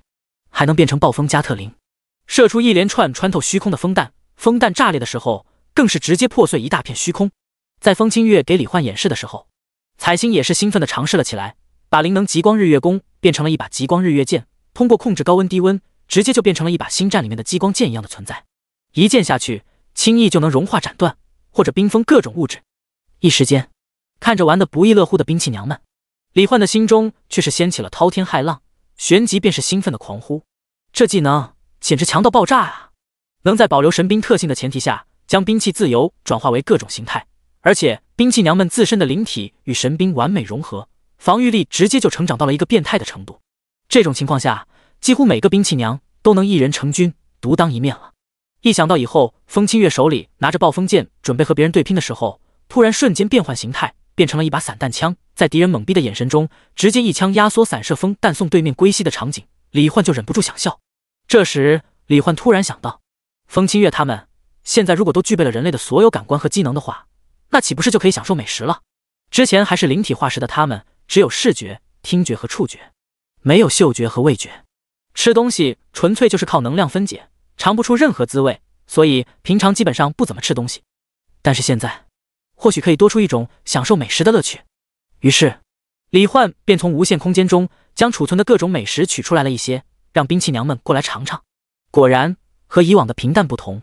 这一次，李焕刚一拿出香味浓郁的美食，比如烤肉、海鲜、水果等等，兵器娘们都是一个个凑上来闻来闻去，嘴里还吞咽着口水，似乎很感兴趣的模样。李焕给了他们后，风清月他们吃在嘴里，顿时就两眼放光，情不自禁地发出赞叹声：“好好吃！明明以前吃起来没有任何味道的，而且好香啊！”“是啊，是啊，原来这些食物这么好吃，难怪以前主人吃的时候看起来很开心。”彩星一边吃一边发出含糊不清的声音。这时，殷雪的好感度也提升了，看到兵器娘们吃得开心无比又享受的模样，李焕也不禁发自内心的露出微笑。不得不说，这一次的职业技能不仅让兵器娘们的战斗力再度提升一个档次，而且还让他们获得了人类一样的身体和感官，可以享受人类能享受的所有东西，简直就是两全其美，真的可以当老婆来养了。转职完成，并让兵器娘们还有莉莉丝、维尔利特等人吃饱喝足之后，李焕也打算先回房间休息休息。之前和黑之魔王的全力战斗，还有掌控创世神的力量，还是挺消耗心神、体力和精力的。见到李焕要回房间休息，维尔利特、奥克威尔、莉莉丝、凯瑟琳都是簇拥着围了上来，眼中满是期待的神色，似乎已经迫不及待想要和李焕加深彼此的关系了。第148章时空界域与更进一步。回房间的过程中，李焕又看了一下自己之前获得的特殊技能时空界域。只见技能详细介绍如下：特殊技能时空界域至高级，以虚空魔眼和时光神眼的力量为根基，以任意空间物质外形为界限，构建独立于所处宇宙时空之外的专属时空，任意操纵设定其中的时间流速。时空界域构建完成后，将按照时间流速设定值永恒运作存在下去，期间可根据心意随时修改时间参数。界域外壁空间强度等同于大宇宙壁垒，无视任意大宇宙创世神级别之下的攻击。释放技能无消耗、无冷却，技能范围等同于所处宇宙全域。果然，又是一个至高级技能，而且看起来比我刚才的至高级职业技能神兵人偶还要强很多。作为得到了2件至高级神器才获得的特殊技能，李焕早就猜到时空界域应该也是至高级技能。此刻仔细看完技能介绍后，他顿时就心中震撼。这个技能能够以任意空间物质外形为界限，分割出当前宇宙中的一块时空区域，创造独立的时空界域。也就是说，他可以以自己和兵器娘们或者其他人的身体外形为界限，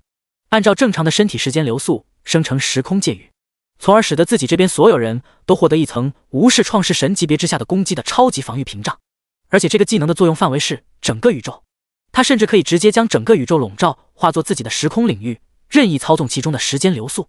再加上他的时光神眼，可以让他自己不受其他人的时间能力影响，还能任意进行时间静止、时光倒流，甚至生成时间残像，将时间线上不同阶段的自己的力量实像拉过来，和自己一起战斗。感知到自己目前所拥有的力量，李焕敢肯定，此刻的自己面对 99.99% 以上的敌人，已经能立于不败之地。看完技能介绍，并稍微畅想了一下未来的战斗方式后，李焕也已经和莉莉丝、维尔利特等人，还有获得真正身体的兵器娘们回到了房间。坐到床上后，李焕正打算躺下休息休息，莉莉丝已经走了过来，像个贤惠温柔的妻子般，带着暖暖的笑容说道：“勇者大人，辛苦你了。我刚才问了凯瑟琳，没想到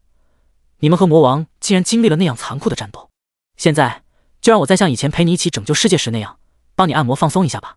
李焕心中温暖的点了点头，笑着道：“好，那就先谢谢你了，莉莉丝。”莉莉丝脸色微红的道：“勇者大人，不用和我客气的，为你做什么我都很开心，很幸福。”维尔利特说道：“李焕，我也来帮你更好的休息恢复吧。”我的生命魔力可以滋养你的身体，让你各项身体机能都变得更加强大。奥克威尔同样说道，李焕，我学习过很多人类的知识，按摩手法绝对堪称顶级，而且我的水魔力同样可以滋润养护你的身体，就让我也来帮你快速恢复一下吧。凯瑟琳嘴角微勾，我可以通过兽神戒指让我的体液具备一些魔物，能够加速恢复疲劳，提升醒脑的能力，所以只要和我一起接吻，就能更快更舒服的恢复呢。就这样，李焕浑身被一双双柔嫩雪白的手掌摸来摸去，捏来捏去，注入柔和温暖的生命魔力、水魔力，整个人格外舒服，身体上的疲劳和精神上的疲惫也都是飞速消散。几分钟后，李焕精神饱满，身体也活力十足，一点疲惫的感觉都没有，只觉得浑身通透舒畅，如获新生。谢谢你们，我已经休息恢复的差不多了。李焕满脸笑容的认真道谢。那就好，我们给你放松的方式，你感觉还满意吗？维尔利特出声询问。很满意，我还是第一次享受到这么好的放松服务。李焕笑着如实回应。维尔利特脸上露出笑容，在他耳旁吐气如兰，情意绵绵的柔声说道，那么现在也该回报我们一下了吧？是啊，李焕，既然你都已经决定接受我们了，也没必要等到晚上了。奥克威尔抬手间制造了一个水蓝色的隔音防窥魔力屏障，使得周围的光线一下子暗淡下来，如同来到了深海之中一般。维尔利特则是通过光元素魔力和生命元素魔力，在周围生成了很多白色和淡绿色的莹莹光点，使得周围的环境美轮美奂，光线暗淡柔和，一下子氛围感拉满。看着维尔利特他们那脸色泛红、有羞涩却又满是渴望的眼神，李焕不禁暗暗咽了口唾沫，随即便眼神坚定的道，好，我明白了，我绝不会辜负你们的真心的。随后众人的关系更进一步。夜晚，太阳刚落山，李焕和松岛悟奈等七神勇者还有维尔利特他们便受到了侍卫的邀请，前往参加光明帝都的庆典活动。第149章庆典晚宴与告别。庆典活动在光明帝都中心广场上举行，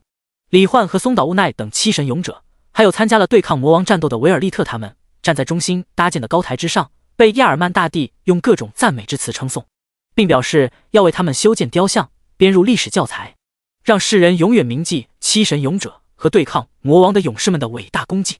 城中上千万居民都是目光崇敬、感恩、激动地看向李焕他们，仿佛要将他们的模样深深烙印在脑海中。毕竟这可都是活着的传奇啊！讲话完毕后，李焕等人也随便讲了两句，便开始享受庆典中各种华丽优美的演出，吃着丰盛豪华至极的自助晚宴。兵器娘们获得了身体之后，都是开心的在大量宴会长桌旁边穿梭，品尝着各种美食，找到一些特别好吃的，还会跑过来找李焕喂给他吃。莉莉丝、维尔利特他们在和李焕迈出那最后一步之后，关系就更加亲密了，几乎恨不得每分每秒都贴在李焕身边，一个个都找到各种他们觉得很好吃的食物，满脸爱意的投喂给李焕。李焕直接坐在原地不用动，就被源源不断投喂的食物给塞满了嘴巴，不禁有种哭笑不得的感觉。整个庆典就在欢快、轻松、愉悦的氛围中飞速度过。回到房间后，维尔利特他们和李焕搂抱在一起，脸上洋溢着幸福无比的微笑睡下了。李焕心中也是格外幸福，而且拥有神火加特林的绝对命中特性，他隐约感知到维尔利特他们应该都有了，所以维尔利特、奥克威尔他们的心愿也算是直接顺利实现了。至于兵器娘们，则是可以根据心意自由控制由神器生成的身体的各项机能。如果李焕想要造孩子，他们就可以放开限制，如果暂时不想，也能暂时封闭孕育生命的功能。李焕也不知道如果和兵器娘生孩子，出生的时候会是兵器形态还是人形态，会不会影响战力，所以暂时让风清月他们封闭了孕育生命的功能，打算以后再试试。翌日清晨，也到了该回去的时候了。七神勇者中的松岛悟奈、赵云、凯尔文等人，除了凯瑟琳打算继续留在拉斯马尔大陆，其余的都决定回到原来的世界。和李焕告别后，众人便依次通过打败魔王后自动变化为逆向传送阵法的勇者召唤法阵，回到了原世界。松岛悟奈是最后一个，他看着李焕有点伤感，却又强行保持微笑的说道，李焕君，和你一起经历过的那些日子我很开心，也谢谢你送我的礼物，我会永远珍惜保存下去的，哪怕以后我们再也见不到彼此了，你也永远会是我心目中最好的朋友的。李焕则是笑着说道，悟奈，那些日子我也很开心，虽然以后我们将不在一个世界，但是身为朋友，如果你遇到了什么危险与无法解决的危机，只需要对着你的禁魔神珠大声呼喊我的名字，我就会去帮你的。松岛悟奈微微一愣，随即便展颜一笑，好，我记住了，李焕君。那么要是以后我遇到了危险，呼唤你的时候，你可一定要出现哦。随着松岛无奈也消失在传送阵法中，李焕看着恋恋不舍的莉莉丝、维尔利特他们，说道：“我已经拥有了穿梭时空的力量，随时都可以回到这个世界，所以我会经常回来看你们的。”随后，李焕在他们每个人眼睛里都设置了一个时空标记。时空标记不仅能让李焕在无限时空中轻易找到坐标位置并瞬移过来，还能够进行跨时空信息传递。就比如松岛无奈的禁魔神珠中的时空标记，李焕设定的可传递信息就是他的名字。如果松岛无奈大声呼喊他的名字的话，他就可以接收到这个声音，从而瞬间移动出现在松岛无奈所在的时空位置。而设置在莉莉丝他们眼中的时空坐标，可以将他们的视线中看到的画面信息传递到李焕脑海中。这样一来，有任何危险，李焕第一时间就能瞬间赶到。勇者大人，我知道你肯定不会对我们说谎的，我也会每天每晚都等着你的到来的。莉莉丝虽然不舍，但已经得到李焕的爱，她已经很满足很幸福了。世界和平，并和李焕如愿以偿的彼此缠绵后，维尔利特看起来比之前更漂亮了，又像以前那样带着点调戏笑容的在他耳旁轻声细语，充满诱惑的悄咪咪说道：“李焕，回去之后我会在精灵圣树上打造一个专属于我们二人的房子的，你可不要让我一直独守空房哦。”和李焕在一起后，奥克威尔不像最开始那样冰冷高傲，此刻他脸上挂着笑容，满是爱意的看着李焕，说道：“李焕，还记得我曾跟你说过的我那几个没有伴侣的妹妹吗？她们也都很仰慕你，很喜欢你这样强大的人。下次过来，我会满足他们的心愿，让他们也一起和我服侍你哦。”凯瑟琳直接上来深深一吻：“李焕，我随时期待着你的到来。你可能还不知道，我在原来的世界是个野生动物摄影师，因此对于各种形态下的感受，我都很好奇，也很感兴趣。所以以后每次来都不要忘了找我哦，我会全力满足你的一切要求，配合你得到最佳的快乐体验的。”白则是之前通过虚灵躯壳观察李焕等人的行为，发现他们比原来亲吻时更加幸福，于是也主动现身，要亲身体验一下。然后就被李焕那强大的战斗力和温柔的动作，还有带给他的一波又一波极致的快乐给征服了。此刻，他紫色的大眼睛满是渴望地看着李焕，发出软软嫩嫩的悦耳声音说道：“李焕，你给我的那种感觉真的好舒服，你离开之后一定要回来的频繁一点啊，我还想再多体验一下那种感觉，好好研究一下呢。”李焕环视众人一圈，温柔地笑着道：“放心，我会经常回来的，甚至以后等我所在的那个世界再也没有危机了，让我天天陪着你们也没问题。”随后，李焕呼唤游戏主脑，准备回归原世界。接下来的日子里，凭借自己这已经堪称无敌的实力，他要以最快的速度升到95级，进行神话级3转，并了解处理一下魔神教的魔神降临计划。只要能完成神话级3转，李焕估计自己真的就能够对抗魔神了。而且，对于自己的神话级2转职业星际兵器召唤主，李焕也非常期待自己接下来能召唤出什么样的神兵。李焕不知道的是，此刻外界的南华城已经涌入了大量海外职业者，想挑战他的、调查他的、控制他的、杀掉他的，怀着各种心思的职业者们都在等候着他从试炼空间中回归。第150章：海外强者与飞速变强的弗雷亚。南华城转职大厅。自从有关李焕的传闻和事迹在网上发酵，海外诸国的职业者、魔神教成员、调查员都来到了城中。得知了李焕去进行神话级2转之后，大量外来人员每天守候在转职大厅内外，监控着这里的情况，只等李焕出来，他们就可以实行各自的目的。然而，接连等待了数日，甚至1个多星期，李焕自始至终都没出来。而且听南华城中的一些职业者所说，李焕进入神话级2转试炼空间已经足有半个月的时间，因此不少人都觉得李焕那小子绝对是死在里面了。东瀛国、阿三国等国家的一些人更是直接开启了直播，或者在网上发表嘲讽言论。哈哈哈，真是笑死我了！本来还想亲手打败那个用特效视频造假、哗众取宠的龙国小子，结果一个试炼副本，他竟然打了半个月都没出来，估计是已经死在里面了。也算他好运气，不然要是出来碰上我阿拉姆，他就等着被我打出咖喱来，给我跪地求饶吧！我会让他知道，我阿三国的职业者才是世界第一强。来自阿三国的阿拉姆猖狂大笑，他脸上留着浓密的黑色大胡子，穿着一身绿色法袍，戴着一顶绿色的法师帽，在人群中非常显眼。不过没有人敢轻视他，只因他是一名在阿三国非常出名的强大满级隐藏职业者，职业为万毒法师，可以服用吸收世界上的各种毒素，法术技能也全都是各种毒气弹、剧毒法阵等非常强力的持续性伤害技能，还附带腐蚀、神经紊乱、麻痹等各种毒素效果，能让人在极致的痛苦中死去。所以他所在的位置周围一圈都没什么人敢轻易靠近，只有一个他自己的助手用手机对他进行着直播。见到周围的人那么怕他，阿拉姆也是越发猖狂，抓着直播镜头扫向周围，说道：“看到没？这些龙国职业者都是垃圾胆小鬼，连靠近我都不敢，真是笑死人了。我看那个叫李欢的小子就是转职成功出来了，在体验到我的毒素力量后，恐怕也会直接来舔我的鞋子，求我别杀他。到时候你们就等着看好戏吧。”听到阿三国的家伙竟然这么嘲讽侮辱龙国职业者，还羞辱拯救过他们的李焕，南华城的众多职业者都是气得牙痒痒，直接就骂骂咧咧，群情激愤地围了上来，想要出手暴打对方一顿。不过职业者协会的满级隐藏职业强者，一身黑衣长发的创世使徒楚星汉却飞在空中制止了大家。毕竟现在来到南华城的各国职业者太多了，而且这个阿拉姆的职业技能又是超大范围的毒气，打起来很容易误伤到大量无辜居民，甚至别国的职业者，造成国际纠纷等恶劣影响。安抚大家情绪的同时，楚星汉也警告阿拉姆不要再发表这种言论，否则将会以破坏国际友谊关系、挑起争端的罪名将他强行拘留关押一段时间，然后处以高额罚款并强制遣返回国。阿拉姆闻言顿时冷哼一声，不过也没有再多说什么，毕竟这里是龙国的领地，他实力虽然很强，但也没达到可以为所欲为的程度。除了阿拉姆之外，还有东瀛国的疾风剑豪山本田、闪电剑客佐佐木一郎、山姆国的自由队长克里斯、绿色巨人弗莱特等等，都是些在世界上比较出名的隐藏职业强者。群雄汇聚之下，难免会产生各种摩擦。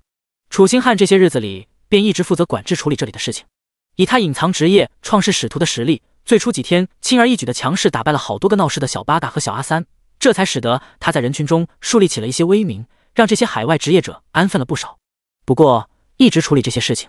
对他这种喜欢休闲自在的人来说，实在是一种折磨。他时不时就看向转职大厅门口，只希望李焕能尽快转职完成，然后狠狠打这些海外职业者的脸，让这些混蛋都赶快滚回自己的老家。另一边，弗雷亚在3天前将南华城90%以上的职业者脑中都暗中种下欲望之种后，力量便达到了一个相当恐怖的程度，产生了初次质变，可以隔空种下欲望之种，提取欲望之力，还通过欲望之力操纵控制很多职业者，帮他刷怪升级，并凭借魔神亲自赐予他的这份力量，轻易地完成了史诗级2转。他的职业也从原来的回复术士变成了天使术士，不仅各种技能治疗效果大幅度提升，治疗产生的增益种类也变得更多更强，持续时间更久，还获得了一个强大无比的专属职业技能全状态恢复，不仅能够将血量蓝量瞬间回满，还能将体力精力也恢复到完美状态。唯一可惜的就是冷却时间足有1个小时，不过即便如此也堪称神技了。凭借这个技能，弗雷亚直接连觉都不睡了，或者说没有李焕陪在身边，睡起觉来一点也不幸福。于是趁着李焕还没有转职完成，弗雷亚便离开了南华城，前往周边的城市，日夜不停的进一步在更多人脑海中种下欲望之种，获得更多的欲望能量，不断增强自己的力量。因为他很清楚，李焕完成神话级2转之后一定会变得更强，甚至比原来强上几十上百倍都有可能。所以为了能用这份力量得到李焕的爱，他必须要继续吸收更多的欲望能量，达到欲望魔神所说的那种实力才行。就在他全身心以提升力量为目标，一刻不停的不断行动的过程中，他的效率简直快到了极点，而且非常隐蔽。仅仅3天3夜过去，他又把2座足有上百万人口的城市中，大部分人脑海里都种下了欲望之种。在这个过程中，由于欲望之种越来越多，他收获的力量也越来越多，隔空施法的范围越来越大，变强的速度和效率就更快了。现在的弗雷亚完全是每分每秒都在变强，甚至他体内的欲望之力已经超越了很多欲望教团的首领级人物。一些同样拥有欲望之力的魔神教成员隐约感知到那铺天盖地涌入虚空，隔空传送到不知何处的海量欲望能量，都是心中震撼无比，还以为是哪位魔神教教团高级首领出现在了他们所在的城市，甚至想要找到对方，投靠对方。可惜的是，弗雷亚的力量层次和品质远超他们，任凭他们怎么感知，也根本无法探查到那些欲望能量传送到了哪里，于是只好作罢。感觉到自己变强的速度不断提升，弗雷亚也是心中越发充满干劲，继续前往其他城市。在这期间，他也经常通过待在南华城，被他种下欲望之种，受他浅显控制的武秋雪了解有关李焕的消息，看看他有没有完成转职。毕竟哪怕知道李焕的实力很强，弗雷亚还是会担心李焕在试炼空间中出事。而就在弗雷亚乘坐火车前往下一座城市的时候，一条消息突然发来：弗雷亚，李焕完成转职了。不过，好多世界上有名的海外强者都气势汹汹地围了上去，要挑战他。弗雷雅顿时在火车上自己的座位上闭上了眼睛。与此同时，身处南华城的武秋雪眼中粉色光芒一闪即逝，目光期待又有些担忧地看向转职大厅的门口。那里，在南华城职业者们恭敬崇拜的目光注视下和呐喊助威的声音中，李焕和他的兵器娘们一脸从容地从转职大厅中走了出来，正和一群服装装备各异、手持各种兵器的职业者相对而立，看起来似乎即将发生一场大战。第151章，吊打与无与伦比的威慑力。几分钟前，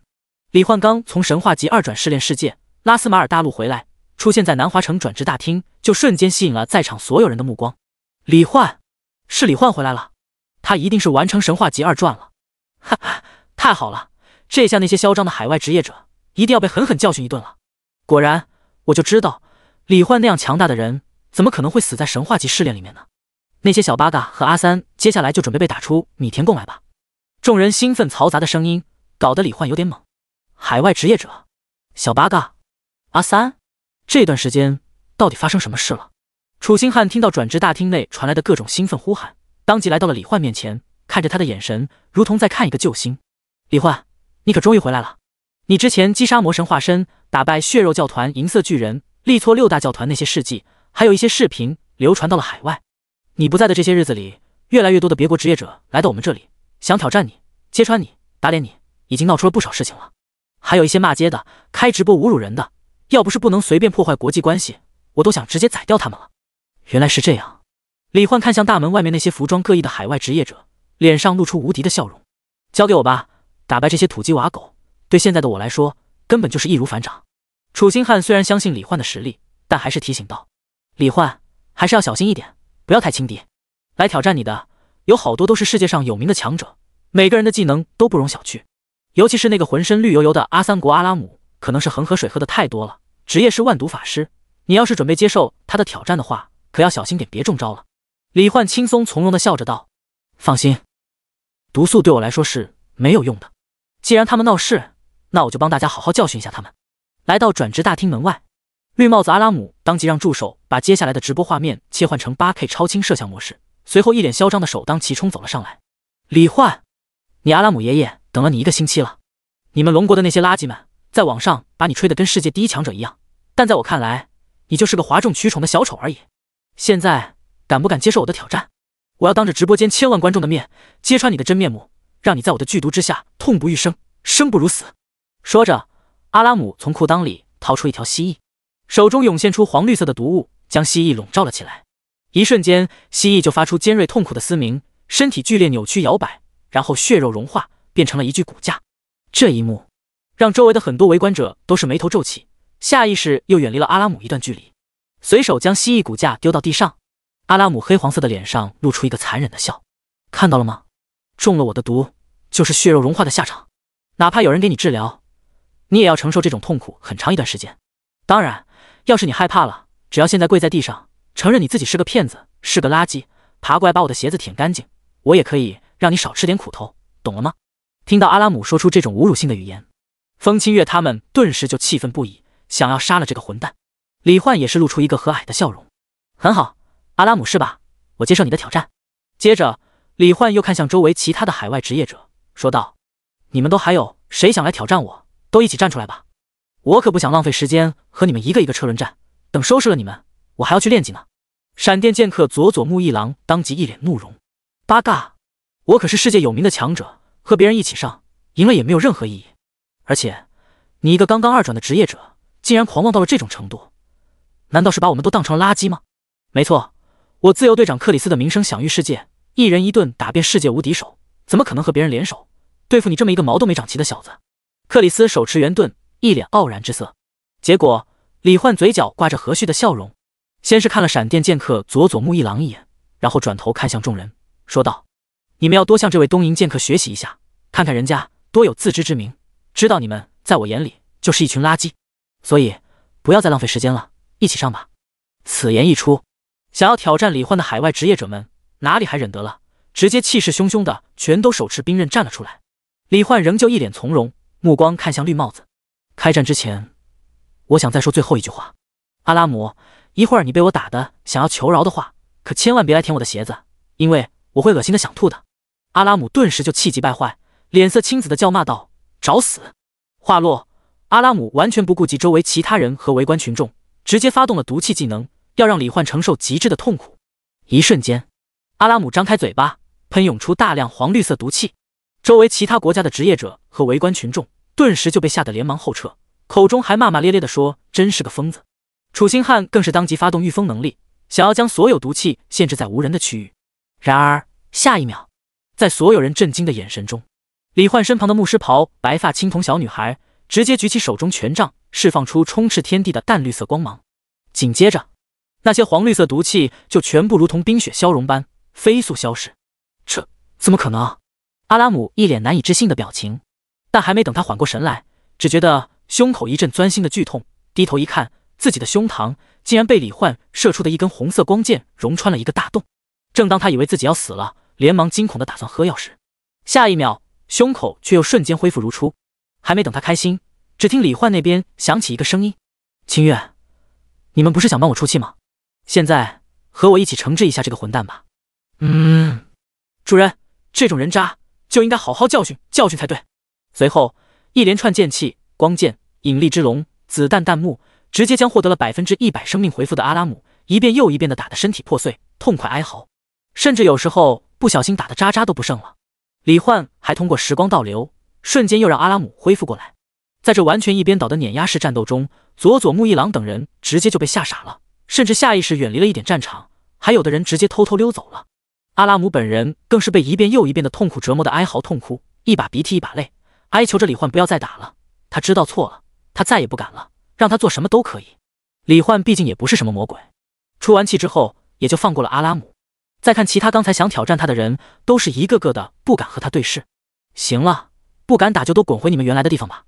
这里不是你们可以随便撒野的地方。说完，李焕直接带着兵器娘们潇洒离去，留下南华城职业者们欢呼呐喊，嘲讽起那些自命不凡、高傲狂妄的海外职业者。他们气愤又恐惧，完全不敢说话，只好灰溜溜的离开了这里。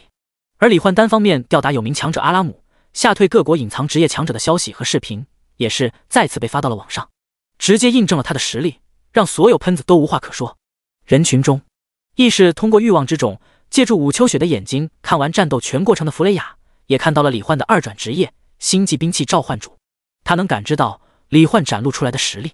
不过是冰山一角而已，但是既然能看到李焕的职业信息，说明他的实力还并没有被李焕拉开到难以企及的地步。于是弗雷雅心中也涌现出了更大的希望和期待，心中默默道：李焕，我们一定可以在一起的。第152章，各方心思与魔神降临计划。李焕离开后，混迹在人群中的海外各国调查人员都是默默将刚才的战斗画面录了下来，发送给了自己的上司，并且很轻易的就分析得出李焕的实力绝对足以排在世界前列。毕竟满级隐藏职业强者万毒法师阿拉姆完全就是被吊打，其他职业者也被吓得不敢上前。仅仅是李焕展现出来的那些强大的攻击技能和能让人超速恢复，几乎直接变成不死之身的治疗能力，每一样单拎出来都已经足以超过世界上绝大多数职业者了，更别说李焕还很有可能还隐藏着更强的实力。于是将视频和对李焕的实力分析发回各自的国家后，那些调查员也很快就收到了各自上司的消息，基本上都是让他们继续留在南华城，日后慢慢探查出李焕的真正战斗力，并想办法接近他，表示友好，邀请李焕离开龙国，加入他们的国籍。一些魔神教的成员在看到李焕展现出的各种能力后，倒是并没有太吃惊，但是当他们发现自己的数据之眼完全看不到李焕的任何信息，全是一连串问号的时候，都是不敢相信自己的眼睛。得到了魔神的恩赐之力，他们的战力远超普通的隐藏职业者，而且等级也比李焕高很多，可现在竟然连对方的基本信息都看不出来。又想到李焕一人对抗6大教团的传闻，不少实力不强的魔神教成员都是默默打消了杀死李焕或者控制他的念头。对自己实力有自信，并且对魔神崇拜痴迷到极点，想要为魔神扫清一切障碍的魔神教强者，则是更加坚定了杀死李焕的想法，准备继续留在南华城，暗中找机会杀掉李焕。李焕自然不知道自己现在已经被来到南华城中的很多人给盯上了，不过就算知道了，他也毫不在意，因为他知道现在的自己凭借无限穿梭时空以及时空界域等各种能力，绝对是这个世界妥妥的魔神之下最强者。哪怕是曾经听说过的魔神教9大统领，李焕也有信心一打9。练级之前，李焕先是来到了南华城职业者协会，找到纪苍天纪会长。由于李焕的存在，纪会长的地位可谓是水涨船高，和职业者协会的总会长也时常联络。李焕来找他，就是要通过他联络并询问总会长有关魔神教魔神降临计划的事情。说明来意后，纪苍天当即开怀大笑着道：“哈哈，李焕，你刚才力压一众海外职业者的事情，我已经知道了，真是太解气了。而且你现在又完成了神话级2转，恐怕说是史上最强职业者也不为过。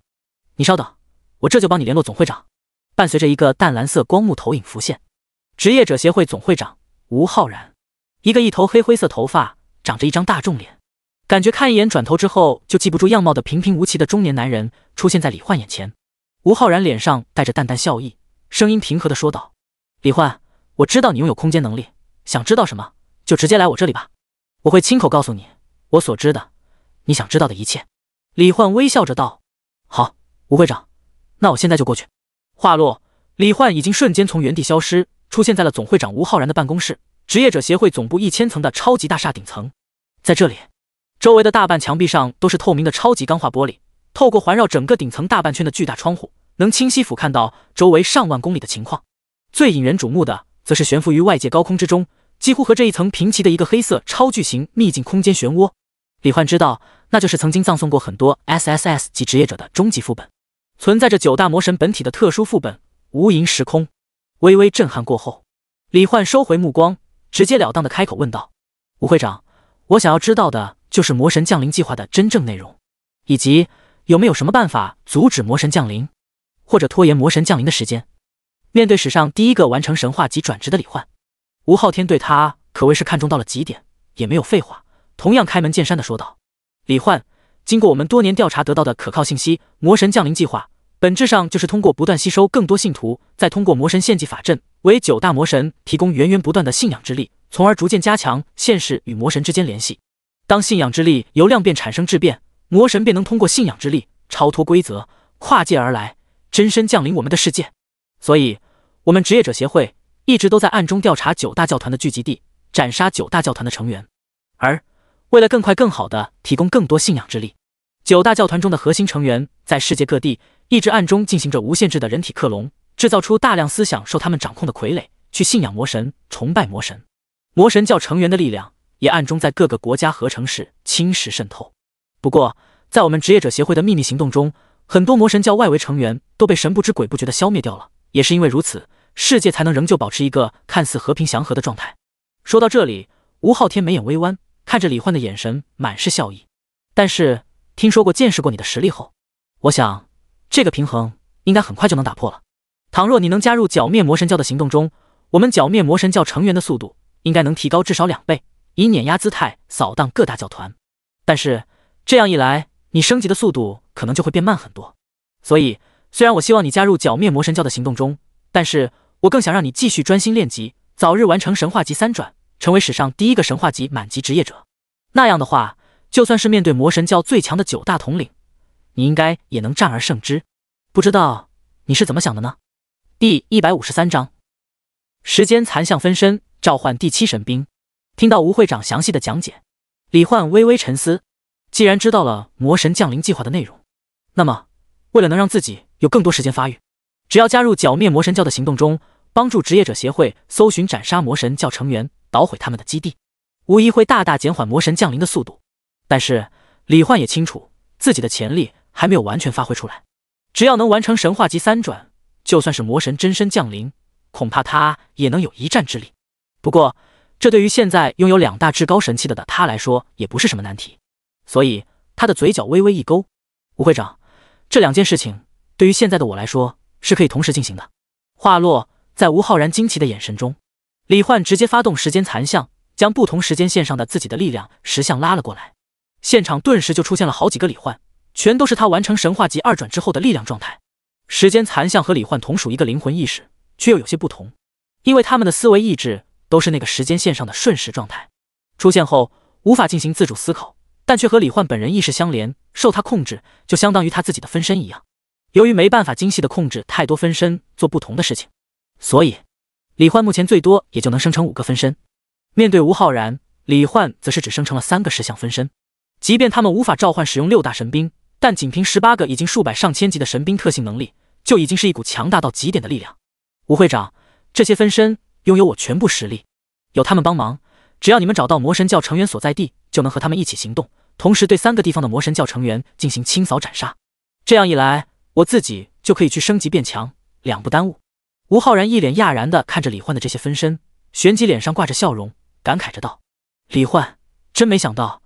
你竟然能生成拥有本体全部实力的分身，不愧是神话级职业，这种技能简直就像是魔神恩赐一样的外挂级别的存在。既然如此，你便专心升级，我会将你这3个分身分派到3支顶尖职业者队伍里，进行魔神教成员的清剿行动，全力阻止拖延魔神降临的。另外，还有什么需要，尽管向我提出来便好，我会在我能力范围内给你想要的一切。”李焕当即便说到：“要金币，越多越好，只要有海量金币，从游戏商城购买可以提升神兵特性的材料，他就能进一步提升自己的实力。”吴浩然和李焕加了好友，直接给李焕转账1000亿金币。李焕心里那叫一个喜悦兴奋。道谢后，便带着兵器娘们前往职业者协会总部附近的55到75级的高级秘境副本天空恶魔城。这个副本中的场景全都是一些漂浮在天空中大小不一的黑色恶魔古堡一样的城市，整个天空也呈现出阴沉的黄色，再配上环绕浮空城周围飞行着的大量红眼蝙蝠、恐怖幽魂以及形态各异、手持兵器的恶魔，给人一种诡异阴森而恐怖的感觉。很多胆小的职业者都不敢进来，李焕反而最喜欢这种副本，因为人少，没人跟他抢怪。此刻，他降临的位置是一座遍布55到65级怪物的恶魔城露天广场。刚一出现，周围10几个背生双翅、长着鸟嘴、身穿铠甲、手持长枪的天空恶魔就发出一声怪叫，大喊道：“又有入侵者出现了，大家一起上，杀了他们，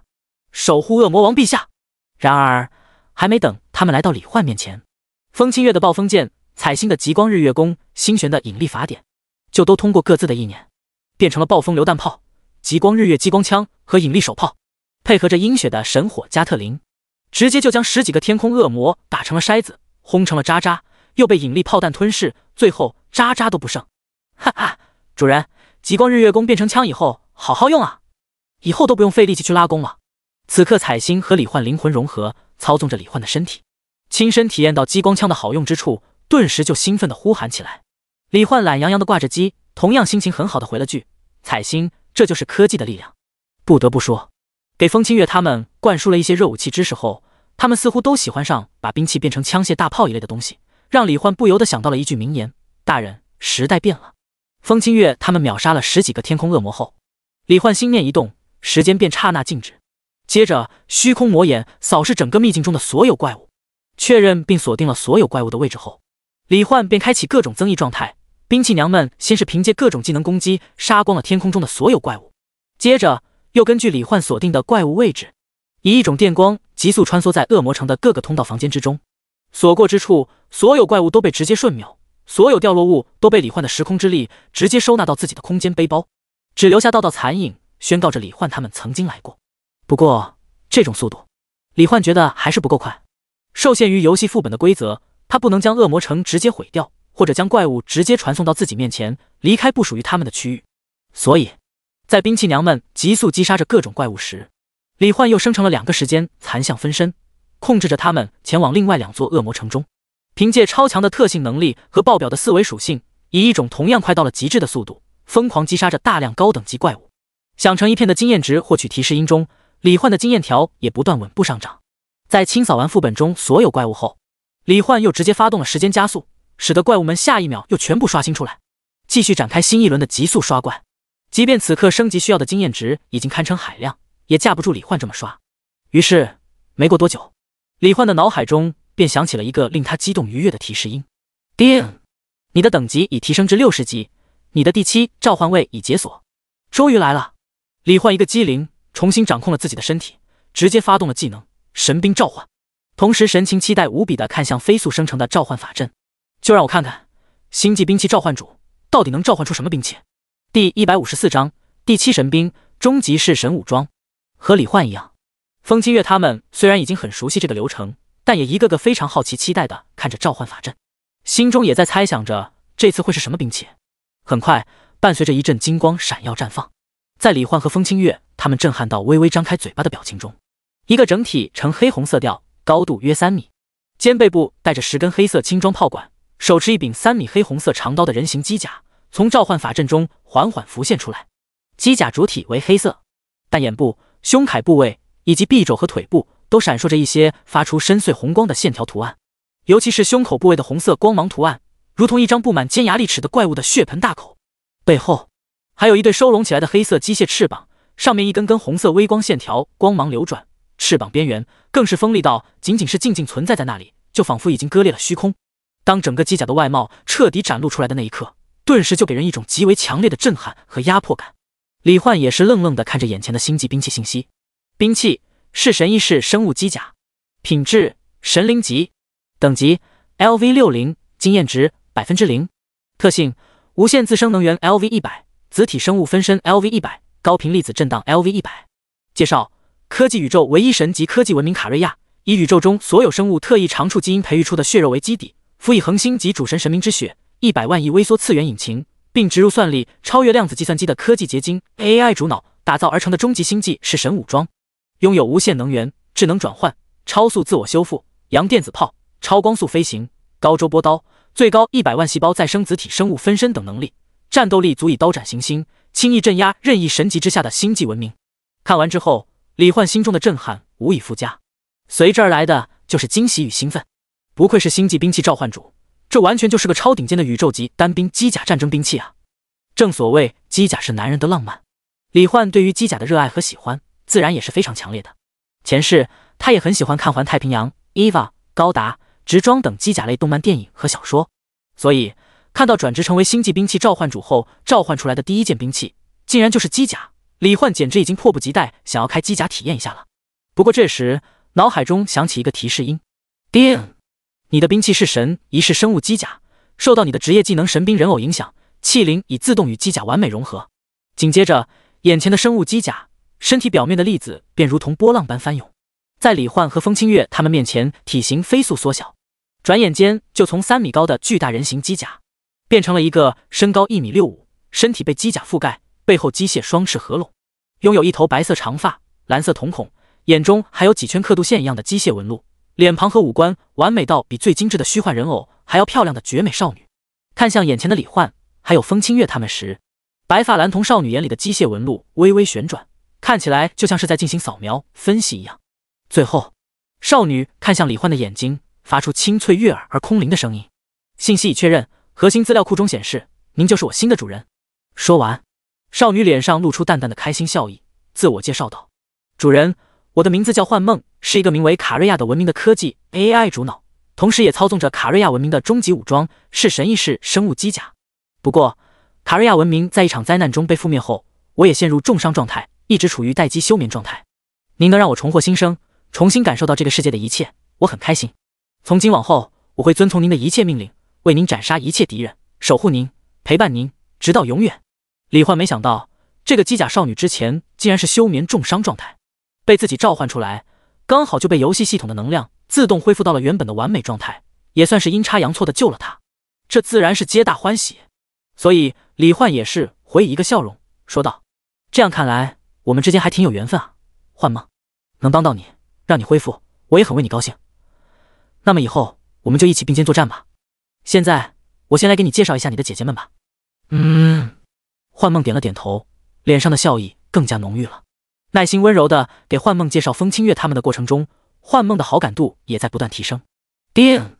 是神异式生物机甲器灵幻梦，对你的好感度已提升1000点，并且仍在持续提升中，当前好感度已提升至4级。叮，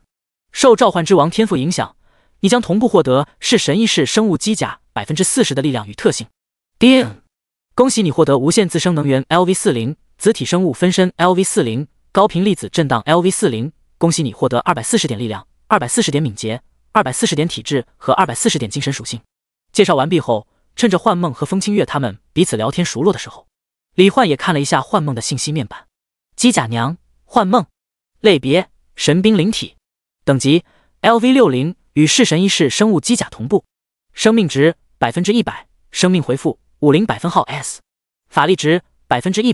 法力回复100百分号 S， 力量600，敏捷600，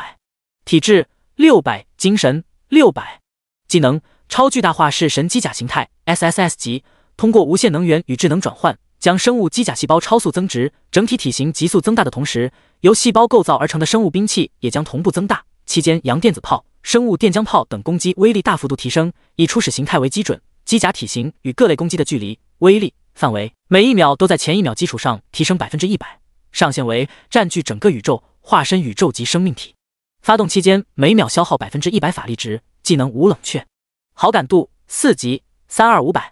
不愧是神武装，单是能无限增长体型，化身宇宙级生命体，就足以毁灭宇宙中的一切了。更别说还有各种强到变态的攻击手段和超光速移动。李焕越看越是喜欢。不过这不是常规机甲，而是生物机甲。那么如果想要开机甲的话，要怎么进去呢？第155章，开机甲与百万分身。在李焕心中思索的时候，白发蓝瞳的幻梦似乎能感知到他的想法，来到了他的面前。主人，您想要试试我的能力吗？李焕微微点头，眼中有好奇有期待。说起来，我确实很好奇，幻梦，你这个机甲能让我进去开吗？还是说这个机甲就是你的身体，无法让别人进行装备呢？幻梦当即露出笑容道：主人，您多虑了，既然是机甲，自然可以让人进行装备。只不过正常人无法承受机甲运转变化中不断产生的海量数据，也承受不了过于强大的机甲基础细胞的融合过程。因为这个原因，这台机甲诞生之后，一直都是由我根据卡瑞亚之主的指令自主进行操纵。不过我能感觉到您的身体和思维都远超常人，可以轻易承受，所以只要您想的话，随时都可以进来的。然后幻梦生成了一个灵能机甲，脸上带着期待又隐约有点羞涩的神色，问道：主人，那么你是想进入这台灵能机甲，还是进入我本人这台机甲内部呢？李焕看了一眼，虽然灵能机甲很炫酷，带着特殊光效，还能更加自由的变形，但是和机甲美少女本人合二为一，诱惑力实在太大了。而且幻梦那期待的小眼神，完全让人没法拒绝啊。不过在此之前，李焕还是问了一句：幻梦，这两者有什么不同吗？主人，进入灵能机甲，就是以您的意识为主，进行自主操纵，我隔空进行一些简单的辅助。选我本人的话，便是以我的意识和算力为主体，我会操纵生物机甲细胞将您包裹，与您融合。您只需要下达对应指令，我就会为您自动生成各类武装兵器。接下来，您只需要享受酣畅淋漓的战斗就可以了。所以，我非常建议主人选我，我一定会全心全意辅助主人，让您有最好的体验的。话都说到这儿了，再拖延就不礼貌了。李焕笑着道：好，我明白了，幻梦。其实，我也更想和你本人在一起。那么，和我融合吧。闻言，幻梦顿时开心无比，蓝色的大眼睛里还浮现出2个粉色的电子像素爱心标志，一下子雀跃着扑到了李焕怀里。主人，那我就开始了。随着李焕笑着微微点头，幻梦的身体便如同散发着淡淡微光的纳米机器人一般，一瞬间便分解攀附在李焕的身体表面，然后在李焕放松的状态下，与他的身体进行细胞级的微观融合，完成强度匹配和意识链接。留在李焕体表的几十万亿生物机甲细胞，则是如同波浪般翻滚涌动间，转化成了那套黑红色的机甲外壳和基本武器装备。主人，您的身体好强大！幻梦发出惊讶的声音。与您融合后，我能感觉到是神意识生物机甲整体的强度比原来更高了。意识链接后，两人便可以直接通过脑电波进行无障碍交流，感受到全身暴涨的4维属性，还有意识中浮现出来的生物机甲的各种武装兵器。李焕开心兴奋地回道：那可真是太好了，幻梦，看来我们还真是相配啊！而且你能通过细胞构建的这些兵器，看起来都好厉害。现在的他们可以清晰感知到对方的情绪，听到李焕这么夸他，而且发自内心的兴奋喜悦，幻梦不禁涌现出一种前所未有的开心幸福的感觉，发出羞涩可爱的声音：主人喜欢就好。另外，您想要使用什么兵器，动用什么能力，只管动动念头就好，我会为您进行部件架构，让您享受最舒服的智能服务。好，那就辛苦你了，幻梦。随后，李焕便念头闪动间，操纵着机甲在天空恶魔城来回冲杀，发动各种武装兵器的攻击，如高能激光束、阳电子炮、电浆炮、高周波刀劈斩等等，整个人简直嗨得不行。在这期间，幻梦对李焕的好感度也一直都在不断提升，因为他一直期待渴望着一个真正能驾驭他、伴他一生的主人，而现在他终于等到了。爽完后，李焕打算试试机甲的子体生物分身能力，于是先分出来100个看看。没想到随着分身能力发动，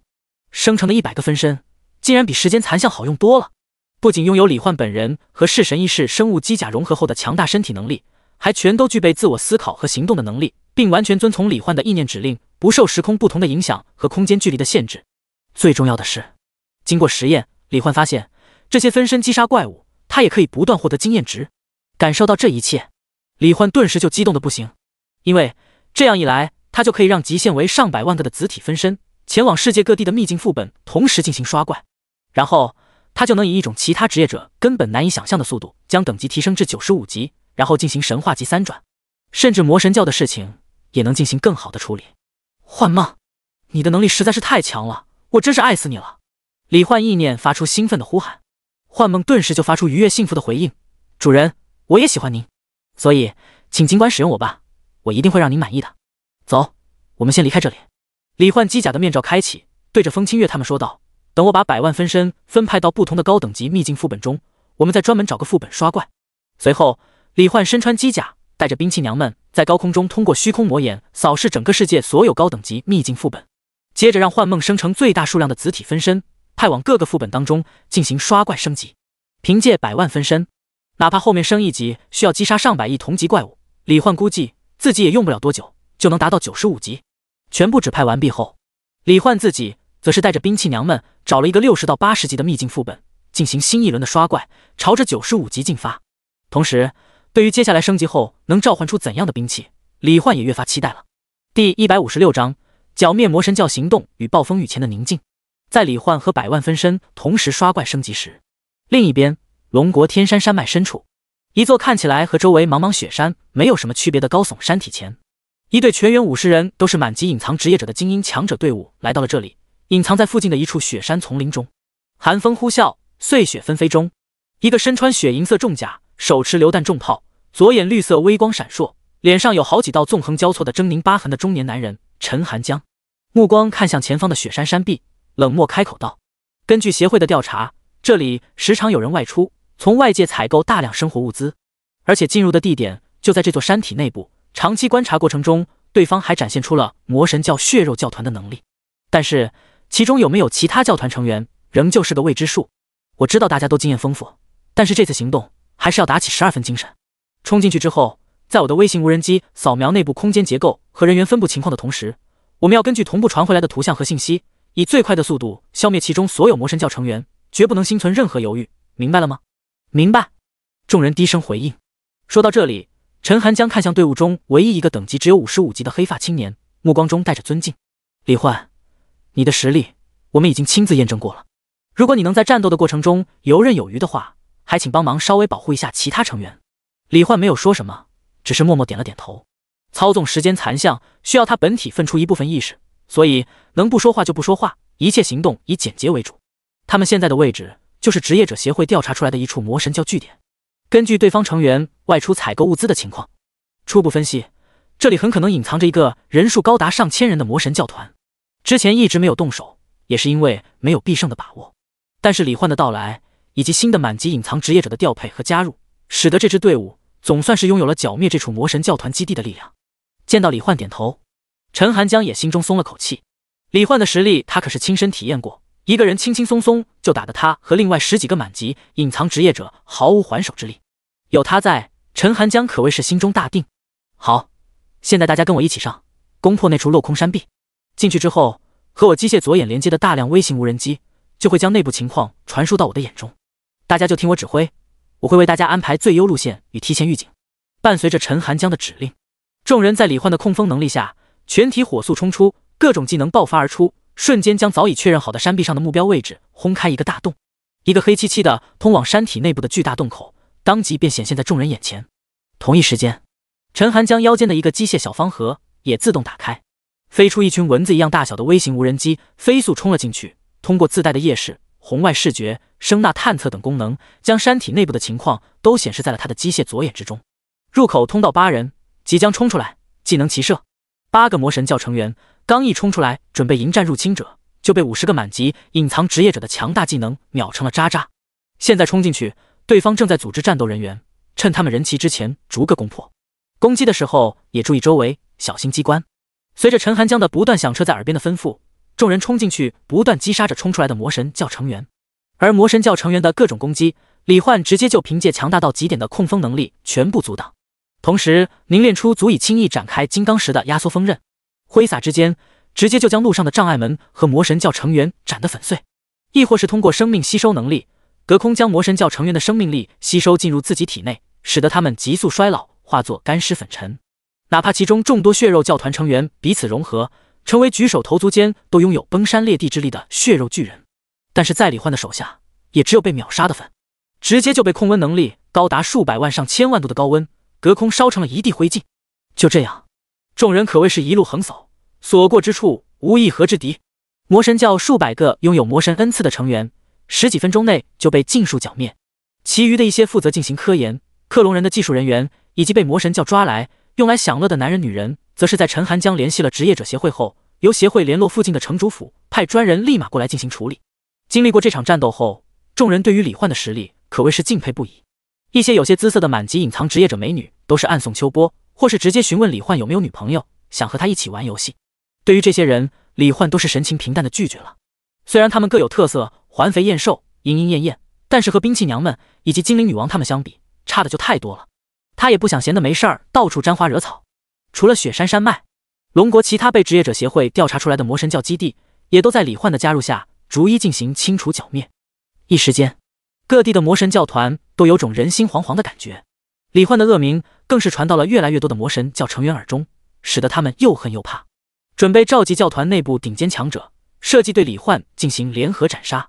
他们哪里知道，那些和职业者协会一起行动的李焕，不过是李焕的分身而已。就算真的杀掉了，对于李焕来说也没有任何影响。而弗雷雅虽然不知道李焕的现状如何，但是他一直日夜不停地前往龙国各地，乃至于海外各国，不断散播欲望之种，增强着自己的力量。在魔神教被李焕吸引，李焕默默疯狂升级的同时，他的力量正在以一种让人惊异的程度下，呈几何倍数的爆炸性的增长。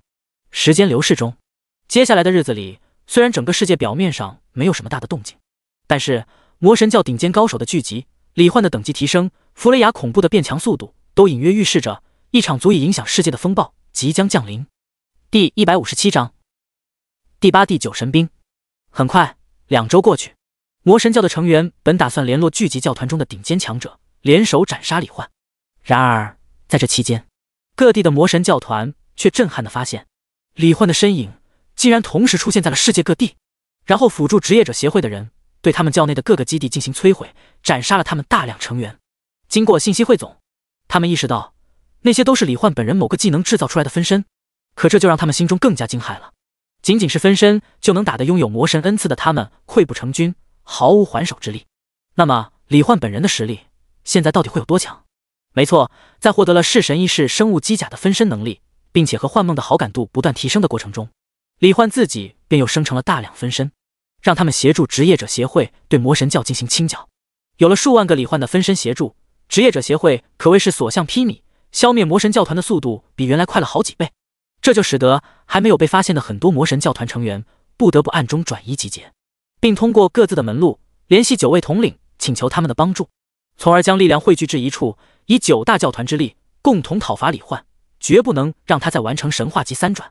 对于魔神教的暗中隐蔽行动，李焕并没有什么察觉，不过就算知道了，他也不会在意，反而还会觉得很好，因为除了魔神本人，他不知道这个世界上还有谁能当他的对手。如果9大教团的人能聚在一起的话，也省得他一个一个慢慢去找了。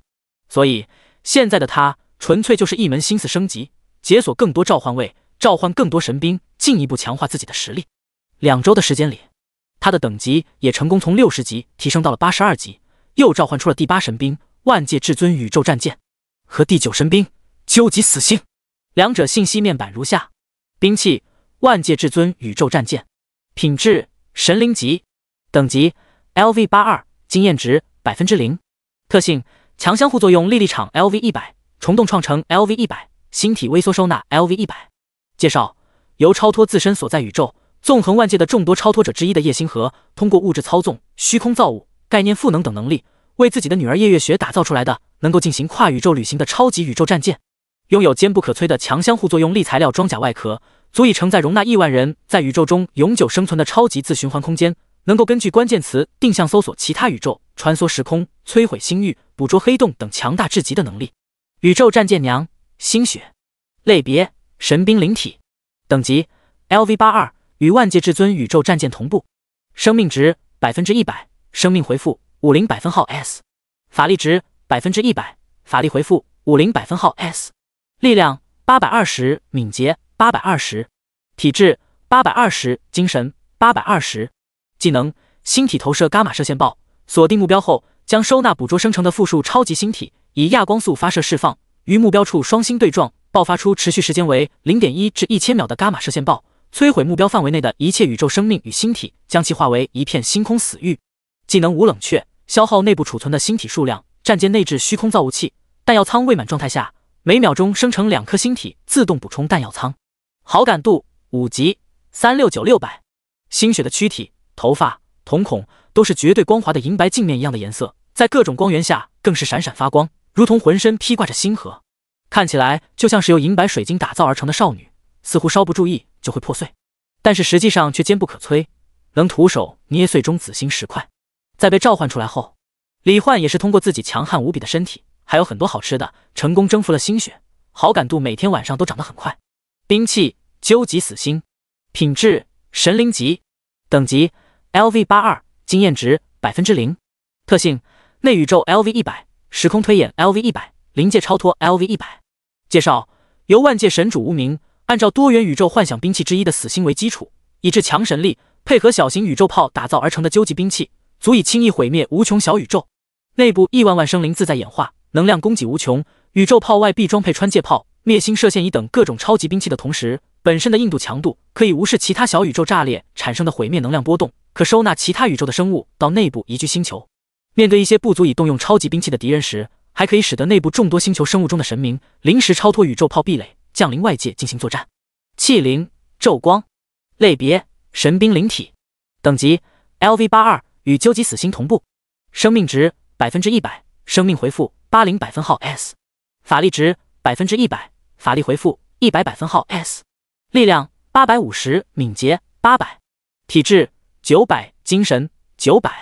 技能：破咒暴轰激光炮，以究极死星宇宙中恒河沙数的恒星内部瞬时能源，辅以炮舱内部破障神力能量，汇聚成一道足以毁灭沿途路径上所有小宇宙的超巨型爆裂激光束，消耗100%法力值，冷却时间30秒。好感度4级，111/500。昼光身材高挑，玲珑凹凸，身穿一套星际将军样式的制服，神色总是严肃而冷漠，拥有一头散发着微光的蓝银色长发，瞳孔则是如同星海般绚烂多彩，好似能够从中看到宇宙星云。在之前，他一向是作为制裁万界的终极兵器而存在，时刻监视着虚空万界的动静，灭杀着想要制造发动多元宇宙动乱的文明或强者，几乎时时刻刻都在战斗工作。在被李焕召唤而来后，李焕的温柔强大和关怀，使得他第一次体验到了名为幸福惬意的感觉，也决定努力辅佐李焕成为最强，为他达成心愿。虽然好感度白天晚上都在涨，不过还是晚上睡觉的时候涨得最快。就在李焕为了升到95级继续努力，并且开发实验新的特性能力时，另一边，太平洋中心的一座孤岛之上，魔神教的9大统领，全世界魔神教成员心目中的世界最强者，怀着各自的目的和心思，应邀来到了此处，准备商议讨论有关李焕的事情。第158章9大统领命运抉择。在收到各地魔神教成员的请求和报告后，魔神教9大统领便彼此联络，商定了一处地点，随后凭借各自的能力来到了太平洋中心的一座无名小岛。此刻，阳光明媚的小岛沙滩上摆着9张椅子，9大统领各自随意地坐在了其中一个位置上。在空间教团统领阿玛瑞卡和时间教团统领佐风的时空能力配合下，岛外早就生成了一道无色无形的时空屏障，隔绝了外界一切探知手段的同时，从外面朝内部看去，看到的景象也完全是原来的样子，没有任何异样，看不到他们的存在。人都来其后，来自山姆国，金色寸头，鼻梁高挺，体格雄壮，穿着一套黑色定制军用作战服，看起来像个战场将军一样的空间统领阿玛瑞卡发出沉闷而洪亮的声音说道：关于李焕的事情，我想你们应该都知道了。根据我们各个教团传来的信息汇总，他展现出来的能力拥有分身、控制温度、超速恢复、钢铁之躯、范围治疗、空间切割、引力操纵等等。虽然那些能力对于我们9人来说可能不值一提，但是他众多具备自我行动意识的分身的出现，无疑让我们各教团的成员都死伤惨重，就连魔神降临计划都受到了很大的影响。所以，找到他本人的位置，将他杀掉，对于我们来说已经是刻不容缓的事情。不知道大家对这件事都是什么想法？阿玛瑞卡刚一说完，来自黑黑州的欲望统领，浑身漆黑，只穿着一件敞胸沙滩短袖和一个宽松大裤衩的黑人拉马尔，便咧开厚厚的嘴唇，露出一嘴白牙。杀掉一个2转的家伙有什么难的？我来这里是从一些照片和视频上发现那小子长得不错，身边还有很多我见过的最美丽的女孩。找到他之后，你们都别动手，让我好好享受一番。我要当着他的面把他身边的女孩们全都干掉，再把他也干掉。到时候正好也让你们欣赏一下我拉马尔身为黑黑州最强播种机，干翻了整片大草原所有生物的实力。说到这里，拉马尔忍不住舔了舔肥厚的嘴唇，已经有点 boky 了。敢杀我的人就必须死在我手里。来自亚夫罕国的极端组织，留着精致的胡子，脸上有一条毒蝎纹身，眼睛如同一条毒蛇般带着摄人心魄含义的毁灭统领哈特曼对着 boky 的拉马尔说道：拉马尔，找到他之后你干他没问题，但是最后要由我来亲手毁灭他。拉马尔嘿嘿一笑，那也要等我爽了再说，要是那小子承受不住我的大棒死了，可不关我的事情。闻言，哈特曼眼中顿时闪烁着危险的寒光。你可以试试，拉马尔，正好我很久没有遇到点像样的对手了。眼见两人剑拔弩张，一个穿着西装戴着名表，整个人一身行头都是高端定制，身材干瘦但却精气神十足的中年男人。因果教团统领长崎三郎慢悠悠说道：各位还没杀掉我们共同的敌人呢，可不要伤了和气。况且我以因果之力推演过杀掉那小子的条件，只有我们9人联手齐心协力才有打败他的可能，再加上他本人所在的位置我很容易就能找到，所以还是先制定一下完备的作战计划吧，不然阴沟里翻船被那小子反杀，我们可真就成了全世界职业者口中的笑料了。哦，那小子竟然有这么强！来自龙国，一个梳着大背头，看起来意气风发，穿着一套修身舒适的黑白运动装的帅气青年。概念教团统领唐默先是略显诧异，随即便嘴角勾起一抹笑容。有趣，本以为拥有了概念魔神力量的我已经是世间无敌的存在，没想到一个2转的职业者竟然拥有超越我的力量吗？我还真是有点期待起这场战斗了。说到这里，唐默看向一个身穿白衣、一头黑色长发、肤白如雪的青年。不过要想制定完美的作战计划，恐怕还是需要借助能够观测未来的命运之力啊。而且能让一直超然物外的你也来到这里，看来在你可知的未来里，李焕的存在已经足以影响到魔神大人了，对吗？闻言，其余几人也是目光看向命运教团统领南宫神一。南宫神一微微一笑，不错，唐统领，还有各位，李焕的未来，我们的未来已经远远超出了我最初的预料。如果再不处理一下他的话，我们所有人都会死。虽然魔神大人终究会降临，但是一想到不能亲眼目睹魔神大人的风采，我就是死也不能瞑目啊。所以接下来就让我来根据李焕和我们的无限命运分叉之路，为大家寻找到拥有最强获胜几率的战斗方式吧。随后，南宫神一凭借魔神恩赐命运之眼，在无数未来的画面中寻找着最高胜率的命运线。不过未来无限，即便是拥有命运之眼，南宫神一也无法查看所有命运线，只能从中挑选出几个可行的未来，优中取优，最终选出了一个在他看来已经相当完美的命运线，告知了众人。原来是这样解决的吗？哈哈，很好，看来李焕这次必死无疑了。那就按照计划和时间，现在就开始行动，去杀了李焕那小子吧。话落，魔神教9大统领已经根据命运统领南宫神一的安排，找到了李焕本人所在的位置。空间统领阿玛瑞卡也是带着众人瞬间超远距离移动，来到了李焕正在炼级的秘境之外，准备联手斩杀李焕。第159章，战斗开始。9大统领的强大实力，既获得是神异式生物机甲后，又获得了万界至尊宇宙战舰和究极死星的情况下，李焕清扫秘境副本中怪物的速度也变得更快。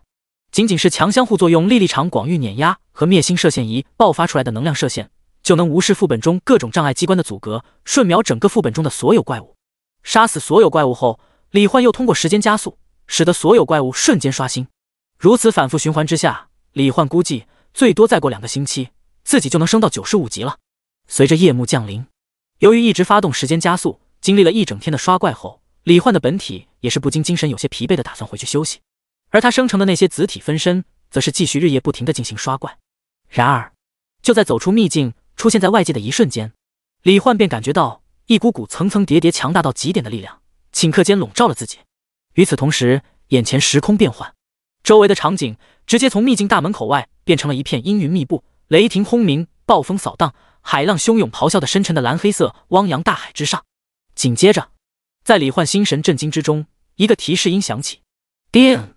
你已受到概念时空封禁、因果关联束缚、命运走向显形等技能效果影响，击杀当前空间内除你之外的所有人之前，将无法通过时空能力离开这片空间。李焕，感到自傲吧？这么多年来，你还是第一个能有此待遇，被我们9大统领联手对付的单个职业者。时空变化的刹那，9道浑身被浓郁到极点的不同颜色能量包裹的身影，也各自浮空而立，出现在李焕的视野当中。其中梳着大背头，看起来意气风发，穿着一套修身舒适的黑白运动装，看起来像是个朝气蓬勃的大学生一样的帅气青年，概念教团统领唐默，淡笑着开口说道：不过也到此为止了。李焕，你的神话将再次终结，我会让你知道，和魔神大人作对，妄图阻止魔神大人的降临，是你此生做出的最愚蠢的决定。话落，唐默已经单手成刀，对着李焕隔空一斩。技能概念切割，随着手刀落下，无声无息间，李焕已经被强相互作用力紧密凝合，能轻易承受恒星爆炸，一拳打碎中子星的强大到极致的身体，竟直接被拦腰斩断。虽然在超强的自愈能力下，李焕瞬间就恢复了原状，但是这种无影无形、看不到攻击轨迹，随意出手就能把自己的身体给直接斩断的攻击，还是让李焕流露出凝重无比的神色，心中暗道：好强！本以为自己已经无敌了，但现在看来，9大魔神统领的能力远比他想象中更强。李焕不敢怠慢，当即瞬间开启自身所有增益状态，变成龙神变的半龙化形态，体表被100层等同于100%生命值的银白护盾笼罩，同时发动时空界域，为自己和兵器娘们全都施加了能抵御大宇宙创世神级别之下攻击的超级屏障。在李焕进行这一切的时候，其余几位统领也在唐默发动虚空切割的瞬间，各自发动了南宫神医为他们安排好的各类技能释放顺序和配合方法，朝着李焕爆发出种种恐怖到极点，足以崩碎基本粒子、轰碎虚空、扰乱4大基本力的强大攻击。在因果统领长崎三郎的因果领域内，所有人的技能都成了因果律攻击，必定命中李焕。在概念统领唐默的零防御概念状态技能下，李焕和他的兵器娘们的身体防御力全都变成了0，就算是一个幼儿园小朋友都能打疼此刻的李焕。在命运统领南宫神医的命运走向显形技能下，李焕和兵器娘们所有行动都会以半透明动态虚影的形式，提前0.5秒展现在9大统领眼前，让他们能轻易看到李焕下一步的动作，掌控他的所有行动，让他处处受制。时间统领左峰察觉到时间能力无法影响到李焕本身，于是直接为众人施加了时间加速状态，使得所有人的思维速度和行动速度暴增，种种攻击技能释放的速度如同狂风骤雨。有了这么多 bug 级的技能状态加持，本就强大无比的9大统领战斗力更是暴增几个档次，直接瞬间就将李焕所在的虚空打成了一片无数粒子爆裂的炫彩光影混沌。不过下一瞬，李焕却出现在了概念统领唐默的身后。凭借至高神器时光神眼，李焕对时间的掌控力超越了时间统领，所以他和兵器娘们的思维速度和行动速度是要超过他们9人的。在他看来，拥有概念魔神能力，能够轻易打破自己防御的唐默，无疑是目前威胁最大的存在。只要能先杀了他，自己就能凭借强大到极点的身体素质以及无限生命能量的供应，承受所有不足以致命的攻击的同时，杀死其他魔神教统领。大家全力攻击，毁灭他们所有人的身体和灵魂。在李焕的指令下，所有兵器娘们都直接爆发出了自己的最强技能攻击，无数暴风炮、激光剑、引力弹、神火加特林机关炮弹幕，还有是神异式生物机甲的阳电子炮、万界至尊宇宙战舰的星体投射伽马射线炮、究极死星的破咒爆轰激光炮，全都一股脑朝着9大统领扫荡过去。尤其是概念统领、因果统领和命运统领受到了李焕的格外关照，于是在李焕和兵器娘们汪洋一样的攻击中，9大统领的身影瞬间被无数足以摧毁恒星、毁灭星域和小宇宙的技能攻击笼罩。由时间统领和空间统领构建的整个特殊时空内的一切，更是直接被狂暴剧烈无比的能量波动彻底打成了一片虚无，大海蒸发，阴云消散，天地间只剩灰蒙蒙的一片黑暗。然而在这所有物质都被泯灭的虚空中，9大统领的身影却如同没有受到任何伤害一般，静静漂浮在原地，完全无伤。这怎么可能？李焕瞳孔微缩，震惊无比，同时心中念头电转：时光倒流？不对，环境没有变化，我也没有观察到时间倒流的迹象。难道说是无视任何攻击的概念防御吗？还是因果、命运的特殊能力？脑海中急速思考间，周围的环境又如同时光倒流般瞬间恢复了原状，还真是强大到让我有点不敢相信的攻击啊！唐诺露出一个笑容，不过看来也仅此而已了。那么接下来就请你去死吧！话落，又是新一轮攻击，朝着李焕铺天盖地席卷而来。第160章，败相与元首。原子爆裂拳，血肉统领金光弦，一个肩膀宽的像是双开门冰箱，面容捏的像是游戏 CG 帅气男主角一样的棒子国青年，凭借同步了超级恒星特性的肉身，在爆吼声中轰出连绵不绝的打碎所过之处空间内一切物质原子的毁灭之拳，朝着李焕轰杀过去。空间统领阿玛瑞卡通过空间切割、空间穿梭等能力攻击李焕的同时，也让所有人的攻击都能通过空间穿梭，如同零距离一般跨越空间，直接轰击在李焕的身体表面。恐惧统领冈本大川，一个猪脸大肚皮、满脸坑洞的油腻发福眯眯眼中年男人，则是生成了海量昏黄色恐惧能量构成的怪物，举手投足之间都爆发出滔天能量狂潮。李焕在这各种强大的攻击中，凭借超强恢复力、隔空生命吸收、各种特性能力和技能，一边艰难对抗着9大统领，一边试探着他们的各种能力，试图找到突破口。然而9大统领的力量实在太过强大，或者说拥有魔神恩赐的他们，对于魔神之力的深度开发、掌握和成长，已经足以让他们的实力堪比超级魔神化身。不过李焕现在的实力也同样不容小觑，因此两方的战斗一时间有种难舍难分的感觉。但李焕毕竟不是机器，本就精神有些疲惫的情况下被拉入这片战场，如果演变成持久战，他的状态必然会越来越差，最终难以匹敌9大统领。好在外界还存在着给他不断刷经验的大量分身，倘若真的一直无法找到解决9大统领的方法，那么他唯一能够依靠的就是通过升到90级解锁第10召唤位后召唤出来的第10神兵了。通过经验判断，每次新的召唤位召唤出来的神兵都会比上一次的更强，所以或许第10神兵能够扭转战局，前提是他能坚持到那个时候。时间一天天过去，不知不觉中，李焕本体和魔神教9大统领的战斗已经持续了整整1周。经过各种尝试，李焕也终于发现了一些端倪。9大统领并非能无视他的攻击，而是他们9人的身体和灵魂似乎通过魔神之力链接了起来，并形成了一层超级屏障，不仅能将李焕和兵器娘们的攻击技能威力抵消大半，还能以一种匪夷所思的速度超速恢复。期间哪怕李焕凭借虚弱神环将个别几个统领杀了一次，但是对方转瞬之间就满状态复活了过来。而整整1周一刻不停的超高强度战斗，也让李焕的身体和精神都疲惫不堪，攻击频率都不由得逐渐降低，好几次差点被9大统领的联手攻击秒掉。被魔神之力塑造的时空封禁后，李焕无法离开这片空间，就算想要进入自己的召唤物空间驿站都进不去。好在1周过去，此刻李焕的等级与经验值已经从原来的82级成功升到了89级1%，只要再坚持1天时间，应该就能升到90级，召唤第10神兵了。9大统领察觉到李焕的状态正在变得越来越差，攻势也越发猛烈，势必要趁着李焕虚弱之际要他的命。外界经过一直日夜不停的前往各地，在海量职业者脑海中种下欲望之种。弗雷雅的力量在2天前就已经达到了能够直接将欲望之种隔空种在生物灵魂内部的程度，并且欲望魔神之力配套的技能也都能辐射到周身数百公里的范围。但是在变强的路程中，他听说了很多有关李焕的事情，得知他帮助职业者协会剿灭了大量魔神教团，也知道他的实力又再次变得更强。为了能万无一失，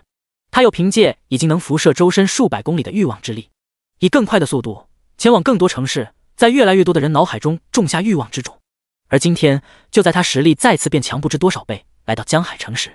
身穿黑红色机甲在空中急速飞行穿梭，前往城内各个高级秘境副本中刷怪的李焕分身的身影在他的视野中出现了。因为李焕的分身不具备时空能力，不能通过时间加速让怪物无限刷新，所以只能在各个高等级秘境副本中来回穿梭。之前经过的城市中也有李焕的身影，只不过以那个时候弗雷雅的实力还没办法看清李焕的移动速度。此刻见到李焕的信息框，弗雷雅只觉得这段时间一直以来压抑着的情感马上就要汹涌而出了，于是他当即跟了过去，来到了李焕这个分身刷怪的一处秘境之中。通过数据之眼，弗雷雅能够看到这是李焕的实体分身，而且他能感知到这个分身是具有李焕本人的灵魂意识的。也就是说，如果自己在这个分身的灵魂意识内种下欲望之种的话，等李焕收回分身，或许就可以直接在李焕本人灵魂中神不知鬼不觉地种下欲望之种，从而使得自己的愿望达成，让李焕爱上他。再加上李焕的等级已经达到了89级，如果再让李焕完成神话级3转，哪怕自己拥有欲望魔神之力，恐怕也很难再有机会了。一念至此，弗雷雅看着秘境高空中正在通过神意识生物机甲和神兵特性能力刷怪的李焕子体分身，瞳孔中猛然间闪过一道浓郁至极的粉色光芒。高空中的李焕分身由于全身心沉浸在刷怪升级之中，为了让本体升到90级而拼命努力，完全没注意到自己的体内多出一粒微不可察的粉色光点。成功了！竟然真的成功了！感受到能力生效，弗雷雅心中顿时发出兴奋的呼喊，随即他便迫不及待地继续施展能力，隔空将种在李焕分身体内的欲望之种激发，潜移默化地影响着李焕的意识与情感，让李焕心中升腾起有关他的记忆，有关他的感情，然后思念起他，喜欢上他，爱上他。由于李焕在拉斯马尔大陆改变观念，接受了喜欢自己的大家后，他对于想要追求真爱的女孩子们可谓是非常的包容。再加上李焕本身对弗雷雅也有好感，在学校时就经常受到他的关照，所以弗雷雅让李焕这具分身爱上他的整个过程可谓是异常的顺利。李焕感知到自己成功了之后，弗雷雅当即开心无比地朝着李焕一边招手一边呼喊：老师，你怎么在这里？听到声音后，李焕来到弗雷雅面前，机甲面罩打开，脸上带着惊讶，同时也不由自主升腾起一种喜悦的情感，露出笑容。时隔这么久，如此近距离见到李焕的脸，弗雷雅再也控制不住自己，整个人直接扑到了李焕怀里，眼里盈满开心、喜悦、幸福的泪光。李焕，虽然你当时没有接受我的告白，但是你应该知道的，我可不是那么容易就会放弃的人，更何况你是我认定的人，除了你，我谁都不想要，所以我一直都在默默成长，默默关注着有关你的一切，期待着和你再次重逢。而现在我终于见到你了。弗雷雅认真地看向他，手掌轻抚着他的脸庞。李焕，和我在一起吧，我一定会全心全意对你好，给你全世界最幸福的生活的。闻言，李焕笑着道：老师，我也喜欢你，只不过在神话级2转的世界里，我和其他女孩子在生死战斗中交换了真心，所以不知道你介不介意。弗雷雅流着泪笑着摇了摇头。李焕，只要能和你在一起就够了，只要能有你的爱和独属于我们2人的时间和空间，我就已经是这个世界上最幸福的人了。我明白了，老师。李焕眼中流露出爱意，不过随即李焕的表情突然一变，身体竟不受控制的想要倒在地上。李焕，你怎么了？弗雷雅神色惊慌的将李焕扶住，关切的发问。李焕，是魔神教9大统领，我的本体在和他们战斗，而且是劣势，我现在必须要尽快升到90级，才有可能打败他们。身为分身，如果李焕本体死亡的话，这些分身也会全部消失。我来帮你，李焕。现在的我已经拥有能够帮到你的力量了。老师，你不可能是他们中任何一个人的对手的。李焕轻轻摇了摇头，你就先留在城市里，等我解决了他们，就来接你。结果话才刚说完，李焕这具分身的身体粒子就剧烈波动，差点当场崩解消失。不好，那边好像已经快要撑不住了。李焕这具分身的灵魂意识和本体同步受到重创，只觉得视线都晕乎乎的。眼见情况如此，弗雷雅也不再掩饰，直接在李焕面前释放出如同汪洋大海般汹涌的粉色的欲望能量的气息。老师，你……看到李焕眼中的惊讶，弗雷雅轻嗯了一声。没错，李焕，我接受了欲望魔神的力量，因为我实在是太想要和你在一起了。可是如果你死了，这份力量对我来说也没有任何意义了，所以让我来帮你吧。能听到你愿意和我在一起，我已经很幸福了。哪怕事情结束之后，你要杀了拥有魔神力量的我，我也无怨无悔。事已至此，李焕也只有咬牙一试。那就拜托你了，老师。随后，李焕的这具分身背后黑红色机械双翅猛然展开，根据与本体之间的感应，在抱着弗雷雅冲出秘境后，又急速冲向太平洋一处黑暗海域，他的本体和9大统领战斗的中心。第161章，世界为我所用，前所未有的极致力量。太平洋上暴风呼啸，雷霆轰鸣，黑浪滔天的风境时空中，李焕身边的9个兵器娘们，即便拥有李焕近1000万点4维属性的加持，也仍旧难以抵挡魔神教9大统领强大到极点的攻击。毕竟他们不像李焕，拥有9大神兵的33个特性能力加身，身体简直强悍到足以抵挡大宇宙对撞产生的灭世劫难。在1周的战斗中，他们一个接一个的因为伤势过重而被李焕收进了召唤物空间。此刻战场中只剩李焕一个人面对9大统领，没有了9个兵器娘的帮助，又身心俱疲的他，只能拼尽全力的进行防御、闪避、恢复和被限制之后的最长1秒钟的时光倒流，以保证自己的身体和灵魂意识能不被瞬间毁灭成虚无。但即便如此，面对越战越强、完全看不出任何疲惫的9大统领，李焕身体被毁灭的速度越来越快，甚至已经快要超过了他恢复完整身体的极限速度。于是就在这无限密集的攻击中，李焕的身体虽然仍旧在超速恢复，但是他的身体部位却每1分每1秒都在逐渐减少，就仿佛被透明虚无的怪物一点一点逐渐蚕食一般。哈哈，我就知道，即便是完成了神话级转职的职业者又能怎样？我们9人联手，这个世界上谁能单挑打过我们？要我说，直接把他杀了未免太可惜了吧。刚才他那9个神器器灵可都是绝顶的美女，我还从来没玩过那么漂亮的姑娘呢。欲望统领拉马尔发出猖狂而猥琐的大笑声，干脆留他一点意识，让我控制住他。9个美女，我们1人1个轮着玩好了。优西，这个想法非常有意思，我很喜欢。恐惧统领冈本大川伸出舌头舔了舔嘴唇，一张油腻猪脸上的眯眯眼中露出一丝兴奋的金光。面对这2人的话，命运统领南宫神一反而神色微凝地说道：大家不要松懈，没有彻底杀掉他之前，谁也不知道未来的命运真正的胜负究竟怎样。越是快要到成功的时候，越是要冷静沉着，集中精神达成目标，不然即使只有1/1000的失败几率，战败的命运也有可能会因为你们不经意的念头与行动，突如其来的降临在我们面前。拉马尔满不在意的笑了笑，嘿 bro， 要我说，你们命运教团就是看到的命运太多，所以魔怔了。现在这个战况，你告诉我怎么说？刚一说完，只听一声轰鸣骤然响起，以魔神之力构建的时空壁垒竟然被人直接从外界轰击，而且威力还不小。什么情况？我好像感受到了和我们一样的魔神的力量气息。难道说魔神教除了我们9人之外的某个强者，还和李焕那小子有关系吗？虽然诧异于竟然有拥有魔神之力的人来帮助李焕，但是此刻时空封禁的状态是绝对不能解开的，不然李焕绝对会逃跑。所以9大统领都是继续拼尽全力，朝李焕持续不断的发动超高频率和强度的极限攻击，将李焕的身体打得消失的部分越来越多。李焕也听到了刚才的轰鸣，虽然不知道发生了什么，但是随着身体无数次的崩溃消失和恢复，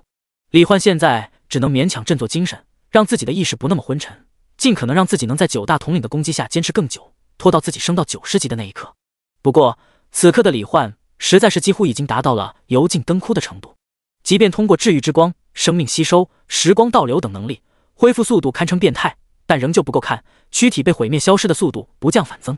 弗雷雅在被李焕的分身抱着来到这里，得知李焕本体就在眼前这片看不出异常的大海之上的空间当中后，当即就爆发出体内所有欲望能量，以极致纯粹的能量攻击这里，试图将那看不见的时空屏障击碎，把李焕救出来。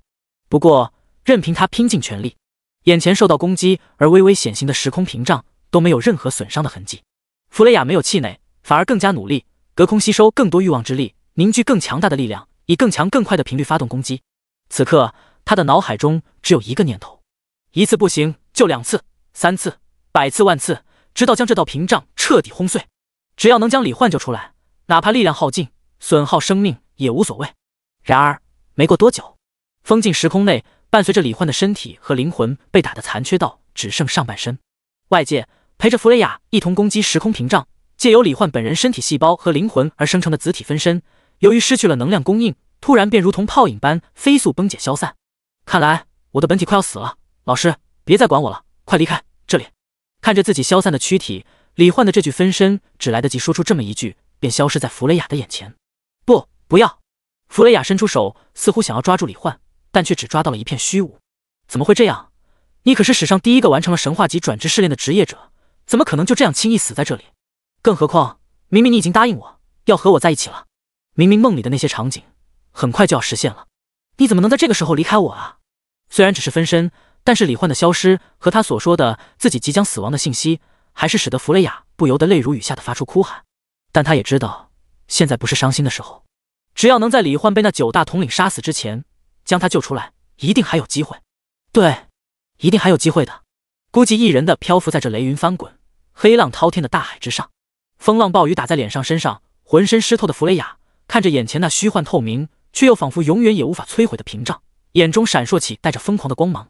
李焕，原谅我，即使成为这个世界的罪人，即使让整个世界的人陷入混乱与死亡，我也一定要救你。话落，被弗雷雅种下欲望之种的上亿职业者，体内的欲望瞬间被激发到极致，强烈到吞没意识的欲望之力，使得上亿职业者完全被欲望掌控。暴力、贪食、色欲、破坏，种种欲望下，大量城市中的职业者开始无差别地发生各种战斗冲突。但与此同时，一股股比原先庞大浓郁不知多少倍的欲望能量，也隔空传输到弗雷雅的体内，使得他的力量每秒钟都暴增数十上百倍。还有大量被他欲望之力掌控的职业者，在他的控制下前往其他城市，将欲望能量凝结成更多的欲望之种，隔空传递种在更多职业者体内，进一步引发收获更多更强的欲望之力。一时间，如果从外太空看向蓝星，就会发现以东大陆为中心，粉色的欲望能量如同浪涛一般，以一种肉眼可见的汹涌急速，朝着周围的各个地区不断扩张吞没，直接引发了一场世界性危机。伴随着肆无忌惮、毫不掩饰、没有人能阻拦的全力催动欲望之力的情况下，量变产生质变，已经凝为实质的欲望能量，如同天河倾落般源源不断传输到弗雷雅体内。再加上对李焕极致的爱之欲望，也在不断增幅着弗雷雅的力量。两者结合之下，弗雷雅浑身上下每一根毛发、每一个细胞都被浓郁压缩、凝练到极致的欲望能量彻底填满。她的头发和瞳孔顷刻间变成了粉色，甚至还有无数能量从毛孔中散溢喷薄而出，将弗雷雅变成了一个完全被粉色光芒笼罩的看不清面容的光人。这一刻，仅仅是周身不经意间散溢而出的粉色欲望能量波动，就已经扭曲撕裂了空间，而且他的力量还没有达到极限，仍旧每个刹那都在增长。感受到自己此刻的力量，弗雷雅心绪振奋，脸上的湿润也被蒸腾散去，右手抬起间，虚空中更是直接同步生成一个巨大的如同浮空大陆一般，连掌纹都清晰可见的粉色能量手掌。我来救你了，李焕！坚定的声音中，弗雷雅一掌拍下，刹那间伴随着大气排开，气爆轰鸣，雨浪炸裂，空间破碎。这惊天动地的能量巨掌，在一连串轰隆隆爆响中，狠狠砸在了时空屏障之上。第162章，第10召唤位解锁，召唤第10神兵。哈哈，成功了！我们这不是就要成功了吗？拉马尔一脸兴奋，不管刚才外面那是什么情况，既然已经没有了动静，那就说明对方根本破不开我们的这片时空领域，李焕已经必死无疑。而此刻，李焕也确实没有任何反抗之力，哪怕他拥有至高神器，但是面对本体就是至高存在的9大魔神的最强人间力量体，他也不得不承认，现在的自己还是略逊一筹，不是他们的对手。而且现在他的经验值虽然已经达到了89级62%，但是由于身躯和灵魂无法完全复原，李焕的众多分身有很多都崩解消散，所以他获得经验值的速度也越来越慢了。这样下去，他绝对只有死路一条。一边全力恢复自己，李焕的大脑一边急速运转，思索着究竟该如何破局。不过就在这时，伴随着一声惊天动地的轰鸣巨响，整片风境时空都在剧烈震颤，9大统领都震惊的呆愕了那么一瞬。能打出这种足以撼动他们以魔神之力构造的独立时空的攻击，无论外面是谁，都已经具备了和他们匹敌的力量。变数出现了，先不要管外面的情况，必须马上彻底杀掉李焕。事实上，不用南宫神医开口，感受到这一击后，另外8人也明白事情进展不太对劲了，都是想要加快速度，将李焕的残躯彻底毁灭。然而下一瞬，在又一声更加响亮的轰鸣声中，风境时空的顶部竟然直接裂开了几道细微的裂痕。怎么可能？空间统领阿玛瑞卡双眼瞪大，他很清楚，想要从外界破开这片凝聚了他、时间统领和因果统领3人力量的时空领域需要怎样的力量。虽然难度比从内部破开要容易一些，但放眼整个世界，也绝对没有任何一个职业者能做到，哪怕是魔神教的其他成员也不行。毕竟他们9人的实力和魔神教其他成员之间的力量差距犹如天堑。可现在这道难以跨越的鸿沟竟然要被人打破了，而且还是同样拥有魔神力量的人。这个世界上什么时候多出了一位这样的强者？众人心中刚刚泛起疑惑，第3次攻击紧随而来。这一下如同穹顶塌陷，天幕崩解，整个风境时空顷刻间彻底破碎，无数静止碎片般凋零坠落的时空壁障中，9大统领和李焕视线转动，映入眼帘的是一个浑身被浓郁璀璨的粉色光芒笼罩，长发纷飞，身姿妖娆，看不清面容的女人。时空壁障被破开的瞬间，弗雷雅第一时间就锁定了李焕的位置，浑身裹挟着庞大到不讲道理的欲望能量，直接跨越了两者之间的距离，来到了李焕正在自我修复的身体旁，将他紧紧抱在了怀里。我做到了，李焕，总算是赶上了，总算是见到真正的你了。以前总是你来保护我，现在我终于也可以保护你一次了。说话的同时，弗雷雅释放了自己的专属职业技能，全状态恢复。一瞬间，李焕的身体就恢复如初，体力精神也完全回归到了饱满充沛的状态，简直就像是重获新生一般。老师，没想到你为了我竟然做到这种程度。李焕恢复后，感受到弗雷雅体内那如同汪洋大海般浩瀚的魔神之力，他的眼中神色有些忧虑，但更多的还是感动。不管怎样，谢谢你救了我，老师。弗雷雅脸上露出微笑。李焕，我们之间已经不需要说谢谢了，接下来就让我来帮你一起解决掉这些差点杀掉你的家伙吧。老师，一起吧。只要消灭了他们，后面我会再想办法消除你体内的魔神之力，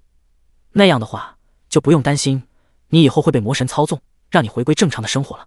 李焕还没有升到90级，就算恢复满状态也很难打败9大统领，所以他也不打算逞强，直接答应了下来。随后两人携手发动各自的力量与技能，朝正在通过意识交流的9大统领攻了过去。面对力量仍旧在不断变强的弗雷雅，以及恢复状态并且受到弗雷雅技能增益效果加持下的实力强大无比的李焕，9大统领一边进行对抗，一边和南宫神医进行着交流。怎么样，南宫神医，现在的我们还有胜算吗？不用担心，只要我们先联手杀掉他们2人中的任意一个，最终的胜利还是属于我们的。南宫神医表情平静地做出回应。听闻此言，另外8人心中都镇定多了。不过他们不知道的是，南宫神医此刻通过命运之眼不断看到的大量未来中，全都是他们9人被击杀的场景。他的真实内心已经慌得一匹，正在疯狂寻找能够胜利的未来。战斗进行的过程中，李焕的分身仍旧在不断刷怪，为他提供源源不断的海量经验值。于是随着时间的不断流逝，就在双方战斗的难分难解。所过之处，黑浪炸裂，海平面塌陷，乌云被吹飞几百公里，空间破碎，几乎要把那一片时空彻底毁灭的时候，叮！你的等级已提升至90级，你的第10召唤位已解锁。伴随着一个悦耳的提示音在李焕脑海中响起，李焕嘴角也不由得勾起一抹笑容。在本体进行战斗的时候，直接意念操纵自己众多分身中的一个，发动了神兵召唤技能。紧接着，分身视角中，一个让李焕震惊不已的超级神兵在闪耀的金色光芒中从召唤法阵中浮现出来。第163章，维度之力，9大统领生死。出现在李焕面前的是一个静静漂浮在虚空中，看起来平平无奇的卡牌一样大小的，散发着淡淡白色微光的纯白纸片一样的存在。可以说，这是李焕召唤的所有神兵中外形最简单的一个，但是他的信息面板中显示出来的能力却超越了以往所有神兵。兵器超为2项帛，品质神灵级，等级 LV90， 经验值 0%， 特性降为 LV100， 升为 LV100， 超级广域力场 LV100。介绍：由万界神主无名按照多元宇宙中3体宇宙星际战争兵器之一的2项帛为基础，以至高神力进行改造升级，打造而成的最强究极兵器之一。拥有能够以超光速将3维空间2维化，将2维空间3维化，并能生成足以隔绝维度侵蚀的超级广域力场等强大能力。2项帛竟然是升级版的2项帛！李焕前世看过一本著名科幻作家刘慈欣创作的名为《三体》的科幻著作，一直为其中的各种超凡想象力和超级星际兵器的构想而感到叹服。他从未想过自己有朝一日竟然能亲眼见到并得到其中之一，而且还是升级改良版的。如果要问有什么力量能够超越时空之力，那么维度的力量便是毫无疑问的最佳答案之一。很多强者喜欢用蝼蚁来形容可以被自己轻易碾死的弱者，而自然界中的蚂蚁因为近乎于平面的2维视觉，被称为近似于2维生物的存在。所以当你伸出一根手指从天而降将一只蚂蚁碾死时，蚂蚁根本观察不到手指的降临，直到死亡的那一刻都不知道自己被什么东西杀死。无法观测，无法防御，这就是维度压制带来的绝对碾压式的力量。李焕敢肯定，凭借身为降维的能力，自己绝对可以轻易打败9大统领。这时超为2项帛的气灵也和神兵本身融合，在李焕的眼前化作了一个身材纤细，皮肤白净透亮，穿着纯白硬质卡纸质感的长裙，白发白瞳，唇瓣淡粉，琼鼻小巧，容貌绝美，给人一种病弱娇柔之感的少女。最令李焕惊讶的就是她那如同动漫少女纸片人一样呈扁平宽线条分层的微光白色长发，为她平添了一分虚假梦幻的感觉。主人，我名芷渊，应召唤而来，愿伴您左右，为您效命一生。少女的声音柔美动听，如同仙乐一般，让人仅仅是听在耳中就能感觉到浑身都仿佛变得舒服起来，有种飘飘然的感觉。李焕微笑着道：不用拘礼，芷渊，既然成为了我的神兵，以后我一定会像对待亲人一样好好待你的。我明白了，谢谢你，主人。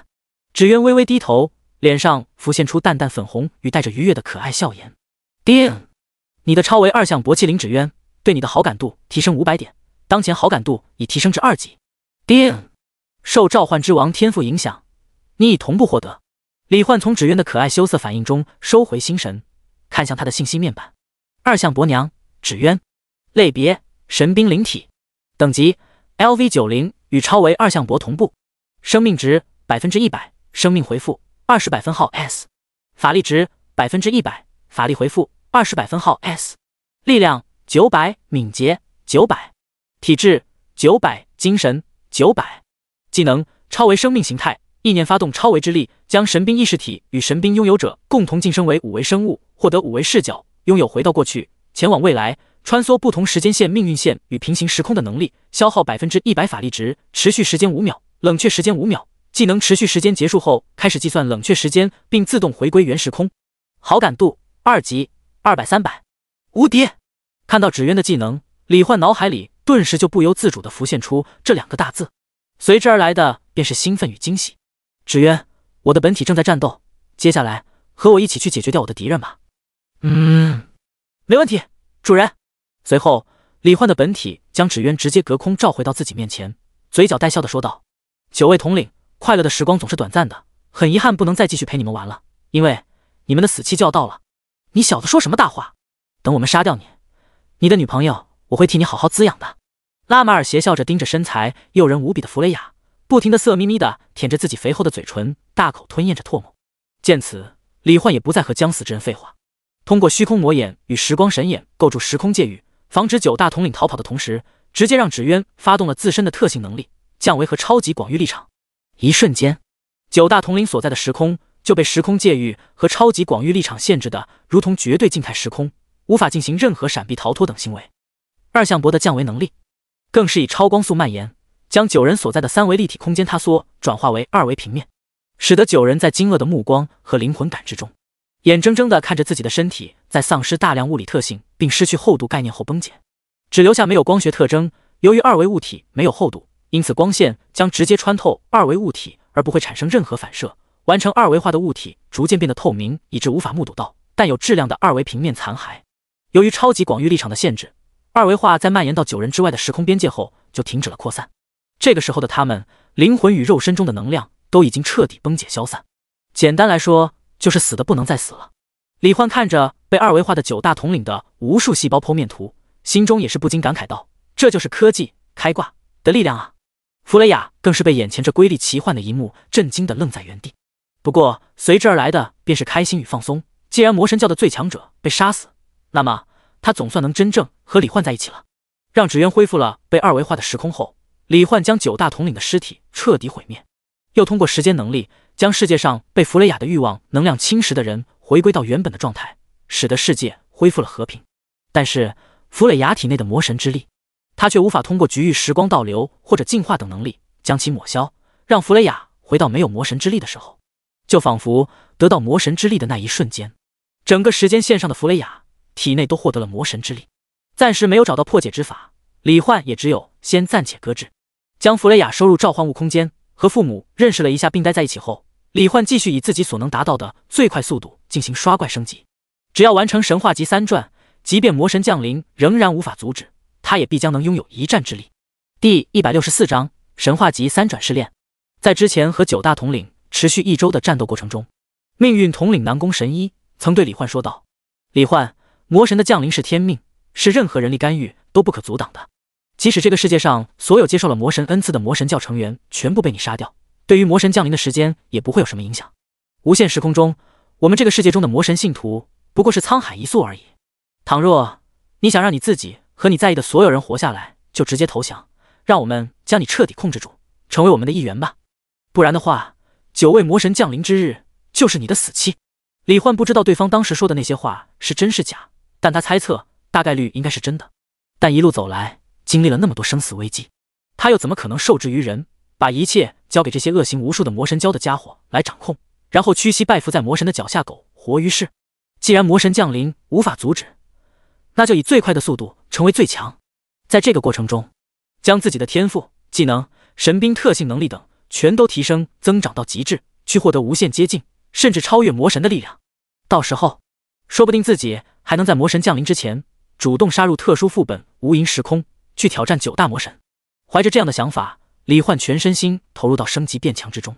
白天就通过100万分身疯狂刷怪，并且通过海量怪物的掉落物和金银铜币，用来在游戏商城中购买自己神兵特性能力升级所需的材料，然后给10大神兵的特性进行提升。尤其是身为降维这样的强大特性，更是李焕重点升级培养的对象。这个过程中，有了弗雷雅的全状态恢复技能，李焕就算刷上3天3夜的怪，也不会有任何疲惫。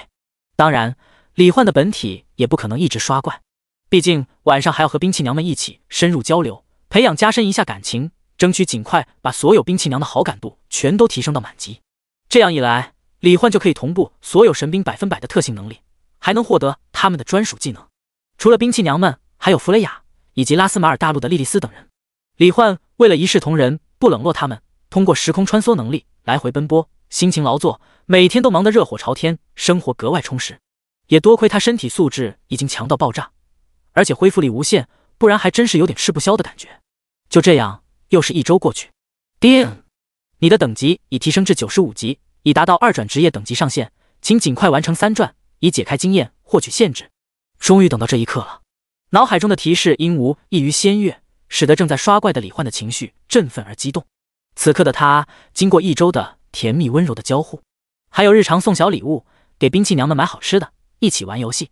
已经将所有兵器娘的好感度都提升到了满级，同步了所有兵器娘的特性能力和技能，而且所有兵器娘的强大特性能力，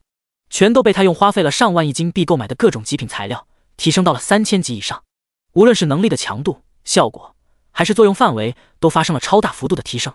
现在的李焕，如果再碰见9大统领，他一个照面就能仅凭自己的力量秒掉他们9人。至于神话级3转，李焕都隐约有种感觉，这一次自己说不定能以一种难以想象的速度直接速通试炼。怀着激动的心情，李焕带着兵器娘们直接来到了转职大厅。结果刚一进去，就引起了一片兴奋的惊呼：李焕，是李焕！那身机甲还有周围的好多美少女，他绝对就是那个协助职业者协会剿灭了世界各地大量魔神教团的那位超级职业者李焕。天哪，好帅！这就是网上传闻的世界最强职业者吗？好想当他的女朋友啊！偶像，你就是我的偶像！李焕，能和你合个影吗？人潮汹涌中，大量职业者围上来，想要一睹李焕的风采。李焕这段时间一直忙着刷怪和劳作，然后让部分分身继续协助职业者协会剿灭魔神教。没想到自己竟然已经这么出名了，还被人誉为世界最强职业者。不过说的倒也没错，但是李焕自然不可能把时间浪费在这里，直接通过时空能力消失在众人眼前，然后和兵器娘们一起进入了神话级试炼空间的金色传送门。叮，检测到新的试炼者，随机世界抽取中。叮，抽取完毕，你已随机至神话级试炼世界 Z9 宇宙为例，新天启帝国。试炼内容：拯救濒临毁灭的 Z9 宇宙，击杀暗宇宙超巨型星和怪兽种族中的唯一王者混沌中焉之龙，等级 LV100。背景介绍：不知何时起，无限多元宇宙中出现了一支以纯粹的毁灭为目的的星河怪兽军团。他们体型庞大，形态各异，但即便是体型最小的，也足有1光年的程度。人类居住的蓝星在其面前，就如同是霸王龙脚下的一粒芝麻，甚至更小。每一只超巨型怪兽都能依靠自身力量遨游在宇宙星空之中，辐射能量是他们的食粮，宇宙恒星也不过是糖豆一样的零食，随意甩动身体就能将大量星系毁灭。其中的更强怪兽就更不必多说，不只拥有强大至极的躯体，还拥有种种超凡之力。在混沌中焉之龙的带领与指令下，怪兽军团横扫无数宇宙，所过之处无一合之敌。即便是大宇宙创世神也无法伤害到混沌中焉之龙。如今怪兽军团已经进入 Z9 宇宙，吞噬毁灭了超过1半的宇宙界域。身为 Z9 宇宙最强文明建立的星际帝国，天启帝国正派遣帝国科技力量结晶巨神机甲军团前往迎战来自异次元的星河怪兽军团，意图让宇宙恢复和平与安宁。背景介绍完毕，传送开始。第165章混沌中焉之龙。提示音结束后，眼前光影一闪，李焕和兵器娘们便出现在了一个高楼林立，无数飞梭在空中有序飞行，放眼望去，霓虹闪烁，流光溢彩的城市底部，一条无人的小巷之中。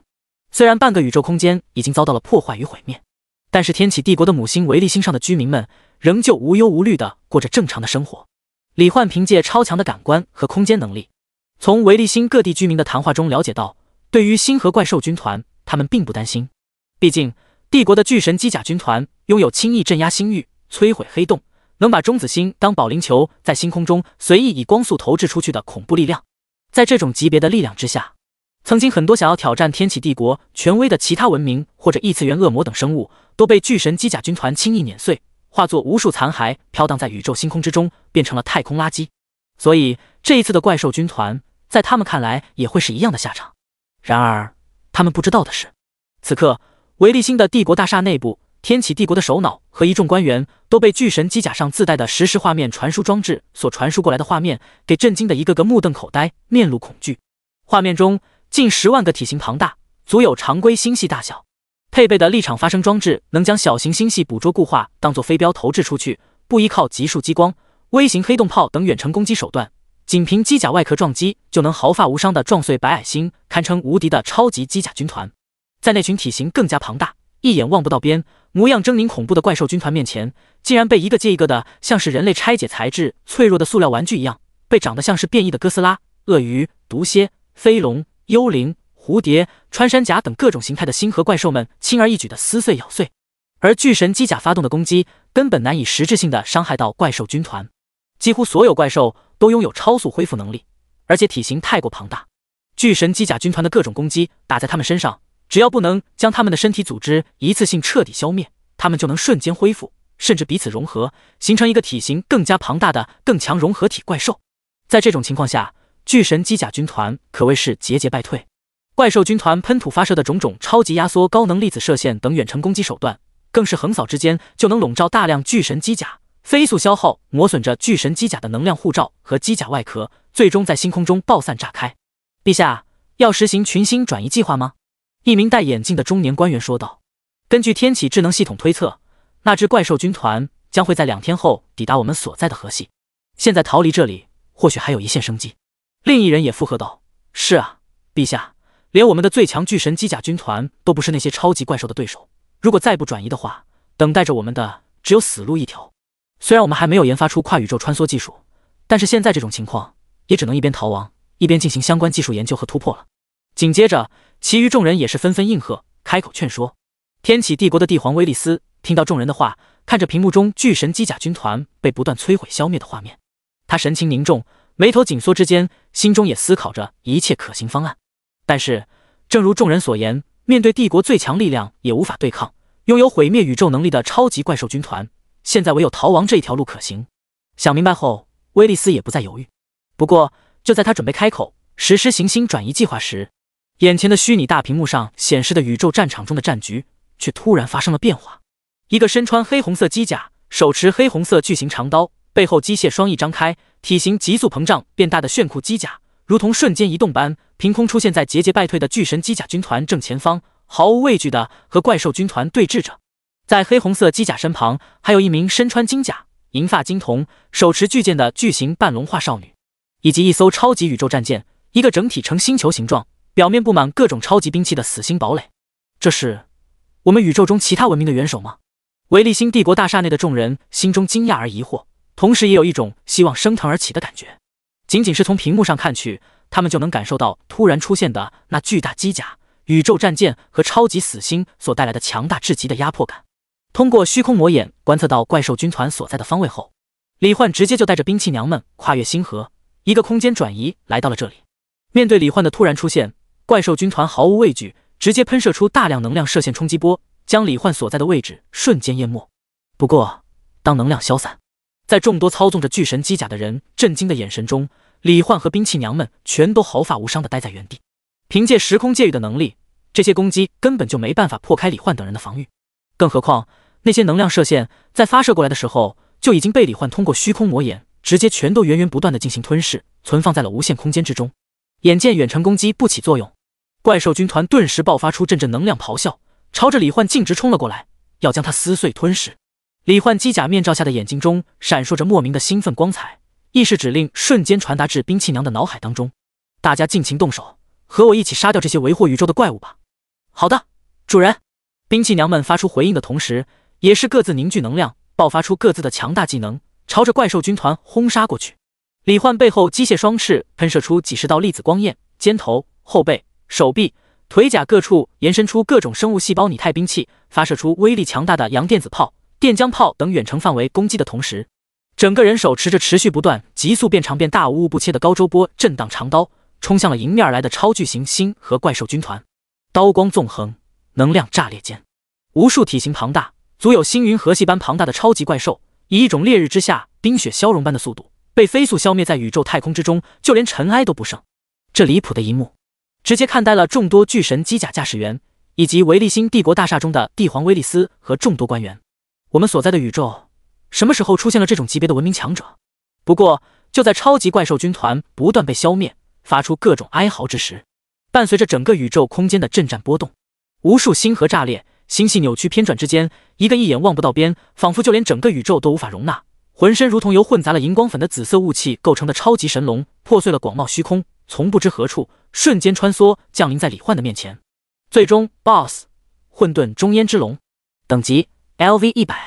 生命值 100%， 生命回复10000百分号 S， 法力值 100%， 法力回复10000百分号 S。 技能归虚炮、混沌剑、不死身，竟然这么快就出现了吗？不过倒也正合我意。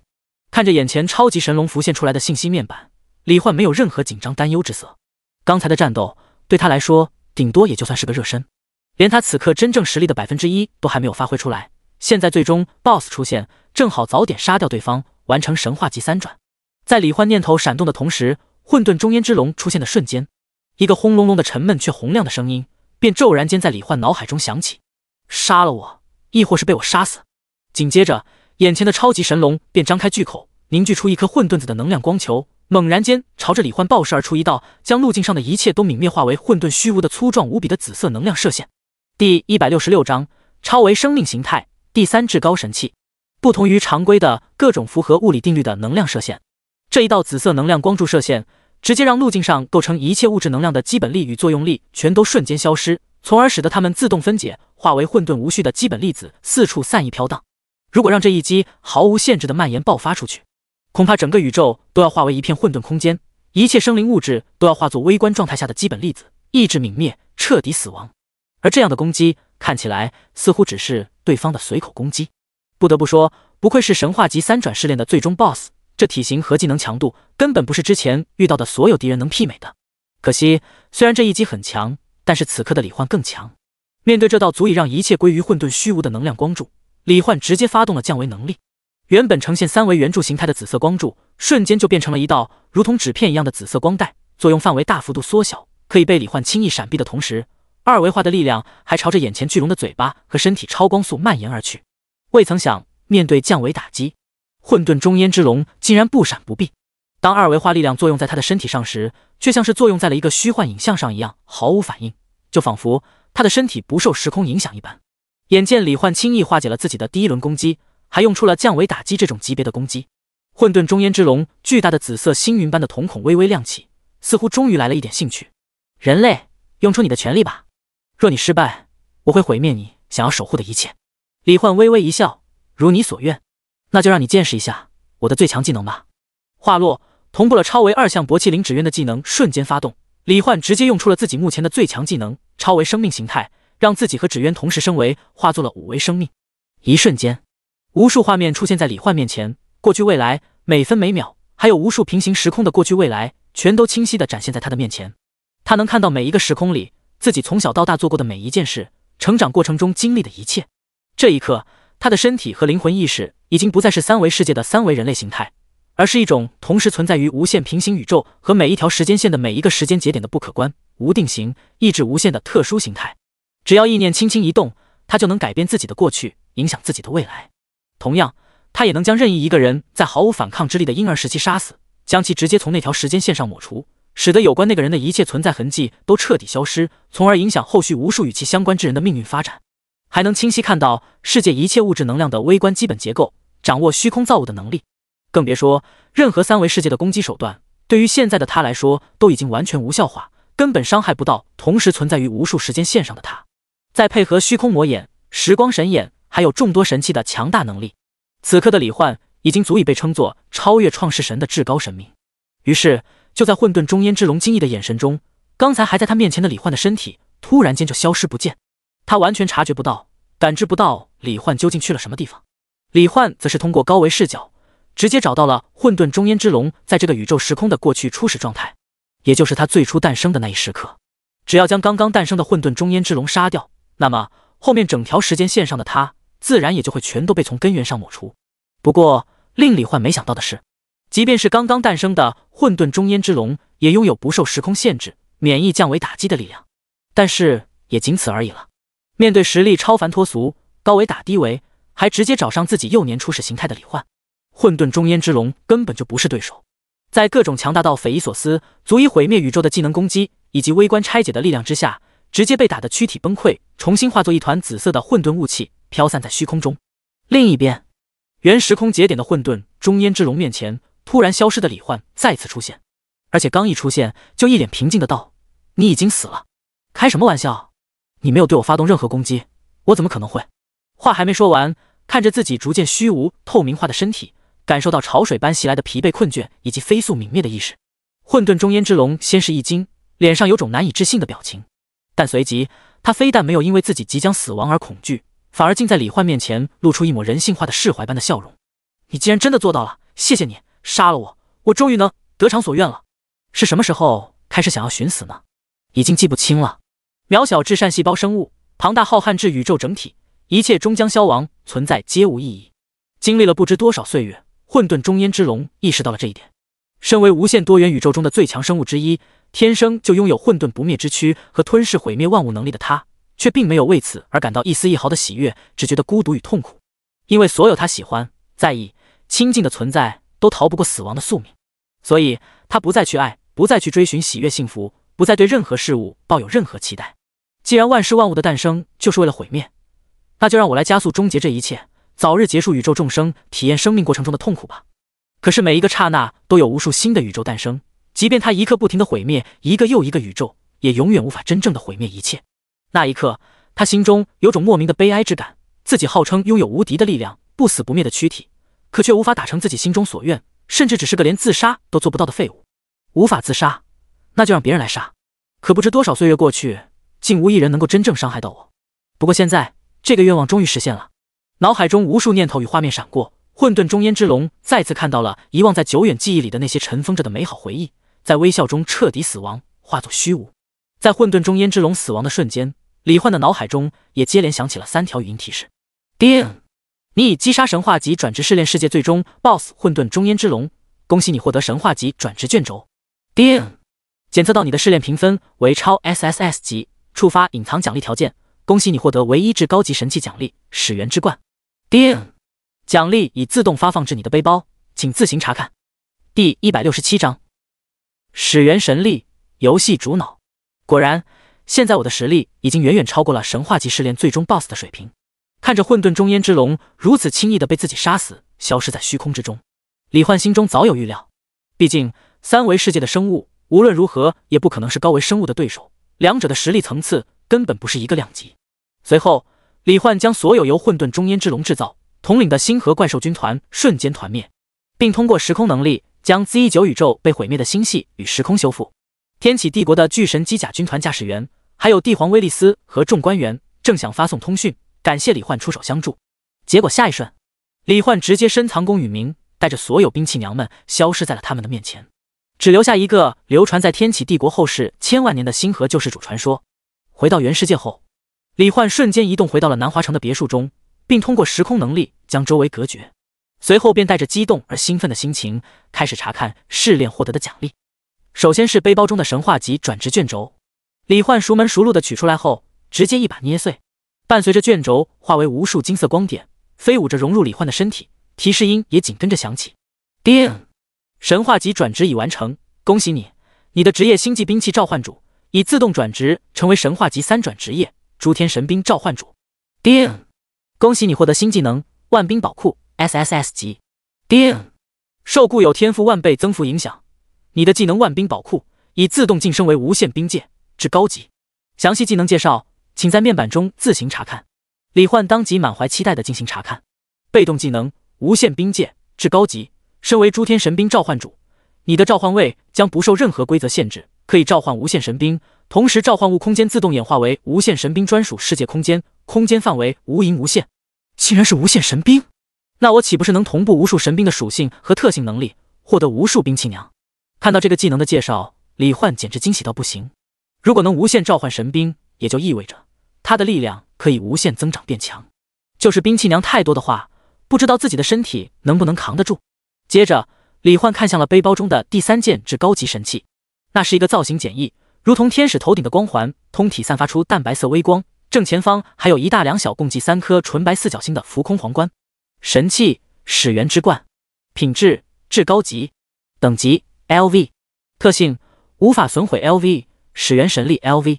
介绍：传说中由世界创造者打造的最强至高级神器，装备后能够使佩戴皇冠者在接受其中蕴含的始源神力过程中，逐步洞悉世间一切真理，掌控世间一切规则，成为主宇宙世界唯一至高主宰，获得无限制任意更改秘境世界的生成规律、经验机制、掉落几率、宇宙基本力、属性点成长、等级限制等各种设定的能力。这个神器附带的能力，完全已经不是用 bug 即可以形容的了。李焕心中震撼无比，主宇宙唯一至高主宰，就是指我所在的这个宇宙吗？如果是的话，那我只要彻底融合了其中的力量，岂不就是真正意义上无敌的存在了？如果连世界设定都能修改，那么9大魔神身为无限异度冒险游戏世界的产物，恐怕也不会是我的对手。想到这里，李焕心中的激动与欣喜可谓是前所未有的强烈，当即便取出了始源之冠，然后佩戴到了自己的头顶。一瞬间，伴随着耀眼至极的白色光芒从始源之冠中放射出来，李焕只觉得一种浩瀚无边的力量从头顶灌输到自己的大脑，流转全身。与此同时，脑海中也多出了越来越多的有关宇宙万物、时空维度等各种事物的相关知识信息，使得李焕对于整个世界的认知前所未有的清晰，每一秒都有无数名物在心中诞生。在这个过程中，李焕的身体、大脑、灵魂都在不断接受洗礼强化。不过，由于始源神力中蕴含的信息与能量太过庞大，哪怕李焕的一切都在不断增强，想要彻底接受融合其中的始源神力，也需要一段不短的时间。他正想着试试用时间加速来加快这个进程，没想到下一瞬，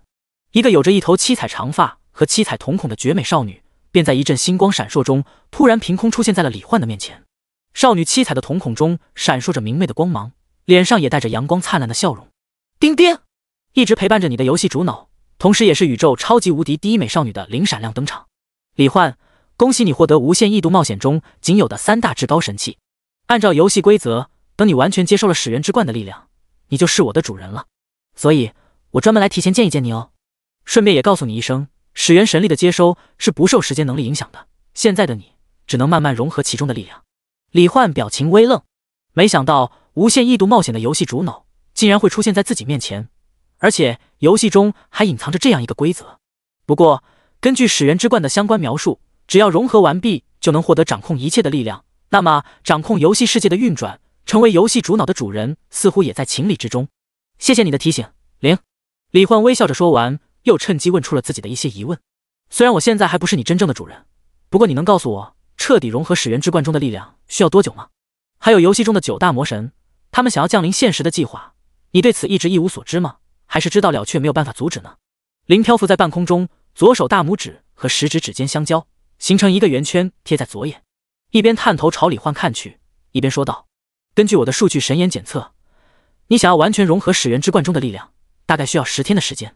另外，9大魔神本就属于游戏的一部分，我无权影响或干涉他们的想法和行动，所以如果想要战胜他们，就要靠你了哦，主人。说到主人这2个字时，灵故意拖了个可爱的长音，听起来有种独特的诱惑。随后一阵星光闪烁中，灵又开心地笑着消失在了李焕的面前，只留下一句：加油呀李焕，我很期待你真正成为我主人的未来哦。李焕不禁微微一笑，口中喃喃道：10天吗？接收力量的同时，就趁着这10天把我的等级提升到100级满级吧。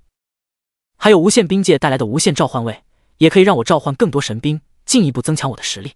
只要等我彻底融合了始源之冠的力量，就算9大魔神降临，我也没什么好怕的了。这样想着，李焕当即便通过本体和分身，开始有条不紊地实行自己的计划。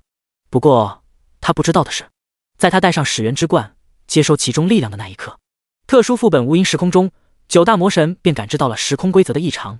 规则的力量在衰弱，看来已经有人得到了始源之冠。血肉魔神无相在无数时空中的无限化身，异口同声的低声说道，随即便流露出一个邪恶的笑容。魔神有9个，通往无上的道路却只有一条，仅能成全一人。有趣，不知道我们谁才是最后的胜者呢？得到始源之冠的人会是你吗？李焕。恐惧魔神暗影黑洞洞的嘴巴咧开一个夸张的诡异笑容，细细想来，恐怕也只有你有那么几分可能了。老实说，我还真是有点期待再次和你的重逢呢。这是唯一的机会，始源之冠也是想要超越魔神境界，达到真正的至高无上的唯一器具。命运魔神，一个浑身笼罩在朦胧浅蓝色光芒中，身材面容都完美至极，带着神性庄严之美的女性，淡淡道：暗影，祝我成就无上，我便给你想要的一切。乐意效劳。暗影咧嘴一笑，没有五官的脸上竟也能挤出一抹爱意柔情。第168章9大魔神降临，最终决战开始。5天过去，虽然只吸收融合了始源之冠中一半的力量，但是李焕已经拥有了游戏修改器一样的能力。通过始源神力，他可以将自己和兵器娘们的等级限制取消，并且直接修改成 LV， 还有金币、材料等物品的数量也能自由修改。于是乎，李焕和兵器娘们的4维属性全都变成了正无穷。现在的他，仅凭普通攻击和基础防御，就已经能无敌世间，成为了一击超人一样的存在。10大神兵的所有特性能力也全都被李焕升级到了正无穷，每一个能力的覆盖范围都变得足以影响到所处的整个宇宙空间。不过李焕并没有因此而膨胀，根据他的猜测，9大魔神本体的4维属性应该也都是正无穷，所以在他看来，真正能决定胜负的关键还是看谁的技能更强。当然，如果9大魔神能等他完全掌握了始源之冠中的力量，再降临到现实世界，到时候他就能毫不畏惧了。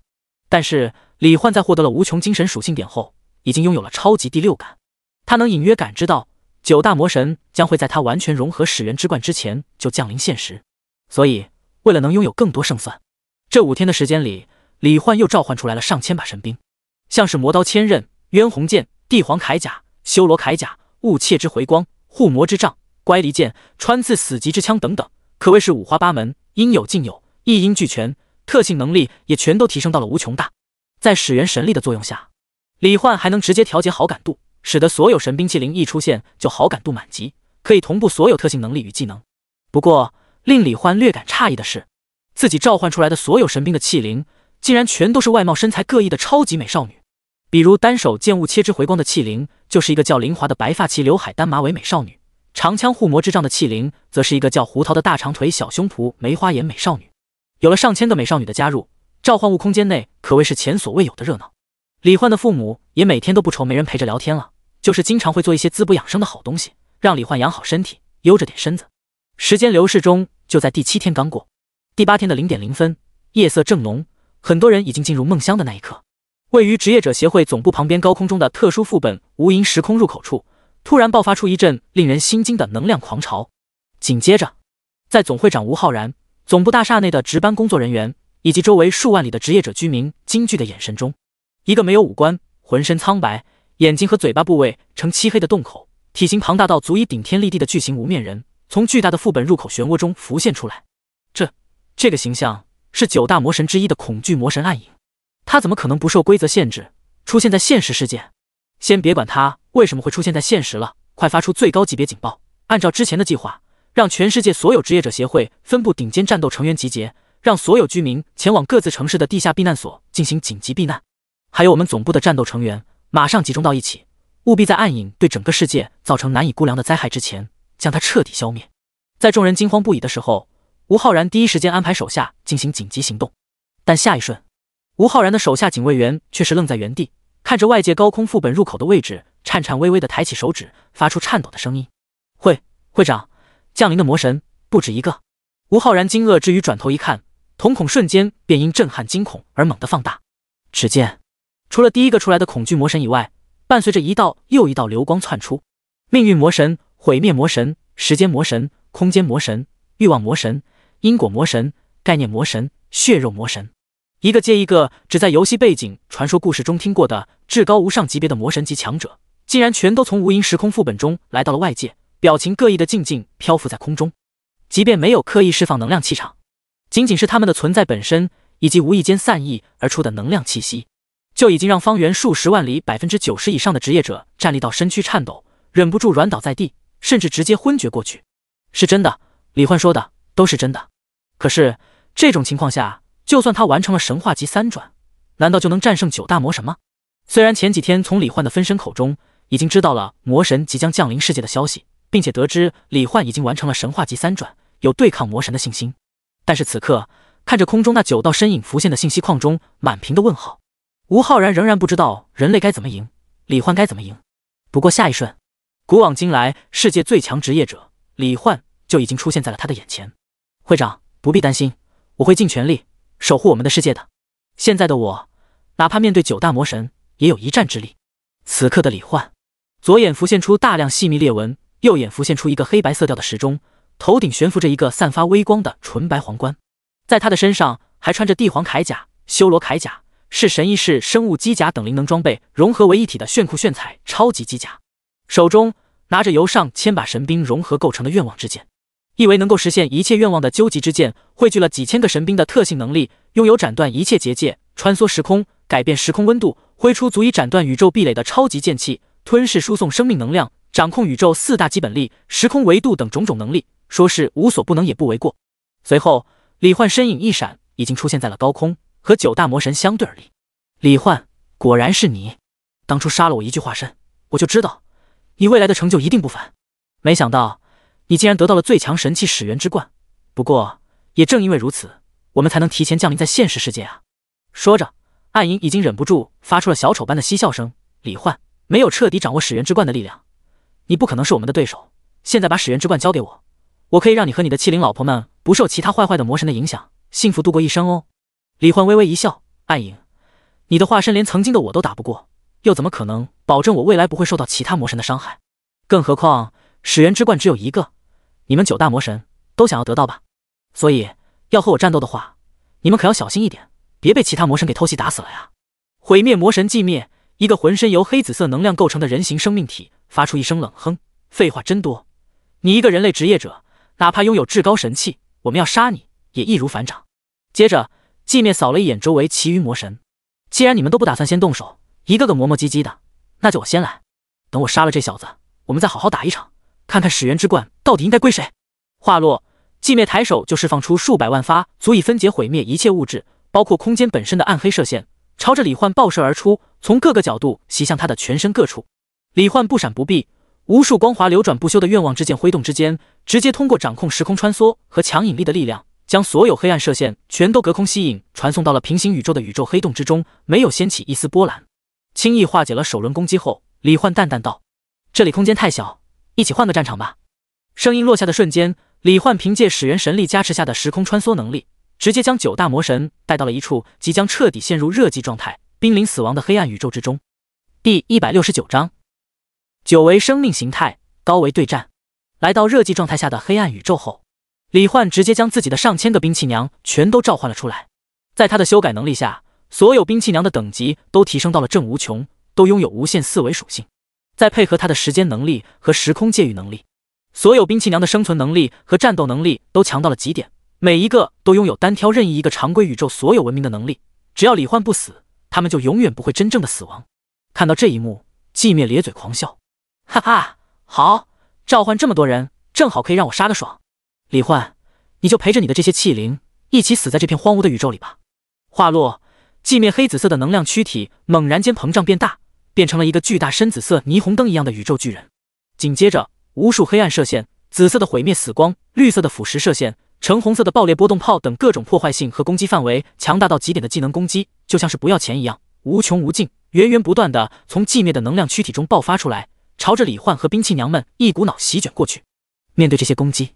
不等李焕动手，盾娘爱丽丝就已经直接释放了广域神光叹息之臂，直接让自己这边的所有人全都进入了5秒无敌的状态。随后，龙神变的风清月手持极光日月激光炮的彩星，还有星璇、鹰雪等各种兵器娘，全都通过意念将自己的灵能兵器塑造成了能够进行星际远程作战的超级兵器，和宇宙战舰娘星雪、究极死星娘昼光、超维2相伯娘纸鸢一起，爆发出炫彩海浪一样密集汹涌的能量狂潮，集中火力对着寂灭发动覆盖式攻击，争取趁着其余8位魔神没有动手的机会，将毁灭魔神寂灭直接杀死。在双方无限制疯狂宣泄技能能量的交战对轰中，原本黑暗死寂的宇宙一时间也变得闪亮起来，能量炸裂间，好似在宇宙中炸开了无数朵巨大绚烂的七彩烟花。由于李焕和兵器娘们处于无敌状态，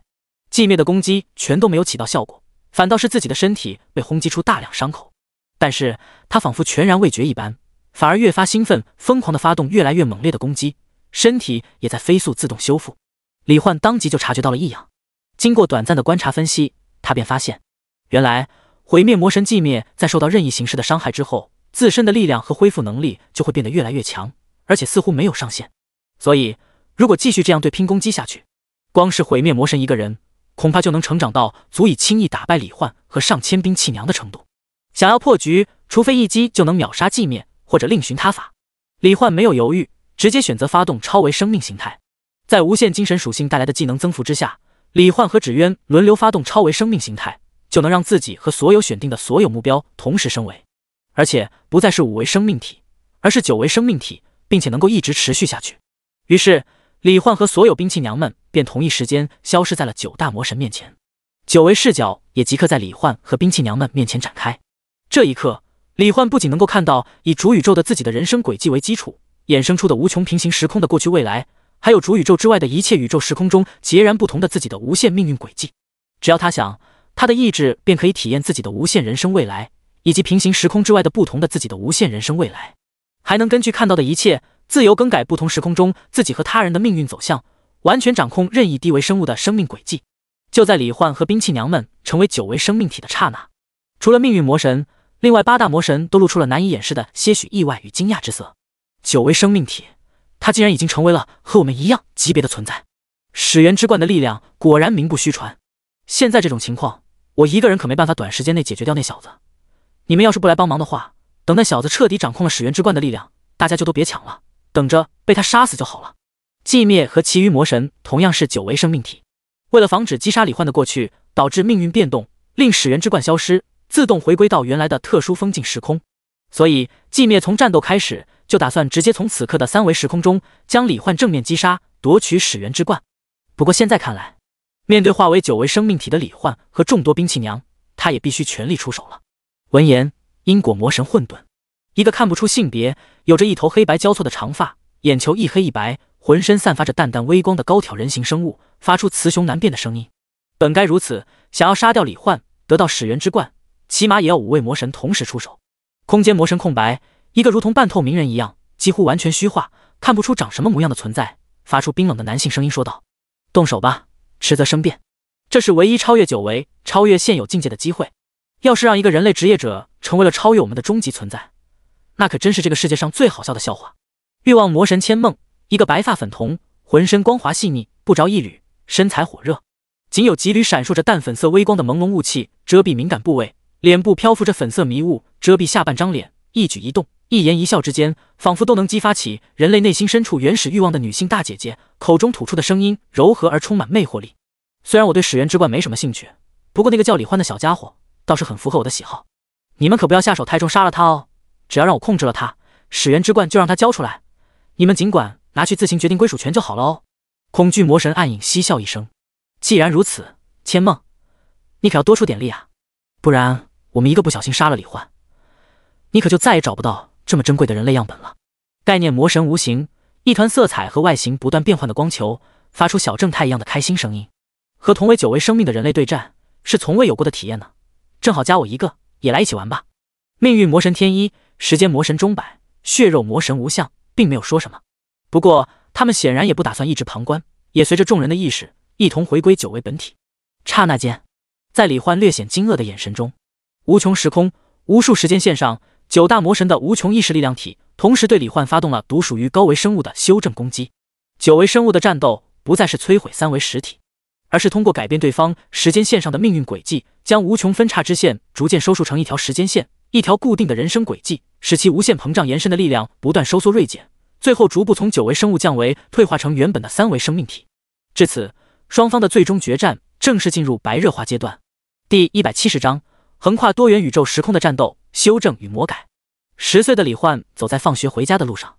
面前突然出现一个白发粉瞳的漂亮大姐姐。大姐姐看着眼前明眸皓齿、唇红齿白、洋溢着青春活力的李焕，笑意盈盈的道：“小家伙，每天上学一定很累吧？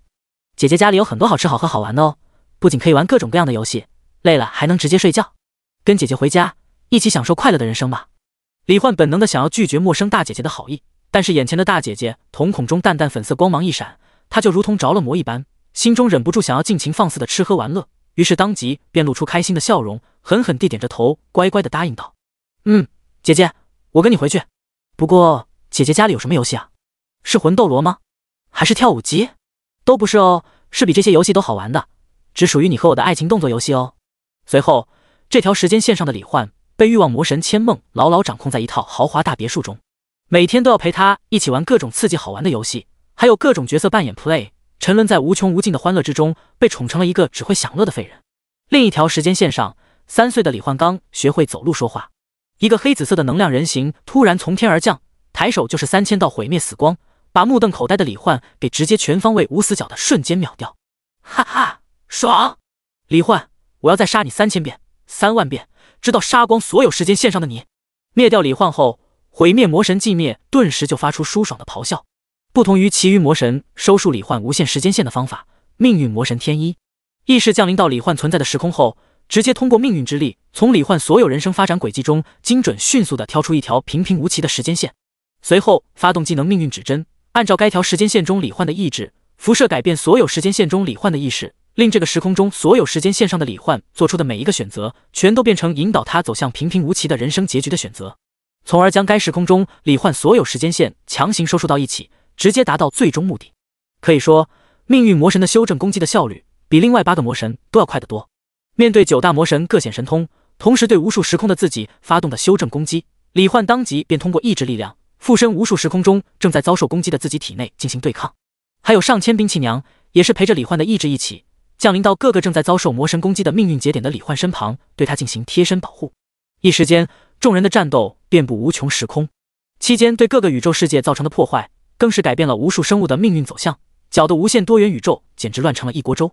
然而，面对9大魔神各种至高级专属技能和无限意识化身的共同行动，李焕和兵器娘们虽然拼尽全力在战斗，但是仍旧无法遏制越来越多时空时间线中李焕的命运被改写或者被直接消灭。随着战斗的进行，李焕也发现，仅仅是保护和反抗，试图让无数时空不同时间线上的自己存活下来，保持原有的命运发展下去，是完全无法赶得上9大魔神带着纯粹消灭、修改他命运的速度的。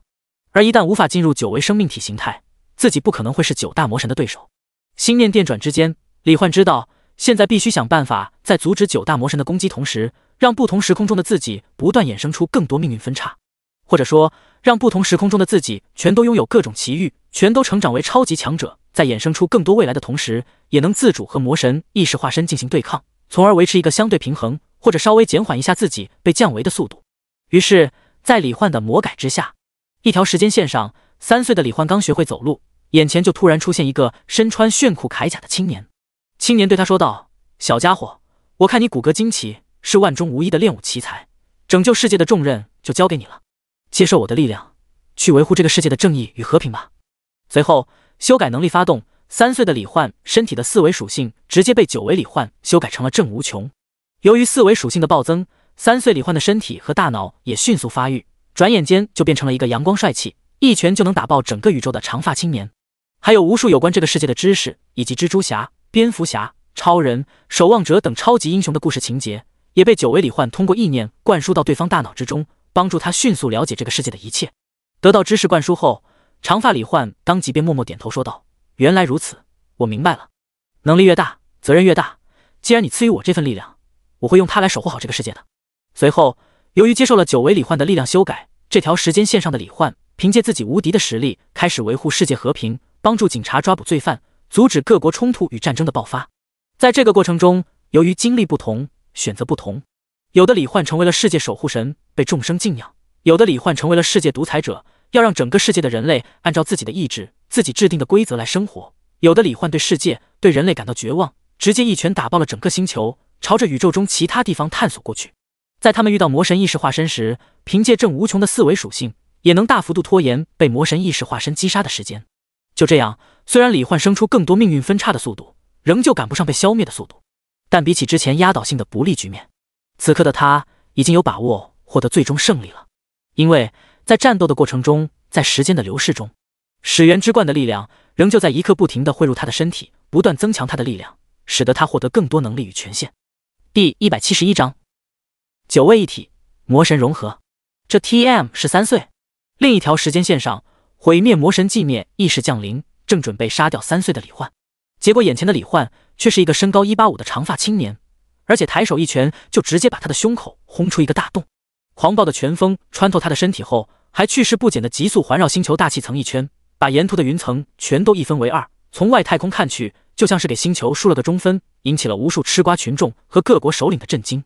一番战斗之后，凭借自己的各种毁灭性技能，寂灭终于杀死了李焕。但是他也意识到，李焕已经修改了自己各个时空中的命运，将他们全都塑造成了一个个开挂一样的超级强者。受限于宇宙时空的法则，即便是9维生物，也不能将一个人在所有时间线上彻底抹杀，因为这关系到了宇宙的起源，超越魔神的奥秘。每一个宇宙的诞生都是绝对精巧无误的完美设计，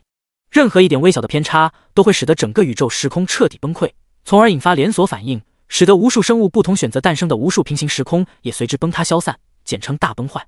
而将一个生物从所有时间线上彻底抹除，就相当于彻底消除了整个宇宙时空的一个固定参数，破坏了时空一体性与完整性，从而导致多元宇宙崩坏。这就是为什么寂灭和其他魔神不直接找到李焕还没出生的那一刻，将他从还未出生的状态从根源上彻底抹杀。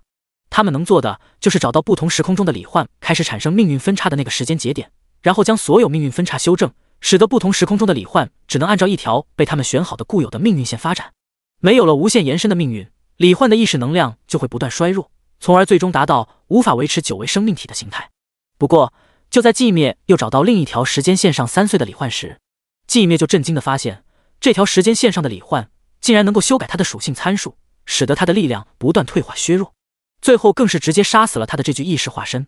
其余的时空中，其他魔神也遇到了一样的情况，比如欲望魔神千梦，本来李焕一直受自己掌控，对自己唯命是从，让他在下面躺好别动，他就在下面躺好不动，让他用什么身位他就乖乖的用什么身位。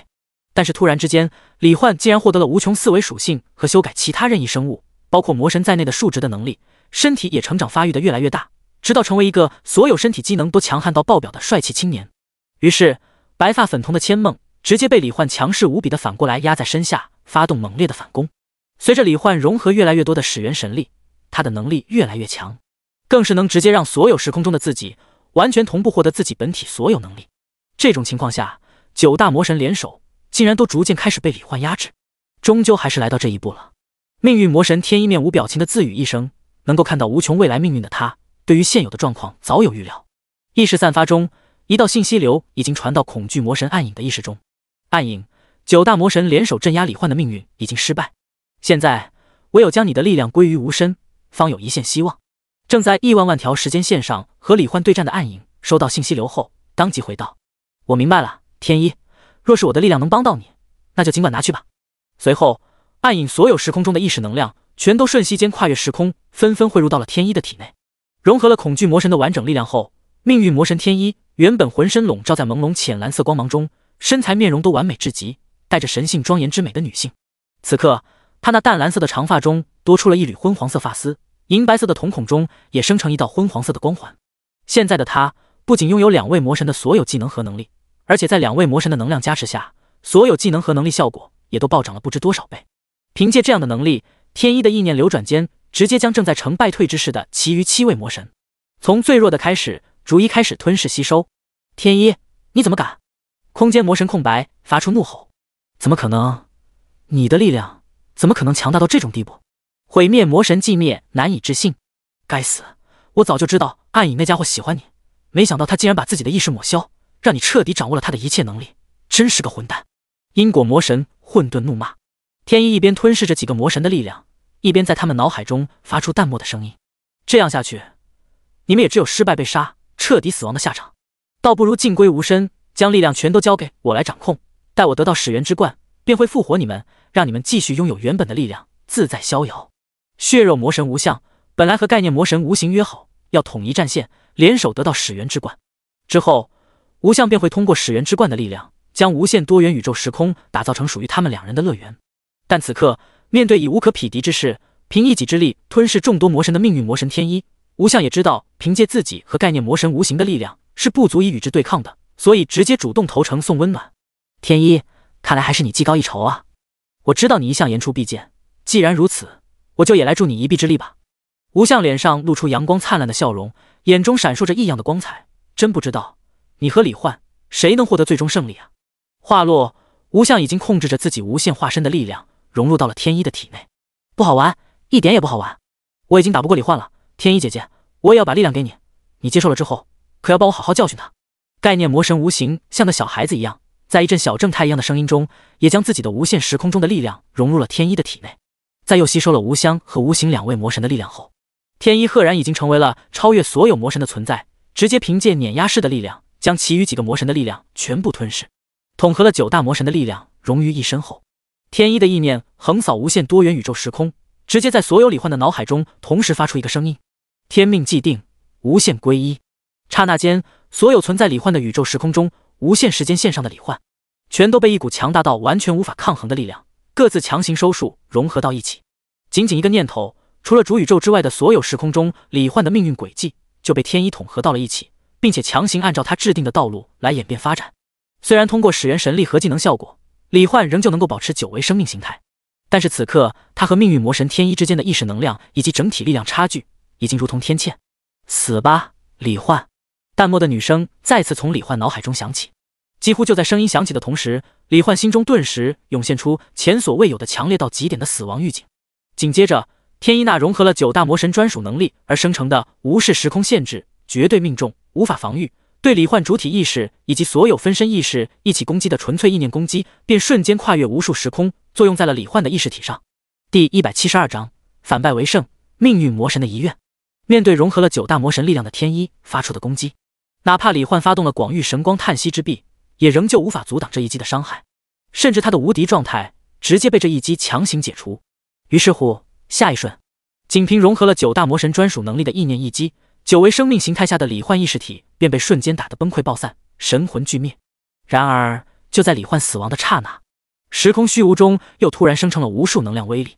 随后无数能量威力按照之前李焕意识体爆散的轨迹，开始自动逆流回转聚集，使得李焕的意识体重新凝聚，就仿佛时光倒流一般。不过，这并非需要主观意识发动的时光倒流，而是李焕配合始源神力深度掌握的时间能力死亡回溯，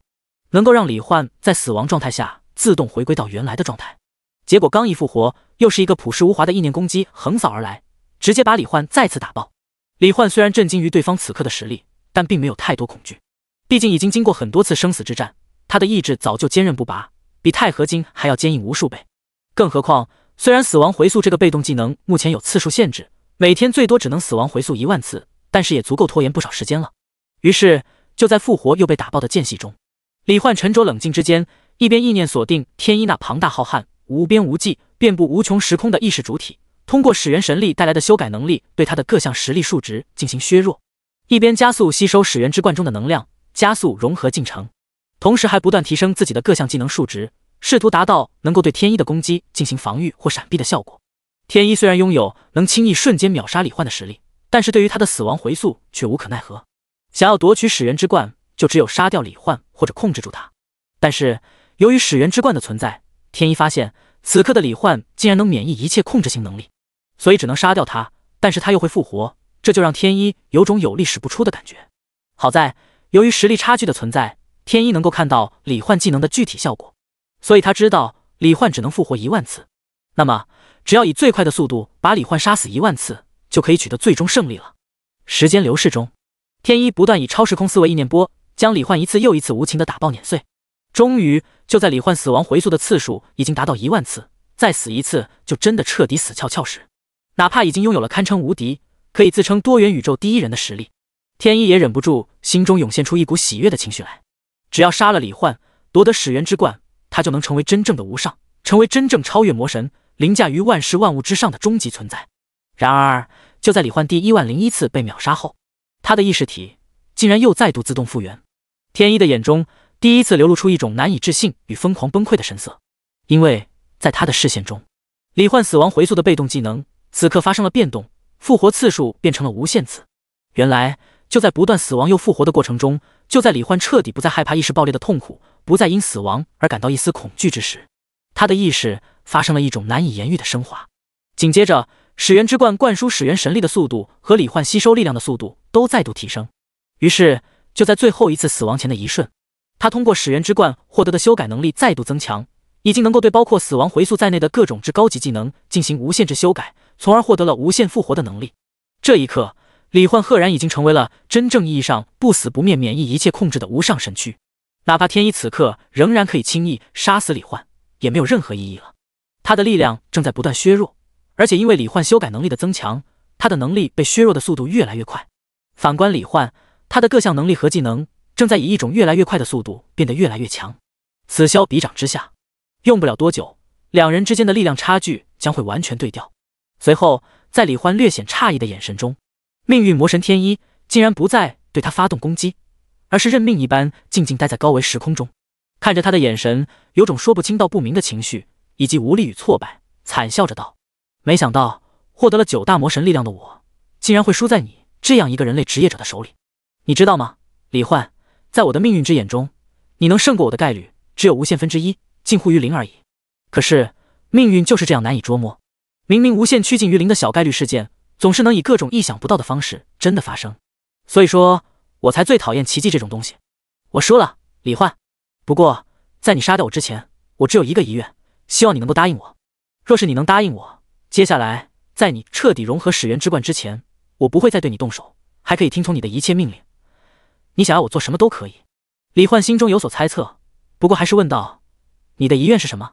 天一眼中的数道光环微微发亮，我的遗愿便是见证你成为无上的那一刻。成为超越魔神的无上存在是我毕生的夙愿，既然我已经无法成为无上，那么能亲眼见到无上是怎样的存在，也算是以另一种形式了结我的心愿了。听到天一说完，李焕回道：明白了，既然如此，我答应你。此刻的他虽然已经真正立于不败之地，但是想要在力量上胜过天一，还需要一段时间。虽然不怕死也不怕痛，但是他不是受虐狂，能在接下来平平淡淡、舒舒服服的彻底融合始源之冠，成为无限多元宇宙中唯一的无上存在，自然是极好的选择。看到天一脸上露出的细微到几乎难以察觉的喜色与放松，李焕说道：既然我已经答应了你的愿望，那么你现在就将我在其他所有时空中的命运全都恢复原状吧。没问题。天一意念闪动间，便通过逆转时空命运之力将一切恢复到了原来。随后在李焕的要求下，两人都回归了3维生命形态，回到了原世界李焕的别墅当中。天一，你之前杀了我10001次，让我承受了很多痛苦，这件事不可能就这么算了。作为惩罚，你就在我成为无上之前，让我快乐10001次吧。好，我一向言出必践，这种要求我很容易就可以做到。天一说完，体表光华闪烁之间，就将完美的神躯展现在了李焕面前，并根据李焕的意念指令，通过各种姿势和融合了血肉魔神概念魔神的力量获得的自由变化之力，让李焕每一次都体验到完全不同的乐趣。不过由于李焕太过持久，就在距离10001次还差9000多次的时候，李焕已经彻底融合了始源之冠的力量。一瞬间，李焕的身躯与灵魂意识开始自动升维，他眼中的世界也发生了翻天覆地的变化。第173章，成为无上，力量的终点，旅程的起点。在彻底融合了始源之冠后，李焕成为了超越9维生命体的10维生命体。如果说9维生命体是能够看到有关自己在所有时空中的过去未来与无数分支命运线，可以轻易改变无数时空中自己的命运，还能影响到自己所在时空的时间线上其他人的命运，那么10维就是无限多元宇宙一切事物的集合体，万事万物的起源。在成为10维生命的刹那，李焕看到了无限多元宇宙诞生之初的情景，看到了无限分支宇宙不断演化的过程，看到了所有物质、能量、生物、意识体、星体等所有事物从无到有诞生组合的过程。一切生物的命运、行星的命运、宇宙的命运都完全展现在李焕的面前。此刻的他仅凭一个念头就能控制任意宇宙的诞生与毁灭，任意生物的未来命运，可以任意修改一切参数。只要他愿意，他甚至能将意志笼罩无限多元宇宙的每一寸空间，让宇宙收缩，星球解体，老人变回小孩，让一切回归最初，回归到始源之点，那个包含了一切的一切，无限宇宙世界诞生之前的原初起点。这一刻，他成为了真正的无上魔神，在他面前也不过是一个念头就可以随意杀死的存在。随后李焕意识收缩，重新变成3维形态。不过与之前不同的是，此刻李焕的大脑已经化作了超维之脑，能够容纳处理无限的信息，能够随时随地感知无限多元宇宙任意一处的相关信息。意念一动，就能瞬间出现在任意一个宇宙、任意一个时空、任意一个时间地点。回归后，李焕也是按照约定，将有关无上境界的相关信息告诉了命运魔神天一，并且通过始元神力，在天一脑海中演示出了自己看到的场景中的部分画面。至于为什么只有部分，因为天一哪怕身为魔神，也不能容纳整个无限多元宇宙事无巨细的一切信息。原来这就是无上超越魔神的存在。天一心满意足的感慨一声，随后便默默道：“那么现在你随时可以杀掉我了，我已经死而无憾了。”对此，李焕却是微微一笑，10001次还没结束呢。要是你表现好的话，继续活在这世上也未尝不可。闻言，天一微微一愣，随即便展颜一笑，轻嗯一声：“如果能活着，自然比死要更好。”不过，就在天一准备继续为李焕服务，完成还没有完成的10001次时，游戏主脑灵有着一头七彩长发和七彩瞳孔的绝美少女，便在一阵星光闪烁中，再次凭空出现在了李焕的面前。少女七彩的瞳孔中闪烁着明媚的光芒，脸上也带着阳光灿烂的笑容，开心的呼喊道：“丁丁，我又来了！恭喜你，李焕，你已经成功融合了始元之冠，从今以后，你就是我真正的主人了，还请多多关照呀。另外，有什么问题的话，都可以来问我哦，我会为你解答一切疑惑的。”说起疑问，李焕还真有几个，那就是《无限异度冒险》这款游戏从何而来？为什么能够融合现实世界主宇宙？这款游戏是谁制造的？制造者的目的是什么？如果仅凭制造出来的游戏中存在的至高神器就能让人成为如此强大的存在，那么这款游戏的制作者又是怎样强大的存在？难道无上之上还有更高的境界吗？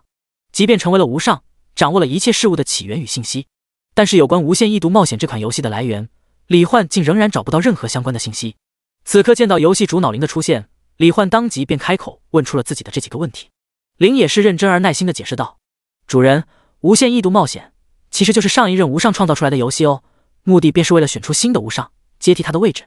而以始元神力创造出来的游戏，能融合现实，自然也是很轻松的事情。